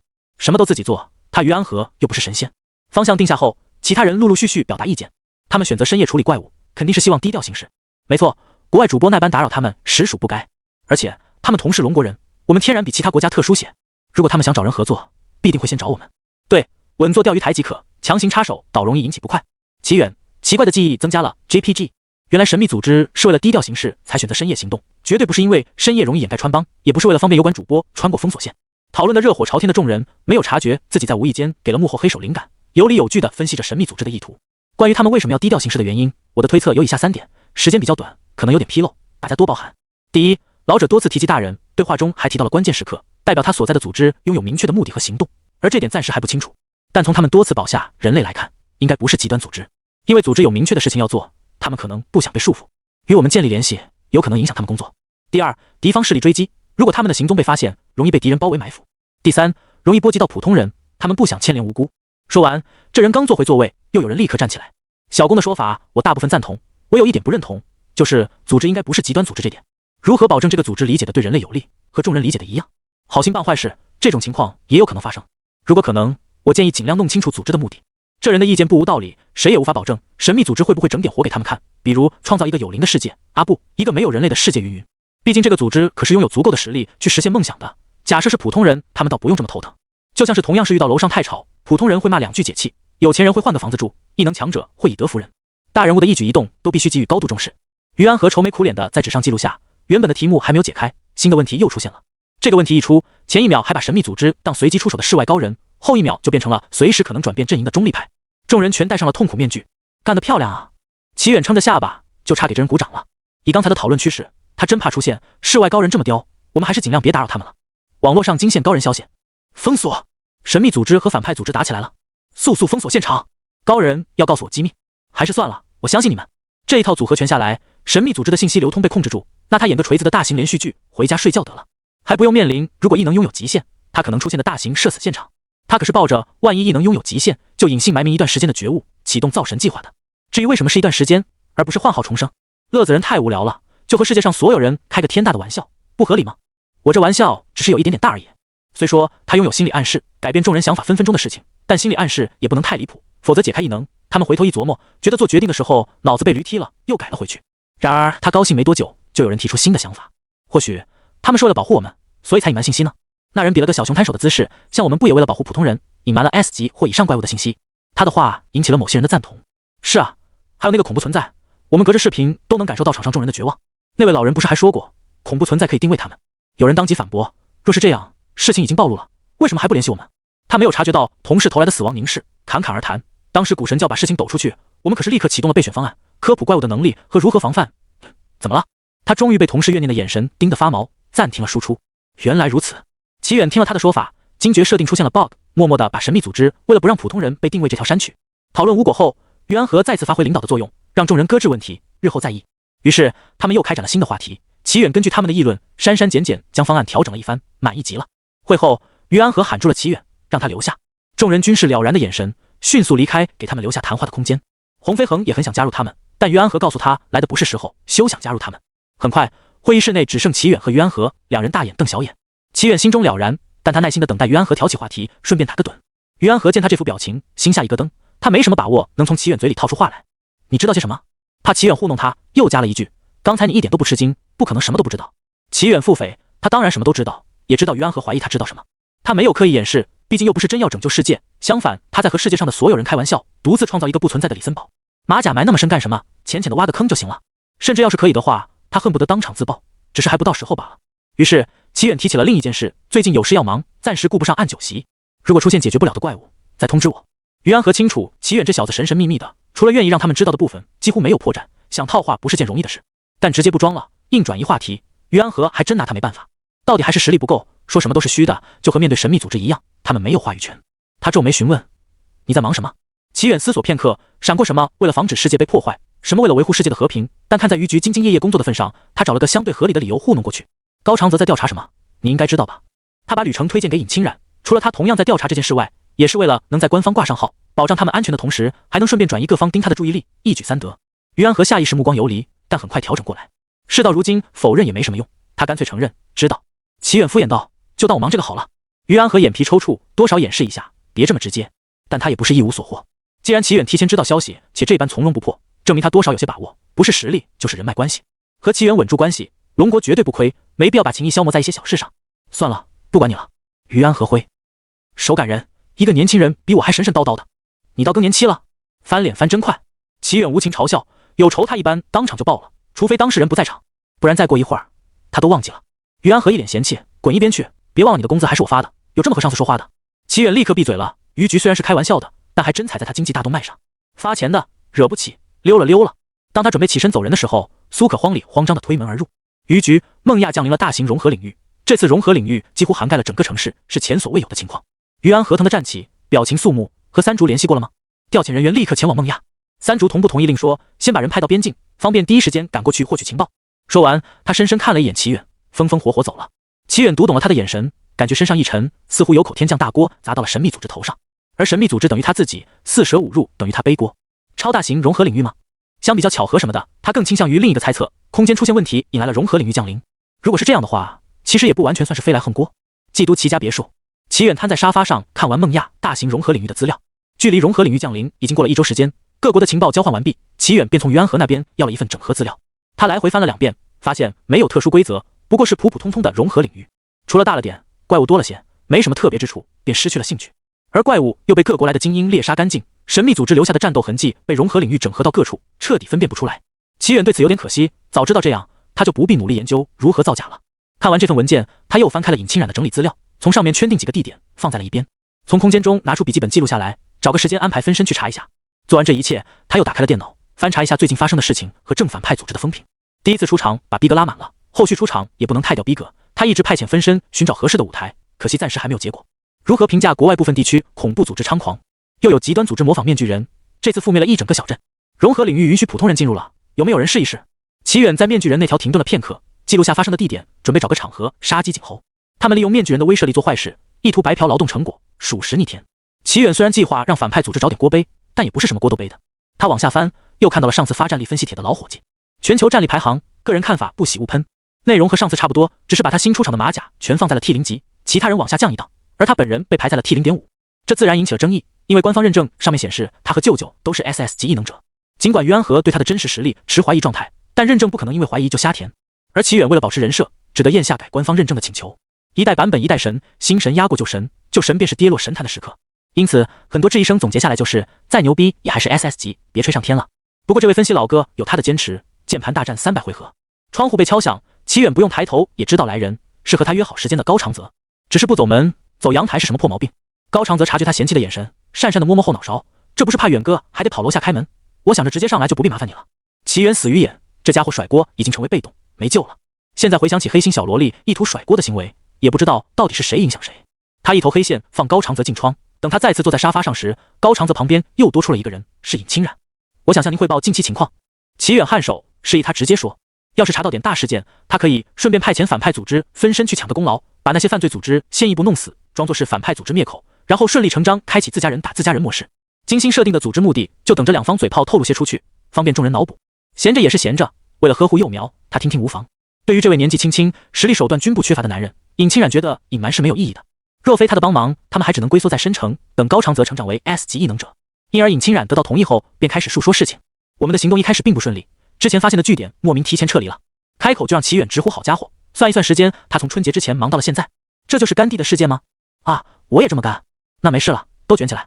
我们觉得不对，便立刻掩藏了身份和切断线下联系，直到1周前那件事爆发，大概是盯着我们的人被转移注意力了。我们顺利的找到了新的据点，之后便是他们变装装作买家，然后跟踪潜入的事情。齐远身边的 S 级异能者不少，不代表满大街都是，否则被 A 级怪物吊打的棋盘室有话要说。凭借着尹清冉 A 级异能者的实力，他们潜入调查没有遇到大麻烦，一路查到了某家皮包公司挂着的工厂。他们潜伏观察了几天，顺着工厂工作人员找到了掩藏在郊外地区的基地。那个实验室建立在人烟罕至的地方，一开始我们还以为他们是去野外搜集怪物样本，实际上他们利用怪物巡逻掩盖行动，而且他们并不需要一直看着怪物，居然能控制怪物，这组织所图不小啊！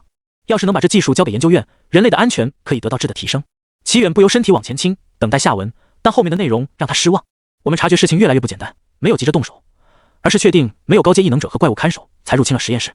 接下来他们拷问了实验室负责人，得知2-3周前上面要求将测试内容和资金账目收回，只保留了最基础的怪物交易运转，剩下的一问三不知，唯一有价值的东西便是带回来的控制怪物装置。吕程带回去研究过，这是精神力控制的异能物品。齐远低头看向桌面上的物品，没有拿起查看，而是问道，和同类型的相比有什么特别之处吗？尹清冉缓缓摇头，没有，我们测试过，他无法控制新的怪物。要说特别，倒是有一点，只是和怪物无关。高长泽突然插入话题，补充了一句，如果控制人类的话，控制方不主动解除，几乎无解。齐远回忆了一下精神力控制异能物品的知识，这时便体现了平常泡在执勤总局资料室的重要性了。物品控制人类精神力核心，一旦被控制，没有外力干涉，很难被解除是基操。高长泽这话和搁这差不多，但还是有点不同的。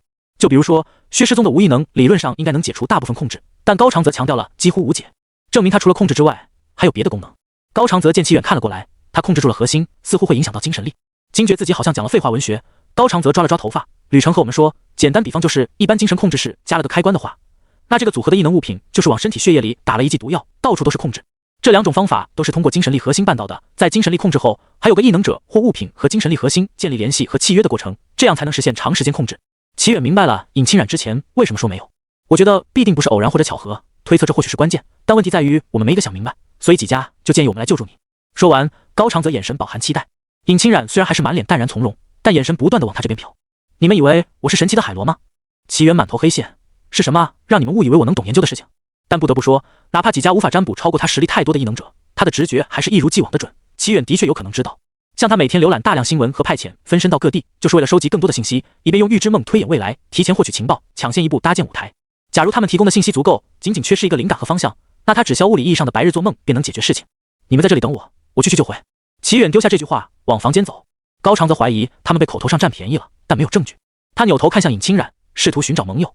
然而盟友放下杯子，熟门熟路地找到了杂物间，套上手袖等物品，准备清扫别墅。1把、2把、3把。尹清冉抱起之前买的扫把，又从里面拿出好几条抹布，将各种清洁工具整整齐齐放在地面上。他伸手拂过这些物品，异能发动，物品被注入异能能量，开始自动清理别墅。哪怕看了不止一遍，高长则酸成柠檬。你给我特制的名刀都没有打扫耗费的能量多。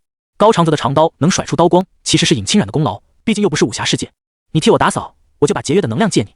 尹清冉双手抱胸，平静地说，也不是不。高长泽目测了一遍别墅，立刻言语华贵：“对不起，打扰了。”呀吱，门被推开的声音，有两人在旁边走动。齐远模糊地意识到他在做梦，他甚至在视野里看到了自己。梦境片段式播放，一瞬间，旁观者视野又切到了刚才看到的自己身上。他接过某人递过来的笔记本，随手翻了翻。有人出资要收购孤儿院，我拒绝了他们。市里有拨款和补贴，还不至于山穷水尽，能拉到的赞助越来越少。年纪到了，有些力不从心，找个靠谱的接手照顾孩子们吧。尽管日记记述的内容有些违和，但他没有过多在意，因为他记得母亲说过，孤儿院院长计划要搬走。可是，有必要一夜之间搬走吗？他们又搬去了哪里？为什么孤儿院被清理的什么也不剩下？孤儿院周围的家庭为什么搬离得如此迅速？一闪而过的念头被处在危险之地的他压下，他顺手翻到了日记最后一页。这么喜欢看我日记？齐远还没来得及回味当时的惊吓，梦境却不会因他而停下。处在模糊意识状态下的他无法深入思考，随着梦境的变化暂停了往下探究。入目一间祠堂，身边的人影模糊，耳边不断传来对话的声音。开光，不错，在融合领域降临前，将这些祖传之物提前放置，他们便能借助融合领域的力量重现荣光。对话继续，只是梦境模糊，齐远听不清说了什么，直到老人的声音再次响起。假如一个地方在几年内，它的周围均出现过融合领域，融合领域呈现包围这个地方的状态，那它有不小的概率会出现融合领域。我们还算幸运，守了几个月就出现了，有的守了几年才出。他的视野不断变动，齐远在梦境里隐约记得，好像是老者在给他介绍某件物品。眼前的玉魂灵清晰，他恍惚间好像听到了几声清脆的铃声，铃声逐渐远去，变化为桌面上控制怪物的装置。视野拉远，他不明所以的站在原地，看到自己缓步走到了控制怪物装置面前，坐在沙发上的两人起身相迎，满脸疑惑和期盼。南无孤儿院。操！齐远从梦境中醒来，他看了眼时间，只过去了10几分钟。不过半年多前发生的事情却恍若隔世，齐远没想到还能和现在联系在一起。C 级及以上，就算是非类人怪物也会具备人类特征。第2章提到过，怪物诞生极有智慧，且以人为食。消失的孤儿和被清理干净的孤儿院，提前预知的融合领域，以及能够预示怪物的装置，线索连在一起。齐远有了一个非常不妙的猜测：首先用精神控制异能物品控制住人类，接下来构建联系和签订契约，等到精神控制渗入这个人类所有精神力后，杀死他们，最后等待融合领域降临，诞生怪物。齐远不清楚怪物诞生需要什么，但大概率包含了精神力残念，所以才能生成可以被控制的怪物。在成为怪物之前就已经建立的契约，等怪物诞生后便是桎梏他们的枷锁。有人提前一步发现了融合领域的特性，并且利用这个特性打造属于他的怪物武器，这也是预知梦给出被精神控制住的人类死亡，而非直接转化成怪物的理由。因为世界各地均有诞生怪物，不是这种实力的人能办到的事情，他只能是借助融合领域的规则。但仅仅是这些还不足以让齐远产生不妙的感觉，大不了加班加点，铲除伤害幼苗的害虫。自从3个马甲被认定为 SSS 级，他便在空闲时间变化为马甲形态，接受众人的认定。众人的认定帮助他突破后，实力又不会缩水回去。有趣的是，第3个被认证实力的马甲是大祭司，而非女性分身。众人对他和组织首领只有一个模糊的概念，尚且构不成认证，所以他让分身在外，在空闲时间顺便暗示一下周围的幼苗们多转发2个视频，保持神秘组织的热度，务必让上网的人都能看到。因此，拥有 SSS 级实力的他，并不需阴谋诡计，来多少怪物锤多少怪物。抱歉，拳头大真的能为所欲为。实力方面，他不觉得会翻车，毕竟要是对方实力也达到了 SSS 级，那他还隐藏个锤子，直接开干不就完事了？整那么多花里胡哨的武器，还不是自身实力不够，数量来凑。幕后黑手敢跳脸，他就一拳一个小朋友，不值得他如临大敌。真正让他感到不妙的是，齐远伸手从空间中取出笔记本，翻到他编造的组织来历那一页。漂泊者以意识体形态游走在世界缝隙中，可以与世界建立最基础联系，短暂进入世界休息。当获得某个世界意认可，便能借取力量，同时漂泊者还能利用缝隙的力量修炼成长。共运者当某个世界处于崩溃边缘需要帮助时，漂泊者可以和世界意志建立深度联系，将自身力量反馈给世界，同时转生为该世界的智慧生物。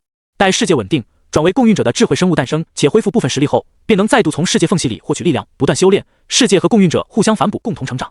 注：为了双方组织首领不轻易出手，实现下属互殴，上级不参与。共运者添加一条，可以解绑转职回漂泊者。这是齐远精心编造的神秘组织来历，因为他去了一趟张家，发现张家家主说的也不无道理。有月亮、桃花源等特殊领域，又有祖传物品开光成功，他无法预料神明会不会再次苏醒，或者再来一次封神榜。于是齐远连夜改了人设，把自己和世界单方面绑定在一块，设定为世界无敌，要干就干一票大的。因此成神于他而言还真只是小目标。若是万一真有生物凌驾世界之上，他设定的可以从世界缝隙获取力量，也能帮助他实现自给自足。根据设定，世界啪的一下变成了某个生物的所有物，何尝不是一种 NTR？ 为了让大家更容易接受，所以组织首领必须为世界做出大牺牲，没有他就没有现在的世界。如此一来，哪怕再排斥，只要没达到拒绝思考的地步，他就能按部就班的获取力量。哪怕想要背刺，让世界重归自由，只要认可了实力，依旧是他的好酒不幼苗。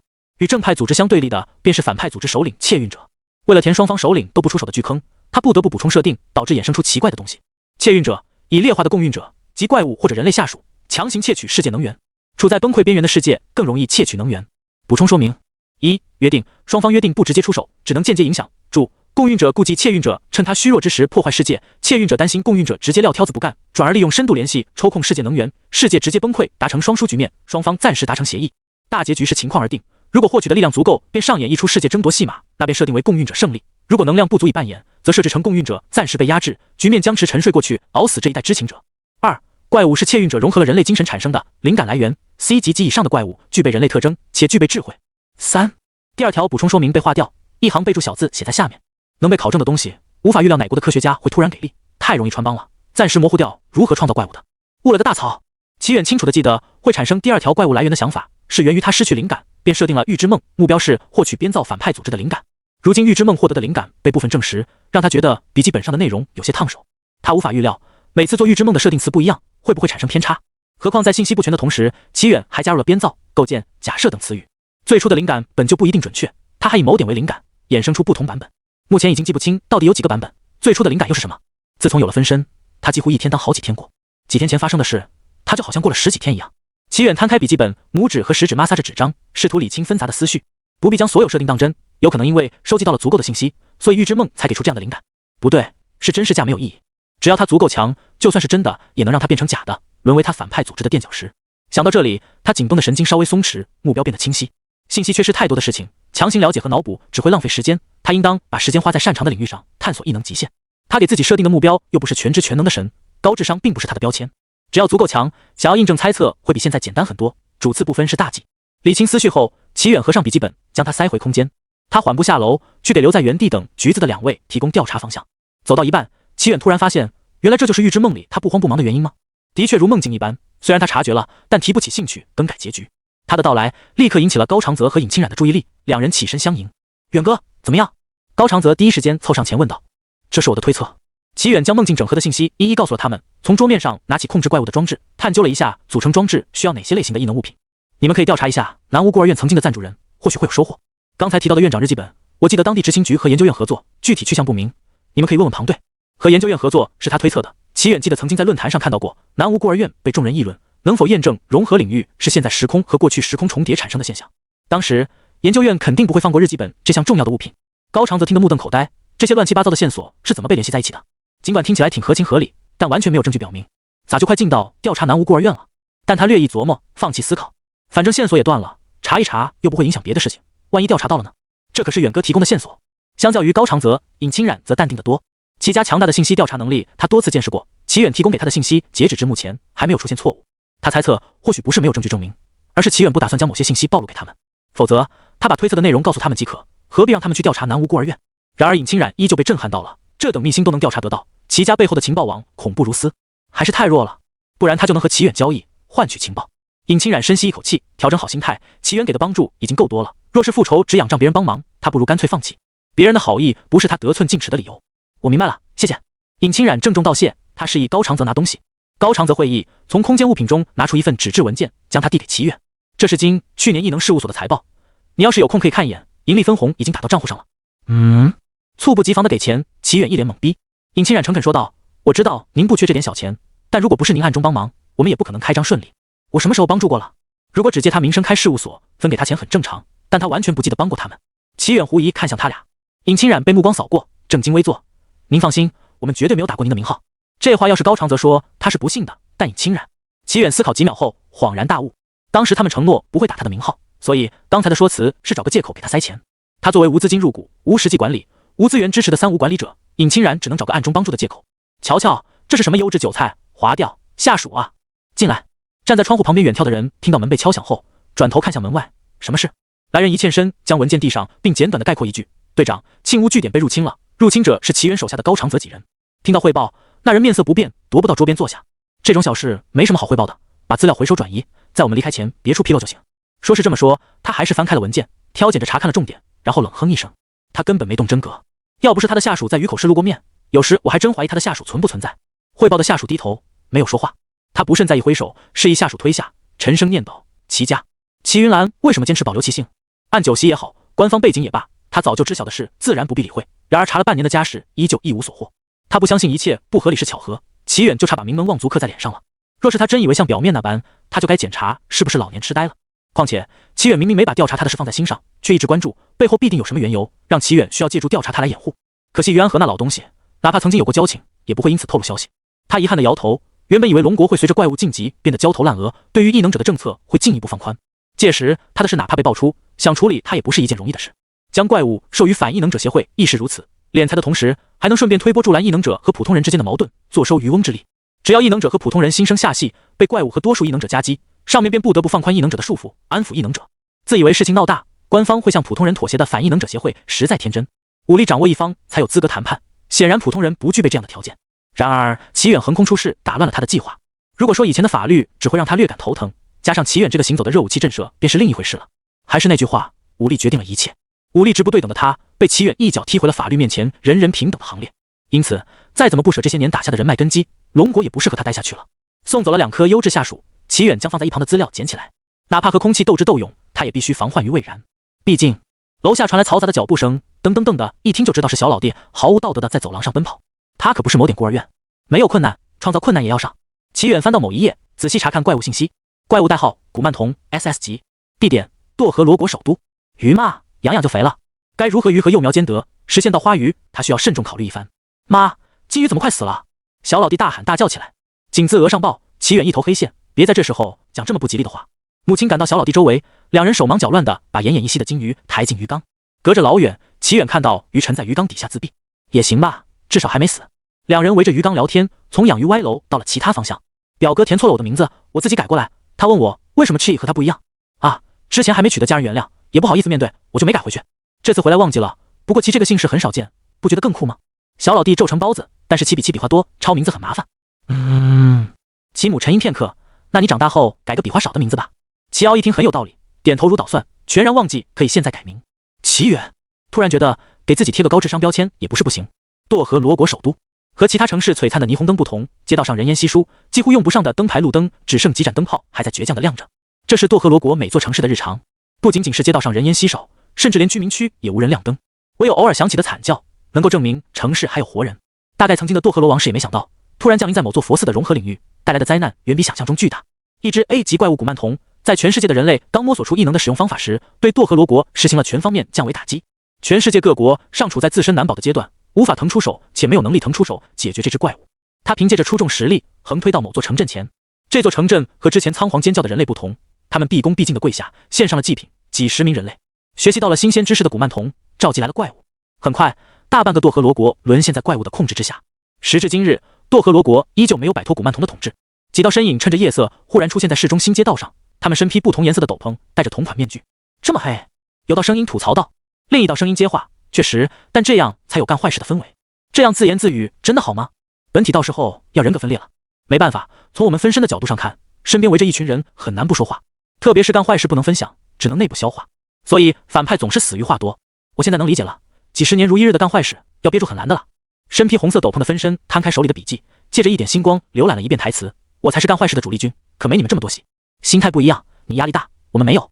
说起来，什么颜色的斗篷代表哪个地位来着？我忘了，我只记得红色代表大祭司，哪个颜色少，哪个就地位高吧。本体都没记住，我们活不过2天的分身记他干嘛？说的也是，他们被本体分出来，拥有本体的记忆。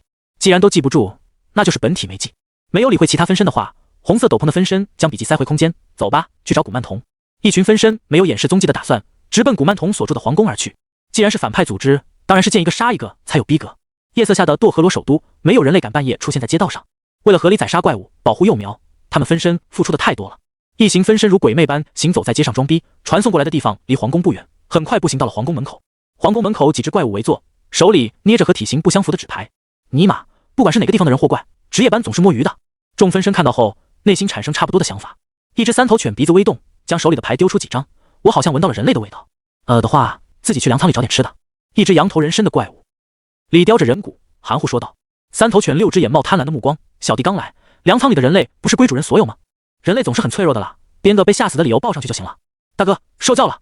3头犬谄媚的吹捧羊头人身的怪物，忽然一颗脑袋瞥见了一行人，3张嘴的咸水开始不断往下流。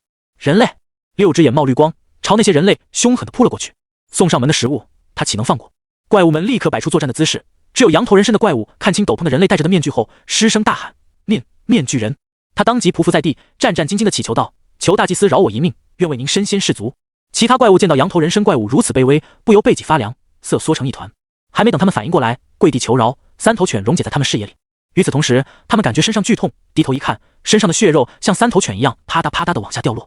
这定格为最后一眼，眼珠子随着低头的动作脱眶而出。羊头人身的怪物颤抖得更加厉害，身体几乎贴近地板，耳边的惨叫声只有一瞬，他不敢抬头看范友的惨状，恨不得化为尘埃和地板永不分离。带路，声音怪腔怪调，羊头人身的怪物却如蒙大赦，恐惧使他甚至忘记了可以起身带路，而是匍匐往前，爬得飞快。面具人没有说，但显而易见，他们只会拜访这里的主人古曼童。立于红色斗篷旁边的一名分身轻笑几声，他是这次的话痨担当，俗称捧哏的，你这姿势挺独特的。同样的怪腔怪调，羊头人身怪物终于明白怪在哪里，声音是从脑海里响起的，而且句子词汇的排列方式与他们不同，所以听起来很奇怪，简直就像把要说的话强行塞到他脑袋里，让他自己从词汇中找到对应的词语生成在脑袋中。羊头人身怪物连忙起身，但是头垂得低低的，像是地面有金子，挪不开目光一般。统领了堕河罗国多年，古曼童逐渐朝国王的方向靠拢，皇宫里安排了不少怪物站岗，羊头人身怪物在前面带路，一路上遇到不少怪物，人类的味道。老杨，你在干什么？这些怪物或是眼冒绿光想吞吃面具人，或是质问羊头人身怪物在干什么，无一例外，全部被一名面具人溶解。我也愿意为您效忠。看到其他怪物被溶解的渣都不剩，有怪物效仿羊头人身怪物跪伏在地。羊头人身怪物露出愤恨的目光，死死剜了他们一眼。如果被抢走了第一小弟的名号，他的小命就不保了。面具人看也不看他们，径直往前走。跪伏在地的怪物们统统落得和其他怪物一个下场。羊头人身的怪物肝胆俱裂，他不禁想到，要是他没用了，会不会？思绪百转，羊头人身的怪物感觉手上的门把手像是索命的冤魂，嘴里含着的那句大人就是这里了也不敢说出口。啊！羊头人身怪物感觉身上剧烈疼痛，发出凄厉的惨叫，他身上的血肉一滴一滴的往下坠落，疼痛让他蜷缩在地面，不断打滚哀嚎。无用之物还想耍小心思，记得在死前好好反思，你有充足的时间。怪腔怪调的分身余光瞥向门内，这出戏是给待养肥的鱼看的。一行人推门而入，将羊头人身的怪物隔绝在门外。门内金碧辉煌的王座上漂浮着一位大头巨鹰，没有头发的脑袋上排列了6对眼睛，身体有些类似未发育完整的胚胎。他的全身皮肤灰青，黑紫色的脐带环绕在他脖子上，周身散发灰青色的雾气。灰青色的雾气浓浓的包围着这只怪物，虽然颜色不同，形态像是羊水，又像是泡进的福尔马林。你们找我有什么事？6对眼睛猛地睁开，全是发青的眼白。场上的分身情不自禁的在内心呐喊：卧槽！全是眼白的眼睛和没有眼睛有什么区别？不对，这是怪物，他们不讲科学的。红斗篷的面具人上前一步，轻描淡写的决定了面前怪物的命运：配合我们，或者去死。声音在古曼童脑海里响起，这次却不再怪腔怪调，显然翻译官精准的操控精神亦能传递信息。人类！古曼童的声调飘渺诡异，他身边的雾气朝他们倾泻而去。红斗篷面具人抬手，散发着危险恐怖气息的力量在指尖凝聚，毫不犹豫地痛下杀手。误会！古曼童慌张地吐出2字，试图抢救自己脆弱的生命。他察觉到这个红斗篷面具人不按常理出牌，他不打算交手几招，确定上位者地位的同时，又保证合作伙伴的不死。最后再和他逼逼赖赖计划是什么？你早说不按套路出牌，我就直接滑跪，有话好说啊！要知道，满世界同款装束的骗子可不少，被骗了岂不是很没有面子？他试探一下，是不是真的究竟招谁惹谁了？眨眼间，金碧辉煌的房间被一级空间坍缩摧毁，古曼童的王座也无一幸免。但古曼童估计也顾不上那么多了，领域没有被摧毁，自然也谈不上真正的死亡，不过再复活一次的问题罢了。此时他在领域内犹豫踟蹰，若是搞不清楚状况，你可以接着待在领域内。房间里的面具人们没多少耐心，轻飘飘的一句威胁，古曼童却不敢不把这句话当真。刚才他晚了一步便死了一回，面具人是认真的。婴儿状的他手短脚短，头大肚子大，吓得不轻的古曼童真连滚带爬出了领域，面色依旧灰青。几位大人有什么吩咐？古曼童活着的时间比大部分人还久，晋级到 SS 级，网速还比绝大部分人类快。前段时间事情闹得这么大，他当然也清楚，如果是货真价实的面具人，是绝对打不过的。和灭杀混乱那家伙打得有来有回的，能是什么简单的角色？人与人之间不能一概而论，面具人显然是怪物阵营的，他抱个大腿又不过分。红斗篷面具人不语，怪腔怪调的面具人上前一步，伸手揪住怪物。古曼童感觉一股能量扫过，仿佛被窥探了一切。不应该把仿佛去掉。第一个 A 级怪物，第一个 S 级怪物，居然被3族的试验品后来居上，真是废物。要不然我们换一只怪物吧。古曼童面色过于灰青，怎么变都差不多，但心中掀起了千层浪。混乱那家伙居然是试验品，你在质疑我的决定？红斗篷大祭司一言不合便凝聚空间坍缩。古曼童背脊一凉，拥有12只眼睛的他，痛苦面具需要加大加长版的。怪腔怪调的面具人双手举起做投降状，语气不再轻佻：大祭司，我失言了。红斗篷大祭司停下了凝聚空间坍缩，少说废话，尽快工作。古曼童和这名面具人均松了一口气。面具人看向古曼童，语气恶劣，显然是把刚才的怒气发泄在古曼童身上。要不是你太没用，我们也不用专门走一趟。古曼童敢怒不敢言，他好端端的待在自己家里，莫名其妙死了一回，还要被嫌弃没用。听着，我们会帮你晋级，但同时你也要配合我们的行动。古曼童警觉，庞大的脑袋费劲的抬起来。你们为什么要帮我？他虽然主要靠武力镇压，但向人类学习，驱使更多怪物，扩大他的统治，硕大的脑袋并非摆设，无缘无故帮他肯定有所图谋。除此之外，三竹的混乱死掉了，在没有出现新的 SSS 级怪物前，他不是很想晋级。若是晋级为 SSS 级怪物，迎来的就不是面具人，而是一家老小组合。等等，一家老小组合？古曼童立刻明白了过来。你们想拿我做诱饵？则怪腔怪调的面具人轻声啧舌。你要是把钻研的时间拿去提升实力，现在早就是 SSS 级，然后脑袋空空，任由你们忽悠摆布吗？古曼童腹诽道，奈何实力差距太多，他不敢表露出来。刚才忘记说了，你之所以能够听明白我们在说什么，是因为我的精神连接。怪腔怪调的面具人语带笑意，所以古曼童的脑子被这个消息震得嗡嗡作响。他想什么对面也知道，到底是哪里跑出来的人类，随便拉个人都能虐他。古曼童憋屈地说道，大人，任凭您吩咐。形势比怪强，古曼童能屈能伸，他要是不配合，连一家老小都看不到就要死了。放心，你们作为主神制造的产物，我们对你们很包容。古曼童听到这里，控制不住内心的想法，很宽容，只见面先杀一次康康。整个皇宫内的怪物几乎被屠杀殆尽。古曼童的心声传递到分身那里，面具人话锋一转，当然废物除外。你若是总不合时宜的打断我，大祭司可等不了那么久。古曼童脑袋一缩，想法岂是他能控制的？这个念头刚冒出，便被他强行按下。统治着一个国家，居然还无法晋级，侵染现实。你应该清楚问题出现在哪里，不用我过多赘述吧。多年的统治和近乎无敌的表现，能打得过他的没理过他，打不过他的被他吞吃或者统治，权力腐蚀人心，怪物也不例外。头次这么难堪，他还掩饰不住情绪，憋屈感不断冒出来。古曼童不情不愿的点头。人类作为智慧生物，是最好扭曲改变的素材，但麻木的人除外。堕河罗国的人类被他统治了几十年，敢反抗的人类骨头都进他肚子了，不敢反抗的也只是像牲畜一般，能活过一天算一天。这些人类几乎不思考，麻木的活过每一天，扭曲改变思维方式的难度拔高到地狱模式。而古曼童的异能是毒物，从身体上改变人类的渠道也被堵死了。等人类一点点的适应，他还不如改变死物，至少死物不会因为毒物而死。要让他丢弃粮仓，换个地方晋级，他实在舍不得。因此，古曼童迟迟未晋级。在五大国晋级的怪物惨死的消息不断传来，他更加坚定了信念，慢点就慢点，招惹不该招惹的，只会死得更快。然而怪在家中坐，祸从天上来。古曼童飘渺诡异的声音再度响起，你们能帮我加快侵染死物？若是能晋级到 SSS 级，再和大祭司联手赶跑那一堆老小，这件事反倒是他的机遇。拥有了实力，他面对红斗篷面具人也有了底气。精神异能面具人冷笑两声，你似乎忘了我连接着你的精神，还有你以为自己为什么会被选中？打的小算盘被知道的一清二楚。古曼童一惊，随后冷静了下来。他的确不清楚为什么会被选中，但从精神异能面具人的话里得知，他并非可随意替代的就足够了。你们打算怎么帮我？不是死物，那就是人类了。古曼童很好奇，面具人会如何做？他尝试过放怪物驱赶人类，调动他们害怕的情绪，但已经麻木的人很快接受了命运，有的甚至跪伏在地，主动供奉，请求神明息怒。SS 级怪物像你这样的可真少见，果然安逸的生活会腐蚀心灵，连怪物也不可避免。和古曼童的天狐刷点相比，诞生在五大国的怪物可以说处在水深火热的生活中了。为了蛊惑更多人类，五大国的怪物们不得不换着方式挖坑。古曼童获取的太容易，反倒是从网上汲取了奢靡的生活方式。怪腔怪调的分身表面啧啧称奇，实际暗爽的不行，和被解除的分身前辈观察的差不多，好忽悠且自以为聪明。被批评的古曼童自然不乐意，但他连想都不敢想，省得再次被抓到小辫子。从这些人类的角度上看，怪物和你有什么区别？再麻木的人类也比沙丁鱼聪明，丢一只鲶鱼就想让他们活跃起来，太过于简单粗暴了。沙丁鱼看不见旅程的终点，但人类看得见。从他们的角度来看，不过是换一种吃法而已，没区别吗？古曼童面色铁青，如某些富二代不乐意和屁民混为一谈，他也不愿意和手下分为一类。怪物和你全都是无法反抗的对象，只要无法反抗，强者究竟有多强重要吗？精神异能面具人冷嗤一声，人类不管过得如何，走在路上，在家里，只要倒霉的遇到怪物，他就会死。这里可没有什么跑得过其他人类就行了。怪物统辖之下，不愿意被吃跑掉就是反抗的象征，死的只会更快。但是如果将人类划分为3、6、9等，人与人之间便有了不同。为了维护手中的利益，他们便会活过来。不说别的，哪怕是游戏，也分白嫖、甘地、月卡、克劳等不同阵营，再加上角色除厮杀，好像谁爱得更深沉就胜利了。明星粉丝也是一样，超话等级，入了多少周边专辑，不花钱就开出粉级等等。实际上，公司都赚妈了，门力量都行，让他们意识到在游戏里点一点脚就能抓住离开地狱的绳子。面具人接着说道，无需所有人类都立刻转变思想，只要有人开始接纳游戏即可，给这些带头的人利益、豁免权、权力、力量，甚至是自由。比如至高者可以离开堕河罗国，游戏的速度可比按部就班的现实快得多。只要有人害怕死亡，他们就会化作内卷战士。而别的人类看到同样起跑线上的人突然无需为性命担忧，有了地位，有了财富，不平衡心理就会催生向上动力，甚至有些人还会仇恨和嫉妒。你要搞清楚，现在的目标是晋级。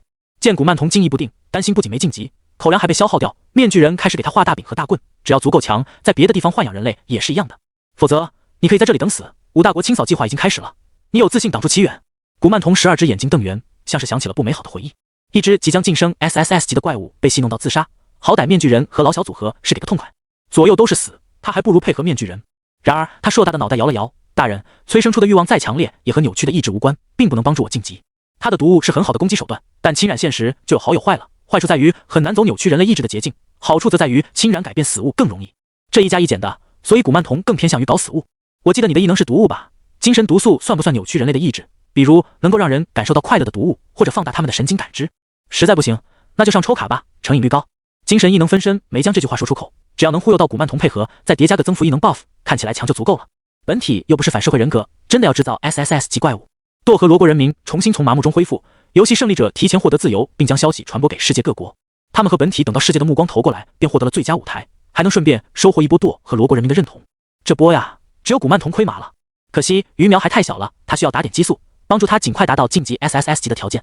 被盯上的古曼童一无所知，他恍然大悟，放大成瘾也是毒物，之前怎么没想到？大人，游戏该怎么设计？距离试炼开始还有10分钟，倒计时9点59分。阿普缩在角落，几乎快把头埋在胸前，时不时瞄一眼周围，默默规划路线，等着试炼开始就一路狂奔。他内心忐忑不已，神明突然降下神谕，要求所有人参与试炼。这是第2次试炼，然而他对试炼内容一知半解，因为他的第1次试炼结束得很快。第1次试炼时，他按往常那样跟随大部队。随着时间推移，随身小鬼提醒安全区缩减，他们还没意识到问题所在。不久后，怪物奔腾而来，他们匍匐在地，祈求怪物能快点吃饱。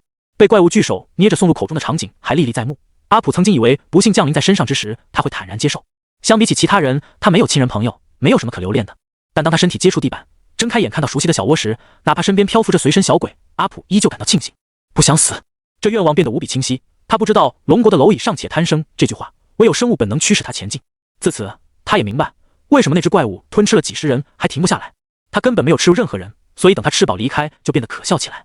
由试炼回到现实后，神明试炼究竟意味着什么？他们才渐渐意识到，有怪物当街捞起一人，即将吞入腹中时，随身小鬼制止了他，他拥有豁免权。就这样，怪物吞吃了别人，放过了最开始那人。不知何时，多和罗国首都流传起一则消息，有人获得最终胜利，神明允许了他一个愿望。阿普羡慕极了，他只在午夜梦回闪过短暂的念头，若是他获得最终胜利，将许愿永久的豁免权。这次试炼，他想要活到后面，赢得豁免权。老实巴交的他完全没料到，有人开始拉帮结派。他看到场上的人们像一名男子集中，阿普慌张起来。男子双眼燃动着灼目的火光，随身小鬼记录下了你们在试炼里还有多少条性命。然而试炼的性命不能带到现实，这次没有获得豁免权，还能活到下次参加试炼吗？好，成功获得1次豁免权。试炼结束后呢？演讲的男子一句比一句还急促，制造出紧张的情绪，慷慨激昂的声音穿透了这些惶惶不安的人们心中。试炼又能进行多少次？1轮2轮？神明告诉过我们吗？心灵贫瘠的土地因为1次死亡埋下了恐惧的种子，又因豁免权看到了希望。人们本可以接受黑暗，只要没见过光明。我会拼尽全力的活到最后1轮，将众人的希望带到能够帮助我们的人身边。把这个愿望告诉大家，不是想要大家给予我帮助，而是希望如果有人成功离开，请帮助我们。沉默在等候大厅中蔓延，安静的只剩演讲者的声音。他目光坚定地看向众人，不闪不避。我只想要活下去，他们也想要活下去。平静的湖面被巨石惊扰了安宁，身心疲惫的他们仿佛看到了另一种可能。这些麻木的人们就像在沙漠行走了许久的旅人，目标是那么遥不可及，但将期望寄托给某人就会轻松很多。我也要活下去。人群中走出一人，站到了演讲者的身后。长久的豢养让他们失去了棱角，当有人煽动氛围，这些人便开始顺从。演讲者继续传达理念，描绘了一个只要他活下去便能拯救众人的未来。想要活下去又对自己没有信心的人，陆陆续续向演讲者靠拢。阿普木讷地听着演讲者的讲话，但脚却纹丝未动。你为什么不去？他低头看向声源处，一个5、6岁的小女孩歪头仰视他。阿普张张嘴，憋出一句话：我想要活下去，他也想要活下去，冲突了。小女孩笑了，我不想活，你可以带上我吗？这……阿普有些为难，但还是点头答应了。5、6岁的小女孩陡然出现在房间，房间内除了2名成年男子外，还有好几个小女孩。他们的随身小鬼被幻境控制在屋内角落，听到声音齐齐向看了过去。怎么样？小女孩双脚稳稳落地，无视周围人的询问，看向2名成年男子的其中一个。演讲也太拉了，说好的去找落榜的美术生偷师呢？演讲者小熊摊手，第1次总是生疏的，反正毒物含有亢奋和放大感官作用，再加上被动，完成任务还是妥妥的。谁让你们不吃被动，也不吃毒物 buff， 所以听起来尴尬。你以为我看你们就不尬了吗？小女孩分身无言，她看向其他年龄相似但五官不同的分身。先入为主的观念让她不由吹毛求疵起来，总觉得越看越别扭，只得略过这个话题。她说道：应该成功了，至少我把机会让给他时，他的想法是这样，再加上一点暗示，大概能够坚持一段时间。想让胜利者按本体所想的那般宣传，也不是一件容易的事。心理暗示过于反常的举动，容易留下破绽，特别是这人还要活在聚光灯下当英雄。他们同样不想看到一无是处的人因为被控制而成为了万众瞩目的英雄。堕和罗国离龙国有不短的距离，哪怕有交通工具，光路上可能会遇到的危险，没有点信念也坚持不下去。然而，仓秉时而知礼节，处在这样的环境下，拥有崇高梦想的人基本没有像第一次试炼成功的幸运儿，他便毫不犹豫地选择了永久豁免权和财富。用演讲将信念低、容易放弃的人筛选出去，顺便给拥有信念的人拓展新思路，埋下他们改变梦想的伏笔。堕河罗国内没有老人，他们只能成为小孩，而男孩被视作独当一面的存在，女孩更容易放松警惕。小女孩分身利用弱势群体的身份，接近适合成为英雄的人身边，将堕河罗国外的情况透露给他们。英雄的信息源便有了合理的解释。至于小女孩和演讲家怎么想到的，死掉的人再怎么深扒都没用。堕河罗国这被怪物统治的地方，制造意外再简单不过了。基督齐家别墅，齐远写字的手微顿，他抬手按了按太阳穴，被怪物连续吃掉好几次的体验有点过于刺激了。他合理怀疑这是分身对他的打击报复。明明制造个幻境就能解决的事情，非得被怪物吃掉。被吃掉就算了，每个分身不断的在心里念叨，这是为了防止穿帮。几个分身叠加在一起，可谓拥有唐僧1/10的功力。好在事情进展的还算顺利，算是给予连分身都开始造反的齐远一丝安慰。反派分身用吃一个人进度慢1分，晋级太慢就换只怪物的理由吓唬古曼童，减少人员损失。再用增幅等异能，让古曼童把侵染的范围定在能力的极限，涵盖了1/5个堕河罗国，侵染个体的速度会变慢。面对古曼童疑惑于前后不一致，分身给出的答案是：这么点小事都办不到，要你何用？各种操作下来，古曼童被整得头晕脑胀，但他不敢说话。别看他一副很好忽悠的样子，主要是天堑般的实力摆在那里，他还能活拳仰仗面具人手下留情，自然不会深究惹面具人不快。接下来等安排的英雄带着堕河罗国的消息来求援即可。桌面的手机适时震动起来，来电显示是于局。不会这么快吧？齐远有些疑惑，接通了电话。听筒传来于安和焦急的声音：有大事发生，我们解决不了，你得过来一趟。我知道了。说完，齐远把电话挂断，直奔执勤总局去。他刚走进办公室，于安和就迎了上来。于局不复往日的笑容，单刀直入道：堕河罗国出事了。齐远微愣，还真的这么快？这是普通人类应该有的速度吗？于安和以为他不知道堕河罗国的情况，轻咳一声，解释道：世界上第一只被发现的 A 级怪物就是堕河罗国的古曼童，它同样是最快晋级到 S 级和 SS 级的怪物。虽然因为3族怪物的出现，它的监测重要度下降了，依旧是我们的监测目标之一。原来是这样，跟着胜利者的分身记忆适时回归。齐远还以为这人也开挂火速赶到龙国，已经不是信念能解释的了。他有点想当然了，成功绕过3族，制造了一起大事件，那是因为3族的政权还没彻底瓦解，5大国明面上不好插手，连作为表率的他们都无缘无故对某国下手，优先解决怪物的原则就会陷入信任危机。堕河罗国就不一样了，他在怪物的统治下，5大国也不必顾及明面上的规则。因此，这次游戏的胜利者刚离开堕河罗国，5大国便收到了消息。齐远不动声色，明知故问，然后他要晋级了，而且范围不小。于安和翻出地图，在上面圈画，具体范围还要等人打探。假设那人住的地方是范围边界，也是有史以来最大的。那人，于安和焦急的表情一致，一拍脑门，瞧我都忘了，胜利者踏入的是龙国的监控地盘，堕河罗国内部变化第一时间传回了执勤总局。这个头疼的问题，龙国自然不会藏着掖着，迅速将消息传递给了其余4国。最大的问题是这个，于安和翻出情报，指着某处，这位阿普的男子描述，他在试炼中曾获得一个面具道具，我们根据描述还原后，样式如下。于安和从旁边拿出一张纸，纸上描绘的面具和面具人极其相似，我们怀疑面具人也介入试炼了。齐远平静地扫了一眼纸张，情报人员不管发没发现，他的分身都会让他发现计划之中的事。于安和接着说，若是真如我们推测那般，这次只能麻烦你了。5大国加起来也不够面具人一只手打的，唯二的希望，一个是不知踪影的老小组合，一个是面前的齐远。齐远虽然没有正面击败 SSS 级怪物的战绩，但他同样没说打不过。于安和多少能了解一点齐远，没说就是不一定。齐远将文件放回桌面，这是不急。3族的事情悄然发生，5大国自然封锁不及，堕河罗国的消息还没传出去，事情还不到结束的时候。于安和撑着桌子，上半身往他这边靠。你有解决的办法？齐远战术后仰，抬手示意于局淡定。于安和只得坐下，等齐远给个答复。你们不是想要找面具人和神秘组织吗？齐远泰然自若地翻动桌面上的资料，把面具的那一页朝向于安和，一副谢老板姿态。假设真有神秘组织成员，估计会被气得吐血。他们在暗处藏得好好的，组织领导卖他们的时候，却没有一丝一毫的愧疚。然而他一人就是一个组织，自己坑自己，算什么坑？你是说？于安和同样狐疑地看向他。上次聊天的时候，齐远明显是知道些什么的。于局甚至大胆猜测，齐远也许认识这2人。可他转念一想，如果是别人，他还得琢磨背后原因。但是齐远的话，呵呵，一时兴起想坑别人，正常的很。齐远往椅背一靠，就你想的那个，将消息广泛的传播出去，等神秘组织的人解决就行。于安和的表情瞬间变得像被打翻的颜料一样丰富多彩，还真是说坑就坑。难道他的猜测出错了？齐远只是知道，但双方并不认识。袁小子喜欢用幻境到处看，也不是不可能。等等，他的浏览记录，从未有过的慌张感浮上心头。于安和感觉头皮发麻，可他不敢问，万一得到一个意味深长的笑容，他在小辈面前的尊严。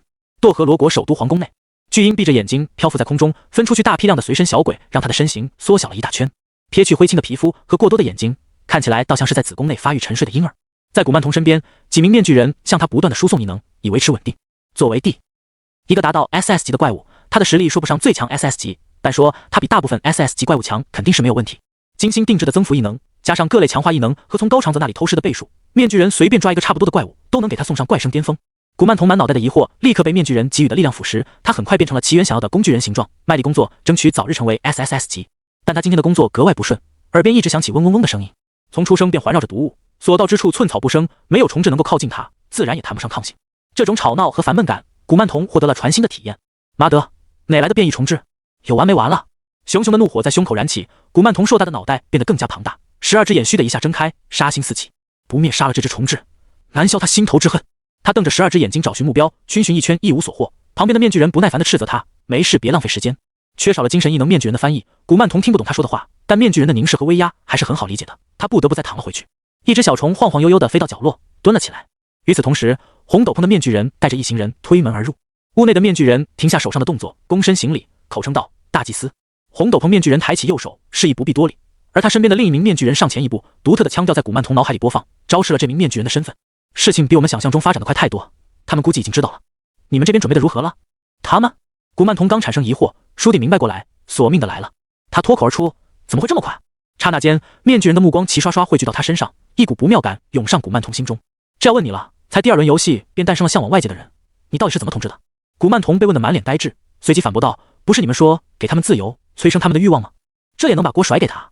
古曼童看到面具人瞥了他一眼，发出不屑的鼻音，是可忍孰不可。算了，打不过忍他一手，等他晋级了，一定先拿他开刀。那是最后一步，不然你怎么当诱饵？红斗篷面具人抬手，恐怖的力量在他掌心凝聚。你们要是不会沟通，我帮帮你们。古曼童闭上了正欲反驳的嘴。一个不会沟通的人说要帮他们学会沟通。食物链最底层的他在这段时间无师自通了舔功。大祭司，您说怎么做，我就怎么做，绝无二话。闻言，大祭司掌心的力量对准了精神异能面具人，他再次在古曼童面前做出投降的动作，无比流畅。精神异能分身直奔主题，你在战斗中肯定是帮不上忙了，只需要加快侵染速度就足够了。作为主神的造物，主可以通过你的领域投影到世界上。虽然主神不能直接协助，但直面神也会给他们带来巨大的压力。神造物，古曼童震惊于精神异能分身的说辞，他记起网络上的视频，曾经有一段他看不明白的地方，现在终于向他掀开了面纱一角。他精神为之一振，连忙追问：什么是主神？我们是他的造物，神无所不能，他慷慨地赐予我们力量，只要神明降临世间，他将引领我们踏上新世界的旅途。我们的征途不仅仅于此。大祭司难得的插入话题，声调抬高几分，歌颂起神明。古曼童觉得大祭司搁这呢，全是废话文学，但武力值让他不敢逼逼赖赖。他这家伙玩不起，一言不合就空间坍缩警告。说再多，不如你亲自瞻仰神灵。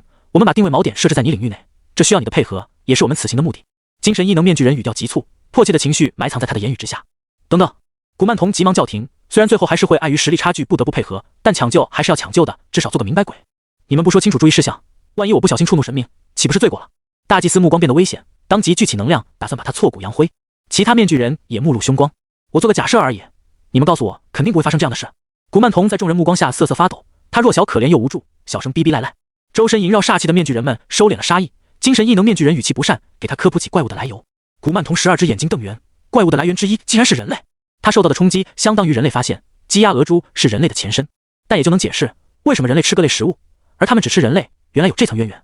听起来荒谬，细想却有几分道理，真真假假混在一起。古曼童对精神异能分身的话将信将疑，只差最后一道验证。如果大祭司口中的主神真如他说的那般深不可测，哪怕是假的，他也要把事情当真的深信不疑。快点吧，我已经等不及面见瞻仰主神荣光了。意识到口误的古曼童连忙改正过来。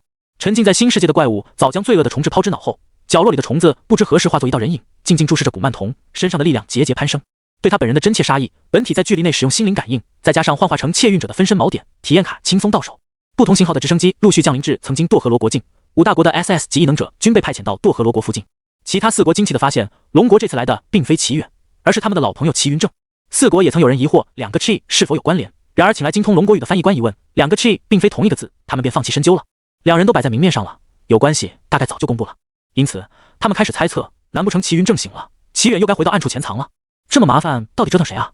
随行的人员忙活于接手监控装备和增添设施，以及关注网络的传播和信息。如果神秘组织在网络上发布信息，他们便会第一时间联络对方。龙国提出方案时，他们有几分犹豫，引起国民恐慌是一回事，国家的颜面扫地，威严不在才是他们犹豫的原因。前段时间，邪教和恐怖组织把封锁的消息抖了出去，他们无法第一时间清剿这些挑衅国家威严的害虫，以让他们颜面受损。三竹事件，2大神秘组织的碰撞更是拉满噱头，年轻人对此津津乐道，被不明组织一煽动，都以为自己是天选之子，乐颠颠的加入组织。堕河罗国出事便出事吧，哪怕成功晋级到 SSS 级，神秘组织又不是解决不了。可惜龙国一句出于盟友情谊，我们已经提前告知你们了，犹如当头棒喝，把他们敲醒。呀的，他们不宣传就要被龙国抢先，本就不占优势，那还肯让龙国专美于前？于是他们宣传起来比龙国还卖力。龙国常调侃的国外人少不是没有道理的，这条真理验证在当下。在没有飞机直达的情况下，他们还坐飞机到最近的地方，然后通过租车开到舵和罗国边境，给同为九溪的吴振华看呆了。然而非龙国人，他们也不好强行干涉，谁让消息是他们泄露的？好言难劝，该死鬼，慈悲不渡自绝人。于这群试图蹲守到神秘组织的人上空，一道透明人影静谧地漂浮在空中，他用精神力像拉开的精神网传递信息给其他分身。观众已就位。另一边，位于某个大型建筑物大厅内，几道人影身边矗立着十几只怪物。他们接收到信号，有一道人影当即向大厅另一头走去，检查了一遍空间锚点，确认无误后，也向精神网传递消息。10怪夜行的道具准备就绪，有序遍布在舵和罗国首都的各分身同样传递消息。气氛组已准备妥当，潜藏在暗处默默注视着观众的两道身影，身披和老小组合同款斗篷，其中一个对另一个说：“就差我们了。”另一道人影面色阴沉，同是分身，却命运不同。他承担了对外交流工作，更容易穿帮，而身边的分身只需要当个会打架的背景板即可。这种痛苦需要事情结束后被怪物吃掉，才能弥补他内心的不平衡。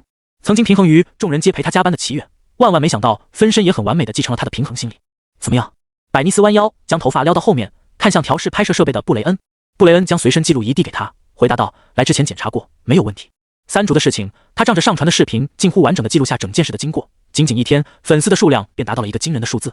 尝到甜头的他，把之前发誓再也不作死的自我承诺抛之脑后。说到底，百尼斯性格里潜藏着冒险因子，没死就是下次一定。布雷恩和他志同道合，两人看到消息一拍即合，当即赶来了舵和罗国。为了防止像上次那样忘记拍摄，他们还斥巨资购入了新设备和翻译异能物品。百尼斯深感遗憾，可惜没有网络，不然我们就能直播了。毕竟舵和罗国被怪物统治着。布雷恩说到一半，表情变了，惊呼：“嘿，瞧我发现了什么？居然有信号！不过太微弱了，直播不了。”百尼斯面色古怪，该不会怪物也会上网？两人对视一眼，发现了盲点，怪物确实会上网。后知后觉的两人还想互相打趣一番，察觉到身边安静的可怕，气氛好似凝固住了。周围穿制服的人全部起身，摆出一副防御的姿态。警戒的众人眨眼间构成一道防御线，赫赫有名的异能者全部警惕地扫视周围。发生什么事了？他们感到困惑，视线逡巡了一遍周围，试图发现哪里不对，然后惊觉自己刚才在不断的深呼吸，直到现在空气才好转。那一瞬间感受到的气氛凝固，竟然不是错觉，是人还是怪物？一道声音从他们头顶上传来，出于生物的本能，百尼斯两人四肢僵硬，头皮发麻。未知阵营的生物离他们最近，表现比我想象中好很多，看样子是我打赌输了。这句话将所有人的目光汇聚到同一个地方。两位披着标志性斗篷的男性立在半空中，其中一位身形健硕如牛，诠释了什么叫眼强者，另一位是正常的男性体型，在同伴的衬托下莫名的小了一圈。这一块是龙国派遣部队驻扎的地方，无需翻译执勤队也能听得明白。齐云正和吴振华两人均蹙起眉头，从这两人脚步平行于地面的状态判断，不是漂浮或者飞行，而是站立。他们刚才扫视过那个地方，没有发现来人，是瞬移还是之前就在？而且不是老者和小孩，是神秘组织的其他成员。齐云正对两人是神秘组织一员毫不怀疑，能悄无声息地接近驻地，实力绝对不弱于他。除非面具人另有所图，假装成神秘组织，否则他想不到还有谁拥有这般实力。于是为了防止老搭档吴振华带歪对话方向，齐云正朗声道：“两位是来拯救舵和罗国人民的性命吗？”壮汉体型的男子闻言爽朗大笑，声如洪钟：“我和他打赌输了，这项工作就交给你们了。”啊！场上众人满头雾水，被他的操作整懵了。打赌输了？他们反应过来后，扭头看向了另一名组织成员。这名男子从头到尾保持着冷淡的态度，众人少有不往坏处想的。老者和小孩或许因为其他原因无法赶到，而这次成员有分歧，两人便打了个赌，最后以帮助他们那方失败告终。不要误会了，壮汉似乎看穿了他们的想法，补充道：“是拯救舵和罗国人民的性命交给你们，我们解决怪物和窃运者的信徒。我们俩都是攻击类型的异能，无法保护普通人的性命，所以我们打了个赌，要是你们能察觉到危险的话，就让你们从旁协助。”众人松了一口气，若是神秘组织不帮忙，这件事他们只能搁置了。上次面具人团体行撤离。是。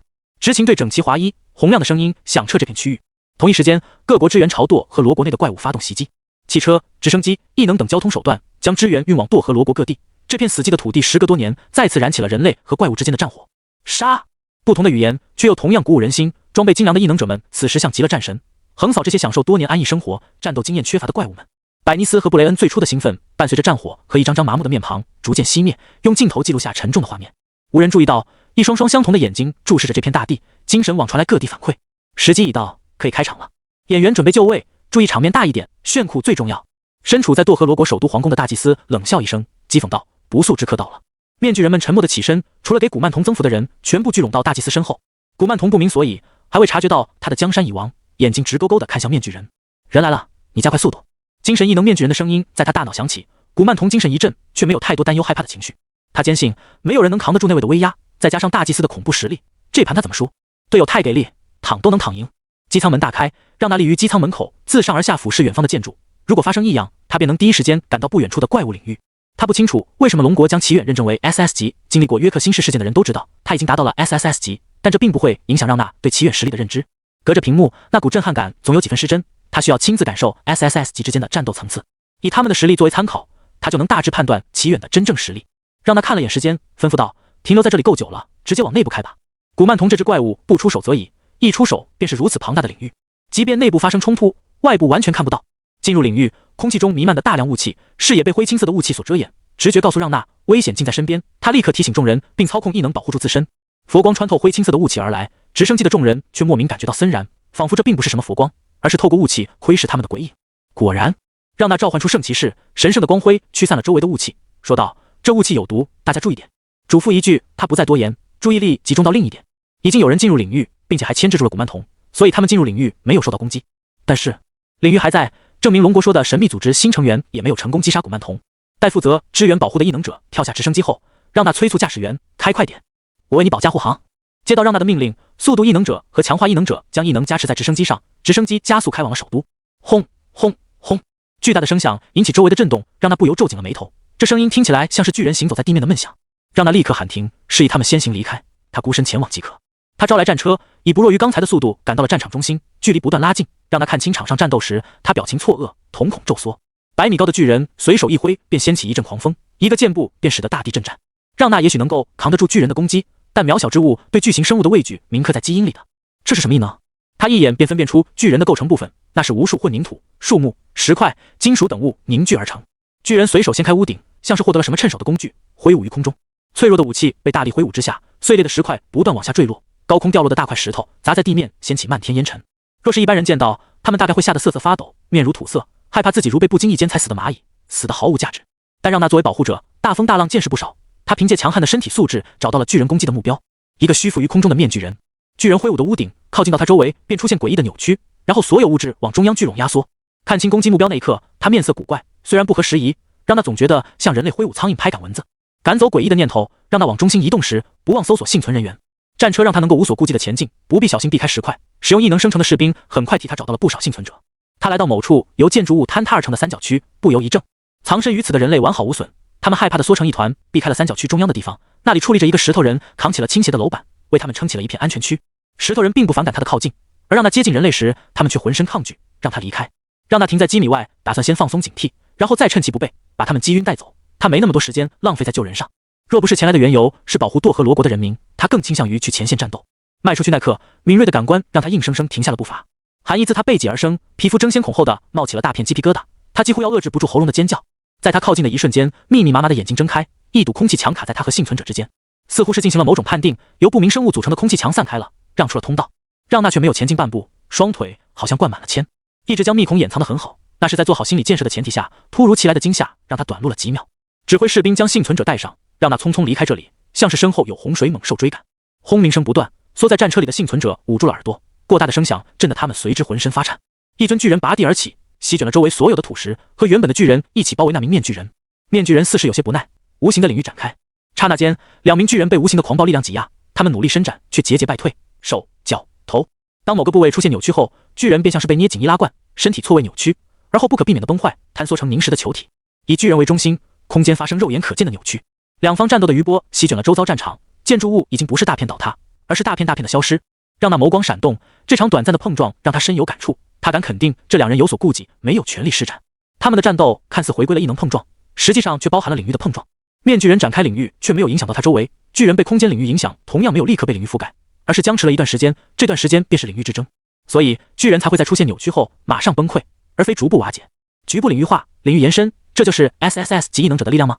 让那从沉思中回神，才发现他的呼吸急促，手不住发颤。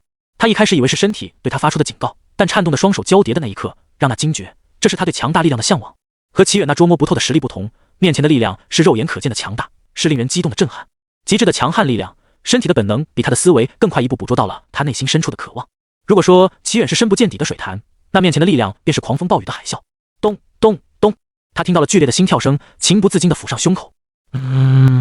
心跳声和他心脏的跳动频率对不上，这不是他过于激动导致的。让他侧耳倾听，寻找声音的来源。皮肤、耳朵、眼睛源源不断向他传递恐怖的讯息，四面八方涌过来的信息让他不敢相信自己的判断。他好像待在某个巨兽的背脊，又或者被看不见的巨兽柔软的腹部挤压着。不，这并非错觉。无形的巨兽在空中发出咆哮，地面震颤，仿佛应和着他的笑声，让他不由想起了令他毛骨悚然的画面。那一堵空气墙，巨人的构成部分是建筑物，是土石，那么地面和空气呢？这番联想让他不禁冒出一个念头：这是人类能够拥有的力量吗？但他的猜想并没有实现。无形的巨兽扭动身躯，让他通过变形的建筑物目测，空气巨兽不过几百米长罢了，让他无声地松了一口气。要是 SSS 级异能者真的强大到那种地步，他无法想象自己能够晋级。被巨兽震撼到的，让他没有注意到，好几股异能无声无息地影响着他的感官。吴振华挡住随着巨兽移动而崩裂倒塌的建筑物残骸，巨型身形带来的优势便是一举一动皆不容小觑。感受到脚底好像有什么生物呼啸而过，他不由咕哝道：这里也太危险了。吴振华终于理解为什么那两神秘组织成员让他们来保护舵和罗国人民，光是战斗余波掀起的地颤和冲击，脆弱的普通人就有生命危险。他觉得两方再打多一阵子，估计这里会被夷为平地。我们需要尽快搜索负责的区域。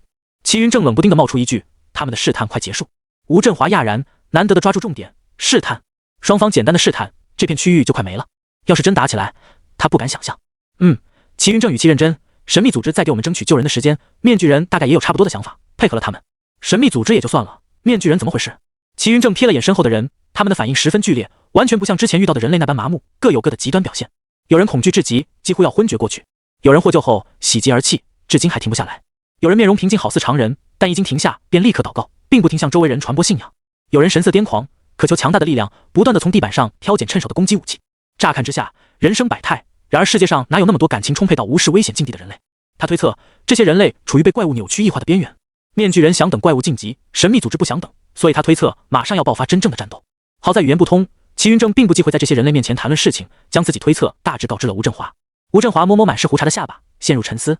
这位中年人突然有了回老家种田的冲动，微妙的感觉在心里徘徊，他找不到确切的形容词。如果被年轻人知道他感受的话，简单一句概括就是战力膨胀的太快，不想玩了。可惜现实没有游戏策划，完全不讲道理，似乎在印证齐云正的猜测，暴风雨前的宁静即将抵达终点。耳畔鼓噪着细微的嗡鸣声，灰青色的雾气越发浓郁，面具人和神秘组织全都不见踪影。他们目视远方，视线定格在唯一矗立的建筑物——堕河罗国首都皇宫。轰！备受瞩目的皇宫不负众望地爆发了战斗，无形的空气巨兽睁开了双眼，猛烈撞击皇宫。地面上下颤动，一条土蛇自下而上拱动身躯，长长的蛇尾由地面升起，足有10几米粗的蛇尾甩向皇宫，和巨兽形成包夹之势。在这两股冲击力下，皇宫就像击碎的玻璃房，碎裂成一块块。浓郁的灰青色雾气被冲击得四散开来，遮掩了众人的窥探。齐云正不再耽误，往皇宫周围赶去。那是烟尘散去，灰青色浓雾犹如漂浮的丝带缠绕在一只怪物身边，怪物被几名面具人围着。他神色一凛，难怪只看到了面具人的大祭司，原来分出了不少人帮助怪物。如果视频里的女人没说错的话，除了大祭司，大部分面具人在 S 级到 SS 级之间，或许他能找个机会打断面具人。只是为什么这只怪物到现在还不协助面具人，而是自顾自的侵染现实？其中必定有蹊跷。找到了，身上的斗篷没有一丝破损，彰显了他的主人至今为止的游刃有余。仅见过一面的壮汉站立在高空中，脚下是无形的巨兽。他和那时的霍达随和不同，脸上尽是肃杀之气。饶是古曼童再坚信队友能打，也不由睁开了眼，入目便是令怪胆寒的气势。他缩起了短短的脖子，这还不如来的是老小组合。他欲哭无泪。大祭司，快救命啊！响应着他的期待，红色的斗篷随风摆动，熟悉的面具人同样虚浮于空。找到又如何？凭你一人也想越过我？说完，大祭司如剑芒般锋利的目光扫向古曼童，他被目光刺得一哆嗦，立即抓紧时间晋级。壮汉眉头皱成川字，没有反驳，似是默认了大祭司的说法。两方对峙，谁也没有出手。汇聚而来的 SS 级异能者们替壮汉捏起了一把汗，暗自着急。举国上下找到翻译异能物品并不难，从进入堕河罗国开始，他们便随身携带，自是听得明白二者对话。每拖1秒，古曼童的进度便多1分。他们也渐渐看出端倪，双方都在等待第三方的介入，比如消失的另一位神秘组织成员。壮汉率先开口，打破了沉寂的对峙氛围：你也是人类，有必要为虎作伥吗？那已经是过去式了，拖下去对他们有利。大祭司也不介意开口说两句：无所不能的神明赐予我永恒的生命，人类于我而言不过是活得较长的浮游罢了。竖起耳朵偷听对话的众人被这则消息炸得失去思考能力，他们瞳孔缩成针芒，血液往大脑上涌。神明，永恒的生命。五大国不乏特殊融合领域，他们对融合领域有诸多猜测。随着时间推移和对怪物的深入研究，神学逐渐兴起，且大有甚嚣尘上的趋势。无他，怪物是真他丫的不讲科学。别的尚且不说，各国权贵想要再活500年的心愿从来没有消停过。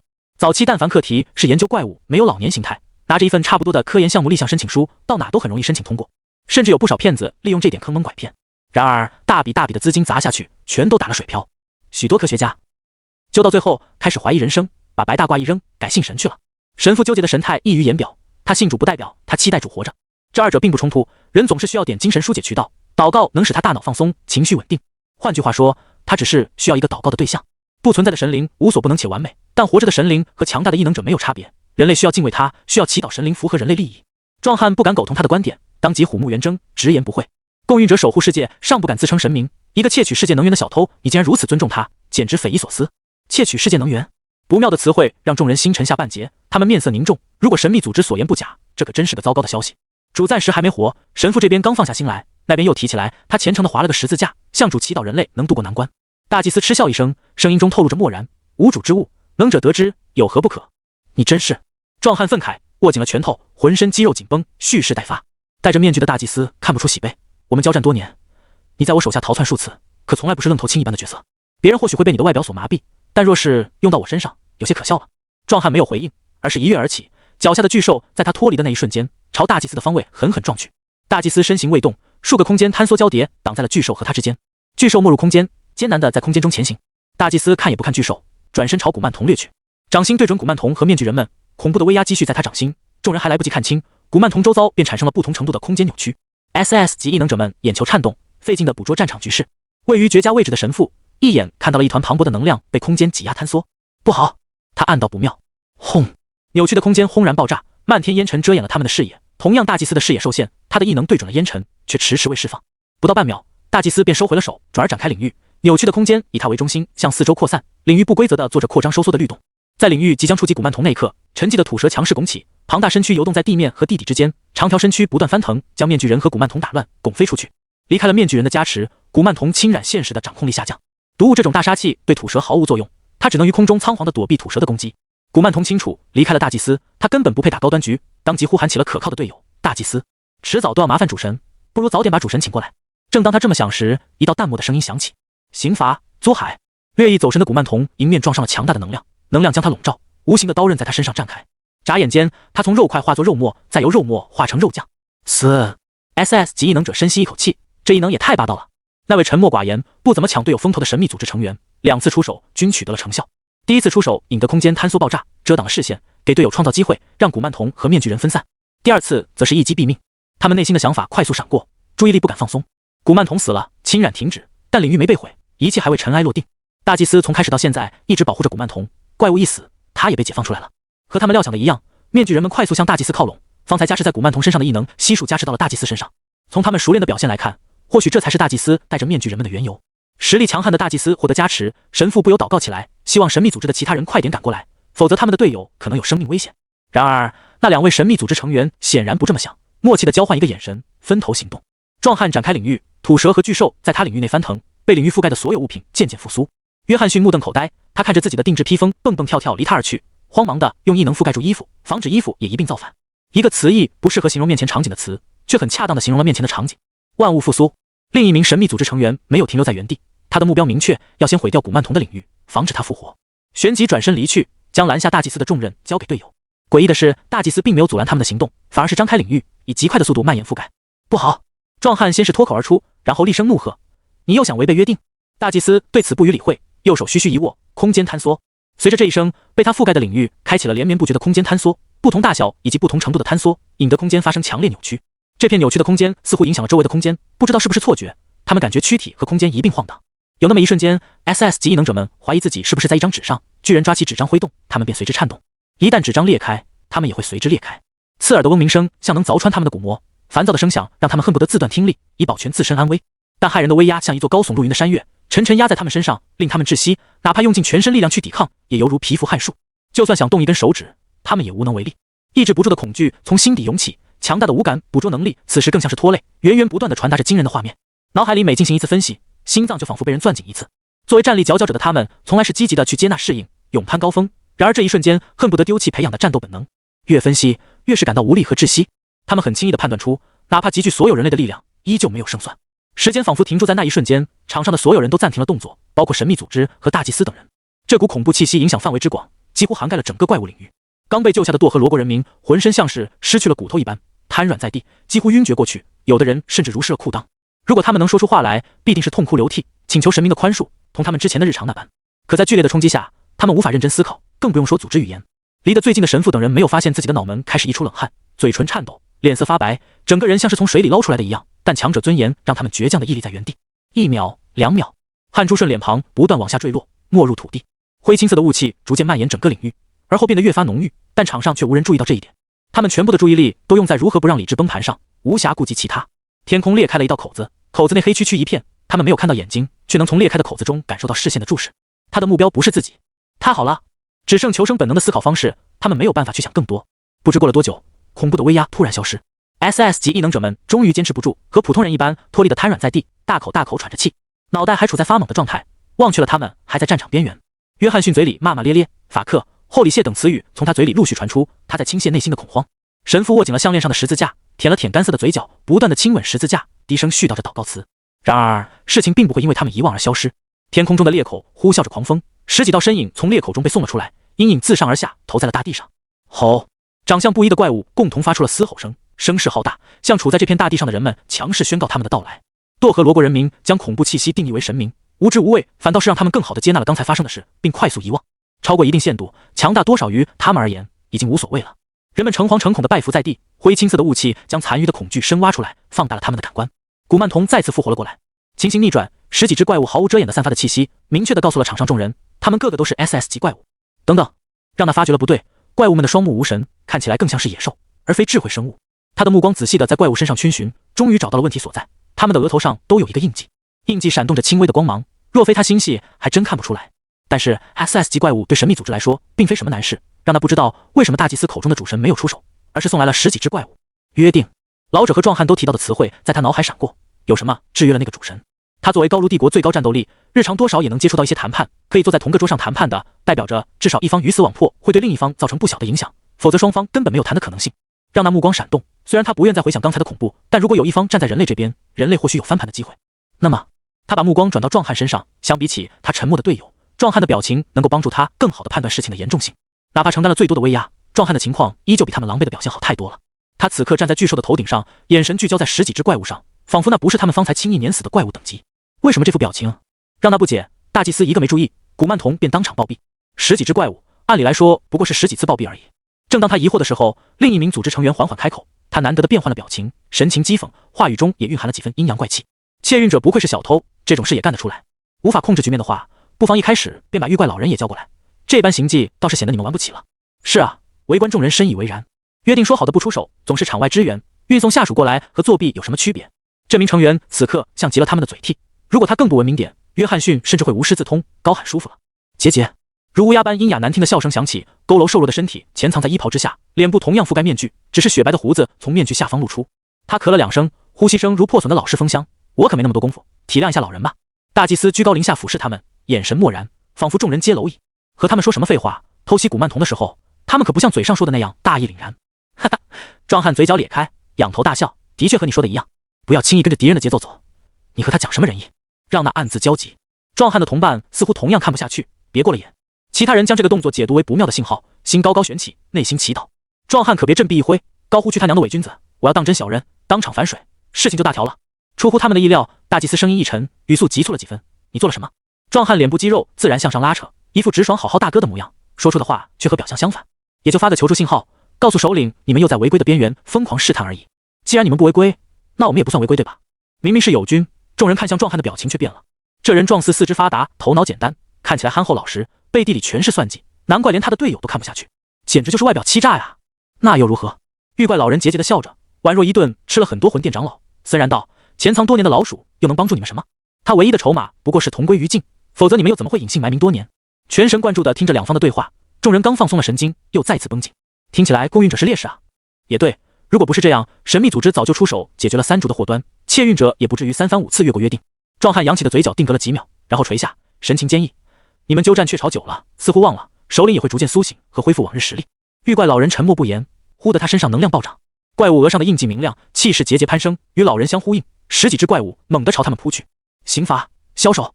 面对成群的怪物，另一名组织成员面色不改，吐出2个词，他同样气势暴涨。恍惚间，众人好像看到了怪物身后分别升起了鬼头大刀，要将怪物斩首。一瞬间，将古曼童搅成肉酱的异能却在此时碰了壁，仅仅只切入了半个脖子。怎么会？众人大惊，同是 SS 级怪物，差距如此之大，失去了半边连接，怪物的脑袋向前垂，没有鲜血溢出。神父等人看清伤口时，终于明白诡异感从何而来。这些怪物早已死了，他们只是傀儡和标本，是会动的尸体而已。那个恐怖存在对他们造成的冲击太大，他们几乎像大祭司那般认为他是无所不能的。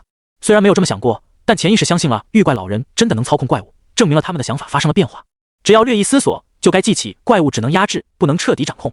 除非老人正好遇到了怪物巢穴，不然他就只能不眠不休地控制怪物，才能达到如此多的数量。没有第一时间碾压过怪物，另一名组织成员的第二发攻击打在怪物身上，起不到拦住玉怪老人的作用。从复活后就一直边缘化，希望对手能将他遗忘。古曼童12只眼睛瞪圆，面色铁青，一股不祥的预感油然而生。等，身体比脑子还快，他伸出右手虚虚一握，只看到了大祭司头也不回。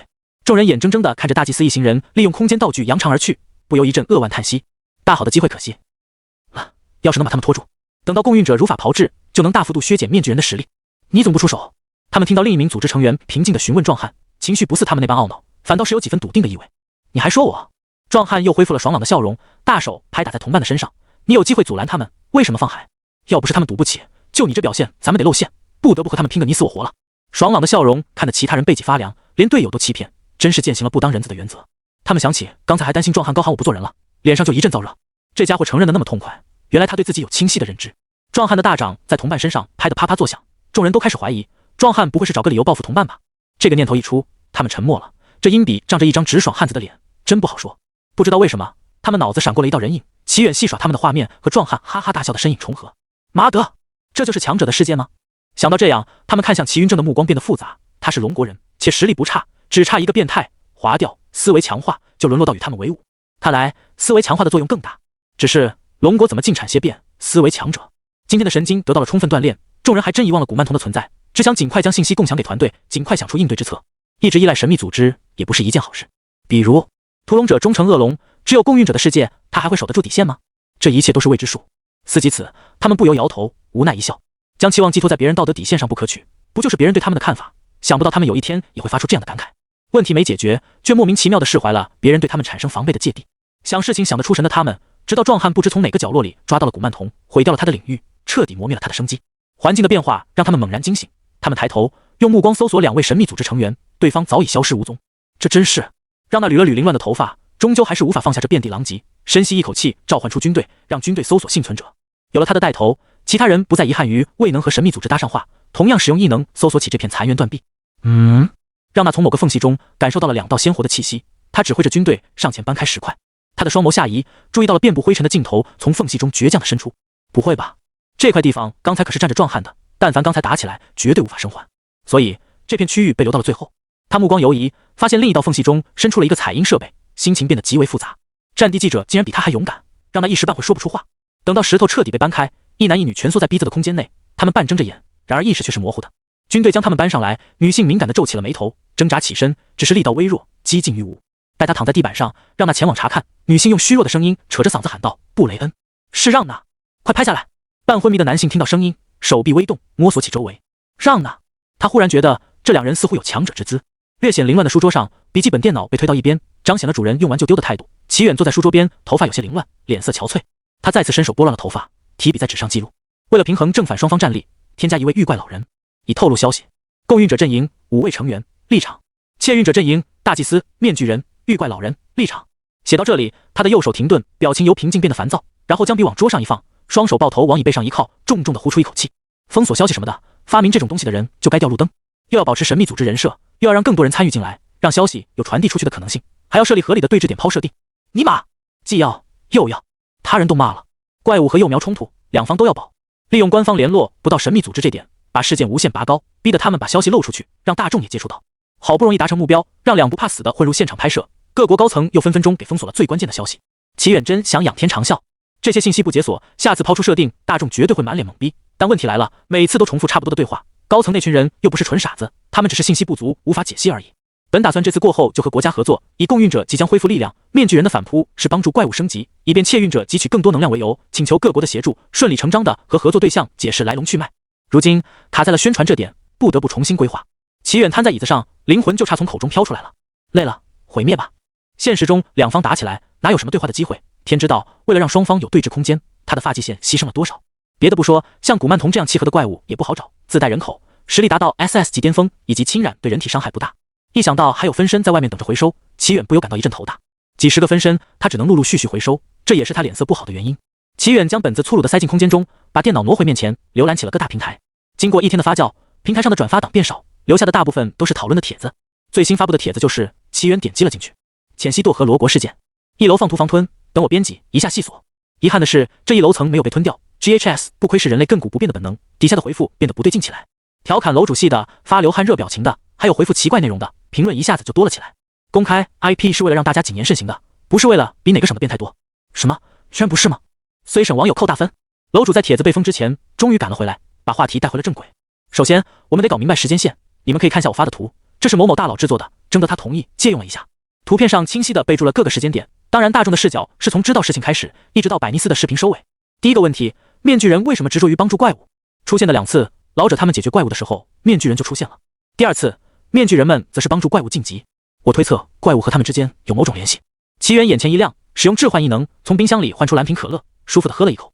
群众的眼睛果然是雪亮的，即便被封锁消息，也能推测出1、2，不是白忙活一场就够了。楼主底下的评论登时炸开了锅，他们纷纷留言，细思极恐，从未设想的道路。我也有同样的看法，只是猜不出怎么个联系法。像是邪教对于怪物的解释各有不同，有些说怪物是源于污染，有些说神明清理罪恶之人，还有的说怪物是外星人，他们的星球毁灭了。我直呼好家伙，前排等各位大佬乱战。楼主没有回复楼层内任何人，显然还有内容没有发上来。几分钟后，楼主才再次现身。第2个问题，2个组织为什么潜藏多年？又是什么事情改变了他们的作风？看到大家对第1点的讨论，我补充一句，怪物对面具人有什么作用？以他们的实力，肯定是谈不上长怪物的力量。有人有理有据的分析，就有等待大佬给出结论。插科打诨的家伙，他们总有些令人眼前一黑的发言，也可能是长怪物身子，美人像我命中注定的老婆。虽自见一大祭司，嘿嘿嘿。齐远眼疾手快地收起了评论，人生有梦，各自精彩，但变态除外，连古曼童都能开车，离原上谱。FBI Open Your Door。楼主将更多的疑问抛出，最后总结。总而言之，首先2个组织的实力远超我们，其次2个组织有利益冲突点，最好的结果，神秘组织是为了守护世界，第3怪物对于面具人的定位，第4约定指什么，第5恐怖存在来自那一方，神明、外星人，第6。最后2个组织全都说龙国语，龙国就是最 DIO 的。从利己的角度出发，我不希望任何一方败北，原因很简单，没有竞争就到了分蛋糕环节。而从目前公布的最高战力来说，我们似乎没有反抗的能力，龙虎之争能给我们争取更多的发育时间。PS 此条5分钟后删，别转别截图。楼主提出的问题虽然不算新颖，但胜在全面，围观帖子直播的网友不少，很快便有了回复。最后一条下面刷满了，给我5毛，删了这条。总结的第1条就正常许多，有人提出各种假设回答总结的问题，有人在玩梗，全都说龙国语，快进到这是龙国高层的阴谋 Doge， 楼上等着加急名单。别尬黑，这都是比特佛国培养的间谍。看着面前的评论，齐远细细思索，豁然开朗。他不一定非要把事情全堆在神秘组织和面具人的碰撞，比如说让邪教和恐怖分子代劳，造个假把私货塞进去，通过第3方帮他们解开疑惑，未尝不是一种办法。阴暗潮湿的甬道，男子粗壮的喘息声在幽深的通道中回响，惊动了这里的住客。长着灰色皮毛的小型动物逃窜出去，棕黑色的昆虫淌过污水快速爬行。站住！奔跑的男子听到声音一言停了下来，他粗鲁地落下卫衣帽子和口罩，气息不稳地说，奇怪的事情发生了，快带我见长老。萝卜，发生什么了？这人声音中夹杂着关切，但脸上的肌肉没有动过，像极了人类仿生的机器人，空有人类外表，行为举止却令人毛骨悚然。但萝卜见怪不怪，反而点评了2句，你这样想出去差得远了，是吗？这人挠挠脑袋，我觉得差不多啊。萝卜想到发生的事情，这不重要，先让我见长老。嘿，火箭，当然可以。这人夸张的耸肩摊手，眼睛瞪圆，嘴巴大张，有点木偶比例的神韵。这样呢？萝卜往前走了2步，拍拍他的肩膀，差得更远了。说完，他不再耽搁时间，往里面走。留在原地的人恢复面无表情，他用疑惑的语气说道，差这么多吗？萝卜穿过通道，鼻尖尽是腐烂臭味，虽然城郊废弃多年，但下水道和城内勾连，内部的脏污影响到外面。他走到尽头，手一拉，轻松地攀上爬梯，几下便爬了上去。萝卜向2名看守人点头示意，上面是一座废弃的工厂，他急匆匆朝长老的方位而去。长老，萝卜低头行礼，他面前是一位年迈的老人，老人穿着黑袍，面容平静，若是有人在此，便能认出这是古神教的装束。什么事？萝卜作为被派出去调查的精英，绝非大惊小怪之辈，长老直接开口询问。长老，面具人再次出现了。黑袍老人闻言面无表情，没有进行下一步动作。忽的一团类似于气体状浅浅的白色雾气，大有甲方说的五彩斑斓的白那般神秘，于黑袍老人身上脱离而出。萝卜身体同样冒出了一团气体，不同的是气体的颜色发灰，白雾向灰雾靠近。调查到他们的来历了吗？灰雾轻微变化，没有，从他们的反应上看，似乎是想帮助怪物升级。这就奇怪了，我们是最早一批的族人。长老，或许我们可以联合面具人。不妥，我们借助的这个世界智慧生物的肉身远不如他们，除非显露本体，但我们暴露身份比他们暴露身份更严重。白雾在空气中缓慢流动，灰雾则是不断变化形状。为什么？若他们是这世界的人，那我们对于他们而言便是同族，先解决外族，再解决同族。如果面具人也是这样想，白雾未尽之意不言而喻，灰雾一耸。我们提前进入是为了探明世界，好接纳族人，现今潜伏起来更为重要。白雾没有通过意念传导的是，那种能直接打破世界屏障的怪物，他也未曾见过。他们一族可是经营了多年，才抓住了世界空间不稳之处，陆续进入。他如今有些担忧，这片世界真的适合一族栖息吗？然而流浪多年，好不容易遇到合适的世界，哪怕能传递消息，族人未必会听取他的建议。是。灰雾和白雾各自回到两具身体内，一切归于平静。古神教又公布了新的怪物档案。齐远浏览完热搜上的内容，陷入沉思。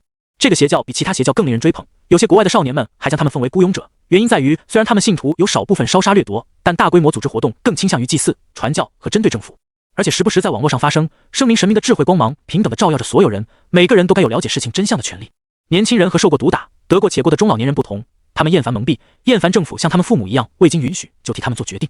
加之他们都有迷之自信，认为自己可以抵御怪物对他们的精神侵染，别人不行事，别人意志不坚定，属性标签分明，使古神教从广大邪教中脱颖而出，成为公认排名第3的地下组织。值得一提的是，第1、第2分别是面具人和神秘组织，甚至商人们还出了周边，销量居高不下。齐远曾经在心中估算一番利润，哪怕1成就够商人赚得盆满钵满了。虽然邪教各有各的奇怪，甚至在异能降临后，地平党又重新冒了出来，但出于铜墙的直觉，齐远总觉得他们似乎想推动怪物升级。如果说第一次公布消息是为了向世界宣告他们的成立，那后面接二连三的公布消息便令人生疑了。把封锁的消息不断往外透露，哪个国家都忍不了，打击不了前2名，还打击不了第3名吗？不过，齐远把目光挪到手边的手机上，他需要一个反派组织，国内的优先，国外的次之，古神教只是备选方案之一。希望高长泽还没追查到国内的组织，否则事情便不好办了。有官方介入，消息容易被封锁，404实属罪恶源头，齐远痛恨不已。冥冥中仿佛有股力量响应了齐远，手机在他注视下嗡嗡地震动起来，来电正是高长泽。喂，远哥听得到吗？电话刚被接通，高长泽的声音从听筒中响起。齐远没从他的声音中听出欣喜或激动的情绪，心稍微安定了下来。听得到，聊聊你们的进度吧。上次孤儿院查到了什么？听筒对面安静了几秒，然后声音加了起来。GD， 如果我太菜了，你不会怪我吧？齐远差点没把手机抖出去。面对 SSS 级怪物尚能面不改色的装逼，高长泽这一嗓子直接把他吓得一哆嗦，浑身鸡皮疙瘩如雨后春笋一般冒了出来。你疯了！尹清冉河东狮吼的声音从听筒里传来，他难得如此失态。哎呦，别打，要打也行，放过我帅气的脸。齐远把声音开到最大，享受了一番悦耳的惨叫声。这家伙总有骚操作，还没什么节操。如果不是不在现场，他也想揍一顿。手机重归到高长泽手上，齐远阴恻恻地威胁道：“正常一点。”好的。高长泽蔫头巴脑地讲起这段时间的经历，他这番惺惺作态是有原因的。一开始他完全搞不懂为什么要查孤儿院，只是出于对齐远的信任，走了一趟。他们到棋盘市南吴区的执勤分局调查了孤儿院的投资方，因为融合领域的缘故，日记本在，账目也一样。到后期只有一家注资，调查过程顺利极了。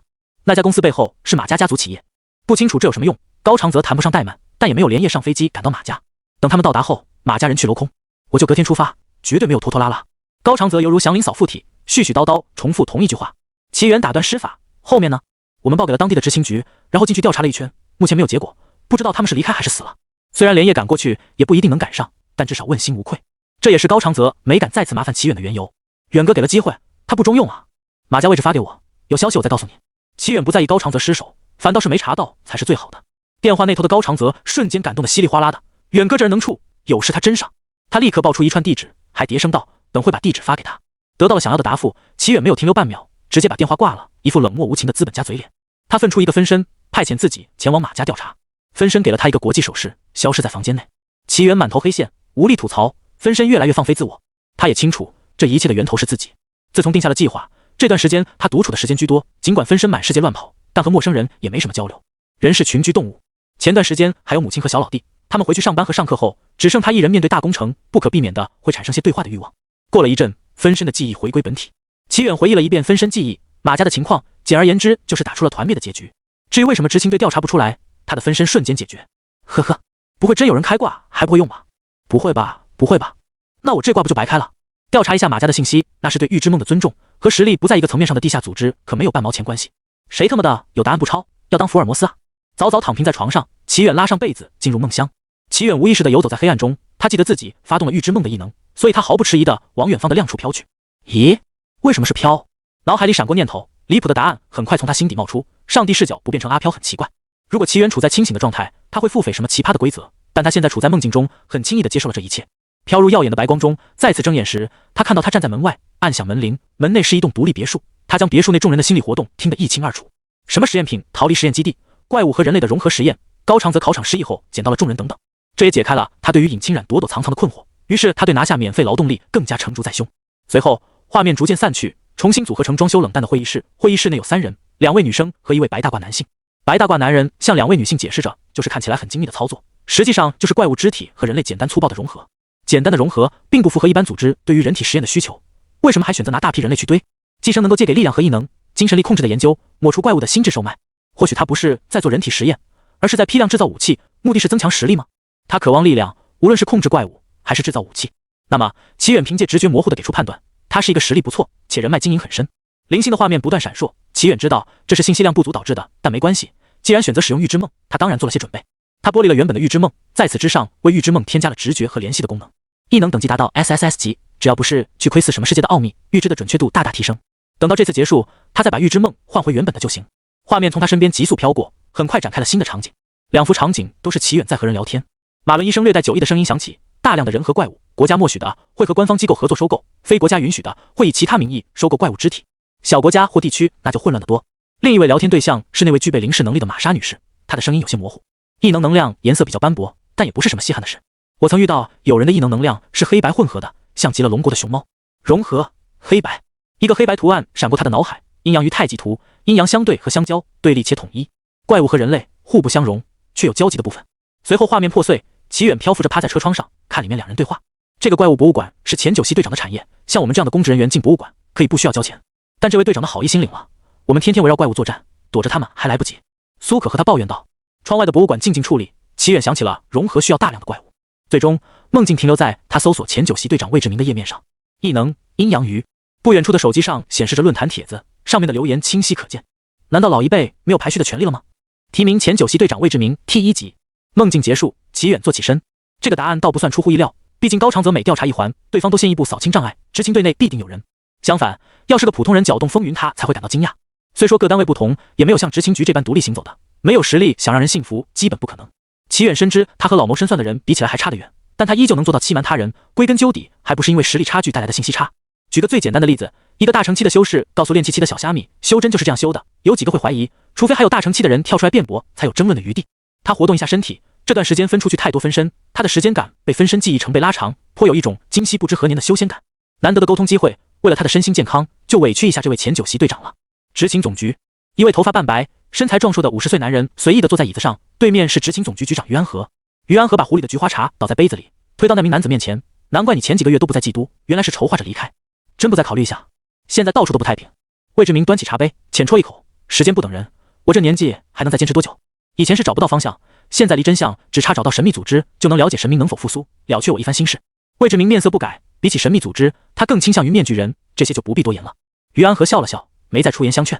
这位前9系队长痴迷神学，人尽皆知倒不至于，但有过交集的都知道他对神明的执念和向往。想要改变魏志明想法并不容易，两人的普通朋友关系也没好到能劝说的地步。于安和不会犯交浅言深的错误，况且阻拦别人的梦想和追求，亲爹亲妈都没这么大的脸。魏志明离开执勤总局多年，机密什么更谈不上，能出一个齐远，未必不能出第2个齐远。想要民间异能者为他们所用，一些容人之量他们当然有，也必须有。只是作为执勤总局局长，屁股要正，他不得不为此尝试一番。思绪百转不过一瞬，于安和开起玩笑：你要真能找到，那也不错，苟富贵勿相忘。魏志明伸手将茶杯放回桌上，你还是老样子，这算盘打的。内心却不置可否。于安和若是那种利益交换至上的人，他也不必离开龙国，因为这意味着只要不摆在明面上，于安和就会和稀泥过去。而齐远又不是热血上头就会提刀来剑的常规年轻人。假设掌权者是一个利益至上的人，当场死亡和停后是2个概念。正因为于安和不会容忍，还拥有了允许不容忍的条件，魏志明才不得不离开。魏志明突然察觉到不对劲，按理来说，2个虚伪的中年人开完玩笑后应该放声大笑。于安和这么安静实在不正常。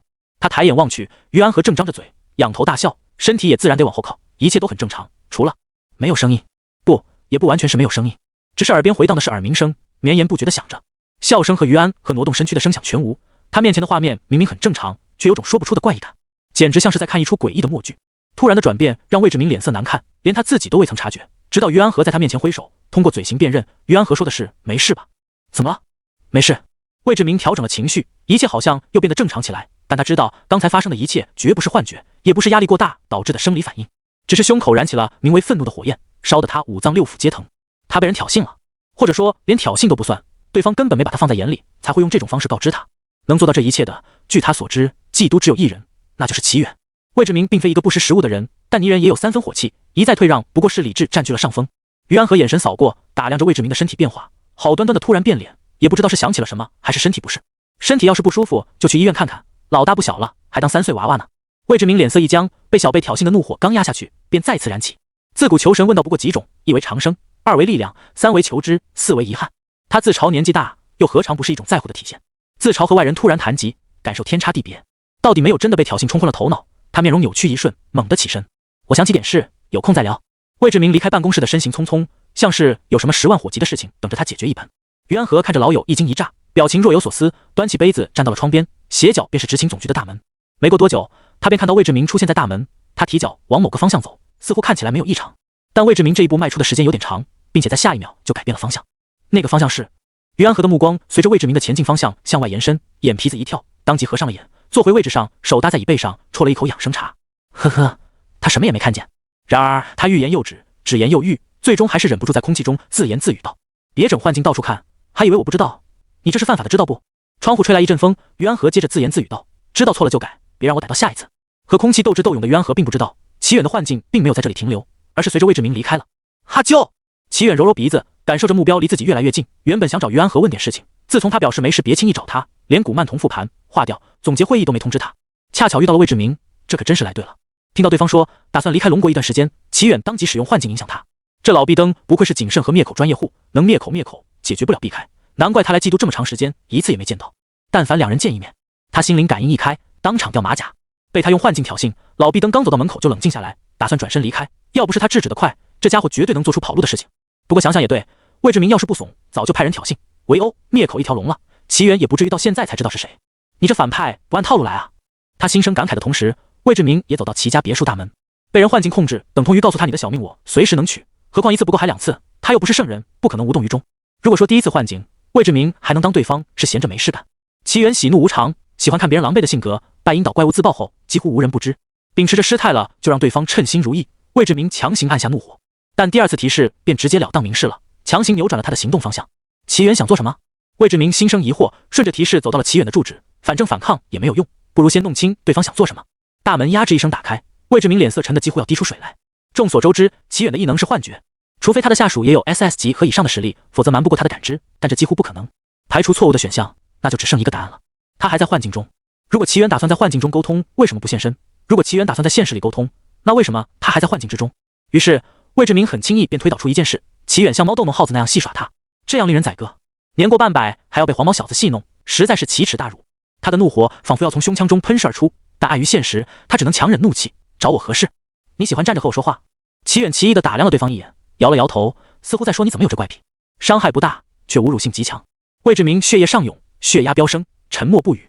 齐远使用心灵感应感受到他内心的挣扎，翻译一下就是你个小兔崽子，装什么装？我都退到这一步了，还想我怎么样？英雄迟暮，走流程也是唏嘘一番，然后再开始坑蒙拐骗。但齐远内心只有坑蒙拐骗，没有流程这一套。他嘴角勾起一丝意味不明的笑容，就差扇形图统计一下各种情绪了。你对我这么自信，演都不演一下？这种语气和态度可不像他明面上表现的那般。他们甚至在此之前还没有正式会面过。魏志明直接判断他知道，会不会太过草率了些？魏志明坐到了椅子上，此刻他冷静下来。你觉得我傻吗？一个能通过网络控制住怪物，能悄无声息地制造幻境的人，同时背后还有一股不小的势力。这样的狠角色一直追查他，却在他即将离开的那一刻邀请他。这种情况还抱有侥幸心理，不过是供齐远取乐罢了。他会轻易地被齐远的挑衅弄得如此暴怒，也是因为就差临门一脚，读取进度 99%， 卡在最后 1% 找他。年轻、强大、一直嫉妒的人出现在面前，还是以这种高姿态，魏志明很难不心理失衡。曾经的齐云正都只让他短暂的羡慕过，这种羡慕还是掺杂了生不逢时的感慨。齐远目光复杂地瞥了他一眼，对他的感慨表示错误的。人是不断的变化的，那时的他遇到舅舅还是意气风华的时间，现在他老了，对力量和神明渴求欲望更甚从前。如果让现在的他遇到那时的舅舅，未必不会产生嫉妒。明确了对方渴求，想要忽悠对方，或者说信不信都没关系。魏志明不过是第2个古曼童而已，区别只在于一个是自己渴求力量，一个是被他强迫升级。齐远没有浪费口舌，直奔主题，用笃定的口吻说：“你想要力量？”魏志明同样直接：“什么力量？”既然不打算告发或者押他入狱，齐远便是想利用他或者与他合作。他感觉齐远的目光似乎能穿透他的内心，看穿他的欲望，因此也不遮遮掩掩。齐远微微一笑，3个字便让面前的人瞳孔地震。面具人。魏志明身形未动，努力地掩盖震撼，只是眼神和颤动的手指出卖了他。他内心仿佛正在进行一场大地震。难怪齐远强得不似一般人，原来是这么回事。面具人的强大，众人有目共睹，但魏志明自认为他的理智还没有彻底被震撼冲垮。明面上一直对他穷追不舍的追查，调查不出的家世背景，无缘无故的缺席漩河罗救援的诡异行动，还有恶劣的性格。他脑中闪过齐远不正常的举止，心下了然。如果是面具人之一，的确能解释齐远身上所有疑点，但还不能证明他们能给自己力量。齐远将他的心理路程从头听到尾，对他自以为的荔枝嗤之以鼻。以魏志明的惜命程度，要是还处在冷静的状态，就该知道面具人可不是什么慈善家，努力探明面具人的目的，从中找出一线生机才是他该做的事情，而非研究能不能给他力量。但诱饵之所以是诱饵，就是因为它有用，如果没用，就到了加钱 bashi 的环节。然而法外狂徒许诺的加钱不过是空头支票，资本家还能掉路灯，张三智会干掉受害者。第二只古曼童的结局和第一只不一样，会遭到强迫症患者的唾弃的。沉浸在梦想即将实现的情绪中，魏志明组织语言，正打算问个明白，对上齐远的玩味目光，这像是干冰依附在皮肤上，瞬间汲取走他的热量，冰冷刺骨，有些熟悉又非常陌生。熟悉是因为他在下属的瞳孔倒影中看到了自己评估对方有没有利用价值的眼神，陌生是因为几乎没人这么看他，哪怕是最开始的上司，也是未来可期的欣慰眼神。齐远，我没有，别瞎说，最多就是看案板上的鱼而已。丧尸的理智回归少许，他意志渴求，强行换了个话题。面具人，你们的目的究竟是什么？那位神明又是怎样的存在？很好，齐远赞许的点头，至少没让我证明身份，还不算蠢到家。这种高位者对低位者的评价方式，让魏志明微不可察地皱了一下眉头。没有必要，你拥有让人无法分辨真假的幻境。干瘪的掌声在大厅内响起，无可挑剔的理由，如果不是刚想出来的，就更好了。魏志明脸色骤变，突然想起来，齐远曾对阴岛怪物说过，在他的领域内无所不能。当时那只怪物一句话也没说，齐远却如同现在这般轻松写意地回答着他的问题。内心的算计被窥破，这让魏志明恼羞成怒，猛地起身，声调也拔高几分，口不择言。小子，完全可以从一开始便挑明，却非要等他想完所有事情，这让他再一次清楚地意识到，面前这个20岁不到的青年有多令人生厌。齐远没有反驳，背下了恶趣味这口大锅，他只是没想起来曾经的幻境设定而已。但魏志明肯定不会相信他的辩解。上了年纪的老人家，除了血压都不太好，还喜欢回忆岁月峥嵘。仅仅一瞬间，这位老叔回忆便闪过各种何其不公。舅舅那群 SS 级没有一个年纪大过他的，一定是世界缓慢复苏，导致他无法突破，错过了最佳时间，生不逢时，上天不公。特殊融合领域无法进入，像是拥有神明的力量，为何他不能降生到神明的时代？面具人宁可选择齐远，也不选择他，何其不公！总之，一堆不顺肯定是苍天针对，错的不是他，是这个世界。若是老天爷会说话，大概是吐槽一句：“你谁啊？”找时辰去。擅自给苍天脑补的齐远，将越跑越偏的脑洞拉回。现实没有视听功能，不像某进入回忆 N 天，实际只过去一瞬的某热血漫。提及这个，他的思维又歪到一边去了。有没有一项异能是当进入回忆，时间就停止？把思绪再次拉回，齐远没有理由让他回忆1年半载，这不是妥妥的崩人设？他的笑容忽然收敛，就看到魏志明眼神闪过一丝慌张，沉默的氛围在空间内蔓延。细小汗珠从魏志明额上冒出，宛若深渊幽深的眼神令他僵硬不敢动弹，压力骤增。齐远不紧不慢地示意他坐下，吐出2个令魏志明血压飙升的字：急了。但在愤怒和恐惧之间反复横跳几次，魏志明也反应过来了，自认为看透了齐远的想法，冷哼道：“这么无聊的游戏，也就只有小孩才玩。说正事，还是说你不打算告诉我？”刻意岔开话题，没什么好隐藏的，但我需要知道你在龙国的情报调查能力。要是全被你灭口，那我就不必白费口舌了。话中的含义，魏志明心知肚明，他被迫知道了齐远和面具人有关，如果不能加入，那就是死亡。只是魏志明迫切地想把齐远的脑袋拧下来。你有这需求不早说。重新联系不难。说到一半，他停顿了片刻。你们调查能力比我强，应该不是为了调查吧？尽管知道身处幻境之中，但惯性使然。魏志明试探齐远的真实来意。不，老毕登的真实目的是用这股惯性试探幻境。齐远啧舌，老家伙脑子也转得不慢啊。魏志明在说话的同时，心声也同步响起，只是他想得很零碎，不成句子。他在试探幻境是让他无意识的情况下将心声吐露，还是从脑子读取呈现。如果是前者，他说话时便能隐藏自己的想法。通常来讲，我们不招废物，但时间不多了。没头没脑的一句话让魏志明不明所以，他开始讲一些无意义的废话，用来填充思考的时间。什么意思啊？为什么时间不多了？你们面具人的势力究竟怎么回事？齐远意味深长地瞥了他一眼，嘴角噙着若有若无的笑意。魏志明瞬间读懂了这个表情的含义，看小丑，果然还是瞒不过吗？组织内没有低于 SS 级巅峰的人，当然你是个例外。以你们的实力，我们想要弄清楚什么信息并不难，只需要一个预知能力的成员。魏志明终于明白齐远的消息源从何而来，难怪他再怎么警惕，也还是不可避免被查到。所以你才留到现在。齐远轻飘飘的一句话，令沉思中的魏志明惊醒，心中一片冰寒。他现在唯有庆幸自己还有利用价值。力量，只有强大的力量才能摆脱受限于人，甚至打破性命桎梏。随着年龄渐长，特殊融合领域接二连三的出现，魏志明只得坚信，也只愿意相信神明终将复苏，这已化作他的执念。他就像历代的求仙皇帝，不管做出多大贡献，曾经能看穿多少陷阱，最后败给了欲望。魏志明沉默片刻，有不甘开口：“有什么能够为您效劳？证明自己的价值更容易加入组织，只是对一个小辈低头面子终究过不去。找到共运者转生体，还有收集怪物。共运者。”魏志明眉头微皱，后者虽然不能理解，但照做也不难，前者完全就是一头雾水。这个称呼出现了好几次，却没人解释过究竟是什么。虽然面前只有一人，齐远却没有放松，详细解释这一切，然后通过他传播出去。魏志明这个传播源头非常重要。我记得你的愿望是求仙成神，对吧？齐远微微一笑，看得魏志明头皮发麻，连续几次笑容都是坑人的前奏，他已经有阴影了。但魏志明没有否认，只是纠正了一下错误。无限的生命和绝对的力量，是神明还是恶魔并不重要。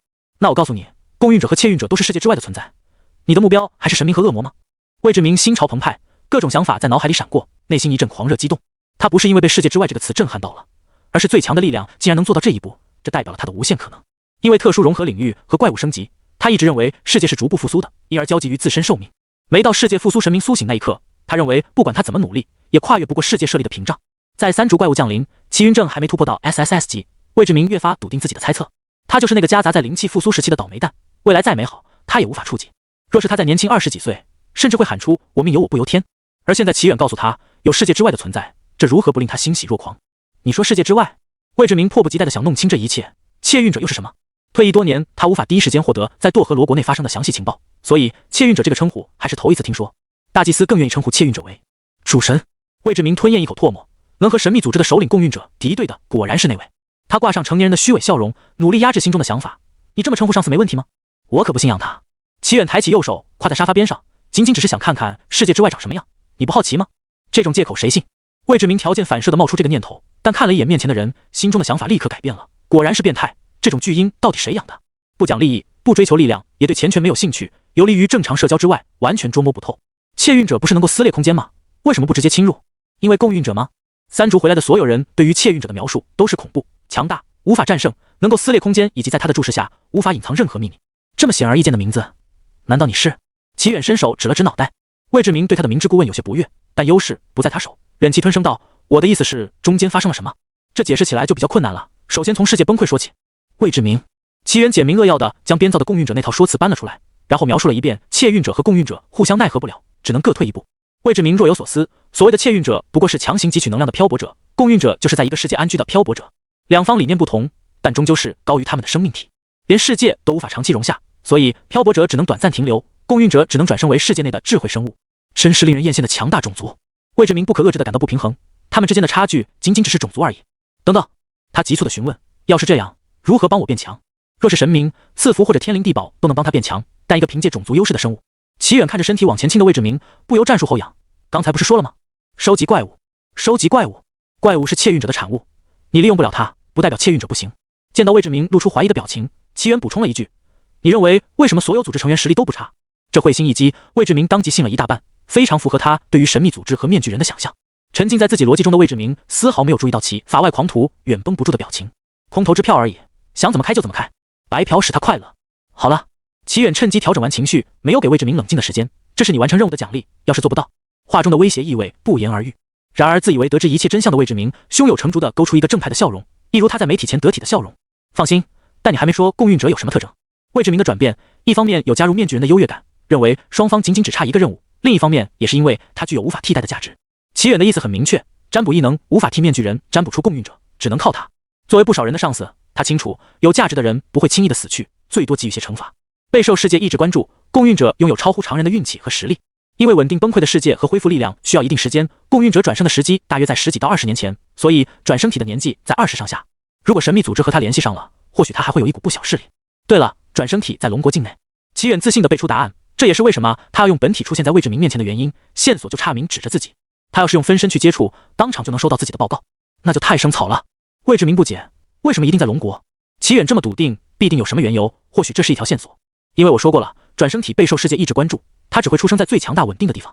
你觉得有哪个国家更适合？所以无论我们还是共运者的走狗，都是从这个国家内选出来的。像我最初的工作就是为了误导神秘组织，延缓他们找到共运者。魏志明冷笑一声，语气有几分阴阳怪气，找你误导？组织对共运者是不是有什么误解？没有人比他更懂面前这小子的恶劣，他可是一直关注着这家伙，从起盘室开始到嫉妒，可以说这次玩弄怪物也就算了，还总喜欢看别人狼狈的样子。这家伙浑身上下有哪点像拯救世界的共运者了？齐远满脑袋黑线，你这就是人身攻击了。卡特斯国，坎市曾是世界上有名的旅游景点之一，美丽的沙滩风景，富有异域的文化以及璀璨的文明遗址。这一切终止在了异能降临后，除了一些喜欢冒险旅行的异能者，几乎没人往这边来。在异能降临前，便是危险性较高的国家，异能降临后更是变本加厉。失去了重要的经济来源，坎氏逐渐被其他地方同化。这个罪犯是前保护者的神奇国家，同样延续了他的传统。不少犯罪组织联合怪物建立地下组织，他们提供给怪物尸体，怪物给他们做打手，安排的明明白白的。拥有智慧的怪物，他们是能够交涉的对象，像贿赂卡特四国政府那般贿赂怪物并非难事。不过仅限于强大的怪物，这些集团组织也明白，羊是不能直接薅死的，底层人类也需要成长时间。临近黄昏，街道上行人来往匆匆，生怕被人拦下，浑身裹得严严实实的。危险源不仅来源于那些组织，还有身边的人。执法人一言不合就躺尸和跳槽，导致当地的谋杀案节节攀升。穿戴着斗篷的齐远混入人群中，倒也不显得显眼。他今天这趟是为了让女性分身的斗篷暴露在众人面前，将信息提前准备，等到各位志明的韭菜时，一切更加合理。老者的人，小孩的鬼，上次登场的壮汉的生，还有刑罚男的狱，最后再加上女性分身的神，就凑齐了指向性非常明显的五道轮回。五道轮回，道教受佛教影响的产物，既单独指向龙国，又指路轮回战队。当然，齐远是不打算承认，完全是他编不出第六道。上网一查，发现还有五道轮回这完美的说辞。其实派遣分身也是不错的选择，但齐远还想顺便旅游一下，散散心。魏志明还需要一点成长时间，他可以趁这段时间刷一刷神秘组织的声望，营造共运者即将苏醒，神秘组织开始活跃的信息。届时再用神秘组织的身份和官方接洽，让他们加入清理怪物行列，构建魏志明和官方利益冲突的场景。魏志明的下属抓取怪物，引来高长泽等人疑惑，顺理成章的将魏志明卷入，然后官方找到证据，魏志明离奇死亡，魏志明下属愤而将事情公之于众，控告面具人，再被面具人灭口。剧本大体符合常理就行，哪怕官方觉得哪里不对，只要找不到证据，就推翻不了民间的猜测。民间才是大头，共运者的印象一成立，他成功突破，假的也能伪造成真的，到时候高层也不得不接受现实。结合了造谣一张嘴，辟谣跑断腿和先上车后补票，齐远并不怎么担心穿帮。官方之前封锁消息的行为，造成了民众对于揭露真相喜闻乐见。他古神教能做，魏志明下属做不得。齐远长叹了一口气，这座城市太乱了，比堕河罗国还乱属实，是离谱了，完全找不到旅游的感觉啊。随着太阳西斜，各种牛鬼蛇神开始冒了出来。前面一对母子被几个男人拦住了去路，母亲把小孩抱在怀里，颤巍巍地递上钱包。男人接过钱包，从里面抽出20刀，又将钱包甩回给他，放他们离开。老江湖传统了，货币都变得不值钱起来，他们还是20刀。不知道是不是气场影响，还是哪怕这么混乱，人类也离不开网络。就算他现在外表是女性，周围几个团体目光扫过他，而后选择掠过。砰！一声枪响拉开了夜幕的高潮，一时间街上连打劫的小团体都惊慌失措起来。啊！这声枪响仿佛是预告，明明街道上的行人不多，却喊出了灾难片般的声响。有人抑制不住，扯着喉咙尖叫；有人拉着同伴嘴里喊着快跑；有人敲击最近房门，请求借着躲一阵。齐远仔细辨别了一下，发现尖叫不止来源于街道，还有附近的住户，他们在阳台上惨叫，然后离去。人群四散，趁得立在原地的他格格不入。哒哒哒，手枪已经满足不了双方的火拼，重机枪扫射的声音响起，火光照亮了前方的区域。齐远看到刚才的母子瑟瑟发抖的抱作一团，或者说小孩吓得尿了裤子，蹲在地板上起不来了，母亲连拖带拽，速度依旧不快。慌乱的人们被他们挡住去路后，有人毫不犹豫地推倒了他们。小孩的嚎哭声听得出来，他现在很后悔。妈妈，我再也不乱跑出门了。他不由捂住额头，有些头疼。在这种情况下大哭可是很危险的，要是这次没遇到他，小孩能把他妈妈坑死。起来！米娅手忙脚乱地捂住儿子门多撒的嘴巴，急得都快哭出来。但孩子的行为极受情绪影响，绝望的窒息感将他包围。忽然一道语气冷淡但悦耳的女声响起，米娅不知道为什么心情突然平静下来。她怔愣地抬头找人，一位身穿斗篷的女性路过他们母子，往发生爆炸的地方走去。米娅这时才发现，儿子居然停止了哭闹，跟她一样望着那位女士离开的方向。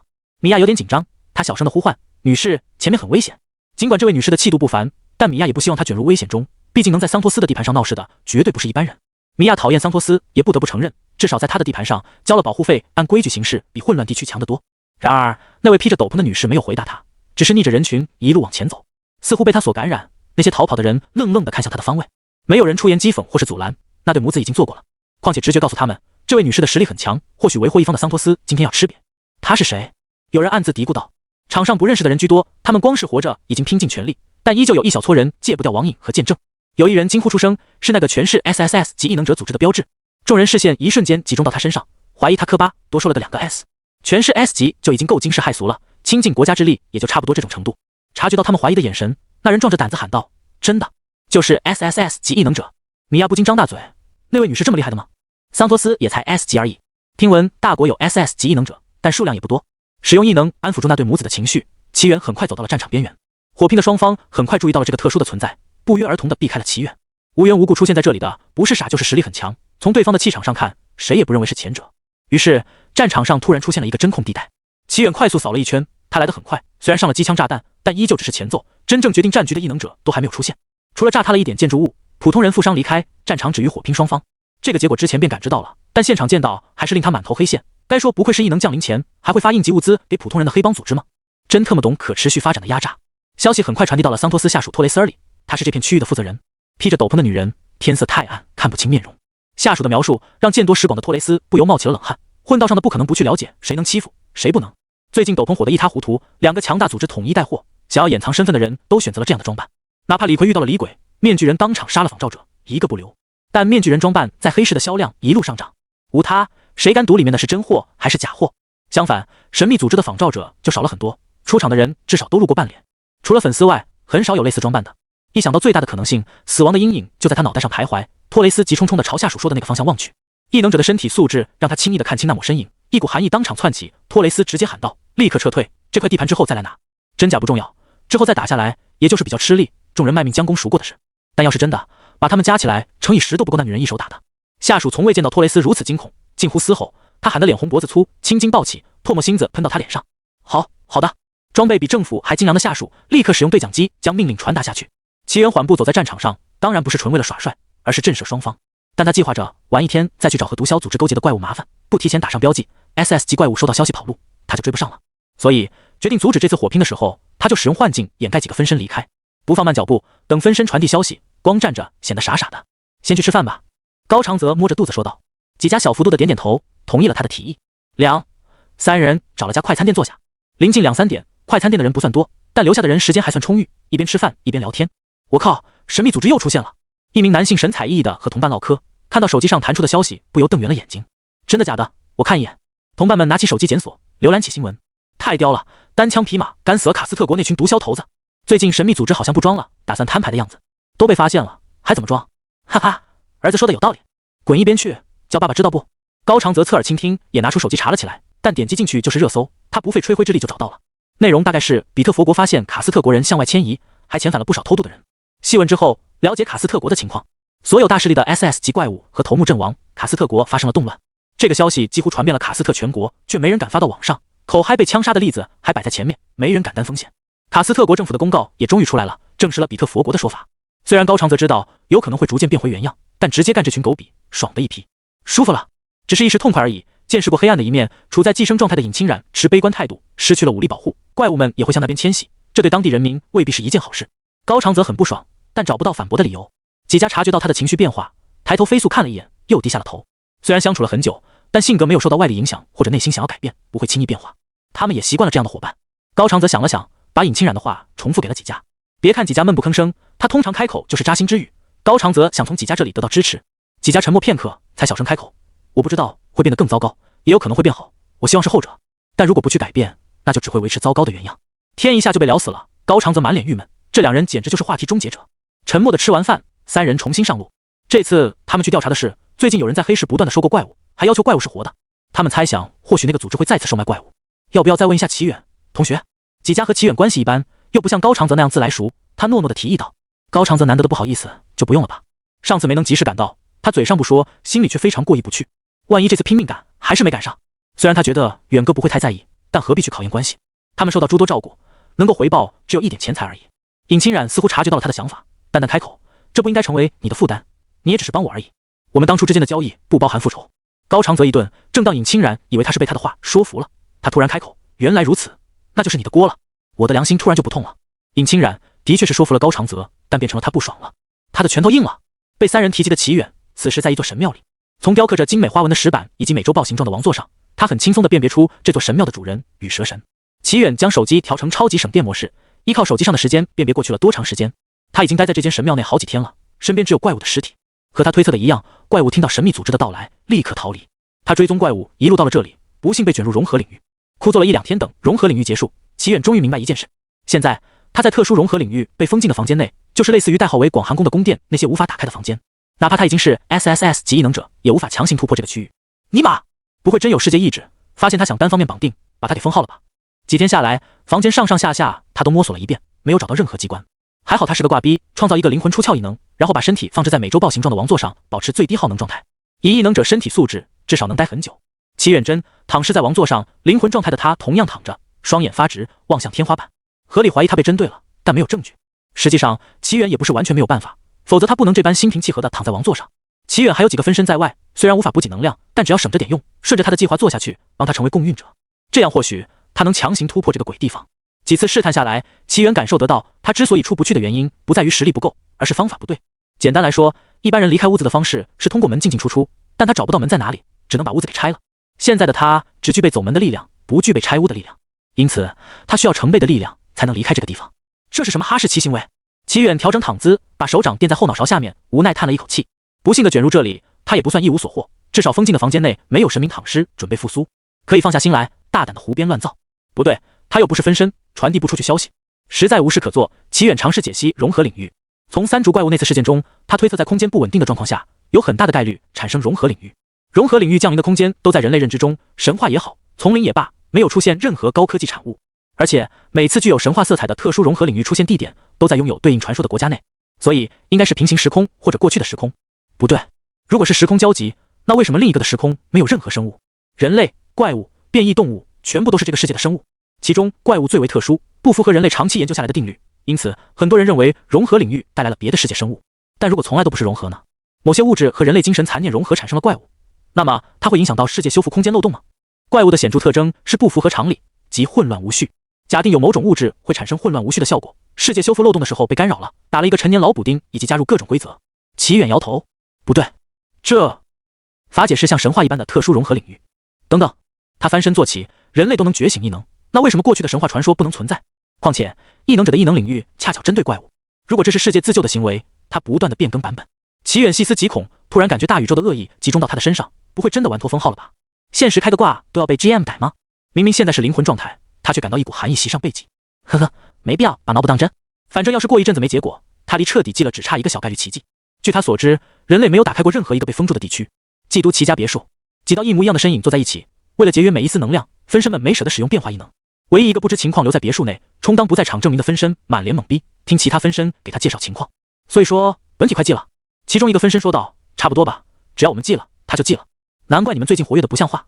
留守分身记起他看到的新闻，神秘组织成员这段时间过分活跃，大家纷纷猜测是不是要有大动作了。谁让本体太过资本家，活该被关小黑屋。分身吐槽归吐槽，但该做的事情没少做。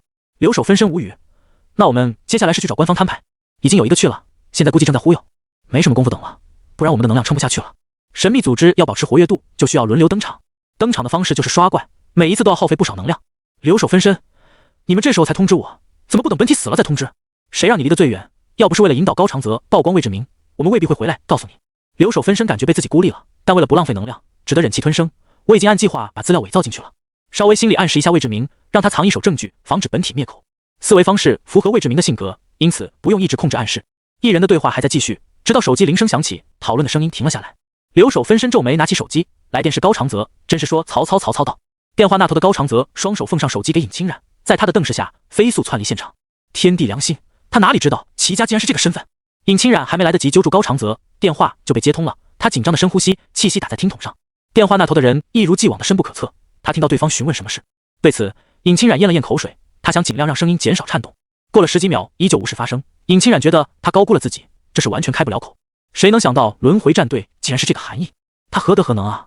一想到那几个强悍的身影，尹清冉难得的不淡定起来，刚知道的仇人身份都变得不重要了。高长泽那混蛋把他之前安慰的话再次拎了出来，他不得不面对齐远。尹清冉深吸一口气，心一横，对着电话喊道：您的身份被我们不小心透露了出去。免提外放的声音有点小，几个齐远分身不可置信的凑上前去，脑海里盘旋着一句话：还有这种好事？不过他们只不淡定了一瞬，很快冷静了下来。虽然为了让高长泽能找到，他们暗示了魏志明，如果把证据放在身边，一旦被本体控制，证据就起不到威胁效果。但高长泽他们想要碰运气撞上大奖的几率也不高，就他们3人每次都晚一步，还能撞上大奖不成？留守分身冷静问道：透露了什么？又散布给了谁？万事开头难，尹清冉不再纠结，平复了激动的情绪，快速说道：您是共运者转生体的身份被直播出去了，现在估计传遍全网了。分身们，世上还有这种好事？随即他立刻把事情原委叙述了一遍。他们顺着收购怪物这条线查了下去，很快找到了一处可疑的地方。在路上，他们接到了旅程的消息，请求他们帮忙解救一下被困在坑里的乔岛霉蛋。附图是朋友圈的截图，地点就在他们附近。此时乔岛霉蛋遇到了一点麻烦，被动召唤了一位不知名的红毛暗酒席。5人碰面后，高长则一眼认出这标志性的红毛，当即使用了甩锅技能将红飞横拉入伙。在探索过程中，乔白充分地发挥了他的被动，将藏着的资料误打误撞地弄了出来。而高长则确定那个地方不对劲，为了能将事情闹大，半路就开启了直播，被留守分身调包的证据就这么出现在网友视野里。高长则震惊地看完了资料，脱口而出：卧槽，不会吧？远哥的战队就叫轮回？关于这个细节，不知道是不是出于报复心理，尹清冉描述的绘声绘色的。半路在掐直播已经来不及了，高长则接着开了一些离谱的笑话找补，但似乎没用，消息在网络流传开了。我们断掉直播后，第一时间就给您打电话。围着手机的分身们面面相觑，房间内一片寂静。良久，留守分身随口糊弄了一句没关系，便将电话挂断。之后在论功行赏，犒赏大功臣。现在是幻想时间，在场都是自己人，相比起要保持高手形象的本体，分身就豪迈得多，吐槽自己也毫不留情。这是什么绝世好队友？你们说有没有一种可能，就是本体太菜了？要是早点被关起来，事情早结束了。我不认可。你说本体现在菜可以，但你说他过去菜，我就要攻击你了。再不攻击他，我就要攻击你了。无聊，我要看血流成河。自己看自己乐子是吧？到底不过口嗨而已。分身们疏解完翻涌的情绪，发现有个闷声发大财的狗比正抱着手机悄悄地刷。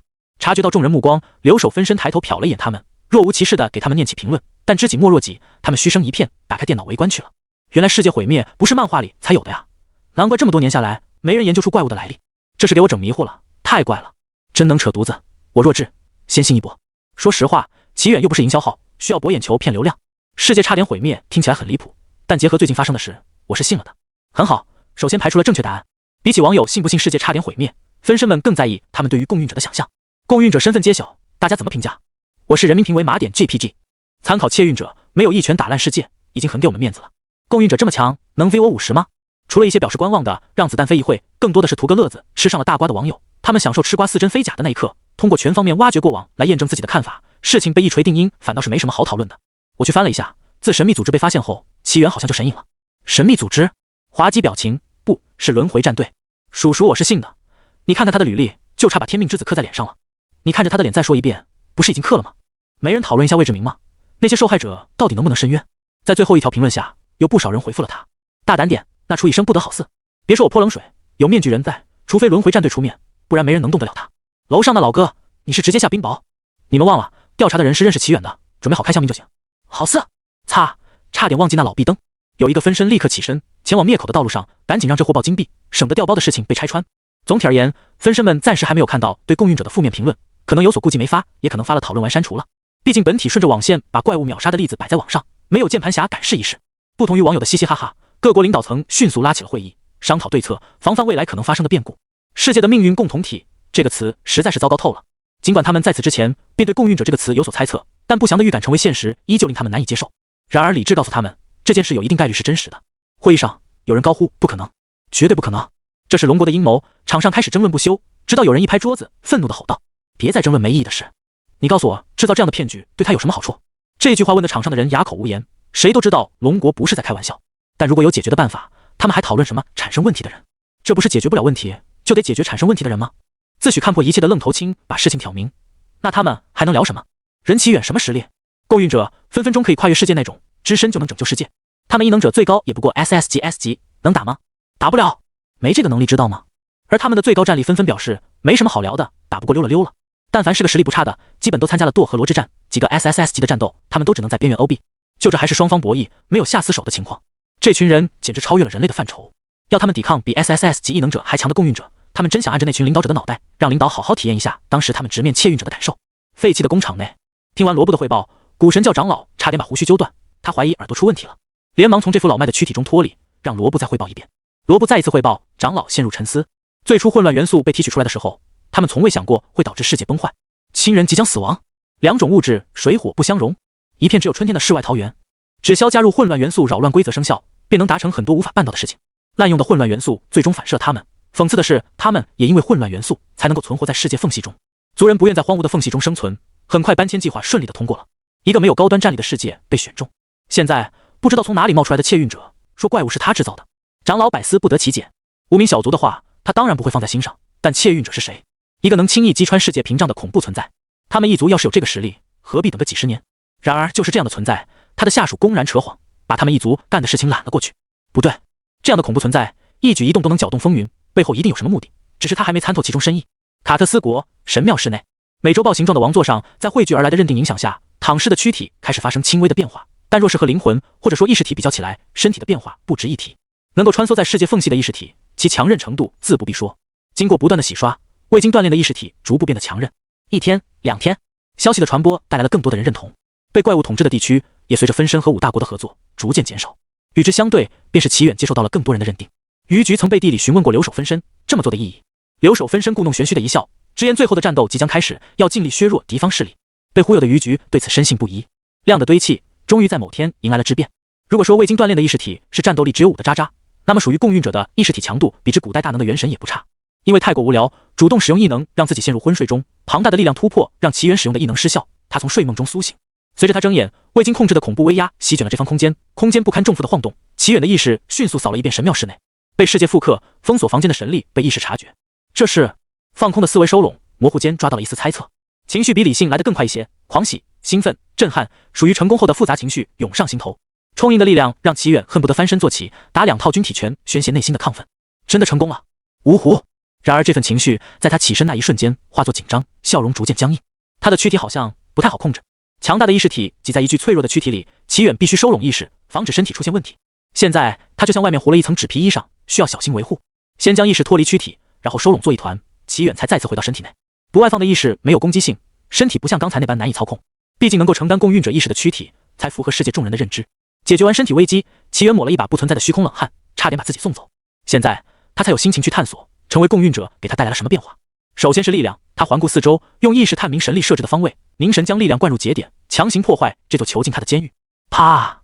在意识视野里，神力形成的能量膜像被戳破的肥皂泡。出于多年的生活经验，齐远脑海里不自觉地生成肥皂泡被戳破的声音。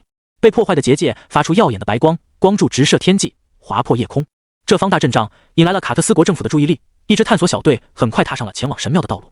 而齐远对此一无所知，全神贯注地感受着光柱的作用。原来如此，一旦破开结界，就会向空中发射信号，打开与蛇神降临的通道。可惜把凶手干掉，让窃运者上位，就没有人能拆穿他了。他的身体至少还能活个几十年，如果能避免被拆穿的射死，他还是要点脸的。不过在此之前，先离开这个鬼地方。被关了10几天，他的网瘾需要杨教授治一治了。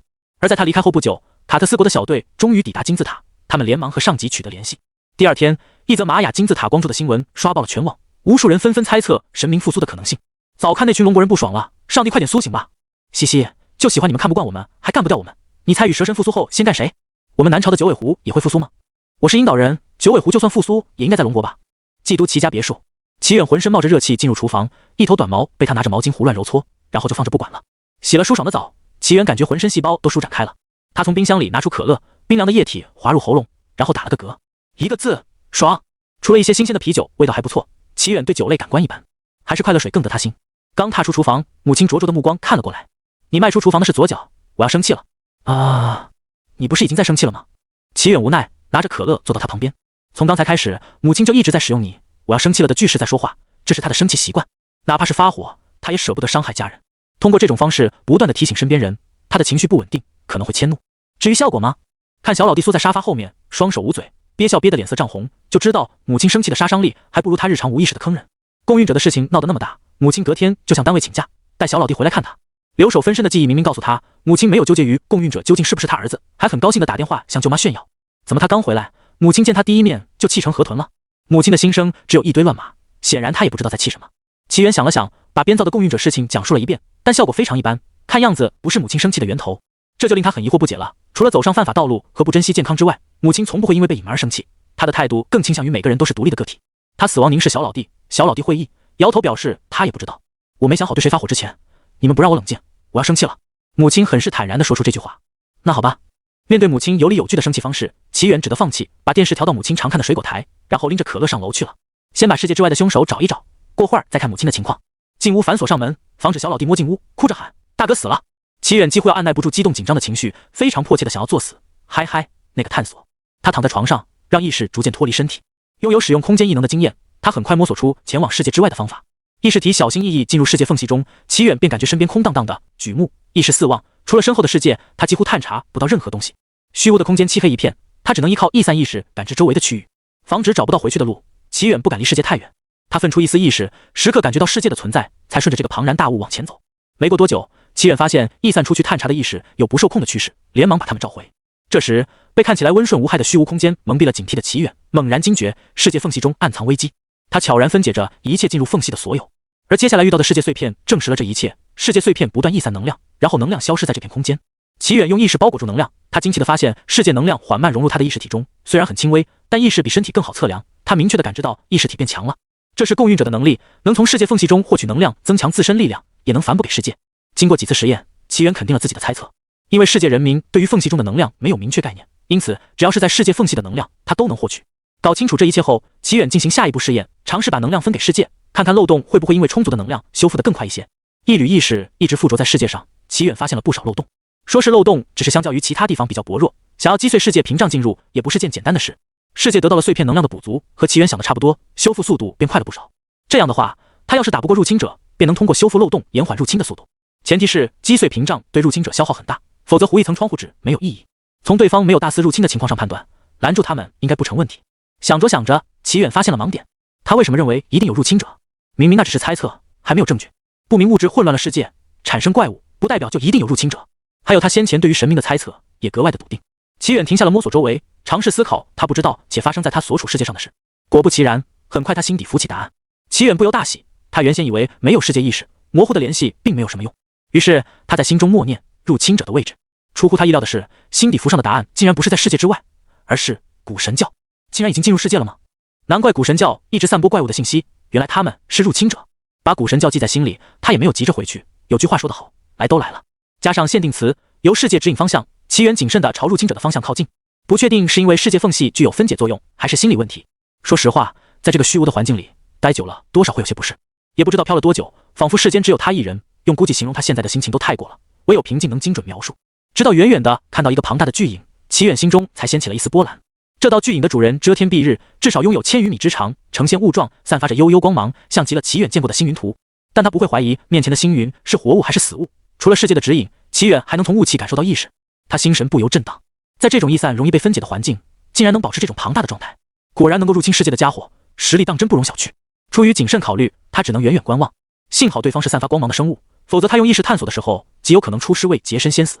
仔细观察下，齐远发现这个庞然大物身边环绕着小星云和中大型星云，还有不少星云栖息在不远处的世界碎片中。如果只有一个栖息地的话，数量并不多，但从数量上判断强度并不可取。以他现在的实力，想要灭掉一个小国轻而易举，大国也不过是多费些功夫。在古神教和这一群星云之间，齐远毫不犹豫选择了前者。能抓单谁打团啊？因此为了不打草惊蛇，齐远离开了那片区域。在他离开后没多久，巨大的星云挪动了一下身体，周围的2个中型星云漂浮到他附近，绕着他旋转了几圈。身体还好吗？我们再求一次首领吧，让我们孩子早一点离开这里。一开始用意识沟通的星云沉默了片刻，犹豫地将意念传递出去。可是没有可是，他和我们不一样，混乱元素干扰他控制易散的意识，再不进入世界，他就要彻底沦为傻子。好，我试试。一道意念传入2个星云的脑海中，他们的雾气流转变快，情绪不稳。不必试试了。一个凝实的小型星云向他们靠拢，意念传达掐灭了2人的希望。他的身躯太过庞大，不适合作为先遣。其中一个星云讷讷使用意识沟通，他也很想让孩子立刻能够进入，但一人坏整族大事，终究让他难以启齿。是，抱歉。另一个有不同的看法，雾气流转速度表明了他激动的情绪。首领，这个世界的规则如此之多，代表原住民的实力会受到极大的限制，就算被发现了又能怎样？我愿意用性命去扫清一切障碍。首领不悦，先前已经给过解释了，他们如此纠缠，实在不顾大局。察觉到周围的族人有些异动，他不得不再次出言解释。若是这么简单，为何我还待在这里？且不说能够让人通过的漏洞可遇不可求，为了族人早日进入世界，先遣成员肩负重担。单说以后在世界上居住，为了欺瞒过世界，我们还需要原住民的身体进行伪装。族人听完解释，看向3个星云的目光充满了不善。那个还想再说些什么的星云，也只能作罢。再次回到躯体，事情宜早不宜迟，齐远分了一个分身去调查古神教。这次经历让他有点郁闷，说好的我无敌了呢？他看了眼手机屏幕，时间过去2-3个小时，差不多到了睡觉的时间，估计母亲也该气消了。想到这里，他拿上杯子去客厅倒杯水，顺便去厨房煮点夜宵。齐远刚踏进客厅，母亲目光灼灼地看了过来，这一幕过于熟悉，他难得的头皮发麻。客厅里只有母亲一人，齐远敏锐察觉到他心情不佳，叹了一口气，坐到他身边的沙发上。妈，你怎么了？齐母坦率地说，我发现生气的对象是自己，但我不明白为什么生自己的气。出乎意料的答案让齐远强行停下喝水的动作，以免化身人体喷泉。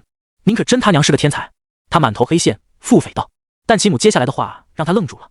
不过刚才看到你就知道了，事情已经解决了吗？那一刻，齐远心脏骤缩，差点以为自己在母亲面前暴露了。但细想之下，综合母亲的性格，不太可能发现。他直接问：什么事情？年过40的母亲依旧双目清澈，她的眼神里充满了疑惑。你的事情我怎么知道呀？只是感觉你好像完成了某件事情，而我对你的处境一无所知，突然觉得作为母亲有些不称职。天然黑也是直觉系，居然察觉到分身和他之间的微妙变化。母亲大概是觉得他不小心给他添麻烦了，对于没有察觉到这点的自己有些生气。齐远大受感动，那是不可能的。他只想说话别大喘气，吓死个人。事情解决了一半。反正母亲通常不刨根究底，齐远很干脆回答了他的问题。那为什么你刚才那么开心？因为刚才以为我无敌了，打个小小的入侵者还不手到擒来。他只能说道，另一半也快了。好吧，下次要是有事要忙，直接和我说就行了。齐远没有反驳他，应声道，可以，现在我想吃夜宵，你吃吗？那我去给你煮。望着母亲在厨房忙碌的背影，齐远不由笑了笑，这是他的亲人，也是保护这个世界的理由。刚心生感慨，手中的杯子裂开了碎成渣子，想到母亲刚才的大喘气，感慨的情绪瞬间烟消云散。废弃工厂内昏暗的烛光下，一群黑袍人齐聚一堂，他们微垂着头，闭眼聆听台上老人的教诲。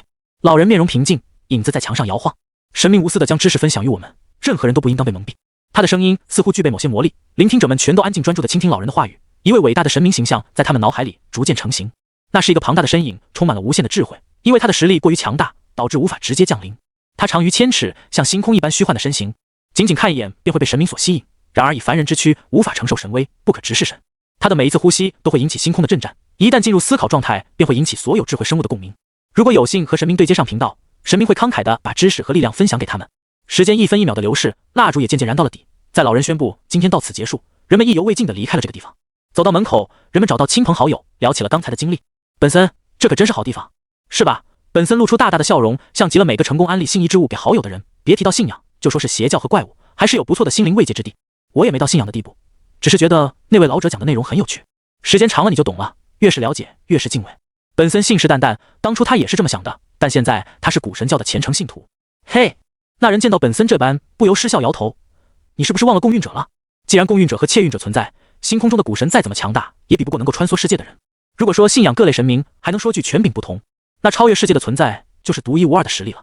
他不认为自己会放着共运者不信仰，跑去信仰一个未必存在的神明。本森不以为意，他挥挥手，那不过是流浪者而已，神明也能离开世界，但拥有职责，他只能留下，不代表神明比共运者差。哈哈，本森的友人用爽朗的笑声掩饰他的尴尬，他觉得本森好像走火入魔了，拿已知最强的人和一个甚至不一定存在的神明做对比，这怎么比？那还不是本森说什么就是什么。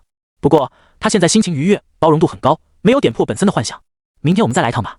本森的好友开口，他觉得自己仿佛是做了一场心灵疏解，状态比之前好了不止10倍，甚至于9倍。下周才有，那就下周喊上我。两人和其他人一样，慢慢踱步离开。他们不知道的是，废弃工厂内的老者轻轻合上书籍，长叹了一口气。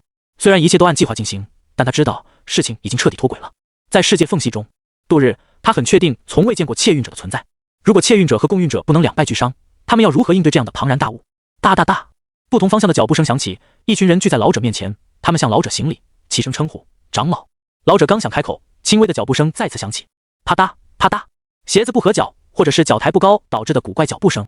长老不禁皱眉，快速扫了一眼面前的人数，发现数量吻合，瞬间提起了防备。来人很可能是刚才的信徒，所以长老没有急着出手攻击。呀吱，风轻轻吹动半场的门，一道影子越过门缝投入室内，矮小的身影出现在门边，伴随门一点点拉开，门外的人出现在古神教面前，那是一个穿着斗篷的小孩。但场上的古神教成员纷纷起身，全都是一副如临大敌的样子。长老眯起了眼，鹰隼般的目光盯紧了门边的小孩。小孩缓缓抬头，双眼黢黑，如同黑洞一般，仿佛看一眼便会被摄入心魂。稚嫩的嗓音在空荡荡的工厂内响起，仅仅3个字，古神教所有人的杀意彻底藏不住了。外来者，几十个人产生的杀意犹如实质，像极了漫画里的强大杀意。若是换做一般人在这里，杀意便能让他彻底失去战斗意志。然而面的小孩却不为所动，他还在下最后的通牒：滚出去，这是我们的世界。这一句话刺痛了古神教众人的心，他们失去了赖以生存的世界，也没有世界愿意接纳他们。杀了他！一想到要回到荒芜的世界缝隙中，他们就不寒而栗。无法繁衍，生活不能更好，也不能更糟，宛若一潭死水。尽管他们摒弃前嫌，汇成移民一族，每天聚会认识同伴，但只有人的世界也是可怕的。在暗无天日的生活下，无数的族人被逼疯，选择了自我了断。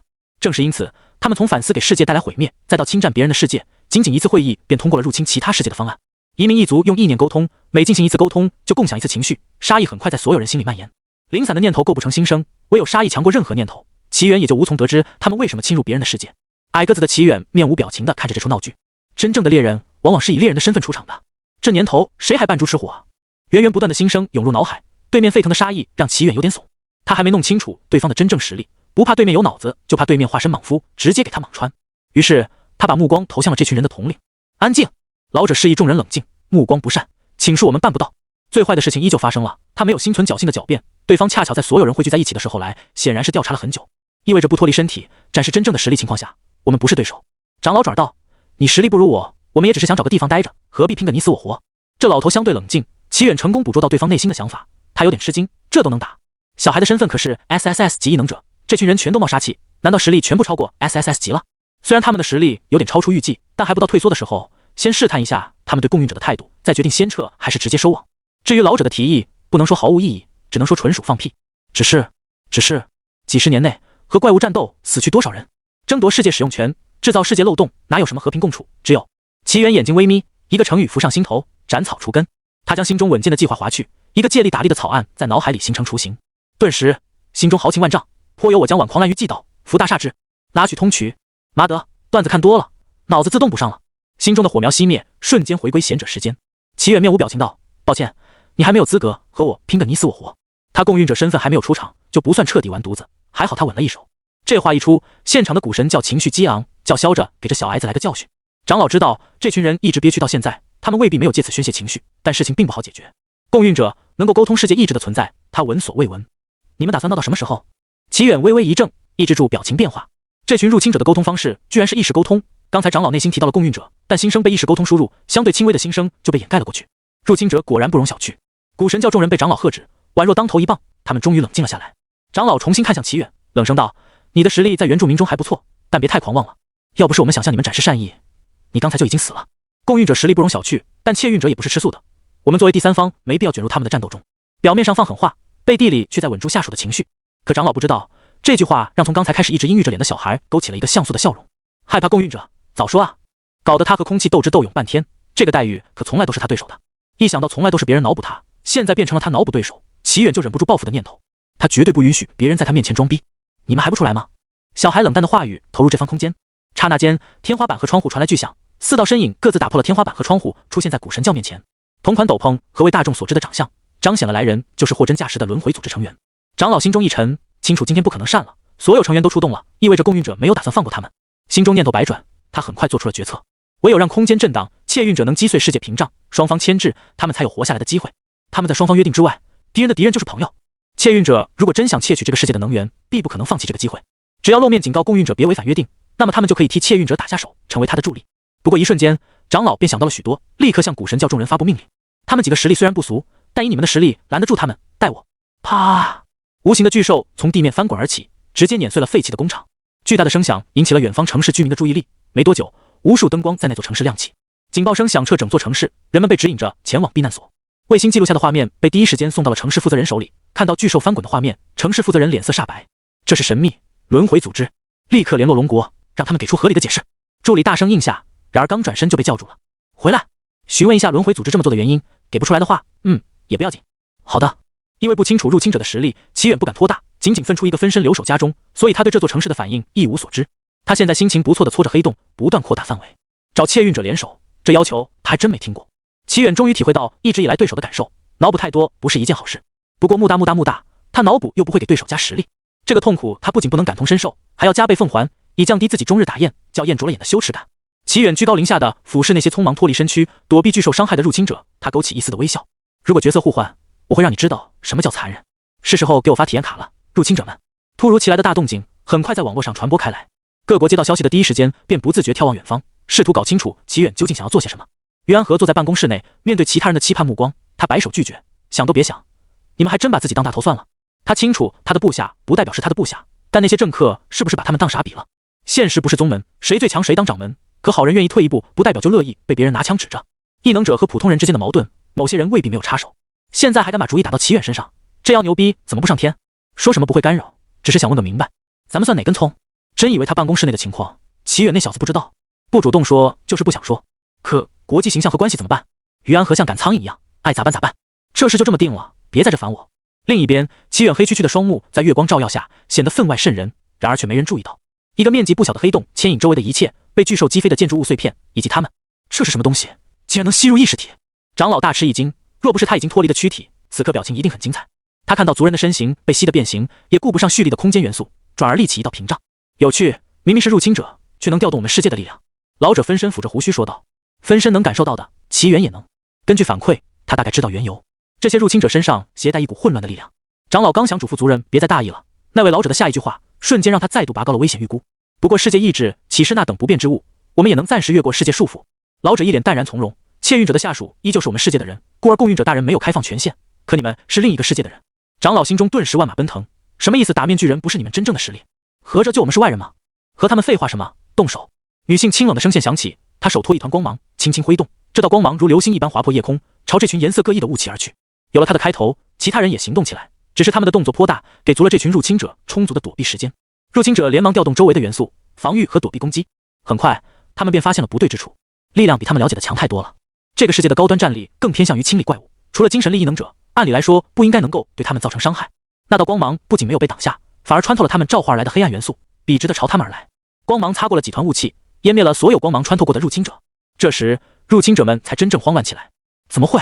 齐远虚浮于空，将下方入侵者的反应纳入眼中，心中只有2个大字：就这。虽然齐远知道，也就只有他才能风轻云淡地碾压这群人。如果没有他添加的针对意识体有效的规则，这群入侵者伤害高，一般人还打不着他们，完全是难缠的对手。这就好比幽灵鬼魂对一般人的降维打击一样。齐远用魔法打败魔法，当然简单许多，但他总觉得上当受骗了。只是这些人的体积大小远不如他看到的那个巨大的身影，留个活口还是很有必要的。他眼神变得深邃，要留当然是留最理智聪明的那个所谓的长老就很不错。得益于古神教藏身于城郊处，这里几乎没有活人，他们可以放手表演。长老完全不知道对手盯上了他，组织起了一波反击。周围的空气变得湿润，衣料上挂起了水汽，无数的水元素被调动起来。乌云掩盖了月光，雷光在云层中闪动，人为制造的产物能够隐而不发。一场即将到达的暴风雨于这处天地中酝酿。轰隆！随着无数道巨大的雷电落下，这里的天地被无数的雷光照得令人睁不开眼。天穹仿佛是破碎的钢，水流从天直流而下，瓢泼大雨已经无法形容这里的雨势了，完全就是置身于瀑布之下。水元素冲刷这片大地，又再回到天空，竟没有往外流，而是形成了往返循环。这都是那群人控制的结果。他们和这里的人们觉醒异能的原因不同，不会为了应对怪物而形成领域，而是追求更强的破坏力。仅凭这一招，齐远断定他们的确有叫嚣横着走的资格。人类的异能领域做不到像怪物那样覆盖面广，现在的各国战斗力没有人能阻拦得了他们。他们这一招虽然也覆盖了自己，但作为意识体的他们不会受到伤害。真特么狗！啊，喂狗，那没事了。老者分身刚刚特意提到的修改权限，以及分身可以对意识体造成伤害，想得很多的长老很快推断出，共运者至少拥有短暂改变世界权限的能力。所以说啊，齐远最欣赏聪明人了。他大，现在是小手一挥，将雷电可对意识体生效加入世界权限中。这么好的东西，给客人也管上。集体召唤来雷电和水元素，长老便将指挥权交给下属，他需要一点时间制造空间裂缝。舵和罗国的消息兜兜转转，他们勉强得知了经过。长老猜测，窃运者和下属之间的联络是人为制造脆弱的空间，他需要一点时间制造空间裂缝。召唤的空间元素不断的聚集，经验丰富的长老在某一刻嗅到了危险的气息，然而还不等他反应，意识传导的疼痛让他想要痛苦的嘶吼出来，而他的下属早已哀嚎出声。久到近乎忘却的记忆浮上心头，这是雷电对身体造成的伤害。共运者。翌日清晨，城郊的废弃工厂，这块地方第一次迎来了如此多的客人。军用吉普车在异能者驱车来临前，便趁着清晨扬长而去。他们在战斗结束没多久，就第一时间赶到现场。雷电在水流中跳动着电弧，像是升腾而起的水光柱。滔天的洪水和雷电，宛若上天降下神罚，竟然没有向外蔓延形成水浪。绝佳的操控能力让现场的水和雷系异能者不由面色凝重。不会错，如此强悍的实力，除了那2个组织不做他想。和他们想的不一样，战斗结束的非常快，连惨叫声都没听到，前方的战斗风波突然就平息了。等到腿都站麻了，他们才确定战斗真的结束了。尽管知道城郊的建筑估计都毁了，但见到遍地的残垣断瓦那一刻，他们还是呼吸急促了几分，瞳孔地震。这种规模的战斗，他们本以为什么都不会留下，只是按照流程翻找一遍，却意外地从倒塌的建筑物中翻到了一具躯体，辨别出这是古神教成员。消息震动了全世界，面具人等于古神教，我看不懂，但大为震撼。许多国家联合下达了通缉令，应该不是假的。错误的，面具人也会和其他人合作，比如前段时间龙国爆料出的事情。到底要发生什么？最近大国又是清理怪物，又是封锁古神教，难道窃运者和共运者的战斗即将开始？多事之秋，大家还是多注意点。然而始作俑者将目光从屏幕上移开，伸了个懒腰，端起水杯，像个老干部一样去探望自己的囚犯。一团五彩斑斓的白雾被囚禁在他修改的特定房间。从这位长老上获得的体验卡，让齐远很轻易地把房间改造成困住他的监狱。踏入房间那刻，白雾凝成拳头，由远及近，不过一眨眼，齐远视野里很快就只有巨大的拳头。然而齐远面色不改，保持着走入房间的姿势，任由拳头穿过他的身体。这里被他静魔了，当然是越多越好。把他们抓起来关一窝，长老肯定会给下属讲他的推测。可谁能知道，他改了一下，可对意识体生效，触发了远古的规则，天雷诛邪。这些意识体被当作鬼魂，打出了暴击伤害，当场击了。长老的意识更加凝实，留给了他抢救回来的时间。就剩一个独苗了，齐远只能过来关照一下长老，省得他想不开，人生无望自我了断。至于信息情报什么的，已经不重要了，他都实力碾压了，拥有10只眼和幻境，还能套不出信息。然而对于想太多的人来说，没有价值让他们活着，就找不到解题思路，活下去的可能性。告诉我关于你们的信息。你已经接纳了我的效忠吗？长老不答反问。没有。成功达到了让这个入侵者感觉人生有望的目的，齐远便起身离开了房间。听到里面各种猜测的心声，他露出了农民见到猪仔茁壮成长的喜悦表情。一个空间转移到于安和的办公室，于安和收到他的消息，提前等在了办公室内。察觉到办公室内多了一人，他中气十足问道：“你又有什么坏消息？”齐远差点一个趔趄，你怎么知道是坏消息？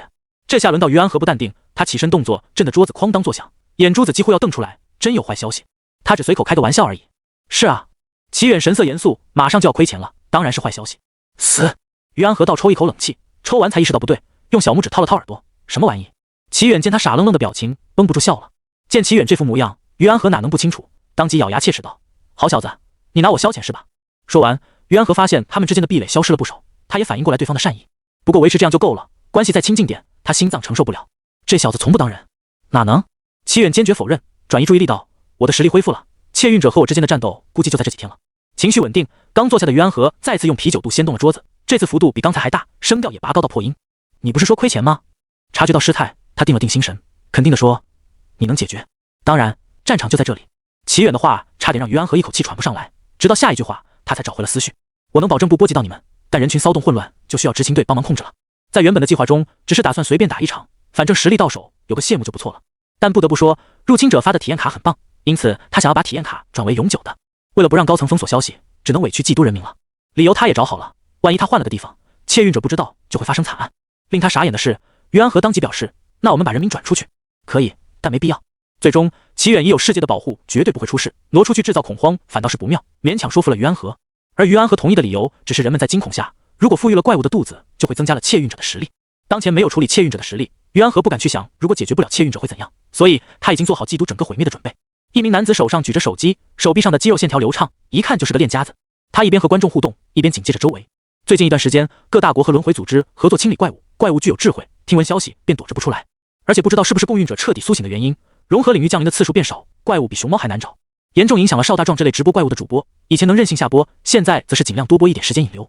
新的称呼一经出现，便替代了那位的名字，毕竟谁也不想被顺着网线找上门。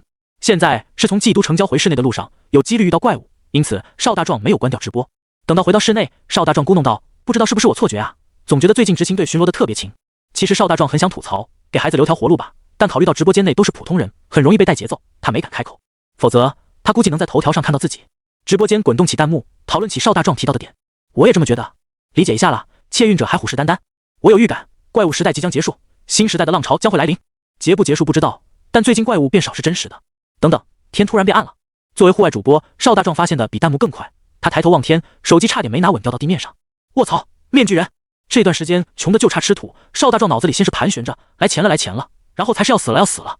他的表现已经是很不错了。旁边的西装男散发着一股尿骚味，只是慌张的人群没人在乎，人们尖叫着拥挤践踏，面具人还没动手，便有人受伤了。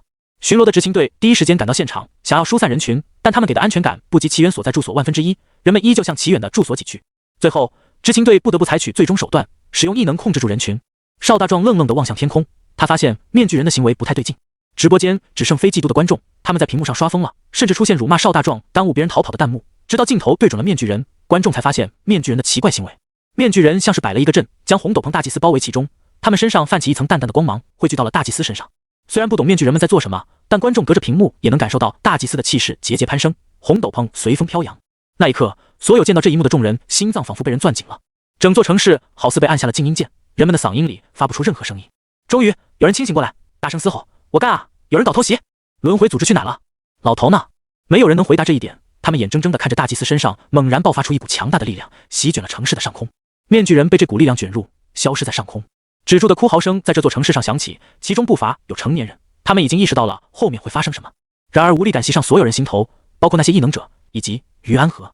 于安和清楚，这座城市一个 S 级及以上的异能者都没有，全部被他以清理怪物的名义调走了。他们是龙国的希望和支柱，冀都可以被毁，但他们不行。咔嚓，明明耳边是呼啸的杂流声，可众人看到破碎的苍穹，不由补上了声响。一道道裂缝以大祭司为中心向外延伸，透过蛛网般的裂缝可以看到漆黑一片，无尽的恶意从裂缝中渗出。裂缝不断延伸，一些看热闹不嫌事大的人也坐不住了，他们感受到寒意从心底涌上来。这些人把僵硬脖子弄得咔咔作响，拼尽全力抬头，果然发现了头上也有一道细小的裂缝，很小很细微，众人心瞬间沉入谷底。为什么会这么强？如果提起来共运者他们有多强，众人清楚的知道他们能做到什么，但依旧缺乏敬畏，像神明那般的敬畏。神这个字如同刻在 DNA 中，提起就代表无限的强大。而此刻窃运者用强悍的实力告诉他们，无需神明之名，他们也必须敬畏他，就像敬畏大自然一样。这种感受，嫉妒人民比任何人都清楚。他们化身为恐惧机器，脑中一片空白，只有生理反应在运转，每一个细胞都透露着恐惧害怕。一双眼睛注视着这边的动向，身边还有一团奇异的白色雾气。这群人的表现莫名的让齐远想起仓鼠，如果没记错的话，极度的恐惧似乎会让仓鼠直接失去性命。齐远在心底犯嘀咕，好像做过头了。以前是特效，齐远只觉得还不够，没想到真货的效果这么好。白色雾气见到这一幕，心中大骇，但不妨碍他用言语刺激面前的男人。呵呵，看样子你也要沦为和我们一样的人。周围没有其他人，齐远毫无形象的狂笑不止，捂住肚子前仰后合，似乎是听到了某个好笑的笑话。这一刹那，长老感觉眼前的人比窃运者更恐怖几分，不祥的预感在心中蔓延。首领的实力不弱于窃运者，你屠杀了我们的族人，首领必定会为他们报仇雪恨。见到齐远依旧无动于衷，长老更加焦躁。自家人知道自家事，首领比他强，但和窃运者差得远。强烈的恶意几乎通过他的意识传导而来。你守护的世界因为你而灭亡，真是一件很有趣的事情。但齐远没有理会他，止住笑声，抬头望天。嫉妒的天空破开了一个大洞，哪怕他分出分身，强化了众人，但依旧有人承受不住强烈的恶意，昏死过去。没过多久，漆黑的洞口出现颜色，钻出一个个的雾气团，其中最大的一个足有1000米长。长老尚未欢喜，便看到了身边的人朝他露出笑容，恶魔低语道：“满意吗？我的礼物。”意识仿佛被冻结，长老脑海一片空白，回荡着刚才那句话，无法也不愿处理其中的信息。可惜他不敢细想的事情，并非一点念头都没产生，甚至已经达到了齐远可以使用的范围，只是他不愿意承认罢了。齐远笑容灿烂，干完这一票，他就彻底无敌了。他这一路走来，全靠敌人想象，感谢所有的对手，是他们成就了今天的自己。和笑容灿烂的齐远截然相反，白色雾气团茫然看向天空，这个意外产生的世界漏洞，族人们欣喜若狂地钻入其中，迎来了5位穿着同款斗篷的人。耀眼的光芒自身边的人类亮起，一道光柱直冲云霄，世界漏洞被这股力量关闭，他的族人彻底离不开这个世界。嫉妒的人民发现身上一轻，同时抬头望天，眼里倒映着那道光柱，璀璨的金光让他们想起了一个人。他们就像每个被救世主救下的背景板，爆发出山呼海啸的欢呼声，不停重复喊着那个令他们无比安心的名字——齐远。如果有人从上往下望，大概以为他们是某个邪教。强烈的情感，丧失理智的呼喊，还有无条件的信任。但事情不会轻易的结束，大祭司再一次空间坍缩，这次连同他自己一起献祭，消失在空间坍缩中。裂缝扩大，漆黑顺着裂缝渗入，这次连大地也无法幸免，一道道如同深渊般的漆黑裂缝嵌在地面，一幅世界末日即将降临的画面。在众人绝望之际，金光浮现，空气中仿佛都散发着金色的粒子，止住了世界崩坏的趋势。而嫉妒的人民发现，他们刚脱离危险，又进入了新的危险之中，空中发生了一场恶战。女性分身的湮灭光芒直接吞没了几个入侵者，入侵者们从狂喜的情绪中走出，愤怒和仇恨在这个族群中蔓延。没办法了，先解决这几个原住民，杀了他们，为同伴报仇。等等，这里太奇怪了，先走。几人的理智无法换回失控的族人，他们漂泊在世界之外太久了，没有利益之争，浑浑噩噩度过一天又一天。世界缝隙的分解作用或许也对他们的意识产生了一些效果。能覆盖整座城市的庞大雷云将嫉妒笼罩，电弧在云层跳动，酝酿着恐怖的威能，像一头凶恶的雷兽，等待一声令下便咆哮而下。我们嫉妒不会要完蛋了吧？所有人产生了同样的共识，他们毫不怀疑轮回组织能活下去，正如他们认为自己绝对会死一样。井号人民币，100分号星号。突然之间，脑海里一片乱码，仿佛周遭的一切变得虚幻起来。粗壮的雷柱像极了各大修仙小说写的9天雷劫，光是轰鸣声就震得他们耳朵嗡嗡的，听不到任何声音。轰隆，刺目的雷光从上方狠狠地凿了下来，像是一条条光线连起了云层和地面。一定会变成灰吧？经过强大的恶意洗礼，嫉妒的人民已经处于摆烂的状态了。雷光穿透了他们的身体，穿透。他们满脸懵逼地抬起手，发现自己一点伤害都没有受到。许多人化作咏鹅大师，满脑袋问号。整个这玩意指望吓死他们是吗？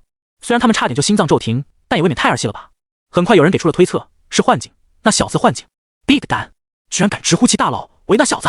众人目露凶光，搜索周围，循声望去，最终发现是于局长脸红脖子粗的激动大喊。他们默默挪开视线，惹不起的家伙加1。于安和完全没有注意到别人的视线，他几乎老泪纵横，难怪那小子肯定的说不会出事，原来幻境还能这么用。他刚才一路狂奔，想要知道齐远的打算，但现在没有这个必要了。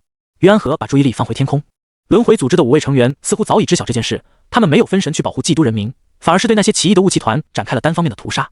那是一群生物，会惨叫的生物，但场上的人们没有一个同情他们的，还有人振臂高呼：“给爷死，包杀他们！”高亢的情绪引燃全场，人类从众的心理让越来越多的人加入情绪的漩涡之中。唯一一处安静的场所，并不像表面那般平静。齐远平静地看着那些雾气团的死亡，虽然窃运者主动背最大的锅，但这些入侵者的哀嚎必须响彻这片大地。没有他帮忙，其他人怎么可能听得到意识的声音？做这些不为别的，就为了一句舒服了。白色雾气团终于不再自欺欺人，情绪崩溃。你个恶魔在玩弄所有人，共运者是你，窃运者也是你，哈哈，你是疯子！体验卡都产出了，只要不死就行。齐远毫不在意他的情绪，反而说出更杀人诛心的话：我一直在关注你们，终于进来了世界，难道不快乐吗？然后他就单方面屏蔽了白色雾气团的意识，入侵者死的差不多了，是时候谢幕了。金色的光芒宛若初日升起，世界的裂缝被一点点合拢，给绝望的众人带来了所有的希望。漆黑的裂缝和金色的光芒僵持了许久，最终齐远看了眼时间，百无聊赖的打了呵欠，中二十足的像动漫一样装逼的打了个响指。金色光芒彻底碾压漆黑裂缝，将黑暗驱逐出这个世界。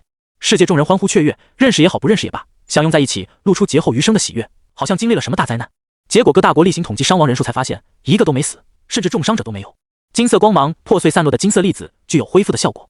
就在众人还沉浸在我都经历过一次世界末日了，还有什么场面我没见过？第二天，一则消息刷遍了